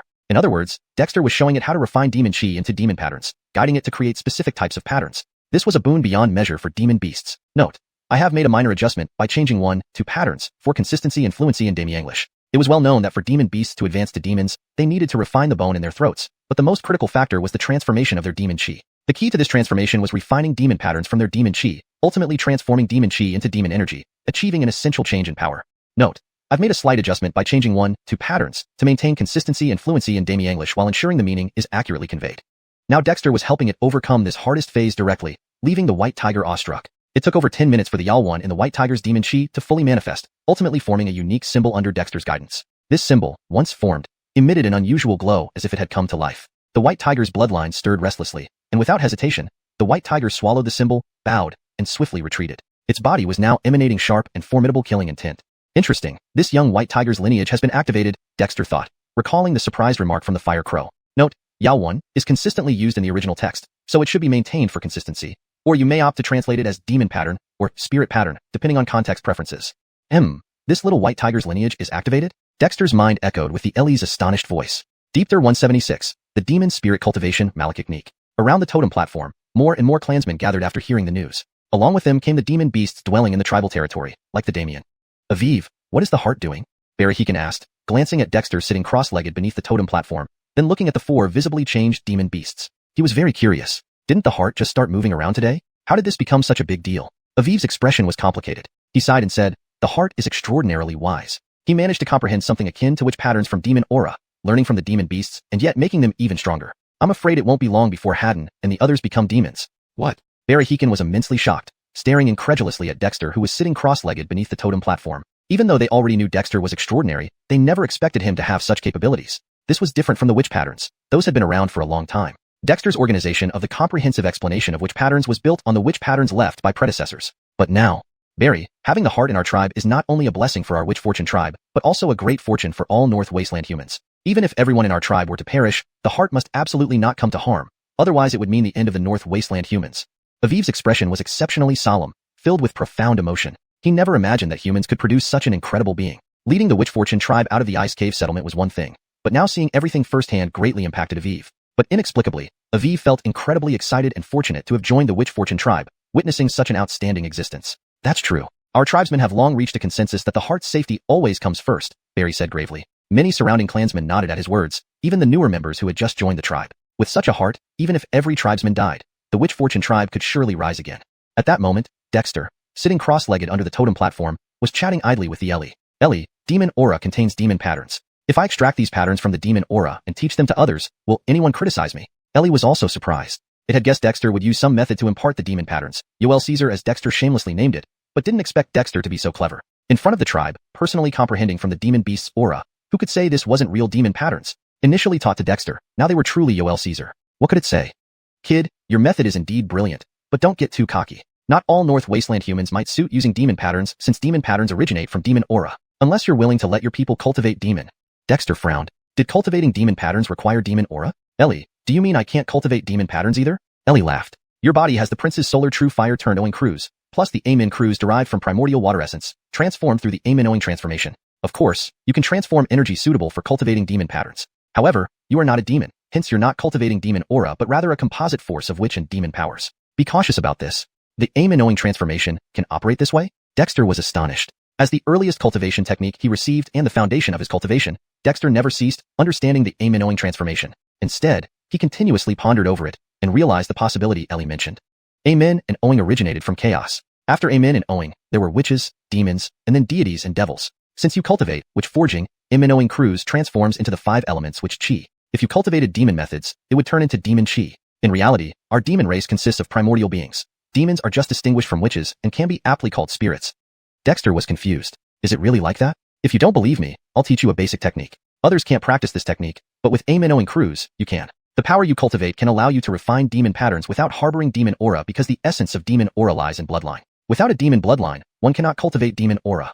As Ellie spoke, a simple technique appeared in Dexter's mind, named Demon Spirit. Dexter was somewhat speechless. Previously, he cultivated Witch Spirit, which Ellie devalued immensely. Now it was giving him a Demon Spirit. Sky at Dexter, seeking to fuse blood chi, witch power, witch spirit, and body tempering to create a fitting foundational technique, was indeed stuck. This Demon Spirit could perhaps be a good solution. Without hesitation, Dexter started comprehending Demon Spirit. After all, he had practiced many foundational techniques already. One more wouldn't matter much. After thoroughly understanding witch patterns and demon patterns, Dexter found that both could complement each other, addressing certain deficiencies in his foundation. Without advanced cultivation techniques guiding him forward, it made sense to lay a solid foundation. Demon Spirit and Witch Spirit were similar cultivation techniques focusing on the mind and spirit. However, while Witch Spirit directly cultivated mental and spiritual strength, Demon Spirit stimulated the intrinsic forces within the body, enhancing oneself through these forces, ultimately refining mental and spiritual strength in harmony with the intrinsic forces. This was interesting. Dexter gained insights quickly, not due to his extraordinary comprehension, but because of his extensive cultivation knowledge and experience, especially with Ellie's comprehensive explanation of demon patterns laying the groundwork.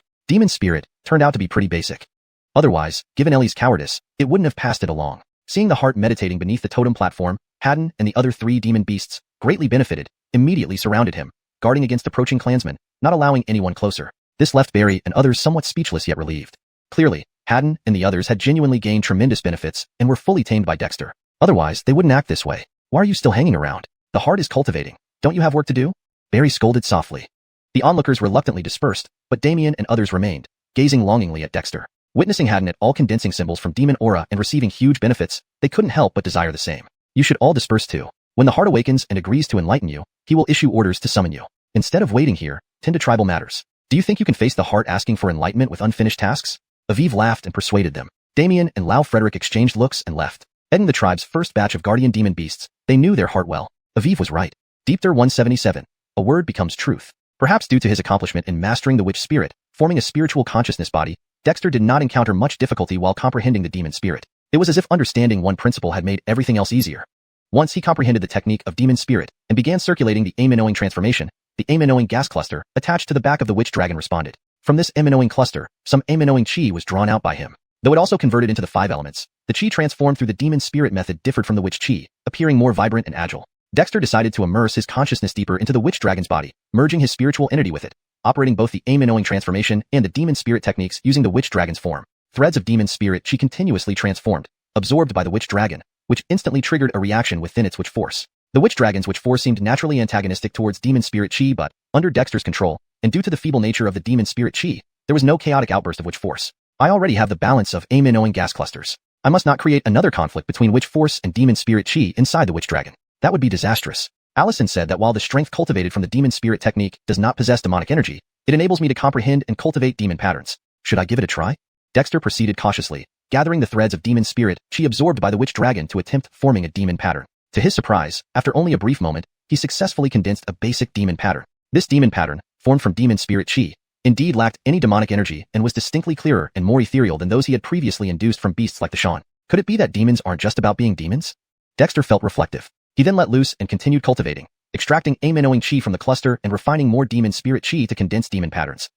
As these demon patterns formed, they swam within the witch dragon without encountering rejection from the witch force. Dexter was delighted and tried to stimulate the earth glyph inside the witch dragon. The witch dragon's internal witch glyphs had evolved from witch chi into second ADEK witch force. The earth glyph occupied the main body, with metal, wood, water, and fire glyphs on each limb and thunder and lightning glyphs on its wings, dividing territory among themselves. When Dexter stimulated the earth glyph, it emitted a light that attracted several demon patterns, 3 of which gathered around and tentatively touched it. Under Dexter's influence, they swiftly merged into the earth glyph.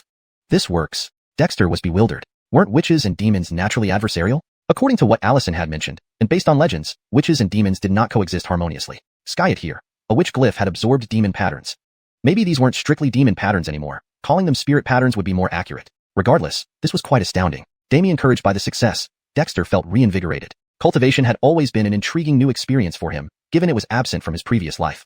He extracted aim-in-owing chi, transforming it into demon spirit chi, condensing more demon patterns. Once unrestricted, these patterns were eagerly absorbed by the elemental witch glyphs and the thunder lightning dual glyphs. They acted as nourishment, or perhaps reinforcement for the witch glyphs. As more demon patterns were absorbed, Dexter gradually noticed subtle changes. After absorbing demon patterns, the witch glyphs lines became smoother and more intricate, almost beautifully crafted. On the back of the glyphs, demon patterns condensed, acting like shadows, intertwined and enhancing each other perfectly. Witch patterns are direct, while demon patterns are flexible and variable. Could they indeed complement each other?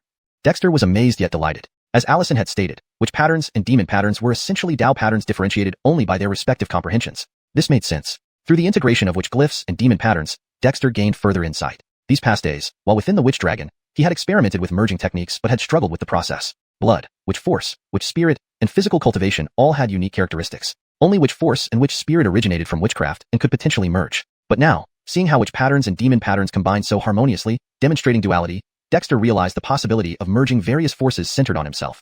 Witchcraft strengthens the body, blood refines blood, physical cultivation toughens the body, and witch spirit cultivates the soul, all my own powers. It should be possible to integrate them, provided there's a hierarchy, not treating the 4 systems equally as I initially attempted. Like whether witch glyphs can absorb demon patterns condensed into demon glyphs remains uncertain. With this realization, he didn't rush to experiment but focused on condensing more demon patterns. The comprehensive erunde to demon patterns provided by Allison was more detailed than his comprehensive erunde to witch patterns, offering Dexter ample options. Inside his witch dragon, primarily dominated by elemental witch glyphs, the thunder lightning dual glyphs existed without substantial power sources, not even matching Ice Flame's capabilities of condensing ice crystals. The aim-in-owing cluster converted into elemental chi, which Dexter refined into elemental demon patterns. Each pattern absorbed by the elemental witch glyphs caused their reverse sides to increasingly resemble demon glyphs. Initially, a complete demon glyph might not be absorbed smoothly, but now, the demon patterns forming on the reverse side of the witch glyphs acted as enhancements, with no evident repulsion, rather a symbiotic relationship. Could it be that with my words, witch patterns and demon patterns have truly intertwined? Is this still considered a witch glyph? Dexter was curious yet undeterred, accelerating his demon pattern refinement. With each circulation of the aim-in-owing cluster, surrounding earth chi converged on him, enveloping his body in mist. This scene elicited admiration from his fellow clan members. The leader is indeed a leader. His cultivation scene was simply enviable. Deepter 178. Damien encountering the celestial tribulation again. Just as almost all the Ellie's demonic patterns, which belong to the 5 elements, were condensed by Dexter and absorbed into the Kobe Long's elemental witch talisman, an unusual fluctuation appeared in the sky. Dark clouds gathered abruptly. Hiss, what is this? Aviv screamed in shock while observing from the side. Barry's expression changed rapidly. Everyone, quickly evacuate. This is a celestial tribulation. Damn, the tribal heart was just cultivating. Why would it attract a celestial tribulation? A celestial tribulation? Aviv's mouth dropped open in astonishment. Exactly, it's a celestial tribulation. On the day of the tribe's founding, there was one too, but the tribal heart endured through it. I didn't expect it to come again. What did the tribal heart do? Barry chuckled bitterly. Why does our tribal heart keep attracting such terrifying celestial punishments? Indeed, a celestial tribulation is divine punishment. Every tribesman who witnessed the founding of the Kobiju tribe had some fear towards celestial tribulations. Skyet, they never imagined it would return so soon. At the instant the celestial tribulation locked onto Dexter, he opened his eyes and looked up at the gathering dark clouds, speechless. Ellie, Are you being targeted again? The Ellie was equally speechless, then replied after a pause. This has nothing to do with me. The demon spirit method I passed on to you is a foundational demon method and has no relation to my own lineage. If you must blame someone, blame yourself for combining the witch patterns with demonic patterns. It likely incurred Heaven's disapproval. Dexter frowned. Heaven's disapproval? Can't witch patterns and demonic patterns be combined? But it clearly can. The Ellie sighed. Perhaps it's destined by the universe. Boy, this is a calamity you must endure or you will die. Dexter. There was nowhere to argue logically. However, regarding the celestial tribulation, Dexter wasn't as panicked as before. His gaze swept over the surroundings, and he immediately commanded, long spears. Immediately, sensing something amiss, tribesmen rushed forward and hurled their long spears. As one of the standard weapons of the tribe, nearly 2/3 of the tribe members were trained with spears. As the spears flew in, Dexter swiftly dodged, catching each spear and planting them around the totem platform, creating a grove of spears covering an area of several dozen meters. Barry, what is the tribal heart doing? Aviv was bewildered. The tribal heart mentioned that iron can conduct electricity. He's using the spears as lightning rods. However, I don't fully understand the details. Barry breathed a sigh of relief. With experience from the last time, it was clear Dexter wasn't panicking. Since even the tribal heart was calm, he felt much more reassured. Skyet, his heart remained uneasy. Aviv was once again baffled. Lightning rods, what kind of ghost thing was that? Initially, he thought he understood the Kobiju tribe quite well, but now he realized his understanding was just the tip of the iceberg. Even experiencing celestial tribulations was possible. Too incredible. While Aviv was still questioning reality, the dark clouds in the sky had already taken shape. Compared to the black clouds that formed during the tribal founding and setting up the totem, this time, they were smaller. Then, Dexter smiled. I was worried about how to strengthen the dual lightning symbols and transform the lightning attribute of demonic patterns. Is this like getting exactly what you need when you're drowsy? In his imagination, a thunderous sound erupted from the dark clouds. Suddenly, a silver bolt struck down, aiming directly at Dexter. Daring not to confront the first lightning strike head-on, Dexter skillfully rolled away, narrowly avoiding the strike. The lightning attracted by the spears beside him split into fine branches, grounding itself through the iron spears. Only minor branches actually hit Dexter. Despite this, Dexter's body tingled momentarily, but he quickly relaxed as the electrical shock faded. Without his prompting, the dual lightning symbols on Kobe Long's wings absorbed the chaotic lightning force entering his body. The paralysis sensation vanished instantly. By then, the second lightning strike had already landed. After testing the strength of the lightning, Dexter was prepared. With his left hand, he conjured a colorful pentagram shield above his head. Lightning crashed onto the shield, causing it to crackle, yet it didn't break. The arcing lightning redirected to Dexter's body, but with greatly diminished impact. Allowing the lightning to enter his body, Dexter let the dual lightning symbols absorb it while simultaneously directing the lightning power towards Kobe Long's 5 elemental witch symbols. On his back, each of the 5 witch symbols had corresponding demonic symbols fused into them, forming a two-faced entity. As the lightning force struck, any remaining inconsistencies between the witch and demonic symbols were eradicated by the powerful energy. Ouch, it hurts, but it seems to be effective. Dexter grinned, black smoke rising from his body. The tribespeople watched nervously, but he himself remained unfazed. He now understood that although his internal witch patterns and demonic patterns seemed well combined, they were still superficially integrated. With the intense bombardment of lightning force, the gap between the witch symbols and newly formed demonic symbols was gradually diminishing. Is this a celestial tribulation or a miraculous aid? Skyet. Dexter knew if he couldn't withstand it, the symbols would explode, possibly crippling or even killing him. It was a tightrope walk, risky but thrilling. I have dual lightning symbols and a shield transformed from elemental witch symbols. I refuse to believe I can't get through this. Savoring the benefits, Dexter faced each successive lightning strike fearlessly. Introducing the concentrated lightning power into his body, most of it was absorbed by the dual lightning symbols, but a small portion continued to strike the elemental witch symbols within Kobe Long. Amidst the lightning strikes, both sets of symbols underwent changes, integrating the fundamental witch and demonic patterns. The fusion was extremely intricate, almost making Dexter forget he was enduring a tribulation. As each lightning bolt struck, the area where Dexter stood was covered in electric sparks, leaving other tribespeople wide-eyed and terrified. Even Peer-Edge Jarrett perched on Ameng Ming Cliff had to temporarily retreat, but it left behind the 4 mutating eagle eggs. These 4 eagle eggs, originally mutated due to absorbing lightning, now displayed denser lightning patterns on their shells, absorbing the stray lightning force. Meanwhile, further away, tribespeople working around the Kobiju tribe were stunned by the black clouds and lightning in the clan territory. Newer members, unaware of what was happening, showed signs of panic, but the elders remained calm. Fear not. It's just a celestial tribulation, nothing we haven't seen before. The newcomers asked around and learned that the tribe had experienced celestial tribulations during its founding. Now, they were all eager and excited to witness it themselves. It was simply too intriguing. Deepther 179, Lightning Frederick Revaser's Reification of the Soul. Outside the totem platform, Dexter was already seated cross-legged on the ground. The 5 elements shaman shield supported by his left hand had shattered several times, but was quickly restored. Under the heavy barrage of lightning, Dexter's shorts and shirt had turned to ashes, yet no one laughed at him, and he did not seem to care. Thunder continued incessantly, and lightning flashed non-stop. At this moment, the shaman dragon within him was filled with electrical power, and the 5 elements shaman symbols were beginning to merge under the strikes of lightning, despite always being on the verge of collapse but managing to hold up. Seeing the stability of the symbols, Dexter gritted his teeth and focused his mind-soul body inside the shaman dragon. He cautiously avoided the main currents of lightning, but he still experienced unbearable pain as if his soul was about to tear apart. Boy, are you crazy? Elsa exclaimed in shock. To use a rudimentary mind-soul body to withstand lightning. How could this be thought out? I'm not crazy. Only the bold survive, the cautious die. Since the 5 elements shaman symbols can absorb elemental demonic patterns, then the dual lightning symbol must also be able to. Gather! Dexter shouted, but his voice only resonated within the primordial shaman cave heaven, barely audible over the thunder and lightning. In the throes of constant potential soul-tearing pain, Dexter forced his will to summon a bolt pattern from the electric force. This pattern wasn't a witch symbol pattern, but one recorded in the demon pattern compendium. The demonic pattern instantly merged into the lightning symbol upon appearance, but Dexter got quite a jolt himself. However, when his mind-soul body was touched by the electric arcs, Dexter noticed that amidst the imminent danger of tearing apart, black smoke seemed to seep out of his soul body. What's going on? Dexter felt bewildered. But now was not the time to be confused. He hurriedly focused on creating more lightning patterns. Dexter didn't even notice that each time his mind-soul body was struck by electric arcs, it was subtly absorbing minute amounts of lightning light. Facing a life or death trial far more perilous than physical strikes, Dexter carefully condensed more lightning and thunderbolt patterns. As these patterns were absorbed by the lightning and thunderbolt symbols, more electrical force surged into the shaman dragon's body. After all, compared to the 5 elements shaman symbols, the dual lightning symbols attracting demon patterns clearly attracted more lightning. This led Dexter to feel inexplicably relieved. Not only did the electric arcs around his soul body decrease, but the pressure from the lightning also eased, allowing his mental state to improve significantly. TSK, seems it's working. Let's continue then. Dexter didn't realize his mind-soul body was also absorbing subtle lightning. Revitalized, he kept condensing the lightning demonic patterns. Compared to elemental demonic patterns, lightning ones were fewer in number but still substantial. Luckily, Dexter had mastered the method of condensing demonic patterns, so his speed remained commendable. Unbeknownst to Dexter, as he condensed more lightning demonic patterns, the clouds above him thickened instead of dispersing, resembling the tribal formation day's appearance. What is this guy doing? Don't let him invoke the world's laws. That would be troublesome. In the shaman dragon totem, Elsa was deeply worried, unsure what Dexter was up to. This wasn't the first time. Initially, Elsa encouraged Dexter to boldly cultivate blood chi and body tempering, but never expected him to create new methods. This time, after giving him the demon pattern compendium, it never crossed Elsa's mind that he'd invoke celestial retribution. It was as if Dexter were a freak. Yet mysteriously, Elsa harbored some hidden anticipation. After all, whether in this world or the chaotic primordial earth, those who could attract celestial intervention were few. Dexter's cultivation had just begun. Apart from the primordial shaman cave heaven, he was quite ordinary in strength. But this novice had caused a ruckus, making Elsa wonder if Dexter was more prone to lightning strikes than itself. Even Elsa found it hard to sit still, let alone the other members of the witch tribe.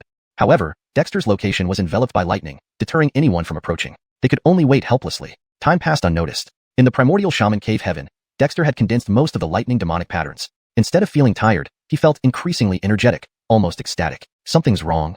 Finally, after condensing the last thunderbolt pattern, he sighed in relief. Suddenly, his mind-soul body was hit by a wave of paralysis. Before Dexter could react, an electrical force that entered the primordial shaman cave heaven bypassed the lightning symbols and aimed directly for his soul body. Dexter! Caught off guard, Dexter was hit squarely. His soul body nearly shattered. When the electrical force dissipated, amidst excruciating pain, he felt an odd sense of relief. Then Dexter was utterly baffled. His previously ethereal soul body now radiated spiritual light. Frederick over, having shrunk considerably, it had solidified completely, with faint electric arcs surfacing. Was I struck by lightning? But what exactly happened? Dexter shuddered, realizing his mind's soul body had accumulated significant electrical arcs, which instead of being violent, were gentle and continuously refining his soul body. Elsa, what's happening? Dexter was flustered, feeling things were spiraling out of control. Elsa didn't respond. After waiting a moment, Dexter understood. Elsa severed contact to avoid attracting more lightning. Never heard of a mind-soul body using lightning for refinement, and it seems to have absorbed lightning power. As Dexter pondered, the sky's dark clouds began swirling rapidly. A powerful golden lightning bolt descended, instantly shattering the 5 elements shaman shield above him. In that split second, Dexter's spine tingled. His mind instantly returned to his body, and he rolled away, narrowly avoiding the golden lightning. Frederick followed, leaving no room for cursing. Rolling on the ground, he saw iron spears he planted disintegrate from the golden lightning, shards flying everywhere. Dexter's expression changed drastically. Despite dodging vigorously, many iron shards hit him, tearing his flesh open. Dexter dared not stay and roared, "Frederick, out of the way!" Amidst the chaos, he rushed toward his cave, the only place unoccupied by tribe members, ensuring no harm came to them. #Deepter180, Thunderbolt Lightwings. Golden lightning chased after Dexter, leaving him bloodied all over as he ran out of the totem platform area. If not for his rigorous body tempering training, the fragments of shattered iron spears alone would have severely wounded him. However, escaping that area did not mean safety. The dark clouds above moved with him, and the golden lightning pursued relentlessly, each strike creating a large crater on the ground, which had been repeatedly tamped down by the shaman tribe's people. Dexter was in a wretched state, barely managing to dodge each bolt of golden lightning, but the electric arcs from the explosion still clung to him, causing immense pain. Dexter dared not pause for a moment, rolling into his living cave amidst the chaos, allowing the golden lightning to strike the rock above his entrance, giving him a brief respite. Without hesitation, Dexter hastily put on his armor adorned with shaman symbols and equipped with floating arrays, as the rock above him cracked and crumbled. He did not dare linger, grabbing a heavy shield and rushing back out. Golden lightning rained down. Dexter's left hand condensed a 5-element shield and positioned it beneath the heavy shield. Boom. Withstood by his shields, Dexter was pushed back several steps, the golden lightning leaving a crack in the heavy shield and raining down fine, golden arcs of electricity. Compared to a direct hit, these arcs were somewhat mitigated by the heavy shield and further weakened by the 5-element shield, with only a fraction being channeled through his armor into the ground. Despite this, the lightning arcs that penetrated Dexter's defenses still caused him excruciating pain. The fierce golden light inflicted severe injuries on his body.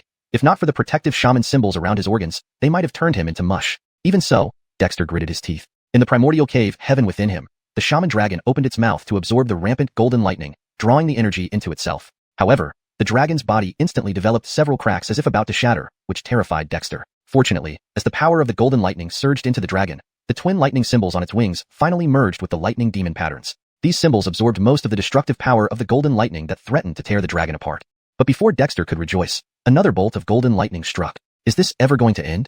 Dexter shouted furiously. His right hand quickly summoned 5 shaman symbols, turning them into a beam of black light, meeting the golden lightning head-on.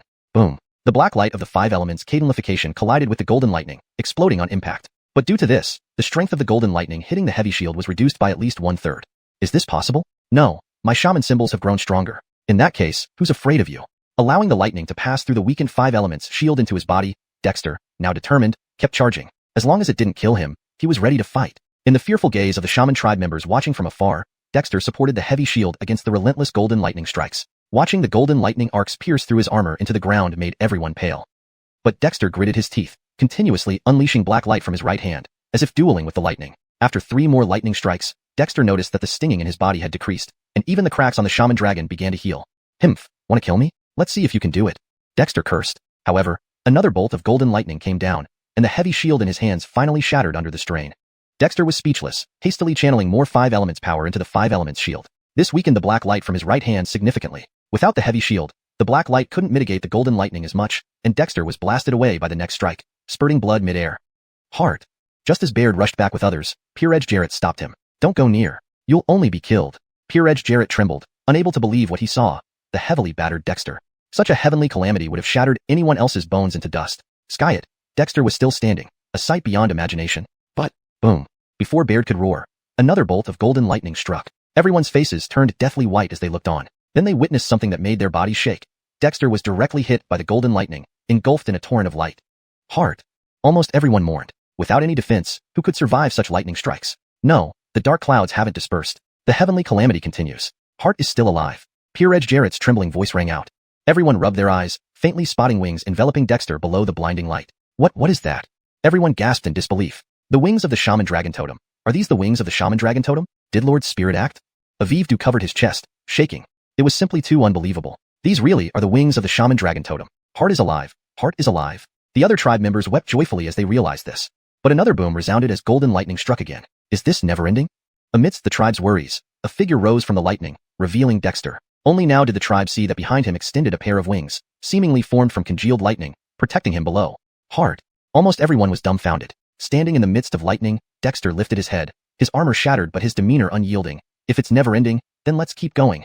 These wings were naturally formed from the lightning twin symbols. Dexter hadn't expected the twin symbols to protect him this way, especially by emerging from the shaman dragon's wings during a near-death moment and forming light wings. Shielded by the lightning wings, Dexter felt slightly safer, immediately taking a stance and stretching into the 3rd set of movements from his body tempering routine. This set consisted of 81 moves, practiced when he took control of the shaman dragon and created the method. It was also a foundational part of his attempts to create new techniques.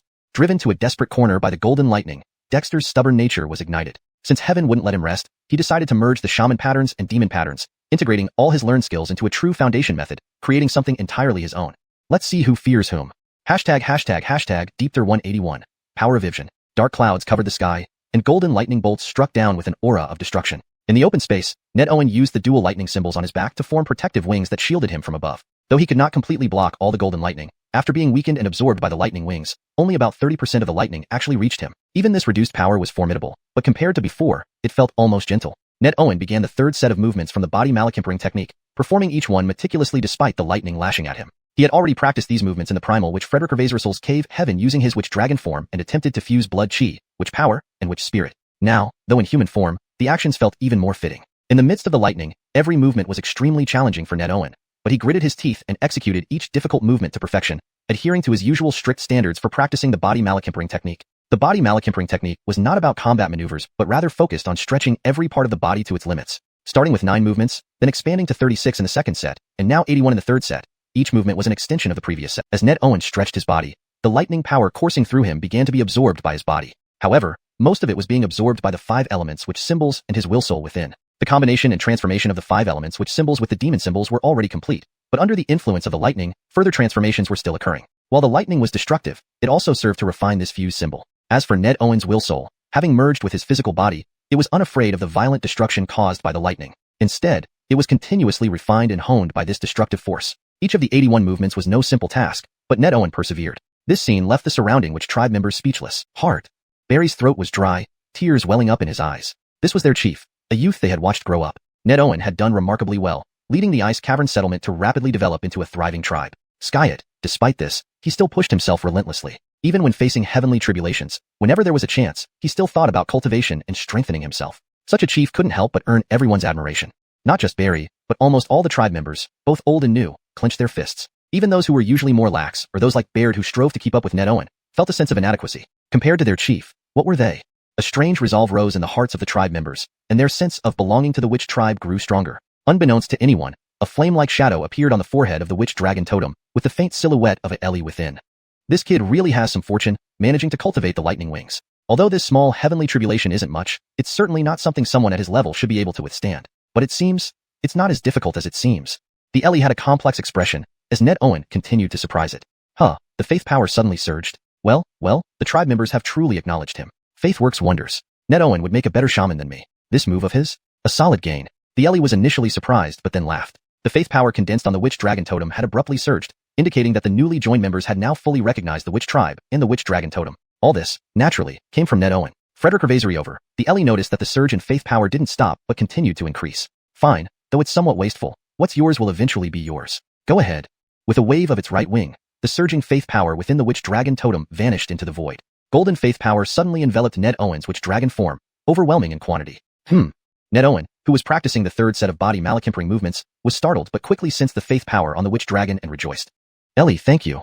Since the Ellie took residence in the witch dragon totem, Ned Owen hadn't sensed any faith power in his witch dragon form for a while, clearly intercepted by the Ellie. Now, the Ellie actually decided to pass on the faith power, akin to plucking feathers from a miserly rooster. Ned Owen wasn't sure how to use the faith power, but as it appeared, the lightning coursing through his body became more peaceful, like a wild beast pacified and ready to lay down its weapons. Delighted, Ned Owen didn't dwell too much on the faith power and quickly returned to his body malachimpering exercises. When he finished the set, Ned Owen gained a deeper understanding of the movements. Frederick Revazory over, with the completion of the third set, he realized that performing them in his current state was indeed more effective. Let's give it a try. Ned Owen took a deep breath and started over from the first set. As he performed the first movement, he simultaneously channeled his blood chi and witch power, infusing his mental will into them. Immediately, the lightning coursing through him was suppressed, and with each movement, it was absorbed and digested by his blood chi and witch power. Boom. The blood chi and witch power converged at a certain point, flowing through his entire body as he moved. Originally, the blood chi circulated in the thrusting vessel, and the witch power circulated in the primal witch Frederick Revazory's cave heaven and the newly opened witch veins. Now, everything had changed. The intertwining blood chi and witch power, as they flowed, continuously repaired his body damaged by the lightning's violent power. With each completed movement, his body became increasingly robust, not just externally but internally, including his organs and meridians. Using the lightning to break free from restraints and integrate my own power, everything is possible, Ned Owen shouted inwardly. In the primal witch Frederick Revazory's cave heaven, the 5 elements which symbols on the witch dragon simultaneously emitted light. Streams of patterns combining witch and demon symbols erupted from the 5 elements which symbols, like unleashed floodwaters, flowing out of the primal witch Frederick Revazory's cave heaven into Ned Owen's circulating blood chi and witch power. Both blood chi and witch power instantly received these patterns, which spread rapidly throughout his body as they flowed with the blood chi and witch power. Frederick Revazory witch symbols converged towards his organs. Each movement in the lightning's glow was extremely difficult, but Ned Owen gritted his teeth and performed them flawlessly. This was his consistent requirement while practicing the body malachimpering technique. The body malachimpering method wasn't about fighting techniques. It focused on stretching every part of the body to its limit. From the initial 9 movements, to the second set's 36, and now to 81, each movement extended and built upon the previous sets. As Ned Owen stretched his body, the lightning energy coursing through him began to be absorbed by his body. However, a greater portion was absorbed by the 5 elements which symbols within him and his mental soul entity. The fusion of the 5 elements which symbols and demon symbols had already been completed, but under the lightning's light, they continued to undergo further evolution. While the lightning destroyed, it also refined and polished this newly merged symbol. The phrase 5 elements witch fu has been standardized to 5 elements which symbols for consistency in terminology. This ensures that the translation reads more naturally and maintains consistency throughout the text. Regarding Ned Owen's mental soul entity, after reuniting with his physical body, it had become one with the flesh, making it naturally resistant to the destructive force of the lightning. Instead, it was constantly being refined and strengthened by the ongoing destruction. The 81 movements were no easy feat, but Ned Owen persisted, mesmerizing the surrounding members of the xiuxian tribe. The heart. Barry's throat was dry, his eyes filled with tears. This was their heart, the young boy they had watched grow up. Ned Owen had already done an excellent job leading the ice cave settlement to flourish rapidly into a thriving tribe. Skyet, despite all this, Ned Owen continued to push himself relentlessly. Even when facing the heavenly tribulation, at any chance he got, he thought of training and becoming stronger. A heart like this could only inspire admiration. Not just Barry, but almost all the tribespeople, whether original members or new arrivals, clenched their fists tightly. Even those who were usually lax realized they had to strive harder to keep up with Ned Owen. Compared to him, what were they? An unusual sense of resolve rose within each tribesperson, deepening their sense of belonging to the xiuxian tribe. Unnoticed by anyone, a flame-shaped shadow appeared on the forehead of the witch dragon totem. Within the flames, a faint silhouette of a fire crow emerged. This kid really has some fortune. To actually cultivate dual lightning wings, this small heavenly tribulation isn't something he should be able to withstand at his level, but now it seems he handles it without much trouble. The Ellie's expression was complex. Indeed, Ned Owen had surprised it too many times. Faith power surges sharply. Well done, Ned Owen. You're more suited to be a shaman than I am. This move is a profit. The Ellie suddenly noticed and laughed, seeing the dramatic increase in faith power condensed around the witch dragon totem. Faith power, the purest essence of the tribespeople's heartfelt belief and recognition, signified that the newcomers had fully accepted the xiuxian tribe and the witch dragon totem, all thanks to Ned Owen. Even more surprisingly, the surge in faith power didn't stop. It continued to grow steadily. Alright, though somewhat wasteful, since it's for you here. With a gesture of its right wing, the Ellie sent the rising faith power into the void. Inside Ned Owen's body, within the witch dragon, a torrent of golden faith power suddenly enveloped it.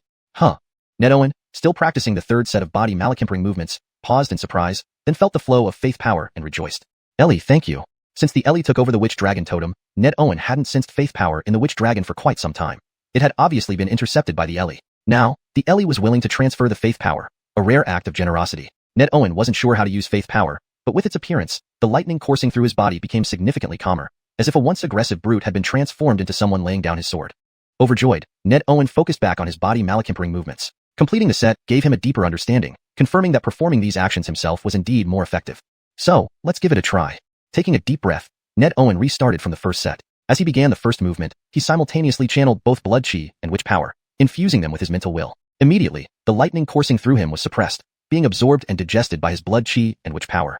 Boom. Inside him, blood chi and witch power intersected at a certain point, flowing through his entire body. Originally, blood chi circulated in the Chung pulse, while witch power flowed through the primal witch Frederick Gervasrissel's cave heaven and newly opened branches. Now, both were intertwined and evolving. The entwined blood chi and witch power continuously repaired the damage caused by the violent lightning in his body. With each movement, his physique became increasingly robust and resilient. Not just his muscles, but also his internal organs and meridians. Using lightning to break through constraints and integrate my own powers, anything is possible. Ned Owen roared inwardly. In the primal witch Frederick Gervasrissel's cave heaven, the 5 elemental witch symbols on the witch dragon lit up simultaneously. Streams of patterns combining witch and demon marks erupted from the symbols like unleashed water, rushing out of the cave heaven and merging into the circulating blood chi and witch power within Ned Owen's body. Both blood chi and witch power instantly incorporated these patterns, which quickly spread throughout his body, as more symbols flowed into his organs. Deepter 182, Spiritual Power Convergence. In Dexter's 5 organs, there had always been a witch charm in each. Now, with a large number of patterns fusing in, the charms in his organs were the first to change, synchronizing with the witch charms inside the witch dragon's body amidst the residual power of lightning. Other parts of his body that had become somewhat fragile and even scarred from enduring the power of lightning quickly began to recover and even absorb these patterns as they fused in. The 5 elements are the fundamental attributes of both the human body and all things. They are the most common, yet the most substantial, Dexter thought as he continued performing the movements of body malachimpering, while guiding the patterns combining witch and demon patterns that had burst out of the witch dragon into himself, sensing the changes brought by their integration. Soon, his 5 organs healed first and emitted spiritual light. Subsequently, the chi and blood force circulating throughout his body intertwined with witch power, absorbing those patterns. The patterns acted like adhesive, merging the chi and blood force with witch power. When Dexter finished the second set of body malachimpering movements, the electrical force coursing through his body was almost completely dissipated, replaced by surging heat currents flowing with his every motion, tempering his limbs and bones. As he started the third set of movements, his entire body trembled and he suddenly felt hungry. Sighing helplessly, Dexter released the 2 wings on his head that had been blocking the lightning, allowing more thunderous force to pour down. Hiss, is our clan leader crazy? All clan members watching this scene bared their teeth, bewildered. Everyone could see that their leader was using lightning power for cultivation, a wildly insane move. Even crazier was that he actually felt the lightning wasn't strong enough and invited more of it to rain down on him. It was simply indescribable.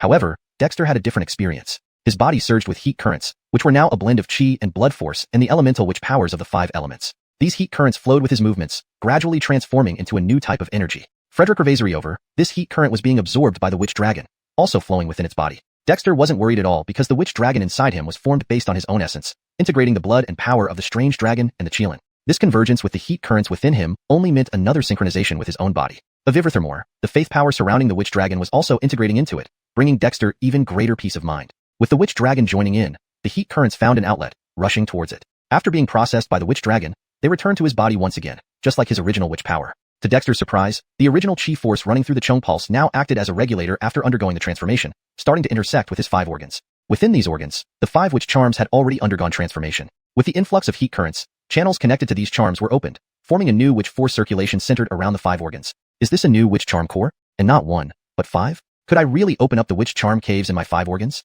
Dexter marveled. Based on his understanding, witch charms could be categorized into the 5-organ witch charms and the 7-wheel witch charms, with the primitive witch charm cave located at the navel wheel. However, the heat currents blending his chi and witch powers had unexpectedly activated the 5 organs first, much to Dexter's delight. The theory of 3 channels and 7 wheels might not be wrong, but opening the 5-organ witch charms first wasn't bad either. It was a natural result. Everything is about feeling your way forward. There's no fixed method. The path is created by those who walk it. Dexter murmured inwardly and immediately guided the heat currents towards the 5 organs. Since his internal witch dragon already had a responsive connection with the organs, this process was smooth and straightforward. By the time he completed the 3rd set of body malachimpering movements, the heat currents within him stabilized. As for the external thunderous forces entering his body, they were absorbed without causing any harm. These heat currents, combined with chi and blood force, the 5-element witch power, and the witch and demon patterns, they can be called spiritual power. According to Adley, these witch and demon patterns are essentially spirit patterns. Integrating them with blood spirit, witch spirit, demon spirit, and soul spirit is the right path. After finishing the last movement, Dexter sat cross-legged, shielding himself with his light wings and guiding the spiritual power heat currents within him. This was a unique force, integrating chi and witch power, fused through body malachimpering, and guided by his soul, refined into unity amid the lightning. It fulfilled his expectations for creating a cultivation technique. Dexter hadn't expected his so-called creation to succeed. However, while the powers were now integrated, the cultivation methods remained an issue. The integration of powers didn't mean the integration of methods, especially since what Dexter most wanted was to find more suitable cultivation methods for the tribal people. When Dexter finally completed the integration of his own powers, the dark clouds in the sky slowly dispersed. When the last golden lightning bolt struck, it was absorbed and weakened by the light wings, dissipating like a gentle breeze. He succeeded. Our clan leader succeeded. That's wonderful. The gathered tribe members cheered excitedly, with some even dashing over in excitement. But before they reached Dexter, a figure sent them flying back. Gregory, what are you doing? The one thrown back was Manny. Manny had just returned and witnessed Dexter's intense training under the lightning strike. He was terrified.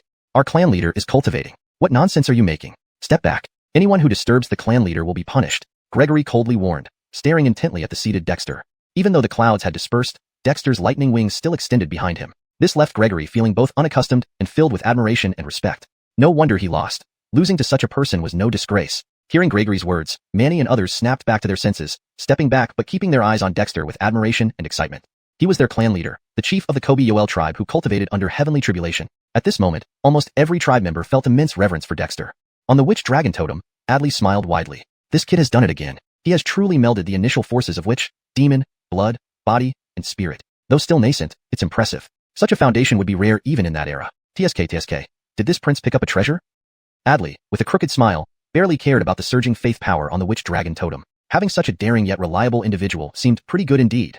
#Deepter183, the tribal heart's might. Seated in a meditative position, Dexter had fully immersed himself in cultivation. Based on the 3rd set of movements from the malachimpering body technique, he fused the chaotic lightning energy with his blood chi, witch power, and even a hint of willpower and soul force. However, Dexter's creation was only just beginning. The malachimpering body technique indeed could strengthen the body, but it was only a foundation. What Dexter needed to do now was refine his techniques and develop a new method that suited the spiritual energy he currently possessed. Without hesitation, Dexter began circulating the witch casting technique. Compared to other basic cultivation methods, witch casting was actually his primary cultivation technique. The spiritual energy he now named was mainly derived from witch power. After all, whether it was blood chi or willpower and soul, they were far from comparable to witch power. As for demon patterns, they were merely supplementary to witch patterns. As Dexter circulated the witch casting technique, the rate at which the witch dragon within the primitive witch pulse grotto absorbed spiritual energy increased. After the 5 elemental witch powers transformed into spiritual energy, the witch dragon underwent a metamorphosis. The 5 elemental witch symbols inside its body turned into 5 elemental spirit symbols, possessing characteristics of both witch and demon symbols.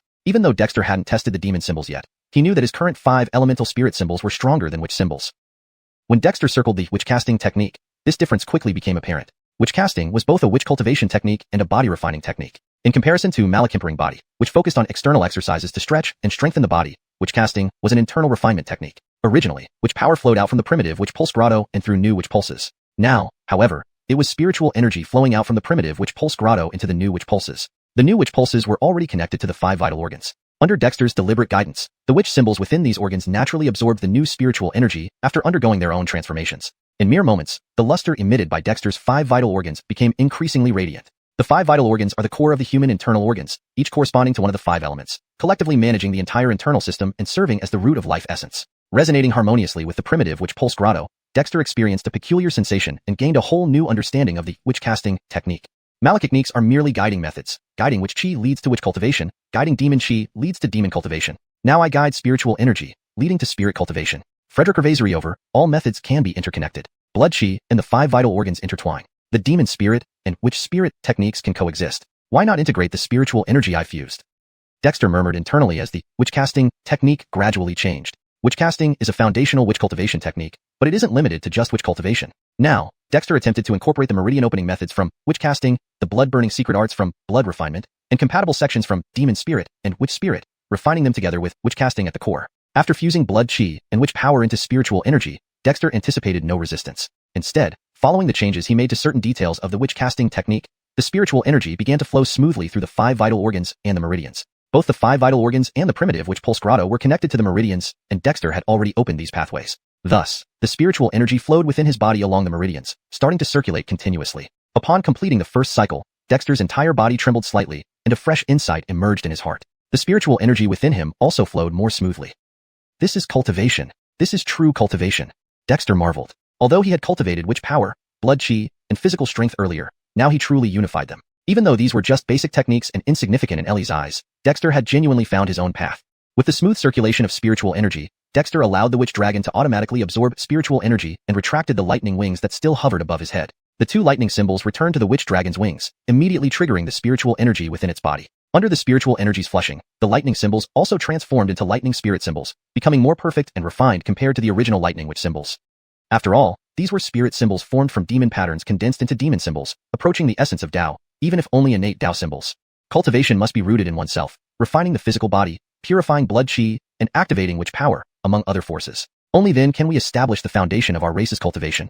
Dexter sensed the transformation in his body and inspiration struck. He tried to create a new method for 2 reasons: to pave the way for his own cultivation and to find a suitable path for his tribe members. He now had an idea about this path, but it still required experimentation.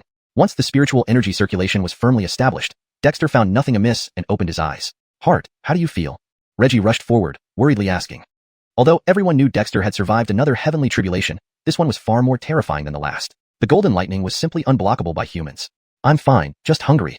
Dexter laughed. Looking around, he noticed all the tribal members who should have come were present. The crowd was dense, but each face bore admiration. Even those newly joined members were no exception. Before this, they had only heard stories about their young chief's deeds. Not many had interacted deeply with Dexter, and only a few, like Aviv, had close interactions. Many had barely seen him, since he often secluded himself in caves for cultivation. But now, everyone had witnessed firsthand how Dexter endured the terrifying heavenly tribulation, facing golden lightning. Although it wasn't pretty, what else could they say? Their chief had truly survived the tribulation. Before, they hardly knew what a heavenly tribulation was, but now, everyone understood. "Heart is mighty," someone shouted, and instantly, cheers erupted from all sides. "Heart is mighty! Heart is mighty!" The cheers spread far and wide, reaching even the tribal members in the cave camp. Though puzzled, they recalled Dexter's affable presence during his stays in the camp and cheered along. The entire Witch-Yoel tribe buzzed with excitement. When news of the heavenly tribulation spread, everyone learned what happened, and all felt admiration for their chief. This was the chief of the Witch-Yoel tribe, truly worthy of being their leader. As the tribe celebrated, the surrounding beasts mostly felt fear and resignation. With such a young chief, the guardian beasts no longer needed to be distracted. They would just have to accept their fate. Deep Through 184, a brand new path. At the newly opened cave beneath Eagle Cry Cliff in the Kobe-Yoel tribe, Dexter was sleeping peacefully. Outside the cave, Baird and Haddon guarded on either side. The cave where Dexter originally lived had been shattered by lightning, but the Kobe-Yoel tribe never lacked for caves. If not for the fact that the city walls were not yet built, constructing houses would have been an easy task. "Baird, how is the heart?" "She's been asleep for 3 whole days." Outside the cave, Barry and Pierre walked back and forth, worry etched on their faces. No one was allowed to disturb Dexter, and neither dared they enter to disturb her. Everyone knew that Dexter had just undergone a life-and-death trial. However, this long sleep was indeed worrying. "The heart's condition is good. She must have exhausted herself. Barry, you all should return first. When the heart wakes up, I'll send someone to notify you," Baird explained with a wry smile. He had said this countless times over the past few days as he dealt with constant visitors. As for Haddon, he couldn't speak. There are so many matters in the tribe that can't proceed without the heart. Barry and Pierre sighed helplessly before leaving. Baird heaved a sigh of relief. Dealing with these tribesmen was far more exhausting than training his guards intensively. Inside the cave, Dexter gradually woke up. She got up and stretched lazily. Her fitting short tunic revealed smooth, fair skin. The wounds from the lightning strike had already healed, and the scars had fallen off, leaving no trace behind. In fact, there was a faint glow on her skin. Dexter scanned her hands and feet, noticing that she seemed taller. Clenching her fists, she felt an explosive surge of strength. Closing her eyes, she could clearly sense the spiritual energy circulating automatically within her body under the influence of the shaman dragon. It flowed from the primitive which pulse cave heaven into the Chong Frederick Ressources, then branched out to the 5 organs before returning to the primitive which pulse cave heaven. Such a desperate attempt, I didn't think it would actually succeed. Dexter was delighted, though she had barely survived the heavenly lightning, but success was success. Currently, the shaman dragon within her hadn't changed much, but the 5-element talismans and lightning talismans inside it had completely transformed. The talismans, formed from witch runes and demon runes, had been refined and polished by lightning, now integrated perfectly. Although they still had 2 aspects, they were thoroughly stable. Needless to say, the transformation of her internal spiritual energy had opened up new possibilities for Dexter. Dexter, you're awake? Ellie's voice rang out, filled with surprise and relief. Ellie, what do you think of my spiritual energy? Dexter couldn't help but show off. Ellie paused, then praised. You call this new force spiritual energy? It's not wrong. The universe generates spiritual resonance naturally. Spirit embodies the essence of all things, the profound mysteries of heaven and earth, manifesting through spirituality. Dexter. That sounded a bit incomprehensible. Ellie, just tell me how it is, Dexter urged. Ellie chuckled. Not bad. You've gathered blood chi, witch power, intense soul force, witch patterns, and demon patterns into one, which finally looks somewhat decent. Frederick Revasist importantly, you're no longer just a witch. I despise witches. Dexter. This guy really had deep-seated prejudice against witches. But who cared? Even when Dexter practiced witchcraft, she hadn't paid much attention to such matters. Dexter, calling this power spiritual energy isn't wrong. There are many kinds of spiritual energy. Frederick Revaserizer witch power is spiritual energy, demon power is spiritual energy, and other powers like those of gods, Buddhas, and devils can also be considered spiritual energy. Your current spiritual energy is the most basic kind, but fusing witch patterns and demon patterns has greatly increased your potential. How so? Dexter was intrigued. Not yet. All I can tell you is that this world is nothing special. Once you grow strong enough, you'll have the qualification to venture into broader realms. Dexter was speechless. Ellie's habit of speaking half-truths was really annoying. However, even without Ellie saying more, Dexter had some guesses, though she didn't want to voice them. Ellie, I've created a foundational cultivation method based on witch casting. Could you check if there's any problem? Dexter spoke straightforwardly and sat cross-legged on the ground, running the previously fused cultivation methods. This method primarily followed the framework of witch casting, but incorporated details from blood malakempering, spirit witch, spirit demon, and body forging, among others. Even the path of cultivation had been altered by her. The original witch casting method had established witch pulses, which were not significantly related to her present 5 organs and Chong Frederick Revaserissels. Essentially, Dexter was only nominally practicing witch casting. Its core principles had changed. Intriguing. I didn't expect you to open the 5 organs palace so early. If you could develop the 5 organs into witch pulse cave heavens, that would be quite something. But now you're cultivating spiritual energy. Can you still open witch pulse cave heavens? Ellie marveled. Cultivating the 5 organs involved very advanced concepts. Dexter was only at the initial stage of cultivation, yet she had already opened the 5 organs. Despite this, Ellie wasn't too surprised, given that Dexter had long since condensed witch runes in her 5 organs, making her a prodigy. Probably. The witch pulse cave technique uses witch patterns. If I integrate demon patterns, it should still work. Perhaps it could become a new cave technique, but that can wait. Dexter cultivated while responding. Her intense soul had become stronger after being refined by the lightning force, allowing her to practice spirit witch proficiently and manage multiple tasks effortlessly. That's interesting. To my knowledge, even the witch clan doesn't possess witch pulse cave heavens. How it appeared in your witch pulse is a mystery. Your cultivation path is unlike anything known to any other race. Cultivating internal cave heavens is an entirely new path. You've blazed a trail. Do you realize that? Dexter was stunned. Internal cave heavens are a new path? Correct. No one has ever started cultivating cave heavens from the beginning. Even the once incredibly powerful beings might have developed internal cave heavens later on, but absolutely not like your witch pulse cave heavens. I suspect you might have some unique lineage, otherwise, how did you acquire the witch pulse cave technique? Dexter was amazed. She had assumed that everyone would reach the witch pulse cave technique by refining witch pulses to their utmost. Could it be because of the witch? Dexter pondered, feeling doubtful. When the witch saved her, he poured all his witch power into her body to establish her primal witch pulse, leading to her rebirth. If a reason were to be found, it could only be traced back to the witch. Skyet, the witch was merely an old man practicing witchcraft. How could he leave such a legacy? There might be a possibility. Humans still hold some secrets. Unfortunately, the witch is long dead, so investigating this further holds no value. Dexter, transforming witch pulse cave heavens into spirit pulse cave heavens. This path is extraordinary. Ellie praised. Deepther 185. Demonstration of the Yoel Caesar. With the Ellie's confirmation, Dexter was filled with anticipation for the future. However, for now, Dexter did not plan on cultivating and instead walked out of the cave. Yehia is awake. Without waiting for anyone to announce formally, one of the attentive tribesmen immediately cheered, drawing the attention of nearby clansfolk who quickly gathered around, their gazes intensely warm. Even Dexter couldn't help but feel a little uneasy under such warmth. His people's enthusiasm exceeded his expectations. Yehia, are you all right? Aviv, who had arrived, rushed over, eyes equally warm. Dexter smiled and bowed to his people. I'm fine. Everyone, thank you for your concern. The clan's people respectfully stepped back, yet felt even more moved. Their Yehia was truly as humble as always. Since our Yehia is unharmed, this is the greatest blessing for our tribe. We must offer sacrifices to our totem spirit and pray for our tribe's safety. Aviv laughed heartily. This should have been the duty of Pierre and Frederick, but they weren't present, so naturally, Aviv took charge. That's right. We must offer sacrifices to the totem spirit and pray for the tribe's well-being. The clan's people echoed enthusiastically. Dexter did not stop them but smiled, agreed. Call back the clan members who are out and inform the guardian beast of the Israel belt to return. Let's use this ceremony to give everyone a surprise. Aviv couldn't help but ask, Yehia, what kind of surprise? Dexter gave a mysterious smile. If it's a surprise, then it can't be told, right? Had anyone else teased like this, they might have faced retribution. But when Dexter said it, the tribe's people only grew more anticipatory. After the crowd dispersed, Barry and others hurried over upon hearing the news. No matter how busy tribal matters were, seeing the Yehia was far more important. Dexter led everyone into his temporary abode, a spacious cave close to the Witch Dragon Totem and Eagle Cry Cliff. Without permission, no one could easily approach this area. Yehia, what exactly happened earlier? Why did heavenly lightning suddenly descend? Pierre finally asked, unable to contain his curiosity. Although Dexter survived the heavenly tribulation, it had truly terrified everyone. Dexter pondered before answering, I was creating a new technique, perhaps offending the heavens, leading to the heavenly tribulation. Fortunately, I succeeded and endured it. Next, I will teach basic techniques to the clan's people, but need some time to refine them further. However, there's something interesting I can show you now.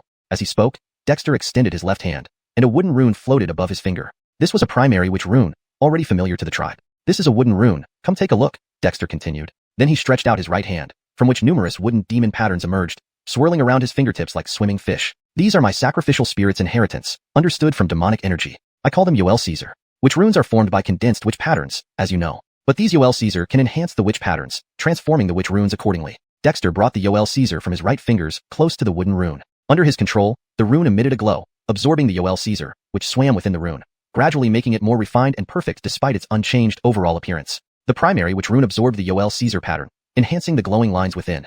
Yehia, can these Yoel Caesar be cultivated alongside witch runes? Aviv exclaimed excitedly. As a witch rune master, Aviv knew all about witch runes but had never imagined they could be enhanced this way, leading to such remarkable transformations. It seems possible, but since these patterns come from demonic energy, I can't guarantee if everyone can truly cultivate them. Next, I'll replace the primary witch runes the clan's people wear to sense witch energy, but the tribe will still focus on witch patterns, with Yoel Caesar serving as a supplement. Dexter spoke as the wooden rune, infused with demonic patterns, emitted a bright light. Controlled by Dexter, the glow floated toward the surrounding clan's people. As it passed, everyone felt warmly embraced, fatigue and minor injuries dissolving instantly. This surpassed the original primary witch rune, eliciting fiery admiration from the clan's people. If such a rune could be carried at all times, it would be akin to having a healing charm. Yehia, this is incredibly useful. Whatever it takes, we must learn it. What is it called? Yoel Caesar.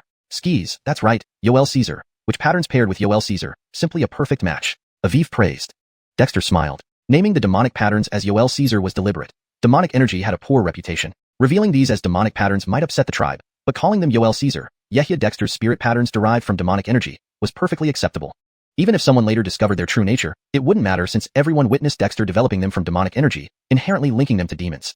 The tribe would continue focusing on witch patterns while Ellie mentioned that not everyone could cultivate demonic patterns. Even he had transformed demon energy into spirit energy using the demon spirit method, eventually mastering demonic patterns seamlessly. It wouldn't be easy for ordinary clanspeople to grasp and cultivate demonic patterns, but what if someone had extraordinary talent? Even if no one in the tribe could master them, the 2 guardian spirits and 13 guardian beasts remained. Egg demons or beasts, they could easily cultivate demonic patterns, just like Stephanie, Melinda, Frederick Mink, and Sean did, forming their unique demonic runes with Dexter's help. Watching Dexter demonstrate the effects of integrating demonic patterns into the wooden rune, Aviv and others finally understood why he endured the heavenly tribulation. It was because he offended the heavens. But now, they felt nothing but joy. Because this meant that following the witch pattern Frederick explanation, the Kobe Yoel tribe had gained new methods to enhance witch patterns and runes, all thanks to Dexter. This Yehia was nothing short of divine. With Dexter awake, the clanspeople began preparing sacrifices for the totem spirit. Especially knowing that the Yehia intended to surprise everyone through the ceremony, the Kobe Yoel tribe became even more enthusiastic. Even the guardian beasts, hearing the news, were eager, driving what they considered the finest prey towards the sacrificial ground.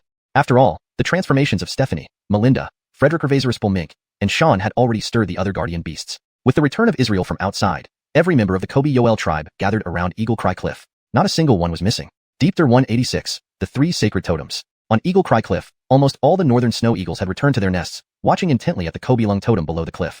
With Peer-Edge Jarrett present, these northern snow eagles were more docile, especially toward the members of the Kobe Yoel tribe. Below Eagle Cry Cliff, the 2,124 members of the Kobe Yoel tribe had all gathered. The cave camp was now empty, and many women held children in their arms, including infants born in various settlements and brought to the tribe. On the Kobe Lung totem platform, Dexter had already donned a brand new set of armor. His previous, personally crafted armor had shattered during the Celestial Tribulation. This new set was ordinary tribal smeltery standard issue armor, yet it still looked distinguished on Dexter. With the addition of 23 settlements, the smeltery scale had expanded several times over. Though customized armor wasn't available for everyone, lightweight armor made from willow leaf iron plates, animal skins, and treated hemp clothes had become widespread. Thus, apart from those under 12 years old, almost every man, Alexis, and elder wore armor and carried simple weapons like short knives, daggers, and short swords. Previously, many didn't notice this change. But now, with all tribes people assembled, the sight was awe-inspiring, especially for those newly joined from the 23 settlements. Before joining the Kobe Yoel tribe, many settlements couldn't even find an iron weapon, let alone armor. Now, everyone was equipped and spirited. Since Janine and other tribal women received recognition from Hart Dexter, they became increasingly independent. Women in the tribe, whether unmarried or married, handled tribal affairs and personal cultivation as well as the men did. This initially surprised the traditionally male-dominated tribe members, but eventually filled them with joy. In the northern wilderness ice plain, though males were the primary breadwinners, there was no patriarchal ideology. Women were always valued and well protected. At the base of the totem platform, elders from Barry, Carrie, Pierre, Frederick, Aviv, Frederick Revezu, Alpha, Elio, and other tribes stood at the front. Next came representatives of the younger generation like Baird, Bailey, Manny, Brendan, followed by leaders from research, fishing, hunting, and guard teams. Then came the rest of the tribe's people. Dexter stood on the totem platform, scanning the faces of his people, most of whom he didn't know well. The tribe had absorbed nearly 1,700 people from 23 settlements due to attacks by demon beasts. Dexter saw admiration in their eyes, which filled him with both joy and responsibility. The Kobe Yoel tribe was his foundation in the northern wilderness ice plain. Only by ensuring everyone's prosperity and unity could he achieve his goals. The auspicious time has arrived. Let us begin the first offering to the totem, Dexter solemnly announced.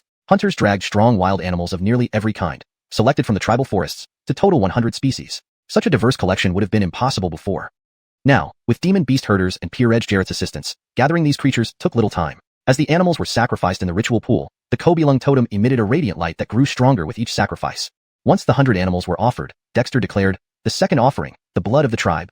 He cut his left palm, letting fresh blood drip into the ritual pool. Others followed suit, Pierre, Barry, Baird, and the tribe's people, all adding their blood. Even the demon guards, demons, and northern snow eagles contributed. The ritual pool soon filled with blood, which then dissolved in a flash of red light. The third offering, the faith of the people. As the blood vanished, Dexter spoke again, closing his eyes and chanting the name of Kobe Lung while focusing on the totem. All others followed his lead. Instantly, golden faith energy surged from the Kobe Lung totem, engulfing it and even enveloping Dexter. Faith light streamed out and touched every member, demon guard, demon, and northern snow eagle. Responding to their devotion, the Kobe Lung totem appeared in everyone's mind.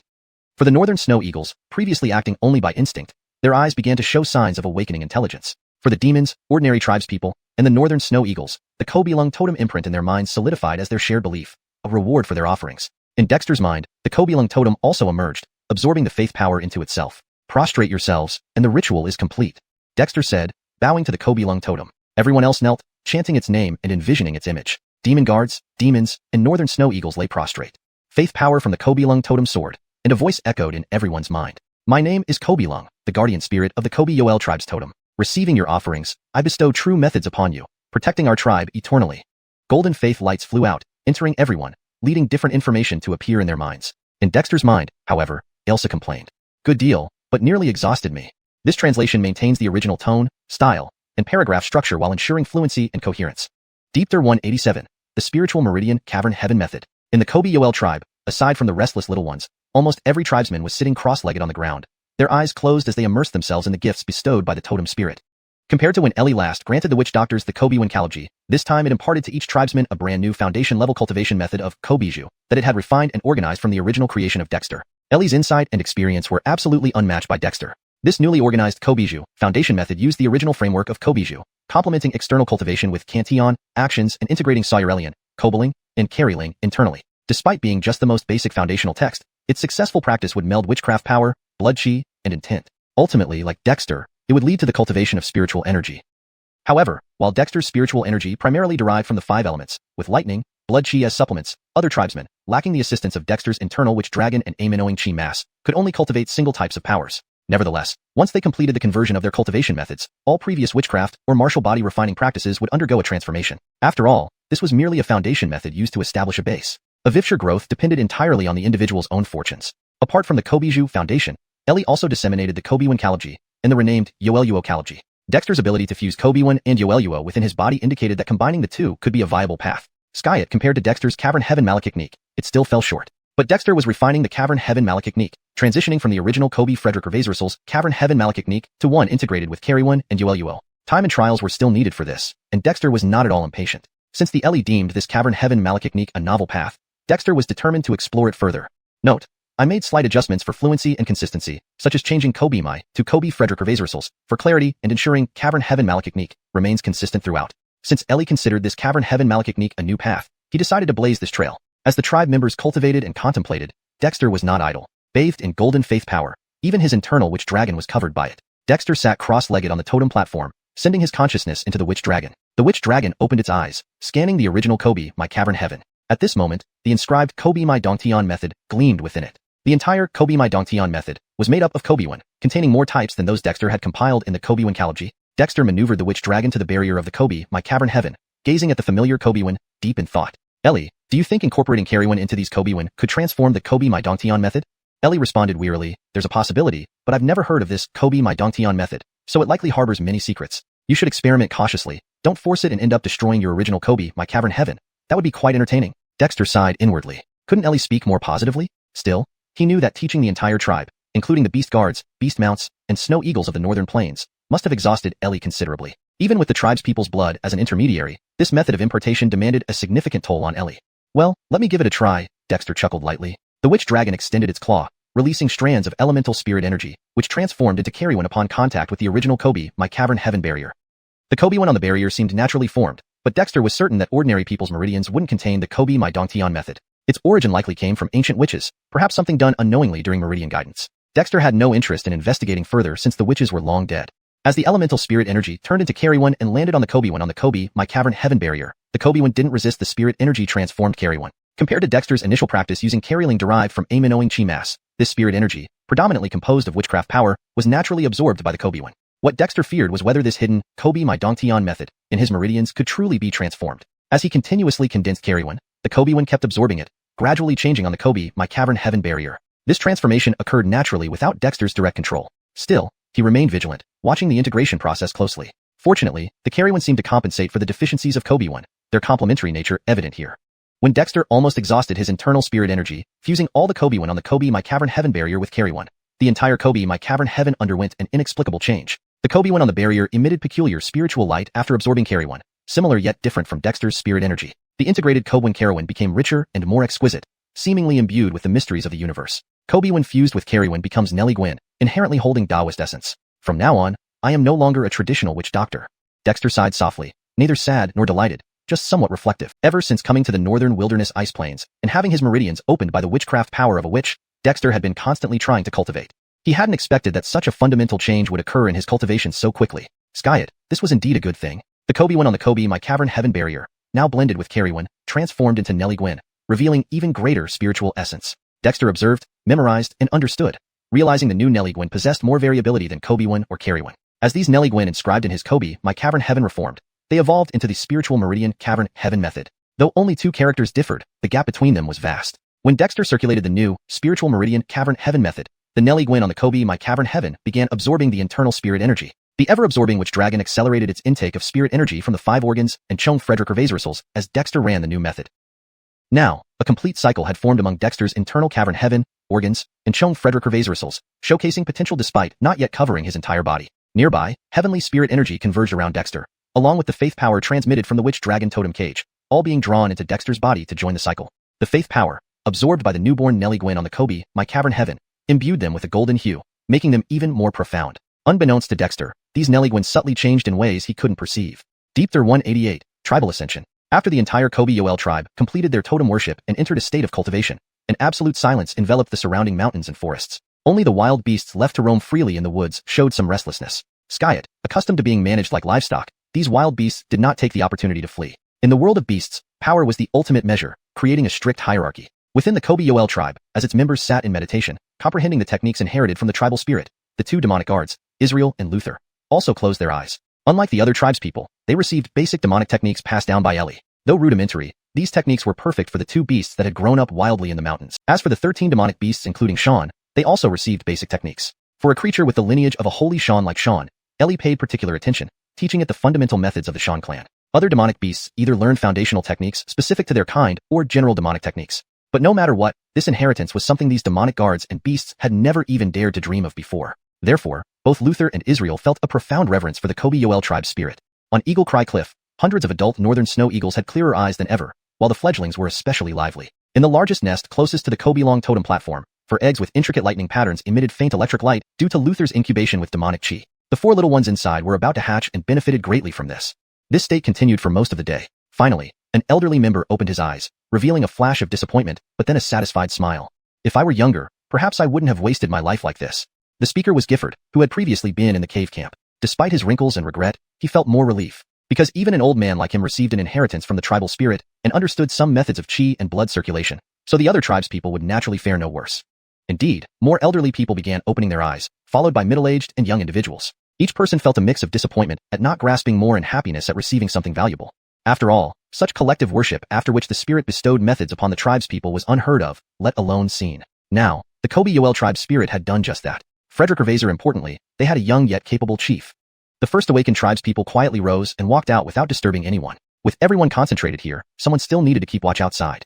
As more tribespeople woke, the number of those seated in meditation on the ground below Eagle Cry Cliff gradually decreased. Although each person envied those who could comprehend more, no one complained. After all, the new Kobe casting foundation method was now imprinted in their minds. There was plenty of time to understand and practice it. Whether they succeeded or not was simply a matter of fate. As tribespeople left one by one, only about 300 remained, all strong young adults, among whom were over 40 young women. Of these, there were over 100 witchcraft practitioners, over 100 cultivating chi and blood beginners, and others who had made achievements in various fields. Clearly, these were the elite members of the Kobe-Yoel tribe. Barry and Harrison had already woken up. They were ordinary elders chosen to manage the growing logistics department because of the chief's trust. Seeing the seated tribespeople, they felt exhilarated. Quickly, record them all. These tribespeople will be prioritized for all their cultivation needs. Our tribe is poor, but we can now provide better training for our people. Next to them, several young scribes quickly scribbled. Though their handwriting was still ugly, they wrote at great speed. They felt envy but no jealousy. Opportunities were equal for all. They merely awoke early, indicating they hadn't comprehended as much as others. But that was fine. As long as the tribe grew stronger, they would happily remain scribes forever. A day later, almost all the tribespeople had awakened and left the open area voluntarily. Only a dozen figures remained, including Baird, Ned, Eric, Bailey, Osiriso Gifford, Caesar, Janine, Boss etc., and newcomers like Eric and Brandon Hammond from the 23 settlements. Except for Aviv, Ed, and Pierre, the rest were young adults. These individuals could become the tribe's future pillars. Another day passed, and everyone awoke except for the figure hidden within the natural energy on the Kobe-Long totem platform, Dexter. Our chief truly lives up to his title. Such cultivation results far surpass ours. We must work harder, Eric exclaimed, feeling inspired. With Dexter's newly created Kobe casting foundation method, their cultivation problems were resolved. Although the tribe previously had basic methods like Kobe casting and blood refinement, they were too rudimentary. Even the fastest cultivator, Baird, lagged far behind Dexter. But now, they saw hope of catching up with him. They didn't aim to surpass him, only to ensure they weren't left too far behind. Especially for comrades like Eric, Manny, Brandon Hammond, and Gerald had already started falling behind, and the gap between Dexter and them was growing wider. This wasn't what they wanted to see. You're right. I never thought Hart Dexter could fuse basic techniques into such a Kobe casting foundation method. Even tribespeople without any talent can strengthen themselves using this technique. The combination of which patterns and Yoel threads has infinite possibilities. We should work even harder to honor Hart's efforts, Pierre praised. Never before had anyone imagined that such a prodigy like Dexter could emerge from the icy wastelands of the northern wilderness, and that this prodigy was their own chief. Could anything be more thrilling? That's right. All research projects need new goals. Which patterns and Yoel threads will become the core strength of our tribe's research institute. Combined with Hart's teachings in numeracy and geometry, I believe our tribe will stand apart from all others. Chi, who now managed the daily affairs of the research institute, spoke, still youthful but with fiery determination. The Kobe casting foundation method provided a more powerful cultivation technique and deeper foundations for the tribespeople. In his view, however, the explanation of which patterns and understanding Yoel threads were even more crucial for the entire tribe, especially the spiritual patterns formed by combining the two. This, she realized, would be the foundation for the tribe's future strength. Deepter 189, the Thousand Birds and Beasts Malachiknik. When Dexter awoke from his cultivation, he felt warm all over, making him feel lazy. Inside his body, the primitive shaman Frederick Ravaser's grotto had undergone transformation. Dexter hadn't anticipated that after integrating demon patterns, the transformed spirit Frederick Ravaser's grotto Malachiknik would actually succeed with the aid of faith power. To say cultivation isn't quite accurate. It's more about transformation. Jeffering this process, Dexter's understanding of spirit patterns deepened. These spirit patterns, derived from the combination of shaman patterns and demon patterns, were extraordinary despite being very basic, giving Dexter a glimpse into the future. Ellie, do you have any suitable offensive techniques or combat skills for me? You are so willing to teach the tribe members, but unwilling to share with me? Dexter stretched lazily, mocking. This Ellie was indeed miserly enough. Previously, pretending to suffer from amnesia, he said that teaching tribal core techniques would incur thunderbolts, and that he couldn't remember other things. But Dexter didn't believe him one bit now. There are no spells, but there are basic techniques. I didn't teach you earlier because you didn't know which path to take. Now, in conjunction with your shaman casting, I can give you some foundational techniques for reference. Even though they're still basics, they're better than your broken sword technique. Ellie sneered. The tribe has demon guards and beasts now. Practice with them. All combat skills come from practical experience. Frederick Over, your body malachimpering, has already trained your body's flexibility. Creating your own combat methods from foundational moves is truly developing something uniquely yours. Dexter's eyes suddenly lit up. Ellie wasn't wrong. All right, pass me the basic moves first. I'll study them myself. A streak of golden light from the shaman dragon totem entered Dexter's forehead. Instantly, an image of a small booklet appeared in his mind, inscribed with demon patterns titled, 1,000 Birds and Beasts Malachtechnique. Dexter. Ellie must have done this on purpose. Ellie, are you asking me to emulate birds and beasts? Learn their methods? You lack knowledge. All living beings possess spirits and have their unique abilities. Your human race originally created their attack methods by imitating birds and beasts, and later witches protected your tribes, learning witchcraft. Ellie scoffed. This technique was compiled by a demon king to please me. It's not the kind that Colia Jarrett spoke of, but a true demon king. Although this technique was merely made to entertain me, it does have its merits. Are you picky? Dexter. Ellie was really boastful. However, Dexter had some suspicions about this mysterious creature. If what he said was true, it wouldn't be surprising. Fine. It's better than nothing. I didn't expect you to have private stashes. How stingy. Dexter grumbled inwardly, but was genuinely delighted. He longed for mature combat skills, but the method Ellie gave was also good because it encouraged emulating nature's creatures and creating suitable combat methods by blending personal traits. It was indeed a fine choice, much like how he integrated various basic methods to create the foundation chapter of shaman casting. What suited him best was always the most appropriate. Opening the little booklet mentally, images formed from demon patterns emerged. They depicted demon birds and beasts demonstrating their essence techniques. Simple yet direct, each bird and beast moved as if alive, showcasing unique clan battle methods. While nothing was overly profound, these primal and pure techniques were remarkably distinctive. Dexter was instantly captivated. He harbored no prejudice against demon birds and beasts, given that his tribe kept many. Frederick Over. Those recorded in the booklet were outstanding, and Dexter could barely recognize a few. This 1,000 Birds and Beasts Malachtechnique alone would keep Dexter occupied for a while. Probably just a children's book for Ellie? Though Dexter was speechless, he took it seriously. As Dexter delved into studying the techniques, everyone in the Kobe Zhu tribe fell into unprecedented busyness. Previously, the Institute's shaman practitioners obtained the explanation of shaman patterns from the guardian spirit, which made the shamans at the Institute incredibly busy. Symbol-led experiments with shaman patterns involved every practitioner. Now, after clan-wide totem worship, everyone received 3 inherited techniques: the foundation deepter of shaman casting, explanation of shaman patterns, and explanation of guardian networks. This submerged the entire tribe in fervent cultivation. Despite the orderly management of various clan affairs, almost everyone spent their spare moments mulling over these techniques. Often, one might see someone laughing heartily and gesticulating mid-walk, or others falling into deep thought during tasks. Tribal members showed great tolerance, as more newcomers passed basic literacy and numeracy tests, significantly broadening their mental horizons. Every individual experienced extraordinary changes, both mentally and methodically, compared to before. This development energized the elderly managing the tribe, such as Barry, who, despite being overwhelmed with work, were invigorated daily. As more people began practicing the shaman casting foundation chapter created by Dexter and taught by the guardian spirit, even those initially showing no cultivation talent began feeling latent strength within them. The highly accessible shaman casting offered opportunities to nearly everyone, bringing significant benefits regardless of cultivation success. Even seasoned cultivators like Farouk and Eugene noticed pleasant surprises upon transitioning. Shamans found the new shaman casting technique allowed smoother chi circulation and faster pulse opening. Many clanspeople sensed lingering chi in their talismans after practice. Clanspeople cultivating blood chi like Eugene also discovered smoother blood circulation due to the foundation chapter's channeling effect, preventing mixing with regular blood. And those previously forced to cultivate physical strength without hope in shamanism or blood refinement, suddenly found enhanced power through the integrated body malachimpering movements in shaman casting. Not only humans but the changes among demonic beasts were evident too. Besides Brandon Ray and others who received demonic symbols from Dexter, other beasts gained strength using the explanation of guardian networks to find clan-specific demon patterns. ###Deepter190, which Steel Deerm paper. At the Research Institute, the Kobiwan and Yueluo research team led by Aviv received a significant increase in manpower. The largest ongoing project at the Institute now was the study of witch runes, Kobiwan, and spirit networks, Yueluo, while all other projects were put on hold. Even researchers like Caesar, Yosef, and Brandon, who had their own projects, joined in to assist. After all, everyone knew that the combination of Kobiwan and Yueluo was truly extraordinary. It subtly revealed a path for developing their own unique research system for the witch tribe, even if it wasn't yet fully clear. However, the appearance of a comprehensive Erunda to Kobiwan and a comprehensive Erunda to Yueluo laid a solid foundation for their research. Aviv, we have already experimented with 104 combinations of Kobiwan. Although none of these can form complete witch charms, Kobefu, they produce extraordinary effects. If applied widely to the tribe's tools and weapons, ordinary items would surely be imbued with the essence of witchcraft. In the research institute, Ned excitedly examined the records in his hand. He currently managed the institute as its chief administrator, overseeing the approval of all research projects, resource allocation, and personnel assignments. This gave Ned considerable influence within the institute, but he didn't care much about it. What mattered to him was that this was a task entrusted to him by Dexter, and he was determined to excel. Just over 100 types? That's still far from enough. However, we can distribute these combinations to each project team to experiment with specific applications. Currently, our tribe has 5 basic witch formations, which we've studied and mastered how to set up. But we need more, specifically witch formations unique to our witch tribe. The wrinkles on Aviv's face had smoothed out significantly. Though he was a witch charm master and had cultivated witch energy, the foundation building section of witch casting had a substantial impact on him. The cultivation methods described, focusing on both physical and mental training, improved his overall health and mental state, rejuvenating him like an old tree sprouting new buds. The knowledge has been distributed. Each project team has submitted numerous xuanhuan combinations, though sadly, no one has yet succeeded in cultivating xuanhuan. Since xuanhuan is derived from demonic aura by the tribal leader, Haddon and the others should be able to help a lot. Should we assign them here? Ned asked, clearly exhilarated. He had never felt so energized. Comparing the current situation to the Ice Cave settlement during the Siren Ming season, it felt like heaven and earth apart. The Guardian Demons are reliable, and it's not wrong to have them join, but we'll need the chief's approval. Let's focus on continuing to research xuanhuan combinations first, and once we fully understand them, integrate xuanhuan. This might lead to even greater surprises.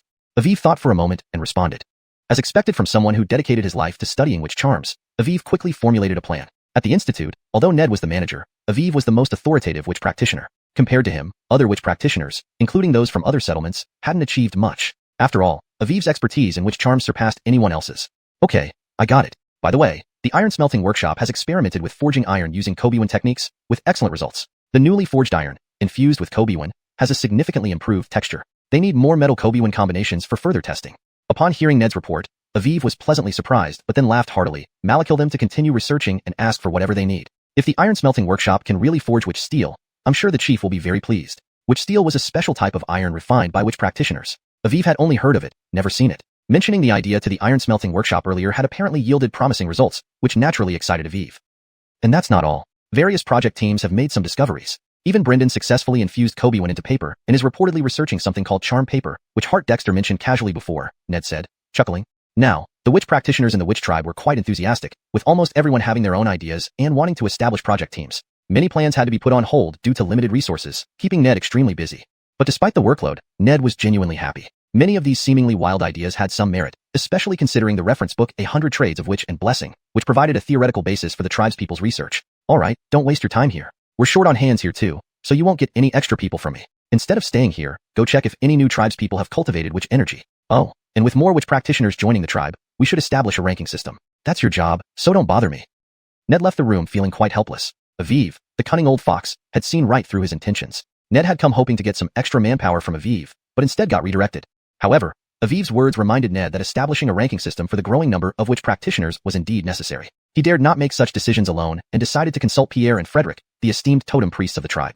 On the dragon totem platform, Dexter slowly opened his eyes. His gaze was clear yet profound. The childhood reader Thousand Birds and Beasts Malachiknik from Adley had greatly benefited Dexter. Images of various birds and beasts still danced in his mind. Each one had unique characteristics, and despite seeing most for the first time, Dexter observed them meticulously. Like tigers roaring in the mountains and eagles soaring in the sky, all creatures possess their own spirit and path, Dexter muttered, leaping off the platform to practice on the ground. Initially, his movements were disordered, making the passing tribespeople bewildered. If they didn't know their chief's prowess, they might think Dexter had gone mad. Soon, however, Dexter's movements began to change, gradually becoming orderly. Suddenly, Haddon, who had been guarding nearby, moved closer, mimicking Dexter's actions. The surrounding tribespeople suddenly noticed that Dexter's movements now bore resemblance to Haddon, even surpassing Haddon's in simplicity and efficiency. Is Hart creating a combat technique? Ed, who happened to be there, realized the possibility and his eyes lit up. Creating a combat technique? Others around were stunned at first but soon became excited. ###Deepter191. Practicing martial arts with a tiger. At the foot of the Kobe Long totem, Dexter moved like a fierce tiger emerging from the mountains, a playful dragon frolicking with phoenixes, an eagle striking through the sky, and a cunning rabbit darting away, mesmerizing the onlookers around him. However, after practicing for a while, Dexter stopped, his brows furrowing slightly. He felt something was still lacking. The Cruisen Cruzen by Show FA that Ailsa had given him did not have detailed sets of moves or techniques. It only depicted the original and pure forms of various demonic birds and beasts, showcasing their tribal skills in a straightforward manner. Although very intuitive, transforming these movements into practical combat techniques was no easy task. After a moment's thought, Dexter beckoned to Haddon with a wave of his hand. Haddon, come practice with me.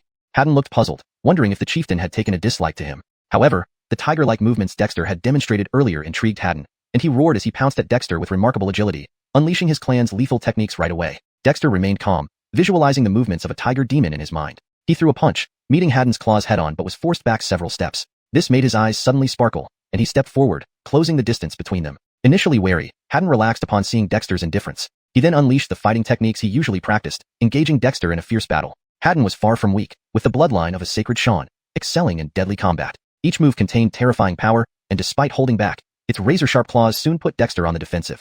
Refreshing. Despite being overpowered by Haddon, Dexter showed no signs of discouragement, becoming increasingly excited. He didn't use any spiritual energy or kobichi, sorcery symbols, or other tools, relying solely on his physical strength. Every punch connected with flesh, making his entire body feel alive with excitement as though his blood was boiling. Previously, Dexter hadn't trained in unarmed combat, only mastering basic knife techniques. But now, sparring with Haddon gave him a sense of exhilaration he had never experienced before. Even though he was overpowered by Haddon, Dexter gained unique insights. Haddon, don't hold back, give me your best. Blocking another claw attack with a punch, Dexter's body was filled with warmth from circulating spiritual energy, giving him a different feeling altogether. Earlier, when he fought the ghoul ape, Dexter had pushed himself to the limit, demonstrating some hand-to-hand combat skills, but they were vastly different from what he was experiencing now. Frederick Gervaisist importantly, during this fight, Dexter subtly grasped the rhythm and essence of Haddon's movements, inspired by the tiger demons in the xuanhuan by xiuxian. After a short time, Dexter began refining his own movements, transforming into a human tiger form, fighting Haddon fiercely. What is our chieftain doing? Many clansmen who had rushed over were bewildered. They had never seen such techniques from the chieftain before. Our chieftain is learning fighting methods from Haddon. Truly worthy of our chieftain. Cole from Xiuxian settlement couldn't help but admire. Cole was a warrior by nature, but focused on raw strength rather than chi-based power. He had learned some rudimentary techniques, and watching Dexter's increasingly proficient moves filled him with admiration. Since joining the Xuanhuan tribe, they, as new members, had gradually understood the tribe's situation. Jeffering the Sirming season, the Ice Cave settlement, the predecessor of Xuanhuan, wasn't much better off than their respective settlements. It was only after Dexter used the ice mirror to focus sunlight and ignite fire, becoming chieftain, that the Ice Cave settlement underwent a tremendous transformation. Regardless, Dexter was still a young man. Everyone acknowledged his sharp intellect and outstanding talent in witchcraft, but concerning combat skills, Dexter hadn't shown much promise. Although he once led a team to slay a ghoul ape, it was rumored that the hunting party almost perished entirely. Therefore, while the clansmen revered Dexter, they knew he hadn't trained in specific combat techniques. To them, his knife skills were just average. But now, Dexter was fighting Haddon barehanded, and although everyone saw Haddon holding back, it was clear he wasn't slacking. The more experienced warriors could tell that Dexter's progress was visibly significant over time. The chieftain's talent is truly astonishing, but thankfully, he is our chieftain of Xuanhuan tribe. Cole remarked again. Now, the Xuanhuan tribe had become everyone's home. Even though the new members from various settlements had joined the tribe recently, after the grand totem sacrifice, all hearts held faith in the Xuanhuan totem, firmly considering Xuanhuan as their true home. Frederick Gervaisist over, everyone witnessed the rapid development of the Xuanhuan tribe, surpassing what their former settlements could achieve. After a brief moment, Dexter and Haddon were evenly matched. While Dexter's movements resembled those of a tiger demon, they weren't as effortless as Haddon's, but he was making gains nonetheless. Using a move similar to the black tiger heart claw, Dexter forced Haddon back and laughed heartily. Haddon, how does my tiger fist look? Haddon looked at Dexter with complex emotions, then growled and bowed down, seemingly in complete submission. Dexter rolled his eyes and smiled. Don't flatter me too much. My fist technique is just starting out, without much power yet, but I found the feeling. Perhaps in no time, I can perfect this set of tiger fists. Harton, you are going to create a fist technique? Cole couldn't contain his curiosity. Fist techniques were rare in the northern barren ice plain. People there used whatever weapons were available for combat, but Cole knew about fist techniques because he had learned a few moves in the past.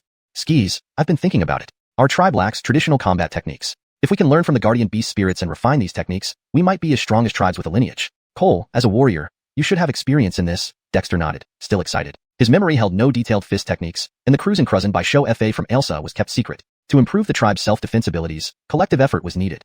In the past, we also tried learning from wild beasts, but didn't master the methods. But Harton's tiger fists have a real Haddon flavor. Maybe we can refine it into a tribal legacy. Cole reflected. Comparing others to Dexter would make anyone feel inadequate, but Cole found it normal given Dexter's exceptional abilities. I have this plan. The guardian beasts and beast spirits shouldn't be idle. Pick clever warriors from the tribe to observe the beast spirits' movements day and night, and see what they can learn. Dexter casually instructed. Dexter didn't realize that this casual decision would bring extraordinary changes to the Xuanhuan tribe. Of course, that's a story for later. #Deepter192, Shamans and Warlocks. The Yehya had just awoken from cultivation and fought a Shan beast, reportedly creating a new martial art called Tiger Fist. This news spread quickly. Yehya, this is the current combination of shamanic runes our research team has developed, Irvin said as he approached first, already holding a book in his hand with excitement evident on his face. Some rune combinations have been verified and put into use, but everyone lacks experience, so we would like to hear your opinion. Dexter flipped through the book, immediately seeing rows of shamanic runes listed individually. Each group ranged from 3 to over 10 runes, forming something akin to shamanic symbols, but not quite. It seems you've started on an unconventional research path. These rune combinations are innovative and practical. Malakil the clan members not to worry too much. Provide them with whatever they need. Research shouldn't be constrained by conventional thinking. Our tribe's foundation was weak to begin with, and now what we need is for the people to dare to think and act. Dexter praised as he continued flipping through the book.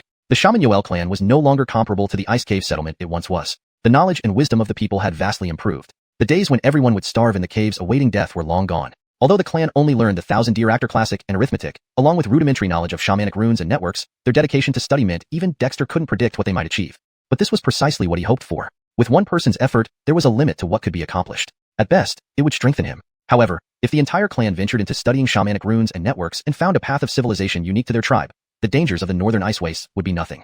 Irvin, since the clan has begun studying rune combinations, let's set two primary directions for now. One is focused on improving daily life to enhance the tribe's productivity. The other is equipment or armament, anything that can boost combat power, especially offensive and defensive gear.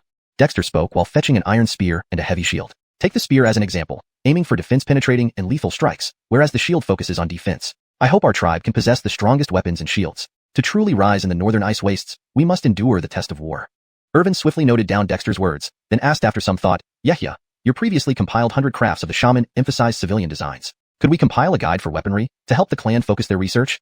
Dexter gave Irvin a sidelong glance and smiled. So you've been waiting for this? All right, I'm free now. Let's go. Irvin was delighted. Though he didn't know where Dexter acquired his unusual knowledge, everyone who followed him from the cave settlement knew the Yehia always had a way when he decided to do something.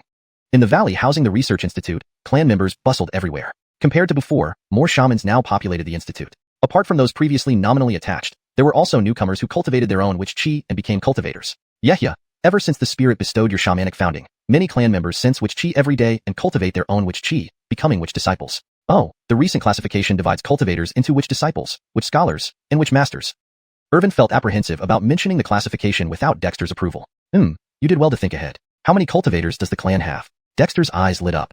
Seeing Dexter wasn't upset, Irvin relaxed. After some thought, he replied, currently, we have 98 witch disciples, 79 witch scholars, and 5 witch masters, including you, Aviv, Pierre, Frederick, and Yoel. Yoel? Dexter was surprised. Yoel hails from the Torchfire settlement and joined the clan later. He once suffered serious injuries, damaging his witch veins. After cultivating shamanic founding, he repaired his veins and recondensed witch chi. He specializes in fire runes and has strong combat skills. He's proficient in refining and now oversees the Iron Forge, Irvin explained hurriedly.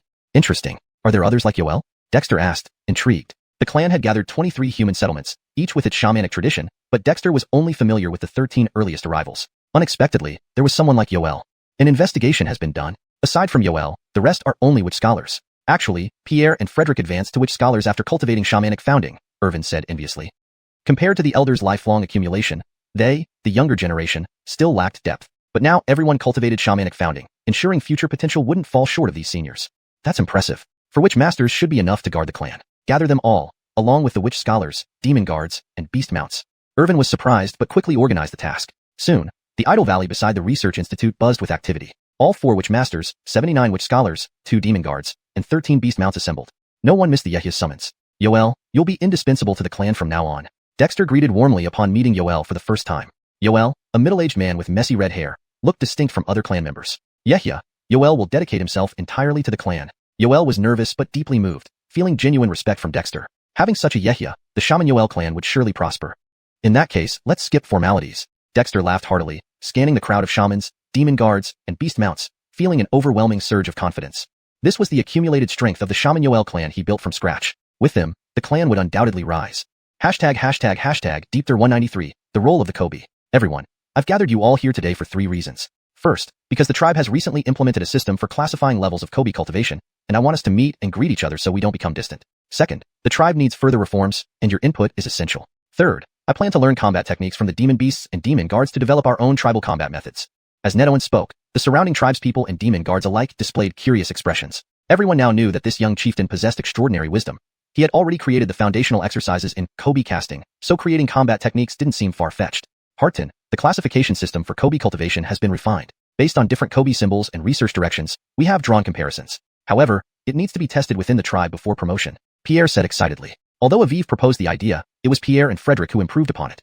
Skis, I trust you and Frederick's work, but I would like to share my understanding of the Kobe, Nedoan nodded, approving of Pierre's plan. The Kobe should not just focus on Kobe magic and symbols, there should be many other development paths. Currently, the Kobe at the Research Institute are doing well, but they haven't clearly defined their development goals. Harton, what should the Kobe aim for?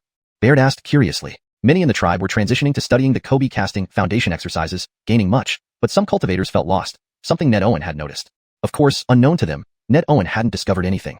He merely had an idea. Let's consider defining the Kobe by their functions. After cultivating Kobe crews and entering the realm of Kobe cultivation, apart from personal cultivation, they should also specialize in various roles, such as ritual shamans for worshipping totems, combat shamans for warfare, ritual specialists for researching magic, array shamans for studying Kobe formations, alchemy shamans for crafting potions or medicines, even plant shamans for studying crops and beast shamans for taming animals. Just as Ned Owen finished speaking, all the Kobe cultivators present exchanged glances in astonishment, classifying the Kobe based on function. But since Ned Owen suggested it, the tribe's people quickly nodded in agreement. They had come to trust their chieftain implicitly, and this was now a consensus among the tribe. Of course, there will be other subdivisions added later to the classification system. This way, Kobe cultivators can better understand their role in the tribe. For instance, those in the Research Institute can define their specialized functions. From nothing, the tribe can create new norms, and you might even be the founder of a particular Kobe school. Haha, Harton, could our fishing team specialize in catching fish and underwater combat, becoming fishing shamans? Manny raised his hand, appearing excited. Ned Owen was speechless but still nodded. Fishing shaman isn't a great name, but a specialized underwater combat shaman deserves a title. Manny smiled broadly but quickly suppressed it. In short, classifying Kobe by function helps tribespeople find their developmental path and tap into their potential. Each person has unique talents. Some excel in combat, others in research. We shouldn't restrict our people's growth. Looking around at the Kobe cultivators, Ned Owen smiled. Take advantage of this opportunity while the tribe lacks structure. Think about what legacy you can leave for future generations. Boom. Ned Owen's teasing set off a flurry of excitement among the Kobe cultivators. Their eyes gleamed with fervor. Even Aviv, the Kobe symbol master, became animated. Ned Owen's vision for the Kobe was truly remarkable. Harton, can demon guards and demon beasts also establish such legacies? Peerage Jarrett hesitantly raised his wing. Peerage Jarrett's words silenced the Kobe cultivators momentarily, surprising everyone. Although the tribe was used to coexisting with demon guards and beasts, humans and demons inherently differed. Of course, you were part of the tribe. Both guardian demon guards and beasts, recognized by the spirits, hold equal status with tribespeople. However, demon guards and beasts do differ from humans. You can leave behind guardian legacies. The specifics are up to you, Ned Owen replied, equally surprised. He harbored no prejudice against demon guards and beasts, especially with Ailby overseeing the tribe. He wasn't concerned about unrest from these guardians. In the future, as the tribe grew stronger, concerns would diminish even more. Harton, I have ideas. I won't let you down. Peerage Jarrett was overjoyed. Initially, he had merely tested the waters, but Ned Owen's lack of concern regarding their demonic identity delighted him. Following such a tribe seemed promising indeed. The classification of Kobe can extend to other fields. Tribespeople focusing on physical prowess or body cultivation can also be categorized, providing clearer benchmarks. Similarly, technical experts can be evaluated to encourage excellence. For drifting carried away, Ned Owen continued, malachitechnical experts can be called artisans. For example, the blacksmiths can rank based on their ability to forge weapons. Even textile workers can be rated. Remember, rigid frameworks can be broken. People adapt. Don't lose sight of the bigger picture. The goal is innovation, not constraints. Only through breakthroughs can we achieve renewal. Pierre and others exchanged glances, nodding in agreement. The Kobe Yoel tribe had grown through constant breakthroughs since its humble beginnings in the Ice Cave settlement. Now, Ned Owen had laid the foundation, ensuring education, basic cultivation methods, and fundamental Kobe traditions for all tribespeople. If the tribe couldn't thrive under these conditions, they wouldn't honor Ned Owen's efforts. These are my thoughts on the Kobe. Regarding the Research Institute projects, categorize them accordingly. I've discussed this with Osiris. Our main categories are civilian welfare and military technology. As we enter the Yolrong season, I hope the tribe transforms before the next Sauranian season. Then, it will be time for the Kobe Yoel tribe to embark on our mission. Many tribespeople were puzzled by Ned Owen's statement, but Pierre and others understood. They chorused, rest assured, Harton, we'll do our best. Great. Now, everyone can return to their duties. By the way, I plan to compile a book, Kobe Yoel 100 Weapons, for forging weapons. Violent Easton, I need you and the demon guards to collaborate with the tribespeople to study the pairing of Kobe patterns and blessings. If possible, create customized weapons for each demon guard and beast. Violent Easton and Peerage Jarrett exchanged glances, delight coloring their faces, and hurriedly agreed. Deepter 194, Demon Symbol Transformation. Within the Kobe Yoel tribe, as Dexter refined and detailed the various functions, significant changes began to occur. Starting with the projects researched by the researchers of the Kobe tribe, what was originally a somewhat chaotic set of affairs became more organized after classification. Still in that small valley, before Dexter stood 9-headed demon beasts, lined up side by side. These were among the 13 guardian demon beasts that had yet to receive assistance from Dexter to form their own demon symbols. Even Peerage Jarrett and Balbrandon Hammond envied them, though they weren't in a rush yet. Dexter already had experience, and all the guardian demons and demon beasts had received the spirit of sacrifice known as Elsa, who secretly imparted the understanding of demon networks, essentially the inheritance of demon patterns. When Dexter condensed demon patterns corresponding to their individual demon energy, forming demon symbols became extremely simple. After the 9-headed demon beasts formed their demon symbols and underwent cultivation, Peerage Jarrett and Balbrandon Hammond sheepishly stepped forward. Heart, our demon symbols are self-realized, but there might be some discrepancies. Could you please try your hand at refining them? Peerage Jarrett asked, filled with anticipation. The ability to form demon symbols on their own proved that their talents weren't lacking. However, it was clear that both demon guards were still very eager. Of course, no problem, Dexter smiled. He was also quite curious about the differences between Peerage Jarrett and Balbrandon Hammond's demon symbols. For a demon beast to become a true demon, the most fundamental change is condensing one's innate demon symbol from demon energy, thereby transforming one's demon energy into demon power. Peer-Edge Jarrett was overjoyed and immediately stepped forward, releasing its demon power. Its demon power appeared light purple, and within it, a demon symbol resembling a large eagle emerged. Dexter glanced at the demon symbol in surprise. It closely resembled the eagle figures in the Thousand Birds and Hundred Beasts Malak technique that Elsa taught him, although the eagles in that technique were purely made of demon patterns. Peer-Edge Jarrett, let me try to refine your demon patterns and see if I can assist you. After a moment's contemplation, Dexter extended his palm into Peer-Edge Jarrett's released demon power. Encased in demon power, Dexter's palm experienced a slight sting, the result of Peer-Edge Jarrett deliberately controlling it. Dexter wasn't surprised. Demon power naturally repels external forces. Once he adapted to the reaction of the demon power, Dexter began to manipulate the demon patterns within it. With prior experience, he quickly condensed the first demon pattern, which was immediately absorbed by Peer-Edge Jarrett's self-formed demon symbol. Peer-Edge Jarrett's eyes lit up. Heart, it's effective. Although I have similar demon patterns, yours seem to genuinely supplement my demon symbol, Peer-Edge Jarrett said excitedly. Dexter thought for a moment and replied, Peer-Edge Jarrett, don't rush to absorb it just yet. Let me try reconstructing your demon symbol within your demon power. Peer-Edge Jarrett paused, then understood but hesitated, asking, Heart, will it have any adverse effects? Dexter rolled his eyes. What effect could it have? The demon patterns come from your demon power. If it doesn't work, we can discard it. Peer-Edge Jarrett remained silent, waiting quietly. Dexter closed his eyes, and images of the eagles from the Thousand Birds and Hundred Beasts Malak technique flashed in his mind. Among birds, eagles form a large clan with many species, like the snow eagle of the northern land. Sky at Peer-Edge Jarrett differed from the snow eagle. Observing the movements of the eagle-like demon patterns, Dexter successfully condensed multiple demon patterns from Peer-Edge Jarrett's demon energy and started to consolidate them. What? Is this possible? Seeing Dexter's eagle-shaped demon symbol, clearly different from Peer-Edge Jarrett's own, Bao Brandon Hammond sucked in a cold breath, eyes glittering with excitement. Not only Bao Brandon Hammond but also Brandon Ray and the other 12 demon beasts were astonished. Only the bystanders like Bear didn't notice the difference. But it was indeed very different. When Dexter's condensed demon patterns formed a demon symbol, two demon symbols faced each other in Peer-Edge Jarrett's demon energy. Even Peer-Edge Jarrett stared wide-eyed, feeling an undercurrent of excitement. From Dexter's demon symbol, it sensed new power belonging to its eagle lineage. Heart, can this demon symbol be given to me? Peer-Edge Jarrett's voice trembled. Of course. Try absorbing it first. I'll continue to experiment with forming new demon symbols, Dexter nodded, himself very curious. If the demon birds and beasts in the Thousand Birds and Hundred Beasts Malak technique could be condensed from demon energy or demon power through demon patterns, couldn't he teach Peer-Edge Jarrett and other demon guards these original combat techniques to refine them further and pass them down to the tribe? It was just a fleeting thought, but Dexter felt like he was onto something significant. The Thousand Birds and Hundred Beasts Malak technique and understanding of demon networks given by Elsa were not meant to be openly taught within the tribe, but if the techniques came from the tribe's demon guards and beasts' own practices, it would be different. Just like renaming understanding of demon networks as understanding of tribal patterns, the essence remained the same, but using such a cover could effectively mask the origin. With this in mind, Dexter continued to use Peer-Edge Jarrett's demon power to condense demon patterns. This time, he condensed a different type of eagle demon symbol, and his speed was even faster due to his experience. Meanwhile, Peer-Edge Jarrett used its own demon power to guide the newly condensed demon symbol, integrating it into its own. As the two eagle demon symbols collided, Dexter's demon symbol began to disintegrate, merging back into demon patterns, which integrated into Peer-Edge Jarrett's self-cultivated demon symbol. Instantly, the demon symbol shone brilliantly, undergoing transformation. What? A demon symbol undergoing transformation? Bao Brandon Hammond was stunned. Then her eyes turned intensely passionate. Forming one's innate demon symbol from demon energy to transform it into demon power was key to becoming a demon, but demon symbols were not static. The evolution of an innate demon symbol would influence the demon's cultivation process. One transformation of a demon symbol would result in a corresponding transformation in the demon's strength. Originally, both Peer-Edge Jarrett and Bao Brandon Hammond were lesser demons. But with a single transformation of their demon symbols, even as lesser demons, their strength would double. Initially, they needed a long time to comprehend their demon symbols, but now Dexter's casually condensed demon patterns and symbols could cause their own demon symbols to evolve. It was truly unbelievable. Not just Bao Brandon Hammond, the recently formed demon symbols of the Guardians who hadn't yet transformed their demon energy into demon power also glowed with intense excitement. Dexter had mentioned allowing them to establish their own traditions for the demon guards and beasts, but he never expected that he himself held the means to create such a legacy. This was simply unimaginable. #Deepter195, the Witch's 100 Armaments. Once again, Dexter inscribed a demonic rune and talisman for Peer-Edge Jarrett. After absorbing the first demonic rune and talisman, Peer-Edge Jarrett proceeded relatively smoothly. However, to absorb two talismans in succession, its inherent foundation was still lacking. Despite this, it envied Peer-Edge Jarrett tremendously.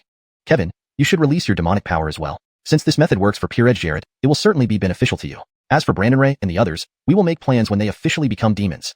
Kevin was overjoyed and immediately released his demonic power, while Brandon Ray and the other demonic beasts watched enviously but filled with anticipation. They had already condensed demonic runes under Dexter's help. Once they converted their demonic aura into demonic power and refined the bone in their throats, they would become true demons. At that point, the clan leader would certainly not neglect them, especially Brandon Ray, who felt incredibly confident. Kevin's demonic power was pale black. Dexter didn't know much about demons and couldn't distinguish the essential differences between these various demonic energies, but it didn't hinder him from performing the ritual. Kevin was a leopard demon, and although there were fewer types of leopard demons compared to eagle demons, there were more than 10 varieties described in the Thousand Birds and Beasts Law. Dexter chose one that resembled Kevin the most and began to inscribe demonic runes. As the demonic runes gradually emerged, they formed a leopard-shaped demonic talisman. As soon as it appeared, Kevin impatiently controlled its own demonic talisman and rushed toward it. Dexter chuckled before continuing to inscribe more runes. Just like he did for Peer-Edge Jarrett, Dexter created 2 demonic talismans for Kevin. When he withdrew his hand, he immediately noticed that both Peer-Edge Jarrett and Kevin had their auras growing stronger. This enhancement was continuous, clearly indicating that after absorbing and refining the 2 demonic talismans, the 2 demon guards would become even more powerful.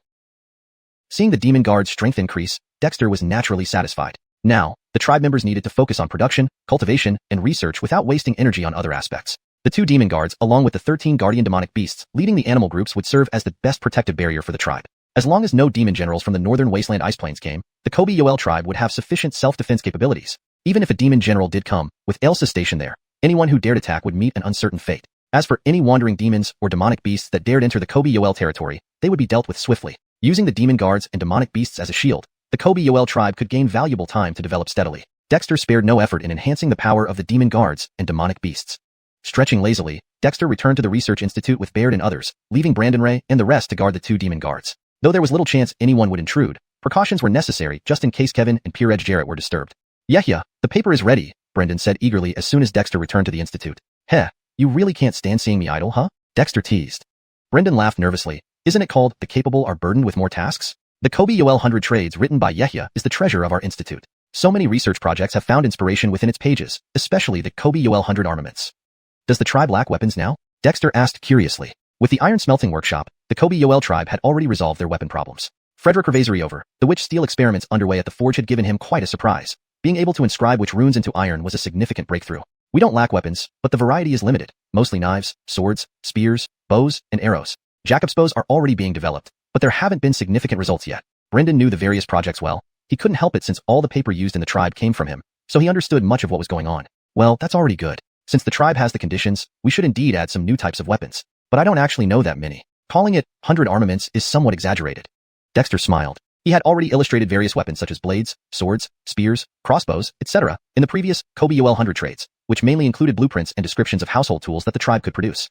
The productivity of the tribe had greatly improved since then. At least until they developed bearings and springs, the tribe still had a long way to go in terms of production research. Taking up a charcoal pen, Dexter hesitated to start drawing. In truth, he knew only the common 18 weapons, and apart from cold weapons, Dexter was actually more interested in whether the tribe's witch rune research could break into the realm of firearms and create something like guns or cannons. If not possible, perhaps once the tribe developed further, they could try gunpowder. Of course, Dexter wasn't in a rush. His goal was for the entire tribe to take a different path to development rather than relying solely on himself for haphazard inventions. How long would that take? He drew each of the 18 weapons, swords, spears, halberds, axes, etc., in rough sketches, adding detailed strokes. The tribe's charcoal pens were quite good, and Dexter's drawing skills were solid. His illustrations were vivid and accompanied by necessary explanations. Just the 18 weapons left Baird and others staring in amazement. Although some were familiar, many were entirely new. Skis. Weapons evolve constantly. Take swords for example.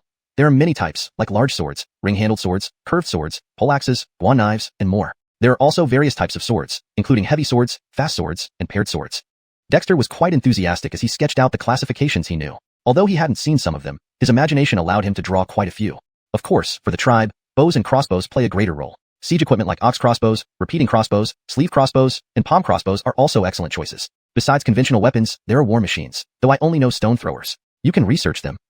Dexter narrated, while sketching each item in broad outlines. Although not precise, Baird and the others stared in fascination. The tribe now has levitation vehicles. We can try building small mobile armor, encased in iron shells, with internal design left to you. It should be sturdy and practical, at least functioning as outdoor camps with defenses that can be erected at any time. As Dexter continuously sketched, one innovative item after another appeared on his paper, mesmerizing Baird and the others. Deepther 196, Tree Fruit Condiment. A volume of the 100 weapons of the Kobe shamans gradually took shape before Owen, Baird, and the others as Dexter kept drawing. Although they were only rough sketches, just looking at those various weapons, some simple and unadorned, some intricate and bizarre, stunned everyone.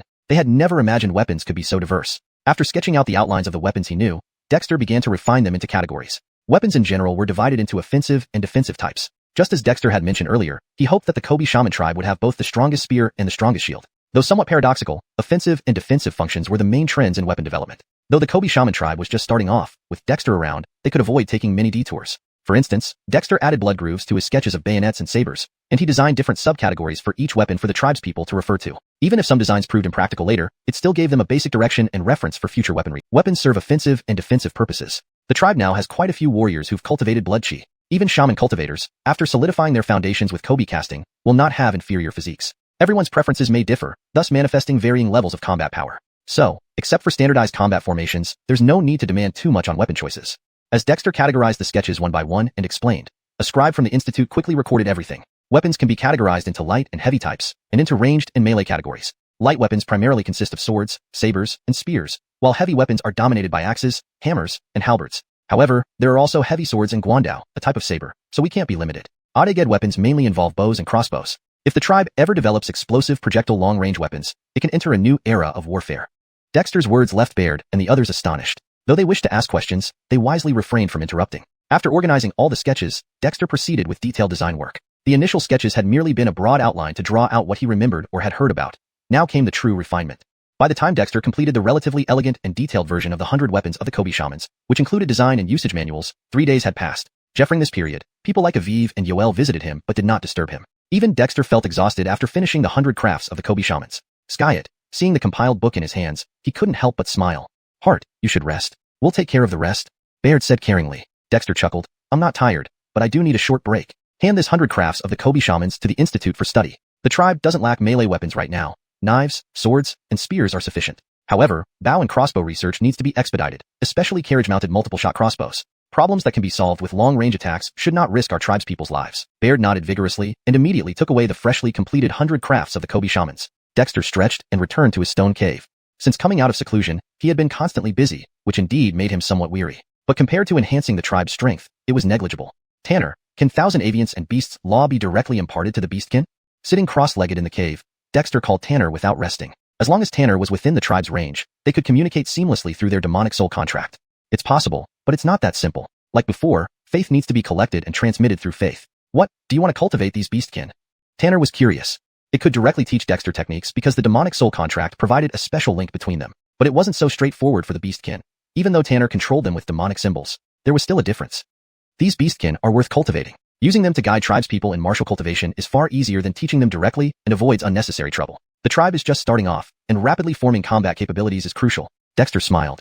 This idea had come to him when imprinting demonic symbols on Skysoar. The battle techniques of the beastkin and avian beasts in Thousand Avians and Beasts Law were primitive, but more powerful than the tribe's demonic guards and beastkin. After all, they were compiled by a generation of demon kings, and must have some unique aspects. That's no problem. Arrange for the tribe to hold rituals, and there are still plenty of unique skills within these beastkin communities. However, the most suitable ones are those created independently. I can't help you with this, Dexter. Tanner thought for a moment and agreed.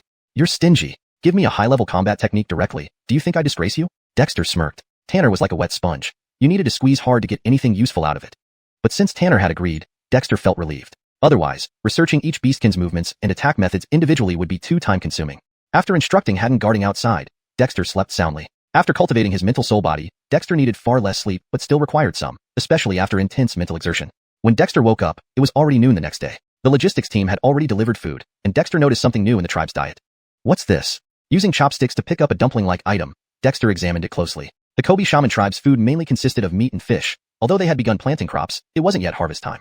Hart, this is a side dish made from the powder of tree fruits found in the mountains according to the elder's guidance. It tastes a bit bitter, but it easily fills you up and aids digestion when paired with meat. The young girl delivering the food blushed as she hurriedly explained. Dexter took a bite and chewed carefully. His eyes lit up. Such good things exist in the northern wasteland? This condiment had a slightly dry taste but was rich in starch. Dexter realized this might not just be a side dish. Before millet cultivation and other grain crops appeared, this could be an excellent substitute.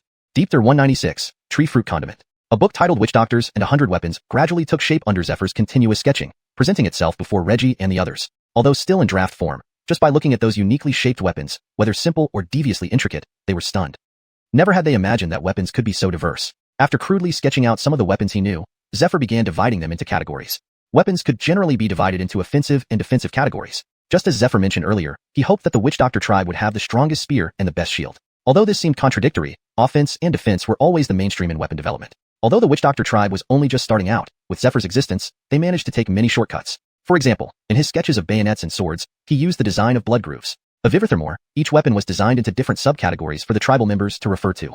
Even if some of these designs might not prove practical in the future, It was enough that the clan now had basic directions and references for future weapon research. Since weapons serve offensive and defensive roles, many of our warriors have developed chi and blood, while shamanic practitioners also have strong bodies from laying down foundations with shaman casting. Preferences may vary, so combat effectiveness can be different, which means that except for standard military formations, we don't need to demand too much when it comes to choosing weapons. Zephyr sorted the drafts one by one as he explained, while clerks from the Research Institute quickly recorded everything. Weapons can be light or heavy and suitable for ranged or melee combat. Light weapons are mainly sabers, swords, and spears, while heavy weapons are mainly axes, maces, halberds, etc., though there are exceptions like greatswords and guandos. Adeged weapons mostly consist of bows and crossbows. Once our tribe develops explosive or jet-based long-range attack weapons, it will usher us into a new mode of warfare. Zephyr's words left Reggie and the others in awe. Although they wanted to ask more, they wisely did not interrupt him. After Zephyr finished sorting all the drafts, he then began further detailed design work. The previous drafts were just rough outlines, allowing him to retrieve items he had seen or heard about from memory. Now came the true meticulous work. 3 days later, after compiling a relatively refined and comprehensive version of witch doctors and 100 weapons, complete with design and usage instructions, Zephyr felt exhausted. Even he needed rest after completing the compilation of witch doctors and 100 works, but holding the finished work in his hand brought him immense satisfaction. Heart, you should rest. Let us handle the rest, Reggie said concernedly. Zephyr smiled. I'm not tired, but I do need to rest a little. Hand over witch doctors and 100 works to the Research Institute. Our tribe is well equipped with melee weapons like swords, spears, and blades, but we must speed up bow and crossbow research, especially the multi-shot arbalests mounted on vehicles. Any problems that can be resolved with long-range archery shouldn't require our people to sacrifice their lives. Reggie nodded fiercely and immediately took away the newly compiled witch doctors and 100 works. Zephyr stretched lazily and returned to his stone cave. Even after coming out of seclusion and working continuously, he felt some fatigue, but strengthening the tribe was far more important. Flame Jacobo, can 1,000 birds and 100 beasts law be directly imparted to the beasts? Seated cross-legged in the cave, Zephyr called out to Flame Jacobo. Within the range of the tribe, they could communicate seamlessly due to the soul pact between them. It's possible, but it's not that simple. We'll need to collect faith again and transmit it through faith. Why? Do you want to cultivate these beasts? Flame Jacobo asked curiously. It could directly impart cultivation techniques to Zephyr because of the soul pact, which formed a special bond between them, but it couldn't do the same for the beasts, even though it controlled their life and death through demonic seals. These beasts are worth cultivating. Erundang the clan to train battle techniques using them would be much easier than me teaching directly and would avoid unnecessary trouble. The tribe needs to form combat power as soon as possible, Zephyr replied with a smile.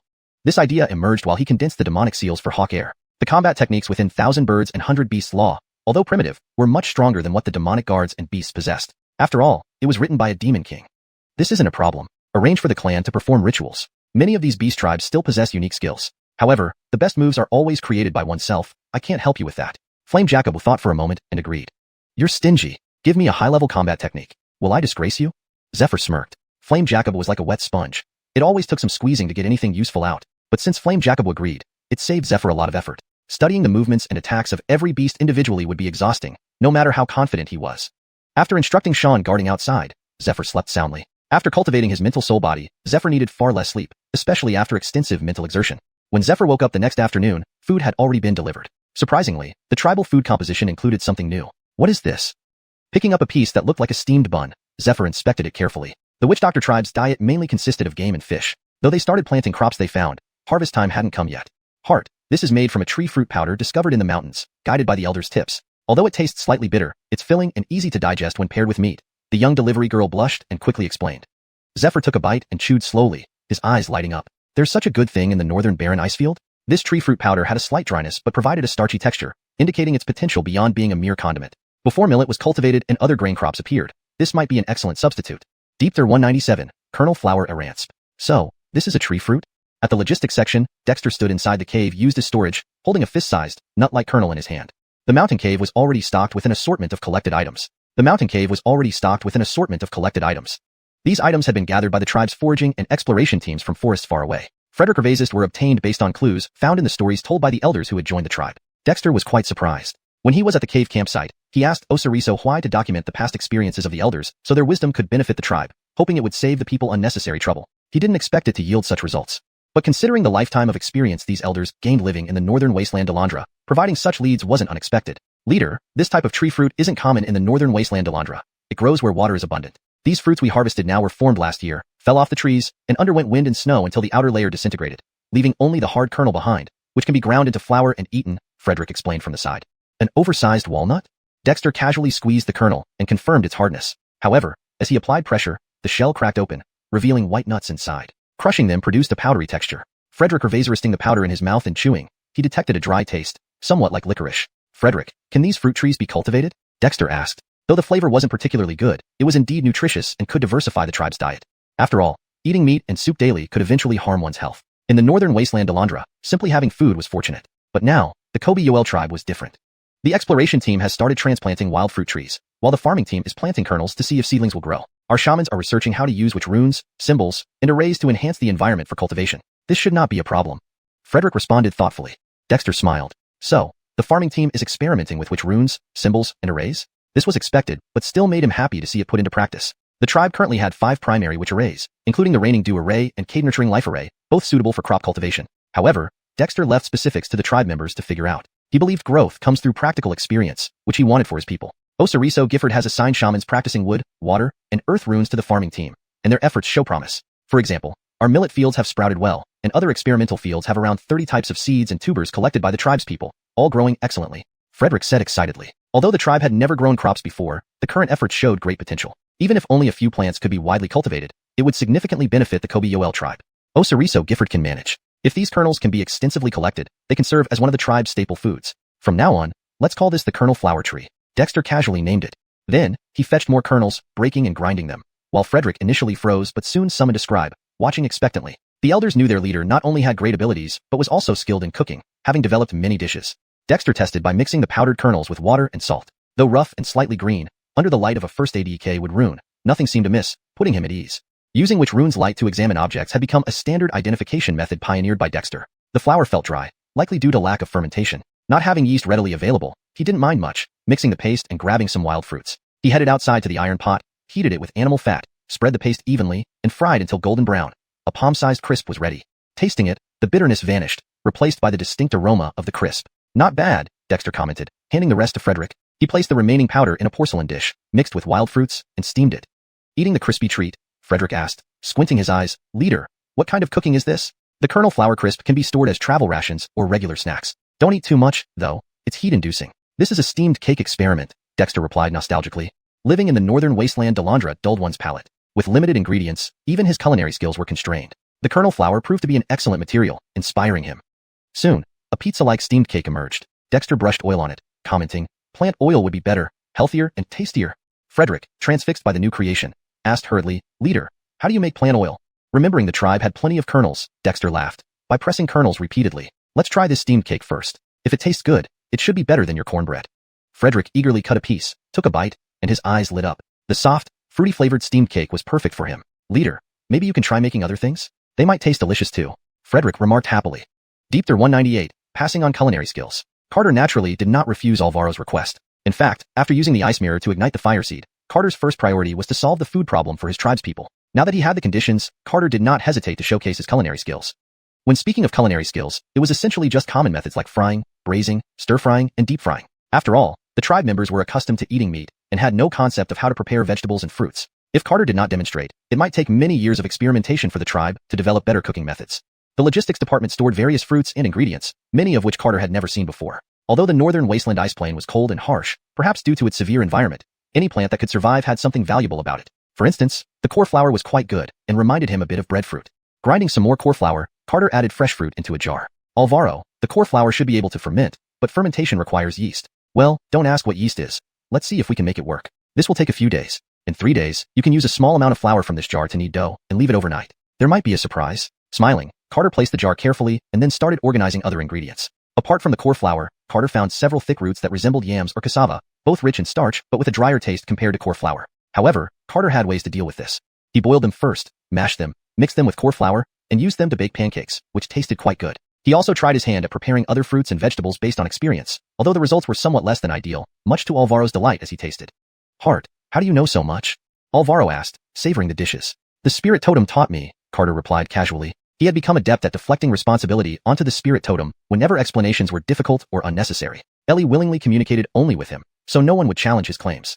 Unexpectedly, upon hearing this, Alvaro knelt down facing the direction of the witch dragon totem, murmuring prayers reverently. Carter was speechless yet somewhat comforted. Through his persistent efforts, the tribespeople of the witch doctor tribe firmly believed in their totem spirit. This was especially true after the spirit totem appeared several times, leaving teachings for the tribe. As long as the tribe shared a common faith, the combined 26 settlements of the witch doctor tribe would not remain an empty shell. Sooner or later, it would truly coalesce into a united tribe. By then, there would no longer be distinctions between Ice Cave, Horn Frederick Black Cliff, Red Wilderness, or other settlements. All members would belong to one community, the Witch Doctor tribe. This was Carter's goal. After completing his experiments, the recorder had already documented numerous pages. The 10+ different dishes left Alvaro thrilled, enough to compile a cookbook.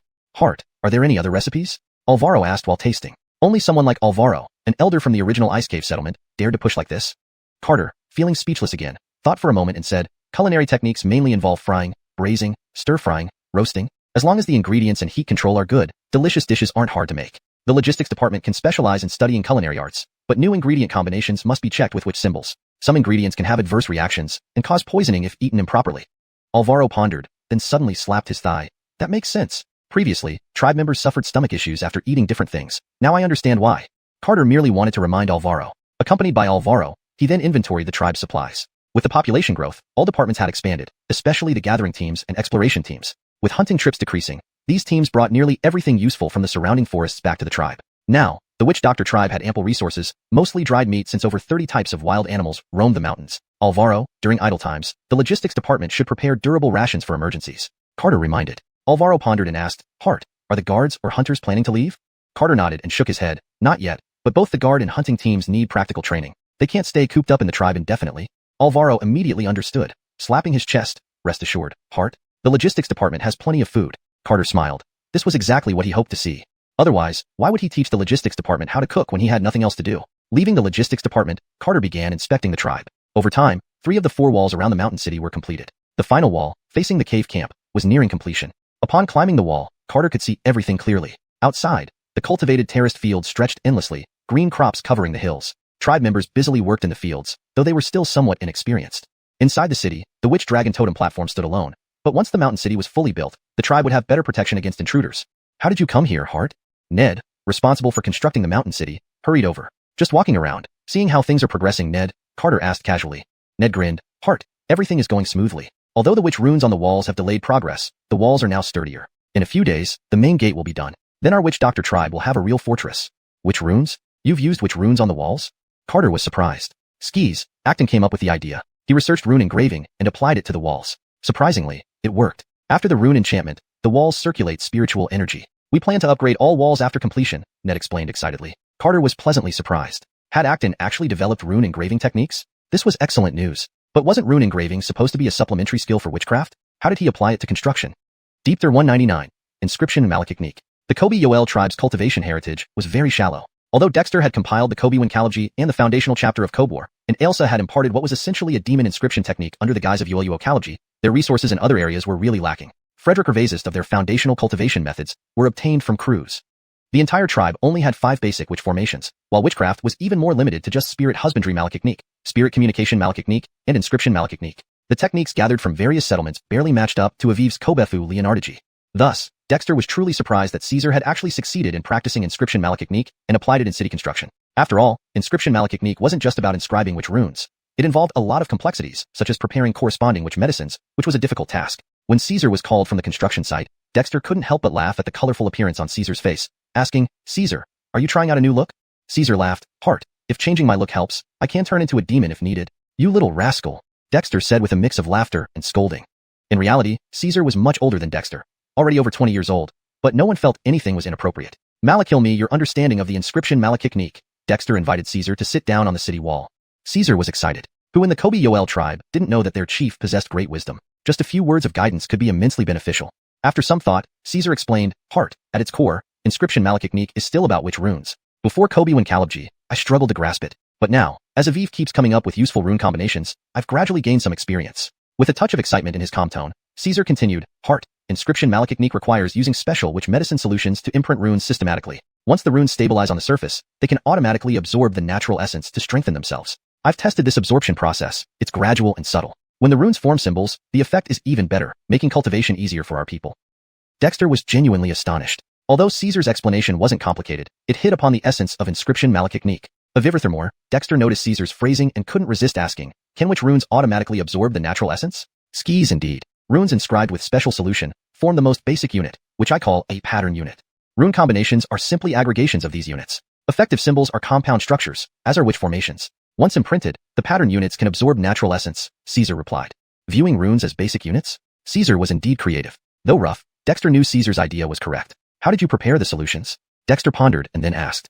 He was familiar with runes. Even the runes currently being learned by the tribespeople were organized by him, complemented by demon runes like the ones Xiuxian used. However, he hadn't delved into inscription malachtechnique despite knowing about it. Heart, preparing the solution is complex, but basically, as long as the solution doesn't conflict with the runes, there's a chance of success. I categorize the solutions based on the 5 elements, aligning them with the tribe's elemental symbols. We have several elders who know a bit about herbs, and through gradual experimentation, we've developed some solutions. Caesar boasted with pride. For now, suitable solutions for the tribespeople are still under development. There are issues that need resolving through tests on cold rats before we dare use them on people. However, for the city walls, many solutions have already been tested since walls aren't living beings, making experiments simpler. All made from herbs? Dexter mused. Skis, for now, all solutions are herb-based, thanks to the tribespeople's assistance. A few members have shown great aptitude with herbs, identifying many uses. Caesar nodded hastily. None of the tribe's research projects could be completed by a single person. Usually, interested cultivators would gather, set targets, and slowly explore step by step. The Kobe-Yoel tribe, after all, started from scratch, truly building everything from nothing, relying entirely on self-exploration. Solutions don't have to be solely herbal. Dexter stroked his chin and said almost instinctively.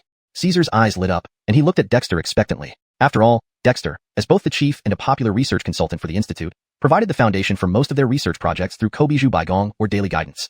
Herbs are good options, but everything in the universe has a spirit. For instance, the materials I use for carving which symbols aren't herbs but attribute specific materials like various mineral powders, bone powders, etc. If applicable, they can be used to prepare the solutions for inscription malachtechnique. Take cinnabar, for example, a red mineral that's excellent for drawing symbols. Mineral and bone powders? Could you elaborate, Hart? Caesar, deep in thought, became eager. Recently, Caesar had ideas stemming from his deeper exploration of witch runes, but having an idea and implementing it were different matters. Sure, grind some minerals, jade, bones, and plants into powder, mix them with water. You can try symbol-infused water, which should carry corresponding spirits. Mix well, then use inscription malachtechnique to imprint them onto the skin surface. First, test on cold rats or wild animals because some powders can be quite toxic, Dexter reminded, patting Caesar on the shoulder, excitedly adding, Caesar, work hard. If you can thoroughly understand inscription malachtechnique, it will greatly benefit our tribe's cultivation and toolmaking efforts. Imagine if inscription malachtechnique can accelerate cultivation speed. It wouldn't be far off for everyone in our tribe to cultivate as witches. If it can imprint symbols, or even witch formations, even if effects are weakened, it still holds immense potential. Go find Ned and have him assign assistance for researching the symbol paste recipes. Caesar beamed, thumping his chest and declaring, Hart, rest assured, I won't let you down. Dexter nodded approvingly, cautioning, don't rush and never test on yourself or others without careful consideration. No matter what, the safety of the tribe comes first. Nodding vigorously, Caesar hurried off to find Ned. Dexter smiled. The witches in the tribe were starting to resemble researchers. Translation notes. Pinyin names *. The names in this text, such as Dexter, Caesar, Elsa, Ned, are kept in Pinyin as requested. Cultural elements *. The translation maintains the cultural context and style while ensuring it is accessible to Demi-English readers. Malachterms like witch rune and symbol paste are used to convey specific magical concepts accurately. Paragraph structure *. The paragraph structure and line breaks closely follow the original text to preserve the flow and pacing. Deep Third 200. Rescuing Gustav. After inspecting the city wall, Dexter strolled casually through the tribe, occasionally chatting with his clansmen. His mood lightened as he observed their lively and industrious spirit. The Kabizu tribe was finally starting to take shape. Every member had received the foundation building technique of the Kabizu script and devoted themselves diligently to cultivation. They were also consciously integrating basic training into various tribal duties, presenting a vibrant new appearance. All this transformation had come under his leadership, so how could Dexter not be pleased? However, just after completing the inspection, Bailey rushed over with an odd expression that seemed both peculiar and grave. Hart, the northern snow eagles brought back someone they rescued while hunting. Dexter was somewhat taken aback. This situation felt eerily familiar. Previously, Osiriso Gifford had been similarly brought back by the northern snow eagles, leading Dexter to lead a team and incorporate the Osirisation settlement. That was the first settlement to join what was then still a cave-dwelling community. Who is it? Dexter asked, curious. With demon beasts driving wild animal tides to ravage the northern wilderness, there were no longer any other human settlements around the Kabizu tribe. Of the 23 settlements that joined the Kabizu tribe, almost all nearby settlements had been integrated. It's ya Ned, Bailey replied with a peculiar expression. Dexter. Shortly thereafter, Dexter arrived at the cave campsite. Since the grand tribal ceremony, few members remained in the cave campsite. However, with the establishment of the tribal school proposed by Osiriso Huai, nearly all children between 5 and 12 years old had gathered here to learn writing, arithmetic, geometry, and even wushu patterns. The cave campsite had transformed significantly, but now, outside the makeshift schoolhouse, a group of men stood quietly outside a wooden hut. Over 10 men from Black Cliff Village led by Gorin. Hart, Ned has suffered severe injuries. Our shaman doctors are treating him, but please, Hart, help save Ned. Gorin, full of sorrow, knelt before Dexter. Everyone else followed suit. Everyone knew that only Dexter possessed second-rank wushu symbols, whereas Aviv, Yolo, and others still used first-rank symbols. The most common method of treatment by the shaman doctors involved using wushu symbols for healing, an area where Dexter excelled more than anyone else. Gorin, please rise. Ned is an old acquaintance. Rest assured, I'll have a look, Dexter said as he helped Gorin up and then entered the hut. Although he couldn't fathom why Yened was brought back by the northern snow eagles, Dexter was genuinely curious about Croods' whereabouts. Inside the wooden hut, Yened lay on a wooden platform, several shaman doctors administering first-rank wooden symbols for treatment. Despite their efforts, the effects were minimal. "You can step aside. Let me try," Dexter stated matter-of-factly as he approached the platform. After just one glance at Yened, Dexter frowned. Yened's breathing was weak, his complexion dark green with signs of internal bleeding beneath the skin, indicating poisoning and forced physical exertion. Considering Yened was both a wood symbol practitioner and a user of blood qi, Dexter grasped the situation. From his treasure bag, which was made of animal hide and designed to hold many small items efficiently, Dexter retrieved a second-rank wooden symbol. As Dexter channeled his spiritual energy, the second-rank symbol emitted a lush green glow onto Yened's body. The young shaman doctors watching marveled as Yened's dark green complexion gradually faded, turning slightly pale but showing improvement. The subcutaneous bleeding subsided, and wounds on his arm rapidly healed. They exchanged glances, all feeling excited. They had chosen this path of medical duty within the tribe not only because they practiced with symbols, but also out of a desire to heal. After about 10 minutes, the second-rank symbol in Dexter's hand began to dim, yet Yened had stabilized his breathing. Just as Dexter prepared to withdraw the symbol, green light emerged from Yened's body, greedily absorbing the remaining glow from the symbol. Is this Yened's lifebound symbol? Dexter pondered, placing the second-rank symbol on Yened's abdominal primal wu vein position. Sure enough, Yened's internal green light absorbed the symbol's glow faster, but it appeared fragmented rather than concentrated in the wu veins. Is this a shattered lifebound symbol? What kind of formidable enemy did this man encounter? Dexter gasped inwardly. As Dexter continued to channel the second-rank symbol's glow into Yened's body, the fragmentary green light gradually grew stronger and began to converge towards the primal wu veins, seemingly restoring itself. Dexter wondered if a broken lifebound symbol could recover like this. Document this today. It might serve as a good case study. In the future, if someone's wuju symbol breaks, this method might aid recovery. Dexter instructed offhandedly. The shaman doctors nodded eagerly, one quickly jotting notes with a charcoal pen on a small notebook. Recognizing Giles among them, one of the few female practitioners, Dexter nodded approvingly. Blushing, Giles lowered her head. Dexter focused again on Yened, enhancing the dimmed second-rank wooden symbol under deliberate control, directing its glow to merge faster into Yened's primal wu veins. Simultaneously, Dexter's willpower penetrated Yened's veins. Yened's primal wu veins weren't broad but narrow. Fragmented wooden symbols pieces had already begun to reassemble, mending visible cracks. Incredible! The wuju symbol is transforming. Does this mean nothing can grow without breaking? Dexter realized that Yened's primary symbol, initially at the initial level, was undergoing a metamorphosis toward a first-rank symbol. Well, consider this your chance. If so, let me aid you, Dexter praised, enveloping Yened's symbol completely with the glow. Despite keeping his eyes closed, Yened trembled slightly, regaining consciousness. Calm your mind and cultivate. Speak when the transformation is complete, Dexter instructed calmly. Yened nodded faintly, fully focusing on his cultivation. Surprisingly, he was practicing the Kabizu script. Deep Tur 201. Black Cliff falls into Chrysable. Inside the wooden house, several witch doctors including Giles looked at Benji with envy. They already knew who Benji was. He wasn't a member of the Kobe Zhu tribe, but was originally from clansman Axel's tribe. None could have imagined that not only had the heart healed his injuries, but also aided his cultivation with witch symbols, something never done before. At this moment, they were more focused on observing Benji's condition. After all, it was a practical example worth studying for healing. The heart's effort to help Benji recover deserved thorough examination. Half an hour later, Dexter put away the dimmed, second-level wooden symbol, and simultaneously, Benji opened his eyes. Without any hesitation, Benji got up, placed one knee on the ground, clasped his hands in respect, and said emotionally, "Thank you, Heart Dexter, for saving my life and granting me another lease of life. I am immensely grateful." Dexter smiled as he helped Benji up, replying, "Benji, we aren't strangers. How are you feeling now?" Benji responded enthusiastically, "I feel better than ever. My skills have improved. Although I haven't fully adapted yet, it feels great indeed." Dexter nodded. Benji's original birthmark witch symbol had evolved from a primary witch symbol to a first-level witch symbol. According to Kobe Zhu's hierarchy, this meant Benji was now a mage. "Let's go and meet Axel and the others," Dexter suggested. Benji nodded and swiftly walked out of the wooden house, only to be greeted by Axel and others' fervent gazes. "Haha, Benji, with the heart working on you, I knew you would be fine." Axel hugged Benji tightly, almost making him roll his eyes, though he couldn't help being amazed. "Axel, what about your strength?" "Haha, I've reached the peak of novice warrior status and will soon enter the ranks of the first-level warriors." "Damn envious, huh? First-level warriors?" Benji seemed puzzled. "This is our new rank division in the Kobe Zhu tribe. Let me tell you, our Kobe Zhu?" Axel started to explain. "Wait, Kobe Zhu tribe?" Benji pushed Axel aside, his eyes wide with surprise. "Oh, didn't you know? Our ice cave settlement has long been transformed into a tribe. It's no longer just the small gathering spot we left back then," Axel replied, excited yet somewhat melancholy.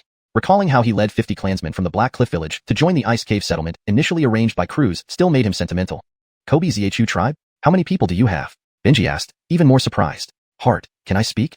Axel turned to Dexter. Dexter smiled and nodded. "It doesn't involve tribal secrets. Speak without worry." Benji glanced alternately at Axel and Dexter. He sensed that Axel's respect for Dexter surpassed even that of Croods. But how could this be possible? How much time had passed since their separation during the dark days?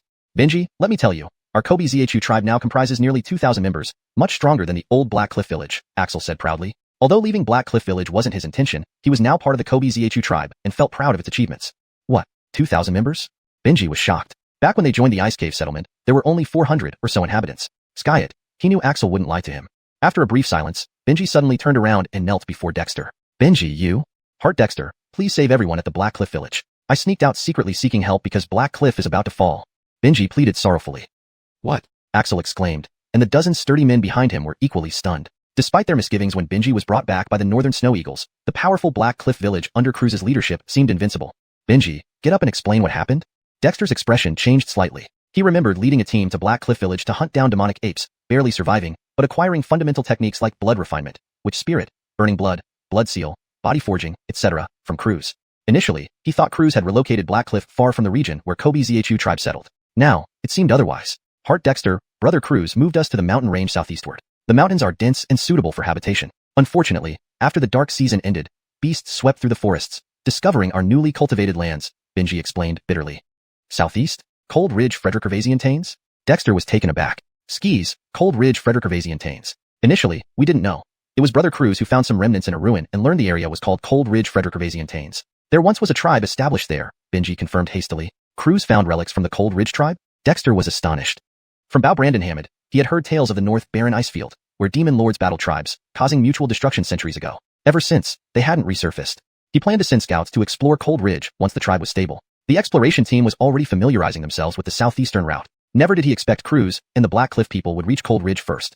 Just a small village, not a major ruin. Still, there were discoveries. Does Heart Dexter know anything about the tribe? Benji asked, surprised. Given the distance between Cold Ridge and here, the Kobe Xiuxian tribe shouldn't have known about it. I've heard. Are Croods and his people besieged by demons now? Dexter asked, nodding. Benji chuckled ruefully. Not just demons. It's a demon lord leading 3 other demons and countless beasts surrounding our new settlement. If not for numerous interconnected underground caves, we would have given up long ago. Even so, we're running out of options. Dexter was speechless. Croods' luck truly wasn't good. With Black Cliff Village's strength, hunting a demon was feasible, but dealing with 3 demons and endless beasts was practically suicidal. Heart Dexter, I fled amidst chaos while the others defended me. Please consider our shared heritage in the North Barren and extend a hand to our Black Cliff Village. Only Heart Dexter can offer us hope, Benji said, shedding tears. Heart. Axel and others were anxious. A single demon leading 3 demons and countless beasts surrounded them. Even if the Black Cliff Village had over 1,000 members, survival was unlikely, especially considering they just migrated and faced food shortages. Axel dared not imagine how many were still alive at the Black Cliff Village. Deepter 202, marching to Cold Ridge. Boom, boom, boom. In the Kobe Yoel tribe, the sound of the animal high drums suddenly echoed, spreading through the tribal territory. All who heard it paused in shock, their faces revealing surprise. Assembly of the Guard. A roar came from deep within the mountain, and soon after, members of the training guard sprinted out from all directions, forming squads and swiftly rushing towards the mountain city. Hunting Team Assembly. From another direction, the various squads of the hunting team undergoing forest combat drills also rushed out. What's happening? The tribe has never called for an assembly of the guard and the hunting team before. In the vast terraced fields, Osariso Gifford muttered worriedly. Since the establishment of the tribe, such a joint assembly had never occurred. Could something unexpected have happened? Osariso Gifford, should we go check? A few squad leaders from the planting team rushed over, looking uneasy.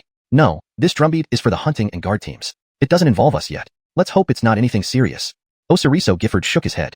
Each team in the tribe had its own responsibilities. Only the guard and hunting teams were specialized for combat. Calling them back meant something significant was happening, but they couldn't act recklessly. Fu, you go back and find out what's going on, but don't spread rumors. After some thought, Osariso Gifford instructed. A squad leader bowed and quickly ran toward the tribal area. Like Osariso Gifford, other team leaders made similar arrangements. Everyone's hearts hung heavy because they were in the North Wasteland Ice Plain. So, this is the Kobe Yoel tribe? Gustav entered the Kobe Yoel tribe through a gap beside the nearly completed entrance of the mountain city, finding it hard to believe what he saw. The towering walls, bustling with activity, and the people of the Kobe Yoel tribe exuding an aura of witchcraft. They wore cloth garments, each carrying weapons like short knives and hand axes. Their tools were iron-made standardized implements, leaving Gustav amazed. To him, Black Cliff Fort already seemed well equipped with copper blades, but compared to the Kobe Yoel tribe, those were almost useless. And the piles of supplies everywhere further defied his imagination.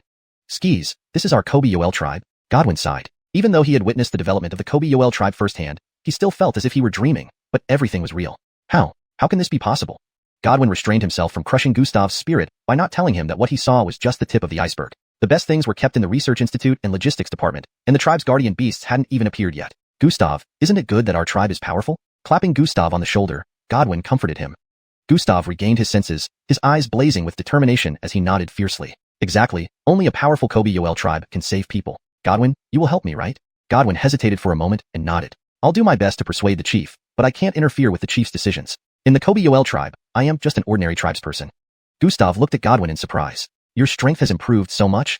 Gustav, there are many in the tribe stronger than me. I lead the mining team, and even among them, there are those stronger than me. The Kobe tribe is not as simple as you think. Gustav opened his mouth, finding it hard to believe. He knew Godwin's strength had increased manifold since their separation, yet he was so modest. Thud, thud, thud. At that moment, the rhythmic footsteps of a well-trained 10-person squad approached. Godwin turned abruptly to see a fully armored squad marching in unison, creating a stunning impression despite their small number due to the intimidating presence of each member. These are, Gustav exclaimed, a squad from the tribe's hunting team. Over there is a squad from the guard team. You heard the drumbeats. The chief is calling for the guard and hunting teams, meaning he is preparing to act. Godwin sighed. With his abilities, he could have joined the guard or at least the hunting team. However, because of his talent for management, the chief assigned him to lead the mining team. Many of the original Black Cliff tribe members who came with him were now dispersed across various teams, including the hunting and guard teams. Watching squads of the guard and hunting teams march with perfect coordination to the Kobe Long Totem platform, Gustav saw the Kobe Long Totem for the first time. His heart raced upon seeing it, as if being watched by something unseen, making him take several steps back. The image of the Kobe Long was too overwhelming. Gustav, show respect to the Kobe Long Totem. The spirit of the sacrificial altar can see you. Godwin frowned, holding Gustav's shoulder. Gustav's face paled as he nodded hurriedly, unable to meet the Kobe Long Totem's gaze. As the hunting and guard teams arrived, Ned Owen, accompanied by Pierre Shaw and Frederick, emerged from his cave. He had just held a brief meeting with the tribe's senior members. The situation is urgent. I'll cut to the point. Black Cliff Fort is in trouble, and Gustav has come seeking help. We cannot stand by idly. Hayden, lead the hunting team on mounts to clear the path ahead to Cold Ridge first. I will follow with the guard team. Once we reach Cold Ridge, avoid alarming the beast spirits and demons there. I have a plan. Hayden nodded immediately, glancing at Gustav. Gustav, follow me. Deeply moved, Gustav knelt before Ned Owen and the Kobe Long Totem, bowing respectfully before following the hunting team out. Godwin hesitated briefly, then fell to one knee. Hart, I want to go too. Ned Owen smiled. You must go. He's after Gustav. He's unfamiliar with the hunting team, and your presence will facilitate communication. Godwin was delighted, getting up to pursue them. Hart, why separate? Baird asked curiously. Although Hayden's hunting team was no weaker than the guard team, wouldn't it be better to travel together to Cold Ridge? Cold Ridge is no ordinary place. Israel, come out. Shaking his head, Ned Owen called out. From the valley near the Research Institute, Israel led 13 guardian beast spirits, while Luther flew directly to Eagle Cry Cliff. Hart, await your orders. Israel, whose aura had visibly strengthened, appeared as a blur, bowing respectfully. ###DeepTer203, dividing forces into 3 groups. Emmett, go assist the hunters first to manage their mounts. Make sure to keep the mounts under control. Brandon Ray and Xiuxian, you two provide support from the side. Conceal your demonic auras. Don't let anyone spot you easily, Dexter instructed.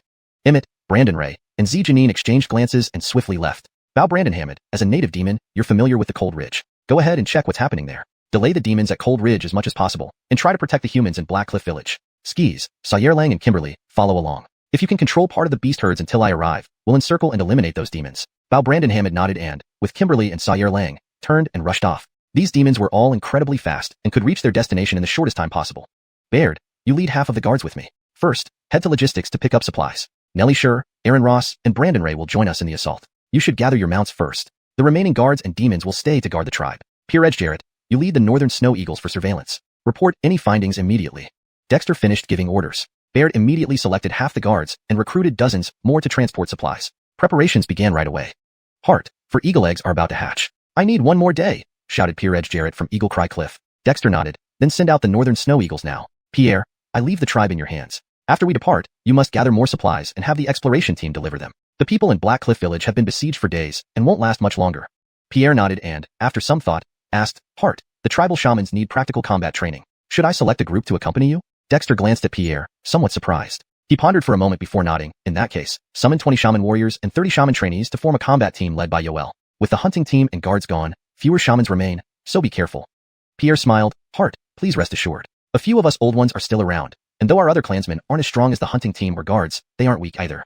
Dexter knew this well. He gave Pierre further instructions on what to watch for while he was away, and then went to prepare. Although the situation arose suddenly, the Wichu tribe was not unprepared. While dry rations were insufficient, there was plenty of meat jerky. Along with the modifications to the Shenfu cars and ample reserves of weapons, within half a day, a 100-man formation was lined up outside the Wichu tribe's mountain city. Note, Shenfuchur is translated as Shenfu cars here, but it should be translated consistently as levitating cars or Shenfu cars based on previous context or preference. Please provide context or preference for this term. Hart, be cautious on this trip to Cold Ridge. If things turn sour, retreat immediately. Baird, your duty is to protect the Hart. Any mishap with the Hart will not be tolerated. Aviv, who had rushed in with a batch of custom-made crossbow bolts, advised sternly. Although Dexter was the Hart, he was still a young boy, which worried Aviv. Foo, everyone, rest assured. To harm the Hart, they'd have to step over our dead bodies. Baird pounded his chest armor fiercely, vowing solemnly. Don't worry, I know my limits. Let's depart. Dexter smiled, mounting Brandon Ray. The guards and shaman combat team joined the waiting herd of beasts. Though these beasts weren't fully tamed, having demonic beasts overseeing them meant no resistance. The 3 squads of guards took the lead, followed by Dexter, then the shaman combat team, and finally the floating vehicles piled high with supplies. Thanks to the Research Institute's upgrades, these vehicles could navigate the mountains smoothly using animal power. Watching Dexter's group depart, Pierre and others were deeply concerned. May Hart return safely. While he's away, I entrust tribal affairs to all of you. With most of the hunting and guard teams gone, dispatch explorers to patrol the forest without straying too far. All clansmen must carry weapons and may not leave tribal grounds without permission or face severe punishment, Pierre announced. No one objected. Although the tribe had grown stronger and the mountain city was nearly complete, Dexter's departure with 2 demonic guards and several protector beasts left the tribe weakened, especially in high-level combatants. Notify the Research Institute and blacksmiths to accelerate crossbow bolt production. The fortifications on the tribal walls must be completed quickly. Inform the fishing teams to increase catches, and the camp schools to move inside the city. Pierre continued detailing the tasks, some originally planned by Dexter, others added himself. Despite no immediate dangers, precaution was necessary. Meanwhile, Reed's hunting team had already surpassed the patrol range of northern snow eagles and headed straight for Cold Ridge. Cliff Osiris, riding on a black tiger, was still amazed despite the long journey. If not for the silence, he would have interrogated Angus thoroughly. Ignoring the impressive arsenal, just seeing the 100+ wild beasts assembled as mounts baffled him. How did the Witchu tribe tame so many beasts? Recalling Dexter's pitiful state when leading an injured team out of the ravine near Black Cliff Village during the water deity season, Cliff Osiris felt stifled. Living in the northern wasteland, Black Cliff Village had manpower and resources. Skyet, within half a water deity and one wood deity season, it was nearly wiped out, while Dexter transformed Ice Cavern Settlement into the powerful Witchu tribe. Unbelievable. Reed, something ahead. Cliff Osiris, lost in thought, snapped back as the lead scout returned. Reed signaled a halt. Tribal members reined in their mounts, and the swift mountainous procession came to a sudden stop. What's going on? Reed's expression darkened. Their mission was to reach Cold Ridge swiftly. Though unspoken, Reed knew the heart wanted them to reinforce Black Cliff Village first. This mission was dangerous and required caution. There are hunters 2 hills away. They belong to a settlement, but it doesn't add up, the returning scout reported cautiously. Reed's face changed slightly as he pulled out a leather map covered in intricate lines. This area has no settlements nearby. The nearest, Bow Whalen tribe. Frederick Gervais's tribesmen were unaware of the Bow Whalen tribe, but as the head of the hunting team, Reed knew about them. He hadn't expected Bow Whalen tribe members to appear here. ####Deepter 204, arrival at Cold Ridge. 7th Squad, stay behind and monitor that hunting team. Remember to be careful and don't get discovered. Skis, send someone to notify the tribal chief. The rest of you, follow me and take a detour to avoid them. Bailey made his decision after only a brief moment of contemplation. Immediately, a squad of 10 was left behind. 9 of them spread out while 1 hurried back. Bailey led the remaining 9 squads of the hunting team on a detour to the left. There were no roads in the mountains, but they were accustomed to this environment. Their wild beast mounts were unaffected as well, vanishing into the forest in just moments, leaving only faint traces behind. On a mountain range not too far away, a youth with strange patterns tattooed on his face looked up at the sky. In the air, several northern snow eagles were circling. Although they weren't directly overhead, they didn't leave either. Interesting. Are these northern snow eagles being trained by someone? Or did they spot us and think there's something to gain? The youth murmured with a cold laugh.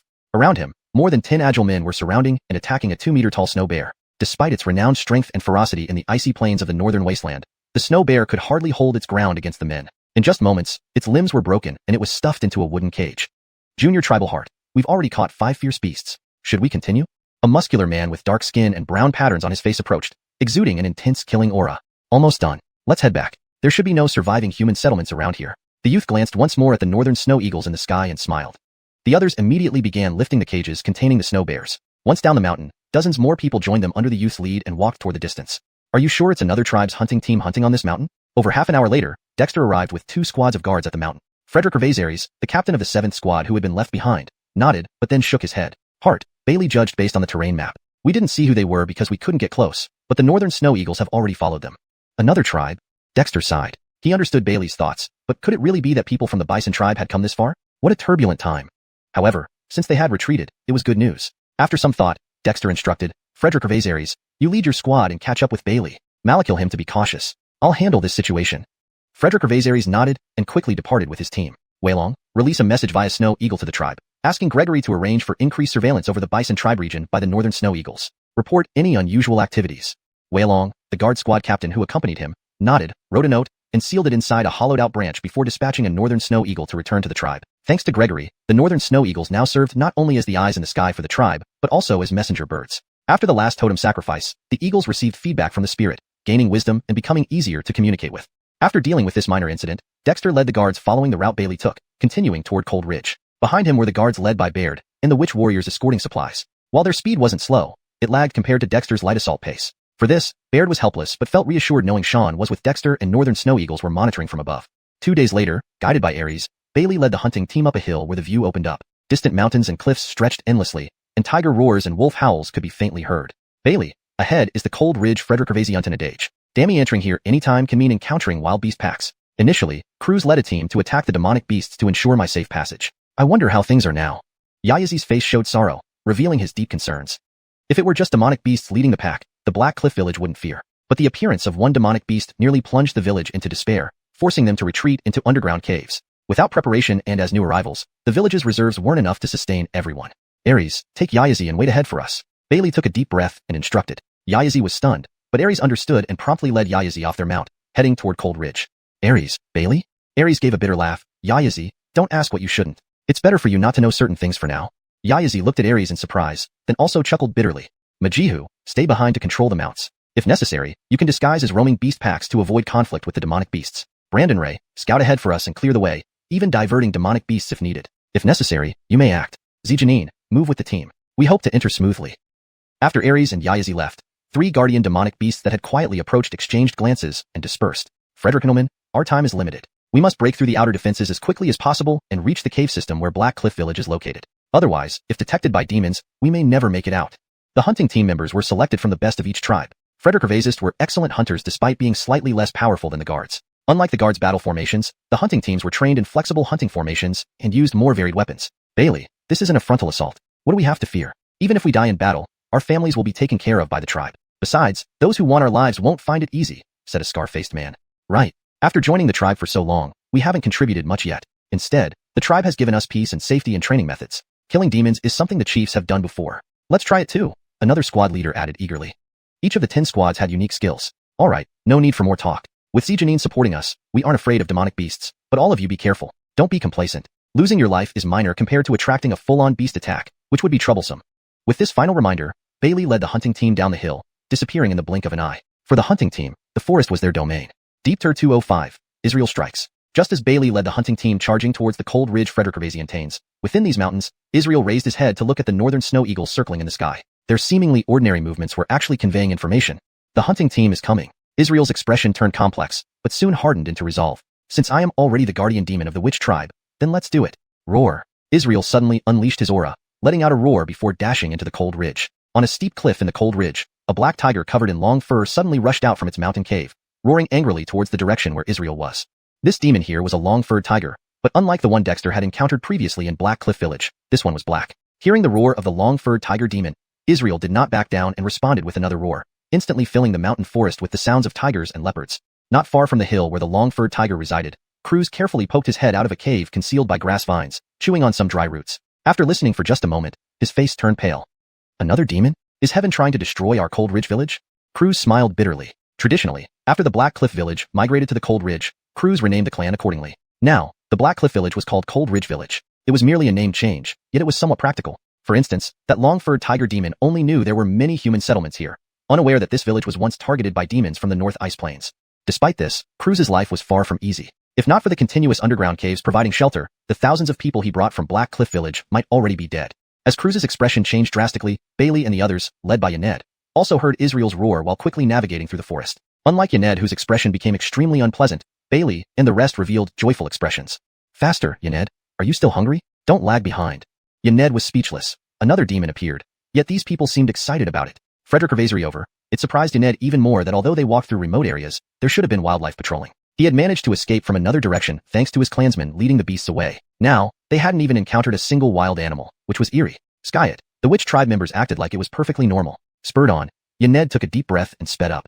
Although they had only moved here recently, several months gave him ample time to familiarize himself with the terrain. If not for the need to carry their families, the men of Black Cliff Village wouldn't have been trapped in the mountains. Axel glanced at Yaned with pity but didn't say anything. He was already grateful. Dexter sending Israel made the rescue operation much more stable. As Bailey hurried with the hunting team, Israel, accompanied by the snow wolf and deer-like creature, appeared in the line of sight of the long-furred tiger. The two demons locked eyes across the mountain ridge, and the long-furred tiger immediately charged towards Israel. Israel, this is my territory. What are you doing here? Standing on a massive rock, the long-furred tiger glared, showing clear anger. Behind it, 3 demons approached, snarling at Israel but not daring to come too close. I haven't heard that this is your territory. They say you surrounded a human tribe, Israel mocked casually. What business is it of yours? You're not welcome here. the long-furred tiger yelled. I don't fear you. Share half with me, and I'll leave immediately. Otherwise, neither of us will have it easy. Israel scoffed, walking towards the long-furred tiger with the deer-like creature and snow wolf, completely unworried about the tiger. After all, its innate demon charm had undergone a transformation with Dexter's help, significantly enhancing its strength. Even without this boost, facing the long-furred tiger demon, it would not have feared. Don't be presumptuous. This is an order from the demon Fredricknerl, and you dare defy it. The long-furred tiger raged but didn't dare make a rash move. Because Israel's aura was unobstructed, the long-furred tiger suddenly realized it might not be a match. Don't try to pressure me with the demon Fredricknerl. We're both low-ranking demons, so don't wave a chicken feather as if it's a command arrow. Israel dismissed. This revision ensures the translation reads more naturally in Demi-English, while maintaining the original meaning and tone. It also keeps the terminology consistent and fluent. The magic ape peak demon Fredricknerl was indeed powerful and had issued orders, but being far away, and considering the Cold Ridge's reputation, it wouldn't risk venturing here. Could the long-furred tiger truly intimidate Israel? What do you want? The long-furred tiger demanded angrily. Seeing the humans hiding in caves struggling to survive, starting to venture out to hunt wild beasts for food, the long-furred tiger was waiting for them to emerge when Israel showed up. The wild herd's here. I'll take half. Half of the humans too. Or we fight. Israel sneered. The long-furred tiger had 3 subordinates, but Israel also brought the deer-like creature and snow wolf. As for those wild herds, they were sheep compared to these predators, offering no resistance. You bastard! Do you think you can dominate me? The long-furred tiger roared, its howl echoing far. Israel ignored it, preparing to move forward. Suddenly, a monkey cry came from afar. Although soft, it sent shivers down Israel's spine, making him turn hastily.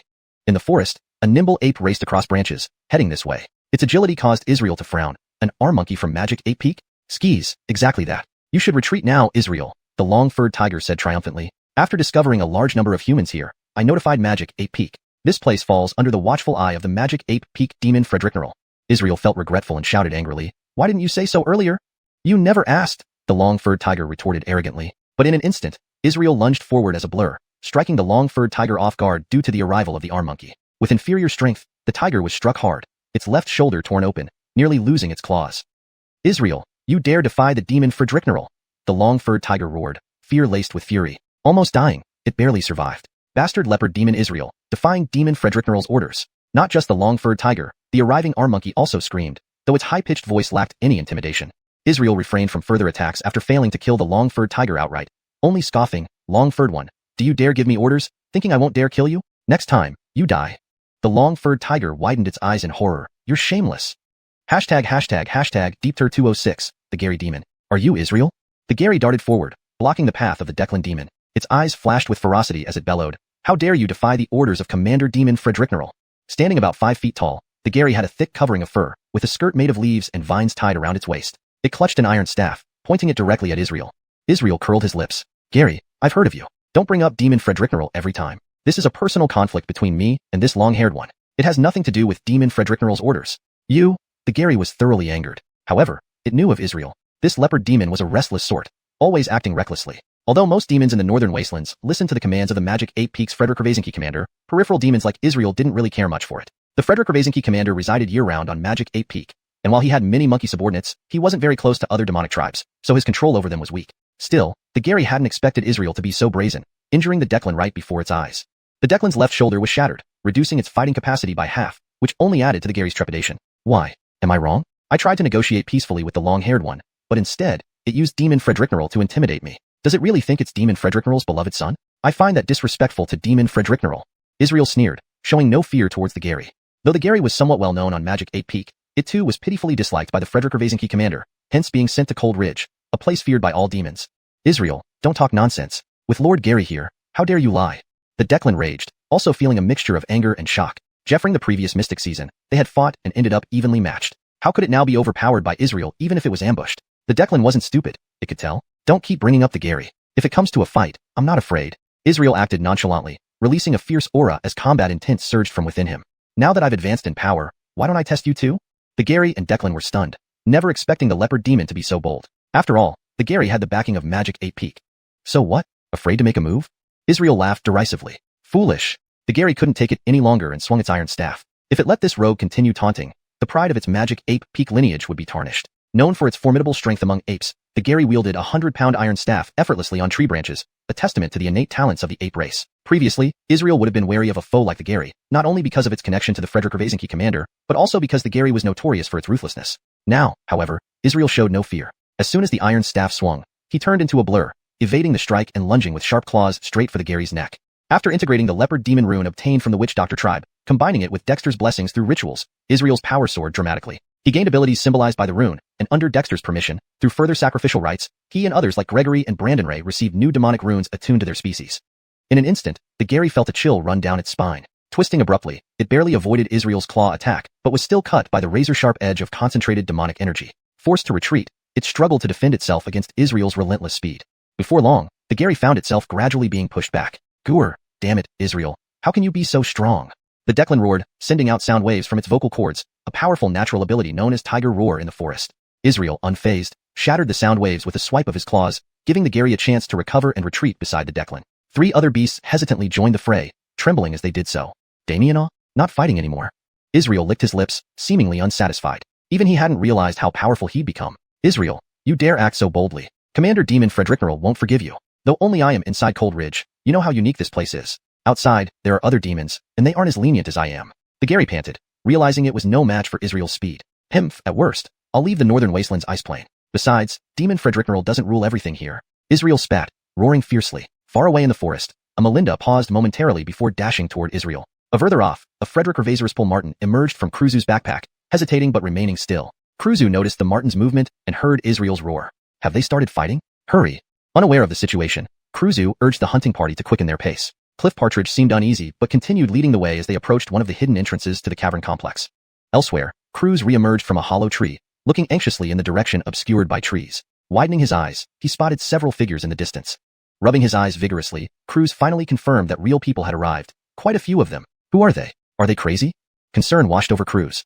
But soon, surprise filled his face as he recognized Cliff Partridge and armored men behind him. Even though he couldn't see their faces clearly, those armors were unmistakably familiar. It's the Ice Cavern Settlement people. Cliff Partridge actually brought them. Overjoyed, Croods quickly hid again. Reassured despite lingering worry, comforted by knowing these were Dexter's people.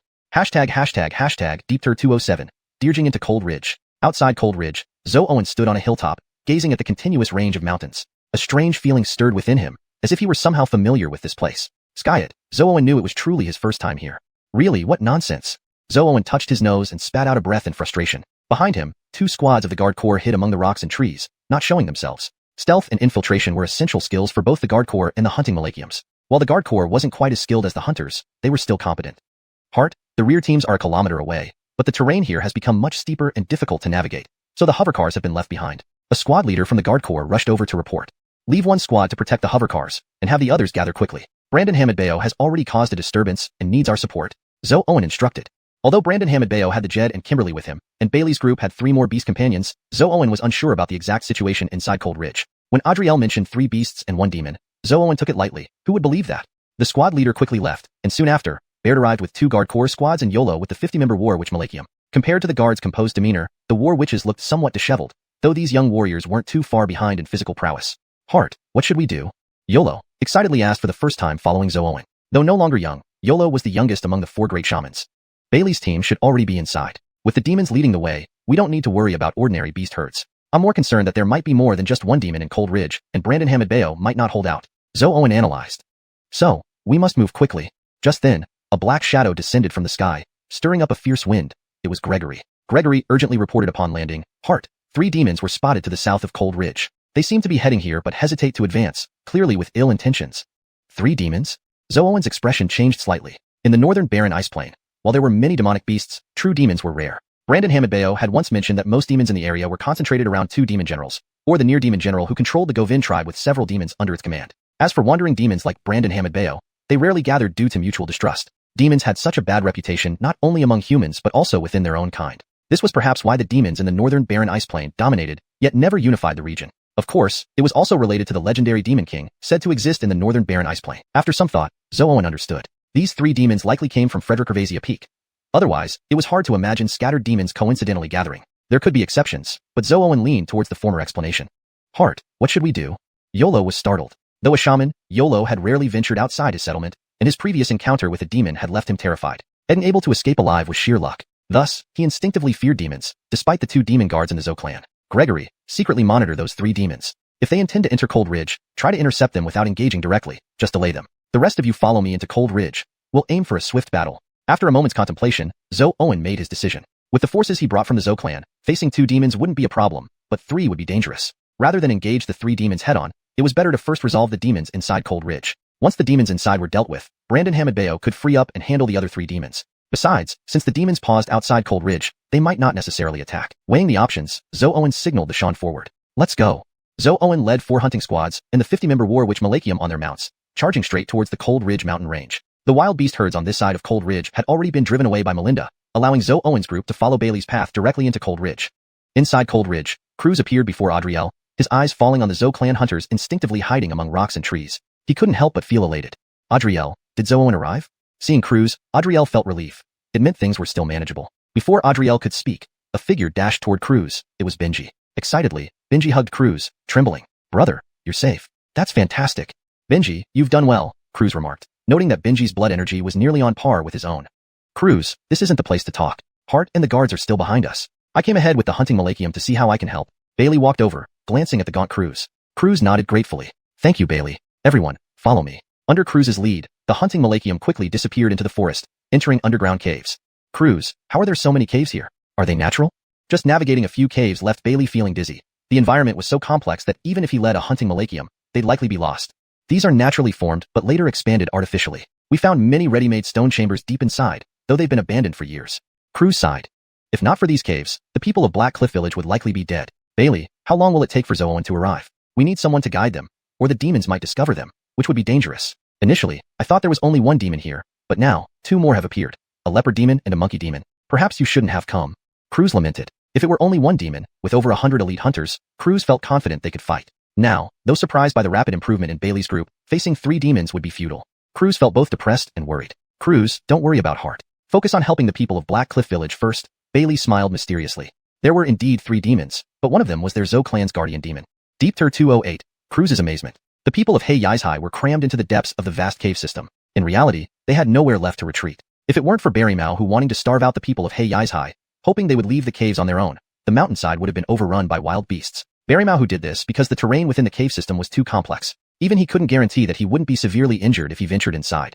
What he didn't expect was that Croods and his group brought reinforcements instead of the people of Xiuxian being forced to flee from starvation. When Croods appeared with Hollis's hunting team in front of the Xiuxian clan's people, the latter burst into cheers despite their voices being so weak that it sounded more like wailing. Croods, we only have limited medicine, and there aren't many Brandon Aviv shamans with us. First, bring over those who are badly injured. We have food with us. Boil water and give them some to eat to recover a little, Hollis immediately said after taking just one look at the condition of the people inside the cave. This kind of situation was something they had become quite accustomed to. Back then, under the threat of the beast tide, the migrants from various settlements moving to the Kobija tribe weren't much better off than these people. The Kobija tribe already knew well how to provide aid. Croods gave Hollis a surprised glance before ordering someone to arrange things. He bowed bitterly and said, Hollis, thank you. Hollis laughed. Croods, you're old friends with our tribe. The cultivation techniques of our tribe were all given by you. Don't be formal. Once our chief arrives, he will surely bring a large amount of supplies. Then we won't be so desperate. The tribe? Croods and Benji both showed astonished expressions, much like they did when first hearing the news. Elder brother, our Binku settlement has established a tribe named Kobija tribe. It now has a population of more than 2,000 people. Axel finally spoke, showing both excitement and size. When Croods initially asked him to take 50 Blood Croods warriors from Xiuxian, who had no families left, to join the Binku settlement, it was not only due to the potential scene in Binku, but also as a way to leave a legacy in Binku should anything unfortunate happen. But he never imagined that the original Binku settlement would surpass the once powerful Xiuxian. Sure enough, Croods' mouth gaped open in astonishment. If it weren't for Axel saying this, he wouldn't have believed it even if he died. Elder brother, indeed it is true. The Kobija tribe has constructed a mountain city, Benji said with a bitter smile. If he hadn't seen it with his own eyes, he wouldn't believe that a small settlement of several hundred people, which was still struggling during the Sairaming season, could become so powerful in such a short time. After a long pause, Croods reacted and saw the hunting team members treating the clans people using Brandan Aviv symbols. His expression turned extremely complicated. Dexter can achieve this level? It's terrifying. Without mentioning other things, the 6 Brandan Aviv shamans accompanying the hunting team already revealed something significant. Frederick Ravazariover, although Hollis and his team came lightly equipped, the food and medicine they brought were substantial. Each person carried enough provisions for 5 days, which became a lifeline for the Xiuxian clans people who had been trapped in the cave for so long. Under Hollis's command, the 100-person hunting team proficiently distributed tasks, arranging the 900 or so remaining Xiuxian clans people neatly and orderly. Soon, everyone received a portion of food. Although the food wasn't much, the specially made dry rations from the Kobija tribe were considered the most delicious meal for the Xiuxian clans people. Especially for those who cultivated blood Croods, they felt a warm stream flowing through their bodies. Croods, wasn't your Xiuxian originally over 1,000 people? After distributing the tasks, Hollis walked up to Croods, handing him a piece of dried meat.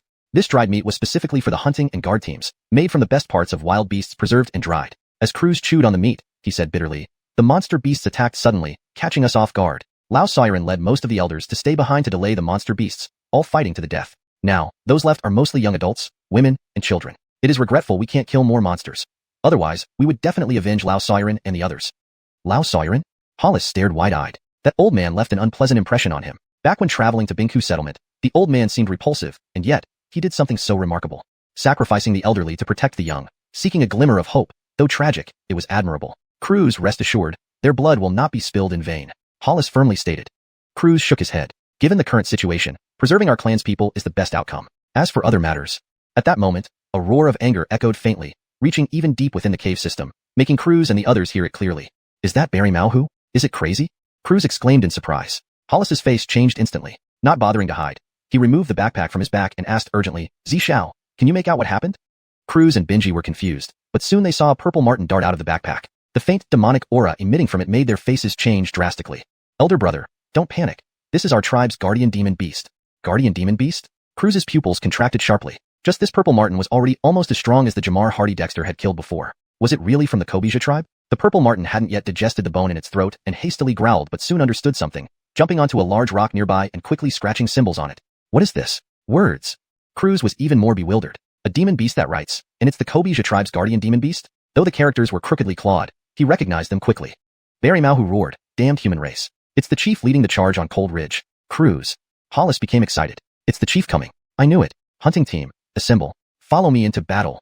Croods panicked. Hollis, go out now? But it's 3 demon beasts. Hahaha, maybe not. Axel, you stay behind to explain. Leave backup weapons for the brothers of Hei Yizhai to defend themselves. Let's go. With Hollis's laughter, the scattered hunting team rapidly assembled, their efficiency making the Hei Yizhai clan's people stare in amazement. In just a few minutes, Hollis and his team left the backup weapons and rushed out along the same path. Elder brother, they? Over 20 visibly recovered young adults gathered around. These people were Croods' last resort, still retaining good physical strength. Hell no, brothers, follow me out to fight. The Kobija tribe brothers are here to save us. How can we let them fight alone? At worst, we die trying. Croods' roaring voice filled the Hei Yizhai youths with fervor. They immediately picked up the leftover weapons left by Hollis and followed Croods out. Hashtag Deepter209. Long time no see. In the forests of the Cold Ridge Frederick-Gervasian Tanes, herds of wild beasts were in utter chaos. These beasts, which had been gathered by demonic beasts to besiege Black Cliff Village, now ran around like headless flies. This was because originally they were under the command of 3 demonic beasts led by the Lamar. But now, everything was in disarray. Zeus was directly engaging the Braden and the Lamar, while Josue and Jed, 2 against 3, held back the 3 demonic beasts under the Lamar's command. Normally, this would have been fine, as these beasts still habitually followed the orders of the Lamar. However, with the appearance of the Melinda, the beast herd originally intended to encircle Zeus was scattered. Under the quasi-demon aura released by the Melinda, the beasts trembled in fear. Skyet, at the roar of the Lamar, they dared not resist. The unevolved beasts appeared even more chaotic, causing many casualties from trampling each other. After the Melinda appeared, both the Braden and the Lamar felt something was amiss. Not only was Zeus unexpectedly stronger than them, but the 3 demonic beasts he brought all possessed the power of quasi-demons. A quasi-demon was a demonic beast that had already condensed its innate demon symbol, just one step away from transforming the bone in its throat and fully converting demonic energy into demonic power. Ordinarily, such demons were rare even in the northern wasteland Delandra. While there were plenty of demonic beasts here, few had the potential to become true demons. To evolve into a demon required not only enough natural talent, but also a stroke of good fortune. Skyet, Zeus was unexpectedly strong, and on top of that, he brought 3 quasi-demons, something they found hard to fathom. And when the Melinda blocked the beasts meant to surround Zeus, another direction revealed a surge of human presence. These humans were charging straight toward them, which made the Braden and the Lamar even more alarmed. The cries of the Braden were drowned out by the tiger's roar, conveying the same meaning written by the Frederick Gervasius Pole Martin in the cave. But their roars only spurred Dexter and his men forward faster. They rode atop beasts, easily traversing mountains and valleys. In just over 10 minutes, Dexter led the vanguard to the scene. Seeing Dexter riding a white tiger, the Braden let out an incredulous snarl. Damned humans, you dare enslave my demonic beasts. Even the 2 strongest human tribes of the northern wasteland Delandra, the Brandon Hamadiang tribe and the Aranliu tribe, did not dare use demonic beasts as mounts. Tribes that once tried had been wiped out. How could the Braden comprehend seeing this? When did the northern wasteland Delandra spawn such fearless human forces? Damien on noise. Zeus, finish it quickly. Sean, go. Dexter didn't have time to argue. With a harsh cry, the Sean instantly lunged towards the Lamar, while Zeus let out an excited howl and counterattacked the Braden. Though the combined attack of the Braden and the Lamar did not put Zeus at a decisive disadvantage, it wasn't pleasant. Now, with Dexter and his hunting party arriving, Zeus couldn't be more excited. Before the Braden could react, Zeus pushed him back relentlessly. His strength was a notch below Zeus's, and his speed was no match either. He only had brute force and a decent iron staff, but he couldn't even touch Zeus's fur and was caught off guard by Zeus's swift attacks. The Lamar was in an even worse situation. Its left front shoulder had been shattered by Zeus's initial ambush, reducing its power by 40%. Despite being a demon, It was overwhelmed by the Xian and Dexter. Dexter leaped into the air and unleashed his newly created tiger fist, while the Xian, facing a black tiger demon, felt a surge of excitement due to its lineage. As a result, Dexter soon realized he was completely overshadowed by the Xian. The latter, taking advantage of the Lamar's injuries, forcefully pressed down on the black tiger demon despite being a quasi-demon. Dexter found it pointless. He had wanted to practice his tiger fist, but, while Dexter and the Xian fought, Baird led the guards to charge at the three demonic beasts and yelled, "Josue, Jed, help the Melinda gather the beast herd without causing a commotion." Josue and Jed, who were also suppressing the three demonic beasts, immediately responded. They too were quasi-demons, so dealing with the three demonic beasts was easy. However, as the leader of the guards, Baird's order couldn't be ignored. They abandoned the injured demonic beasts and rushed towards the largest groups of wild beasts. "You, Zeus, you traitor." The Braden was utterly bewildered by Dexter's unexpected moves. Only now did it realize that Zeus and the three quasi-demons were allied with the humans. How could this be? Not only was Zeus a powerful demon, but quasi-demons like the Xian were also rare in the northern wasteland Delandra. Even more astonishingly, with Dexter's arrival, besides the Xian, the other two demonic beasts were also quasi-demons. 6 demonic beasts as quasi-demons was incomprehensible to the demons. Even more bewildering was that these demonic beasts clearly followed human commands, which was absurd in the northern wasteland Delandra. Not only were the Braden and the Lamar in disbelief, but even Croods and the rest of Black Cliff Village, emerging from the caves, were stunned. The expected scenario of 3 demonic beasts attacking Dexter and his group did not happen. Instead, what they saw was a leopard demon swiftly overpowering a monkey demon holding an iron staff, a white tiger battling the Lamar, and the 3 demonic beasts that had tormented them being separated and individually engaged by 3 teams of shaman warriors. Surprisingly, these small teams were evenly matched with the demonic beasts. Was this still the ice cave settlement they knew? Was this even the northern wasteland Delandra they recognized? When had the humans of the northern wasteland become so powerful? By the time Dexter reluctantly withdrew from fighting the Lamar, Croods didn't even notice that 5 demonic beasts, plus the Frederick Revaserspool Martin that followed Hayden, had controlled the surrounding wild beast herds.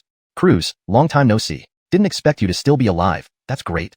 Initially, Dexter felt somewhat frustrated, but then he noticed the Xian seemed to be on the verge of evolving into a true demon. Seeing Croods' stunned face, Dexter's frustration vanished, replaced by a hearty laugh. Croods finally snapped out of his shock and looked at Dexter with complex eyes, sighing deeply. "Dexter, I admit defeat. I thought my abilities were quite good, but your actions are simply unimaginable," Croods said, bowing respectfully to Dexter. "Thank you." Dammy, end of translation. Deepter 210, Isaiah 4. Hee, this isn't the time for thanks. Israel, finish it quickly. Xian, don't delay. Dexter chuckled, his heart filled with joy but his face turned serious. Israel was thoroughly enjoying the fight. Hearing Dexter's instructions, he suddenly became even more aggressive. His already incredible speed increased further, and the Isaiah could no longer hold up. The iron staff in its hand was flung away by one claw from Israel, and it suffered several claw wounds in quick succession, resulting in a bloody mess. "Ah!" The Isaiah's scream frightened the nearby Atli so much that it lost all courage and turned to run. But the Xian wasn't about to let it escape so easily. At this moment, the Xian's entire body radiated demonic energy, blending seamlessly with the burning sacred Xian bloodline within him. With a snap, the crossbone in its throat shattered, revealing a latent primordial demonic aura. This aura fused with the Xian's own demonic energy, rapidly transforming into demonic power.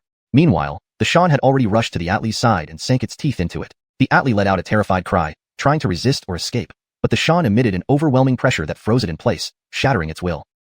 With a bite, the Xian crushed the Atli's throat. Blood gushed into the Xian's mouth. Even the remaining demonic power within the tiger was absorbed completely.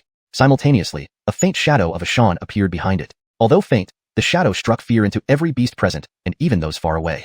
Except for Israel, who managed to withstand it, even the Isaiah fell to its knees, and the people of the Kobiol tribe were affected too. Dexter watched the Xian with a hint of surprise, feeling an instinctual fear. He couldn't help but snort coldly. As if sensing something, the shadow turned to look at Dexter. The Xian, now recovering from its excitement, shuddered and quickly retracted the shadow along with the overpowering aura.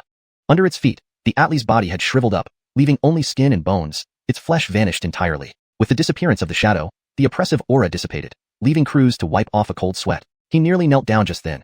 It would have been a great humiliation. And the other guards glared at the Xian. How dare it try to make them kneel? Feeling their gazes, the Xian shivered. Struggling with words, it hastily explained, "Heart, I didn't mean to, earlier." The Xian's words only made Croods and others more bewildered. They knew it was Dexter's mount, but how could it be so cowardly? Skyet, the intense pressure from before still made them uneasy. Ignorance is bliss. How do you feel? Dexter laughed. The Xian had become a demon but remained the same creature. Clearly, Ellie's demonic symbols were reliable. Dexter could still exert absolute control over it, even life or death.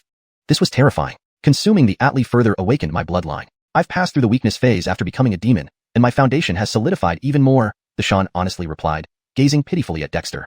Dexter understood its desire for another demonic symbol, forged by his demonic runes. However, now wasn't the right time. You've just broken through, your foundation is still shaky. Let's wait until it's stable, Dexter said with a smile, his gaze shifting to the Isaiah lying in a pool of blood. The Isaiah was badly injured by Israel, barely breathing. What's the origin of this monkey demon? Dexter frowned. According to Adriel, Hanliang only had one demon, The ill-fated Atli killed by the Shan. Skyet, there was now a monkey demon in Hanliang, and 3 more outside. Too many surprises. Heart, this is the Asaya from Xuanhuan Peak. The Atli reported the human encampment at Black Cliff Village to Xuanhuan Peak, and this Asaya was sent to search for something. Should we kill it? Israel respectfully explained, withdrawing its demonic power. Croods and the others were used to such scenes. Only Adriel glanced resentfully at Joe. This kid kept so many secrets from him. How he wished to beat some sense into him. Xuanhuan Peak? Dexter's expression changed drastically. Xuanhuan Peak was the de facto ruler of the northern wasteland's ice plains. Compared to the legendary Demon King and the Han Sha Fredricknerl hiding in the lake, the Xuanhuan Peak demon Fredricknerl was the nominal leader of all demons in the northern wasteland. Indeed, it complicates matters. Even Israel frowned. Though Israel had grown powerful, along with the Kobiol tribe and Peer Edge Jarrett, they stood no chance against Xuanhuan Peak. Truly eventful times. Fine, let it live for now, but don't let it go. Dexter looked at the dying Asaya, then stepped forward. Rapidly forming hand seals, he condensed demonic runes into a symbol. Seeing this, both Israel and the Shan shivered in disbelief. The symbol Dexter formed was identical to what the Kobilong totem used to control them, something neither expected him to possess, extinguishing any lingering defiance. Dexter focused on completing the symbol, using his spiritual energy to imprint it on the unconscious Asaya's forehead. Instinctively resisting, the Asaya could not overcome the seal due to its critical state. Soon, the symbol entered its forehead, vanishing without a trace. The Asaya convulsed in agony as the soul-piercing pain awakened it, emitting a despairing roar. No, but it was too late. Moments later, it lay limp, somehow alive after its violent struggle. From now on, you are the guardian demon soldier of the Kobiol tribe. Any disobedience means soul annihilation, Dexter softly declared. The Asaya shuddered violently, trying to resist, but the seal caused unimaginable pain. Unable to die, it reluctantly knelt. Frederick Hervasinki 4, pay respects to Heart. Croods and the others watched in stunned horror, especially Croods, whose expression grew increasingly complex. Finally, he sighed as if understanding something, relieved. Translation complete. The tone and style remain consistent with the original text. The storyline and logic are coherent with previous content. Paragraph structure and line breaks are maintained. Deep Third 211, setting a trap for the Frederick Hervasinsters. With the defeat of the long-armed ape by Dexter using a monster talisman, the remaining 3 monsters in Hanliang lost all will to resist and submitted themselves without further struggle. It was simply impossible to continue the fight. The long-armed ape named Ephraim stared blankly at Dexter, its expression incomprehensibly complex. If not for its lingering attachment, it would never have submitted to mere humans due to its nature. However, everything had been decided now. The 3 monsters knelt on the ground, trembling from head to toe. The people of Hayachai looked at them with such intense hatred as if they wished to kill them, but dared not resist. Croods, how are the people of Hayachai? How severe are the damages? Dexter ignored the pleading monsters and walked over to Croods' side. Croods' face flushed with guilt, and he said bitterly, "We originally had more than 1,000 people, but now only 700 remain, most of them young adults and children. All the elderly, under Lao Siren's leadership, fought until death. I feel so ashamed." Dexter sighed. Although Croods did not say it outright, he could guess what had happened. Lao Siren was indeed a brave man, but it's truly regrettable. Even though Lao Siren had once made things difficult for him, his willingness to sacrifice himself for the younger generation earned admiration, but also highlighted the tragedy of the human race living on the northern icefield. But that was reality. These 3 monsters still have the blood of the people of Hayachai on their hands. Dexter patted Croods on the shoulder and then turned to look at the trembling beasts. Croods paused, then nodded sadly. Although they bear some responsibility, the sudden attack was carried out by a wild beast group, leaving them no time to act. Fortunately, we were able to retain most of our strength. The 3 monsters understood human speech and instantly revealed looks of gratitude. They began to kowtow repeatedly towards Dexter. With the Lamar already dead and the long-armed ape from Mayuan Peak subdued, their survival hinged entirely on Dexter's will. Fine, since you haven't directly spilled human blood, I'll temporarily spare your lives. However, your punishment can be avoided, but imprisonment cannot be avoided. In the future, you will serve as guardian monsters of our Kobija tribe to atone for your sins, Dexter sneered coldly. With both hands gesturing simultaneously, a complex monster talisman emerged, flying toward one of the beasts, a striped tiger. Despite trembling uncontrollably, it did not dare resist and let the talisman imprint itself on its forehead, immediately emitting a miserable scream. Dexter continued to use his spirit energy to seal the 3 monsters with mysterious monster talismans taught by the Eli. This proved quite taxing, but he persevered despite appearing somewhat weak and pale. At this moment, he realized that the talisman used by the Eli primarily relied on spiritual power, which Dexter managed to harness because of the condensed mental soul body nurtured by the tribal belief force day and night. Clean up the battlefield, rescue the tribesmen, and Gary, your name is Ephraim? Do you know about the origin of the 3 monsters outside the Hanliang Mountains? Dexter asked, somewhat weakened. What? There are 3 more monsters outside the mountains? Croods was taken aback. He thought having a long-haired tiger in the Hanliang was unlucky enough. Who would have thought there was another long-armed ape hiding secretly? That aside, there were actually 3 more monsters outside the Hanliang. In an instant, Croods suddenly felt grateful to have survived, believing it must have been divine intervention. 3 monsters? Not 2. The sorrowful Ephraim showed surprise. Do you know about 2 monsters? Dexter frowned. Peer Edge Jarrett should not have misidentified the number. But from the look of Ephraim, it didn't seem like he was lying. Ephraim hesitated, saying with bitterness, since coming from Mayuan Peak, I knew there were 2 monsters following behind, and they came to spy on me. So you really were marginalized at Mayuan Peak. Bao Brandenham had laughed coldly. It seems that place isn't good either. Was there a story here? Curiosity sparked within Dexter, but this wasn't the time to explore it. He coughed dryly and refocused attention, saying, regardless of how many monsters there are, Ephraim, can you tell me whether catching or killing those 3 monsters will cause trouble for me and Peak? Ephraim froze, and so did Croods. After all, they were talking about 3 monsters. Although Dexter and his team had already killed one and captured another, facing more monsters wouldn't be easy. If we manage to capture them alive, it's better, because among them is a close associate of the magical ape war general. If he dies unexpectedly or escapes back, Hanliang will instantly be attacked by Mayuan Peak's army. Ephraim reflected for a moment before admitting, slightly short of breath. Now, he was essentially riding Dexter's bandwagon, thus severing ties with Mayuan Peak. Any relationship that remained would be antagonistic. That's settled then. Only 3 monsters, Dexter laughed coldly. Croods and others were stunned, while Reggie and others clenched fists in anticipation. They initially expected a fierce battle at Hanliang but found Israel so formidable. Adding Brandon Ray, who had recently broken through, along with Gregory and their crew, 3 monsters were no big deal. Dexter, the monsters are very tricky. Are you sure we want to take action? Those are 3 monsters. Croods worried. Frederick Gervaison's hadn't passed, yet Dexter seemed incredibly powerful now. Even Croods had to admit, Dexter had every right to boast. There were also 3 monsters here. Although Ephraim was nearly incapacitated, combined with the near monster level beasts, Croods suddenly felt downcast. It wasn't just a matter of keeping up, but of an insurmountable gap. Never mind, we won't fight a direct battle. Ephraim, since you know 2 of the 3, can you lure them over? Dexter smiled gently. The 3 monsters were alert and never entered Hanliang. Otherwise, Peer-Edge Jarrett would have acted already. Until now, he heard no sounds from Peer-Edge Jarrett, and the snow eagles in the sky continued their leisurely flight. This meant the activities here had not alarmed the 3 monsters outside. Thus, many possibilities opened up. Ephraim didn't know what Dexter intended but nodded. Although they are spying on me, if I signal them, they will come. As for the 3rd, it's hard to predict. Doesn't matter, whether it's 2 or 3, they are trivialities. Croods, take the tribesmen back. Israel, you and the monsters hide in the shadows. Ephraim, lead these 3 monsters and pretend to fight us, feigning weakness. Skis, keep Cohen and Jet. Let's put on a show. Dexter grinned wickedly. Brandon Ray and Israel exchanged glances with some exasperation. Their leader was planning to trick not just people but monsters too. However, this plan was clever. Leader, we'll retreat into the herd to cause chaos to distract the monsters, Israel agreed straightforwardly. If the chief wanted to play, so be it. This was much better than risking their lives. Meeting such a chieftain was indeed lucky, otherwise, they'd likely suffer first. ###Deepter212, intercepting the demons in mid-air. Several dozen miles south of Cold Ridge, 3 demons stood atop separate peaks, gazing into the distance at Cold Ridge. Cold Ridge stretched for thousands of miles. While it did not feature particularly towering and majestic cliffs, its undulating mountain ranges were vast and prominent even on the northern wasteland ice plains, albeit somewhat ordinary compared to other mountain ranges. At this moment, the area the 3 demons were observing was merely the edge of Cold Ridge, but even this region was an unending expanse of continuous mountains, stretching far beyond the horizon. The 3 demons had already heard the tiger roars emanating from within Cold Ridge. They knew that on this side of Cold Ridge, there was a tiger demon leading a horde of beasts and wild animals in a siege against a large human settlement. Ordinarily, such a minor event would not have warranted their attention. After all, humans were not considered significant forces on the northern wasteland ice plains.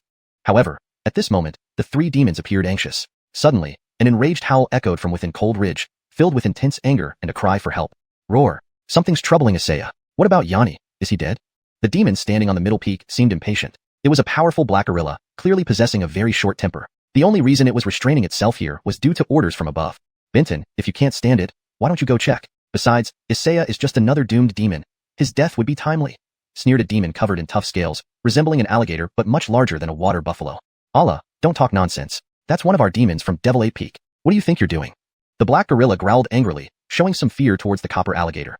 This alligator demon was not easy to deal with, its scaled body impenetrable. They had fought before, and the black gorilla couldn't harm it, causing him much frustration. When did the demons from chilly Frederick Gervaisian Lake start meddling in land affairs? Benton, Isaiah mustn't die. How about I go take a look? Suggested a creature resembling a jackal on the right peak. This was a jackal demon, closely related to wolf demons but distinctly different. Known for cunning, it had been dispatched by Devil 8 Peak as an advisor to the black gorilla. Fine, you should check. Isaiah has always been arrogant. Let him realize his current standing at Devil 8 Peak doesn't even match yours. The black gorilla sneered. Hold on, did you forget about that guy? Allah interrupted, looking up at the sky. In the sky, several snow eagles from the north flew around, but amidst the clouds, a shadow of an eagle was faintly visible. Though well hidden, they weren't incompetent demons. Humph, that's just an outsider. No need to worry. If it meddles, we'll destroy it. The black gorilla snorted. The jackal demon laughed. True enough. On the northern wasteland ice plains, Devil Ape Frederickneral commands respect. Allah scoffed but didn't argue. Although chilly Frederick Gervaisian Lake had its own general, its influence extended only around the lake. The wider land territory still belonged to Devil 8 Peak. The jackal demon wasted no time and instantly flashed toward Cold Ridge. Being an external demon on Devil 8 Peak, it was outside the ape lineage, thus naturally less revered. However, it didn't understand why Isaiah had been sent to Cold Ridge, nor why the black gorilla was wary of it, or even why the copper alligator from chilly Frederick Gervaisian Lake seemed cautious. Though it had its suspicions, its low rank meant it couldn't access any secrets and could only gain trust through hard work, like now. Just as it dashed off the peak, a dark cloud burst in the sky, and a figure plunged toward the jackal demon. It was the eagle demon Luther. Luther had been watching the three demons from above for some time. Fortunately, the dense forests and low-lying clouds helped conceal him. Now, however, Luther could no longer hide. Eagle demon, you wish to die? As Luther dove down, a large stone hurtled toward him, carrying a sharp demonic energy, more terrifying than an arrow. With a swift sidestep, Luther avoided the rock and fixed his gaze on the black gorilla atop the distant peak. He let out a sharp cry, "Benton, what's your game?" His cry echoed across the sky, reverberating in the mountains. The black gorilla's face paled, and with a sudden leap, the mountain peak cracked open as he soared upward, covering the distance between them in mere steps. He kicked off the ground, launching himself into the air. Don't think being in the sky makes you untouchable. Trying to report? What's really inside Cold Ridge? Luther was taken aback, but knew he couldn't be caught by the seemingly clumsy black gorilla in midair. His wings flapped, leaving a blurred trail as he dodged the gorilla and charged at the jackal demon. "I'm in charge here. You won't go anywhere," Luther shouted, striking viciously at the jackal demon. The jackal demon showed no panic. Its eyes glowed with a mesmerizing light, and suddenly, the black gorilla reappeared before Luther, delivering a powerful punch that shattered space. Shocked, Luther tried to retreat but found himself ensnared by vines from the ground, while the black gorilla lunged forward with another devastating punch. No. At this critical moment, Luther's demonic energy surged, and with a piercing cry, everything before him, the black gorilla and the vines, disintegrated. Luther realized he had fallen for the jackal demon's illusion technique. Before he could react, a gust of wind struck from behind. Without thinking, Luther slashed backward with his wings but was blasted away, tumbling through the air before barely stabilizing. It was the black gorilla who had ambushed him from behind, sending shivers down his spine. He nearly died at the hands of the black gorilla. "Pedro, you want to die?" Luther raged, avoiding the gorilla's next assault. His eyes blazed with fury as he launched multiple wing feathers, encased in demonic energy, towards the jackal demon. That cunning jackal deserved its fate after nearly killing him. But upon landing, the black gorilla stood protectively in front of the jackal, punching each feather into oblivion. Frederick Gervais-Seckingly, he said, "Little chicken, you seek death. I'll grant it." Damien raged. Luther failed to notice that the alligator demon on the distant peak had vanished. Meanwhile, Cold Ridge emitted a roar from a leopard, mixed with ape cries, suggesting a significant shift. The black gorilla's expression changed, but Luther recognized it as Sean's voice and became equally alarmed. Dexter and company had actually clashed with the ape demons of Cold Ridge. Deepter 213, Sandpit Jacob Kodal. Gregory's demonic energy swirled around him, and his form grew slightly in midair as he dove from the sky, striking like an eagle soaring through the vast sky, directly at the wolf demon. Compared to the black gorilla, this wolf demon was clearly a pushover. Although its illusory demon technique was powerful, Gregory, now prepared, did not fear it. Eagle eyes have the ability to see through illusions. He had only momentarily overlooked this skill earlier, thus falling for the wolf demon's trick. Now, with preparation, Gregory was not afraid of it anymore. Even though he had been ambushed by the black gorilla and sustained injuries, they were just minor wounds. Even when facing both the wolf demon and the black gorilla simultaneously, Gregory held the aerial advantage. Truly serious, Gregory demonstrated the advantages of being part of a top-tier predator group. An eagle demon is an exceptionally fierce existence among demon birds. As he dove, Gregory's dual wings slashed down. But the black gorilla anticipated Gregory's intention and stepped forward to shield the wolf demon. Demonic energy flowed around its body as it emitted an enraged roar. This large gorilla was extremely difficult to deal with, renowned for its strength. But what did that matter? Empowered by demonic energy, Gregory's wing slashes were famous for a reason. This move incorporated the natural abilities of eagle demons contained within the first demonic symbol Dexter had condensed, compensating for the weakness in Gregory's wing slashes.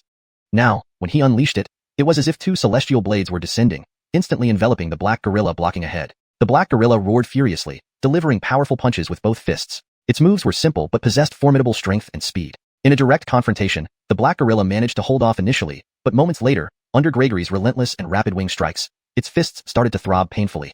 "Damn, how can you be so strong?" The black gorilla roared angrily, but in an instant, its expression changed drastically. Just as Gregory's wings slashed down, feathered projectiles charged with demonic energy shot out, some aiming directly at its eyes while others bypassed its defenses to target the wolf demon. The wolf demon's intrinsic combat power was weak, even using illusory demon techniques to interfere with Gregory, yet Gregory remained unaffected. Frightened, it hastily rolled on the ground to avoid those feathers.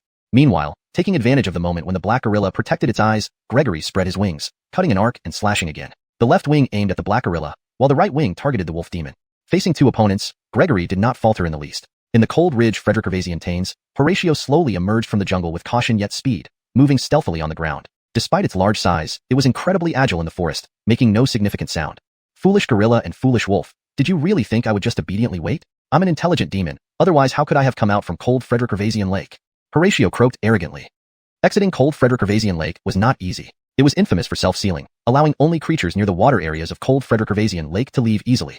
Horatio managed to escape through competition, which made this rare opportunity to roam outside invaluable. Just as Horatio gloated, more than a dozen panicked wild beasts suddenly appeared ahead. These ordinary animals charged recklessly towards Horatio's location. Startled, Horatio didn't have time to release its demonic aura to intimidate them before these beasts began wailing in terror, with some of the timid ones fainting right in front of it. Horatio, didn't we agree on sneaking up quietly? Indeed, the beast's cries alerted a purple marten demon that appeared abruptly on a distant treetop. Upon spotting Horatio's huge hidden figure amidst the foliage, it let out a shrill cry. Alexandriad up! Horatio growled angrily, suppressing its voice to convey only to the purple marten and simultaneously revealing its demonic aura to intimidate the creature. Typically, demons in the northern ice plains dare not defy commands. The hierarchy among demons was brutal. Ordinary demon beasts dared not defy commands for fear of being killed outright. However, this purple marten was not ordinary. Despite being shaken by Horatio's aura, it not only continued shrieking but screamed even louder and fled. Horatio felt frustrated but also enraged, swiftly chasing after the fleeing purple marten. It was intelligent but not without temper. Once a crocodile's rage rose, it was quite terrifying. After rushing through 2 hills, Horatio witnessed a startling scene. A leopard demon battling a long-armed ape, while the known long-haired tiger was dead, with its skin hanging limply on a rock. 3 other demon beasts under the long-haired tiger were besieged by a group of strange humans. These humans were not particularly powerful, but their armor and formation effectively entrapped the 3 demon beasts. Meanwhile, the purple marten had vanished. What is going on? Horatio was bewildered. Demons fighting demons and humans fighting demons. When had things become so dire for demons, especially coming from Edgar Peak?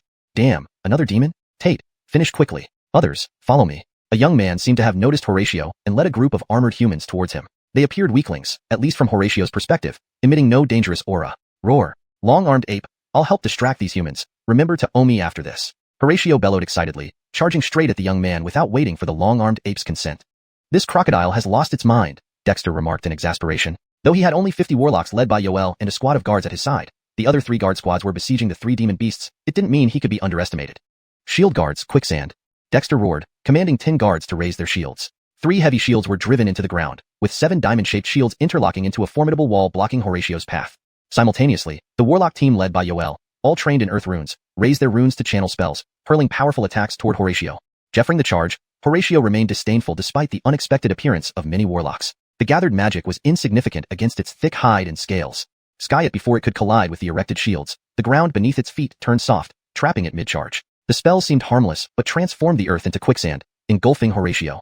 Horatio's charge inadvertently sealed its own fate, like a tank sinking into a quagmire. Who else but it?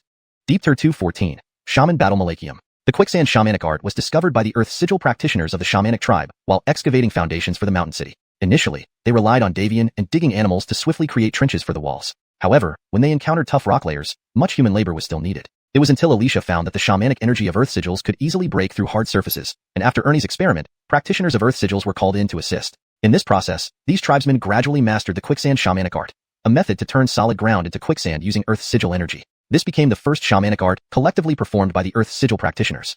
Unfortunately, the copper crocodile became a test subject for the Shaman Battle Malachium. Previously, Israel and Haddon easily concluded the fight, barely giving the guards a chance to join, leaving the accompanying shamanic team quite frustrated. Now, a new demon appeared, especially one as heavy as a crocodile. How could the shamans not be excited? As the bulky crocodile demon sank deeper into the quicksand, before Ernie even gave orders, the Wood Sigil shamans moved out in unison. They pulled seeds from their waist pouches and scattered them outside the shield wall with practiced ease, even more adept than the planting squad members. Indeed, most of these Wood Sigil practitioners had spent considerable time in the planting squad. Seeds pre-nourished by Wood Sigils quickly grew into various vines, turning the soft sand into a lush green field within moments. From afar, watching quietly behind Croods, the cliff partridge squinted its eyes. This move felt eerily familiar. Hey, this is what our tribe's shamans developed based on your earlier tactics. The seeds are specially made, Axel explained proudly. Although he wasn't a practitioner himself, he couldn't have been unaware of the shamanic arts developed by his tribe's practitioners. The cliff partridge was speechless, watching at least 7 or 8 Wood Sigil practitioners feel utterly helpless. How can the shamanic tribe possibly have so many practitioners? Croods muttered. If it weren't for the ongoing threat, he would demand an explanation. It was truly unbelievable. Jeffering Sireming season, Croods knew Ernie promoted witchcraft in Ice Cave Village, but back then, he scoffed at the idea. Witchcraft was extremely difficult, limited by innate talent, and very few people managed it. How did the shamanic tribe now showcase such a formidable battle team? Before their eyes, the vines rapidly enveloped the copper crocodile. These weren't ordinary vines. Some were incredibly tough, others covered in thorns, and some bloomed flowers spreading pollen. Their diversity left everyone amazed. The already sinking copper crocodile struggled under the weight of the vines. Despite tearing many apart, even more grew back. Roar. Do you think this can contain me? Naive, roared the copper crocodile, releasing demon energy that shredded the vines and dispelled the shamanic energy embedded in the ground. The soil hardened again, and the crocodile tried to escape the sandy pit. Shaman fire. Suddenly, 10 shamans stepped forward and threw bundles wrapped in oiled paper. Each held a fire sigil, releasing fiery blasts that ignited the withering vines and the oil paper bundles. Boom. The dried vines and oiled paper burned intensely. Black granules, the size of peas, melted in the flames and stuck to the crocodile's scales, fiercely burning. At first, the copper crocodile dismissed the granules but soon screamed in agony as the high temperature penetrated its scales, causing excruciating pain. Hiss, what is this? Croods gasped in shock. A demon was being burned so severely. The apes feigned surprise at the harmless-looking shamans who wielded such vicious tactics. These are coal tar extracted from coal using shamanic fire. They burn incessantly, supposedly mixed with bone powder, Axel explained, shivering. The Research Institute's discoveries were bizarre and often unsettling, like the coal tar which had killed countless animals in experiments. Croods shuddered, smelling the burnt flesh of the crocodile. It's scorched. Croods said, exasperated. Ah, cursed beings, use your strength instead of these vile means. The copper crocodile screamed as the coal tar continued burning, covering it in dirt and ash. Flowing water. Frederick Gervaiser shaman stepped forward, holding water sigils. Water flowed over the burning scales, causing smoke to rise and the scales to crack due to thermal expansion and contraction, injuring the demon further. Then, shamans with metal sigils released sharp shamanic blades that sliced into the exposed flesh of the injured crocodile. Bloody wounds appeared, while the earth sigil shamans recharged their energy. Quicksand. The proud copper crocodile didn't reach the shield wall as the ground beneath turned to quicksand again, followed by more seeds, vines, coal tar, and shamanic fire. This was the shaman battle Malachium's first coordinated attack, exhibiting impeccable teamwork. One group acted as another prepared seamlessly, stunning everyone including leader Yoel. Are these young shamans so formidable? It was truly incredible. Yet Yoel's eyes lit up with excitement, wanting to join in the action. Deepter 215. Relentless advance. Just after 5 rounds of shamanic spells, the xiuxian lay motionless in the sand. It wasn't dead, but its demonic energy was entirely spent, and 2/3 of its once proud scales were shattered. Its body was drenched in its own blood, which had dried up, leaving it in a pitiful state. From start to finish, it never managed to break out of the sand, or get anywhere near the wall of shields before being subdued. This left the xiuxian, which always prided itself on intelligence, shedding crocodile tears. It was truly too much of an insult to the demon race. Even after dealing such severe blows, the shamans in the shaman combat group remained eager for more action. After just 5 rounds of shamanic spells, they still had plenty of shamanic energy left. However, they had to obey orders from Dexter. When the shaman combat group stopped, so did the pantomiming Isaiah and the 3-headed demon beast, trembling as they looked at the members of the shaman combat group with fear in their eyes. This poor crocodile demon, despite being covered in protective scales, had been utterly incapacitated by these seemingly not-so-powerful human shaman cultivators. If it were any of them, even the Isaiah, they wouldn't have lasted 2 rounds and would have been burnt to death. These humans were simply too ruthless. Not bad. The effect was achieved, and the teamwork was excellent. In the future, we can try groups of 5, combining the 5 elements into a shaman combat squad. Dexter clapped his hands, very satisfied. In fact, even he hadn't expected such results. Furthermore, Dexter actually knew little about the cultivation methods used by the shaman cultivators of the tribe. Although the techniques they practiced now were created by him, Dexter only had a general idea of what these shamans were capable of. This was their first practical test. Heart Dexter is invincible. The shamans who had just dealt with a demon all cheered enthusiastically. Among them were those who came from the Ice Cavern settlement, and many more who joined the tribe later. Now, their admiration for Dexter was immeasurable. Frederick Gervaiser aside the cultivation techniques they practiced, even the flowing sand shamanic malachtechnique had been tried by Earthrune shaman cultivators under Dexter's supervision after his experiments. The coal processing method was also proposed by Dexter. It could be said that everything from the cultivation techniques to the shamanic spells of the shaman cultivators of the Wish tribe was profoundly influenced by Dexter. Heart, there are only 2 demons left. No need to be so careful anymore, right? Israel was itching to give it another go. He found fighting the already subjugated Isaiah quite unfulfilling, like play acting without real engagement. The xiuxian wasn't dead, and it was still shedding bitter crocodile tears. Hearing this, its eyes suddenly widened as it glanced at the docile-looking Isaiah beside it, realizing something. You shameless. Blame yourself for being stupid and charging in recklessly. What were you thinking? Dexter sneered. Israel, notify Wally. It's time to let the water flow. Wally chuckled, then abruptly mustered his energy and let out an enraged roar. This sound echoed through the mountains, resonating far and wide. As Israel roared, Reggie and Torch exchanged glances, quickly retreating with their teams. Only the Isaiah and the 3-headed demon beasts didn't understand why. Leave this to you. Act well. xiuxian, if you don't want to die, behave yourself. Otherwise, I'll flay your skin off for armor. Dexter instructed before withdrawing. Nearby, Croods patted his head wordlessly. Is this how Dexter plans things? Is he really a teenager? Or could it be that some 1,000-year-old demon has possessed him? Outside the cold ridge Frederick Gervaisian tains, Wally was battling evenly with the Alden and the Jackal demon. Despite the Alden being slightly stronger, the Jackal demon was virtually useless. Its illusion demon malachtechnique might surprise occasionally, but now Wally was in a rage, unaffected by its tricks. With its speed and aerial advantage, Wally wasn't intimidated by these 2 demons at all. But at this moment, a leopard's roar rang out, carrying no specific meaning, as if just venting anger. But having worked together as the protector demon guards of the Wish tribe for some time, both Wally and Israel recognized Israel's intent. Thinking fast and exchanging a few more blows, Wally pretended to slip and was knocked away by the Alden's punch. The Alden rejoiced and turned to run. Jackal demon, stop this guy. xiuxian ran away. I'll go check it out. The Jackal demon. Only fools would stay. Without hesitation, the Jackal demon followed the Alden at full speed. Comparing leg length, the Alden's long legs outmatched its forelegs, allowing it to overtake the Alden within seconds. The Alden was furious, but Wally, seemingly angered, emitted an outraged eagle cry. its wings flapping fiercely as it pursued from behind. Stay here, Wally roared, but while it seemed to be chasing fervently, it was controlling its speed, its wings generating strong gusts that made the Alden's black fur flutter wildly. The Alden was annoyed, but the ungrateful jackal demon had fled, leaving it no choice but to keep running. Far off on a hilltop, Dexter and Croods peeked out, watching the three demons, one ahead, one in the middle, and one trailing, chasing each other. Croods felt bitter, giving a nod as Fremont indicated with his eyes. Croods was numbed. So there was indeed another demon outside the mountain, also a guardian of the Wish tribe. There was nothing more to say. These demons, formidable in his eyes, were mere protectors for the Wish tribe. Even the quasi-demons made Croods doubt reality. Before Croods could come to terms with it, the jackal demon was the first to rush over the hill, seeing Israel pretending to battle the Asaya and the Chard, groaning Xiuxian lying on the ground. Even with the jackal demon's limited intellect, it was momentarily bewildered. What was going on? That leopard demon was clearly surrounded. Yet how had it managed to severely injure the Xiuxian? Before it could figure it out, the jackal demon rushed forward without stopping. Just as it opened its mouth, the three demon beasts surrounding Israel suddenly turned around, launching three pre-prepared demonic spells directly at the jackal demon. Startled, the jackal demon barely managed to dodge. Before it could react, an iron staff struck its head. In utter confusion, the jackal demon was knocked unconscious by the Asaya's iron staff.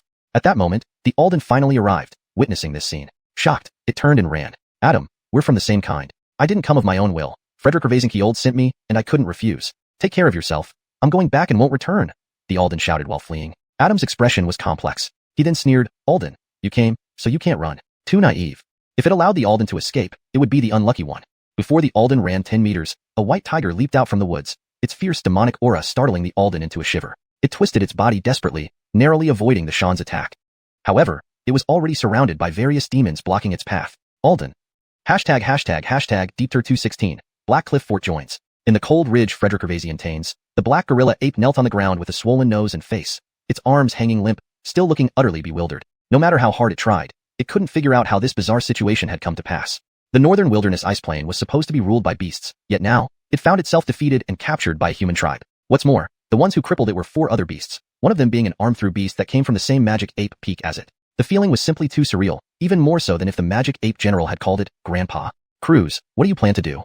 Having dealt with the last beast, Ned Owen finally let out a sigh of relief. Despite the unexpected smoothness of the operation, no one from the Witch tribe had even suffered a minor injury. It all hinged on their own caution and the complacency of the local beasts. Additionally, Israel and Grant's sudden power-ups were indeed surprising. Even Ned Owen hadn't anticipated that feeding just 2 beast charms to Grant and 1 to Israel would boost these guardian beasts to such a level of strength. What can I do? Ned Owen, if I bring the remaining clan members to join the Witch tribe, will you welcome us? Croods asked, his expression complicated and tinged with bitterness. Jeffering the dark season, he had planned to annex the Ice Cavern settlement under the pretext of hunting beasts. Now, how much time had passed since then? His Black Cliff Fort had suffered heavy losses, while the Ice Cavern settlement, which originally only numbered in the hundreds, had transformed into a formidable tribe of over 2,000 people. Frederick Gervaisriover, the information he gathered from Owen Ta, and what he saw with his own eyes left him with an immense sense of failure. He hailed from outside the northern wilderness ice plain and had seen some large human tribes, but even by those standards, the Witch tribe was uniquely strange and deeply impressive. Frederick Gervaiser importantly, the Witch tribe's demonstrated strength made it clear to Croods that no matter how much effort he put in, he probably wouldn't be able to match it. Instead of aimlessly struggling with the remaining 700 or so people of Black Cliff Fort, it might be better to join the Witch tribe. Hadn't he noticed that, despite Owen Ta's strength not quite matching his own, the gap between them was rapidly closing? This gave Croods a sense of urgency and helplessness. Finding a better future for his clansmen was undoubtedly the most important thing he should consider right now. Ned Owen was somewhat taken aback, but quickly burst into laughter. Croods, I've been waiting for you to say this for a long time. Welcome to the Witch tribe. Rest assured, the Witch tribe treats everyone equally. From now on, you'll truly be one of us.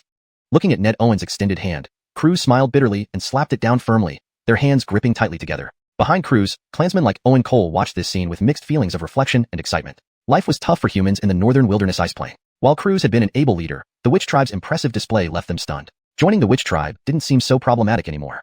After all, Black Cliff Fort never took its name seriously. They were known as Cold Frederick Gervaisiunten Village in the Cold Ridge. What difference would it make if they became part of the Witch tribe? They struggled to survive, hunting beasts when strong and resting when weak.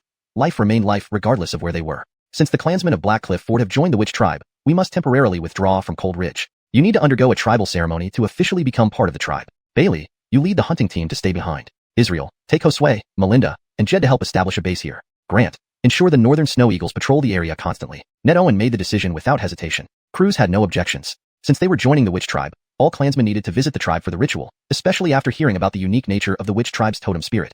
The Black Cliff clansmen, having eaten the provisions brought by the hunting team, had regained some strength. With the Witch war group's assistance and sufficient food, most clansmen soon recovered enough strength. Even the weaker ones could use hover vehicles. Within a day, under Bailey's direction, the supplies were moved into underground caverns for storage. Ned Owen led the guard squad, the witch war group, and the 700 clansmen of Black Cliff fought back to the tribe. Seeing the hover vehicles and the powerful crossbows mounted on them, the Black Cliff clansmen were dumbstruck. Even Croods sucked in cold air. Regardless of anything else, these hover vehicles alone should be effective against at least a couple of beasts, and their convenience opened their eyes to the witch tribe's might.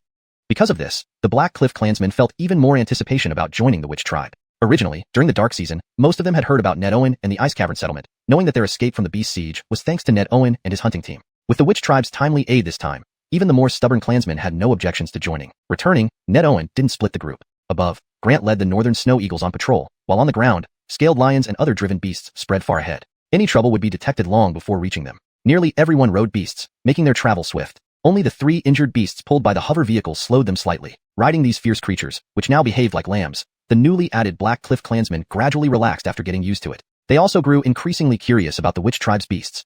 Although Israel stayed in Cold Ridge with 3 other beasts, the 8 beasts returning with the group, including the recently captured 3, ensured the rest of the herd remained disciplined. The sight of the 3 near-dead beasts continued to stimulate their nerves. While Black Cliff Fort had always hunted beasts, even at its peak, capturing 3 alive was unprecedented. Add to that the white tiger Ned Owen rode and the arm-through beast carrying an iron pole, and the witch tribe seemed almost divine. Deep Tur 217, Double Joy. The return journey was exceptionally smooth, as the route from Cold Ridge to the Kobe Yoel tribe had been under surveillance by Ed D. Snow Eagle. With Gregory soaring above, any slight disturbance could not escape its sharp eyes. It took 3 days for Dexter to lead the Black Cliff tribe members back to the Kobe Yoel tribe. Although they had already learned some of the Kobe Yoel tribe's recent developments through casual chats with the Kobe Sami group and the guards on the way, when they saw the colossal mountain city just completed, the Black Cliff tribe members still let out exclamations of amazement. Croods and others stared at it with a gleam in their eyes. The human tribes of the northern wasteland ice plateau that possessed such fortified cities were few. Perhaps only the most powerful tribes could have this kind of setup. But how long had the Kobe Yoel tribe been established? From Siren Ming season until now, it hadn't even been half a year. Sky it, they had already built a city, making them seem incredibly grand compared to the Black Cliff tribe, who felt content living in the mountains. Just as they arrived before the city, dozens of men excitedly rushed over. These were the original Black Cliff tribe men who had stayed behind and did not join the expedition. You're all here. It's great. Croods looked at his brothers whose vitality and strength surged out of them, feeling a mix of emotions and profound reflection. He knew their original capabilities, but how much time had passed since then? Will, we heard you all join the tribe too? That's wonderful. We can fight together again, under the leadership of our chieftain. I believe we will certainly lead a good life. A large man chuckled, filled with joy. Thinking they might never see each other again, they didn't expect Croods to bring the Black Cliff tribe people and join. The happiest ones were undoubtedly them. Skis, we can fight alongside again, but compared to you, others still need to work hard. Croods sighed. Since he decided to join the tribe, Goran had already explained many things about the Kobe Yoel tribe to him with Dexter's tacit approval. The more he understood, the more astonished he became. He couldn't imagine that Dexter could start from nothing and bring the Kobe Yoel tribe to this level. The Kobe Yoel tribe, formed from the integration of over 20 settlements, made Croods feel reassured about the assimilation of his own tribe. Since everyone came from various places, there wasn't much distinction. Only the original Binku settlement members stood out slightly. But, isn't that normal? Harton, you really surprised us. Pierre, Frederick, and Aviv walked out of the city gate in newly tailored robes unique to the Kobe Yoel tribe's wizards, looking quite exhilarated. They all knew about the Black Cliff tribe, even if not initially. After Dexter led the rescue team to Cold Ridge, they learned everything from Osirisi and others left behind. A human settlement that once numbered over 1,000, known for slaying demons, and one that fought alongside Dexter in the Binku settlement, now joined the Kobe Yoel tribe at this moment, albeit with only 700 plus remaining. Still, it was a significant addition to the Kobe Yoel tribe. Sadly, many died during the beast attack. This is indeed surprising. Croods, these are our tribe's 4 great wizards, equal in rank to Yoel. Pierre and Frederick are totem priests, while Aviv is the main person responsible for the research on which runes and symbols. Dexter smiled, introducing them. Croods already knew some details about the Kobe Yoel tribe's research institute and bowed deeply. Croods greets the 3 great wizards. Croods, no need for formality. Speaking of which, you are also an old benefactor of our Kobe Yoel tribe. Without the cultivation techniques you gave our Harton, our tribe wouldn't have developed so quickly. From now on, we are all one family. Everyone, follow us into the city. Food and accommodations have been prepared. Rest for 3 days, and on the 4th day, we will hold a tribal ceremony. There are actually 2 joys converging. Pierre laughed. Pierre, what's the other joy? Goran asked beside Croods, beaming. Currently, those who separated from the Black Cliff tribe were the happiest. That's natural. 3 days from now, Kobe Yoel Gifforty will officially be inaugurated, and a totem ceremony will be held. Add to that the joining of the Black Cliff tribe members. Isn't that double joy? Pierre laughed heartily. Indeed, it was a joyous event. Kobe Yoel Gifforty was named by Dexter. Its completion was a major cause for celebration. Henceforth, the Kobe Yoel tribe would have its own city and foundation. The logistics department had already prepared measures to settle the new members. With previous experience absorbing other settlements, the 700-plus Black Cliff tribe members were settled promptly. The injured received treatment, the sick were cared for, and although the Kobe Yoel tribe shamans were still developing, plenty of herbal medicines were available. While Barry waited to arrange accommodation for the Black Cliff tribe, Dexter took Croods to the Kobe Long totem platform. At the first sight of the Kobe Yoel tribe's totem, Croods shuddered. Whoa, is this a Minglong? Dexter was surprised and asked, Croods, are you sure this is truly a Minglong? Have you seen one? Though he had guessed the strange dragon that fell into the Binku settlement was a Minglong, no one could confirm this, including Ailby. Skis, this is a Minglong. Though I've never seen one myself, dragon legends among humans are numerous. A Minglong is a strong branch of the dragon clan. However, there should be no Minglongs in the northern wasteland ice plateau. Dexter, you've seen a Minglong? Croods was bewildered.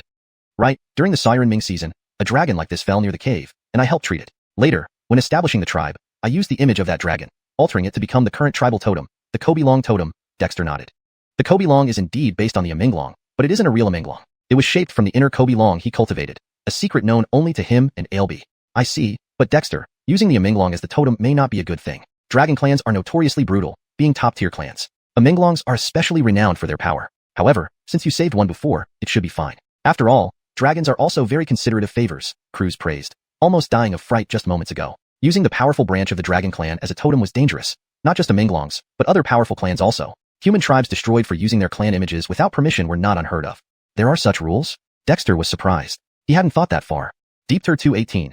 New Demon Guards. Before the Kobilong totem platform, the long-armed ape stood in front, with the copper crocodile, jackal demon, and black chimpanzee lying on a floating cart beside him. Behind them were three unfortunate demon beasts, a striped tiger, a wolf spider, and a green ox. The striped tiger was originally a direct descendant of the long-haired tiger, while the wolf spider was a monstrous creature with a spider's body and a wolf's head, capable of spitting poisonous silk. The green ox seemed ordinary, similar to a large water buffalo. Carter stepped forward, clasping his hands over his chest as if praying, murmuring silently but actually conversing with Ellie. Ellie, this time we caught 4 demons and 3 demon beasts. I've already placed demon seals on the long-armed ape and the 3 demon beasts. You should check if there's any problem so that we don't get retaliated against. As for the other 3 demons, make them demon guards. It's not like they'll provide much meat if killed.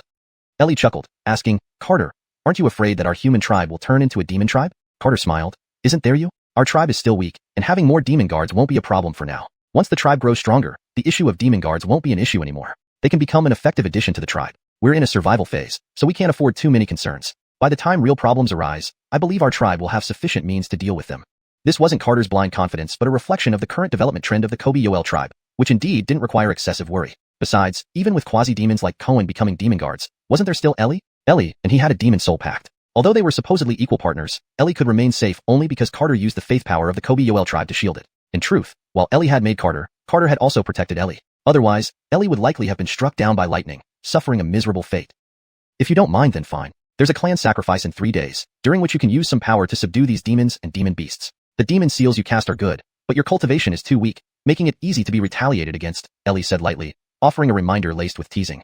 Ellie was well aware of the Kobi-Yoel tribe's situation. Frederick Revazeriover, it was genuinely curious about Carter's unique vision for the tribe's development, a concept it had never heard of before. Additionally, the witch pattern witch seal technology proposed by Carter was something that intrigued Ellie immensely. Regardless of other factors, this idea certainly had grand ambitions. Skyet, considering the enthusiasm with which the Kobi-Yoel tribe was studying witch patterns and witch seals, it didn't seem impossible.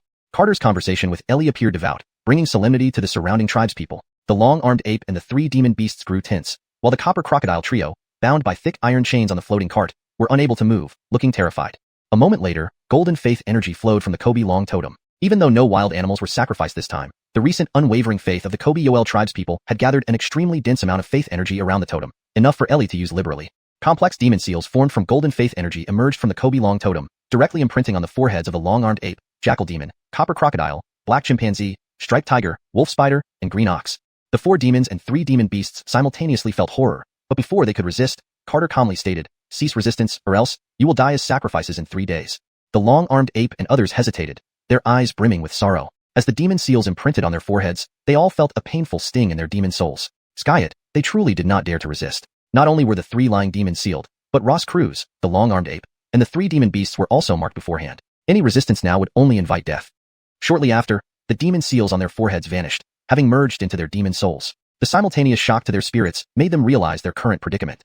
Carter secretly sighed in relief. When imprinting demon seals on the long-armed ape and the 3 demon beasts at Cold Ridge, he felt uneasy. Since the demon seals were based on mental energy, his cultivation level couldn't sustain it for long, and he might have been detected by the long-armed ape, leading to disaster. However, Ellie was different. An old demon who had lived for countless years, deep and inscrutable even in its remnant form. With Ellie handling the suppression of these demons, Carter felt much more at ease. After all, the control over demon guards and demon beasts ultimately lay in his hands. Cruz witnessed firsthand how the Kobi-Yoel tribe subdued demons and demon beasts, feeling astonished by the power displayed by the Kobi-Long totem. He finally understood why the Kobi-Yoel tribe could control the life and death of demons and command demon beasts so effortlessly. This totem spirit was definitely extraordinary. Long-armed ape, jackal, copper crocodile, black chimpanzee, from now on, you will be the guardian demon guards of the tribe. In 3 days' time, during the clan sacrifice, you will receive rewards. For the next few days, follow Gregory to learn the rules of our tribe. In my Kobe Yoel tribe, although you are demons, your status is equal to the tribe's people. As long as you contribute to the tribe, it will not treat you unfairly. Facing the 4 demons with complex expressions, Carter smiled and beckoned Gregory. Gregory remained on Eagle Cry Cliff, happily announcing, "Tribe leader, the 4 little guys are hatching." Carter froze, then rejoiced. From the founding of the tribe to the unexpected absorption of lightning power by the 4 eagle eggs during Carter's celestial tribulation, leading to mutation, several months had passed since Gregory began incubating them using demon energy. These 4 little ones were finally hatching? This is interesting, Carter. Hand these 4 little ones to me. Eagles are a major race among demon birds. Back in the day, I even had eagle demon generals under my command. Let me try to raise them. In his mind, Ellie's voice suddenly sounded. Immediately, Carter saw 4 golden chains extend from the Kobe Long totem, reaching Eagle Cry Cliff. The 4 chains gently held 4 eggs adorned with lightning patterns. The long-armed ape and others looked puzzled at the 4 eggs, but soon showed awe. Is this innate lightning pattern? The jackal demon asked first, visibly shaken. Demons, born from nature, could be formed from anything. The strength of a demon originates from its lineage. Like the long-armed ape, whose lineage was extraordinarily noble, what did they see now? 4 eggs with innate lightning patterns? As the golden chains guided the 4 eggs downward and infused them with golden faith energy, almost simultaneously, each egg cracked open, and small heads poked out, curiously observing the Kobe Long totem. Then they bit through and swallowed their shells. Their initially thin downy feathers rapidly grew into mature plumage right before everyone's eyes. On their foreheads was a demon seal, but this was not the same demon seal imprinted on the long-armed ape and others. Instead, it was a life-bound demon seal enveloped in lightning. Hiss, born as demons? How is this possible? Damien of Deepter218. ###### Deepter219. The 4 Guardians. Pay respects to Lord Osirisly. These 4 little creatures had been incubating for a long time, existing since the founding of the tribe. They seemed to have already developed intelligence and inherited the Ellie's legacy. They aligned themselves before the witch dragon totem, performing 3 kowtows and 9 prostrations. Immediately after, they emitted clear and melodious sounds. These are demons? Croods was dumbfounded. Dexter had just captured 4 demons from Cold Ridge with the help of Osirisly to become the tribe's guardian demons. It turned out that within the witch tribe, there were also these 4 eagle eggs which hatched into demon eagles as soon as they were born. A chain extended from the witch dragon totem, lightly touching the foreheads of the 4 little creatures. A stream of faith power merged into their innate demon runes. The 4 young eagles chirped excitedly. Frederick Revasements later, their innate demon runes merged with the faith power, dissipating away. The 4 eaglets turned around simultaneously, curiously observing Dexter and spoke in unison. Pay respects to Heart. Please bestow us names. Dexter was somewhat dazed but mostly filled with joy. He had guessed that these 4 eagle eggs, absorbing lightning power under the celestial tribulation, were extraordinary. But he never imagined that the chicks hatching from these eggs would be demons right from birth. It was simply unbelievable. However, upon further thought, it wasn't entirely surprising. These 4 eagle eggs had absorbed the lightning force from the celestial tribulation, then were hatched by Gregory using demon energy. Even while still in the eggshells, the Ellie had infused them with faith power, passing on demon patterns and other traits. With such high starting points, it made sense. The 4 little eagles looked identical to northern snow eagles but had unique colors, indicating that the celestial lightning they absorbed varied. Ellie, what are the innate abilities of these 4 little eagles? Dexter gestured for the 4 eagles to calm down and continued communicating with the Ellie, hands clasped together.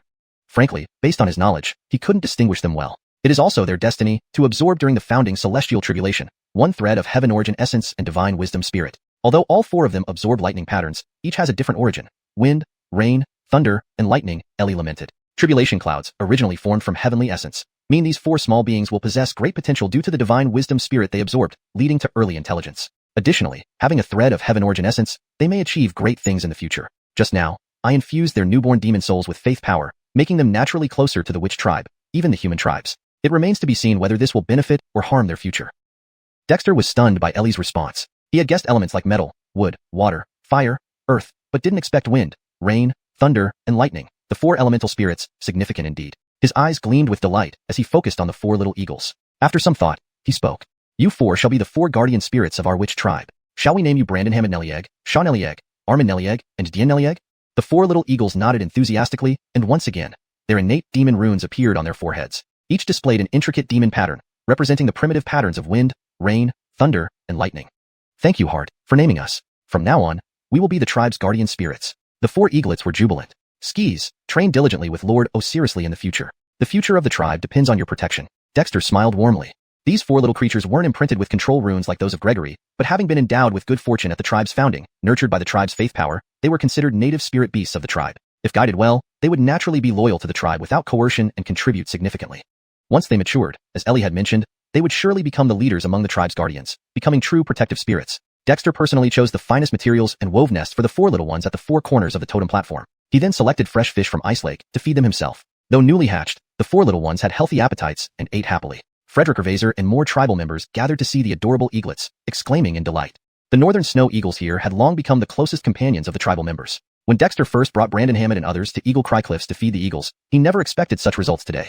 Compared to the snow wolf pups tamed almost simultaneously, the northern snow eagles were undoubtedly the primary guardians of the witch tribe. Though the 8 snow wolves had grown, they remained ordinary and could only be trained as hunting dogs. In contrast, most of the northern snow eagles showed signs of awakening intelligence after participating in the tribal rituals. With these 4 young eagles and Gregory leading them, the chances of becoming demon birds were high. Frederick Ravazer over. The witch tribe did not lack beasts to tame. The surrounding mountains were home to nearly every type of beast from the northern wastes. These 8 pups were indeed ordinary.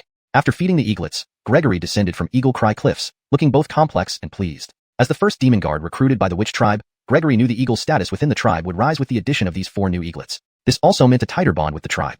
Gregory, the 4 guardian spirits are still young and need your guidance. You will be the commander of the tribe's guards, ranking just below the 4 spirits. Are you willing? Dexter reassured him. Gregory was delighted and nodded without hesitation. I am willing, please rest assured, heart. This was the attitude Dexter wanted to see. Patting Gregory's wing, he turned to the 4 demons, including Isaiah. You've seen the tribe's situation. Eden guardian demons in the witch tribe is no disgrace. Follow Gregory to learn the tribal rules. By the 3rd day of the ritual, I hope you have let go of any resentment and will work together for the tribe's future. Isaiah and the others nodded dejectedly. Now, their hopes of breaking free were dashed with the demon runes from the totem seriously. Any disobedience risked immediate death. Wonderful. The birth of the 4 guardian spirits, 5 new guardian demons, and 3 new guardian beasts, along with the Black Cliff camp joining the tribe, the completion of which Gifforty. These 4 joys are upon us. In 3 days, we will hold the tribal ceremony. Everyone prepare. Dexter smiled, scanning the surrounding tribal members, heart full of joy. With the 4 guardian spirits, 7 guardian demons, 12 quasi-demon guardians, and 3 ordinary guardian beasts, the witch tribe now possessed formidable protective power. Even if a demon general came, they might resist. Once the tribal members grew stronger, Dexter believed that in this northern wasteland, humans, especially those of the witch tribe, would no longer live in constant fear and leave everything to fate. Deep Tur 220. Overview of the wilderness. Because of the tribal sacrifice in 3 days, the people of the Kobe Yoel tribe were busily preparing. Fortunately, conducting sacrificial rites wasn't a first-time thing. Pierre and Frederick knew the procedures well and didn't need Dexter to worry. The next morning, Dexter called Croods over. After a night's rest, Croods was full of energy, but when he saw Dexter, his face still filled with emotion. Leader. Dexter smiled. Croods, there's no need for such formality between us. Croods paused, then smiled. That was before. Now that I've joined the Kobe Yoel tribe, things are different. Leader, I just walked around the city of Kobe Yoel, and it was an eye-opener. Dexter did not press further and asked with a smile. Croods, I remember you came from beyond the northern ice plain. How does the Kobe Yoel tribe compare to the human tribes beyond the north? This also piqued Dexter's curiosity. After arriving in this world, the furthest he had been was the Cold Ridge. In certain aspects, he was indeed like a country bumpkin. Leader, in the regions beyond the northern ice plain, humans are a great race. I come from the central region, entering the north out of necessity. Based on my travels, our Kobe Yoel tribe is still primitive but has immense potential, Croods sighed. The central region? Dexter was surprised. Pierre Jarrett had vaguely mentioned this before, as he also came from beyond the northern ice plain. But as a minor demon, he didn't know much about the human factions. Indeed, according to ancient human lore, our world is called the Wilderness World and has connections with a vast world called Manihuang. Although I'm unclear about specifics, even our wilderness is vast, divided into roughly the northern ice plain, eastern forest plains, southern marshes, western desert sands, and 4 seas and 8 wastes, Croods explained, sighing again. I'm from Xuanhuan within the 100 zones of the central region. The 100 zones are just a rough division, with the central region being vast and chaotic, dominated by various powerful clans. The human race is large here, but not unified, spreading across all regions with varying strength.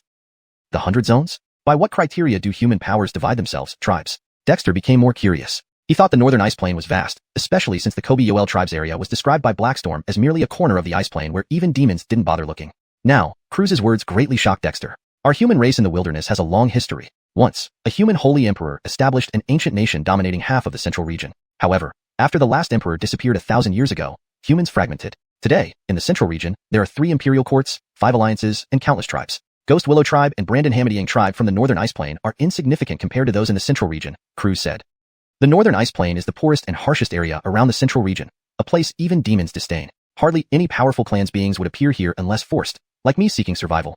Dexter pondered this, realizing how underdeveloped the northern ice plain was. Still, he wasn't too concerned. Regardless of its poverty or harshness, survival must continue, development must progress. Frederick Ravazer over, its neglect by major clans might be a boon for the new Kobe Yoel tribe, reducing risks and avoiding unnecessary disasters. Croods, there's something important only you can do. Dexter looked seriously at Croods. Croods felt oddly nervous, knowing this young leader wasn't simple. Did Dexter plan to use him as a test? Leader, speak. Despite nervousness, Croods braced himself. Seeing Croods' tension, Dexter laughed. Don't worry, it's not difficult. Follow me. Curious yet uneasy, Croods followed. Soon, they arrived at a small valley beside the research institute used for creating topographic models. Just entering, Croods was stunned by a massive 10-meter-long, 8-meter-wide sandbox. Leader, what is this? Staring at the detailed mountains, rivers, trees, and plains, Croods' eyes widened in astonishment. This was unlike anything Cliff mentioned. I made this based on reports from demon guards and scouts. Our hunting teams carry maps to avoid getting lost. Dexter pointed using a sharpened command stick. Here is Cold Ridge, and here is our tribe's territory. Do you see anything? Croods stared, utterly amazed. For a tribe like Yoel to create this, while conceptually simple, was truly unimaginable. In nearly a decade in the northern ice plain, Croods had never imagined such a tool. Leader, I'm impressed. Even tribes outside the north don't have such sandboxes. Maps in other regions are crude. This could provide unparalleled value in understanding the entire northern ice plain, Croods praised. Initially skeptical about joining the Yoel tribe, seeing this sandbox changed Croods' perspective, revealing its immense potential despite being newly established. If you can appreciate it, I want you to help complete this sandbox model. Ideally, create one encompassing the 100 zones, the northern ice plain, eastern forest plains, southern marshes, western desert sands, and the 4 seas and 8 wastes. Are you willing? Dexter's eyes gleamed. Sitting isolated in the northern ice plain, the Yoel tribe resembled a frog at the bottom of a well, unaware of the world's vastness. Its current plight was worse than the frogs, struggling with survival crises. A misstep could lead to annihilation. If not for Dexter, the former ice cavern settlement would likely not survive the harsh seasons post-fire loss. Dexter's knowledge came from his past world, while this world remained a mystery. Therefore, he treated Croods differently, hoping to bridge this gap. Croods looked at Dexter in surprise. Is that all?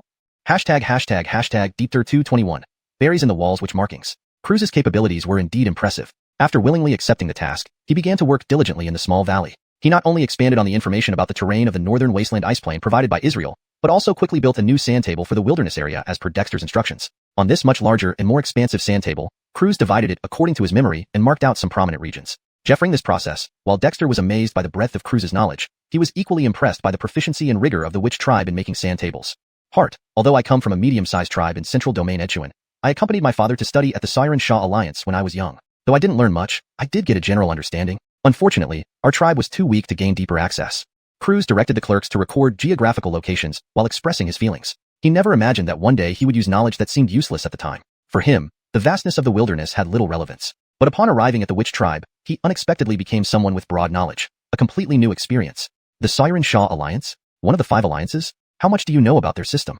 Dexter showed interest. Actually, he was keenly interested in all information beyond the northern wasteland, but things needed to be handled step by step. Croods had plenty of knowledge stored up, and Dexter wasn't in a rush. Our human race is basically composed of tribes. When the human emperor existed, we had a common leader respected by all. After the emperor vanished, the imperial court split into 3 major courts and 5 alliances, which are essentially tribes. The imperial court itself is a super large tribe, renowned for its talents and respected by others. Alliances, on the other hand, are coalitions of tribes. Croods carefully recalled, noting that Dexter's questions could be simple or complex depending on the context. A powerful imperial court has many subordinate tribes, who have little say but need to pay tribute each year for protection. The alliances, centered around a sub-imperial court, have a bit more autonomy though they still respect the main imperial court. Dexter understood. So, these were the so-called imperial courts and alliances. Their system wasn't much different from the witch tribes, except they were stronger and could gather many followers. The witch tribe, however, didn't even qualify as a follower yet. Well, reality is harsh, but life goes on. Croods, once the sand table is completed, I need you to compile your observations into books. Whatever you know, I hope you can share. Our tribe has been doing similar work. What might seem like mere observations to you could turn into valuable research directions for us. Seeing that Croods had no reservations and was wholeheartedly helping improve the sand table, Dexter suggested after some thought. Croods nodded with a wry smile. I'll try my best, but I spent little time in Xiuxian. I was chased into the northern wasteland when I was a teenager, so my knowledge may be limited. Still more than what we locals here know. Dexter laughed heartily. Croods felt speechless. With Dexter's cunning and the measures he implemented in the tribe, including the Institute's research that he only heard about, Croods knew better than to underestimate him. However, there were things better left unsaid, and Croods understood this well. After arranging everything with Croods, Dexter breathed a sigh of relief. Actually, integrating Black Cliff tribe members into the witch tribe posed challenges, especially with Croods being their leader. It wouldn't do to just let him idle around, but placing him high in tribal management too soon could cause friction among original members. By having him contribute through sharing knowledge, using the reward mechanism, any future roles would be more acceptable to everyone. Leaving the small valley happily, Dexter started humming but was hurriedly called away by Aviv's messenger before reaching his cave. Aviv wasn't at the Institute but at the main gate of witch Gifforty. The city had 6 walls arranged in a hexagram, with the main gate facing the original ice cavern settlement. Heart, just now, the witch markings on the wall became interconnected after Caesar finished them. The spiritual energy absorbed by the markings formed a witch array, but we don't know what kind, Aviv explained, anxious yet hopeful. Beside him stood Caesar, who had mastered the art of rune marking and experimented by engraving witch markings on the wall. The results were good, but none expected the interconnected markings to transform into an array. This went beyond their comprehension. Is that true? Dexter asked, surprised. Sure enough, the walls shimmered with faint streams of light, representing absorbed spiritual energy forming a continuous witch array. Witch markings condensing into symbols and forming arrays was nothing unusual. It was their main focus in researching witch markings. However, this was happening in Witch Gifferty. The layout of Witch Gifferty was designed based on a hexagram around Eagle Cry Cliff, with walls spaced a kilometer apart. Without the witch tribe's advanced techniques, like Liao Frederick leading beasts to dig foundations and the cement workshop supplying materials, this wouldn't have been possible so quickly. Given the total length of the walls, forming an array was surprising. Caesar, what kind of markings did you use on the wall? Dexter curiously looked at the nervous Caesar. It was his idea to engrave the markings, and under his leadership, the witch priests worked tirelessly to complete it, leading to this unexpected result. Heart, I used earth-based markings to strengthen the wall. I never thought it would turn out like this. Caesar sighed, fearing if he damaged the wall, he couldn't afford to compensate. Earth-based markings? Not necessarily bad. Wait here. I'll consult the sacrificial spirit. Dexter pondered, then quickly walked away, thinking Caesar might have discovered something significant. Caesar, perhaps, had stumbled upon something extraordinary. Deep Thir 222, false joy and new hope. The changes on the city walls of Kobe Ned Gifferty had already been detected by Ellie. When Dexter arrived at the Kobe Long totem platform, Ellie's voice could be heard. Dexter, the shamanic runes on the city wall have indeed coalesced into a shamanic formation, but it's a useless one. Dexter was full of joy, only to be immediately disheartened. A useless formation? How so? Dexter trusted Ellie's knowledge. This old demon wasn't simple. Nonsense. Do you really think any random rune scribbles will fortuitously condense into a shamanic formation? As if every good thing happens to you. The runes on the city wall can merely link together to absorb essence energy to improve the wall structure. To form an actual shamanic formation isn't that simple. However, it does have some benefits, Ellie sneered. What benefits? Dexter asked with interest. Forget whether it was a useless or useful formation. As long as there were benefits, it would do. Kobe Ned Gifferty is built from your so-called cement and mountain rocks. The material is ordinary, sturdy at best. But with the surface layer of shamanic runes, as they absorb more and more essence energy, the city wall will naturally become even sturdier. Frederick Revasory over time, the city's essence energy will also become denser than outside. Ellie seemed a bit nostalgic. I didn't expect that kid Caesar to accidentally create a useless formation. Although it's only a useless formation for now, once the transformation of the runes is sorted out, it might serve as a foundation to transform Kobe Ned Gifferty into a large shamanic formation. Unfortunately, I despise shamans and am not familiar with their formations. Dexter. This guy held quite a grudge against shamans. However, since Ellie had made a judgment, he wouldn't lie. Ellie, the shamanic runes on the city wall are all earth-type runes. Using them to stabilize the city wall is fine for now. I'm more concerned about whether these runes will affect our clan members living in Kobe Ned Gifferty. Dexter wasn't unfamiliar with shamanic formations. He had already mastered the 5 basic shamanic formations researched by his subordinates. Otherwise, studying each one individually would take forever. These can only make the wall stronger, Ellie said dismissively. When it first noticed the changes in the city wall, Ellie was excited, thinking it had struck gold. After observing for a while, however, it realized it was premature joy. It was normal. The Kobe Ned tribe only possessed low-level shamanic runes, which Dexter deciphered and taught through Ellie. If this could somehow form a large-scale shamanic formation, the Kobe Ned tribe would probably be struck by lightning. In other words, the overall defense capability of Kobe Ned Gifferty has improved? Dexter rejoiced. If that was the case, the Kobe Ned tribe would gain greatly. Don't get too ahead of yourself. The city wall is static. Defense still relies on the tribe's strength. However, if we can set up a real defensive shamanic formation on the city wall in the future, it's not impossible. Think back to those annoying shamans. What? Dexter urged impatiently. He hated when Ellie left sentences unfinished like this. Never mind. Our demonic race has its own defensive formations too. Pity, though you've written that shaman's manual under false pretenses, your tribesmen cannot use demon runes. Otherwise, I could teach you how to set up demon formations. Ellie seemed to recall something, appearing slightly annoyed. Dexter was speechless. Sometimes this guy acted childishly. However, demon formations sounded good. Except for him, the tribe couldn't use demon runes, but they did have demons, not just 1 or 2. Ellie, since shamanic and demon runes complement each other, why don't we imprint Yoel Caesar on the city wall? We currently have 7 demon guards, 12 proto-demons, 3 demon beasts, and 4 elemental guardians. Surely, we can set up a demon formation, be it a shamanic or demon formation. As long as it helps protect the tribe, it's a good formation. Dexter boldly suggested. Ellie was speechless for a long time. Dexter really had an expansive mindset. However, this method was feasible. With the tribe's current demonic force, it wouldn't be a problem to set it up. Alright, since you're okay with it, I'll use the power of the sacrifice during the tribal ceremony in 2 days to imprint the demon runes. However, this will require a terrifying amount of resources. Prepare at least 1,000 beasts as sacrifices, Ellie promised. Dexter was delighted. No problem. I brought back thousands of beasts from Cold Ridge. We won't lack sacrificial offerings. Ellie didn't say anything further. Since this was Dexter's request, it naturally wouldn't refuse. In fact, secretly setting up demon formations along with shamanic runes in Kobe Ned Gifferty was beneficial to it, enhancing its control over the city and better concealing its presence. After all, Ellie was always under the watchful eye of this world's thunder. Having received a clear answer, despite being disappointed, Dexter quickly returned to the city gate. Hart, how is it? Did the Hans give any instructions? Caesar eagerly asked Dexter, unable to wait. Only the chief could communicate with the Hans at any time. Even Colian and Alvaro, the totem priests, rarely received responses from the Hans. The Hans said that the shamanic formation on the city wall isn't a real one. it's a useless one. Apart from stabilizing the wall and increasing the internal essence energy, it doesn't have much function. Upon hearing that the city wall's shamanic formation was useless, Aiden and Caesar were instantly disappointed, especially Caesar, who had plans to continue improving the wall's runes. But don't lose heart. The Hans has agreed to reinforce the shamanic runes using Yoel Caesar during the tribal ceremony tomorrow. In fact, these runes already hint at forming a shamanic formation. It just needs to truly form a functional one. So, Aiden, you will have plenty to do. When Kobe Ned Giffordy forms a complete shamanic defense formation depends on you. Seeing Aiden and others deflated, Dexter laughed. Really? Hart, is this true? Aiden exclaimed in pleasant surprise. They weren't afraid of difficulties. What they feared was not seeing hope. With the spirit of the Kobe Ned tribe's research team, as long as there was hope, they would push forward. Skis, people can achieve wonders. I believe you can develop a real city defense shamanic formation. Besides, Cold Ridge once housed powerful tribes. Though they have been destroyed, there may still be remnants left. I left Stewart and the hunting team to search for buried inheritances within Cold Ridge. There might be surprises. Aiden was surprised. He hadn't known Dexter had such plans. The chief's foresight was indeed far-reaching. Aiden, you're here just in time. I'm about to gather the clansmen to discuss something. Let's go together. Seeing everyone reinvigorated, Dexter patted Aiden on the shoulder and walked away. Aiden was surprised. Dexter seldom convened the clansmen so formally. Deep 223, the clan court's 4 halls. Returning to his spacious cave residence, Dexter had someone bring some mountain fruits. Soon, clan members began entering one by one. Aviv was already a bit curious. When he saw who came in, they were all from the tribe's management team. Pierre and Frederick, the 2 totem priests, along with Yoel, Barry, Harrison, Baird, Ned, the heads of clan affairs, and others like Frederick Hervezu, Elio, Alpha. Frederick Hervezus surprisingly, Cruz was also called over. Yehia, did you need us for something? We're incredibly busy. There's still so much to do. Barry anxiously stated. With more than 700 new arrivals from Black Cliff Village needing unified arrangements from logistics, he had no time for idle chat. Even Pierre and others were similarly occupied, and Cruz himself was busy building sand models and documenting past events. Only Baird had a bit more free time but was still leading guard training. No one in the Kabeju tribe was idle. Barry, work will never truly be finished. There's the clan ceremony the day after tomorrow. Beyond welcoming the Black Cliff Village people into our tribe and celebrating the completion of Kabeju Giffordy, I'd like to add a few items and get your opinions. Dexter smiled, signaling Barry to calm down. This old man sometimes had a fiery temper, but despite being just an ordinary person, his presence was commanding. Otherwise, he wouldn't have managed logistics so efficiently. Whatever you decide, Yehia, what opinion can we offer?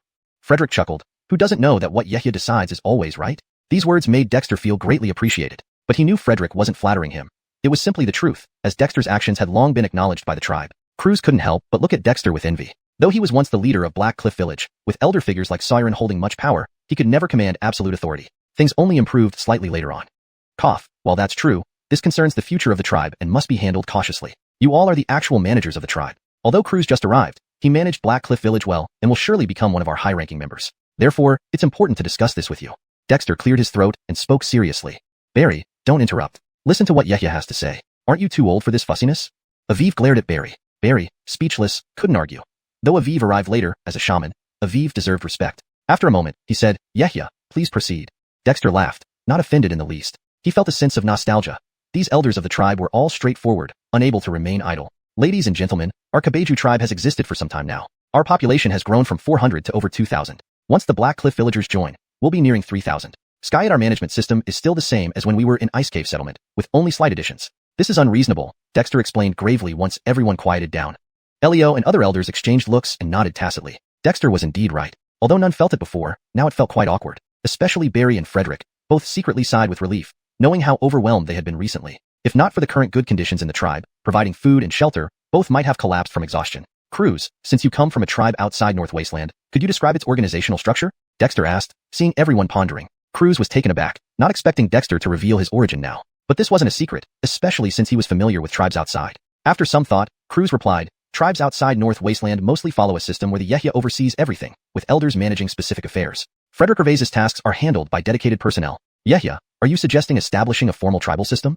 No wonder Cruz guessed quickly. Dexter gave a thumbs up and nodded. Exactly. Now most responsibilities fall on logistics, with Barry and Frederick bearing the brunt. This isn't sustainable. So I want to establish a clan court during the clan ceremony.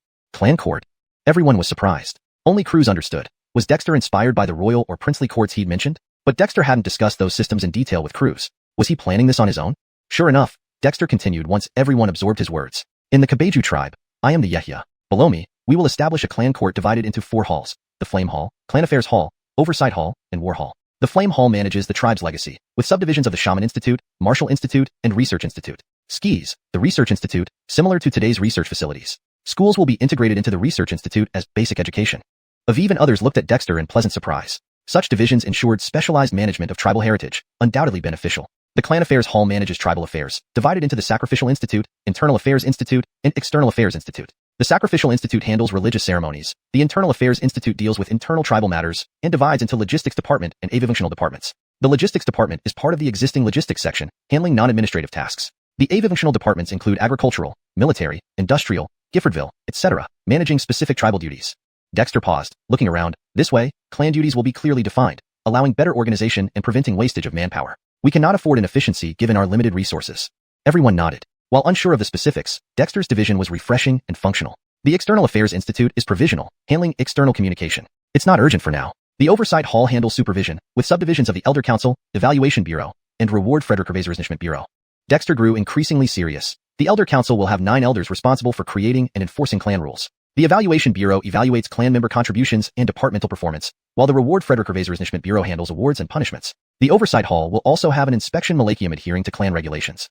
As for the War Hall, it oversees warfare, including Battle Department, Hunting Department, Guard Department, Patrols, Defenders, and the Secret Department. Guard teams fall under Battle Department, Hunting teams under Hunting Department. Defenders protect the lineage. The newly established Guard Department guards Kabeju Gifforty. Patrols monitor tribal territory, and the Secret Department gathers intelligence on enemy tribes. The Secret Department reports directly to the Yehia and remains undisclosed within the tribe. What do you think?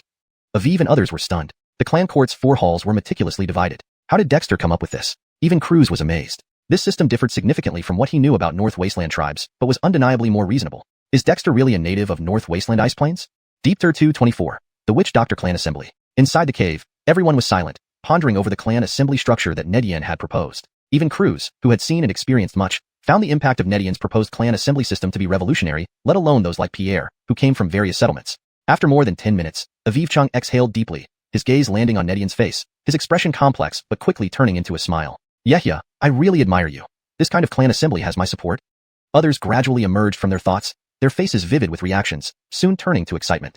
Yehia, if only you'd told us earlier about such an excellent plan. Raphael and I have been working ourselves to the bone. With the clan assembly in place, things will be easier, Barry laughed heartily.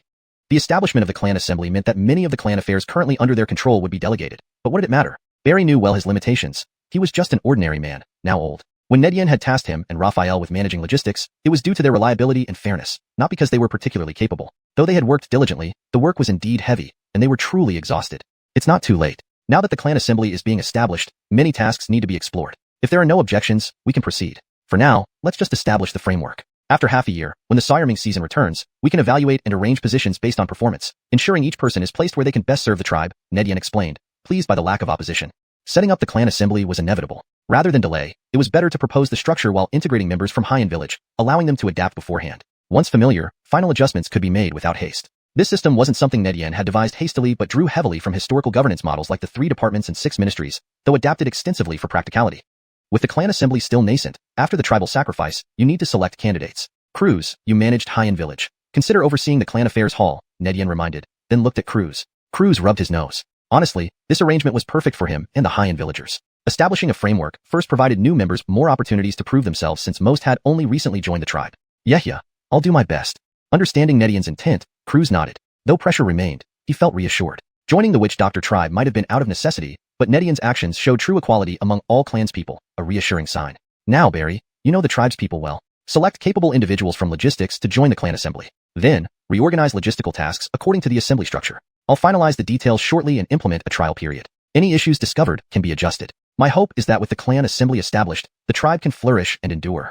Nedian clapped his hands, drawing everyone's attention. From now on, I entrust the tribe to you all. Nedian rose and bowed deeply to the crowd. Everyone stood, waving off the gesture. Barry smiled. Yehia, that's unreasonable. This is everyone's tribe. We're delighted. Happy even to die content.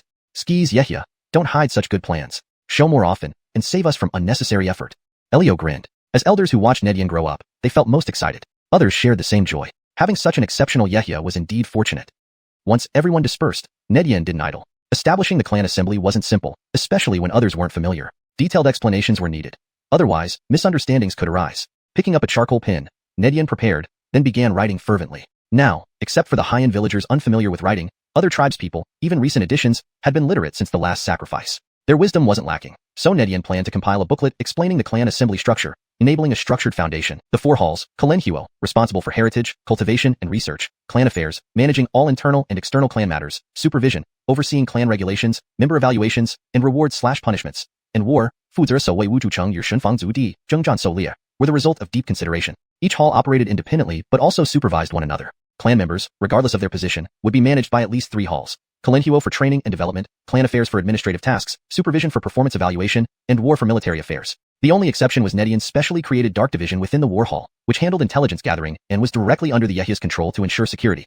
For better fluency in Demi English, here is a refined version. The 4 halls, Qilin responsible for heritage, cultivation, and research, clan affairs, managing all internal and external clan matters, supervision, overseeing clan regulations, member evaluations, and rewards/punishments, and war, in charge of defending the city and patrolling clan territories, as well as warfare and hunting, were carefully designed. Each hall functioned independently yet provided mutual oversight. Clan members, regardless of their roles, would be overseen by at least 3 halls. Qilin for training and development, clan affairs for administrative tasks, supervision for performance evaluation, and war for military duties. The only exception was the Dark Division, a special intelligence unit created by Nedian within the War Hall, which was directly controlled by the Yehia for security purposes. With a clear framework and mature thought, Nedian wrote swiftly. Despite using primitive script more complex than traditional characters, he remained unaffected. A booklet titled Which Doctor Clan Assembly rapidly took shape. In it, Nedian described the 4 halls' functions, responsibilities of each department, and operational procedures as thoroughly as possible. Leveraging his advanced knowledge, Nedian streamlined management far beyond current levels, crafting what he believed suited the tribe's needs. Though this structure needed practical testing, Nedian was confident. The Witch Doctor tribe started anew with no old hierarchies or set rules. Thus, building an efficient system from scratch was simpler. Given Nedian's current authority, implementing this was achievable. His task now was to refine the framework for smoother, stable operations, minimizing errors during implementation, ensuring long-term sustainability and stability.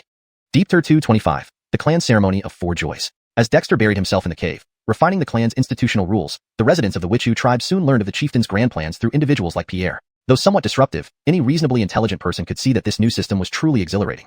Regardless of anything else, just the establishment of the Hall of Ember ensured everyone had a dependable support system for cultivation. Given the chieftain's leadership style, it was evident that those who worked harder would naturally reap greater benefits. Meanwhile, the existence of the Hall of Clan Affairs gave many people more to ponder about their futures. The creation of a new clan institution inevitably led to an imperfect system, presenting ample opportunities for improvement and development. This prospect stirred excitement among most clan members, even inspiring enthusiasm among the elders. After all, while the young fought for the tribe, the elders could still contribute their experience in various matters.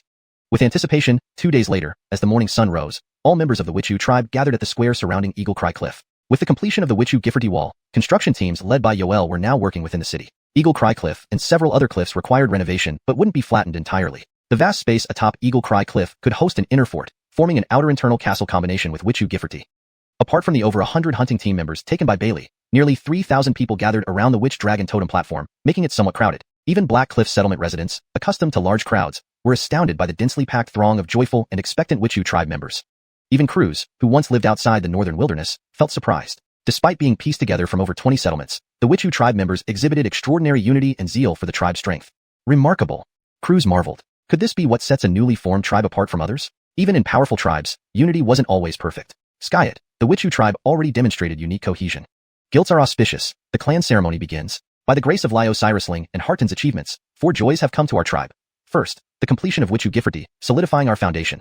Second, the integration of the Black Cliff settlement, expanding our population. Third, the restoration of the Guardian 4 spirits, enhancing our defenses. Fourth, the founding of our new clan system, ensuring tribal prosperity. May all our clan members devoutly honor our tribe, seeking eternal flourishing and prosperity.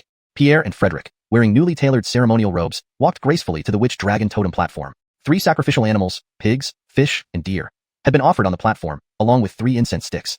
Dexter had specifically added these elements to improve the ritual, as previous ceremonies were quite simple. But now that a sacrificial academy was established, rituals needed to be refined gradually. As Pierre and Frederick recited the prayers together, all clan members devoutly placed their hands together in prayer. Except for Black Cliff's residents, others had already visualized the complete Witch Dragon Totem during the last ceremony, establishing a deep faith connection. Now, they silently repeated the Witch Dragon's name, imagining its form. Their pure beliefs transformed into potent spiritual power, flowing toward the Witch Dragon Totem. Gradually, golden light emerged from the Witch Dragon Totem, accepting offerings and prayers from the clans. When the golden glow enveloped the totality of the Witch Dragon Totem, Frederick opened his eyes and spoke. Devotion to the highest degree, offering the sacrifices. Instantly, guards brought forward mighty beasts, which had been previously drugged and cleaned, to avoid contamination. As guards struck swiftly, the creatures were cast into the sacrificial pool, where bloodlight emerged, dissolving into the pool. Blood energy spread via the Witch Dragon patterns on the platform toward the Witch Dragon Totem. The wind, rain, thunder, and lightning guardian spirits flapped their tender wings around the ascending totem. 1,000 beasts were sacrificed in total. The Witch Dragon Totem, bathed in a mix of golden and blood-colored light, exuded unparalleled solemnity, unmatched by any previous ceremony. Croods, lead the clansmen to infuse their blood, merging hearts in faith, joining the tribe in spirit. Pierre said, fixing his gaze on Croods. Despite expecting the witch dragon totem's mystique, Croods was still stunned by the sacrificial scene's grandeur, comparable to or exceeding those of tribes beyond the northern wilderness. Taking a deep breath, Croods stepped forward, followed by Fergus and other able-bodied youths from Black Cliffs. Drawing sharp daggers issued by the Witchu tribe, he cut his palm without hesitation, letting drops of fresh, bead-like blood fall into the sacrificial pool. One by one, Black Cliff's clansmen approached, adding their blood to the pool. The resulting blood aura surged, flowing entirely into the witch dragon totem. Upon the last drop falling, the witch dragon totem came alive, appearing more dynamic than ever. Simultaneously, a clear voice resonated in Croods and others' minds. I am the witch dragon, embracing your faith and granting you strength. Following the voice, beams of golden light intertwined with bloodlight emerged from the witch dragon totem, transforming into streams of faith, striking the foreheads of every new member of Black Cliffs. All were informed about the ritual beforehand. Headed by Croods, each participant stood proudly, even small children held by family members, receiving the blessings from the witch dragon totem. The streams of faith entered their minds, imprinting a vivid image of the witch dragon totem, allowing every clansman to sense it clearly. Accompanying this were the Thousand Year Actor Classic, Witch Casting Foundation Deepter, and Introduction to Witch Patterns. These became standard materials for new Witchu tribe members. Even Croods, introduced by Axley, was amazed by the vivid totem image and sudden addition of 3 memory books in his mind. No other tribe's totem spirit could achieve such feats. It was almost unimaginable. Skyet, the witch dragon totem spirit, did exactly that, bestowing gifts to over 700 people simultaneously. Faced with such wonders, the Witchu tribe couldn't help but thrive. An inexplicable devotion filled Croods' heart. If even he felt this way, how much more so for others? Deep Tur 226, Totem Seal. Around Eagle Cry Cliff, the members of the Witchu tribe watched excitedly as the new members received the blessings from the totem spirits. Frederick Ravazist of the new members were able-bodied adults, over half in fact. With these new additions, the Witchu tribe would undoubtedly become stronger. As time passed, each new member clasped their hands together and devoutly envisioned the Kobilong totem appearing in their minds, establishing a bond of faith with it. Once this common belief was formed, they would officially become members of the Kobilong tribe. Having Dearless around certainly simplified things by allowing the newcomers to bypass the usually complex process of forming faith in the totem, which was definitely a good thing for both the Witchu tribe and its members. At the same time, the light of faith from the Kobilong totem not only granted new members the belief in the totem and bestowed the 3 inheritances, but also had enough power left over to heal and nourish the bodies of the tribal members. Warriors who had lingering injuries, frail and often ill children, elderly people, and women who had weakened constitutions were all nourished and invigorated. The renewed faith from the members also replenished the depleted faith energy of the Kobilong totem. As one member awakened from the mysterious state induced by the tribal ceremony, everyone felt a sense of reliance and support. This was the primal wish of humans who had faith and were supported by their tribes. When everyone else had completed the establishment of faith and officially became members of the Witchu tribe, Croods still stood there, blood-colored auras emanating from his body, a manifestation of the blood chi he practiced. What's going on? Is Croods resisting? Seeing the blood chi emanating from Croods, some tribal members couldn't help but start murmuring. This had never happened before. Even Dexter frowned. He admired Croods greatly. After all, Croods was exceptionally talented and could be considered the most far-sighted person Dexter had met since coming to the northern wasteland icefield. It would be a pity if someone like him didn't join the Witchu tribe wholeheartedly.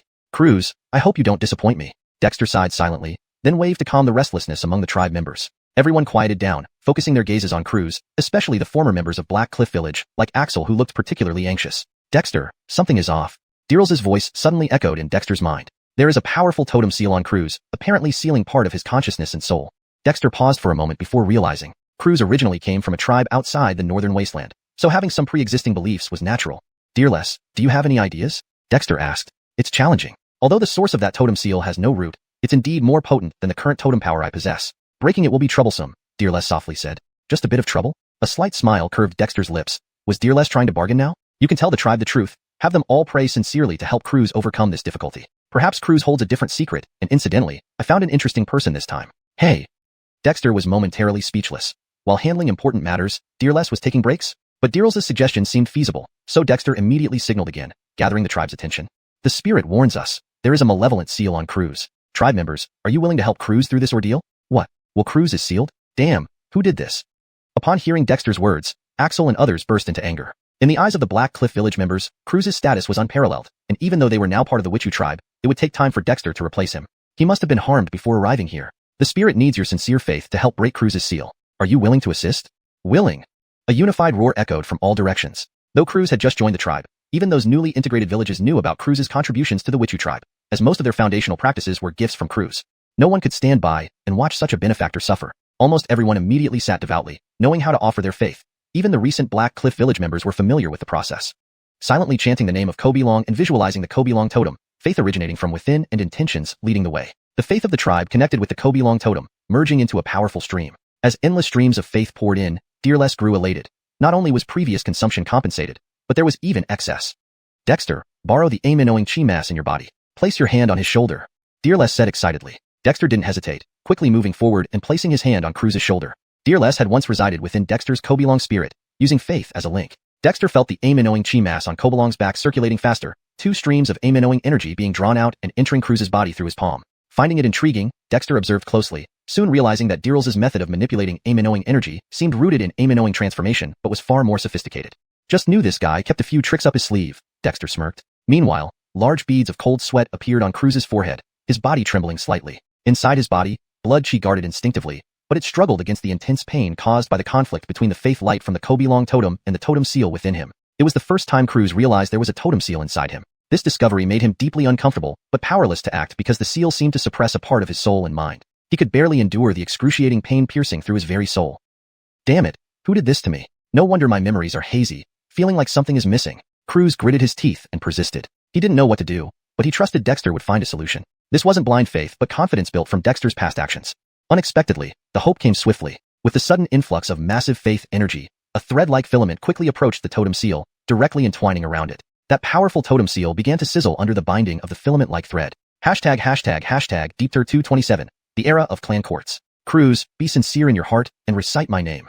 In Croods' astonishment, the voice of the sacrificial spirit suddenly resounded in his mind. Without hesitation, Croods silently recited the name of Kobelong, visualizing the Kobelong totem. As he recited and visualized, Croods suddenly realized that, following the flow of faith energy within his body, he could see the conditions inside his body. What is this?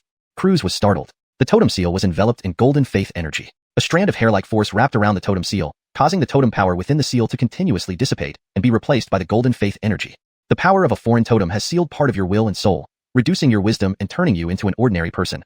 The voice of the sacrificial spirit sounded, with a hint of disdain. This is a very low-level method. Your talent may not be limited to what you've shown now. Surprised and enraged, Croods thought, who wants to harm me? But the sacrificial spirit did not respond again. Soon, however, Croods saw that under the entwining friction of the hair-like force, the totem seal had changed. 2 ethereal figures appeared, one with curved horns on its head, a green sheep, tightly coiled by a black giant snake. Damn it, the green sheep totem of our tribe. I thought the totem power dissipated because I fled to the northern wasteland ice plain, far from the tribe, but it was sealed. This black giant snake, bastard, it's the Alphaya tribe's totem. Damn it.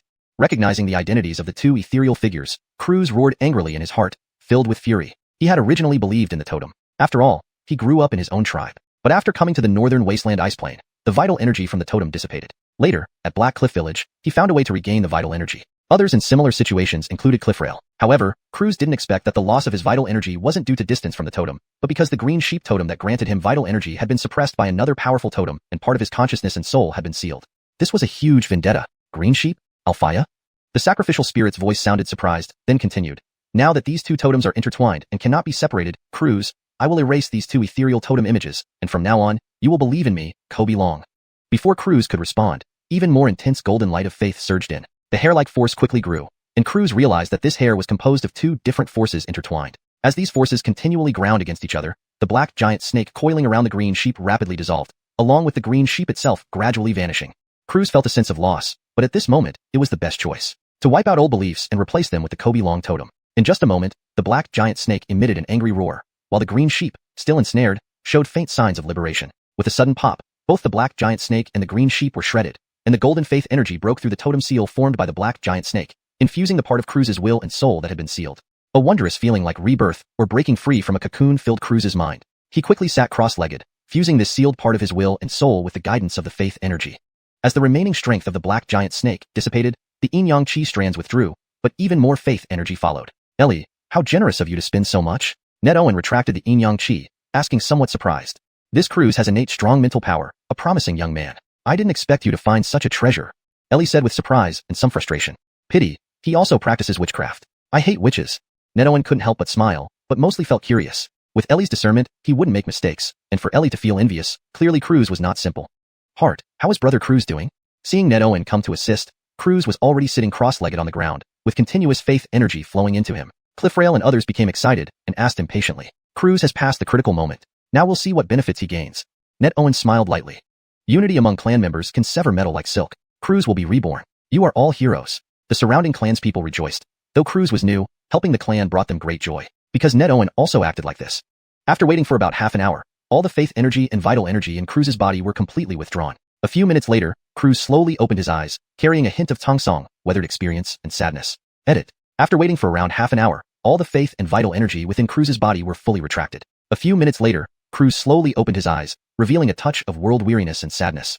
Big. Cliffrail hurried forward but was stopped by Ned Owen. A moment later, Croods slowly stood up, first bowing to Ned Owen, then clasping his hands towards the surrounding clanspeople, before kneeling before the Kobe Long totem, declaring loudly, "Croods thanks Lord Sacrificial Spirit for the grace of rebirth." Golden light appeared on the Kobe Long totem as if in response, then together with the golden faith light and bloody chi, it was absorbed back into the Kobe Long totem. This clan sacrifice ceremony concluded successfully. Everyone cheered excitedly, especially after Croods' incident. They had even deeper trust and reliance on their tribe's totem spirit. After all, even the mysterious seal Croods encountered could be easily resolved by the spirit. There was nothing that the Great Spirit couldn't handle. Clan sacrifice complete. Clansmen offer gratitude. Please welcome Hart Ned Owen to speak. Pierre also looked moved, then solemnly spoke. Ned Owen patted Croods on the shoulder, then walked to the Kobe Long totem platform, turning to face the clanspeople. Clanspeople, you know the tribal clan court is about to be established. Specific measures have been compiled and will soon be implemented in the tribe. Every member of the Xiuxian clan must contribute their strength. Each person has their uniqueness, and I hope you can find suitable positions within the tribe and create a better future for those who come after. Ned Owen's words reignited the clanspeople's passion. Amidst cheers, Ned Owen began to read the initially determined clan court roster, which was discussed and decided upon by Pierre and others. Xiuxian clan's first chief, Ned Owen. Xuanhuan Hall managed temporarily by Elio, Clan Affairs Hall by Barry, Inspection Hall by Alpha, War Hall by Baird, and other halls and departments will be assigned by the interim hall masters. Once approved by clan discussion, appointments will be made. Everyone, the new era of the clan has arrived. Ned Owen's loud voice sparked more excited shouts. For the Xiuxian clan's clanspeople, who would manage the various halls was not the issue. The question was whether they could find positions matching their abilities before the arrival of the Siren Ming season. Everything would be decided fairly through competition and ability. Deep Tur 227, the era of clan court. Croods, be devout in heart, chant my name. As Croods was astonished, the voice of the sacrificial spirit suddenly echoed in his mind. Without hesitation, Croods silently recited the name of Kobe Long and visualized the Kobe Long totem. As he silently recited and visualized, Croods suddenly found that he could see inside his body, following the faith power that had merged into him. What is this? Croods was surprised. The totem seal was enveloped in golden faith power. A strand of hair was entwined around it, causing the power of the totem seal to gradually dissolve, replaced by the golden faith power. The power of a different totem has sealed part of your will and soul, thus reducing your wisdom and turning you into an ordinary person, the sacrificial spirit said with disdain. This is a very low-level method. Perhaps your talent isn't limited to what you've shown now. Avivrous, Croods thought, who wants to harm me? But the sacrificial spirit did not respond again. Soon, however, Croods saw changes under the thin, hair-like force's continuous grinding. Two vague figures appeared. One was a green sheep with curved horns, tightly coiled by a black giant python. Hiss, my green sheep tribe's totem, damn it. I thought because I fled into the northern wasteland ice plains, too far from the tribe, the totem power dispersed, but it turns out it was sealed. This black python, bastard, it's the totem of the Alpha Tooth tribe. Damn it. Seeming to recognize the two vague figures, Croods roared angrily in his heart, filled with fury. He originally had totem belief, growing up in his own tribe. After arriving at the northern wasteland ice plains, the bloodline power from the totem within him dissipated. Later, he found a way in Black Cliff Village to regain bloodline power. Similarly affected were others like Gustav. But Croods never imagined that the dissipation of his bloodline power wasn't due to distance from the totem, but because the Kruzhenjiang totem granting him bloodline power was suppressed by another strong totem power and partially sealed his consciousness and soul. This was an enormous enmity. Green sheep? Alpha Tooth? The sacrificial spirit exclaimed, then continued. Now these two totems are intertwined and cannot be separated. Croods, I will erase these two phantom totems. In the future, you will only believe in me, Kobe Long.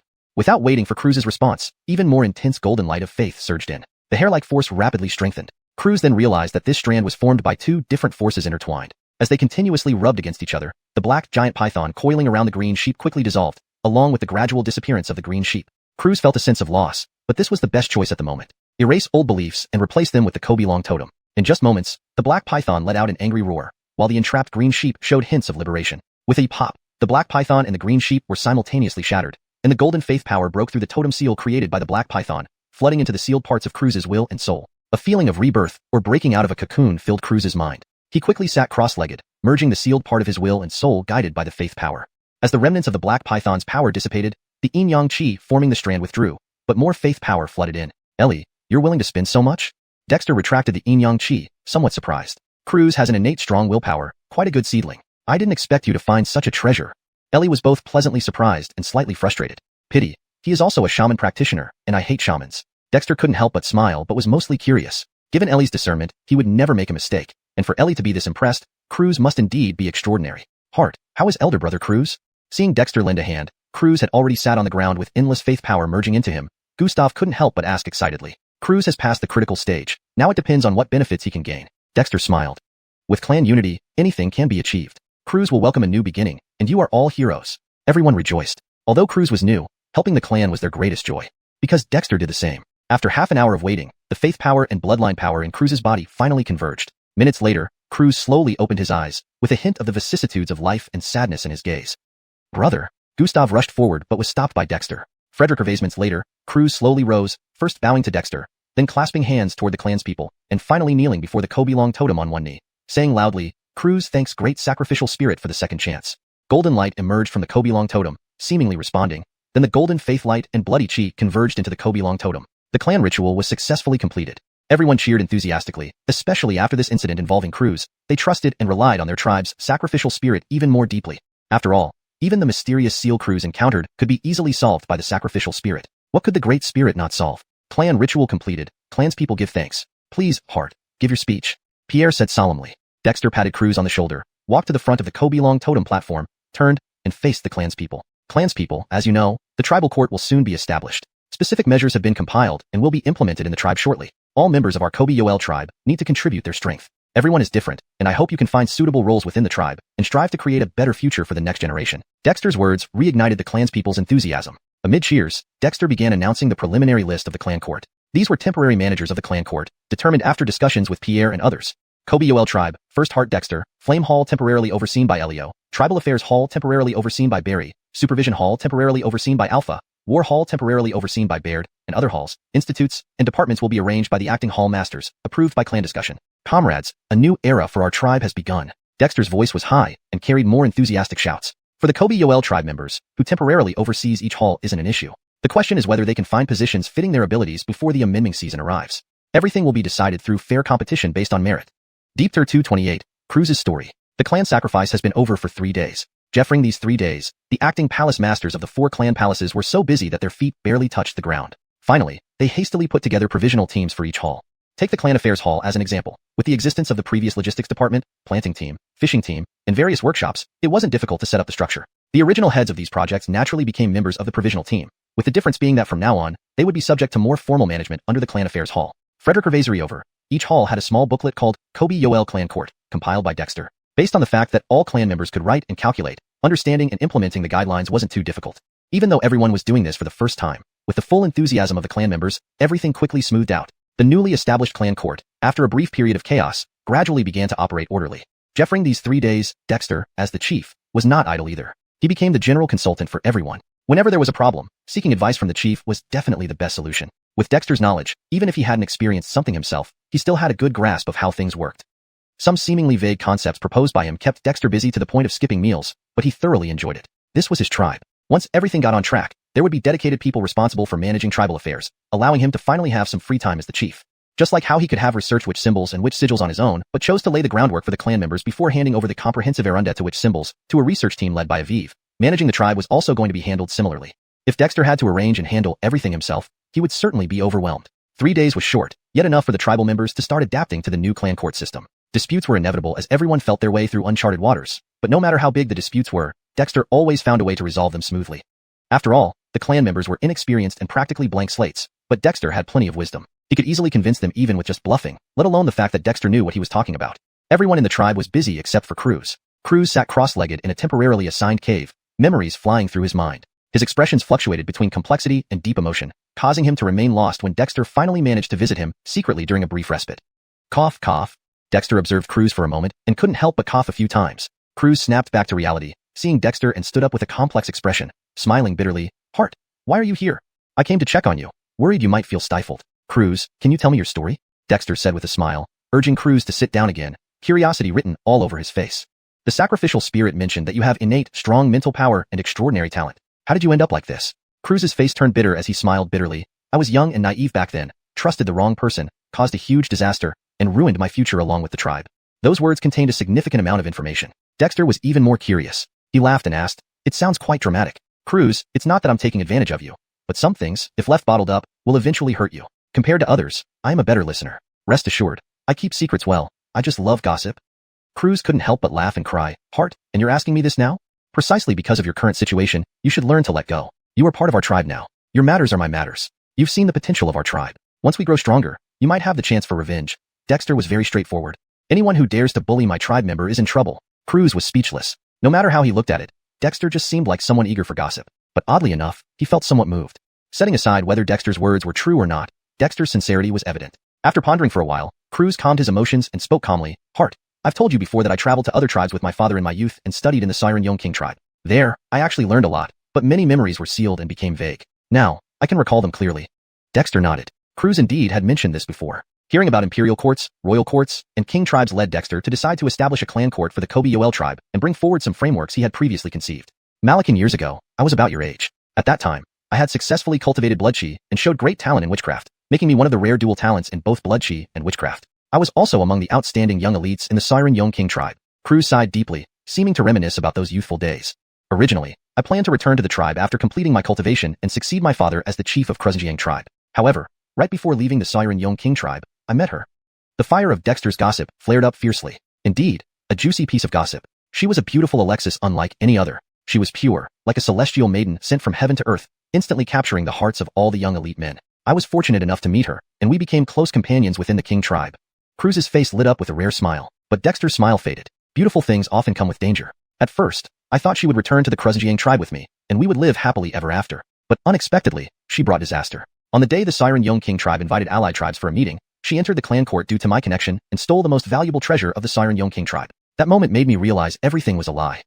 Croods' regret was immeasurable, clenching his teeth and feeling deep bitterness. Because of my mistake, this disaster occurred. My father sacrificed himself to protect me from being captured and died on the spot. Many of our tribe's elders also fell in battle. Jeffering my escape, I lost consciousness multiple times until Lord's sacrificial spirit helped lift the seal, allowing me to be truly myself again. Do you know her identity? Dexter couldn't help but sigh. This cliché beauty trap scheme had caught Croods. Forget Croods being young. Even the craftiest individuals could fall into such a trap if encountered suddenly. I don't know, and probably no one knows. After all, she was cautious and excellent at disguising herself. Since that day, she vanished completely. Heart, was I really that foolish? Croods felt endlessly bitter. Dexter waved his hand consolingly. It's not your fault. Sometimes humans lack the awareness that tigers intend harm, even if they do no harm themselves. What a pity for your Xuanhuan tribe. Croods' face was filled with even more pain. Indeed, what about his own birthplace, the Xuanhuan tribe? What had happened to it? ###Deepter229. A good start. Croods' story left Dexter deeply touched. It was easy to underestimate the people of this world. It seemed that manipulation and schemes were ubiquitous. Croods wasn't stupid. He just hadn't yet lived through enough experiences. Croods, you need to pull yourself together. Although you've joined our Yoel tribe and embraced the totem dragon, you are still the hope of the Xuanhuan tribe. I believe your father fought to carve a bloody path for you, not just so you could survive aimlessly. You are the hope of the Xuanhuan tribe. Perhaps your clan members are waiting for you to save them. Dexter patted Croods on the shoulder. Although Croods was much older than him, Dexter felt a certain sympathy towards him at this moment. This once radiant genius had been derailed from his path due to poor judgment in choosing companions. Skis, my clan members are still waiting for me. I cannot wallow in despair. I must become stronger. Seemingly striking a tender spot in his heart, Croods' previously lifeless eyes gradually regained a spark of light, and slowly, he started to appear different. That's the Croods I know. The tribe's development still relies on you. It's just one Alexis. If we encounter her again, take her down. Take a day to process your emotions, then report to Xiuxian Valley tomorrow. You said you learned many things during your studies, right? The tribe is lacking in everything now, so figure out what to do. Watching Dexter leave cheerfully, Croods was speechless. This guy thought he was being comforting, but there was something else behind it. But isn't this very much like Dexter? Blurred and confused for nearly 10 years, today I realize who I truly am. I'm no longer young, but I have my brothers and my tribe. Everything is still possible. Croods murmured to himself as chi flowed through his body, and strands of witchcraft energy began to emerge. Both energies coexisted harmoniously in an incredibly delicate manner. Xiuxian tribe, if you dare to destroy my Xuanhuan tribe, I will destroy your Xiuxian someday. Revitalized, Croods did not immediately leave the cave. Instead, he sat cross-legged, with memories that had once been sealed but were now clear resurfacing in his mind. These memories felt distant and required time to sort out. If he was going to act, he would do his best. Only when the Yoel tribe grew strong would there be a chance for his personal vendetta to be avenged. With Croods finally opening up, Dexter felt a great weight lifted off his shoulders. The Yoel tribe was doing well now, but it lacked something critical. Croods would be the key to changing the Yoel tribe significantly. Dexter genuinely valued what Croods knew, especially since Elsa had mentioned that Croods was a prodigy in practicing witchcraft. Since Croods was a prodigy who had also studied at the Xiuxian tribe, Dexter believed that whatever techniques Croods possessed should naturally belong to the Yoel tribe. Dexter didn't feel the least bit ashamed about this. He hadn't even spared the survival experiences of the elders from other settlements, making them verbally compile notes that seemed trivial but contained valuable information. How much more would he care about Croods? In the end, our foundation is still too weak. I wonder if Bailey has made any discoveries? Brandishing to himself, Dexter returned to his cave. The tribal court was still adjusting, and a smooth transition would require some time. Stretching lazily upon entering the cave, Dexter reflected on the busy period he had just gone through. However, his cultivation had only improved. His spirit Frederick Ravaiserisal's cavern heaven malachik operated autonomously due to the existence of the totem dragon within him. Frederick Ravaiseri the totem dragon within him was closely linked to the tribe's totem, drawing upon the ever-growing faith energy as the tribe expanded, thus growing increasingly powerful. However, Dexter did not relax despite these advancements. Though he had created the foundational stages of witch casting and the spirit Frederick Ravaiserisal's cavern heaven malachik, he still lacked in other areas. Half-baked sword skills and a newly invented tiger fist technique wouldn't suffice. It looks like I should address the combat techniques issue. I wonder if Croods has any hidden goods, but I can't solely rely on him, Dexter sighed. The Kobe-Yoel tribe's witches were studying the application of witch symbols and witch runes, which Dexter excelled in. After breaking through under the heavenly tribulation, he had already integrated witch runes and beast runes into his entire body. Now, his blood, muscles, bones, organs, and even the spirit power derived from witch power and blood chi were all infused with the fusion of witch and beast runes. Currently, what Dexter cultivated wasn't witch power but self-named spirit power. However, with only spirit power and no corresponding techniques, Dexter longed for Croods' hidden knowledge.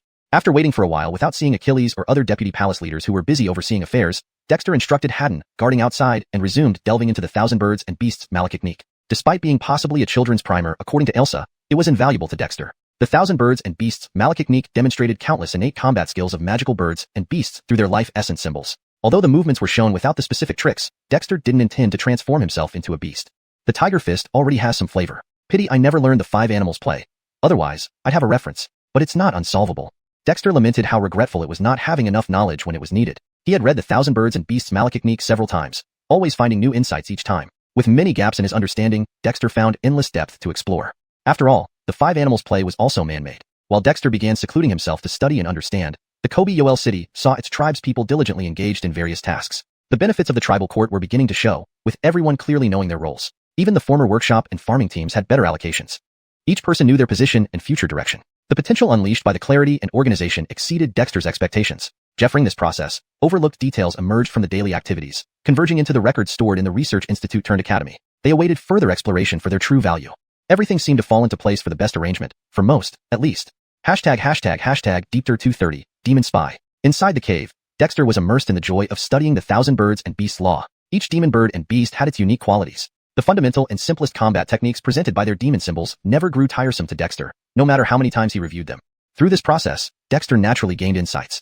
1,000 birds strike in the sky, 100 beasts fight on the plains, water demons battle in rivers. Combat methods for land, sea, and air each have their own merits. It's a pity there are no human combat techniques here. After an unknown period of time, Dexter opened his eyes. Images of birds soaring through the air, beasts battling fiercely, and water demons riding the waves flashed through his mind, evoking profound emotion. This wasn't the first time he had observed these techniques, and even with his strong mental willpower, he felt a bit fatigued. This fatigue was somewhat alleviated by the faith power within him. The gains were substantial. By thoroughly examining the Thousand Birds and Beasts law, Dexter had imagined himself as a demon bird or beast to better understand their combat methods. Although the results weren't perfect, it provided him with valuable insights. Stretching lazily, Dexter walked out of the cave. Outside the cave, tribal members were bustling around, engaged in various construction projects. Dexter initially paused, then quickly realized that Xiuxian's engineering team had already begun building structures within which Dr. Gifforty. The layout and design of the city had been meticulously planned by Dexter and Xiuxian, with detailed blueprints left behind. Given Xiuxian's limited knowledge and imagination, Dexter had little hope beyond replicating ice huts faithfully. Which Dr. Gifforty was the heart of the tribe, so Dexter naturally wouldn't take it lightly. After just a moment, Dexter couldn't help but nod in approval. Indeed, Xiuxian showed talent as a contractor. The network of trenches already looked like the beginning of an underground drainage system, just as Dexter had instructed repeatedly. Dexter, you finally deigned to come out. See the guy clearing debris on the left? Skis, the one wearing coarse cloth and a bird feather in his hair. Just as Dexter was looking around with interest, Elsa's voice abruptly echoed in his mind. Dexter was surprised. When did Elsa become interested in a specific tribesman? Following Elsa's hint, Dexter soon spotted a young man with a bird feather in his hair. However, Dexter didn't recognize him. It was unsurprising, given that the tribe now numbered nearly 3,000 people and Dexter wasn't very involved in daily affairs. Pretty ordinary, Elsa. Is there something wrong? Dexter said, not blaming Elsa for judging by appearance. Apart from the bird feather, the tribesman seemed very common, thin, and unremarkable, much like everyone else. Hey, do you remember when I mentioned finding an interesting person before? Elsa chuckled mysteriously. Dexter remembered. It was during that conversation about Croods starting problems, when Dexter had teased Elsa for being distracted. This person comes from Black Cliff Village and has hidden demon patterns integrated into his bloodline. Do you know what that means? Elsa asked excitedly. What does it mean? His ancestors were demons? Dexter was surprised. But was that really unusual? In the northern wasteland ice plain, demons were powerful and humans struggled to survive. Unusual occurrences in someone's ancestry weren't shocking, especially when stories of spirits and fox spirits were common. There's a possibility, but the demon patterns in his bloodline are quite unique, more like they were implanted. Some demons like to infuse their demon blood into living beings, turning them into controlled entities. Though not as soulless as puppets, it changes the being's original bloodline. There's a high chance this person has been seeded with demon blood, Elsa explained. Dexter felt a chill run down his spine, his gaze toward the young man shifting. If Elsa said this, it was likely true. But the fact that he came from Black Cliff Village made it more concerning. After all, Black Cliff Village had a tradition of hunting demons. Dexter, what are you thinking? Elsa asked impatiently, noticing Dexter's silence. This was a rare opportunity for intrigue, yet Dexter seemed indifferent.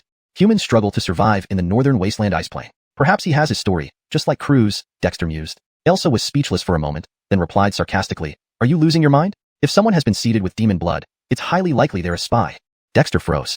A spy? Here in the northern wasteland ice plain, could anyone, or rather any demon, play such advanced games? But after a moment, Dexter understood Elsa's concern. Did you discover something? He appeared when I noticed his blood sacrifice to the totem contained traces of demonic energy. I've been watching him closely since then. While he seems normal in front of others, this prince can see everything. Wait, Elsa, are you becoming addicted to surveillance? That's unethical, Dexter shuddered. Although aware that Elsa could monitor everything within which Dr. Giffordy using faith power, Dexter wondered if the crow had developed a strange habit. Elsa was silent for a moment. Do you still want to hear it? Elsa raged, insulted. To doubt him? After all, tribal relationships had grown tiresome over time. Ahem, let's get to the point. What did you find? Dexter cleared his throat, changing the subject. He couldn't afford to offend this valuable asset. Himph, stop teasing this prince. I have my limits, Elsa coldly snorted. But he continued, this person is secretly documenting which Dr. Giffordy, even drawing blueprints. Sadly, he doesn't realize what he's up against. Dexter's expression turned serious. This wasn't a joke anymore. If it was true, the situation was far more complicated. Elsa, who do you think he's working for? Dexter asked cautiously. He hadn't expected to have a spy infiltrate his small tribe. Any demon from the northern wastelands is possible, but few have such seeding abilities. At least it'd need to be a demon Frederickneral or a near-demon Frederickneral, Elsa sneered. Now Dexter knew why it mattered. Without Elsa, he might have missed it. A demon Frederickneral? From Edgar Peak? Cold Frederick Hervasian Lake? Or perhaps the legendary Demon King? Dexter muttered darkly. Wasn't a peaceful life enough for them? It could also be from the Burson tribe's near-demon Frederickneral, Elsa added ominously. Dexter smacked his forehead. He had forgotten about the Burson tribe and the external near-demon Frederickneral. Given the relative positions of the Burson tribe and Black Cliff Village, it wasn't implausible. Playing spy games against me? Afraid you'll send a meat bun after a dog? Dexter growled, turning away. Dexter, what do you plan to do? Elsa asked curiously. Bury him in a hole. Dexter smirked coldly. Hashtag Deepter231. The Dark Division's a diffier. Of course, it couldn't be buried. Although Dexter excelled at digging pits, he was even better at fishing. In the cave, Dexter looked at the composed Adiffier with a hint of regret in his eyes. Adiffier, will you blame me? Adiffier shook his head calmly and smiled. Owen, whether in the past, present, or future, we will never blame you for anything. If anyone should be blamed, it's us for not being capable enough to help you more. I'm very happy that you allowed me to lead the Dark Division. At least it proves that I'm still useful. After all, we grew up together. Dexter felt somewhat sentimental and nodded. Skis, we've grown from innocent children into what we are now. Because of you all, I can do many things that I want to do. Adiffier, Osirisan is going to replace Osiriso Hui as the leader of the Science Academy. You will lead the Dark Division, and there's Manny, Brandon Hammond, Gerald, and others. Your efforts, I have seen everything. But we still can't keep up with your pace, Owen. Now you're the chief of the tribe. From now on, leave matters to us. Although we aren't powerful, we'll always be by your side. Adiffier smiled sincerely. It is often said that youthful friendships are the purest, which applies here too. Initially, if not for Osirisan and the others enduring the cold to help Dexter break ice, Dexter wouldn't have been able to create the ice mirror and might have been sacrificed again. Adiffier, I won't say more unnecessary words. From now on, you will be my shadow, the Dark Guardian of the tribe, and the commander of the Dark Division. I've already planned out how to establish the Dark Division. You are a brother I trust completely. I hope you do your best to achieve the best results. This concerns the future development and heritage of our tribe, Dexter said solemnly. Adiffier showed an expression of surprise. The Dark Division, a new term, though belonging to the battle hall, reported directly to the heart. Only the higher-ups knew this basic information, allowing people to know that such a division existed within the tribe. But no one could explain exactly what the Dark Division was. Now, Dexter had placed such high importance on the Dark Division. If not for knowing Dexter's reliability, Adiffier would have thought he was exaggerating. As the first leader of the Dark Division, you need to build its unique system. Let me tell you how to operate it. Dexter lowered his voice. Adiffier was curious and leaned forward. Dexter's seriousness clearly indicated that the Dark Division was indeed different. The Dark Division, essentially spies, both internally and externally. They monitor the clan members internally and gather intelligence externally, infiltrating any force that could threaten the tribe, not limited to human tribes. The essence of the Dark Division lies in the word hidden. Ideally, even the closest person shouldn't know you belong to the Dark Division. Hard, isn't this? Adiffier opened his mouth, drawing in a cold breath. Quite dark, right? But the Dark Division operates on the darker side. I trust our clansmen, but among them, there are good and bad elements. Frederick Hervasian monitoring is necessary. As long as it's not intentional targeting, it's fine. Frederick Hervasian over, the tribe is vulnerable to crises in the open. The Dark Division needs to build a hidden lineage, acting as our foundation. Dexter stood with his hands behind his back, laughing bitterly. If one day the tribe is destroyed, then the hidden legacy of the Dark Division will be the opportunity and hope for the tribe's resurgence. Therefore, your task is very heavy. Adiffier widened his eyes. This wasn't the Dark Division he had imagined. He thought the Dark Division was just the tribe's hidden force, and while that seemed accurate, Dexter's understanding of the Dark Division was much deeper and more complex. You've been practicing beast taming. For now, the Dark Division can select eagle spies from the newborn sapient eagles of the Northern Snow Eagle clan. This will be a significant aid in acquiring external information for our tribe. However, demons remain demons. Even the Guardian 4 may not be reliable. So this is a relatively visible hidden line. Frederick revised importantly, it's about selecting the right people. As Dexter spoke, Adifir's expression grew increasingly solemn. He felt that what Dexter was doing now might be no easier than establishing the witch tribe from scratch. The tribe is currently diverse. Though everyone has pledged allegiance, each person has their own personality and desires. Selection for the Dark Division must be secretive, ensuring no leaks of information. And Dark Division members must only have single-line contact, with no additional connections except between upper and lower lines. Thus, you must test and find each person individually. Dexter explained some characteristics of underground work he understood, leaving Adifir stunned. For now, focus on developing tribal members. Once the time is ripe, you can expand outward, whether human tribes or demonic beasts and birds can serve as hidden lines. Each level should spread out, establishing corresponding contact mechanisms and wake-up procedures if the line is cut. This requires immense patience. Adifir pondered over Dexter's words, his mind a mess. What Dexter described directly overturned his previous understanding of human relations. Heart, even if we establish these lines, how do we ensure no one betrays us? Adifir asked after a moment's thought. This was an entirely foreign territory for him. Start with communication codes. I'll teach you a set of alphabetic codes and a basic method of symbolic message transmission. You can extend and develop multi-level communication methods based on this. Remember, codes are dead, but people are alive. Systems are also dead, but members of the Dark Division should be steady, cautious, and willing to take risks when necessary.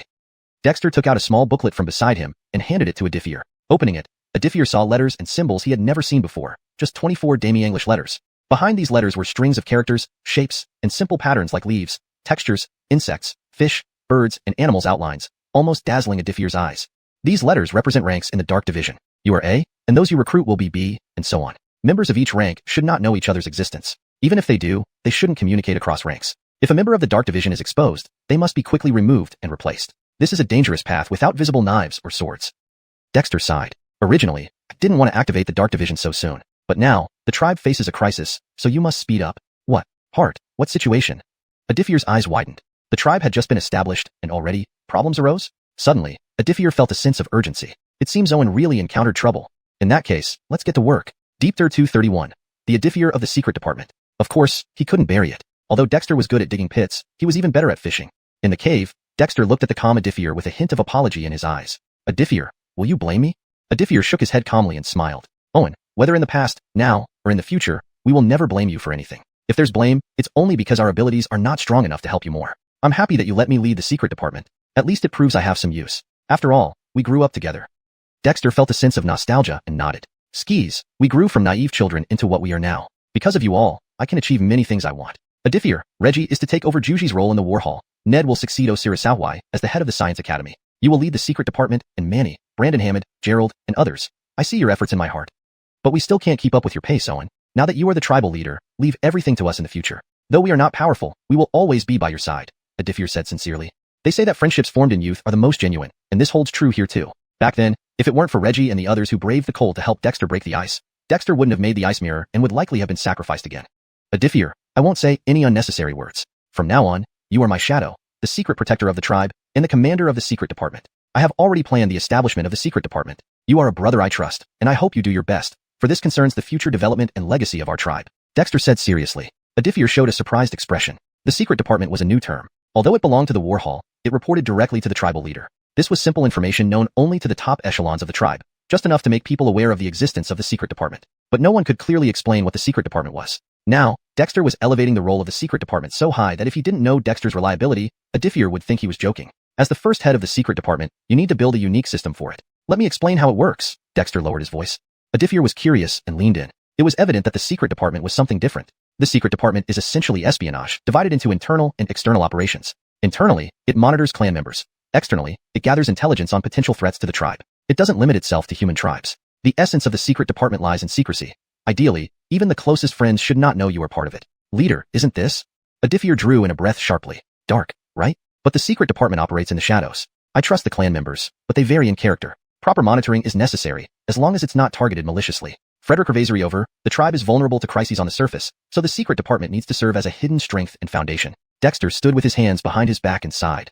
If the tribe is ever destroyed, the secret department's hidden legacy will be the opportunity and hope for its revival. So your task is heavy. Adifir's eyes widened. This was not what he imagined about the secret department. He thought the secret department was just the tribe's hidden force. While it seemed like that, Dexter's vision for the secret department was clearly more profound. You've been practicing the beast cultivation malachtechnique. The secret department can start by selecting eagle spies from the newly intelligent young eagles among the northern snow eagles. This will greatly assist us in gathering external information. However, beasts remain beasts, and even the guardian force spirits might not be reliable. Thus, this is just an obvious covert line. The key is selecting personnel. As Dexter spoke, Adifir's expression became increasingly solemn. He sensed that Dexter's current endeavors were no simpler than founding the witch tribe from scratch. The tribe now has a mixed population. Though they belong to the tribe, each has their own nature and desires. Selection for the secret department must be secret, with no leaks. Each member should only contact their immediate superior or subordinate, and have minimal connections otherwise. You need to test and find them individually. Dexter explained the characteristics of underground work, leaving Adifir speechless. For now, focus on developing tribal members. Once the time is right, expand outward, whether to humans or beast races. Establish communication mechanisms, and wake up protocols for severed lines. This requires immense patience. Adifir pondered Dexter's words, feeling his mind churn. What Dexter described completely overturned his understanding of interpersonal relationships. Leader, even with these lines established, how can we ensure no one betrays us? Adifir asked after thinking for a moment. Indeed, this was an entirely foreign domain for him. Starting with the secret language, I will teach you an alphabetic code and a symbol-based information transmission method. Based on this, develop various levels of coded communication. Remember, codes are static, but people are dynamic, and systems are static. Members of the secret department must be steady, cautious, and willing to take risks when necessary. Dexter handed Adifir a small booklet. Opening it, Adifir saw unfamiliar letter symbols, simply the 24 letters of the alphabet. Behind these symbols were strings of characters and shapes, including arrows, triangles, squares, and simple drawings of leaves, patterns, insects, birds, and animals, which left Adifir bewildered.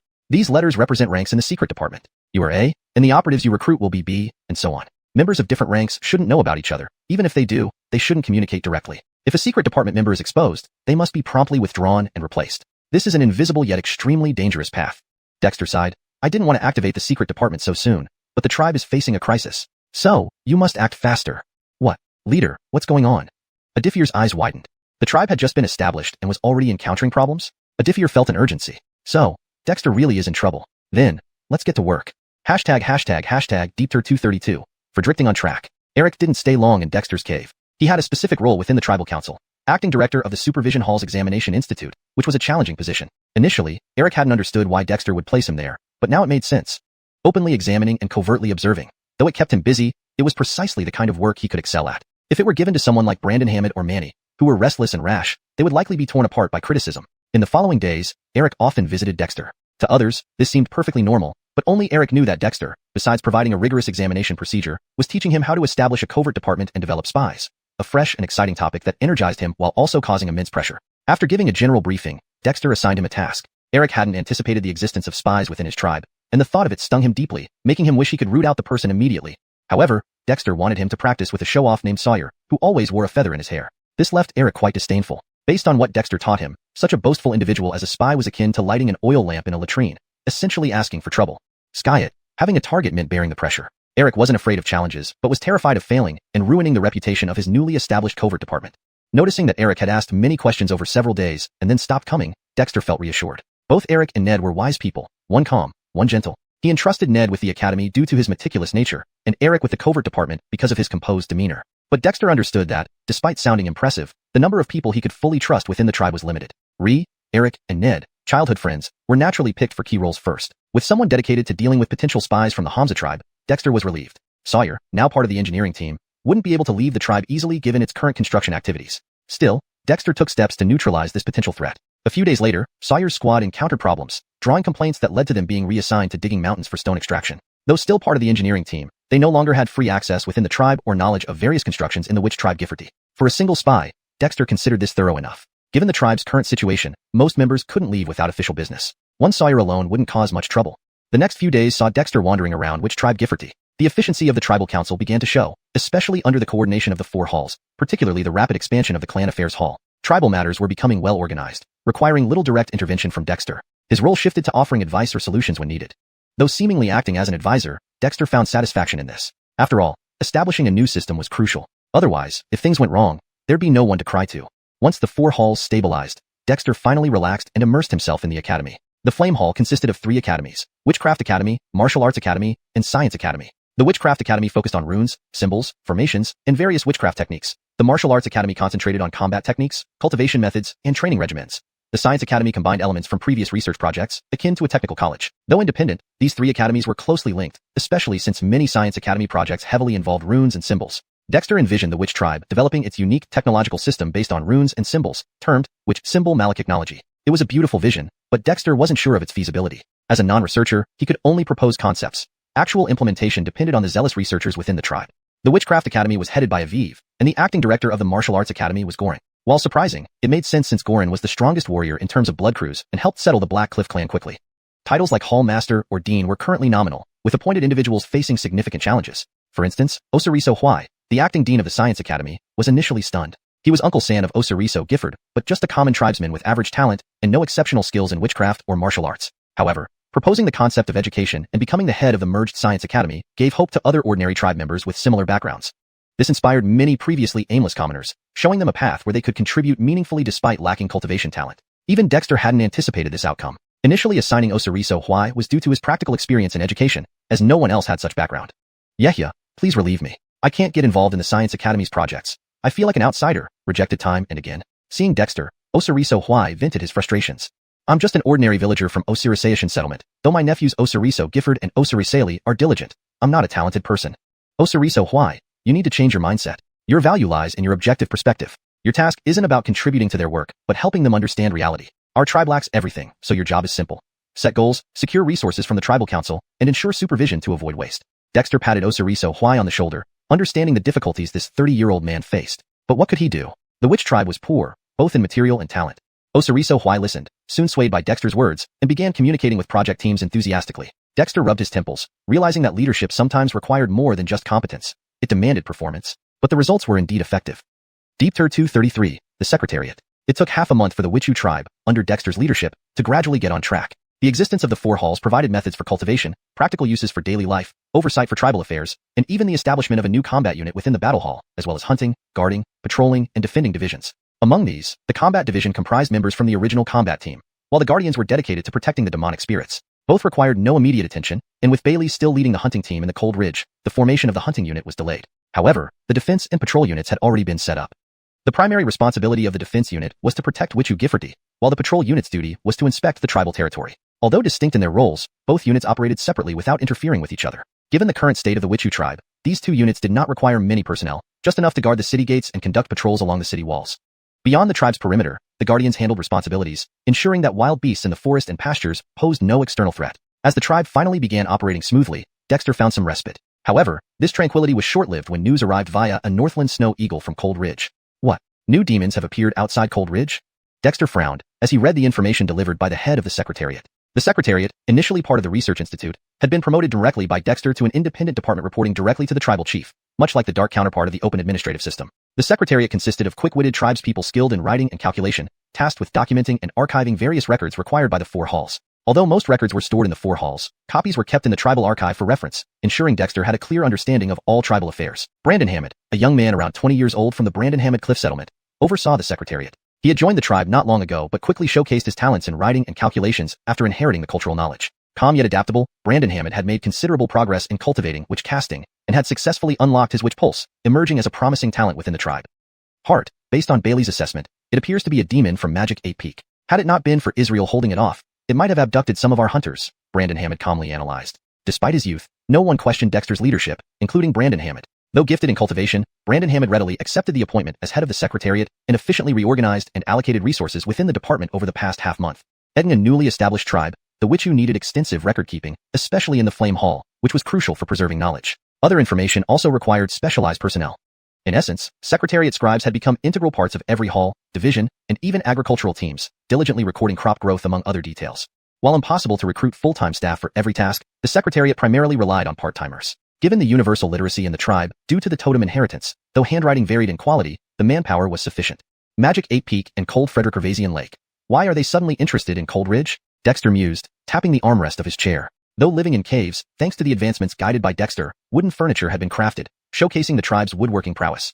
Perhaps there's something worth coveting in Cold Ridge, like the legendary Demon King. Brandon Hammond speculated after some thought. As head of the Secretariat, he had access to various tribal documents, none of which concealed significant secrets from the tribe members, except for the Ellie's existence. That makes sense. I appreciate your insight, Brandon Hammond. Do you find the Secretariat work enjoyable? Dexter's eyes lit up as he observed the young face before him, smiling. Despite appointing elders like Frederick Gervais to key positions, Dexter valued youthful vigor and adaptability more, especially given the tribe's nascent state.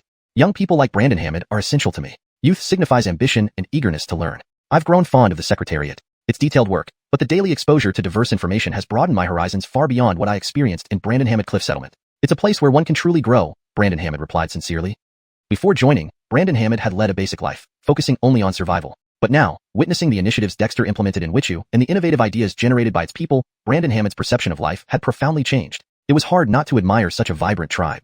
Good to hear. The Secretariat is an observer, recorder, and keeper of our traditions. While you don't have much authority, you're witnesses to the tribe's development. Objectivity and documentation is crucial to prevent unnecessary waste, Dexter remarked. Brandon Hammond pondered Dexter's words and then asked, Hart, if we uncover issues during documentation, incorporate your insights and thoughts into the records. The Secretariat has supervisory and advisory roles, but final decisions lie with the respective departments. Do you understand?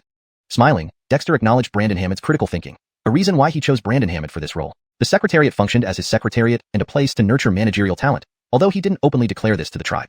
Hart, I understand. Indeed, following Dexter was an enlightening experience. This extraordinary young leader constantly surprised. Summon Isaiah, Wild Dog Demon, Black Gorilla, and xiuxian. They should be recovered enough. Nodding in agreement, Dexter instructed Brandon Hammond to proceed. Frequent demon threats were concerning, and although Bailey was stationed at Cold Ridge, Dexter held significant interest in the area. Discovering familiar elements there was unexpected, and Dexter disliked surprises. Deep Tier 234, differentiation of the 4 demons. The 4 demons, including Isaiah, arrived quickly. Speaking of which, the Guardian lineage was now the strongest combat component of the Kobe-Xiuxian tribe. The 4 Guardian spirits, 7 Guardian demon guards, 12 quasi-demons, and 3 demon beasts, if you included the hidden fire crows, were on par with a quasi-demon general dominating the Govin tribe with a few small demons. Dexter's cave was large, but it could not accommodate these 4 demons. Fortunately, the outside was spacious enough. The injuries of Isaiah and the other 3 demons had healed, and they were doing well in the Kobe-Xiuxian tribe. However, seeing Dexter and the nearby Kobe Long Totem, the 4 demons still felt somewhat uneasy. But, as fate would have it, they had no choice. Mutations Yehia.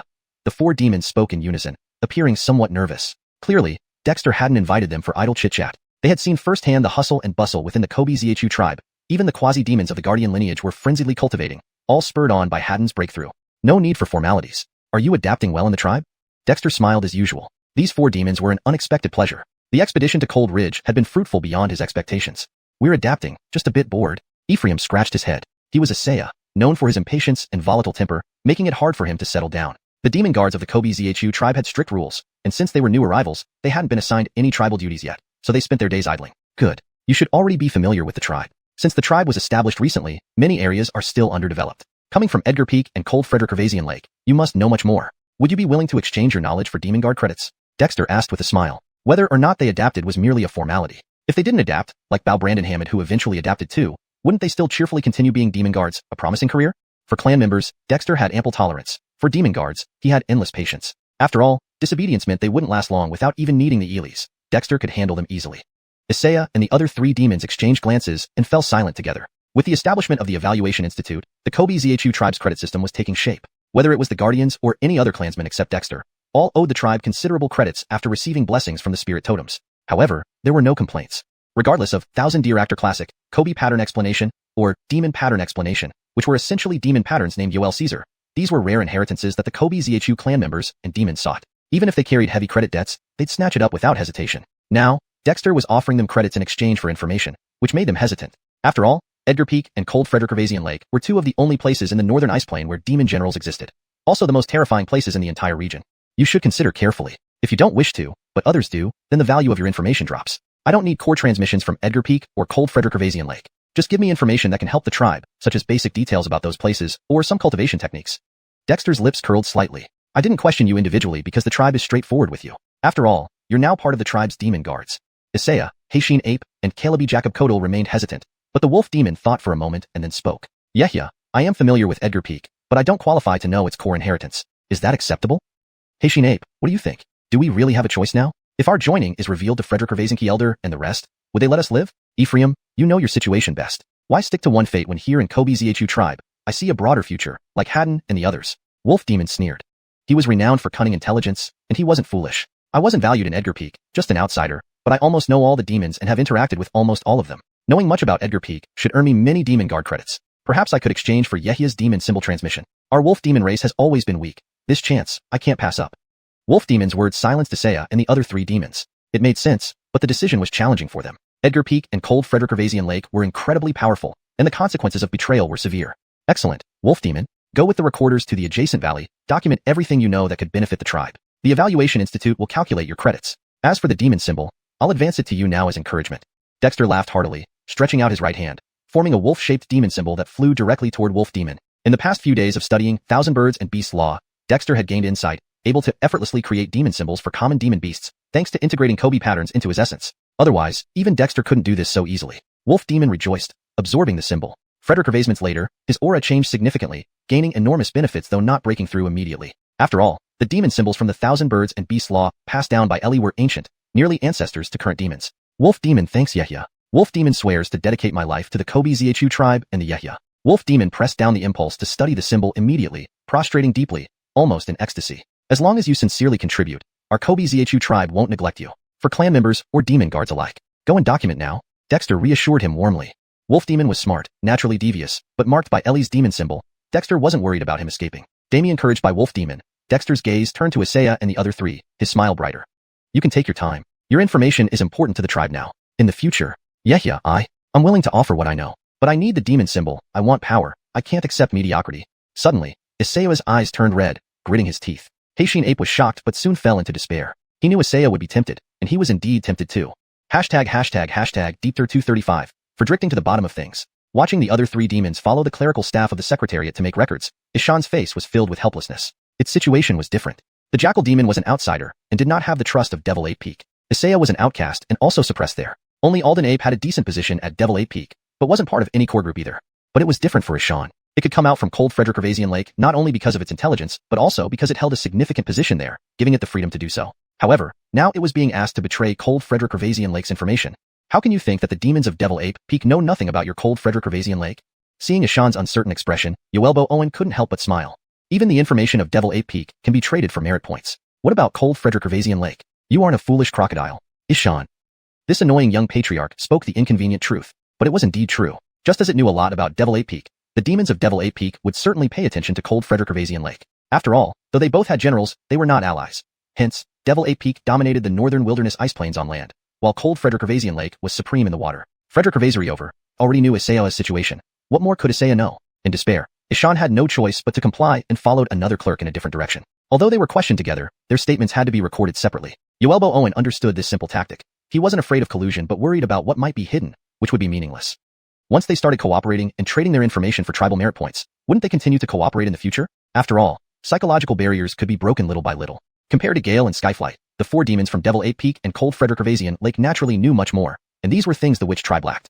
After settling the four demons, Yoelbo Owen didn't relax. The demons of Cold Ridge were a big problem, and Cold Ridge itself was troublesome. Yoelbo Owen disliked problems because the Witch tribe needed more time to develop, and he himself needed more time for cultivation. This is really vexing, but there must be a way. Yoelbo Owen scratched his head. Fortunately, Cold Ridge had Gale stationed there. Yoelbo Owen believed Gale could handle a few small demons. However, if this continued long-term, things might change. One shouldn't underestimate a general-level existence like those in the northern wilderness ice plains. 2 days later, Brandon Hammond brought a large amount of recorded information to Yoelbo Owen. All recorded. What did they confess? 5 spirit runes danced between Yoelbo Owen's fingers, sometimes converging into one, sometimes spreading out, looking extremely agile.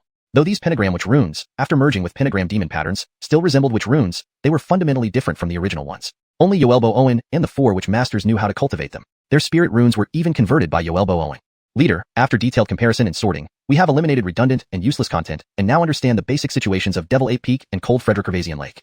Brandon Hammond's efficiency was high, handing over 2 small books marked Devil Ape Peak and Cold Frederick-Gervasian Lake. Yoelbo Owen put away the spirit runes, glanced through the book, and said, "Malakil me more." Brandon Hammond, without impatience, thought carefully before cautiously saying, "Leader, Devil Ape Peak and Cold Frederick-Gervasian Lake have an antagonistic relationship." Yoelbo Owen looked at Brandon Hammond with surprise. Continue.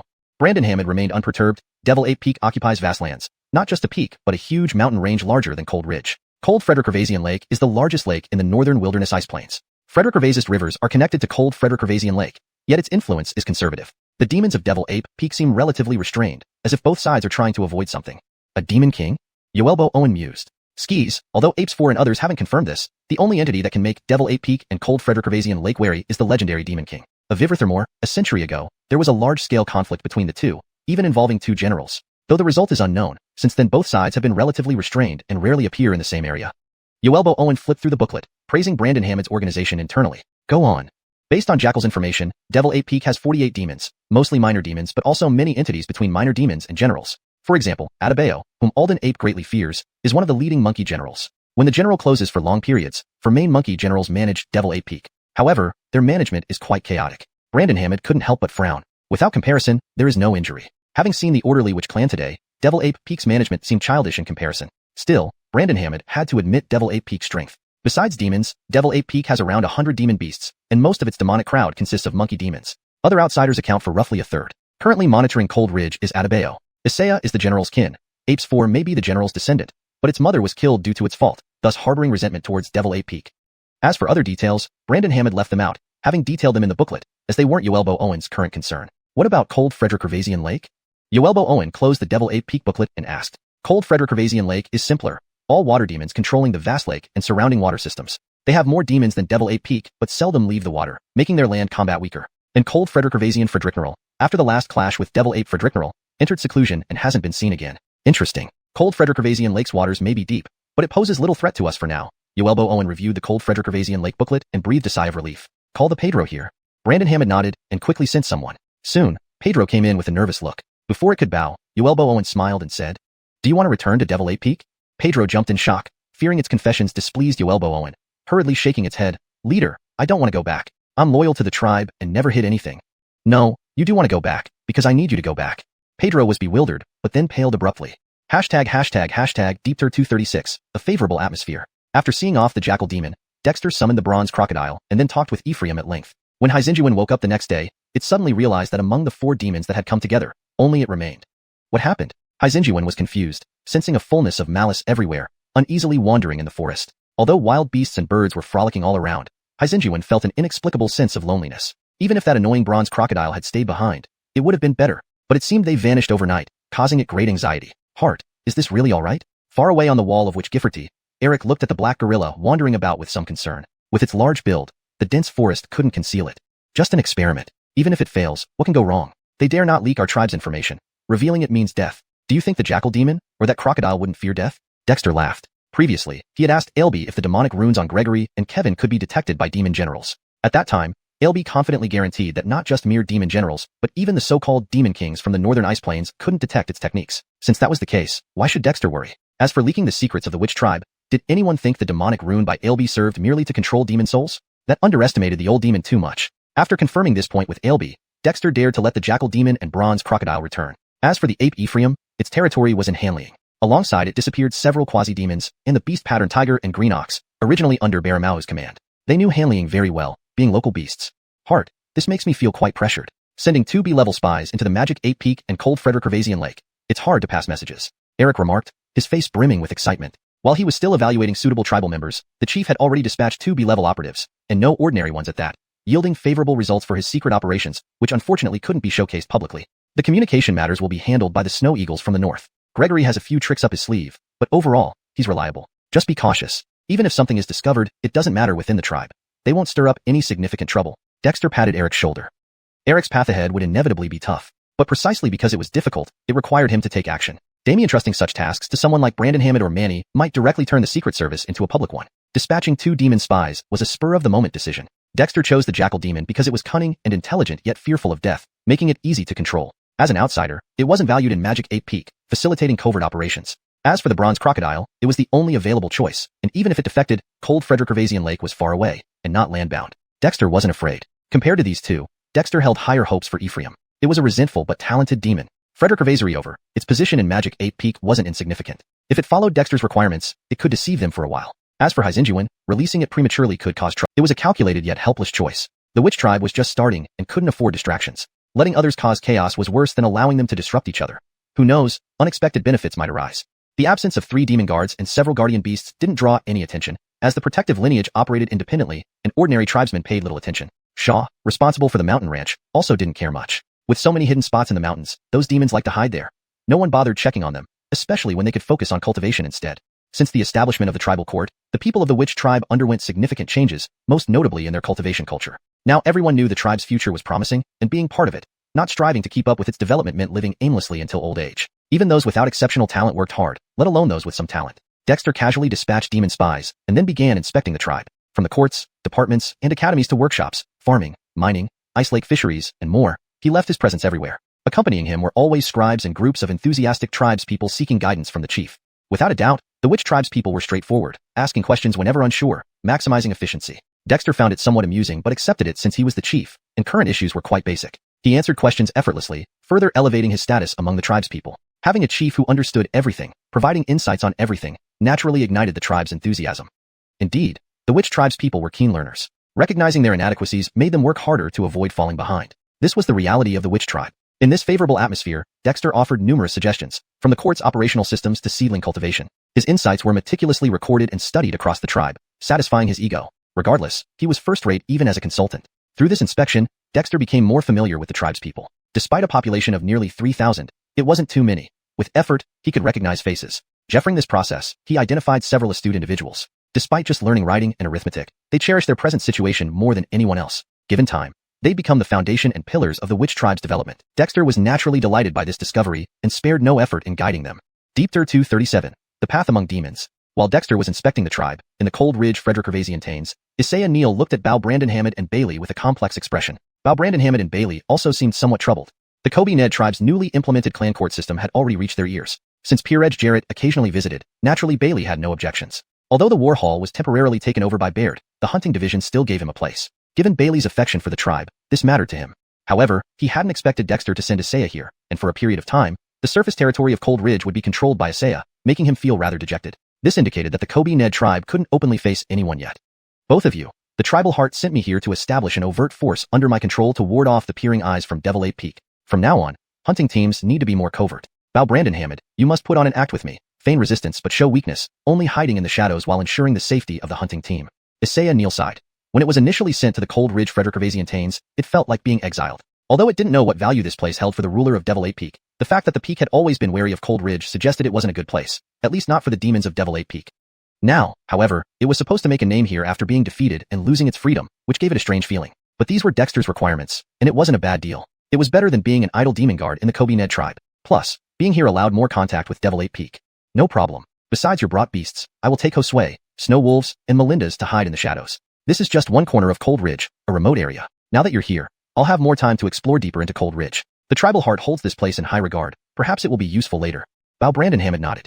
Originally, Bao Brandon Hammond was a minor demon from Devil Ape Peak, and it harbored some resentment towards its own fate. However, seeing even a direct lineage demon like Isaiah fall made Bao Brandon Hammond feel much better. Frederick Ravasery over, Isaiah here was just a shield. With Isaiah stationed here, he and Bailey's hunting team could have more time to explore Cold Ridge. After all, there once was a strong tribe here, rumored to have fought to mutual destruction with the legendary figure from the northern wasteland ice plain. Both Dexter and Bao Brandon Hammond were curious about this tribe. After a simple handover, Bailey led the hunting team into the deeper mountains with Bao Brandon Hammond. The Cold Ridge Frederick Tains stretched far but weren't steep. The forests and hills teemed with numerous beasts and birds. Despite the small number of the hunting team, only around 100, with the presence of Bao Brandon Hammond and the Northland snow eagles nesting nearby, Bailey had plenty of beasts and birds to utilize. Harvest would soon follow.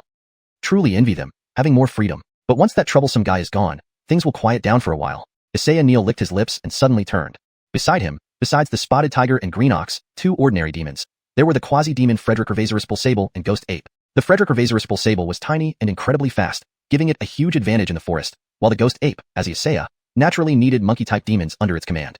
Frederick Ravasaurus Sable, stay here to prevent other demons from coming. You guys, come with me to meet that fellow. Haven't seen him in a while. Hope he has improved. Isaiah grabbed his iron club from behind and let out a roar, charging toward the mountain's edge. The iron club was crafted from naturally formed iron ore. Though crude, even the Kobe-shire steel forged by the Kobe Ned tribe today couldn't match its strength, hardness, or weight. Outside Cold Ridge, a fox monkey over a meter tall gracefully swung through the treetops, appearing like any ordinary fox monkey except for its unusually bright eyes, which occasionally glanced toward Cold Ridge. Suddenly, the fox monkey's pupils constricted with surprise, then turned cold. Neil, you didn't die. Leaping over tree branches, the fox monkey landed opposite Neil, sneering. If you're alive, why would I be dead? Why are you here, Foxowen? Came to see if you, the trash, died. Since you're alive, I can report back. The fox monkey responded coldly. You'll be disappointed. And I'm not trash. One day, I will avenge my mother. Neil angrily pointed his iron club at the fox monkey. Malakil, that old guy. One day, I'll make him pay. Foxowen fumed. How dare you? How dare I, haha. This isn't that cursed place anymore. How I act here, who cares? This Cold Ridge will be my domain.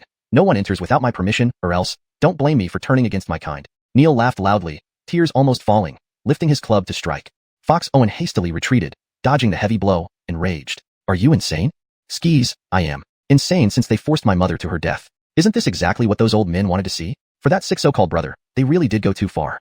Xuanhuan, go back before you taste my club. Of evening, Xuanhuan truly feared Neil's iron club. This guy was reckless and not worth dying over. You bastard humph, one day, you'll regret this. Watching Xuanhuan leave, Neil's expression darkened. Taking this step meant no turning back.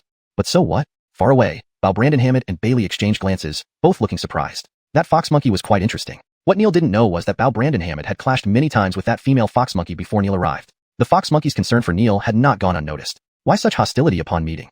Meanwhile, D.I. Demon, bruised and battered, limped toward Devil Ape Peak, cursing under his breath. Damned Carlton, dared to ambush us, I'll make you pay. Elsewhere, Carlton sneezed fiercely, clearly upset. It was in a miserable state, scales torn, and this mess was its own doing. The thought infuriated it, leading to relentless curses. Who cursed me? What nonsense, why must I bear the blame? Can I actually defeat that black gorilla guy? Too unfair. How do I fool those fools? Headache, brain ache? Deepter 238 Revelation. In the Kobe Yoel tribe, Dexter pinched his nose, feeling an inexplicable itch. Hey, who's talking about me? Dexter murmured to himself. He had just come out of the Academy of Sciences. Unable to resist Osiriso Huai's invitation, Dexter spent a few days here, systematically organizing the newly merged workshops within the Academy. He knew the researchers in the Institute worked on all sorts of things, but he hadn't expected that some tribesmen's imagination could be so wild, with their ideas sprawling wildly. Those seemingly whimsical ideas made Dexter doubt whether these people were truly just primitives who had only recently escaped ignorance and barbarism, forced to study the Thousand-Year Actor Classic and the Frederick Merle explanation of which symbols. Although there was no paradox like the chicken or the egg first, the tribesmen's ideas were indeed distinctive. One person was already researching how to fly in the sky, inspired by the northern snow eagle. Another showed keen interest in mechanics as proposed by Dexter, pondering how to lift himself up.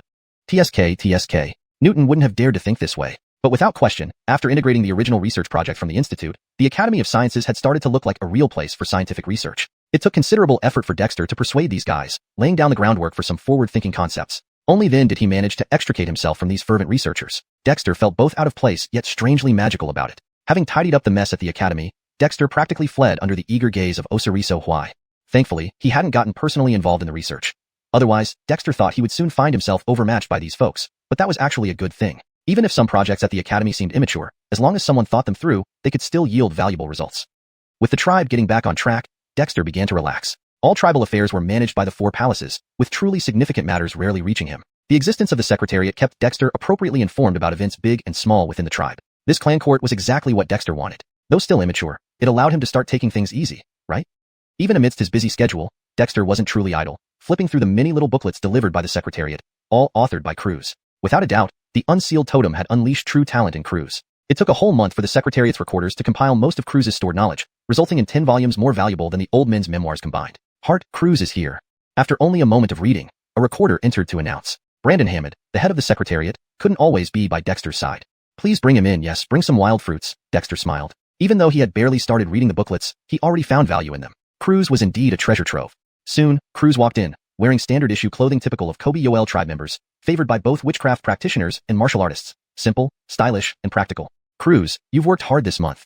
Dexter smiled, gesturing to a chair. Croods, now accustomed to the tribe's furnishings, sat down with ease, laughing. Not too strenuous, just straining my voice. The Secretariat's recorders are quite skilled. They pretty much replicated what I described. Otherwise, writing it myself would have been a disaster. The ability to joke showed Croods had recovered well, regaining his former carefree demeanor. However, Dexter knew that the Croods before and after was different. Previously, Croods was Black Cliff Village's leader, passionate only for slaying demons. Now, he bore a previously sealed, deeply ingrained vendetta.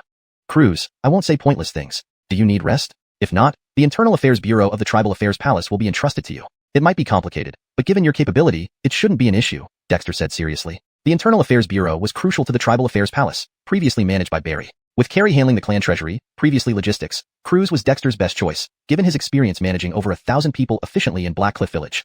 Dexter, you trust me this much? Croods looked puzzled. You know I'm not the same as before. Naturally, I might be suspicious. Dexter laughed. Who doesn't have thoughts? Croods, don't get too full of yourself. My clan court should run smoothly even without me, let alone you. Besides, if you really want revenge, you'd have to develop the tribe fiercely. Only when the tribe grows strong will you have the resources to return to Xuanhuan, with the tribe as your strongest support. Croods was genuinely surprised, pondering for a while before nodding. Since Hart trusts me, I won't decline. Your clan court system has impressed me greatly. It rivals even the imperial courts I know, sometimes even surpassing them. Bearing tone so quickly? Dexter laughed. Croods, systems are dead, people are alive. As long as people live, everything can change. The clan court is young, needing nurturing, but your insight is unmatched in the tribe. I hope you won't disappoint us. Croods was speechless. Hart, aren't you speaking of yourself? Dexter remained silent, then raised the booklet in his hand. Croods, this is a record based on your experiences. The tribe will evaluate it by merit. Once non-cultivation related sections are compiled, it'll be called Revelation. What do you think? Croods was taken aback, becoming somewhat emotional. Hart, you really mean it? It was a pleasant surprise. Although Croods didn't care for fame, leaving such a legacy in the tribe for everyone to read was enough to make anyone excited. Don't get too excited. The tribe has other similar records. Yours is currently the best but may not stay that way. Dexter laughed. That remains to be seen. Perhaps I can write more later, Croods chuckled heartily. What mattered wasn't revelation. It was Dexter's unwavering recognition and attitude towards him. That was enough. No wonder Dexter could build the Yoel tribe from nothing. Such magnanimity deserved admiration. Deepter 239. The Awkward Academy of Martial Arts. Croods integrated into the tribe at a rapid pace. Not only was his personal ability commendable, but back in the Xuanhuan tribe, he had always been groomed as a successor to the chief. As such, he possessed a fair understanding of how to handle various tribal affairs. Frederick over, about 800 members of the Yoel tribe were originally from Haiyan village, which made the integration much smoother. Although most of these clansmen were still adapting to the Yoel tribe, the 50 people that xuanhuan brought initially had already become key players in different aspects of the tribe. After all, compared to the residents of the Ice Cave settlement, the group led by xuanhuan were undoubtedly more capable, making Croods' assimilation process significantly easier. Everyone knew, however, that the Yoel tribe was established by Dexter from scratch. Although Dexter did not explicitly manage any specific affairs after establishing the tribe, every member of the tribe, including xuanhuan, was fully aware that anything within the tribe could be settled with one word from Dexter. Additionally, it was Dexter who consecrated and confirmed the Long totem of the Yoel tribe. Considering the mysterious relationship between Dexter and the sacrificial spirit, no one would dare create trouble in the Yoel tribe. They would be inviting their own death. While some members of the Yoel tribe might not have been exceptionally intelligent, they certainly weren't stupid. Even if someone was foolish enough to make a mistake, those around them would ensure it didn't happen again. Therefore, when Croods officially took charge of the Internal Affairs Academy, faced with an organized list of tribal matters that were clearly categorized and prioritized, he felt admiration rather than impatience. He knew that while Hart Dexter seemed detached from daily affairs, he had established the general framework and methods for handling issues within the tribe.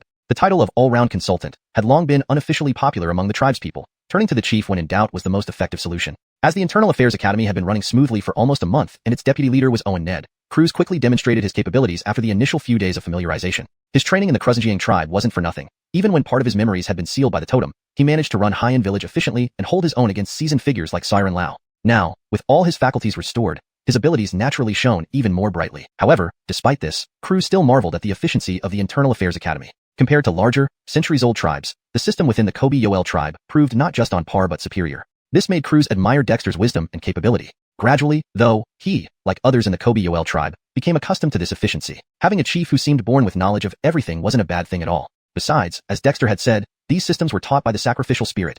If anyone disagreed, they could go talk to the spirit themselves, something even Pierre I couldn't achieve, let alone anyone else. With Croods taking over the Internal Affairs Academy, the tribe finally had a capable leader to handle the complex and troublesome tasks.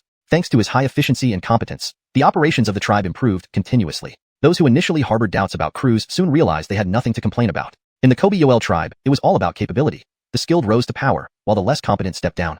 But in truth, the members of the Yoel tribe cared more about strength than management. Survival in the northern wilderness ice plain depended on martial prowess, a fact everyone understood.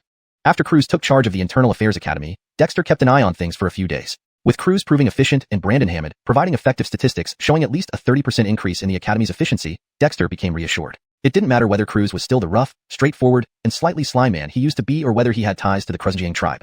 As long as he was part of the Yoel tribe, he belonged here. Concerns about the future were unnecessary.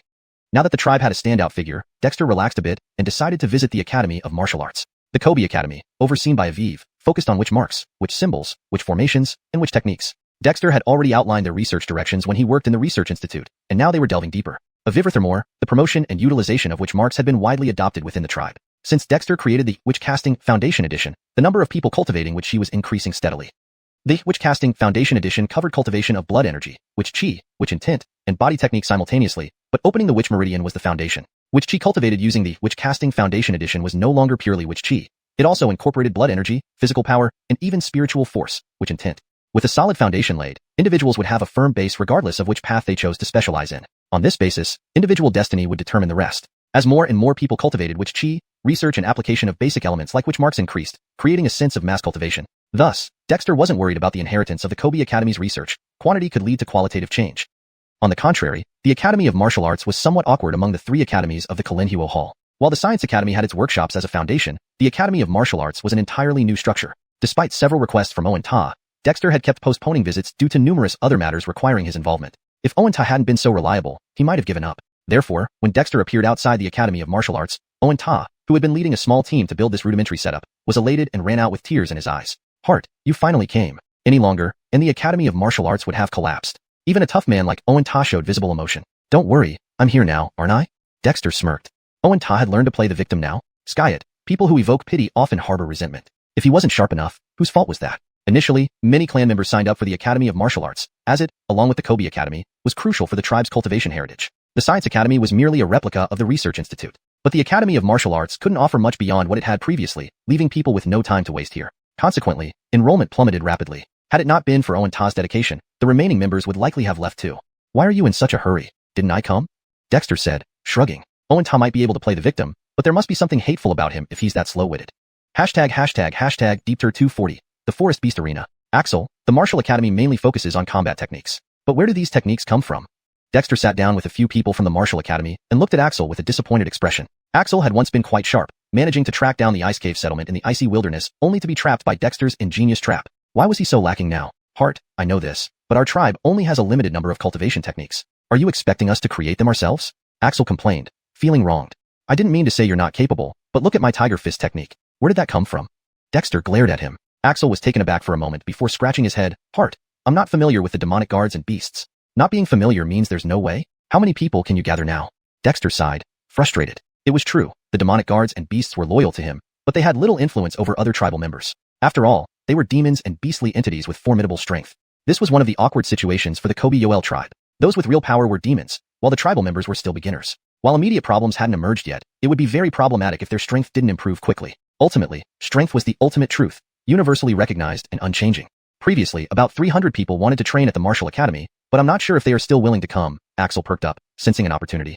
The chief seemed ready to stir things up again, which was something the Kobe Yoel tribe's members loved. Go notify them. Anyone who can temporarily put aside other tribal duties should come here. Skis, everyone to the forest ranch. Also, inform Nelly Sure to select 100 beasts as sparring partners for the Martial Academy, and let xiuxian serve as the temporary instructor. Axel became excited and immediately rushed out of the academy. By the time Dexter arrived at the forest ranch, Nelly Sure had already selected the finest wild beasts, and xiuxian was already present. Currently, xiuxian was the only one without a specific assignment among the demonic guards and beasts. The others were either herding beasts around the village or working hard in the city. Heart, Nelly Sure selected 108 different types of wild beasts, each the best and most skilled fighters from their respective groups, Shaw said curiously as he approached. Shaw was responsible for the forest ranch, having been here since its establishment under the Internal Affairs Office. Dealing with wild beasts often, Shaw had gained some insights. However, seeing the chief come in such grand fashion was rare. Good job. xiuxian, I plan to set up a beast arena here. Will you agree to be the head instructor for this arena? Dexter nodded to Shaw and Nelly Sure, then turned to xiuxian. xiuxian seemed confused and asked, Heart, what is a beast arena? In recent days, xiuxian had felt quite lonely, especially after 3 of the 4 demons it came with suddenly disappeared, leaving only Wolf Spider behind, which also seemed to have been recruited by the Science Academy. New to the Kobe Yoel tribe, xiuxian felt quite isolated. You're a demon. Control these wild beasts and demonstrate their combat movements for the tribespeople to imitate and improve upon. Once we create similar combat techniques, let the tribespeople test them. Malak techniques are formed through combat. Since our tribe's foundation is weak, this method will help us develop. Hearing this, the eyes of Axel and others lit up. Dexter had demonstrated this approach before, but not everyone could command a Shawn so effortlessly. Axel, have the tribespeople choose their favorite beasts to mimic. Start by copying their forms, then create techniques based on their methods, and finally capture their spirit. Once they've mastered the techniques, they can study how chi and blood interact with force and breathing. If others are interested, they can join. We humans may lack natural talent, but our learning ability is unparalleled. Dexter continued, once they learn from ordinary wild beasts, we'll use demonic beasts, even demonic guards, to test their effectiveness. Eventually, our tribe will have its own 100 beasts law. Also, involve the Northland Snow Eagles, and for the fishing team, let Frost Python and Ironback Lizard follow this method too. There will always be improvements. Axel quickly nodded, rest assured, Heart. If we can't come up with techniques after setting up references, we might as well close the academy. Other tribespeople were also excited. Although learning from beasts seemed embarrassing, it was better than risking their lives later. Soon, the over 100 people Axel gathered spread out, each paired with a beast. Initially, the tribespeople were apprehensive. These weren't gentle creatures. Herbivores like long-eared rabbits could still cause pain with their swift kicks. However, xiuxian's presence made a difference. Though unsure whether Dexter's idea would work, this was the first task assigned since joining the tribe, and it seemed simple enough. With a roar, every agitated beast fell obediently to the ground, including the fiercest ones. Under xiuxian's roar, despite lacking sentience, the beasts followed instructions and began demonstrating their usual movements on the spot. The vast forest area buzzed with the sights of beasts leaping and attacking, from tigers and leopards to wolves, deer, and rabbits, as well as unnamed creatures resembling wolves and elk. They moved as if in competition. This was the absolute dominance of demons over beasts. They could command them to jump or crash into trees without question. At first, the tribespeople were unaccustomed, but soon they were captivated by the display. Having improved intelligence, they slowly began to grasp the nuances and started mimicking the beast's movements, even though the initial efforts looked awkward. Even Axel wasn't idle. He chose a black bear to observe. Despite its clumsy appearance, its movements were more concise, perfectly matching Axel's preferences. Dexter smiled as he watched. Then he called for Shaw. Shaw, once they've practiced enough, provide them with paper to sketch their observations and improvements. If anyone creates a genuine technique, the tribe will reward them. Shaw's eyes lit up. Heart, leave it to me. It'll be done properly. With that, Shaw ran off. Having spent so much time at the forest ranch, no one knew the beast's movements better than him. This was practically effortless merit. Translation notes asterisk. Pinyin names. Axel, Dexter, Nellie Sure, xuanhuan, Shaw. Style and tone. Maintained the original narrative tone and structure. Paragraphs and Nellie e-breaks. Kept consistent with the Chinese text.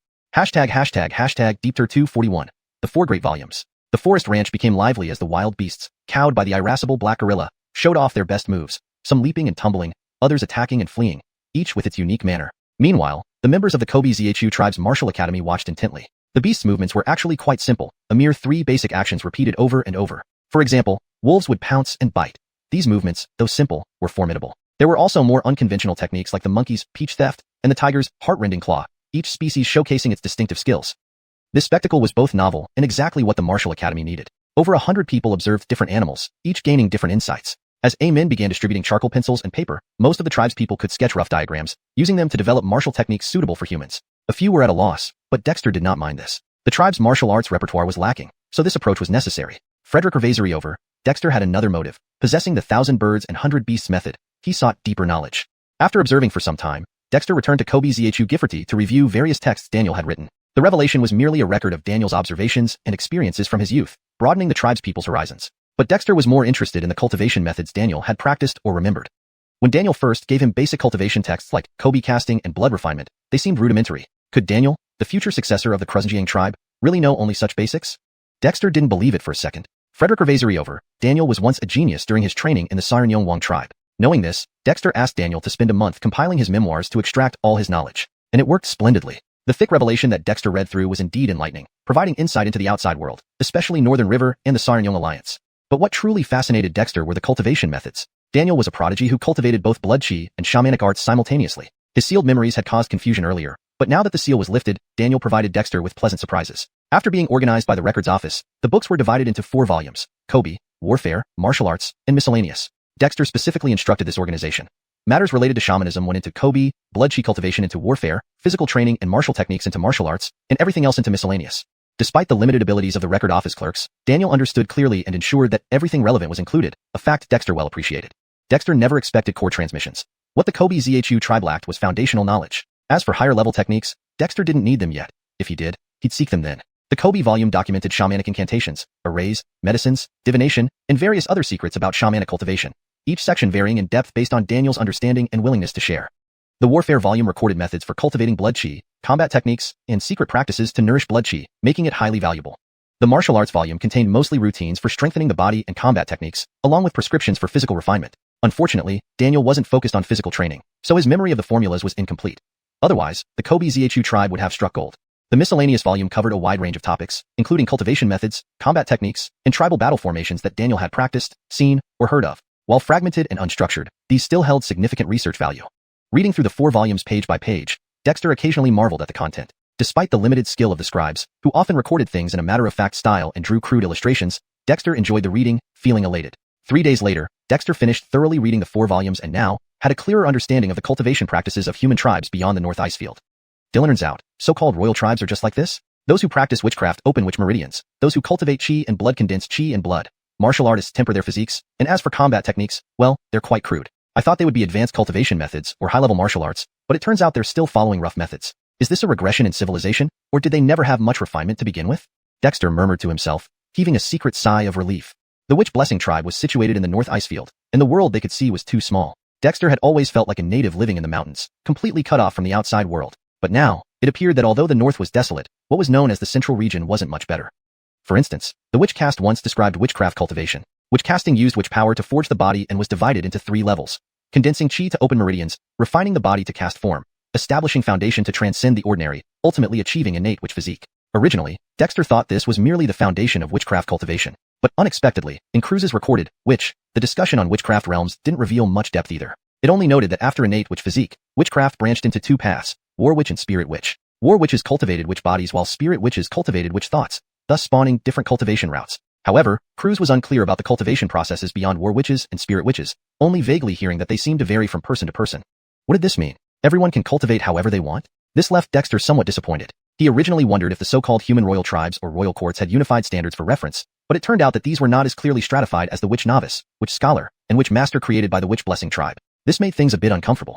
However, having no standards isn't necessarily bad. Once the witch blessing tribe gained control of discourse power, they could establish their own set of standards. After all, Dexter's current cultivation actually doesn't fit into any existing standards. Concepts like spirit meridians and spiritual heavens have no precedent. Frederick Ravasery over, the cultivation direction of humans outside the North Icefield is indeed diverse. Witchcraft, combat chi, and martial arts are merely some more prevalent and reliable methods. Especially witchcraft, which is a broad category, yet those with natural talent for witchcraft are limited, leading many people to explore other methods.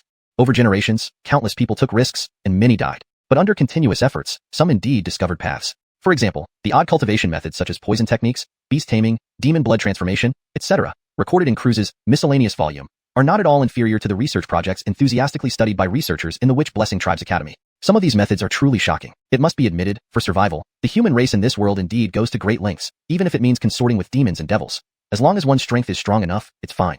So-called royal tribes are nothing special after all. Shamans open their witch meridians, those cultivating blood chi condense it. Martial artists toughen their bodies, and as for combat techniques, they're pretty rough. I thought they'd be advanced cultivation and high-level martial arts, but it turns out they're just grassroots methods, a regression in civilization.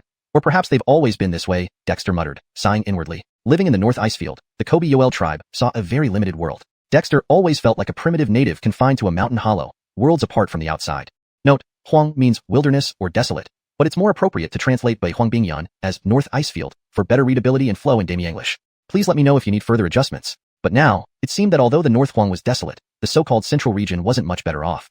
For instance, Kobe casting described shamanic cultivation. Kobe casting uses shamanic power to forge the body, divided into 3 stages. Condensing Croods to open meridians, strengthening the body to cast a form, and establishing foundations to transcend Frederick Ravasertality, ultimately achieving an innate shamanic body. Originally, Dexter thought this was just a basic outline of shamanic cultivation. Unexpectedly, Daniel's records in the Kobe volume also lacked profound explanations, differing only in the paths taken post-innate shamanic body, separating into combat shaman and spirit shaman. Combat shamans cultivate the shamanic body, while spirit shamans cultivate shamanic intent, leading to different cultivation paths. However, Daniel was unclear about the cultivation processes beyond combat and spirit shamans, suggesting variations depending on the individual. What was this? Did everyone just do as they pleased? Dexter was disappointed. He had hoped the human royal tribes and courts might have unified standards, but even the Kobe Xuanhuan tribe's own hierarchy of Kobe novice, Kobe scholar, and Kobe master was more structured. Lack of standards wasn't necessarily bad. Once the Kobe Xuanhuan tribe gained influence, they could establish their own system. Dexter's current cultivation didn't fit any standard either. There were no precedents for spirit meridians or heavenly realms. Additionally, cultivation directions among humans beyond the North Waste were diverse. Shamanism, combat, and martial arts were among the more popular and reliable paths, but due to the limited number of individuals with shamanic talent, many humans explored other methods.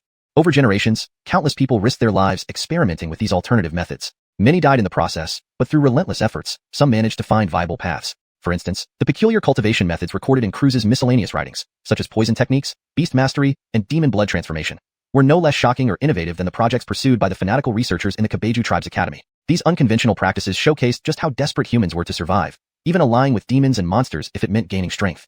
Many risked their lives in these pursuits, and while countless perished, some did find ways forward. For example, the miscellaneous volume recorded peculiar practices like poison manipulation, beast control, demon blood transformation, and other strange methods Daniel had heard of or witnessed. These weren't inferior to the projects pursued by fervent researchers in the Kobe Xuanhuan Tribe Science Institute, involving shocking experiments. Undoubtedly, humans, driven by survival, pushed their limits. Even allying with demons and monsters wasn't uncommon.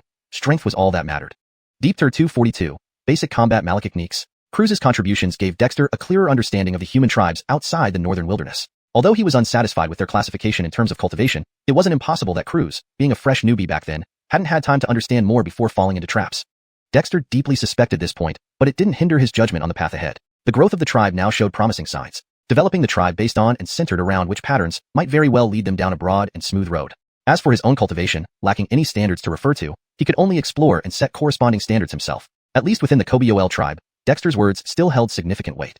After thoroughly studying the 4 large volumes, Dexter had them documented by the clerical department and stored in the Heritage Cave. Copies were sent to the Witch Academy, Martial Academy, and Science Academy respectively. Among these, which provided great reference material for witch cultivators in the Witch Academy. The combat techniques and martial arts recorded in battle and martial also greatly supplemented the knowledge at the Witch Academy. Meanwhile, Witch and Miscellaneous served as excellent materials for broadening perspectives and providing unique ideas for people in the Science Academy. In the clerical department, there was a dedicated office responsible for compiling and transcribing documents. With Brendan's paper becoming better and better, Dexter was already considering promoting printing technology within the tribe. After all, movable type printing wasn't too complex a technique, and with so many members in the Kobiol tribe, using transcription methods wasted far too much time. However, for now, Dexter didn't have the time. While printing technology was simple, it still required guidance. Having thoroughly read Croods' Book of Revelation and the 4 large volumes, Dexter gained considerable insights, especially in cultivation. After all, Croods had been taught by elders from the Xuanhuan tribe or predecessors from the Xiuxian tribe, which was far superior to Dexter's obscure methods. Frederick over, the combat techniques Croods exerted in battle and martial sparked Dexter's interest. The Kobiol tribe had always lacked basic combat techniques. Initially, when they crafted the large knives and iron spears, including Dexter, they only practiced the simplest slashing and stabbing techniques. An adept at one skill could indeed conquer everything, but it was truly low level. Croods' exerted combat techniques were relatively basic, focusing on some hand-to-hand and weapon techniques he trained in from a young age. However, these were precisely what the Kobiol tribe most lacked. Even Ingram had received some training from Croods and knew a few techniques. But for others, they mostly relied on personal exploration and simple brute force cooperation. Creating techniques requires a foundation. Without basic knowledge, wanting to create anything is just a joke, Dexter said with a smile. Referring to the 4 large volumes, he personally began selecting and recording the basic martial arts and combat techniques mentioned inside. This wasn't something the clerks couldn't do, but compared to others, Dexter had more confidence in himself. Frederick over, Dexter's recent contemplation of the 1,000 birds and 100 beasts malachtechnique wasn't fruitless. All that was needed was how to transform it into a human form for practice. Practice makes perfect, and putting pen to paper could make impressions even deeper than just thinking about it. After all, good memory is no substitute for bad notes. This was Dexter's first time seriously excerpting something since coming to this world. He directly instructed Brandon Ray to guard outside the cave, unless it was something of utmost importance. Undoubtedly, the records made by the clerical department were detailed, even noting down Croods' words verbatim. Still, there was quite a bit of unnecessary chatter, and illustrations were rare and awkward. No one in the Kobiol tribe understood drawing, not even Croods. But Dexter had some sketching skills. Furthermore, the 4 large volumes contained a lot of content that needed classification and organization. Dexter had some experience in this area, having gone through rigorous test preparation. Page by page, Dexter dissected the content from the 4 large volumes, copied it, categorized, organized, arranged, illustrated, and added annotations until it was finally compiled into a book. For this, Dexter used quite a lot of paper for drafts, but he didn't care. The tribe wasn't short on paper. Brendan was nearly successful with his talisman experiments. By the time he had finished excerpting all the combat techniques and moves from the 4 large volumes, 10 days had passed. During these 10 days, Brandon Ray became the gatekeeper, only allowing meal-delivering tribesmen to enter, ensuring Dexter was undisturbed. After 10 days, the scattered manuscript pages were systematically sorted and bound into small booklets. Looking at those little books, Dexter felt a sense of accomplishment. Dissecting and writing books weren't difficult tasks. The challenge was enduring solitude. Sean asked Croods to come over. Stretching, Dexter performed the body malachimpering exercises. Completing the 3 sets left him feeling much more relaxed. What used to be a strenuous warm-up routine had become a basic warm-up exercise for him now. Hart, you're looking for me? Croods arrived quickly. Actually, these past few days, Croods had come multiple times, each time seeking to consult with Dexter but was repeatedly turned away. Fortunately, many others had experienced similar rejections, so Croods harbored no resentment. Croods, take a look at these booklets and see if any corrections are needed. If not, I plan to promote them within the tribe. Dexter pointed to the pile of manuscripts beside him while eating wild fruits. Croods curiously picked up a booklet. Just as he opened it, he let out an exclamation, his eyes suddenly brightening. Hart, did you compile this? Croods asked in surprise. Initially, Croods had provided Dexter with several basic cultivation techniques from the outside, which he had transcribed. Compared to his transcripts of body malachimpering, blood cultivation, etc., this small booklet was far more refined, complete with illustrations and descriptions.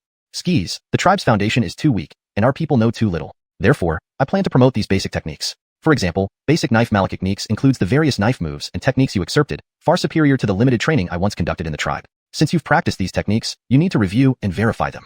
Dexter explained calmly. Croods was genuinely surprised. In battle and martial, he had scattered recordings of many knife techniques, ranging from basic tribal training, moves to more advanced inherited techniques. He hadn't even known how many there were, yet Dexter had integrated them? Clearly, basic knife malachtechniques was just one of the many. Seeing the stack of books on the table, Croods was momentarily dazed. How did Dexter manage to do this? Deep 243, series of booklets. It turned out that the booklet compiled by Dexter had a very high degree of authenticity. After reviewing each volume, Croods only made minor corrections to some illustrations and the usage of techniques. Such revisions did not affect the usability or spread of the booklets at all. Even so, Dexter rewrote and re-illustrated the corrected pages for perfection. In Dexter's view, the Kabizu tribe members lacked a solid foundation. Without being meticulous, how could they practice correctly? Such an attitude greatly impressed Croods. With such a conscientious chief, it was hard for the Kabizu tribe not to develop. When the beautifully illustrated and comprehensive series of foundational martial arts books, basic boxing basic knife malachtechniques, basic spear malachtechniques, basic leg malachtechniques, basic palm malachtechniques, basic body Frederick malachtechniques, were finally finalized, 5 days had passed. During these 5 days, Dexter studied while frequently seeking guidance from Croods, who almost taught him hand in hand. Dexter personally compiled and became familiar with various techniques, and he already had a robust foundation in physical flexibility from practicing body malachimpering. As a result, Dexter picked up the techniques quite quickly. Within 5 days, Dexter practiced all the basic techniques. Although he only became familiar with the forms, it still left Croods in awe. After all, when Croods trained in these techniques initially, it took a lot of time. Of course, this was also because his training wasn't systematic. Focusing on a single type of basic technique, as Dexter did, was almost unheard of in other tribes. Even the Xiuxian Ameng tribe didn't have such comprehensive foundational manuals. This fact alone saved considerable time. Hart, you have trained in the basic techniques fairly well, but are these basics really that important? Croods asked curiously. Basic techniques were indeed just the fundamentals, like a framework. To truly transform them into strength required deeper cultivation, integrating power, speed, witchcraft energy, and blood qi to manifest their true effectiveness. Important? Absolutely. There are myriad techniques, but they all stem from the basics. The simpler and more direct, the better. Mastering these foundations first will provide a solid base for future improvements. Croods, you should set the merit points for exchanging these booklets since you're the one who imparted them, Dexter smiled. 5 days were not enough for him to master all techniques thoroughly, but he grasped the fundamental essentials, which was enough for Dexter. He lacked these basic elements, not just him but others as well. Perhaps the only person without this gap was Croods, who had been training in these techniques since childhood. These were organized by you, so you set the merit points. I just need a portion. Croods laughed. The merit system of the Kabizu tribe was novel and unique. Any contribution within the tribe could be converted into merit points, which could be used to exchange for various resources, including positions within the clan. Additionally, any tribal affairs came with corresponding merit points. In this merit system, the tribe's contributions were transparent and fair, making people strive harder to contribute. Croods saw the enthusiasm among the tribe members and naturally paid attention to merit points. However, he didn't think he should set the exchange points himself. Alright, since these are just basic techniques, let's set it at 30 merit points per set, with a 10-day borrowing period. We don't want too much leisure time causing laziness and wastage. Skis, 10 points go to the clan court, and you and I get 10 each. Free merits should not be wasted. Dexter smiled. Croods seemed to be getting modest, which was a good sign. Malachian merit points aren't few. It's a steady income stream. But how do we promote it? Have the tribe members copy the materials? Croods was satisfied yet curious. Even if the tribe members had time to copy, reproducing Dexter's illustrations wouldn't be easy. Just a matter of woodblock printing, Dexter grinned. I've long wanted to implement a project. Let's head to the Research Institute. Croods chuckled. The Research Institute was a treasure trove, even though he didn't visit often. Hart, what brings you here? Osiris asked curiously as he saw Dexter bring Croods along. Among the 3 halls of Xuanhuan Malachimple, the Witchcraft Hall and Research Institute were the most stable. After all, the Witchcraft Hall focused on research related to witchcraft patterns and talismans, which was the Kabizu tribe's strongest area, managed by Talismanist Aviv, requiring little interference from Dexter. As for the Research Institute, although Osiriso Hui nominally led it, she actually managed all the workshops. Osiriso Hui mainly acted as a buffer, especially given Sky's control over the War Hall. Dexter couldn't overtly favor his friends, and compared to Sky, Chi and Eric still needed to prove themselves. I have a new idea that needs experimenting. Osiris asked Brendan to fetch some clay and paper, and let Ross select suitable wood for carving along with their tools. Dexter instructed. Osiris was surprised. Dexter hadn't dabbled in experiments for quite some time. But soon, Osiris grew excited. Experience showed that whenever Dexter embarked on an experiment, something good always resulted. Soon, Brendan and Ross arrived with paper, materials, and tools. Hart, what are we doing this time? Brendan rubbed his hands eagerly. Everyone in the Research Institute cared deeply about Dexter's innovative ideas. A relatively simple technology. Our tribe has much to document, and copying by hand is too time-consuming. I plan to set up a printing workshop to print necessary booklets. Dexter chuckled. Printing? Brendan and Ross exchanged puzzled looks. What was this about? Why involve Ross? Dexter didn't explain. Experience showed that demonstrating was more convincing than lengthy explanations. Ross, lend me your tools and wood. Let's start with woodblock printing. Dexter had long planned this. He selected a wide, thick plank and a specialized carpentry knife. The key was the woodblock. With metal spiritual energy infusing the knife, it became incredibly sharp. As Dexter carved, neat, reverse-written characters emerged on the block.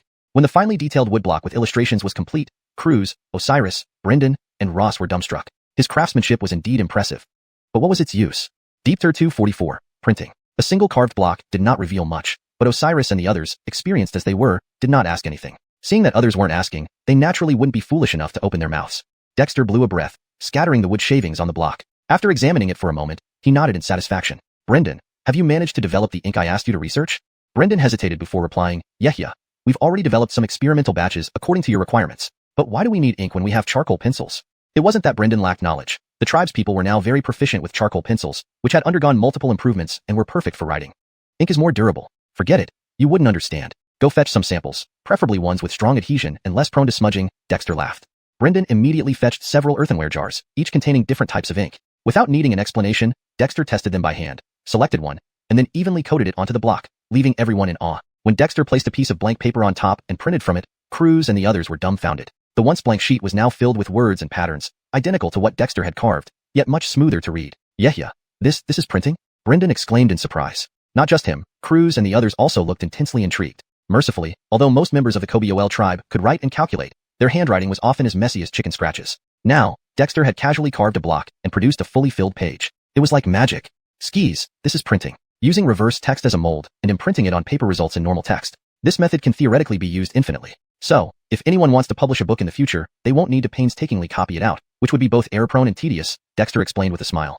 What's a little hard labor? With this, it's going to save so much time, Osiris said, clapping his hands with a mischievous grin. In the Academy's workshops, clerks were constantly copying materials until their hands ached, and after each copy, they needed to compile and recopy, resulting in enormous workloads. But with printing, although content still needed to be organized before carving, it was far more convenient than before. One could print as many copies as desired.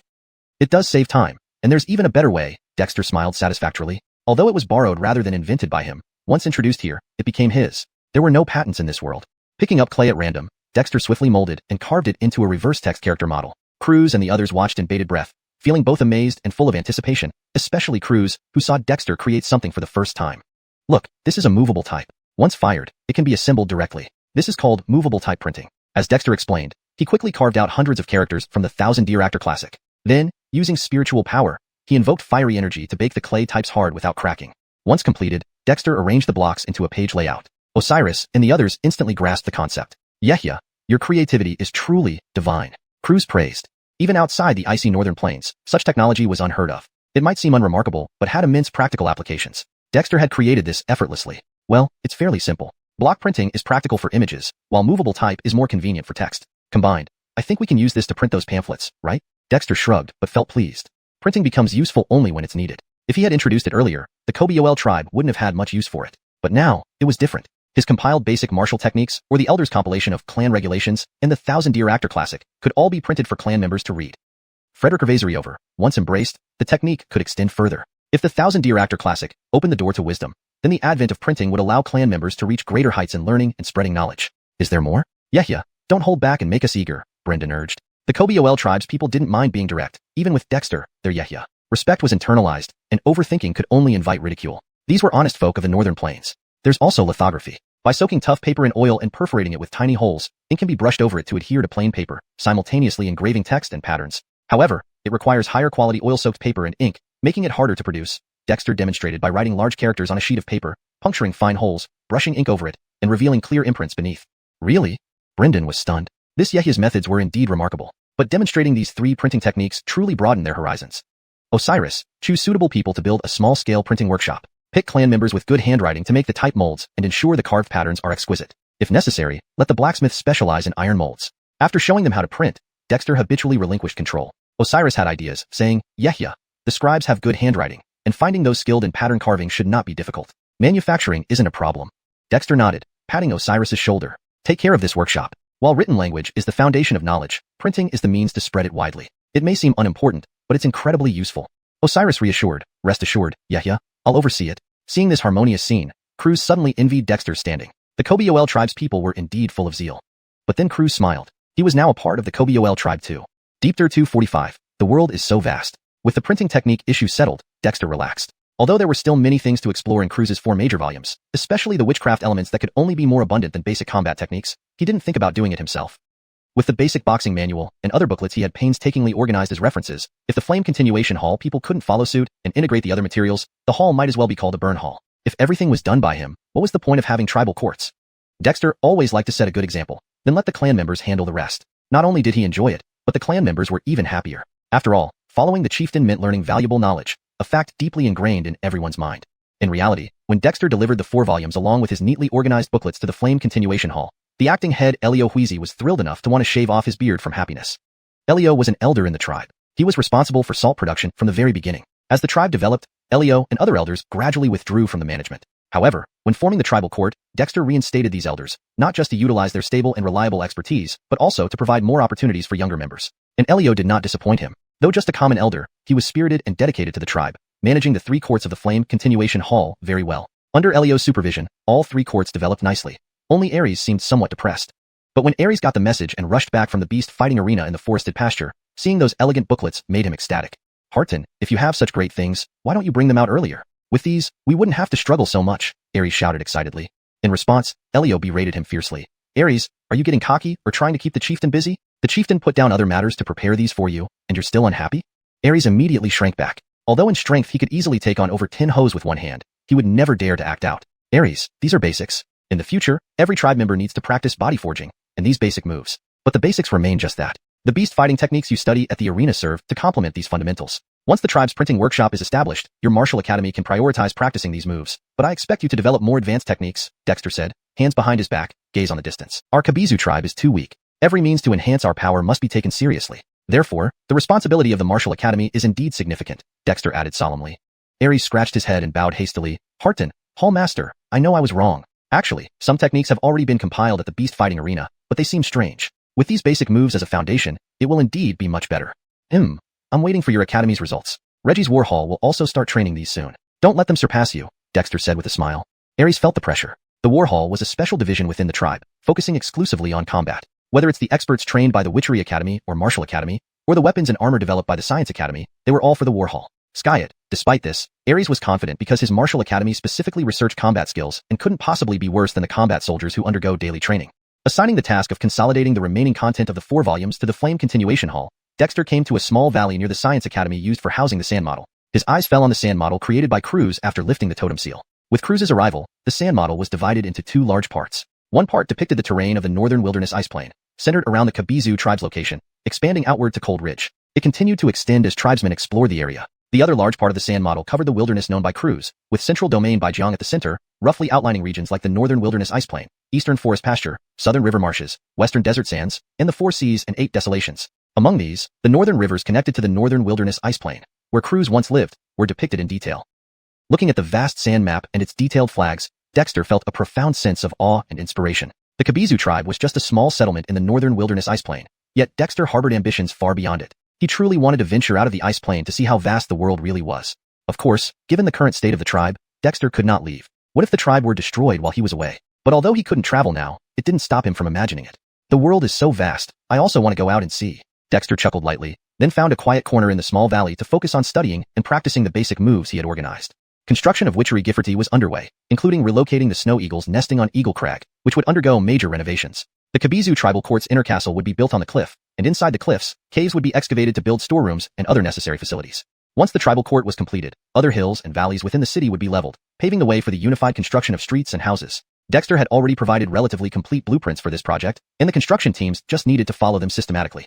However, as Eagle Crag was undergoing renovation, Dexter's original cave residence, including the Heritage Cave, had to be relocated. Dexter didn't fuss. This small valley was quiet enough, and since it was scheduled for later construction, he decided to stay here temporarily. Watching the vast sand model every day could surely inspire morale. In the small valley, secretaries from the records office were responsible for maintaining the sand model. Only a few curious clan members were allowed to observe it, but knowing the chieftain was staying here temporarily, no one dared to disturb Dexter. He relished the solitude. Under Dexter's organization, the basic moves were categorized into fist, palm, leg, saber, spear, sword, and body movements. Each category contained many different basic moves, often incomplete systems, mostly scattered techniques. The only sets of routines were the few simple ones Croods had practiced. Even these were quite rudimentary. This posed some challenges for Dexter's systematic training. Fortunately, the conscription of Croods wasn't in vain. Dexter had practiced each move under Croods' guidance. Now, integrating them required less effort. Southern Fist, Northern Kick, Vajra Palm, Peerless Dual Blades, and Tyrant Spear. TSK, classic martial arts cliches, Dexter muttered, stretching his body and starting to practice the fist techniques, each punch delivering a powerful force. Deep Tier 246, Finn. The Edgar Peak is located in a vast mountain range southwest of the Northern Waste Icefield, near the central region. Few remember the original name of this mountain range, but as the Edgar Frederickmal rose to power, it became known as Edgar Peak, a peak named after its location, which was indeed quite unique. On the outer hills of Edgar Peak, a creature with a defeated aura was struggling to trudge forward. This creature was none other than the Jackal Demon. After leaving the Witch tribe, the Jackal Demon had taken many detours and faced numerous challenges before finally returning to the Edgar Peak area. This was an intentional delay. The dangers of the Northern Wastes Icefield were ever present, and even as a demon, it encountered plenty of crises along the way. Fortunately, its injuries, while appearing severe, were mostly self-inflicted, allowing it to escape several times with its life. This made its wounds seem all the more authentic. Finally arrived, I wonder if the chief's words are reliable, the Jackal Demon mused, hobbling forward into the dense forest with trepidation. This was Edgar Peak, a place revered by all land-bound demons in the Northern Wastes Icefield.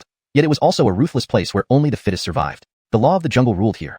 Just as it crossed an outer dense forest, the sound of combat rang out ahead. The Jackal Demon paused, considering for a moment before cautiously proceeding. For Dricknerally, those who dared to fight here were not to be trifled with. However, despite its lowly status at Edgar Peak, the Jackal Demon had extensive connections and familiarity with nearly every demon, so it wasn't too worried about running into trouble. A short while later, the jackal demon reached a hilltop where two figures were fiercely battling. Its expression changed abruptly, and it turned to leave, but it was too late. The two demons fighting stopped abruptly, their gazes landing on it simultaneously. Finn, you actually dare to return? These two demons were from the ape clan, inner demons of Edgar Peak, naturally superior in status to outer demons. The one speaking was a tall, iron-backed ape named Fremont, known for his temper, which was even worse than that of the black chimpanzee ape. The other was a small and delicate bush baby named xuanhuan. While the jackal demon would rather face Fremont, it didn't want to confront xuanhuan. Not only was this female bush baby highly ranked, but she was also very smart, making him uneasy. Cough, cough, Lord Fremont, I, Finn, am born and bred at Edgar Peak, whether alive or dead. As long as I have a breath left, I must return. Lords Fremont and xuanhuan, please do me justice. That copper crocodile from cold Frederick-Gervasian Lake is wicked, attacking both Lord Alden and me unprovoked. Alden, he's lost. The jackal demon sobbed naturally, clearly having practiced this routine multiple times. There was no help for it. Being an outer demon nicknamed Finn meant crying often enough that some demons would sympathize. Survival at Edgar Peak required skills like this. Proud and stubborn demons, especially outer demons, didn't last long here. What, Alden? What happened? Fremont, distracted by the jackal demon's lament, asked. Even xuanhuan's expression changed. Finn, weren't you supposed to be surveilling Adam with Alden? I've already visited Cold Ridge and met Adam. What went wrong? Xuanhuan demanded harshly. Humph, don't mention that good-for-nothing Adam in front of me. Xuanhuan, you said you want to clear your mind? Really went to see that waste of space? Fremont growled angrily. It was evident their fight was somehow related to Adam. Mind your own business. Who are you to interfere? Xuanhuan huffed coldly, though she sounded uncertain. Clearly, her visit to Cold Ridge hadn't been entirely above board. What good is that good for nothing to you? Can't let go of him, huh? Fremont snarled even more furiously. Cough, cough, lords, you. The jackal demon felt speechless, but continued pretending to be pitiful. Silence. Both Fremont and xuanhuan shouted in unison, then glared at each other. The jackal demon. These brainless monkey demons were truly boring. Finn, what did you say? After wisely shutting up, the impatient nature of the iron-backed ape couldn't resist questioning. Just as I expected, the jackal demon inwardly sneered, knowing the monkey lacked patience. Skied it still needed to keep up appearances. It effortlessly squeezed out a few tears, wailing. Lord Alden and I were monitoring Adam outside Cold Ridge when that arrogant copper crocodile from cold Frederick-Gervasian Lake suddenly attacked, heavily injuring Lord Alden. I barely managed to buy him some time to escape, but was also severely wounded. While narrating, the jackal demon sobbed loudly. Lords, that copper crocodile insulted us Edgar Peak demons, calling us useless. I couldn't match it. Malacurable creature. Lord Alden was horribly bitten, intestines trailing as he fled. Who knows if he's still alive? Scared to stay outside Cold Ridge, fearing Adam might kill me, I returned in fear. Lords. Damien aw. Like a buzzing fly, the jackal demon's lament irritated the two monkeys, who wished they could strike it down. But seeing its pitiful state, even Fremont hesitated. Despite its incompetence, it had managed to return. Hateful cold Frederick-Gervasian Lake, that despicable copper crocodile. This isn't over. Xuanhuan, you visited Cold Ridge, right? Let's go report to Adebayo. Damn, why wasn't Adam bitten to death? Fremont raged.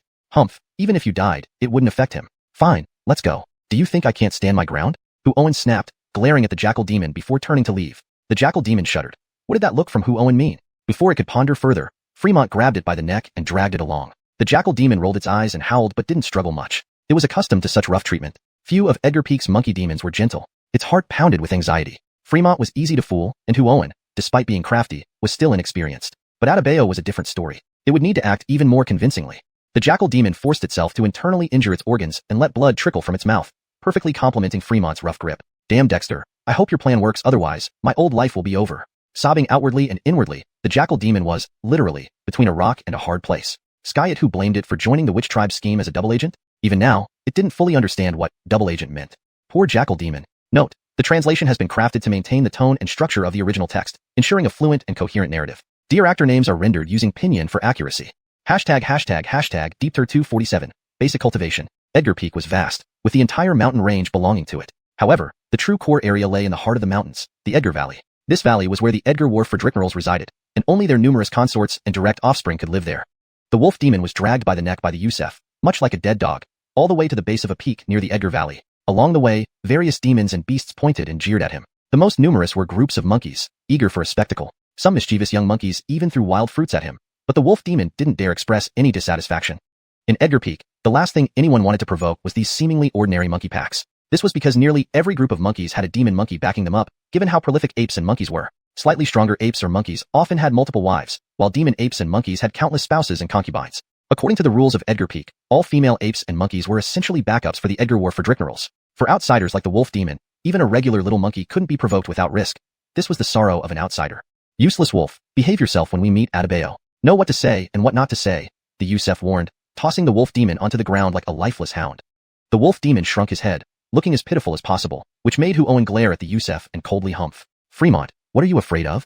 Meanwhile, Carlton was fleeing through a large river, desperately trying to escape a swarm of palm-sized, sharp-toothed strange fish that pursued him. Damn it! What rotten luck to encounter these brainless snake fish. They want to eat my flesh? Dream on. Despite his cursing, Carlton dared not stop. Although the northern wasteland ice plains didn't have many water systems, they harbored many unreasonable creatures, including snake fish. These tiny brain monsters loved to eat and would attack anything, even demons, when hungry. Carlton was covered in injuries, and as a demon, his blood energy couldn't be hidden. Encountering these hidden attackers was incredibly frustrating. Even more vexing was figuring out how to explain his failure to the elder demons back at cold Frederick-Gervasian Lake. It was a real mess. That damn Dexter. I'll expose you one day, truly despicable. Cursing loudly, Carlton hurried along familiar waterways toward cold Frederick-Gervasian Lake. In the small valley of the Kobe-Yoel tribe, Dexter rose into the air, practicing the evasion and dodging techniques from the basic body Frederick-Gervasian method. While the battle techniques copied from the 4 major scriptures did not include separate body movements, Dexter had compiled them himself, primarily influenced by the Thousand Birds and Beasts Malak technique taught by Ellie. This technique featured demon beasts' combat postures, but also included incredibly agile movements. Reminded of martial arts novels he read as a child, Dexter separated out the body movement techniques. Body movement was subjective, varying greatly from person to person. However, Dexter had diligently practiced, mastering the 3 basic categories of striking, kicking, and blocking techniques. This achievement was closely tied to the body malachimpering method. After successfully mastering the 3 sets of body malachimpering, Dexter's flexibility had improved significantly, allowing him to perform even the most difficult movements with ease. Originally, the stretching exercises from body malachimpering had been a source of frustration, but now they greatly benefited his practice of body movements. Body movement involved executing various unconventional actions, whether for offense or defense, extending those movements further. Through continuous practice, Dexter realized a key point. Using spiritual energy while performing actions created discrepancies. Despite his accumulating thick reserves of spiritual energy, something was still off when he tried to augment his speed with it. Instead of enhancing his performance, it felt like it was hindering him. Why does it feel so off when I use spiritual energy? It should improve my speed instead of dragging me down. His spiritual energy circulated smoothly within him, but when he attempted to apply it during movements, it always felt uncoordinated, making his body feel heavier. He wondered if his higher-level spiritual energy was unsuitable for lower-level movements. After some thought, Dexter suspected this might be the case. His spiritual energy combined witch power, blood chi, and witch thoughts, making it more advanced than its components. Meanwhile, his current movements weren't as intense as the stretching exercises in body malachimpering. This realization sparked Dexter's interest. He once again stretched and performed punches and kicks, randomly practicing the basic fist malak technique, basic leg malak technique, and others. He aimed to perfect each movement, leaving no room for error. As his body warmed up again, Dexter paused, separating a small amount of spiritual energy and chi from his reserves and spreading it throughout his body. He then resumed practicing. Frederick-Gervasian later, he noticed a difference. The heavy feeling vanished, and his movements became more agile. Strength and technique need to match each other for better results. Do basic levels require only basic strength? Turned to himself, Dexter sensed he was close to an understanding, but needed further practice to confirm it. Through repeated exercises, he sought to grasp this new sensation fully. Unbeknownst to him, during this practice, the dense witch patterns and demon patterns in his body began to respond subtly to the flowing spiritual chi. Deep 248, Seclusion and Practice. After exhausting himself, Dexter finally stopped. The spiritual energy in his body was still abundant, but his physical strength was lagging behind, leaving Dexter speechless. Indeed, using only the spiritual energy within him allowed him to last much longer than usual. Unfortunately, his physical strength couldn't keep up. This realization made Dexter understand that the spiritual energy formed within him by chance was indeed of a high caliber. I am now like a child who owns a treasured blade but hasn't learned how to wield it properly yet. How can I use such a treasure? It's better for me to practice with smaller knives first until my body fully adapts to the deployment of spiritual energy. Once the techniques improve from basic level, I might be able to utilize the spiritual energy better. Dexter gained a clearer understanding of the spiritual energy he cultivated. In essence, his fundamental skills were still lacking, unable to match the rhythm of this power. Fortunately, this problem wasn't unsolvable. It just required more rigorous training. Dexter wasn't in a hurry. Practicing martial techniques was merely to make his body adapt better to combat, especially close-range battles. Eden self-taught like him, directly delving into witchcraft could easily lead to an untimely death. However, if he mastered close combat techniques, practicing witchcraft would become much easier in the future. After all, the spiritual energy within Dexter surpassed the average sorcerer's. After a short rest and eating food brought by fellow tribesmen, Dexter began recalling his recent insights. The spirit energy separated from his spiritual energy was not low-grade at all. Unlike the diverse natural spiritual energies existing in heaven and earth, his spirit energy was diluted spiritual energy, possessing characteristics of his own spiritual energy, though weaker in strength compared to condensed spiritual energy. Using spirit energy to perform techniques seems to allow my body to adapt deeply to spiritual energy. Skis, my physical condition has undergone transformation before. Maybe this is a good path. Dexter pondered and summarized. Such was the plight of self-taught practitioners. Even if Croods had received guidance from experts in the Siren Xuanhuan clan, his current abilities were still inferior to Dexter's, offering little help. Therefore, Dexter had to figure it out on his own. Starting from scratch was nothing new to him. Dexter knew well that solidifying the basics would never put him at a disadvantage. Over the next half-month, Dexter almost didn't leave the small valley. He meticulously practiced foundational techniques he compiled, becoming proficient in them regardless of fist, palm, leg strikes, or weapons like sabers, swords, spears, and even body movements. Infusing spirit energy throughout his body, every part adapted significantly, making each movement smoother and more natural, free from flaws, seamlessly connecting one action to another. Without predefined routines, Dexter felt unshackled. As he dedicatedly practiced once again, within his body, the spirit patterns derived from merging demon and witch patterns responded to the circulation of spirit energy, causing his entire body to emit a faint glow. Though Dexter had sensed this before, something always felt off. This time was no different. While the spirit patterns were nurtured by spirit energy, they showed no extraordinary features. Through internal visualization, Dexter clearly saw the dense spirit patterns within his body, but they were scattered without forming a cohesive system. This puzzled Dexter, leading him to realize that perhaps the spirit patterns integrated into his body during the heavenly tribulation held extraordinary potential. But potential was just potential. Despite continuous practice, Dexter found no issues or new discoveries, leaving him somewhat disappointed. Secluding oneself for practice may solidify the foundation, but it seems to lack something essential. Shaking his head slightly, Dexter washed up, changed into fresh clothes, and left the small valley. In just over a fortnight, Witchgifferty had undergone significant changes. The renovation of Eagle Cry Cliff was nearly complete, with hollowed-out mountain interiors supported by steel bars and concrete pillars, the interior renovations nearing completion. Seeing the bustling figures of tribe members everywhere, Dexter couldn't help but feel proud. Indeed, more people meant greater power, and every member here was strong and healthy, no longer the frail villagers of old. Clearly, the tribe's rations had improved greatly. Hart, you've emerged from seclusion. Haywood walked over with a smile, holding a thick book, exuding a scholarly demeanor. Admittedly, Haywood had grown both in looks and character, reflecting the growth he experienced while managing tribal affairs in Dexter's absence. Skia, practicing alone always feels incomplete. How is the tribe? Dexter smiled. Haywood's calmness assured him that everything was fine. Under the Chief Hall's coordination, Witchgifferty's construction is proceeding smoothly. All departments are developing orderly, especially Agriculture Department, which has begun harvesting. They're now cultivating new seeds, Haywood reported briefly. Agriculture and hunting are crucial for the tribe's survival. It looks like our tribe members have done well. Any news from Cold Ridge? Dexter was pleased. Solving food issues ensured better population growth and overall development. Ephraim has established a foothold in Cold Ridge, and Reed, with Israel's assistance, is exploring deeper. We should see results soon. Haywood checked his records and reported. Instruct Reed to accelerate and send reinforcements if necessary. We must find that tribe in Cold Ridge, Dexter ordered. Haywood noted it down, ready to report further, but Dexter turned toward the woodland pasture outside Witchgifferty. Haywood wasn't surprised and quickly followed, reporting tribal affairs as they walked. Dexter listened and occasionally gave instructions, all carefully recorded by Haywood. Undoubtedly, having Haywood lead the record bureau made Dexter's oversight of tribal matters much more efficient. By the time they reached the beast arena in the woodland pasture, Dexter was thoroughly briefed on tribal affairs. Sensing it was time, Haywood wisely fell silent, curiously watching Dexter. He too was eager to know what fresh insights the Heart had gained after his seclusion. Deepter 249, Beast Malachikniks. Yehia, you're finally here. Just as Dexter arrived at the beast arena, Goran rushed over, looking very excited. Goran, by your appearance, it seems you've had some success. How many beast techniques suitable for cultivation have the Martial Academy collected? Dexter couldn't help but tease. Goran laughed and scratched his head, grinning widely. Yehia, you're really smart. In these past 1.5 months, our Martial Academy has almost fully understood every kind of beast's movement habits and created quite a few beast techniques. After the clan members imitated and improved upon them, the clerks in the Secretariat have compiled a preliminary draft catalog. Do you want to see it?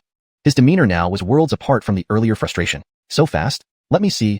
Dexter's eyes lit up. The purpose of establishing the beast arena was to allow clan members to learn from beasts and derive combat techniques from their various movements. This was the best method he thought of before compiling the basic series of techniques. Although he later compiled the basic series, the clan members in the beast arena did not slack off. Instead, they were greatly motivated after seeing the first batch of printed models that Goran managed to get from the printing workshop. Compared to the basic series Dexter compiled from the 4 volumes of Croods' Foundation, what they themselves initially created could be thrown away. But precisely because they saw Dexter's foundational series, the Martial Academy now had a reference. In these 10.5 months, everyone progressed quickly, resulting in this draft.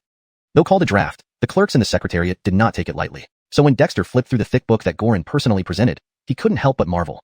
Leaving aside other aspects, just this straightforward approach already bore similarities to him. When people are serious about something, even if the tribe's foundation is weak, it can still burst with terrifying energy. The book was thick and crudely bound, but Dexter soon became engrossed in it. The variety of beasts selected by the beast arena was extensive. While 108 types weren't entirely practical, since some beasts were similar both in appearance and habitual movements, he still saw the efforts and meticulousness of the clan members. Each page featured illustrations of beasts, human movements derived from these illustrations, and simple explanations. Although the drawings were rough and far from Dexter's quality, they were comprehensible. Dexter turned the pages rapidly, reading through them once, then closed the book and slowly shut his eyes. Goran, Brandon Hammond, Shaw from the Forest Ranch, and others didn't dare disturb him, stepping back quietly. Even the wild beasts, which had been agitated by the Martial Academy members, were silenced by the black chimpanzee. Standing under a big tree, the black chimpanzee wore a complex expression. Over the past month and a half, it had witnessed how the Kobe Yoel tribe members awkwardly learned from the beasts and gradually mastered and innovated the techniques. Some ape-like movements had even been demonstrated by it and included in the book. This process profoundly shocked the black chimpanzee, calming its originally irritable heart. The Kobe-Yoel tribe's humans changed its previous notion of humans. Despite their low strength, their enthusiasm and drive left a deep impression on the black chimpanzee, revealing the fear-inspiring potential of humans. These people were adept and dedicated learners, unlike the crude demons. Closing his eyes, Dexter recalled the content of the pages, which he remembered clearly despite not being perfectly vivid. After savoring it, he reopened his eyes and began carefully reviewing each illustration on every page. Previously, he had read through it hastily, but now he focused intently on every action depicted, making the arena quieter than ever. In the distance, the daemon overseeing the beasts looked around puzzled. Usually, the arena was roaring with noise, requiring it to move the herd farther away to prevent unrest. But now, what was happening? It noticed Dexter holding a thick book, occasionally gesturing or kicking, deeply engrossed in it. Is the Yehia? Damien approached Alden, whispering. Alden sighed. Yehia is learning the beast techniques, truly a terrifying individual. Damien looked at Alden in surprise. In these past days, Alden had supervised the beast arena and was quite familiar with it, knowing that this big black guy was quite proud, having come from Magic 8 Peak. Humans aren't actually weak. Outside the northern wasteland Delandra, powerful human tribes command the respect of even demon apes. I've heard of human prowess at Magic 8 Peak, but never have I heard of someone learning foundational battle techniques from ordinary beasts. It seems absurd but is, in fact, wise. Alden smiled bitterly. You've seen Yehia's previously compiled basic moves, which should suffice for Kobe-Yoel clan training. Now, look at his actions. He is delving deeper into rudimentary beast techniques. Anyone who can humble themselves like this is indeed formidable. Damien looked at Alden in amazement. Did this big black guy possess such wisdom? Don't underestimate us demons. Though I may be temperamental, I'm not foolish. Those who are can't become demons. Alden scoffed. Damien nodded. It had been lucky to receive a demonic symbol, barely reaching the threshold of becoming a demon, only recently mastering vocalization. But Alden had long since achieved this status, so there was no way he could be foolish. I have a feeling that the Kobe-Yoel tribe might one day become the third major human tribe in the northern wasteland Delandra, possibly stronger than the other two. Here, people are more spirited, and you know how powerful the Hans is, Alden said, feeling less resentment about serving as the Kobe-Yoel tribe's demonic guard. Damien pondered, looking at Dexter with anticipation. Perhaps the Kobe-Yoel tribe really could achieve this. No, what Alden said was almost certain to become reality. After all, the Kobe-Yoel tribe has Dexter as its Yehia, an unconventional leader. Deep Tier 250, Combat Malekith Neeks Practice. Carter, engrossed in the booklet he held, never imagined that the big black gorilla had so much internal monologue. In fact, he was currently in a state of excitement. Although the book created by more than 100 people from the Martial Academy over 10 days and half a month was indeed crude, the tribe members did an excellent job. The drawings of beast movements on each page were starting to resemble the demon symbol's actions from the 1,000 birds and 100 beasts method in his mind. What Carter actually needed was these relatively basic actions that could be adapted for human use. After meticulously memorizing each illustration's movements, Carter put down the booklet, walked to an open space, closed his eyes, and remained still for a long time. The tribal chief is? Just as Brandon Hammond's excited voice rang out after hearing that the chief had emerged, it was immediately muffled by Benji. Brandon Hammond, be quiet. The chief is thinking. Benji whispered. Thinking. Brandon Hammond was a bit confused, but quickly became excited. Carter had often displayed this demeanor before. Although Brandon Hammond didn't understand why Carter had become so intelligent since the mystical season, he was very happy because they grew up together. Carter wasn't actually thinking but was mentally simulating the beast techniques. At this moment, he felt extremely fortunate that he had extracted and mastered the basic techniques from the 4 great volumes of Damien Enlightenment. Now, looking at the beast techniques compiled by Benji and the Martial Academy members, he found it incredibly easy to integrate them into the basic techniques he had already mastered. These were certainly more reliable than the half-baked human actions devised by the Martial Academy, but some fundamental elements still came from the wisdom contributed by the tribe members. As the saying goes, many hands make light work. It truly makes sense. After a long while, Carter let out a sigh of relief, then suddenly took a step forward. This seemingly ordinary step was actually one of the common strides in the basic techniques, but Carter's movement now bore a hint of the tiger's stride. The tiger form was the most familiar type of beast technique for Carter. He had previously created a preliminary version of Tiger Fist, and now, using tiger-like movements, he began practicing. Among the various types of beast techniques compiled by the Martial Academy, there were even those of the northern snow eagles and common forest birds. However, Carter started with the Tiger Fist, causing Haddon, who had been following him closely, to gleam with excitement. With a broad tiger stride, Carter moved his palm swiftly, initially performing the movements very slowly, following the transformation from the tiger movements in the booklet to human form actions, demonstrating the tiger technique. One distant spectator jumped up in excitement, whispering, "The chief is practicing the tiger form I compiled. He's worthy of being our chief. Just upon handling it, he does better than me." Nearby spectators looked over enviously, with someone quietly chuckling, "Ed, you're lucky. But the chief probably created the tiger fist on his own. You're merely adding a bit to it. That's my contribution too. Hey, if the chief can make use of it, maybe he can really create a full set of tiger fist." Ed laughed stupidly, not caring at all. Everyone knew that whatever the chief approved of must be good enough. This small interlude soon calmed down as over 100 people focused intently on watching Carter demonstrate on the empty training ground, their gazes gradually becoming fervent. It was Carter who had established the beast arena and instructed them to learn beast techniques here. His personal demonstration naturally inspired greater enthusiasm. Tiger movements weren't complex. Maneuvers like tiger descending from the Frederick existed, but more sophisticated ones like black tiger scooping heart were ignored by Carter. After practicing the tiger form several times, Carter switched to another series of movements, shifting from swift to powerful. This is bear form? Benji's eyes lit up. Alexandria up. Only you noticed? Brandon Hammond glared at Benji. Benji said nothing. Although Brandon Hammond seemed energized, he wouldn't argue. Who would lose focus at such a crucial moment? On the silent training ground, Carter demonstrated the human form combat techniques compiled by the Martial Academy members. With his background in body malachimpering and proficiency in basic techniques, switching between different movements caused him no trouble. Sometimes fierce like a tiger, sometimes strong like a bear, sometimes agile like a sparrow, sometimes nimble like a rabbit. Starting with slow movements, the spectators watched with admiration. When Carter accelerated, the audience wished they had more eyes. Secretaries rapidly sketched Carter's key actions on blank sheets of paper. Unaware of this, Carter, after mastering the movements, began integrating the actions from the basic techniques. Ed more proficient in these than the Kobe Academy's members, although not instinctive, he could quickly connect and modify them. As Carter practiced again and again, night slowly fell. Benji gestured, and tribe members brought fire basins, igniting campfires quietly. Carter's movements had become smoother. Though retaining elements of beast techniques, more changes were now incorporated into human form adaptations. After repeated practice, which Carter had become adept at during the past weeks in the valley, the tribe members admired him even more. If the chief worked this hard, how could they slack off? Frederick Ravazer and more tribe members gathered, filling the beast arena both inside and out. Even the guardian beasts and other demonic guards and beasts flew over, all watching Carter intently.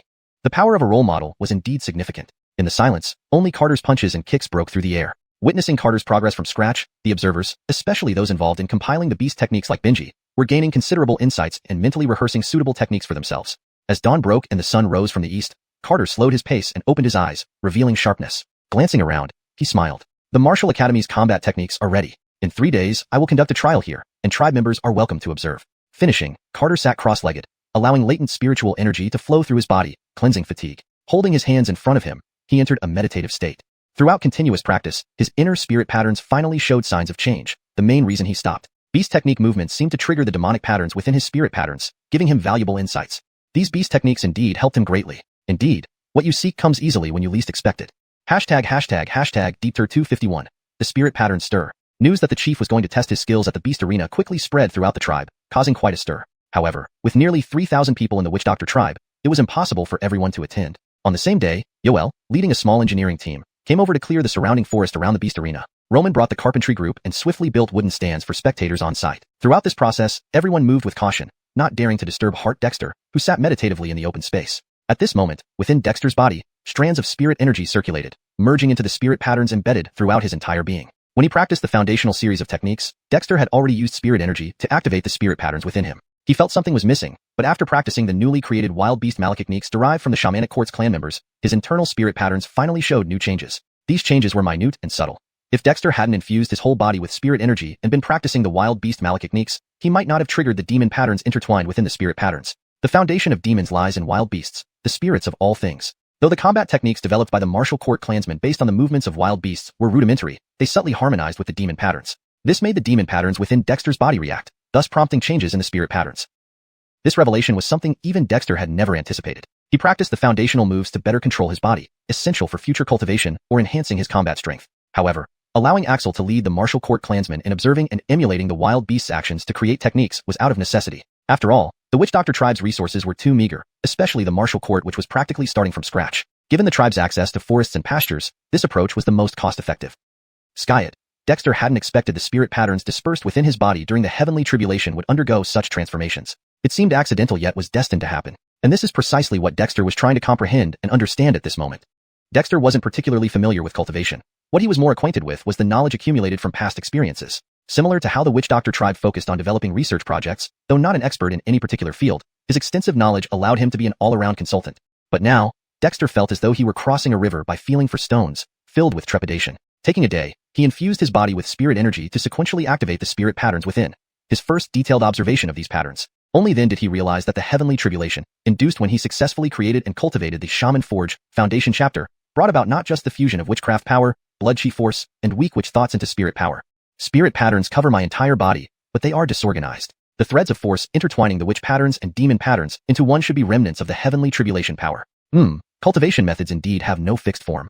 Observing the chaotic yet integrated spirit patterns scattered throughout his body, Dexter was speechless. These patterns were like tangled threads, each existing independently. Straightening them out would be far more complex than dealing with tangled strings.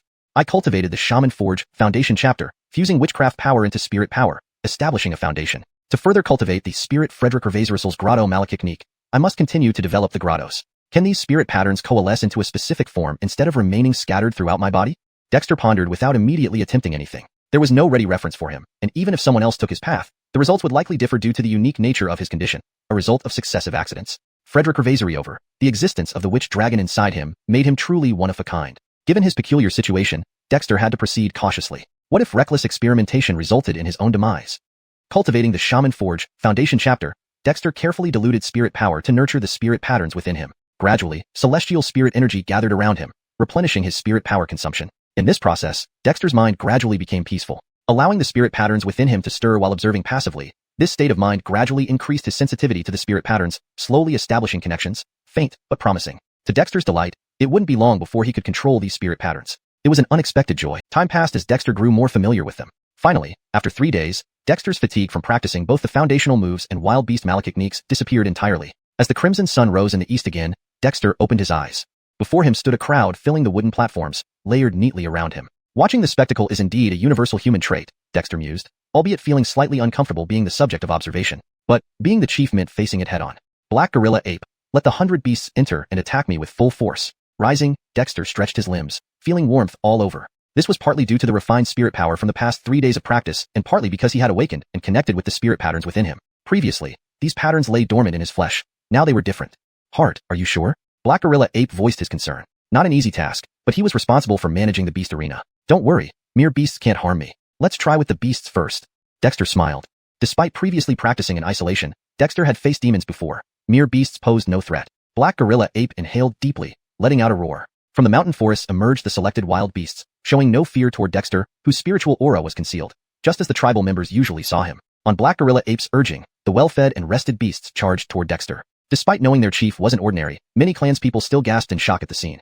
Just as the beasts rushed forward, Dexter let out a long whistle, moving with nimble, quick steps, advancing towards the beasts at an unusual speed. Is that the leopard's spirit step?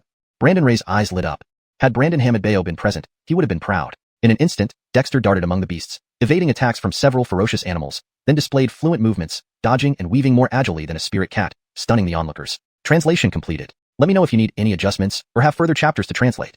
Deep Third 252, a vision into one. At the beast arena, 100 beasts were in uproar. Facing the swarm of beasts attacking on the command of the Black Gorilla, Dexter did not use any martial techniques or combat moves that caused destruction. Instead, he only employed the basic movement skills he had practiced in the small valley. The movement skills excerpted from Croods' contributions had no fixed routines. Skied at this moment, Dexter's footsteps were as swift as the wind, incredibly agile, twisting and turning, dodging the beast attacks like an elegant dancer, dancing gracefully amid the frenzied assault. This nimble posture captivated the hearts of over 1,000 onlookers. Even those who practiced witchcraft were entranced. Though the witch Xuanhuan tribe now had distinctions in cultivation practices, even witch doctors didn't shun close-quarters combat. It was a survival skill.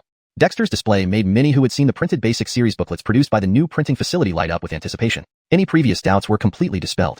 Without mentioning anything else, if one could cultivate to the level of the chief, escaping would be top-notch even when unable to fight. Frederick Ravazory, none were foolish enough to think brute force was true heroism.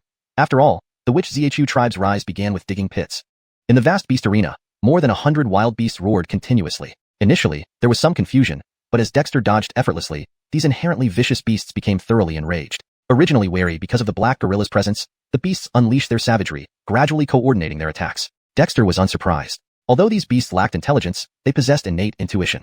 Furthermore, the beast's survival environment was far more brutal than humans. When the beasts started to coordinate rather than attack en masse, Dexter shifted his body movements, transforming from simple foundational actions into incorporating special variations. Some observant clansmen quickly exclaimed, "Is this the agile Frederick Ravazory? No, it's the leopard twist. No, it also includes the bird flip." Each clan member gasped in surprise as Dexter's movements resembled the beasts more than ever. Not quite right. Heart is integrating beast techniques into the foundational movements. Look at this earth-rising move. It starts with the drought spike technique from the foundation set, but uses snake waist twisting midair, increasing speed and agility. Croods couldn't help but comment. In the old witch Xuanhuan tribe, Goran was the strongest in cultivating blood chi, but now, Croods was truly the first among them, also practicing witchcraft. His words instantly enlightened those around him. Indeed, Heart is fusing the basic techniques with beast skills. That's incredible. While others were still starting to practice the foundational techniques, Dexter had already begun fusing and adapting them. But that was their chief. As more people noticed this, the arena gradually quieted down, everyone focusing intently. Initially, Dexter's movements were somewhat stiff, but as he grew familiar with the beast techniques, his dodges became smoother, adjusting continuously. After all, practice is the ultimate test of truth, and this applied to cultivation as well. An hour later, while the beasts panted heavily, Dexter moved more fluidly and calmly. "Tyler, bring in another batch," Dexter said calmly. Tyler took a deep breath, letting out a roar. Instantly, more wild beasts rushed in from the forest ranch, diverse in species and more ferocious than before. The previously chosen beasts focused on variety, but now, quantity was prioritized. Cadaverous fierce beasts like tigers, bears, and leopards joined snakes and poisonous insects. These represented the true population of the forest ranch. Had Tyler not been a demon beast from the start, becoming even stronger, he might not have controlled these wild beasts native to the northern wilderness ice plains. Come well. Facing the more frenzied beasts, Dexter laughed heartily, his body twisting like a writhing serpent. Now, instead of just dodging, he incorporated attacking techniques. The foundational techniques included punches, kicks, and strikes with various weapons. Dexter used both hands and feet. Punches, palm strikes, leg sweeps, like wielding knives, swords, and spears. Frederick Revaseving among the beasts, he countered while maneuvering, displaying extraordinary results purely through physical strength. Initially, Dexter showcased basic techniques, but as he continued engaging, testing the basics, his style transformed. One moment, he mimicked a clever monkey plucking peaches. The next, he charged like a ferocious tiger, then coiled like a python, or swung like a giant ape. Each move, though without set forms, adhered to underlying principles. On the wooden stands, the witch Xiuxian clansmen watched with heightened excitement. Although Dexter displayed only foundational techniques mixed with beast tactics, they saw direction. Using the foundational methods as the core and beast techniques for extension, fusing into one creates such agility and swiftness. The heart has already found his unique path, Croods remarked with admiration. He had received training since childhood in the tribe and better education in the Siren Yong Kingdom during adolescence. Skyet, he hadn't forged his own path and still followed the ways of predecessors. Now, he saw an unconventional path through Dexter. Dexter's techniques were basic yet infinitely variable, unfettered by any rigid form, embodying adaptability. In time, his moves would be unpredictable. This path, although seemingly absurd, had limitless potential. Especially with Dexter's influence in the tribe, the clansmen would likely follow this unique cultivation path. Their future combat prowess could be anticipated. Brother, this is why I'm confident about the witch Xiuxian tribe. With Heart Dexter, anything is possible, Goran said with a smile. He's always leading the way for the clansmen, guiding our direction. Following such a leader, we are truly convinced. Cruz glanced at Goran unexpectedly. Was this guy worried about my feelings? Who does he think he's looking down on? Deep Tur 253, Spirit Talisman naturally formed. At the beast arena, batch after batch of wild beasts collapsed from exhaustion, only to be replaced by fresh Cohens, continuing the relentless assault. Inside the arena, Dexter's body was bathed in a radiant glow as streams of warmth emanated from the spirit patterns within him. Like rivers converging into the sea, these currents flowed into his open spirit meridians, passing through his organs and circulating within the spirit cave realms inside him. At this moment, Dexter felt incomparably comfortable and blissful. He continuously practiced foundational techniques and beast techniques amidst the onslaught of the beast herd. Although he held back his strength, Dexter did not compromise on his form or movements. Under the unceasing barrage of beasts, he had successfully integrated foundational techniques with beast techniques, not substituting one for another, but complementing each other to adapt to changing situations. Initially clumsy and awkward, full of flaws, Dexter's techniques now flowed smoothly and effortlessly. He immersed himself in understanding the 100 beast malachtechniques and the foundational forms, gaining deeper insights into each beast technique. Everything has a spirit. Everything follows a method. Even as his body performed evasive and offensive maneuvers against the continuous attacks, Dexter's mind began to forget the foundational techniques and beast techniques. Gradually, the demonic symbols of various bird and beast spirits from the 1000 avian 100 beast law emerged in his mind, aligning with his physical actions.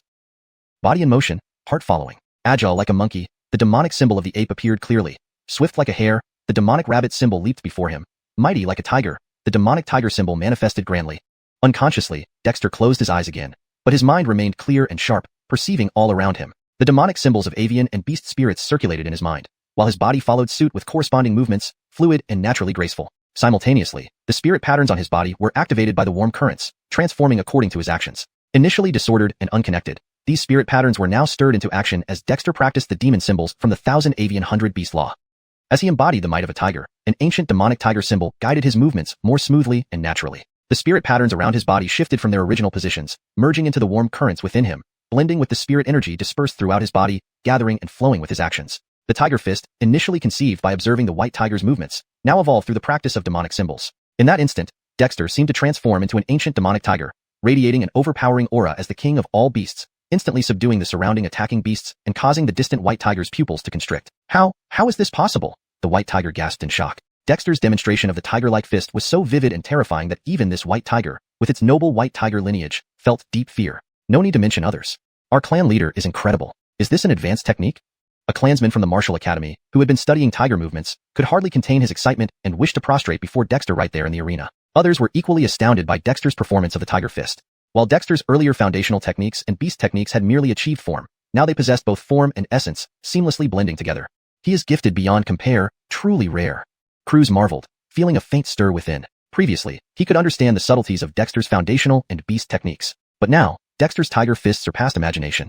He sensed Dexter's body coalescing into an ancient demonic tiger, perfectly in harmony, resonating with the universe. In reality, as the spirit patterns within Dexter activated, converged, and dispersed, a phantom tiger-shaped spirit talisman indeed formed, connected by the demon threads in the spirit patterns, resembling the demonic tiger symbol in his mind, but even more vivid. After completing a more concise yet powerful set of tiger fists, Dexter's body's warm currents converged, spontaneously activating the spirit energy within him. Previously, he had used diluted spirit energy to circulate throughout his body to match the foundational and beast techniques. Now, with the emergence of the tiger-shaped spirit talisman within him, the use of spirit energy felt exceptionally light and nimble. Refining the foundation, spirit talisman naturally formed. "Thank you, Ellie," Dexter murmured softly, once again performing the tiger fist, which was now smoother and more natural. The spirit patterns within him were further activated, merging with the spirit energy, gradually solidifying the originally ethereal tiger-shaped spirit talisman. On the Kobe Long Totem platform in Kobe Xiuxian Gifferty, the stone-carved Kobe Long Totem suddenly turned its head, its eyes gleaming with spiritual light. This kid actually managed to perform the 1,000 Avian 100 Beast Law? Ellie's voice, barely audible, was filled with astonishment. When he gave Dexter the 1,000 Avian 100 Beast Law, it was partly due to feeling embarrassed by Dexter's challenge, and partly out of curiosity to see if Dexter could gain anything from it. To Ellie, it was merely an introductory textbook of demonic symbols, containing basic techniques for countless birds and beasts. However, he never expected Dexter to gain any real benefit. Frederick Revasery over, Dexter seemed to have started forging his own path. It was truly an unexpected pleasure. In the beast arena, with the tiger-shaped spirit talisman condensed within him, Dexter's comprehension of the tiger fist deepened. This was just the beginning. The Martial Academy clansmen had created over 100 different beast techniques, and the 1,000 Avian 100 Beast Law contained thousands of demonic symbols. As Dexter mastered the spirit patterns forming the spirit talismans, he realized something profound. All things possess a spirit. All things follow a law. Learning from nature, all spirits can be imitated. In that instant, Dexter's mind became incredibly clear. The tiger-shaped spirit talisman dissipated within him, and he shifted to other movements. Meanwhile, the beasts in the arena lay exhausted on the ground, and even the surrounding demon guards exhibited signs of fear. Never before had they felt such terror toward Dexter, even when he previously controlled their life and death through demonic symbols. Tiger form, leopard form, elephant form, ape form, bear form. One by one, Dexter demonstrated various beast-like techniques, with his spirit patterns continuously converging and activating. His body gradually emitted a spiritual glow, revealing corresponding spirit talisman shapes. Everyone watched wide-eyed. Was the Yehia possessed by demonic spirits?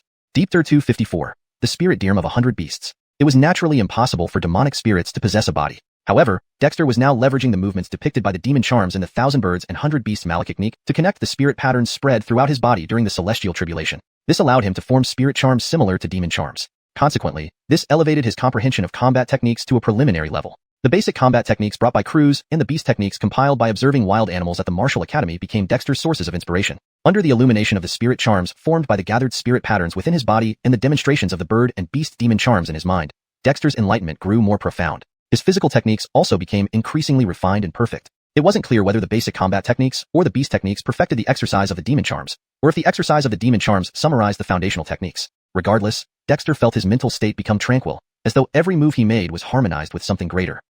Manifestly, he practiced a myriad of beast techniques on the empty ground of the beast arena. These techniques were far more complete and natural than those the clansmen had devised, mesmerizing them entirely. It should be noted that only those who had already started practicing could enter the beast arena to witness their leader creating new techniques. Others who hadn't yet grasped the basics weren't selected due to limited space. Now, all these clansmen, whether they specialized in witchcraft, martial arts, chi blood cultivation, or physical training, or were still undecided but had advanced through which foundation building chapter, were captivated by Dexter's demonstration. Each one gained significant insight from Dexter's practice of the 100 Beasts Malekithnique. Although their harvests varied individually, everyone, including the newly assimilated Black Cliff Village clansmen, was utterly awestruck by Dexter's displayed talent. Almost everyone knew that Hart Dexter had recently reorganized the currently scarce basic series of techniques within the tribe. They also knew that the animal techniques created at the Martial Academy were rather rudimentary. Skyet, almost everyone had witnessed Dexter evolving from using basic techniques, then adopting beast techniques, to finally demonstrating a nearly perfect 100 Beasts Malekithnique under the onslaught of beasts. This extraordinary event seemed unbelievable, but, somehow, many had grown accustomed to such marvels happening with their young chief. Their trust in him was blind and fervent, truly remarkable. Croods couldn't help but admire as he watched Dexter demonstrate over 50 different types of beast techniques, each switch accompanied by the corresponding ethereal glow and shadow. Originally, Croods had harbored some reluctance about joining the witch clan, but now he was thoroughly convinced. With such a rapidly growing and continually surprising chief, as long as no catastrophic disaster struck the witch clan, they would undoubtedly rise above the northern wasteland. "Brother, our chief is indeed exceptional," Yanet exclaimed in awe. Even though Dexter was showcasing warrior techniques, it was known that he could create foundational practices like witch founding, which suggested he excelled in other areas too. Frederick Revasery over, as one of the 5 great shamans of the tribe, much of what was being researched in the shaman school originated from him. How could such a person be just remarkable? Croods glanced at Yanet and smiled. Dexter had indeed performed admirably as chief, gaining everyone's recognition. Frederick Gervaser importantly, even he felt a sudden surge of confidence. Not to brag, but in terms of knowledge, the rest of the witch clan members were all younger brothers. As day turned to night and back again, the beast crowd in the arena was long gone, but the young figure in the center remained immersed in the 100 beasts malakiknik amidst a halo of spiritual light. Many spectators were so engrossed that despite hunger gnawing at their bellies, none left. Even the guardian creatures didn't leave, because they sensed this moment was irreplaceable. From the basic combat techniques to beast techniques, and now to the fluid 100 beasts malakiknik, Dexter resembled an expert teacher guiding them in how to hone their combat skills. No one, even those studying witchcraft symbols, wanted to miss any subtle movement. However, humans have limits. After a full day and night, many new practitioners began to nod off or sleep soundly. Observation demanded considerable mental energy, but no one ridiculed the drowsy ones because most were struggling to stay awake too.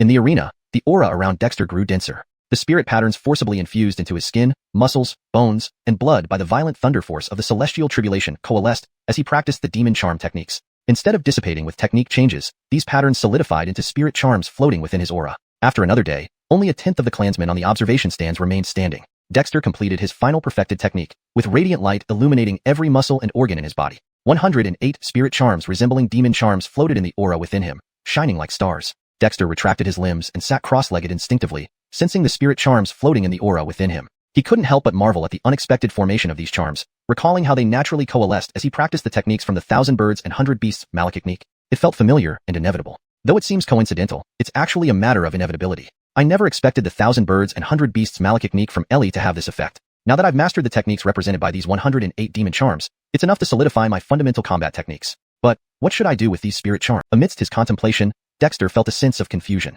Dispersing the coalesced spirit charms was impossible, but leaving them floating in his body might not be ideal, as they weren't stable. Before Dexter could decide, several spirit charms followed the flow of spiritual force into the meridians and entered the cave heaven realm. In an instant, Dexter's entire body trembled. The primitive which cave heaven transformed into a spiritual cave heaven subtly vibrated, seemingly filled with joy. Dexter. Note: the text retains its original paragraph structure and line breaks, ensuring coherence with previous content. Dear actor names are translated into Pinyin and kept consistent in Demi English. Deepter 255, the realm of immortals. Spiritual energy converged and spiritual power flowed. As xuanhuan successively guided the spirit symbols into the spirit meridian grotto, these originally ethereal and unstable symbols gradually stabilized. Centered around which dragon, they floated independently, undisturbed by each other, yet all facing it in a reverent bow. Is this, with which dragon as the honored one, living in harmony? Xuanhuan felt very intrigued. If these symbols weren't created by him, Xuanhuan would have thought something was amiss within his body. However, the reality was that these symbols were truly making obeisance to which dragon, akin to a sacred pilgrimage. TSK, do spirit symbols also understand that even a powerful dragon doesn't suppress local serpents? Xuanhuan remarked in surprise. He couldn't explain this situation. Who knew what secrets these demon-like spirit symbols held? But there was one thing Xuanhuan could be certain of. These spirit symbols were likely variations or spirit versions of demon symbols. When he practiced the 100 beasts malakiknik earlier, the spirit symbols condensed while giving him an on-site experience. Without further ado, just this function alone made him feel that he'd struck gold. The scattered spirit patterns inside me have largely disappeared after gathering, all having condensed into spirit symbols. As long as I continue to condense the spirit symbols corresponding to other demon symbols from the 1,000 birds and 100 beasts malakiknik, I should be able to cleanse my body of the chaotic spirit patterns. After all, unstable spirit patterns can't match the stability and efficiency of solidified spirit symbols. Xuanhuan scanned his inner self and felt exceptionally good. Although his cultivation didn't change much at present, his entire body felt light and easy. Even the circulation of spiritual power in his internal organs felt more natural and effortless. This meant he might be ready to cultivate the 5 viscera grottos. However, Xuanhuan wasn't in a rush. The viscera were fundamental to the body and couldn't be tampered with easily. It clearly wasn't the right time now. Having stored the 108 spirit symbols into the spirit meridian grotto, Xuanhuan began practicing the foundation deepter of witch casting, cleansing his entire body with spiritual power. In this process, many chaotic spirit patterns were stirred, capable of being relocated. But Xuanhuan refrained from rash actions and merely ran the cultivation technique.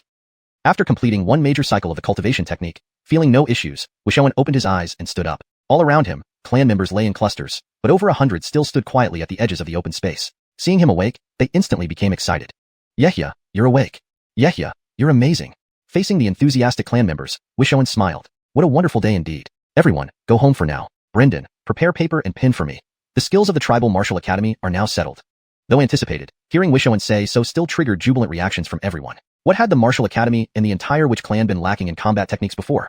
Crude single moves, with only a few like Croods excelling in combat techniques. But now, everything was different. Don't worry, Yehia. I'll get the best materials right away. Brendan couldn't contain his excitement and rushed off. Others watched him enviously. Though the techniques would eventually spread through the tribe, who wouldn't want to see them first? Axel organized the clan members to practice the body refinement malakikniks and basic malakikniks well. Once I finish creating the 100 beasts malakiknik, no, the 100 spirits malakiknik, we will let the clan members choose and redeem accordingly, Xuanhuan instructed. Since he was refining spirit symbols, calling it the 100 Beasts Malekithnique seemed inaccurate. Calling it the 100 Spirits Malekithnique sounded much better. Axel nodded vigorously. Xuanhuan was personally founding techniques for their martial academy. How could he not be thrilled? As the clan members dispersed, Xuanhuan returned to Witch Gifford and went to the Witch Dragon Totem platform. On the platform, the 4 guardian spirits curiously watched Xuanhuan, with Eastern Spirit speaking out, its voice tender and light. Yeah, does your 100 Spirits Malekithnique include our eagle spirit? They had witnessed his creation process in the beast fighting arena, but avian techniques weren't abundant compared to beasts. Flying techniques, with advantages in aerial combat, have been referenced but aren't suitable for current clan members. After all, flying isn't easy to achieve, Xuanhuan sighed. In the 1,000 Birds and 100 Beasts Malekithnique, demonic birds outnumbered demonic beasts. Although clan members observed the northern snow eagles and some woodland birds, there wasn't much progress since humans couldn't fly. Only some tumbling movements were compiled. Who says flying is impossible? Suddenly, Ellie's voice rang out. Demon creatures gain basic airwalking abilities upon transformation. If skilled in demon techniques, they can transform into demon winds and traverse the sky. Though humans are inherently weak, as innate Dao bodies, they lack the strength to fly due to insufficient cultivation. When they reach the innate stage, discarding their mortal bodies, perhaps then they can fly. Ellie, you mean cultivating to the innate witch body? Xuanhuan was surprised. Witch casting detailed this, condensing Croods to open meridians, refining the body to cast the flesh, establishing the foundation to transcend the mundane, ultimately achieving the innate witch body. Xuanhuan understood little about the innate stage because he was still in the body refinement phase. Frederick Revasery over, his witch casting had greatly diverged from its original form. Skis, in a sense. My knowledge of human cultivation is limited. In my era, humans were too weak, whereas other beings were inherently powerful, born immortals. Immortal is a realm categorization. Earth immortal, celestial immortal, mystical immortal, true immortal, golden immortal. These terms denote minor powers collectively called celestial immortals. Beyond are Great Amen and Grand Caesar stages. You mentioned the innate witch body, which should belong to a lower initial stage of the Little Witch, not reaching Earth immortal status. Xuanhuan. Isn't this insulting someone? But these realm divisions were familiar to Xuanhuan. Xuanhuan, this world has incomplete rules and lacks laws, making cultivation harder yet allowing a stronger foundational build-up. Have the spirit patterns within you been activated? This is good, indicating you can start understanding from the most fundamental spirit patterns, Ellie reminded. Xuanhuan snapped back to reality and asked, Ellie, using spirit patterns, I condensed the demon spirit symbols from the 1,000 Birds and 100 Beasts Malekithnique you gave me. What's the purpose? What? Ellie was instantly astonished. A golden faith power rose from the Witch Dragon Totem, landing on Xuanhuan. In Xuanhuan's Spirit Meridian Grotto, a golden shadow appeared. Ellie. Since leaving Witch Dragon and residing on the totem, Ellie hadn't manifested inside Xuanhuan for a long time. Staring at those 108 translucent, yet lively spirit symbols, Ellie fell silent for a long while. Earlier, when Xuanhuan demonstrated the 100 Beasts Malekithnique in the beast fighting arena, it only saw ethereal shadows formed by his spirit light. It assumed Xuanhuan had grasped the techniques from the 1,000 Birds and 100 Beasts Malekithnique. Unbelievably, Xuanhuan had actually condensed demon symbols. No, spirit symbols resembling demon symbols. This defied logic. Ellie even doubted if it was seeing apparitions. But what ghost dared appear before it? Hashtag Deepter256, the 100 Spirits imprint. Frederick Revasenstress rune, Spirit rune, 100 Beasts, 100 Spirits. This? In the spiritual meridian cavern heaven of Dexter, the golden shadow of the Ellie remained speechless for a long time. Clearly, those 108 spirit runes had given it quite a shock. Ellie, are you alright? Dexter's thoughts landed on the Witch Dragon, and as the Witch Dragon opened its eyes, Dexter's voice echoed through the spiritual meridian cavern heaven. The 4 guardians on the Witch Dragon totem platform, though puzzled by Dexter's sudden silence, wisely did not disturb him. They were all too familiar with that ray of golden faith light. Dexter kid, how did you manage that? Ellie sighed lightly, looking at Dexter with complicated expression. This kid almost scared the crow to death. While practicing basic techniques, the spiritual patterns in my body had already been activated by spirit energy. When I practiced beast techniques, the spiritual patterns began to stir. Then when I was practicing the movements of the demonic runes from the 1,000 Birds and Beasts Malekithnique, the spiritual patterns converged to form spirit runes similar to the demonic ones. Practicing 108 different wild beast methods resulted in the formation of 108 spirit runes. Is there something wrong? Dexter asked nervously. Seeing Ellie lose composure like this was unprecedented. Is there something wrong? A huge issue. Do you know what these are? Ellie pointed at the spirit runes floating around the Witch Dragon with its wing. The 100 Beasts spirit runes? Spirit runes of the 100 Beasts, huh? Ha, these are 100 Spirits imprints. I gave you demonic rune imprints, but you ended up creating 100 Spirits imprints. Did you do this on purpose? Ellie seemed rather upset. Dexter, did this Ellie take some medicine? Forget it, let me explain it to you plainly. The initial version of the 1,000 Birds and Beasts Malekithnique demonic runes are actually extracted directly from the bodies of demonic birds and beasts at the lesser demon level. The demonic runes I gave you weren't real, but they possessed both form and spirit. Even if they were real demonic runes, turning them into spirit runes is extremely difficult, Ellie explained with a complex look. Do you mean to say my spirit runes are more advanced? Dexter quickly caught on. He initially thought they were inferior knockoffs, never expecting an upgrade edition. TSK. In a certain sense, spirit runes are indeed more advanced than demonic runes. After all, you incorporated those annoying shaman patterns into the demonic patterns. They're shaman patterns fused with demonic patterns, okay, with shaman patterns being the main element. Dexter interrupted. Ellie glared. Do you want to listen or not? Dexter immediately agreed. I do. Ellie was speechless. This kid had no shame. Shamans and demons, in my era, were the two most powerful races. Shaman patterns and demonic patterns represented the two great heavenly path patterns of the universe. Although this isn't my era anymore, and this world isn't the one I'm from, the essence of shaman and demonic patterns hasn't changed. Do you understand what this means? What? Dexter was confused. He knew what shamans and demons represented, but Ellie didn't know he already knew all this. In a sense, what Ellie considered secrets weren't really secrets to him. However, he dared not speak up, fearing that Ellie might kill him. This means that by fusing shaman and demonic patterns under the power of celestial calamity, your spiritual patterns are actually path patterns. Therefore, the spirit runes resembling demonic runes that you condensed using spiritual patterns are essentially path runes. These are the marks left by the 100 spirits on the heavens and earth. Though still primitive, their reassembly implies that in the future, you might be able to directly resurrect these possibly extinct creatures. Boom. Dexter felt his mind explode, stunned by Ellie's words. It felt incomprehensible, yet strangely understandable. Kid Dexter, if possible, try to practice all the demonic runes in the Thousand Birds and Beasts Malekithnik. One day, perhaps they can be reborn through your strength. Although they are merely at the lesser demon level, they were pillars of the demon race and among the elite clans of all 10,000 spirits in heaven and earth. Ellie sighed. Then why did you give me those demonic runes to play with? Dexter smirked. You don't understand. Survival of the fittest. In my era, their strength was like fledgling eagles, insignificant. Well, I've seen 100 spirits imprints for the first time too. They aren't real yet, but they have potential. You may bring back the glory of the demon race, and the hateful shaman's glory too. Ellie looked deeply at Dexter and then vanished. Dexter. What did that last sentence mean? He hated when people left sentences half finished. Though annoyed, Dexter breathed a sigh of relief. So these spirit runes were 100 spirits imprints of the 100 beasts. He didn't fully grasp what path patterns meant, but knowing it was something good was enough. Focusing on the witch dragon, Dexter skillfully stretched out its body, noticing changes within it. The spirit runes transformed from 5 elements which patterns seem to have grown significantly, and there were also the lightning and thunder twin runes. The tribe mainly uses witch patterns, while I practice spirit runes combining shaman and demonic patterns. Wow, one step ahead. Dexter felt satisfied but knew the tribe had trouble researching Yoel Caesar's demonic patterns. Demonic patterns belong to demons. If the tribal demon guards could master demonic patterns, it would compensate for the tribe's shortcomings. But having demon guards become researchers? Too much wishful thinking. Communicating with Ellie taught Dexter a lot. Bidding farewell to the 4 guardians, Dexter returned to the small valley where Brendan, Goran, Ned, and a middle-aged man with a weathered face awaited.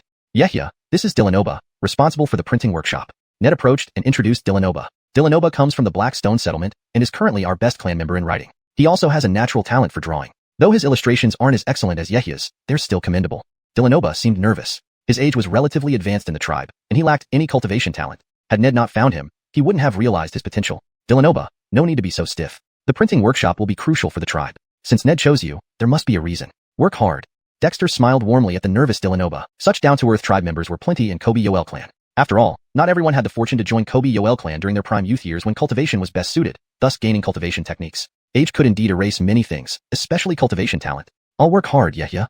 Dilanoba assured earnestly. Dexter smiled, gesturing for everyone to sit and enjoy food prepared by the clan. Then he said, Goran, keep the beast arena running. Damie encouraged clan members to frequently practice foundational techniques there and fight wild beasts to enhance practical combat skills. Once I finish compiling the 100 Spirits Malekithniks, I hope all clan members have completed their foundational training. It won't be in vain after all my hard work.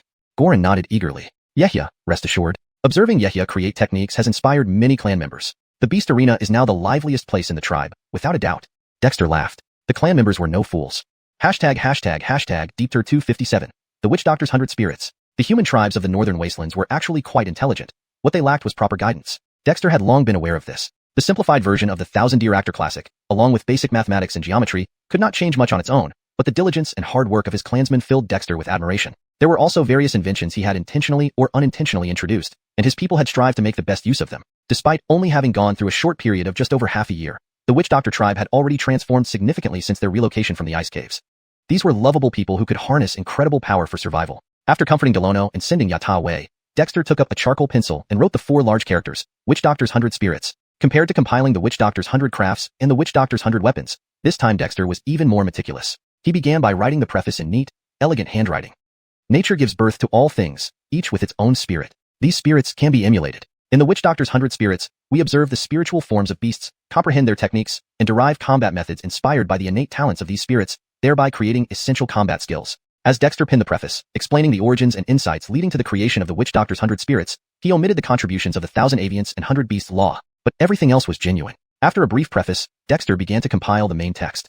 On the first page, Dexter drew a vivid tiger-shaped spirit symbol, imbuing it with both form and essence, closely matching the beast symbols in the 1,000 Aviants and 100 Beasts law. He also included images of the tiger spirit as depicted in the law for comparison.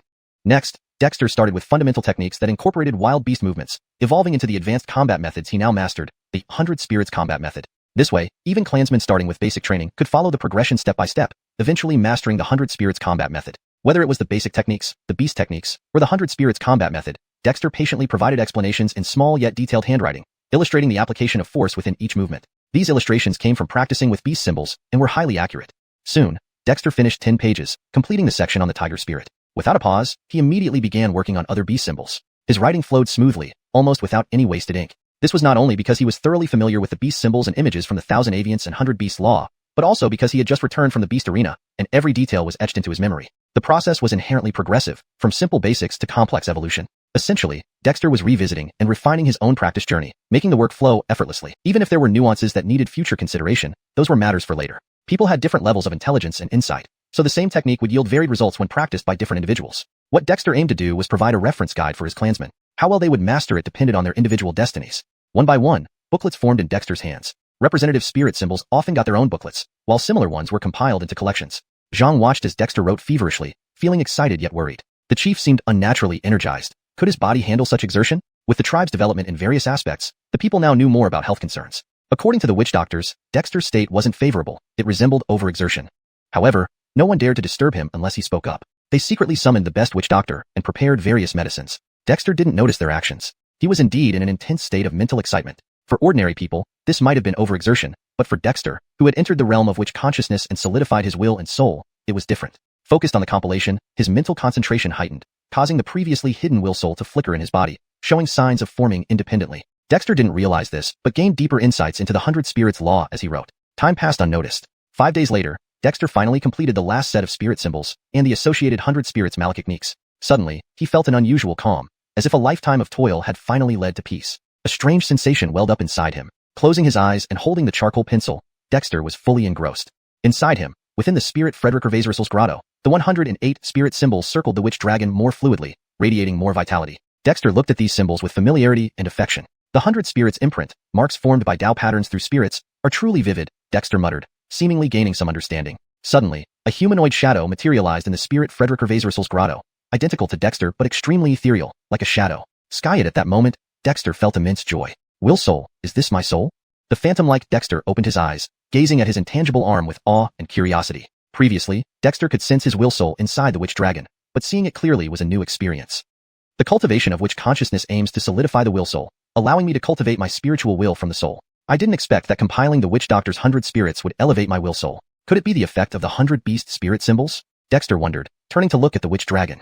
This was his first time seeing the witch dragon clearly. Neither the internal vision nor the previous possession had revealed the witch dragon as vividly. Although the witch dragon seemed lifeless without a will soul inhabiting it, Dexter sensed an unfamiliar vibration from it. Dexter moved his will soul into the witch dragon, and the peculiar vibration vanished. Is it really this strange? Dexter was skeptical, but soon, he realized the difference between the will soul existing independently and possessing the witch dragon. Earlier, it felt like a wandering ghost, aimless and unsupported. Now, it felt solid, as if it had found a foundation. TSK, the path of cultivation is indeed marvelous. Pity I lack specific methods to train my will soul. If witch consciousness had advanced techniques, that would be great for reference, Dexter sighed. Unbeknownst to him, his will soul was now subtly more aligned with the witch dragon. Deep Thir 258, adorable clan members. After an indeterminate amount of time, Dexter's consciousness and soul had unknowingly stabilized significantly. His thoughts became more agile, and he felt an overall sense of tranquility. Feeling refreshed, Dexter slowly opened his eyes. Not far away, Brendan watched him with concern, alongside Giles. Giles was the tribe's shaman doctor, and had been present when Dexter healed Yannette earlier. Hart, how are you feeling? Giles asked cautiously. Dexter was a bit confused but quickly understood, smiling as he replied, I'm fine, just a bit overexcited. It's all good now.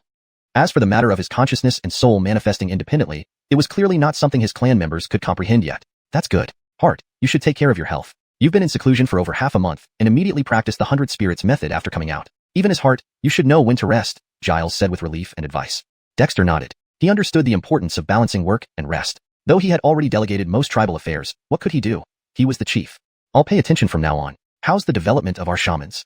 Giles observed Dexter for a moment, then reassured himself that there seemed to be no real issues. After thinking, he responded, Hart, based on the various scattered information gathered by the clan members, we found many medicinal plants and some fragmentary prescriptions. We're currently experimenting, but sadly, we lack specific records dedicated to shaman medicine. Giles looked somewhat dejected. Shaman medicine was a branch of witchcraft that Dexter had categorized, but the North Barren Ice Plain was indeed too backward in this regard. Despite gathering information from over 20 different settlements, the amount related to shaman medicine was minimal. Fortunately, Croods' recollection-based compilation The Witchcraft Book did contain some records of witch medicines, though mostly for supporting cultivation. The tribe's progress in shaman medicine and witch medicines would still depend on opportunities. Perhaps it will happen soon, Dexter comforted them. He couldn't help much with it either. Although he knew some herbs, he was clueless about how to process them.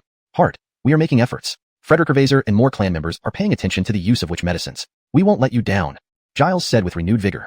Compared to the creation of talismans and martial techniques, shaman medicine and witch medicines were clearly more advanced. Skyet, despite the tribe's current backwardness, they had already improved tremendously from their past settlement days. Skis, as long as our clan members work together, what can't we overcome? Dexter praised. It was because of his clan members' unwavering belief and support that Dexter's seemingly impossible ideas had become reality. The smelting of magical steel at the ironworks, the production of talisman paper at the paper mill, and the research of magical formations. All these were achieved by the people of the clan, with Dexter playing more of a guiding role. Having such adorable clan members around, how could Dexter not strive even harder? With Dexter compiling the 100 Spirits battle method, the Yoel-Chi tribe finally had a reference for battle technique cultivation. When the first complete copy of the 100 Spirits battle method was printed, the Martial Academy was flooded with clan members eager to learn. Clan members' enthusiasm for cultivation erupted once again. In fact, before this, they had started training in flexibility through body malachimpering, which laid the foundation for Dexter's witchcasting basic level, thus improving their practice of witchcasting. Dexter remained observant without intervening. This was almost a convention in the Yoel-Chi tribe. As chief, he only controlled the major directions and provided guidance, while it was up to the clan members to absorb and expand upon it. In a small valley, Dexter sat cross-legged, his inner consciousness and soul traveling throughout his body, giving him a unique sensation, distinct from the connection with the witch dragon. One was his own physical body, the other an accidental embodiment of the witch dragon. The difference between the two was significant. Ellie, you once said that spirit totems are deities created by faith. The witch dragon totem is essentially a manifestation of my internal witch dragon spirit. Now that I have cultivated a consciousness soul, can I merge it entirely with the witch dragon to achieve a divine spirit through the consciousness soul? The consciousness soul returned to the spiritual meridian cave, and Dexter looked at the witch dragon thoughtfully, asking hesitantly. The witch dragon was a condensed energy entity, but with successful cultivation of the witch-casting foundational section, its body had begun to develop flesh and organs, akin to a new life form, lacking only a soul. This was unconventional, but Dexter's idea was even more so. Dexter, don't mess around. The consciousness soul is fundamental to all spirits. Without a physical body, your consciousness soul might still exist, but if anything goes wrong, you won't be yourself anymore, Ellie said, somewhat exasperated. This kid, who hadn't cultivated for long, why was he always creating problems? The witch dragon was unexpected enough, now wanting to make it even more so? Had he thought about how to die? I'm just asking. Didn't you say only transcending innate can one fly in the sky? My witch dragon isn't a physical body, it's more like a spiritual one. I'm not abandoning my body, it's just a temporary measure. Dexter retorted. A bodiless avatar can be considered, but what's your cultivation level? Don't think about that now. Focus on cultivating properly and don't get carried away. Ellie laughed derisively. Teasing after superficial things is the stupidest move. Dexter, you're not that stupid. Dexter. Why did this guy start scolding him all of a sudden? However, Ellie's words weren't without reason. After all, this old demon had vast experience. Seems I need to cultivate honestly. No shortcuts. Let's focus on strengthening myself first, Dexter sighed, genuinely appreciative. Recently, he felt an urge to merge with the witch dragon, but clearly, Ellie didn't approve, so he gave up on it. Ellie's experience in this area was undeniably rich. Days of cultivation and recuperation allowed Dexter to relax both mentally and physically. The fatigue from previous practices had passed. With fewer chaotic spirit patterns within him, his inner spiritual power flowed smoother. Dexter knew it was time for a breakthrough. Since the witch dragon plan was dismissed by Ellie, he decided to proceed methodically, using witch casting to strengthen his body until he built a solid foundation. With clear resolve, Dexter sat cross-legged and ran through one full cycle of the witch casting foundational section, then initiated the Spirit Meridian Cave Malachtechnique. Vast spiritual power surged from the Spirit Meridian Cave, enveloping his heart inside and out. The 5 Viscera caves were ready to be opened. Hashtag DeepTer259, the best arrangement. While Dexter continued his seclusion in the small valley, the Kobe Zhu tribe experienced a renaissance. The construction of Kobe Zhu Gifferty was proceeding smoothly. With August leading the engineering team, they had completed the preliminary transformation of the Eagle Cry Cliff mountain belly. The massive cliffs surrounding Eagle Cry Cliff had been leveled, and 18 clan vaults were carved into the cliff faces. On the opposite side of the main entrance of Kobe Zhu Gifferty, 2 stone staircases led to the flattened cliff top, which served as the foundation for the iron-pillared, cement-fortified base of the tribal court complex. Even if Kobe Zhu Gifferty were breached, this inner fortress built around Eagle Cry Cliff would still stand firm, providing a last bastion of resistance for the clansmen. In addition to the construction following Dexter's blueprint, all departments of the tribal court saw rapid development, especially with Croods' leadership. The once busy Inner Affairs Hall now handled clan matters efficiently, nearly doubling the court's overall efficiency. The Kalenhuo Hall's 3 academies, temporarily relocated outside Kobe Zhu Gifferty, seemed spurred by the Martial Academy. Both the Martial and Science Academies were diligently researching and experimenting with witch runes, symbols, and arrays. While many experiments failed, some promising results emerged. All sectors, agriculture, workshops, and war hall, were operating at full capacity. The entire tribe exuded an atmosphere of prosperity, even the laziest members feeling compelled to quicken their pace to keep up or risk being looked down upon. After completing their daily duties, any clansman with spare time spent it honing and comprehending the techniques exchanged from the Xuanhuan hall. Both witches and martial practitioners, inspired by Yehia Dexter's mastery of the 100 spirit malachtechniques, felt a surge of motivation. Overall tribal strength steadily improved, especially among the war hall units, who, without specialized production tasks, poured all their energy into cultivation. Within half a month, most clansmen from the combat and guard divisions had successfully refined the third level of cultivating body and moved on to basic combat skills and 100 spirit malachtechniques. Combat division members, previously focusing on simple moves that required teamwork, now had more foundational skills to study, compensating for their earlier lack of varied techniques. Dexter remained unaware of these developments. Deep in the small valley, he sat in meditation, emanating waves of fiery, spiritual light from his body. These lights originated from the fire rune within his heart, which had transformed along with the other 5 elemental runes in his organs when Dexter weathered the tribulation. Now, these runes were second-tier spirit runes. Spirit runes were more agile than witch runes. Dexter had been running Spiral Frederick Revasorsel's Grotto malachtechnique for days, using spiritual power to encase his heart. Jeffering this time, he gradually removed residual spirit patterns from his heart, making it crystal clear and almost completely infused with spiritual power. However, Dexter encountered difficulties. The evolved Spiral Frederick Revasorsel's Grotto malachtechnique, combining 5 elements with various attributes, worked well in the original Witch Pulse Grotto but proved less suitable for opening grottos within the 5 organs. The 5 elements generate and restrain each other. Do I need to open all 5 organ grottos simultaneously? The technique was again rejected by his heart, causing chaos within the introduced spiritual power. Frustrated, Dexter pondered whether the Spirit Frederick Revasorsel's Grotto malachtechnique suited his current goal. This wasn't the first time he faced this issue. Despite its effectiveness in the original Witch Pulse Grotto, it didn't seem ideal for the 5 organ grottos. Over a few days, Dexter made some progress, realizing he could manage opening 1 organ grotto at a time but lacked confidence in simultaneous activation.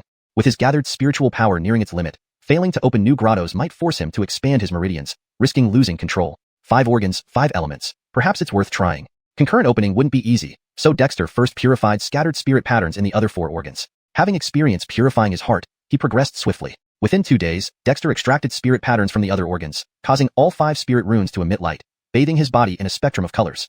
Divide my spiritual power into 5 parts, integrating them into the spirit runes. This might work. After careful thought over 2 days, Dexter decided on this approach, though success was uncertain. Dividing spiritual power wasn't challenging, but controlling 5 aspects simultaneously was another matter. After several days, Dexter managed to introduce 5 types of elemental spiritual power into the respective organs, linking them to the spirit runes. Instantly, the spirit runes accepted the divided powers, absorbing the corresponding elemental energies. To Dexter's surprise, 1/3 of his spiritual power vanished. Without hesitation, Dexter activated the Spiral Frederick Revasorsel's Grotto malachtechnique. Instead of multitasking in each organ, he focused the outer spiritual power to envelop all 5 simultaneously. In moments, the technique's pattern spread through the spiritual power towards the organ walls. The spirit runes absorbed the relevant elemental energies, creating changes. Centered on the spirit runes, beams of light extended, connecting the external patterns to the organ's walls. Interestingly, each rune only connected a part of the incoming patterns, imprinting them on the inner organ walls. Recognizing the distinct natures of the 5 organs, Dexter felt enlightened, his anxiety fading. The path of cultivation is ever-changing, yet everything happens for the best. ###DeepTur260, the 5 Viscera Cavern Heaven malachtechnique. Back then, when xuanhuan used the light of the 5 elements shamanic runes to illuminate his body, he never expected that the runes' glow, which was absorbed by his 5 viscera and combined with their vital energy, would have such a profound impact on his current cultivation. The formation of shamanic runes within his 5 organs was accidental, as was the fact that these runes attracted the spiritual patterns from the Spirit Meridian Cavern Heaven malachtechnique into his organs, imprinting them onto the barriers within. One could say that since xuanhuan arrived in this world and embarked on the path of cultivation, these kinds of accidents had been constant, shaping his unique circumstances. With more spiritual runes attracting even more spiritual patterns into his organs, these patterns gradually connected under the influence of the Spirit Meridian Cavern Heaven malachtechnique, forming new methods corresponding to each organ. These 5 new methods were unnamed, but when they began revolving around the core of the spiritual runes within his organs, xuanhuan gained enlightenment. The 5 Viscera Cavern Heaven malachtechnique. Just like how the Shamanic Meridian Cavern Heaven malachtechnique emerged from his primal Shamanic Meridian, the new 5 Viscera Cavern Heaven malachtechnique seemed to assemble itself automatically. It was drawn together by the spiritual runes and the flowing patterns of the Spirit Meridian Cavern Heaven malachtechnique, but it felt as if it had always existed within his organs. This caused xuanhuan to be once again bewildered. Could there truly be something predestined? It felt as if his future was already determined, leading him to feel both skeptical yet disbelieving. He had encountered so many unexpected turns and challenges. Establishing the 5 Viscera Caverns was one of his original plans after creating the foundation stage of shamanic casting. In addition to this, he had considered the 3 Frederick Revasorsel's Dienals and 7 Dekras, the Meridian system, and other possibilities. If all this could be predicted by some entity, it would seem implausible. Perhaps it's just another coincidence, xuanhuan muttered to himself. At that moment, changes began occurring within his organs. xuanhuan immediately focused and attempted to activate the new 5 Viscera Cavern Heaven malachtechnique. Starting with his heart, xuanhuan first initiated the metal-affiliated Heart Palace Cavern Heaven malachtechnique. In just moments, the spiritual rune within his heart emitted a different kind of light, drawing out the spiritual patterns integrated into the heart's barrier. For an instant, his heart seemed to stop beating, a powerful squeezing force emptying the blood within. During this moment, his entire bloodstream seemed to halt. But soon after, the spiritual patterns on the heart's inner walls flowed with luminescence, causing the heart to beat more powerfully, circulating blood and spirit light. Xuanhuan's heart underwent transformation. It didn't break through its barrier to become a perfect circular cavern like his primitive shamanic meridian. Instead, it retained its original form but became stronger. Is it different now? Xuanhuan wondered, but he didn't have much time to ponder before proceeding to sequentially activate the Earth-affiliated spleen palace cavern heaven malach technique. Similarly, the Earth rune within the spleen drew out the patterns embedded in its tissue. Compared to the heart, the spleen's process appeared simpler, and the spleen palace cavern heaven malach technique was completed smoothly with the flow of Earth-affiliated spiritual light. Xuanhuan quickly realized that although the 5 viscera cavern heaven malach technique was separated into 5 parts, they needed to be cultivated together. He promptly continued activating the spiritual runes in the remaining 3 organs. Several days later, Xuanhuan successfully activated the 5 viscera cavern heaven malach technique one by one. At that instant, a stream of spiritual light emerged from each organ, connecting them in the order of the 5 elements mutual generation, merging the 5 parts into a cohesive whole. Kidney water nourishes the liver, liver wood stores blood to aid the heart fire heats up the spleen earth transforms nutrients to supply the lungs, and lung metal descends to assist kidney water. The 5 elements mutual generation and the 5 visceras mutual enhancement, this is just the beginning. To truly cultivate the 5 viscera caverns will require meticulous effort, right? Xuanhuan mused. Similar to establishing his primal shamanic meridian cavern, that too required meticulous refinement. Initially, he had only managed to repeatedly breach the barriers of the shamanic meridian cavern, ultimately relying on heavenly tribulation to fuse it into one. Now, however, the organs were located separately in the body, causing the 5 viscera cavern heaven malach technique to be divided accordingly. The spiritual energy flowing within each organ also corresponded to one of the 5 elements. When the 5 viscera cavern heaven malach technique became interconnected, the spiritual energy enveloping the organs returned to the spirit meridian cavern. Since the meridian cavern already had a connection to the organs through shamanic meridians, the spiritual energy flowing into the organs from the meridian cavern was split into single attribute energy. After circulating throughout the body, it reunited in the meridian cavern once more. This cycle purified the impurities originally present in the spiritual energy, while the single attribute energies remained preserved within the organs, creating a balance between single and composite spiritual energies circulating continuously. This miraculous transformation delighted Xuanhuan immensely. Establishing the 5 viscera caverns in this manner proved correct. With this cyclic system, he no longer needed to deliberately separate the 5 element energies, and the consumption of any single attribute would be swiftly replenished through the elemental cycle. Viscera, the 5 organs, storing. Perhaps this is the origin of the name 5 viscera cavern heaven malach technique, rather than 5 organs cavern heaven malach technique. As he sensed the newly formed major circulation pathway encompassing 1 large and 5 smaller caverns, Xuanhuan marveled at the appropriateness of the name. With the support of the 5 viscera caverns, he would be more confident in continuing to establish new shamanic meridians in the future. Frederick Ravasery over, like the spirit meridian cavern, the 5 viscera caverns, with each having a spiritual rune at its core, could function independently. Given that the 5 organs were crucial components of the body, their existence opened up greater potential for both physical refinement and the practice of shamanic techniques. This was indeed a delightful surprise. Reactivating the foundation stage of shamanic casting, Xuanhuan noticed significant differences as the spiritual energy flowed and recombined. Compared to before, his body now possessed 5 additional sources of strength, increasing his cultivation speed by over 4 times. The reason it wasn't 5-fold was due to his deliberate slowing down to ensure the newborn viscera caverns wouldn't be overwhelmed. However, once he mastered this method of cultivation, he might consider establishing new meridian pathways sooner rather than later. The cavern heaven malach technique is indeed a completely new path of cultivation. Unfortunately, such a technique is beyond the reach of ordinary practitioners. After completing several major cycles, Xuanhuan slowly opened his eyes, sensing the automatic operation of the cavern heaven malach technique within him. The intricacy of the technique that even Elsa found impressive left him reflecting deeply. With the achievement of cultivating techniques and forms, followed by the establishment of the 5 viscera caverns, Xuanhuan regained access to single attribute spiritual energies. Undoubtedly, this would enable him to progress further along the path of shamanic magic. Compared to Croods' simultaneous cultivation of chi blood and shamanic techniques, Xuanhuan's approach was undoubtedly stronger and held greater potential. Deep Third 261.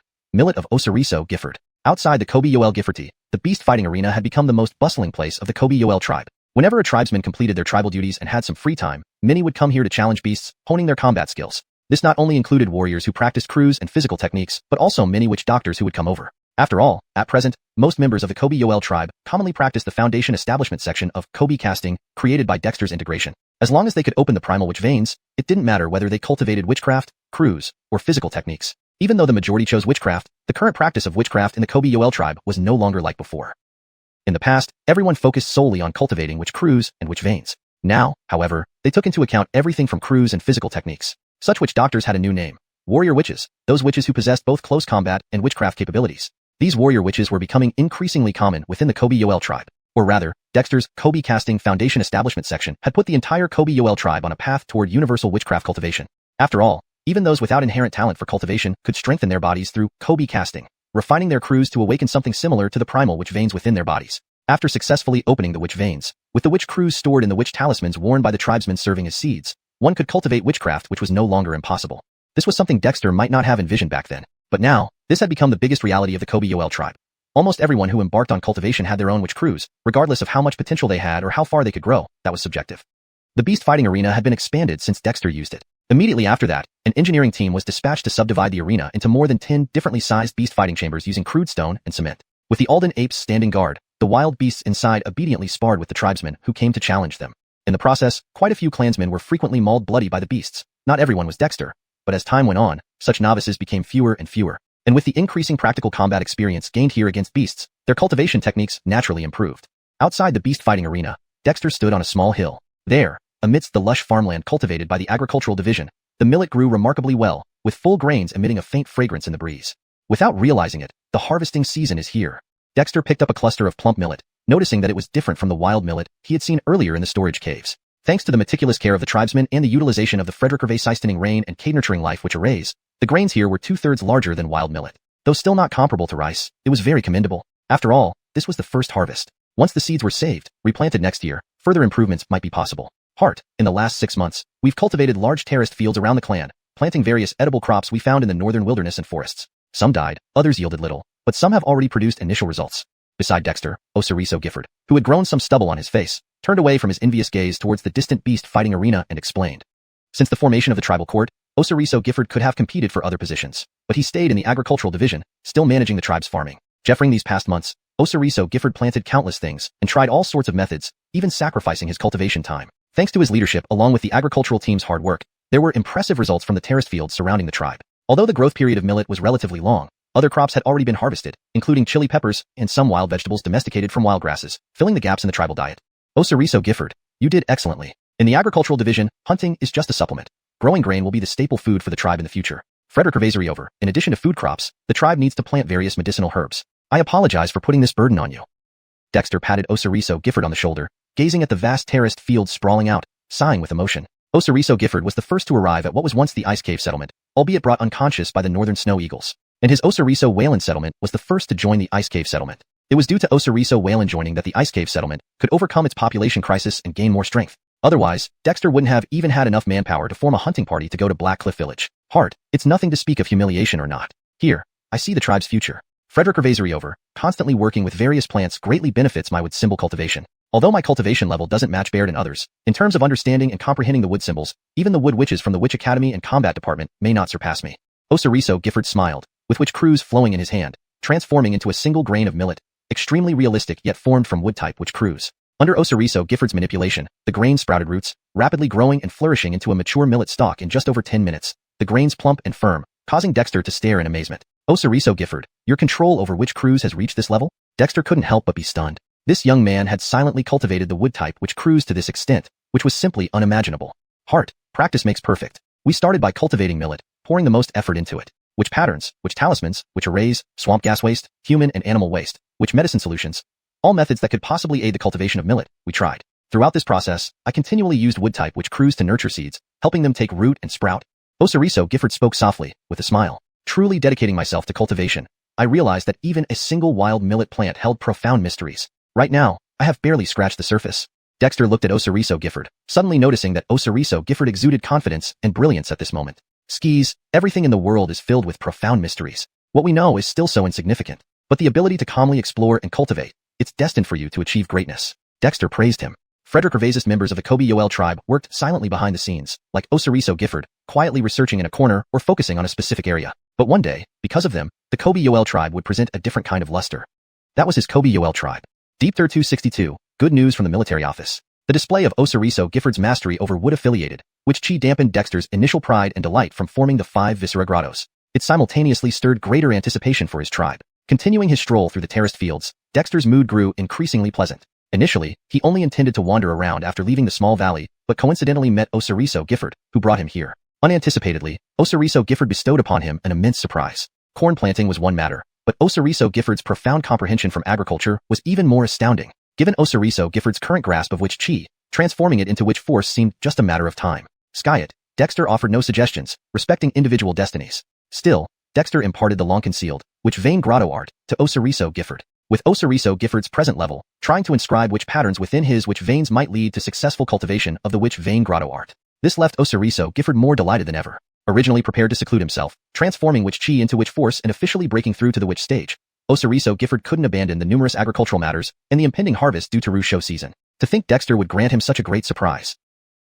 Unheard of, witch vein grotto art, merely recited once, already astounded him. Judging by his current understanding, this method surpassed the foundation level of witch casting, potentially limitless despite being a secretive practice confined to witch vein cultivation. So mesmerized was he that leading Dexter through the fields became almost mechanical, deeply impressed. Dexter, however, was unconcerned. If Osiriso Gifford remained indifferent, he'd be Ellie, the old monster. Regarding sharing witch vein grotto art, Dexter wasn't worried since he practiced spirit vein grotto art, far superior to the primitive witch vein grotto art. Not only would he share it with Osiriso Gifford, he'd also hand it to the Torch Hall for selecting suitable tribespeople to learn. If any managed to cultivate witch vein grottos, it would be excellent news. The Yoel tribe had cultivated extensive terraced fields around the city, planting various wild fruit trees from deep mountains that now bore heavy fruits. The farming office's labor in these past 6 months reaped significant rewards. Even with the population reaching nearly 3,000, they wouldn't lack food. Frederick Revasery over, the tribe had forests, pastures, and ice lake fishery for meat supplies, ensuring a bountiful Siren Ming season. After inspecting the terraced fields, Dexter observed a beast combat arena before quietly leaving. In the future, this place would greatly enhance the people's abilities. Although beasts pose substantial threats to commoners, skilled tribespeople would easily handle them. Furthermore, with demon beasts and demon guards beyond mere beasts, preparations were underway.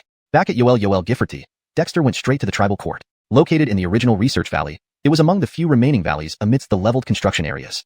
Harton, you finally arrived. That boy Osiriso Gifford has done well, hasn't he? Barry laughed, his wrinkles seeming less pronounced. The improving tribe evidently rejuvenated the elders, whose health benefited from abundant food and newly tried medicinal herbs. Skis, Osiriso Gifford indeed astonished me. But you've all done splendidly too. Feel free to present more surprises. Dexter chuckled. The tribal court efficiently managed everything. Even if he didn't meddle, the tribe ran smoothly, much to Dexter's satisfaction. Why not let Brandon Hammond report? He knows more, Barry laughed, adding, young ones should take on more responsibility. The tribe will rely on you in the future. Dexter found Barry surprisingly open-minded as the elder walked away, hands behind his back. Arriving at the makeshift cave used by the tribal court, Dexter gestured for Brandon Hammond to sit, asking after inspecting him, how's your cultivation coming along? Brandon Hammond, also a talented young man, had remarkable aptitude in witchcraft. I've opened my witch veins and am accumulating witch chi while cultivating the foundational witch casting. I'm progressing in blood chi and body refinement, but haven't yet achieved notable results, Brandon Hammond answered thoughtfully. Does working at the registrar affect your cultivation? Brandon Hammond shook his head. It impacts my cultivation time somewhat, but as registrar, I access knowledge unavailable to most, like new witchcraft methods, which greatly benefits me. Harton, don't worry about my cultivation. Relieved, Dexter glanced at Brandon Hammond's thick records, smiling. What changes have there been recently? Composing himself, Brandon Hammond reported clearly, the tribal court's operations have stabilized. Every tribesperson has a fitting role. Notably, the blacksmiths have produced stable quantities of witch steel and charms. The military office has made significant advancements in weaponry. Listening intently, Dexter's eyes gleamed. The military office developed a repeating crossbow and upgrades for the levitation cart? Let's go see. This edit ensures that the term Shen Future is consistently translated as levitation cart to maintain fluency and consistency in the Demi English text. While witch steel and charms weren't surprises, the repeating crossbow and improved levitation cart thrilled him. Though focused on cultivation lately, Dexter hadn't forgotten the looming battle during Siren Ming season. Preparations, like sharpening blades at the warrior hall and developing weapons, would certainly bolster the warriors. Deep Third 262, good news from the armory. The display of Osiriso Gifford's mastery over wood type, which he had cooled Dexter's pride and joy from cultivating the 5 Viscera Cavern Heaven, while simultaneously increasing his anticipation for his tribe's future. Continuing through the terraced fields, Dexter felt increasingly joyful. Initially, he had just wanted to stroll around after leaving the small valley, and it was by chance that he encountered Osiriso Gifford, leading him to visit the terraced fields. To his surprise, Osiriso Gifford not only showed significant progress in growing grain, but also exhibited profound insights gained from farming, which was an even greater pleasant surprise. With Osiriso Gifford's current level of control over witch chi, converting it into witch power seemed only a matter of time. However, Dexter did not give him much advice on this matter, recognizing individual differences in cultivation paths. Still, Dexter imparted the long-concealed witch Frederick Revasery's Cavern Heaven art to Osiriso Gifford. Given Osiriso Gifford's grasp of witch chi, attempting to inscribe witch runes within his witch pulse and cultivate the witch Frederick Revasery's Cavern Heaven art might be feasible. Osiriso Gifford was even more delighted by this development. He had been planning to seclude himself to condense witch chi into witch power and formally advance to the Witchmaster realm. However, many affairs at the Ministry of Agriculture, along with the arrival of the harvest season, kept him occupied and unable to leave. Unexpectedly, Dexter bestowed such a significant gift on him. The witch Frederick Revasery's Cavern Heaven art, unheard of before, astonished him as soon as he read it. Based on his understanding of witch cultivation, he could tell that this technique was far superior to the foundational chapter of witch casting, focusing solely on witch pulse cultivation and holding boundless potential. This left him so impressed that he was somewhat distracted as he walked through the terraced fields with Dexter. Dexter was not bothered by this. If Osiriso Gifford remained indifferent to such matters, he wouldn't be Osiriso Gifford but the old demon Ellie. Transmitting the witch Frederick Gervasrissel's cavern heaven art wasn't an issue for Dexter, since he was now cultivating the far more advanced spirit Frederick Gervasrissel's cavern heaven art. Not only did he teach Osiriso Gifford, but he also planned to entrust the witchcraft to the Flame Hall, selecting suitable tribal members to learn it. If anyone managed to cultivate the witch Frederick Gervasrissel's cavern heaven, it would be beneficial. The terraced fields cultivated by the Kobe Xuanhuan tribe covered vast areas, almost all the arable land around Kobe Xuanhuan Gifforty. Various wild fruit trees transplanted from deep mountains surrounded the terraces, bearing heavy fruits. The Ministry of Agriculture's efforts over the past 6 months were highly rewarding. Even with a population nearing 3,000, the tribe would have no food shortage after the harvest. Frederick Gervasrisel, with the forest ranches and ice lake fisheries providing abundant meat, the tribe would enjoy its most prosperous cold season yet. After inspecting the terraced fields, Dexter visited the beast arena, observing a brief duel between tribe members and beasts before quietly leaving. This place would become an excellent venue for enhancing skills, although the beasts posed little threat once the tribe's techniques improved. Besides, after dealing with ordinary beasts, they still had demonic beasts and guardians to contend with. Returning to Kobe Xuanhuan Gifforty, Dexter went straight to the clan court, located in a valley previously used as a research institute. Frederick Gervasrissel's other valleys within Kobe Xuanhuan Gifforty had been leveled for construction. Yeah, you're here. That boy Osiriso Gifford has done well, hasn't he? Barry chuckled, his wrinkles seemingly less pronounced. As the tribe thrived, these elders, though busy, had grown younger in spirit. With abundant food and various witch medicines, their health had improved significantly. Skia, Osiriso Gifford surprised me indeed, but I'm sure you've all done well too. Any more surprises are welcome. Dexter laughed heartily. The clan court had taken over all aspects of tribal management. Even if Dexter, as clan leader, didn't involve himself in daily affairs, the tribe ran smoothly. This suited Dexter perfectly, avoiding entanglement in tedious administrative tasks. Let young Brandon Hammond report to you. He knows more about these things, Barry said, smiling. The current Kobe Xuanhuan tribe surpassed their wildest dreams. Brandon Hammond knew Dexter had emerged from seclusion and needed to sort out important information, so he hadn't accompanied him out of the city. Now prepared, he responded with a smile, Elder Barry, you know as much as I do. Go, let the youngsters take charge. The tribe's future depends on you. Barry chuckled, walking away with hands behind his back. Dexter chuckled, noting how open-minded Barry had become. Dammy entering the temporary cave used by the clan court, Dexter motioned for Brandon Hammond to sit down, examining him briefly before asking, Brandon Hammond, how is your cultivation progressing? Brandon Hammond, another prodigy of the Witch Academy, possessed considerable talent in witch cultivation. Yeah, I've already opened my witch pulse and am accumulating witch chi while cultivating the foundational chapter of witch casting. It has advanced my training in blood and chi, body forging, and more, but I haven't reached a point where I can show results yet, Brandon Hammond replied thoughtfully. Does your position in the Secretariat affect your practice? Brandon Hammond shook his head. Although it impacts my cultivation time, being in the Secretariat allows me access to many things ordinary tribespeople cannot reach, such as new witchcraft developed by the Witch Academy. This greatly benefits me, so please don't worry about my cultivation. Dexter was relieved. Glancing at the thick scrolls in Brandon Hammond's hands, he asked with a smile, any notable changes in the tribe lately? Brandon Hammond composed himself, then reported clearly, yeah, the clan court's operations have stabilized. All tribe members have been appropriately assigned, and the construction of Kobe Xuanhuan Gifforty needn't be detailed. Key developments include stable production of witch steel and talisman paper at the smeltery, as well as promising advancements in the armory. As Brandon Hammond calmly detailed the updates, Dexter listened with bright eyes. The armory made the repeating crossbow, and improvements to the levitation cart? Let's go see. Witch steel and talisman paper were expected developments, but the repeating crossbow and enhanced levitation cart filled Dexter with anticipation. Despite focusing on cultivation recently, he hadn't forgotten the potential battle during the cold season. The tribe's rapid development masked ongoing preparations. For instance, Reggie's war hall was always ready, and the armory's success with the repeating crossbow would undoubtedly bolster the warrior's strength, naturally making Dexter elated. Deep Third 263, the Dammy engineering shovel and the military knife. The Arms Office, under the Internal Affairs Council, mainly handles the research and crafting of weapons, essentially an armory. However, the Kabeju tribe is still relatively small, and thus the Arms Office has a modest scale, with only about 10 tribal members, all of whom are practitioners of witchcraft. Clan leader, you have arrived. Just as he reached the Arms Office located outside the city, Yoel was already waiting outside the crude stone walls. Yoel, I didn't expect you to be personally overseeing the Arms Office. Dexter felt surprised upon seeing Yoel. As one of the tribe's shamans, Yoel usually oversaw the iron foundry, playing a significant role in the successful smelting of Kobe steel. Clan leader, forging and casting are inseparable. I never imagined before that we could extract iron and other metals from stones. Only after joining the Kabeju tribe did I realize the value of knowledge. While I'm still young enough, naturally, I must practice more. With your compilation of the Kabeju 100 crafts and the Kabeju 100 weapons, there is much for me to learn. Yoel sighed with admiration. Before coming to the Kabeju tribe, he had successfully cultivated witchcraft power but regressed to mere witchcraft aura due to severe injuries. It was here that he eventually regained his strength. For Yoel, what truly reinvigorated him wasn't just the restoration of his witchcraft power but the extensive knowledge within the Kabeju tribe, especially the mathematics and geometry taught by Dexter, along with the unseen tools and weapons described in the Kabeju 100 crafts and Kabeju 100 weapons. This provided Yoel with new pursuits. Thus, after researching and developing Kobe steel, Yoel came to the Arms Office to participate in the study and creation of production tools and weapons for the tribe. Yoel, as they say, it's never too late to learn. We all have much yet to understand. Your presence at the Arms Office is fortunate for our clan. Dexter remarked appreciatively. Perhaps because they had struggled at the bottom for so long, the humans of the northern wasteland ice plains who gathered in the Kabeju tribe now displayed a commendable determination, even surprising Dexter. He had introduced little more than basic writing, elementary mathematics, and some simple geometric concepts, which were merely primary-level content. Skyet the tribe's people's enthusiasm for this knowledge was astonishing. Clan leader, you're right. Our people are eagerly learning, Yoel laughed heartily. This wasn't mere politeness. It was a scene visible throughout the Kabeju tribe. Unfortunately, the foundation of the tribe was still quite weak, requiring significant effort for progress. But who cared? Yoel, you let us glimpse the future of our tribe. Let's go see your research results at the arms office. Dexter sighed with emotion, feeling eager. The main responsibility of the arms office was to develop and craft weapons for the tribe. Although guided by the Kabeju 100 weapons compiled by Dexter, the practical crafting of various weapons required personal hands-on experience. Yoel was delighted and immediately led Dexter into a spacious building. It resembled a warehouse, with rough stone walls hastily constructed with cement, covered with straw roofing, a humble yet functional shelter protecting supplies from the elements. Are the kills not ready to fire tiles yet? Noticing the straw roof, Dexter couldn't help but ask. During the Ice Cave settlement era, the tribe had already mastered pottery firing, with Dexter personally teaching them, leading to various convenient daily use items.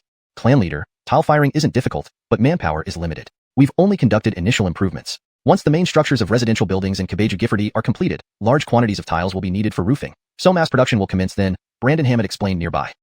Having a plan is good. Although the tribe's iron foundry production is excellent, high-quality steel should be used efficiently. With multiple 3-story pavilions, it should be sufficient for the tribe's living needs within the city, Dexter nodded. He had designed the blueprints for Kabeju Gifford. Although somewhat rough, they had a comprehensive plan. Once the houses and streets of Kabeju Gifford were fully constructed, its area, though not vast, would accommodate over 10,000 people. The final construction style depended on the builder's abilities. In the large room, wooden pillars separated spaces where various shelves were neatly arranged. On the left were farming tools like axes and hoes, while the larger central and right areas held weapon prototypes developed by the arms office. Dexter casually picked up a scythe. Despite its peculiar appearance, it was the standard tool used by the tribe's collection teams, adept at cutting and digging, resembling an engineering shovel. Clan leader, this prototype was created based on suggestions from the collection team. They've traversed forests within tens of thousands of meters around the tribe, bringing back numerous plant and mineral samples. Frederick Revasist of the herbs collected by the Medicine Bureau come from their efforts, Brandon Hammond explained with familiarity. These items are impressive, but a bit monotonous. Frederick me a pin.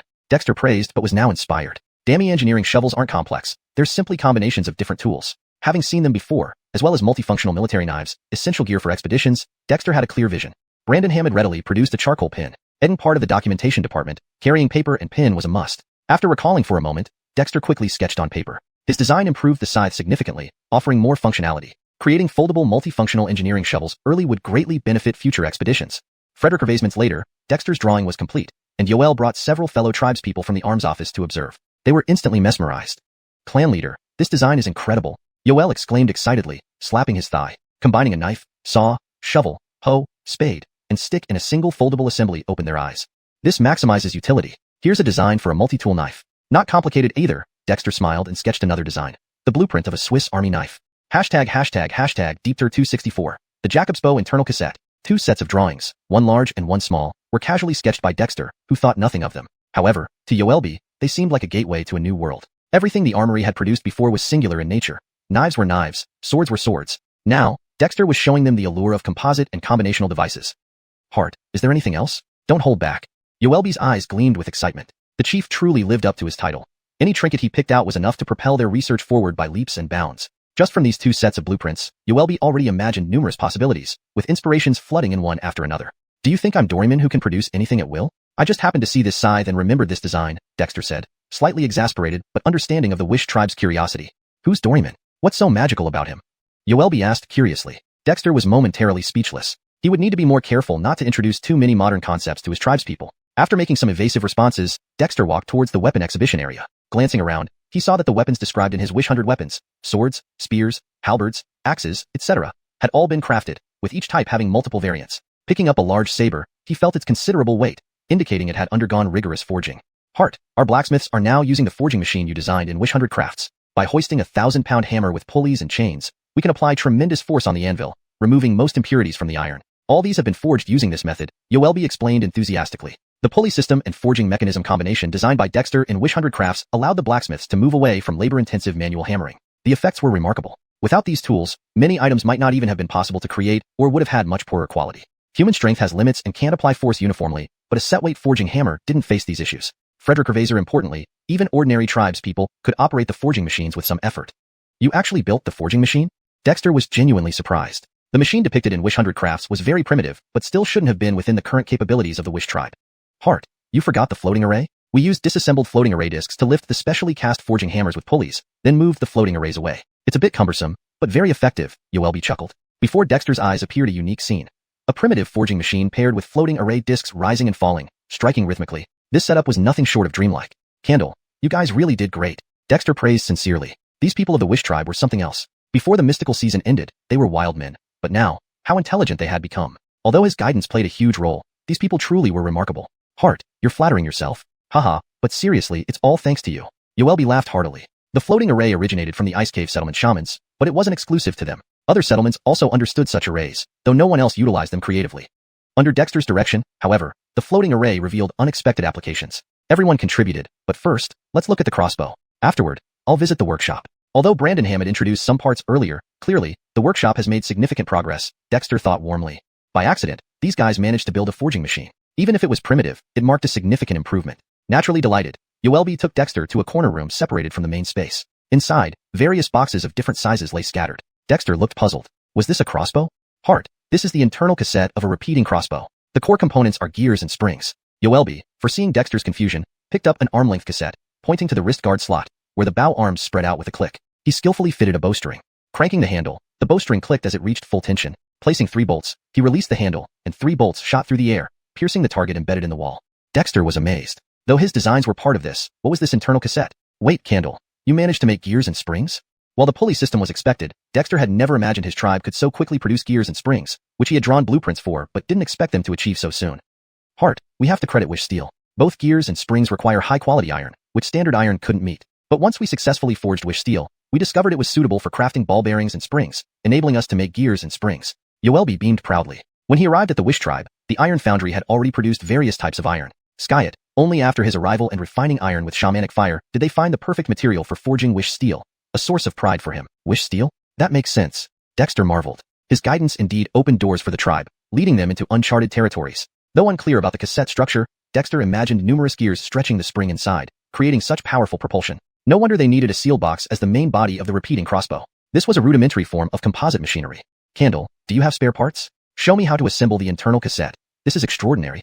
Dexter eagerly requested. I've prepared everything. With Dexter's approval, Yoelby gleefully dragged out a chest from the corner, pulling out various components. Dexter picked up a thumb-sized gear, admiring the ball bearing created according to his blueprint.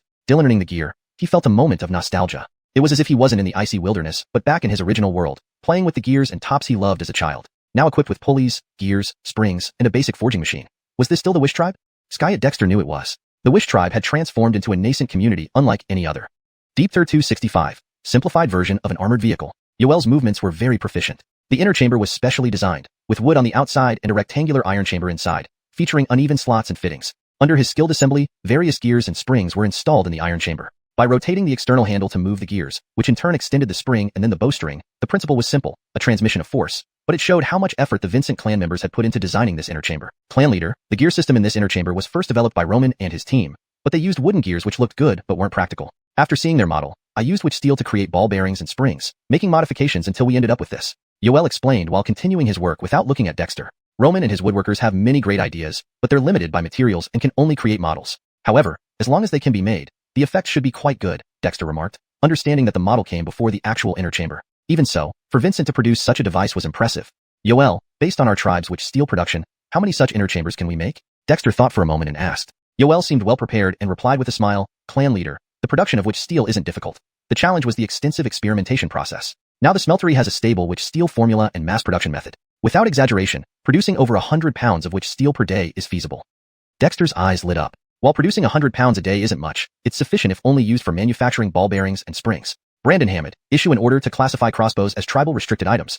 Non-warrior clan members are temporarily not allowed to use them. Yoel, start manufacturing arm crossbows for the warriors first, along with other types of crossbows, especially large defensive crossbows for the city walls to strengthen our defenses, Dexter instructed decisively. Brandon Hammond and Yoel hurriedly acknowledged. Dexter rarely spoke with such seriousness. Before firearms, bows were the kings of ranged weapons, but crossbows are just as effective, if not more so. They are crucial single-shot remote weapons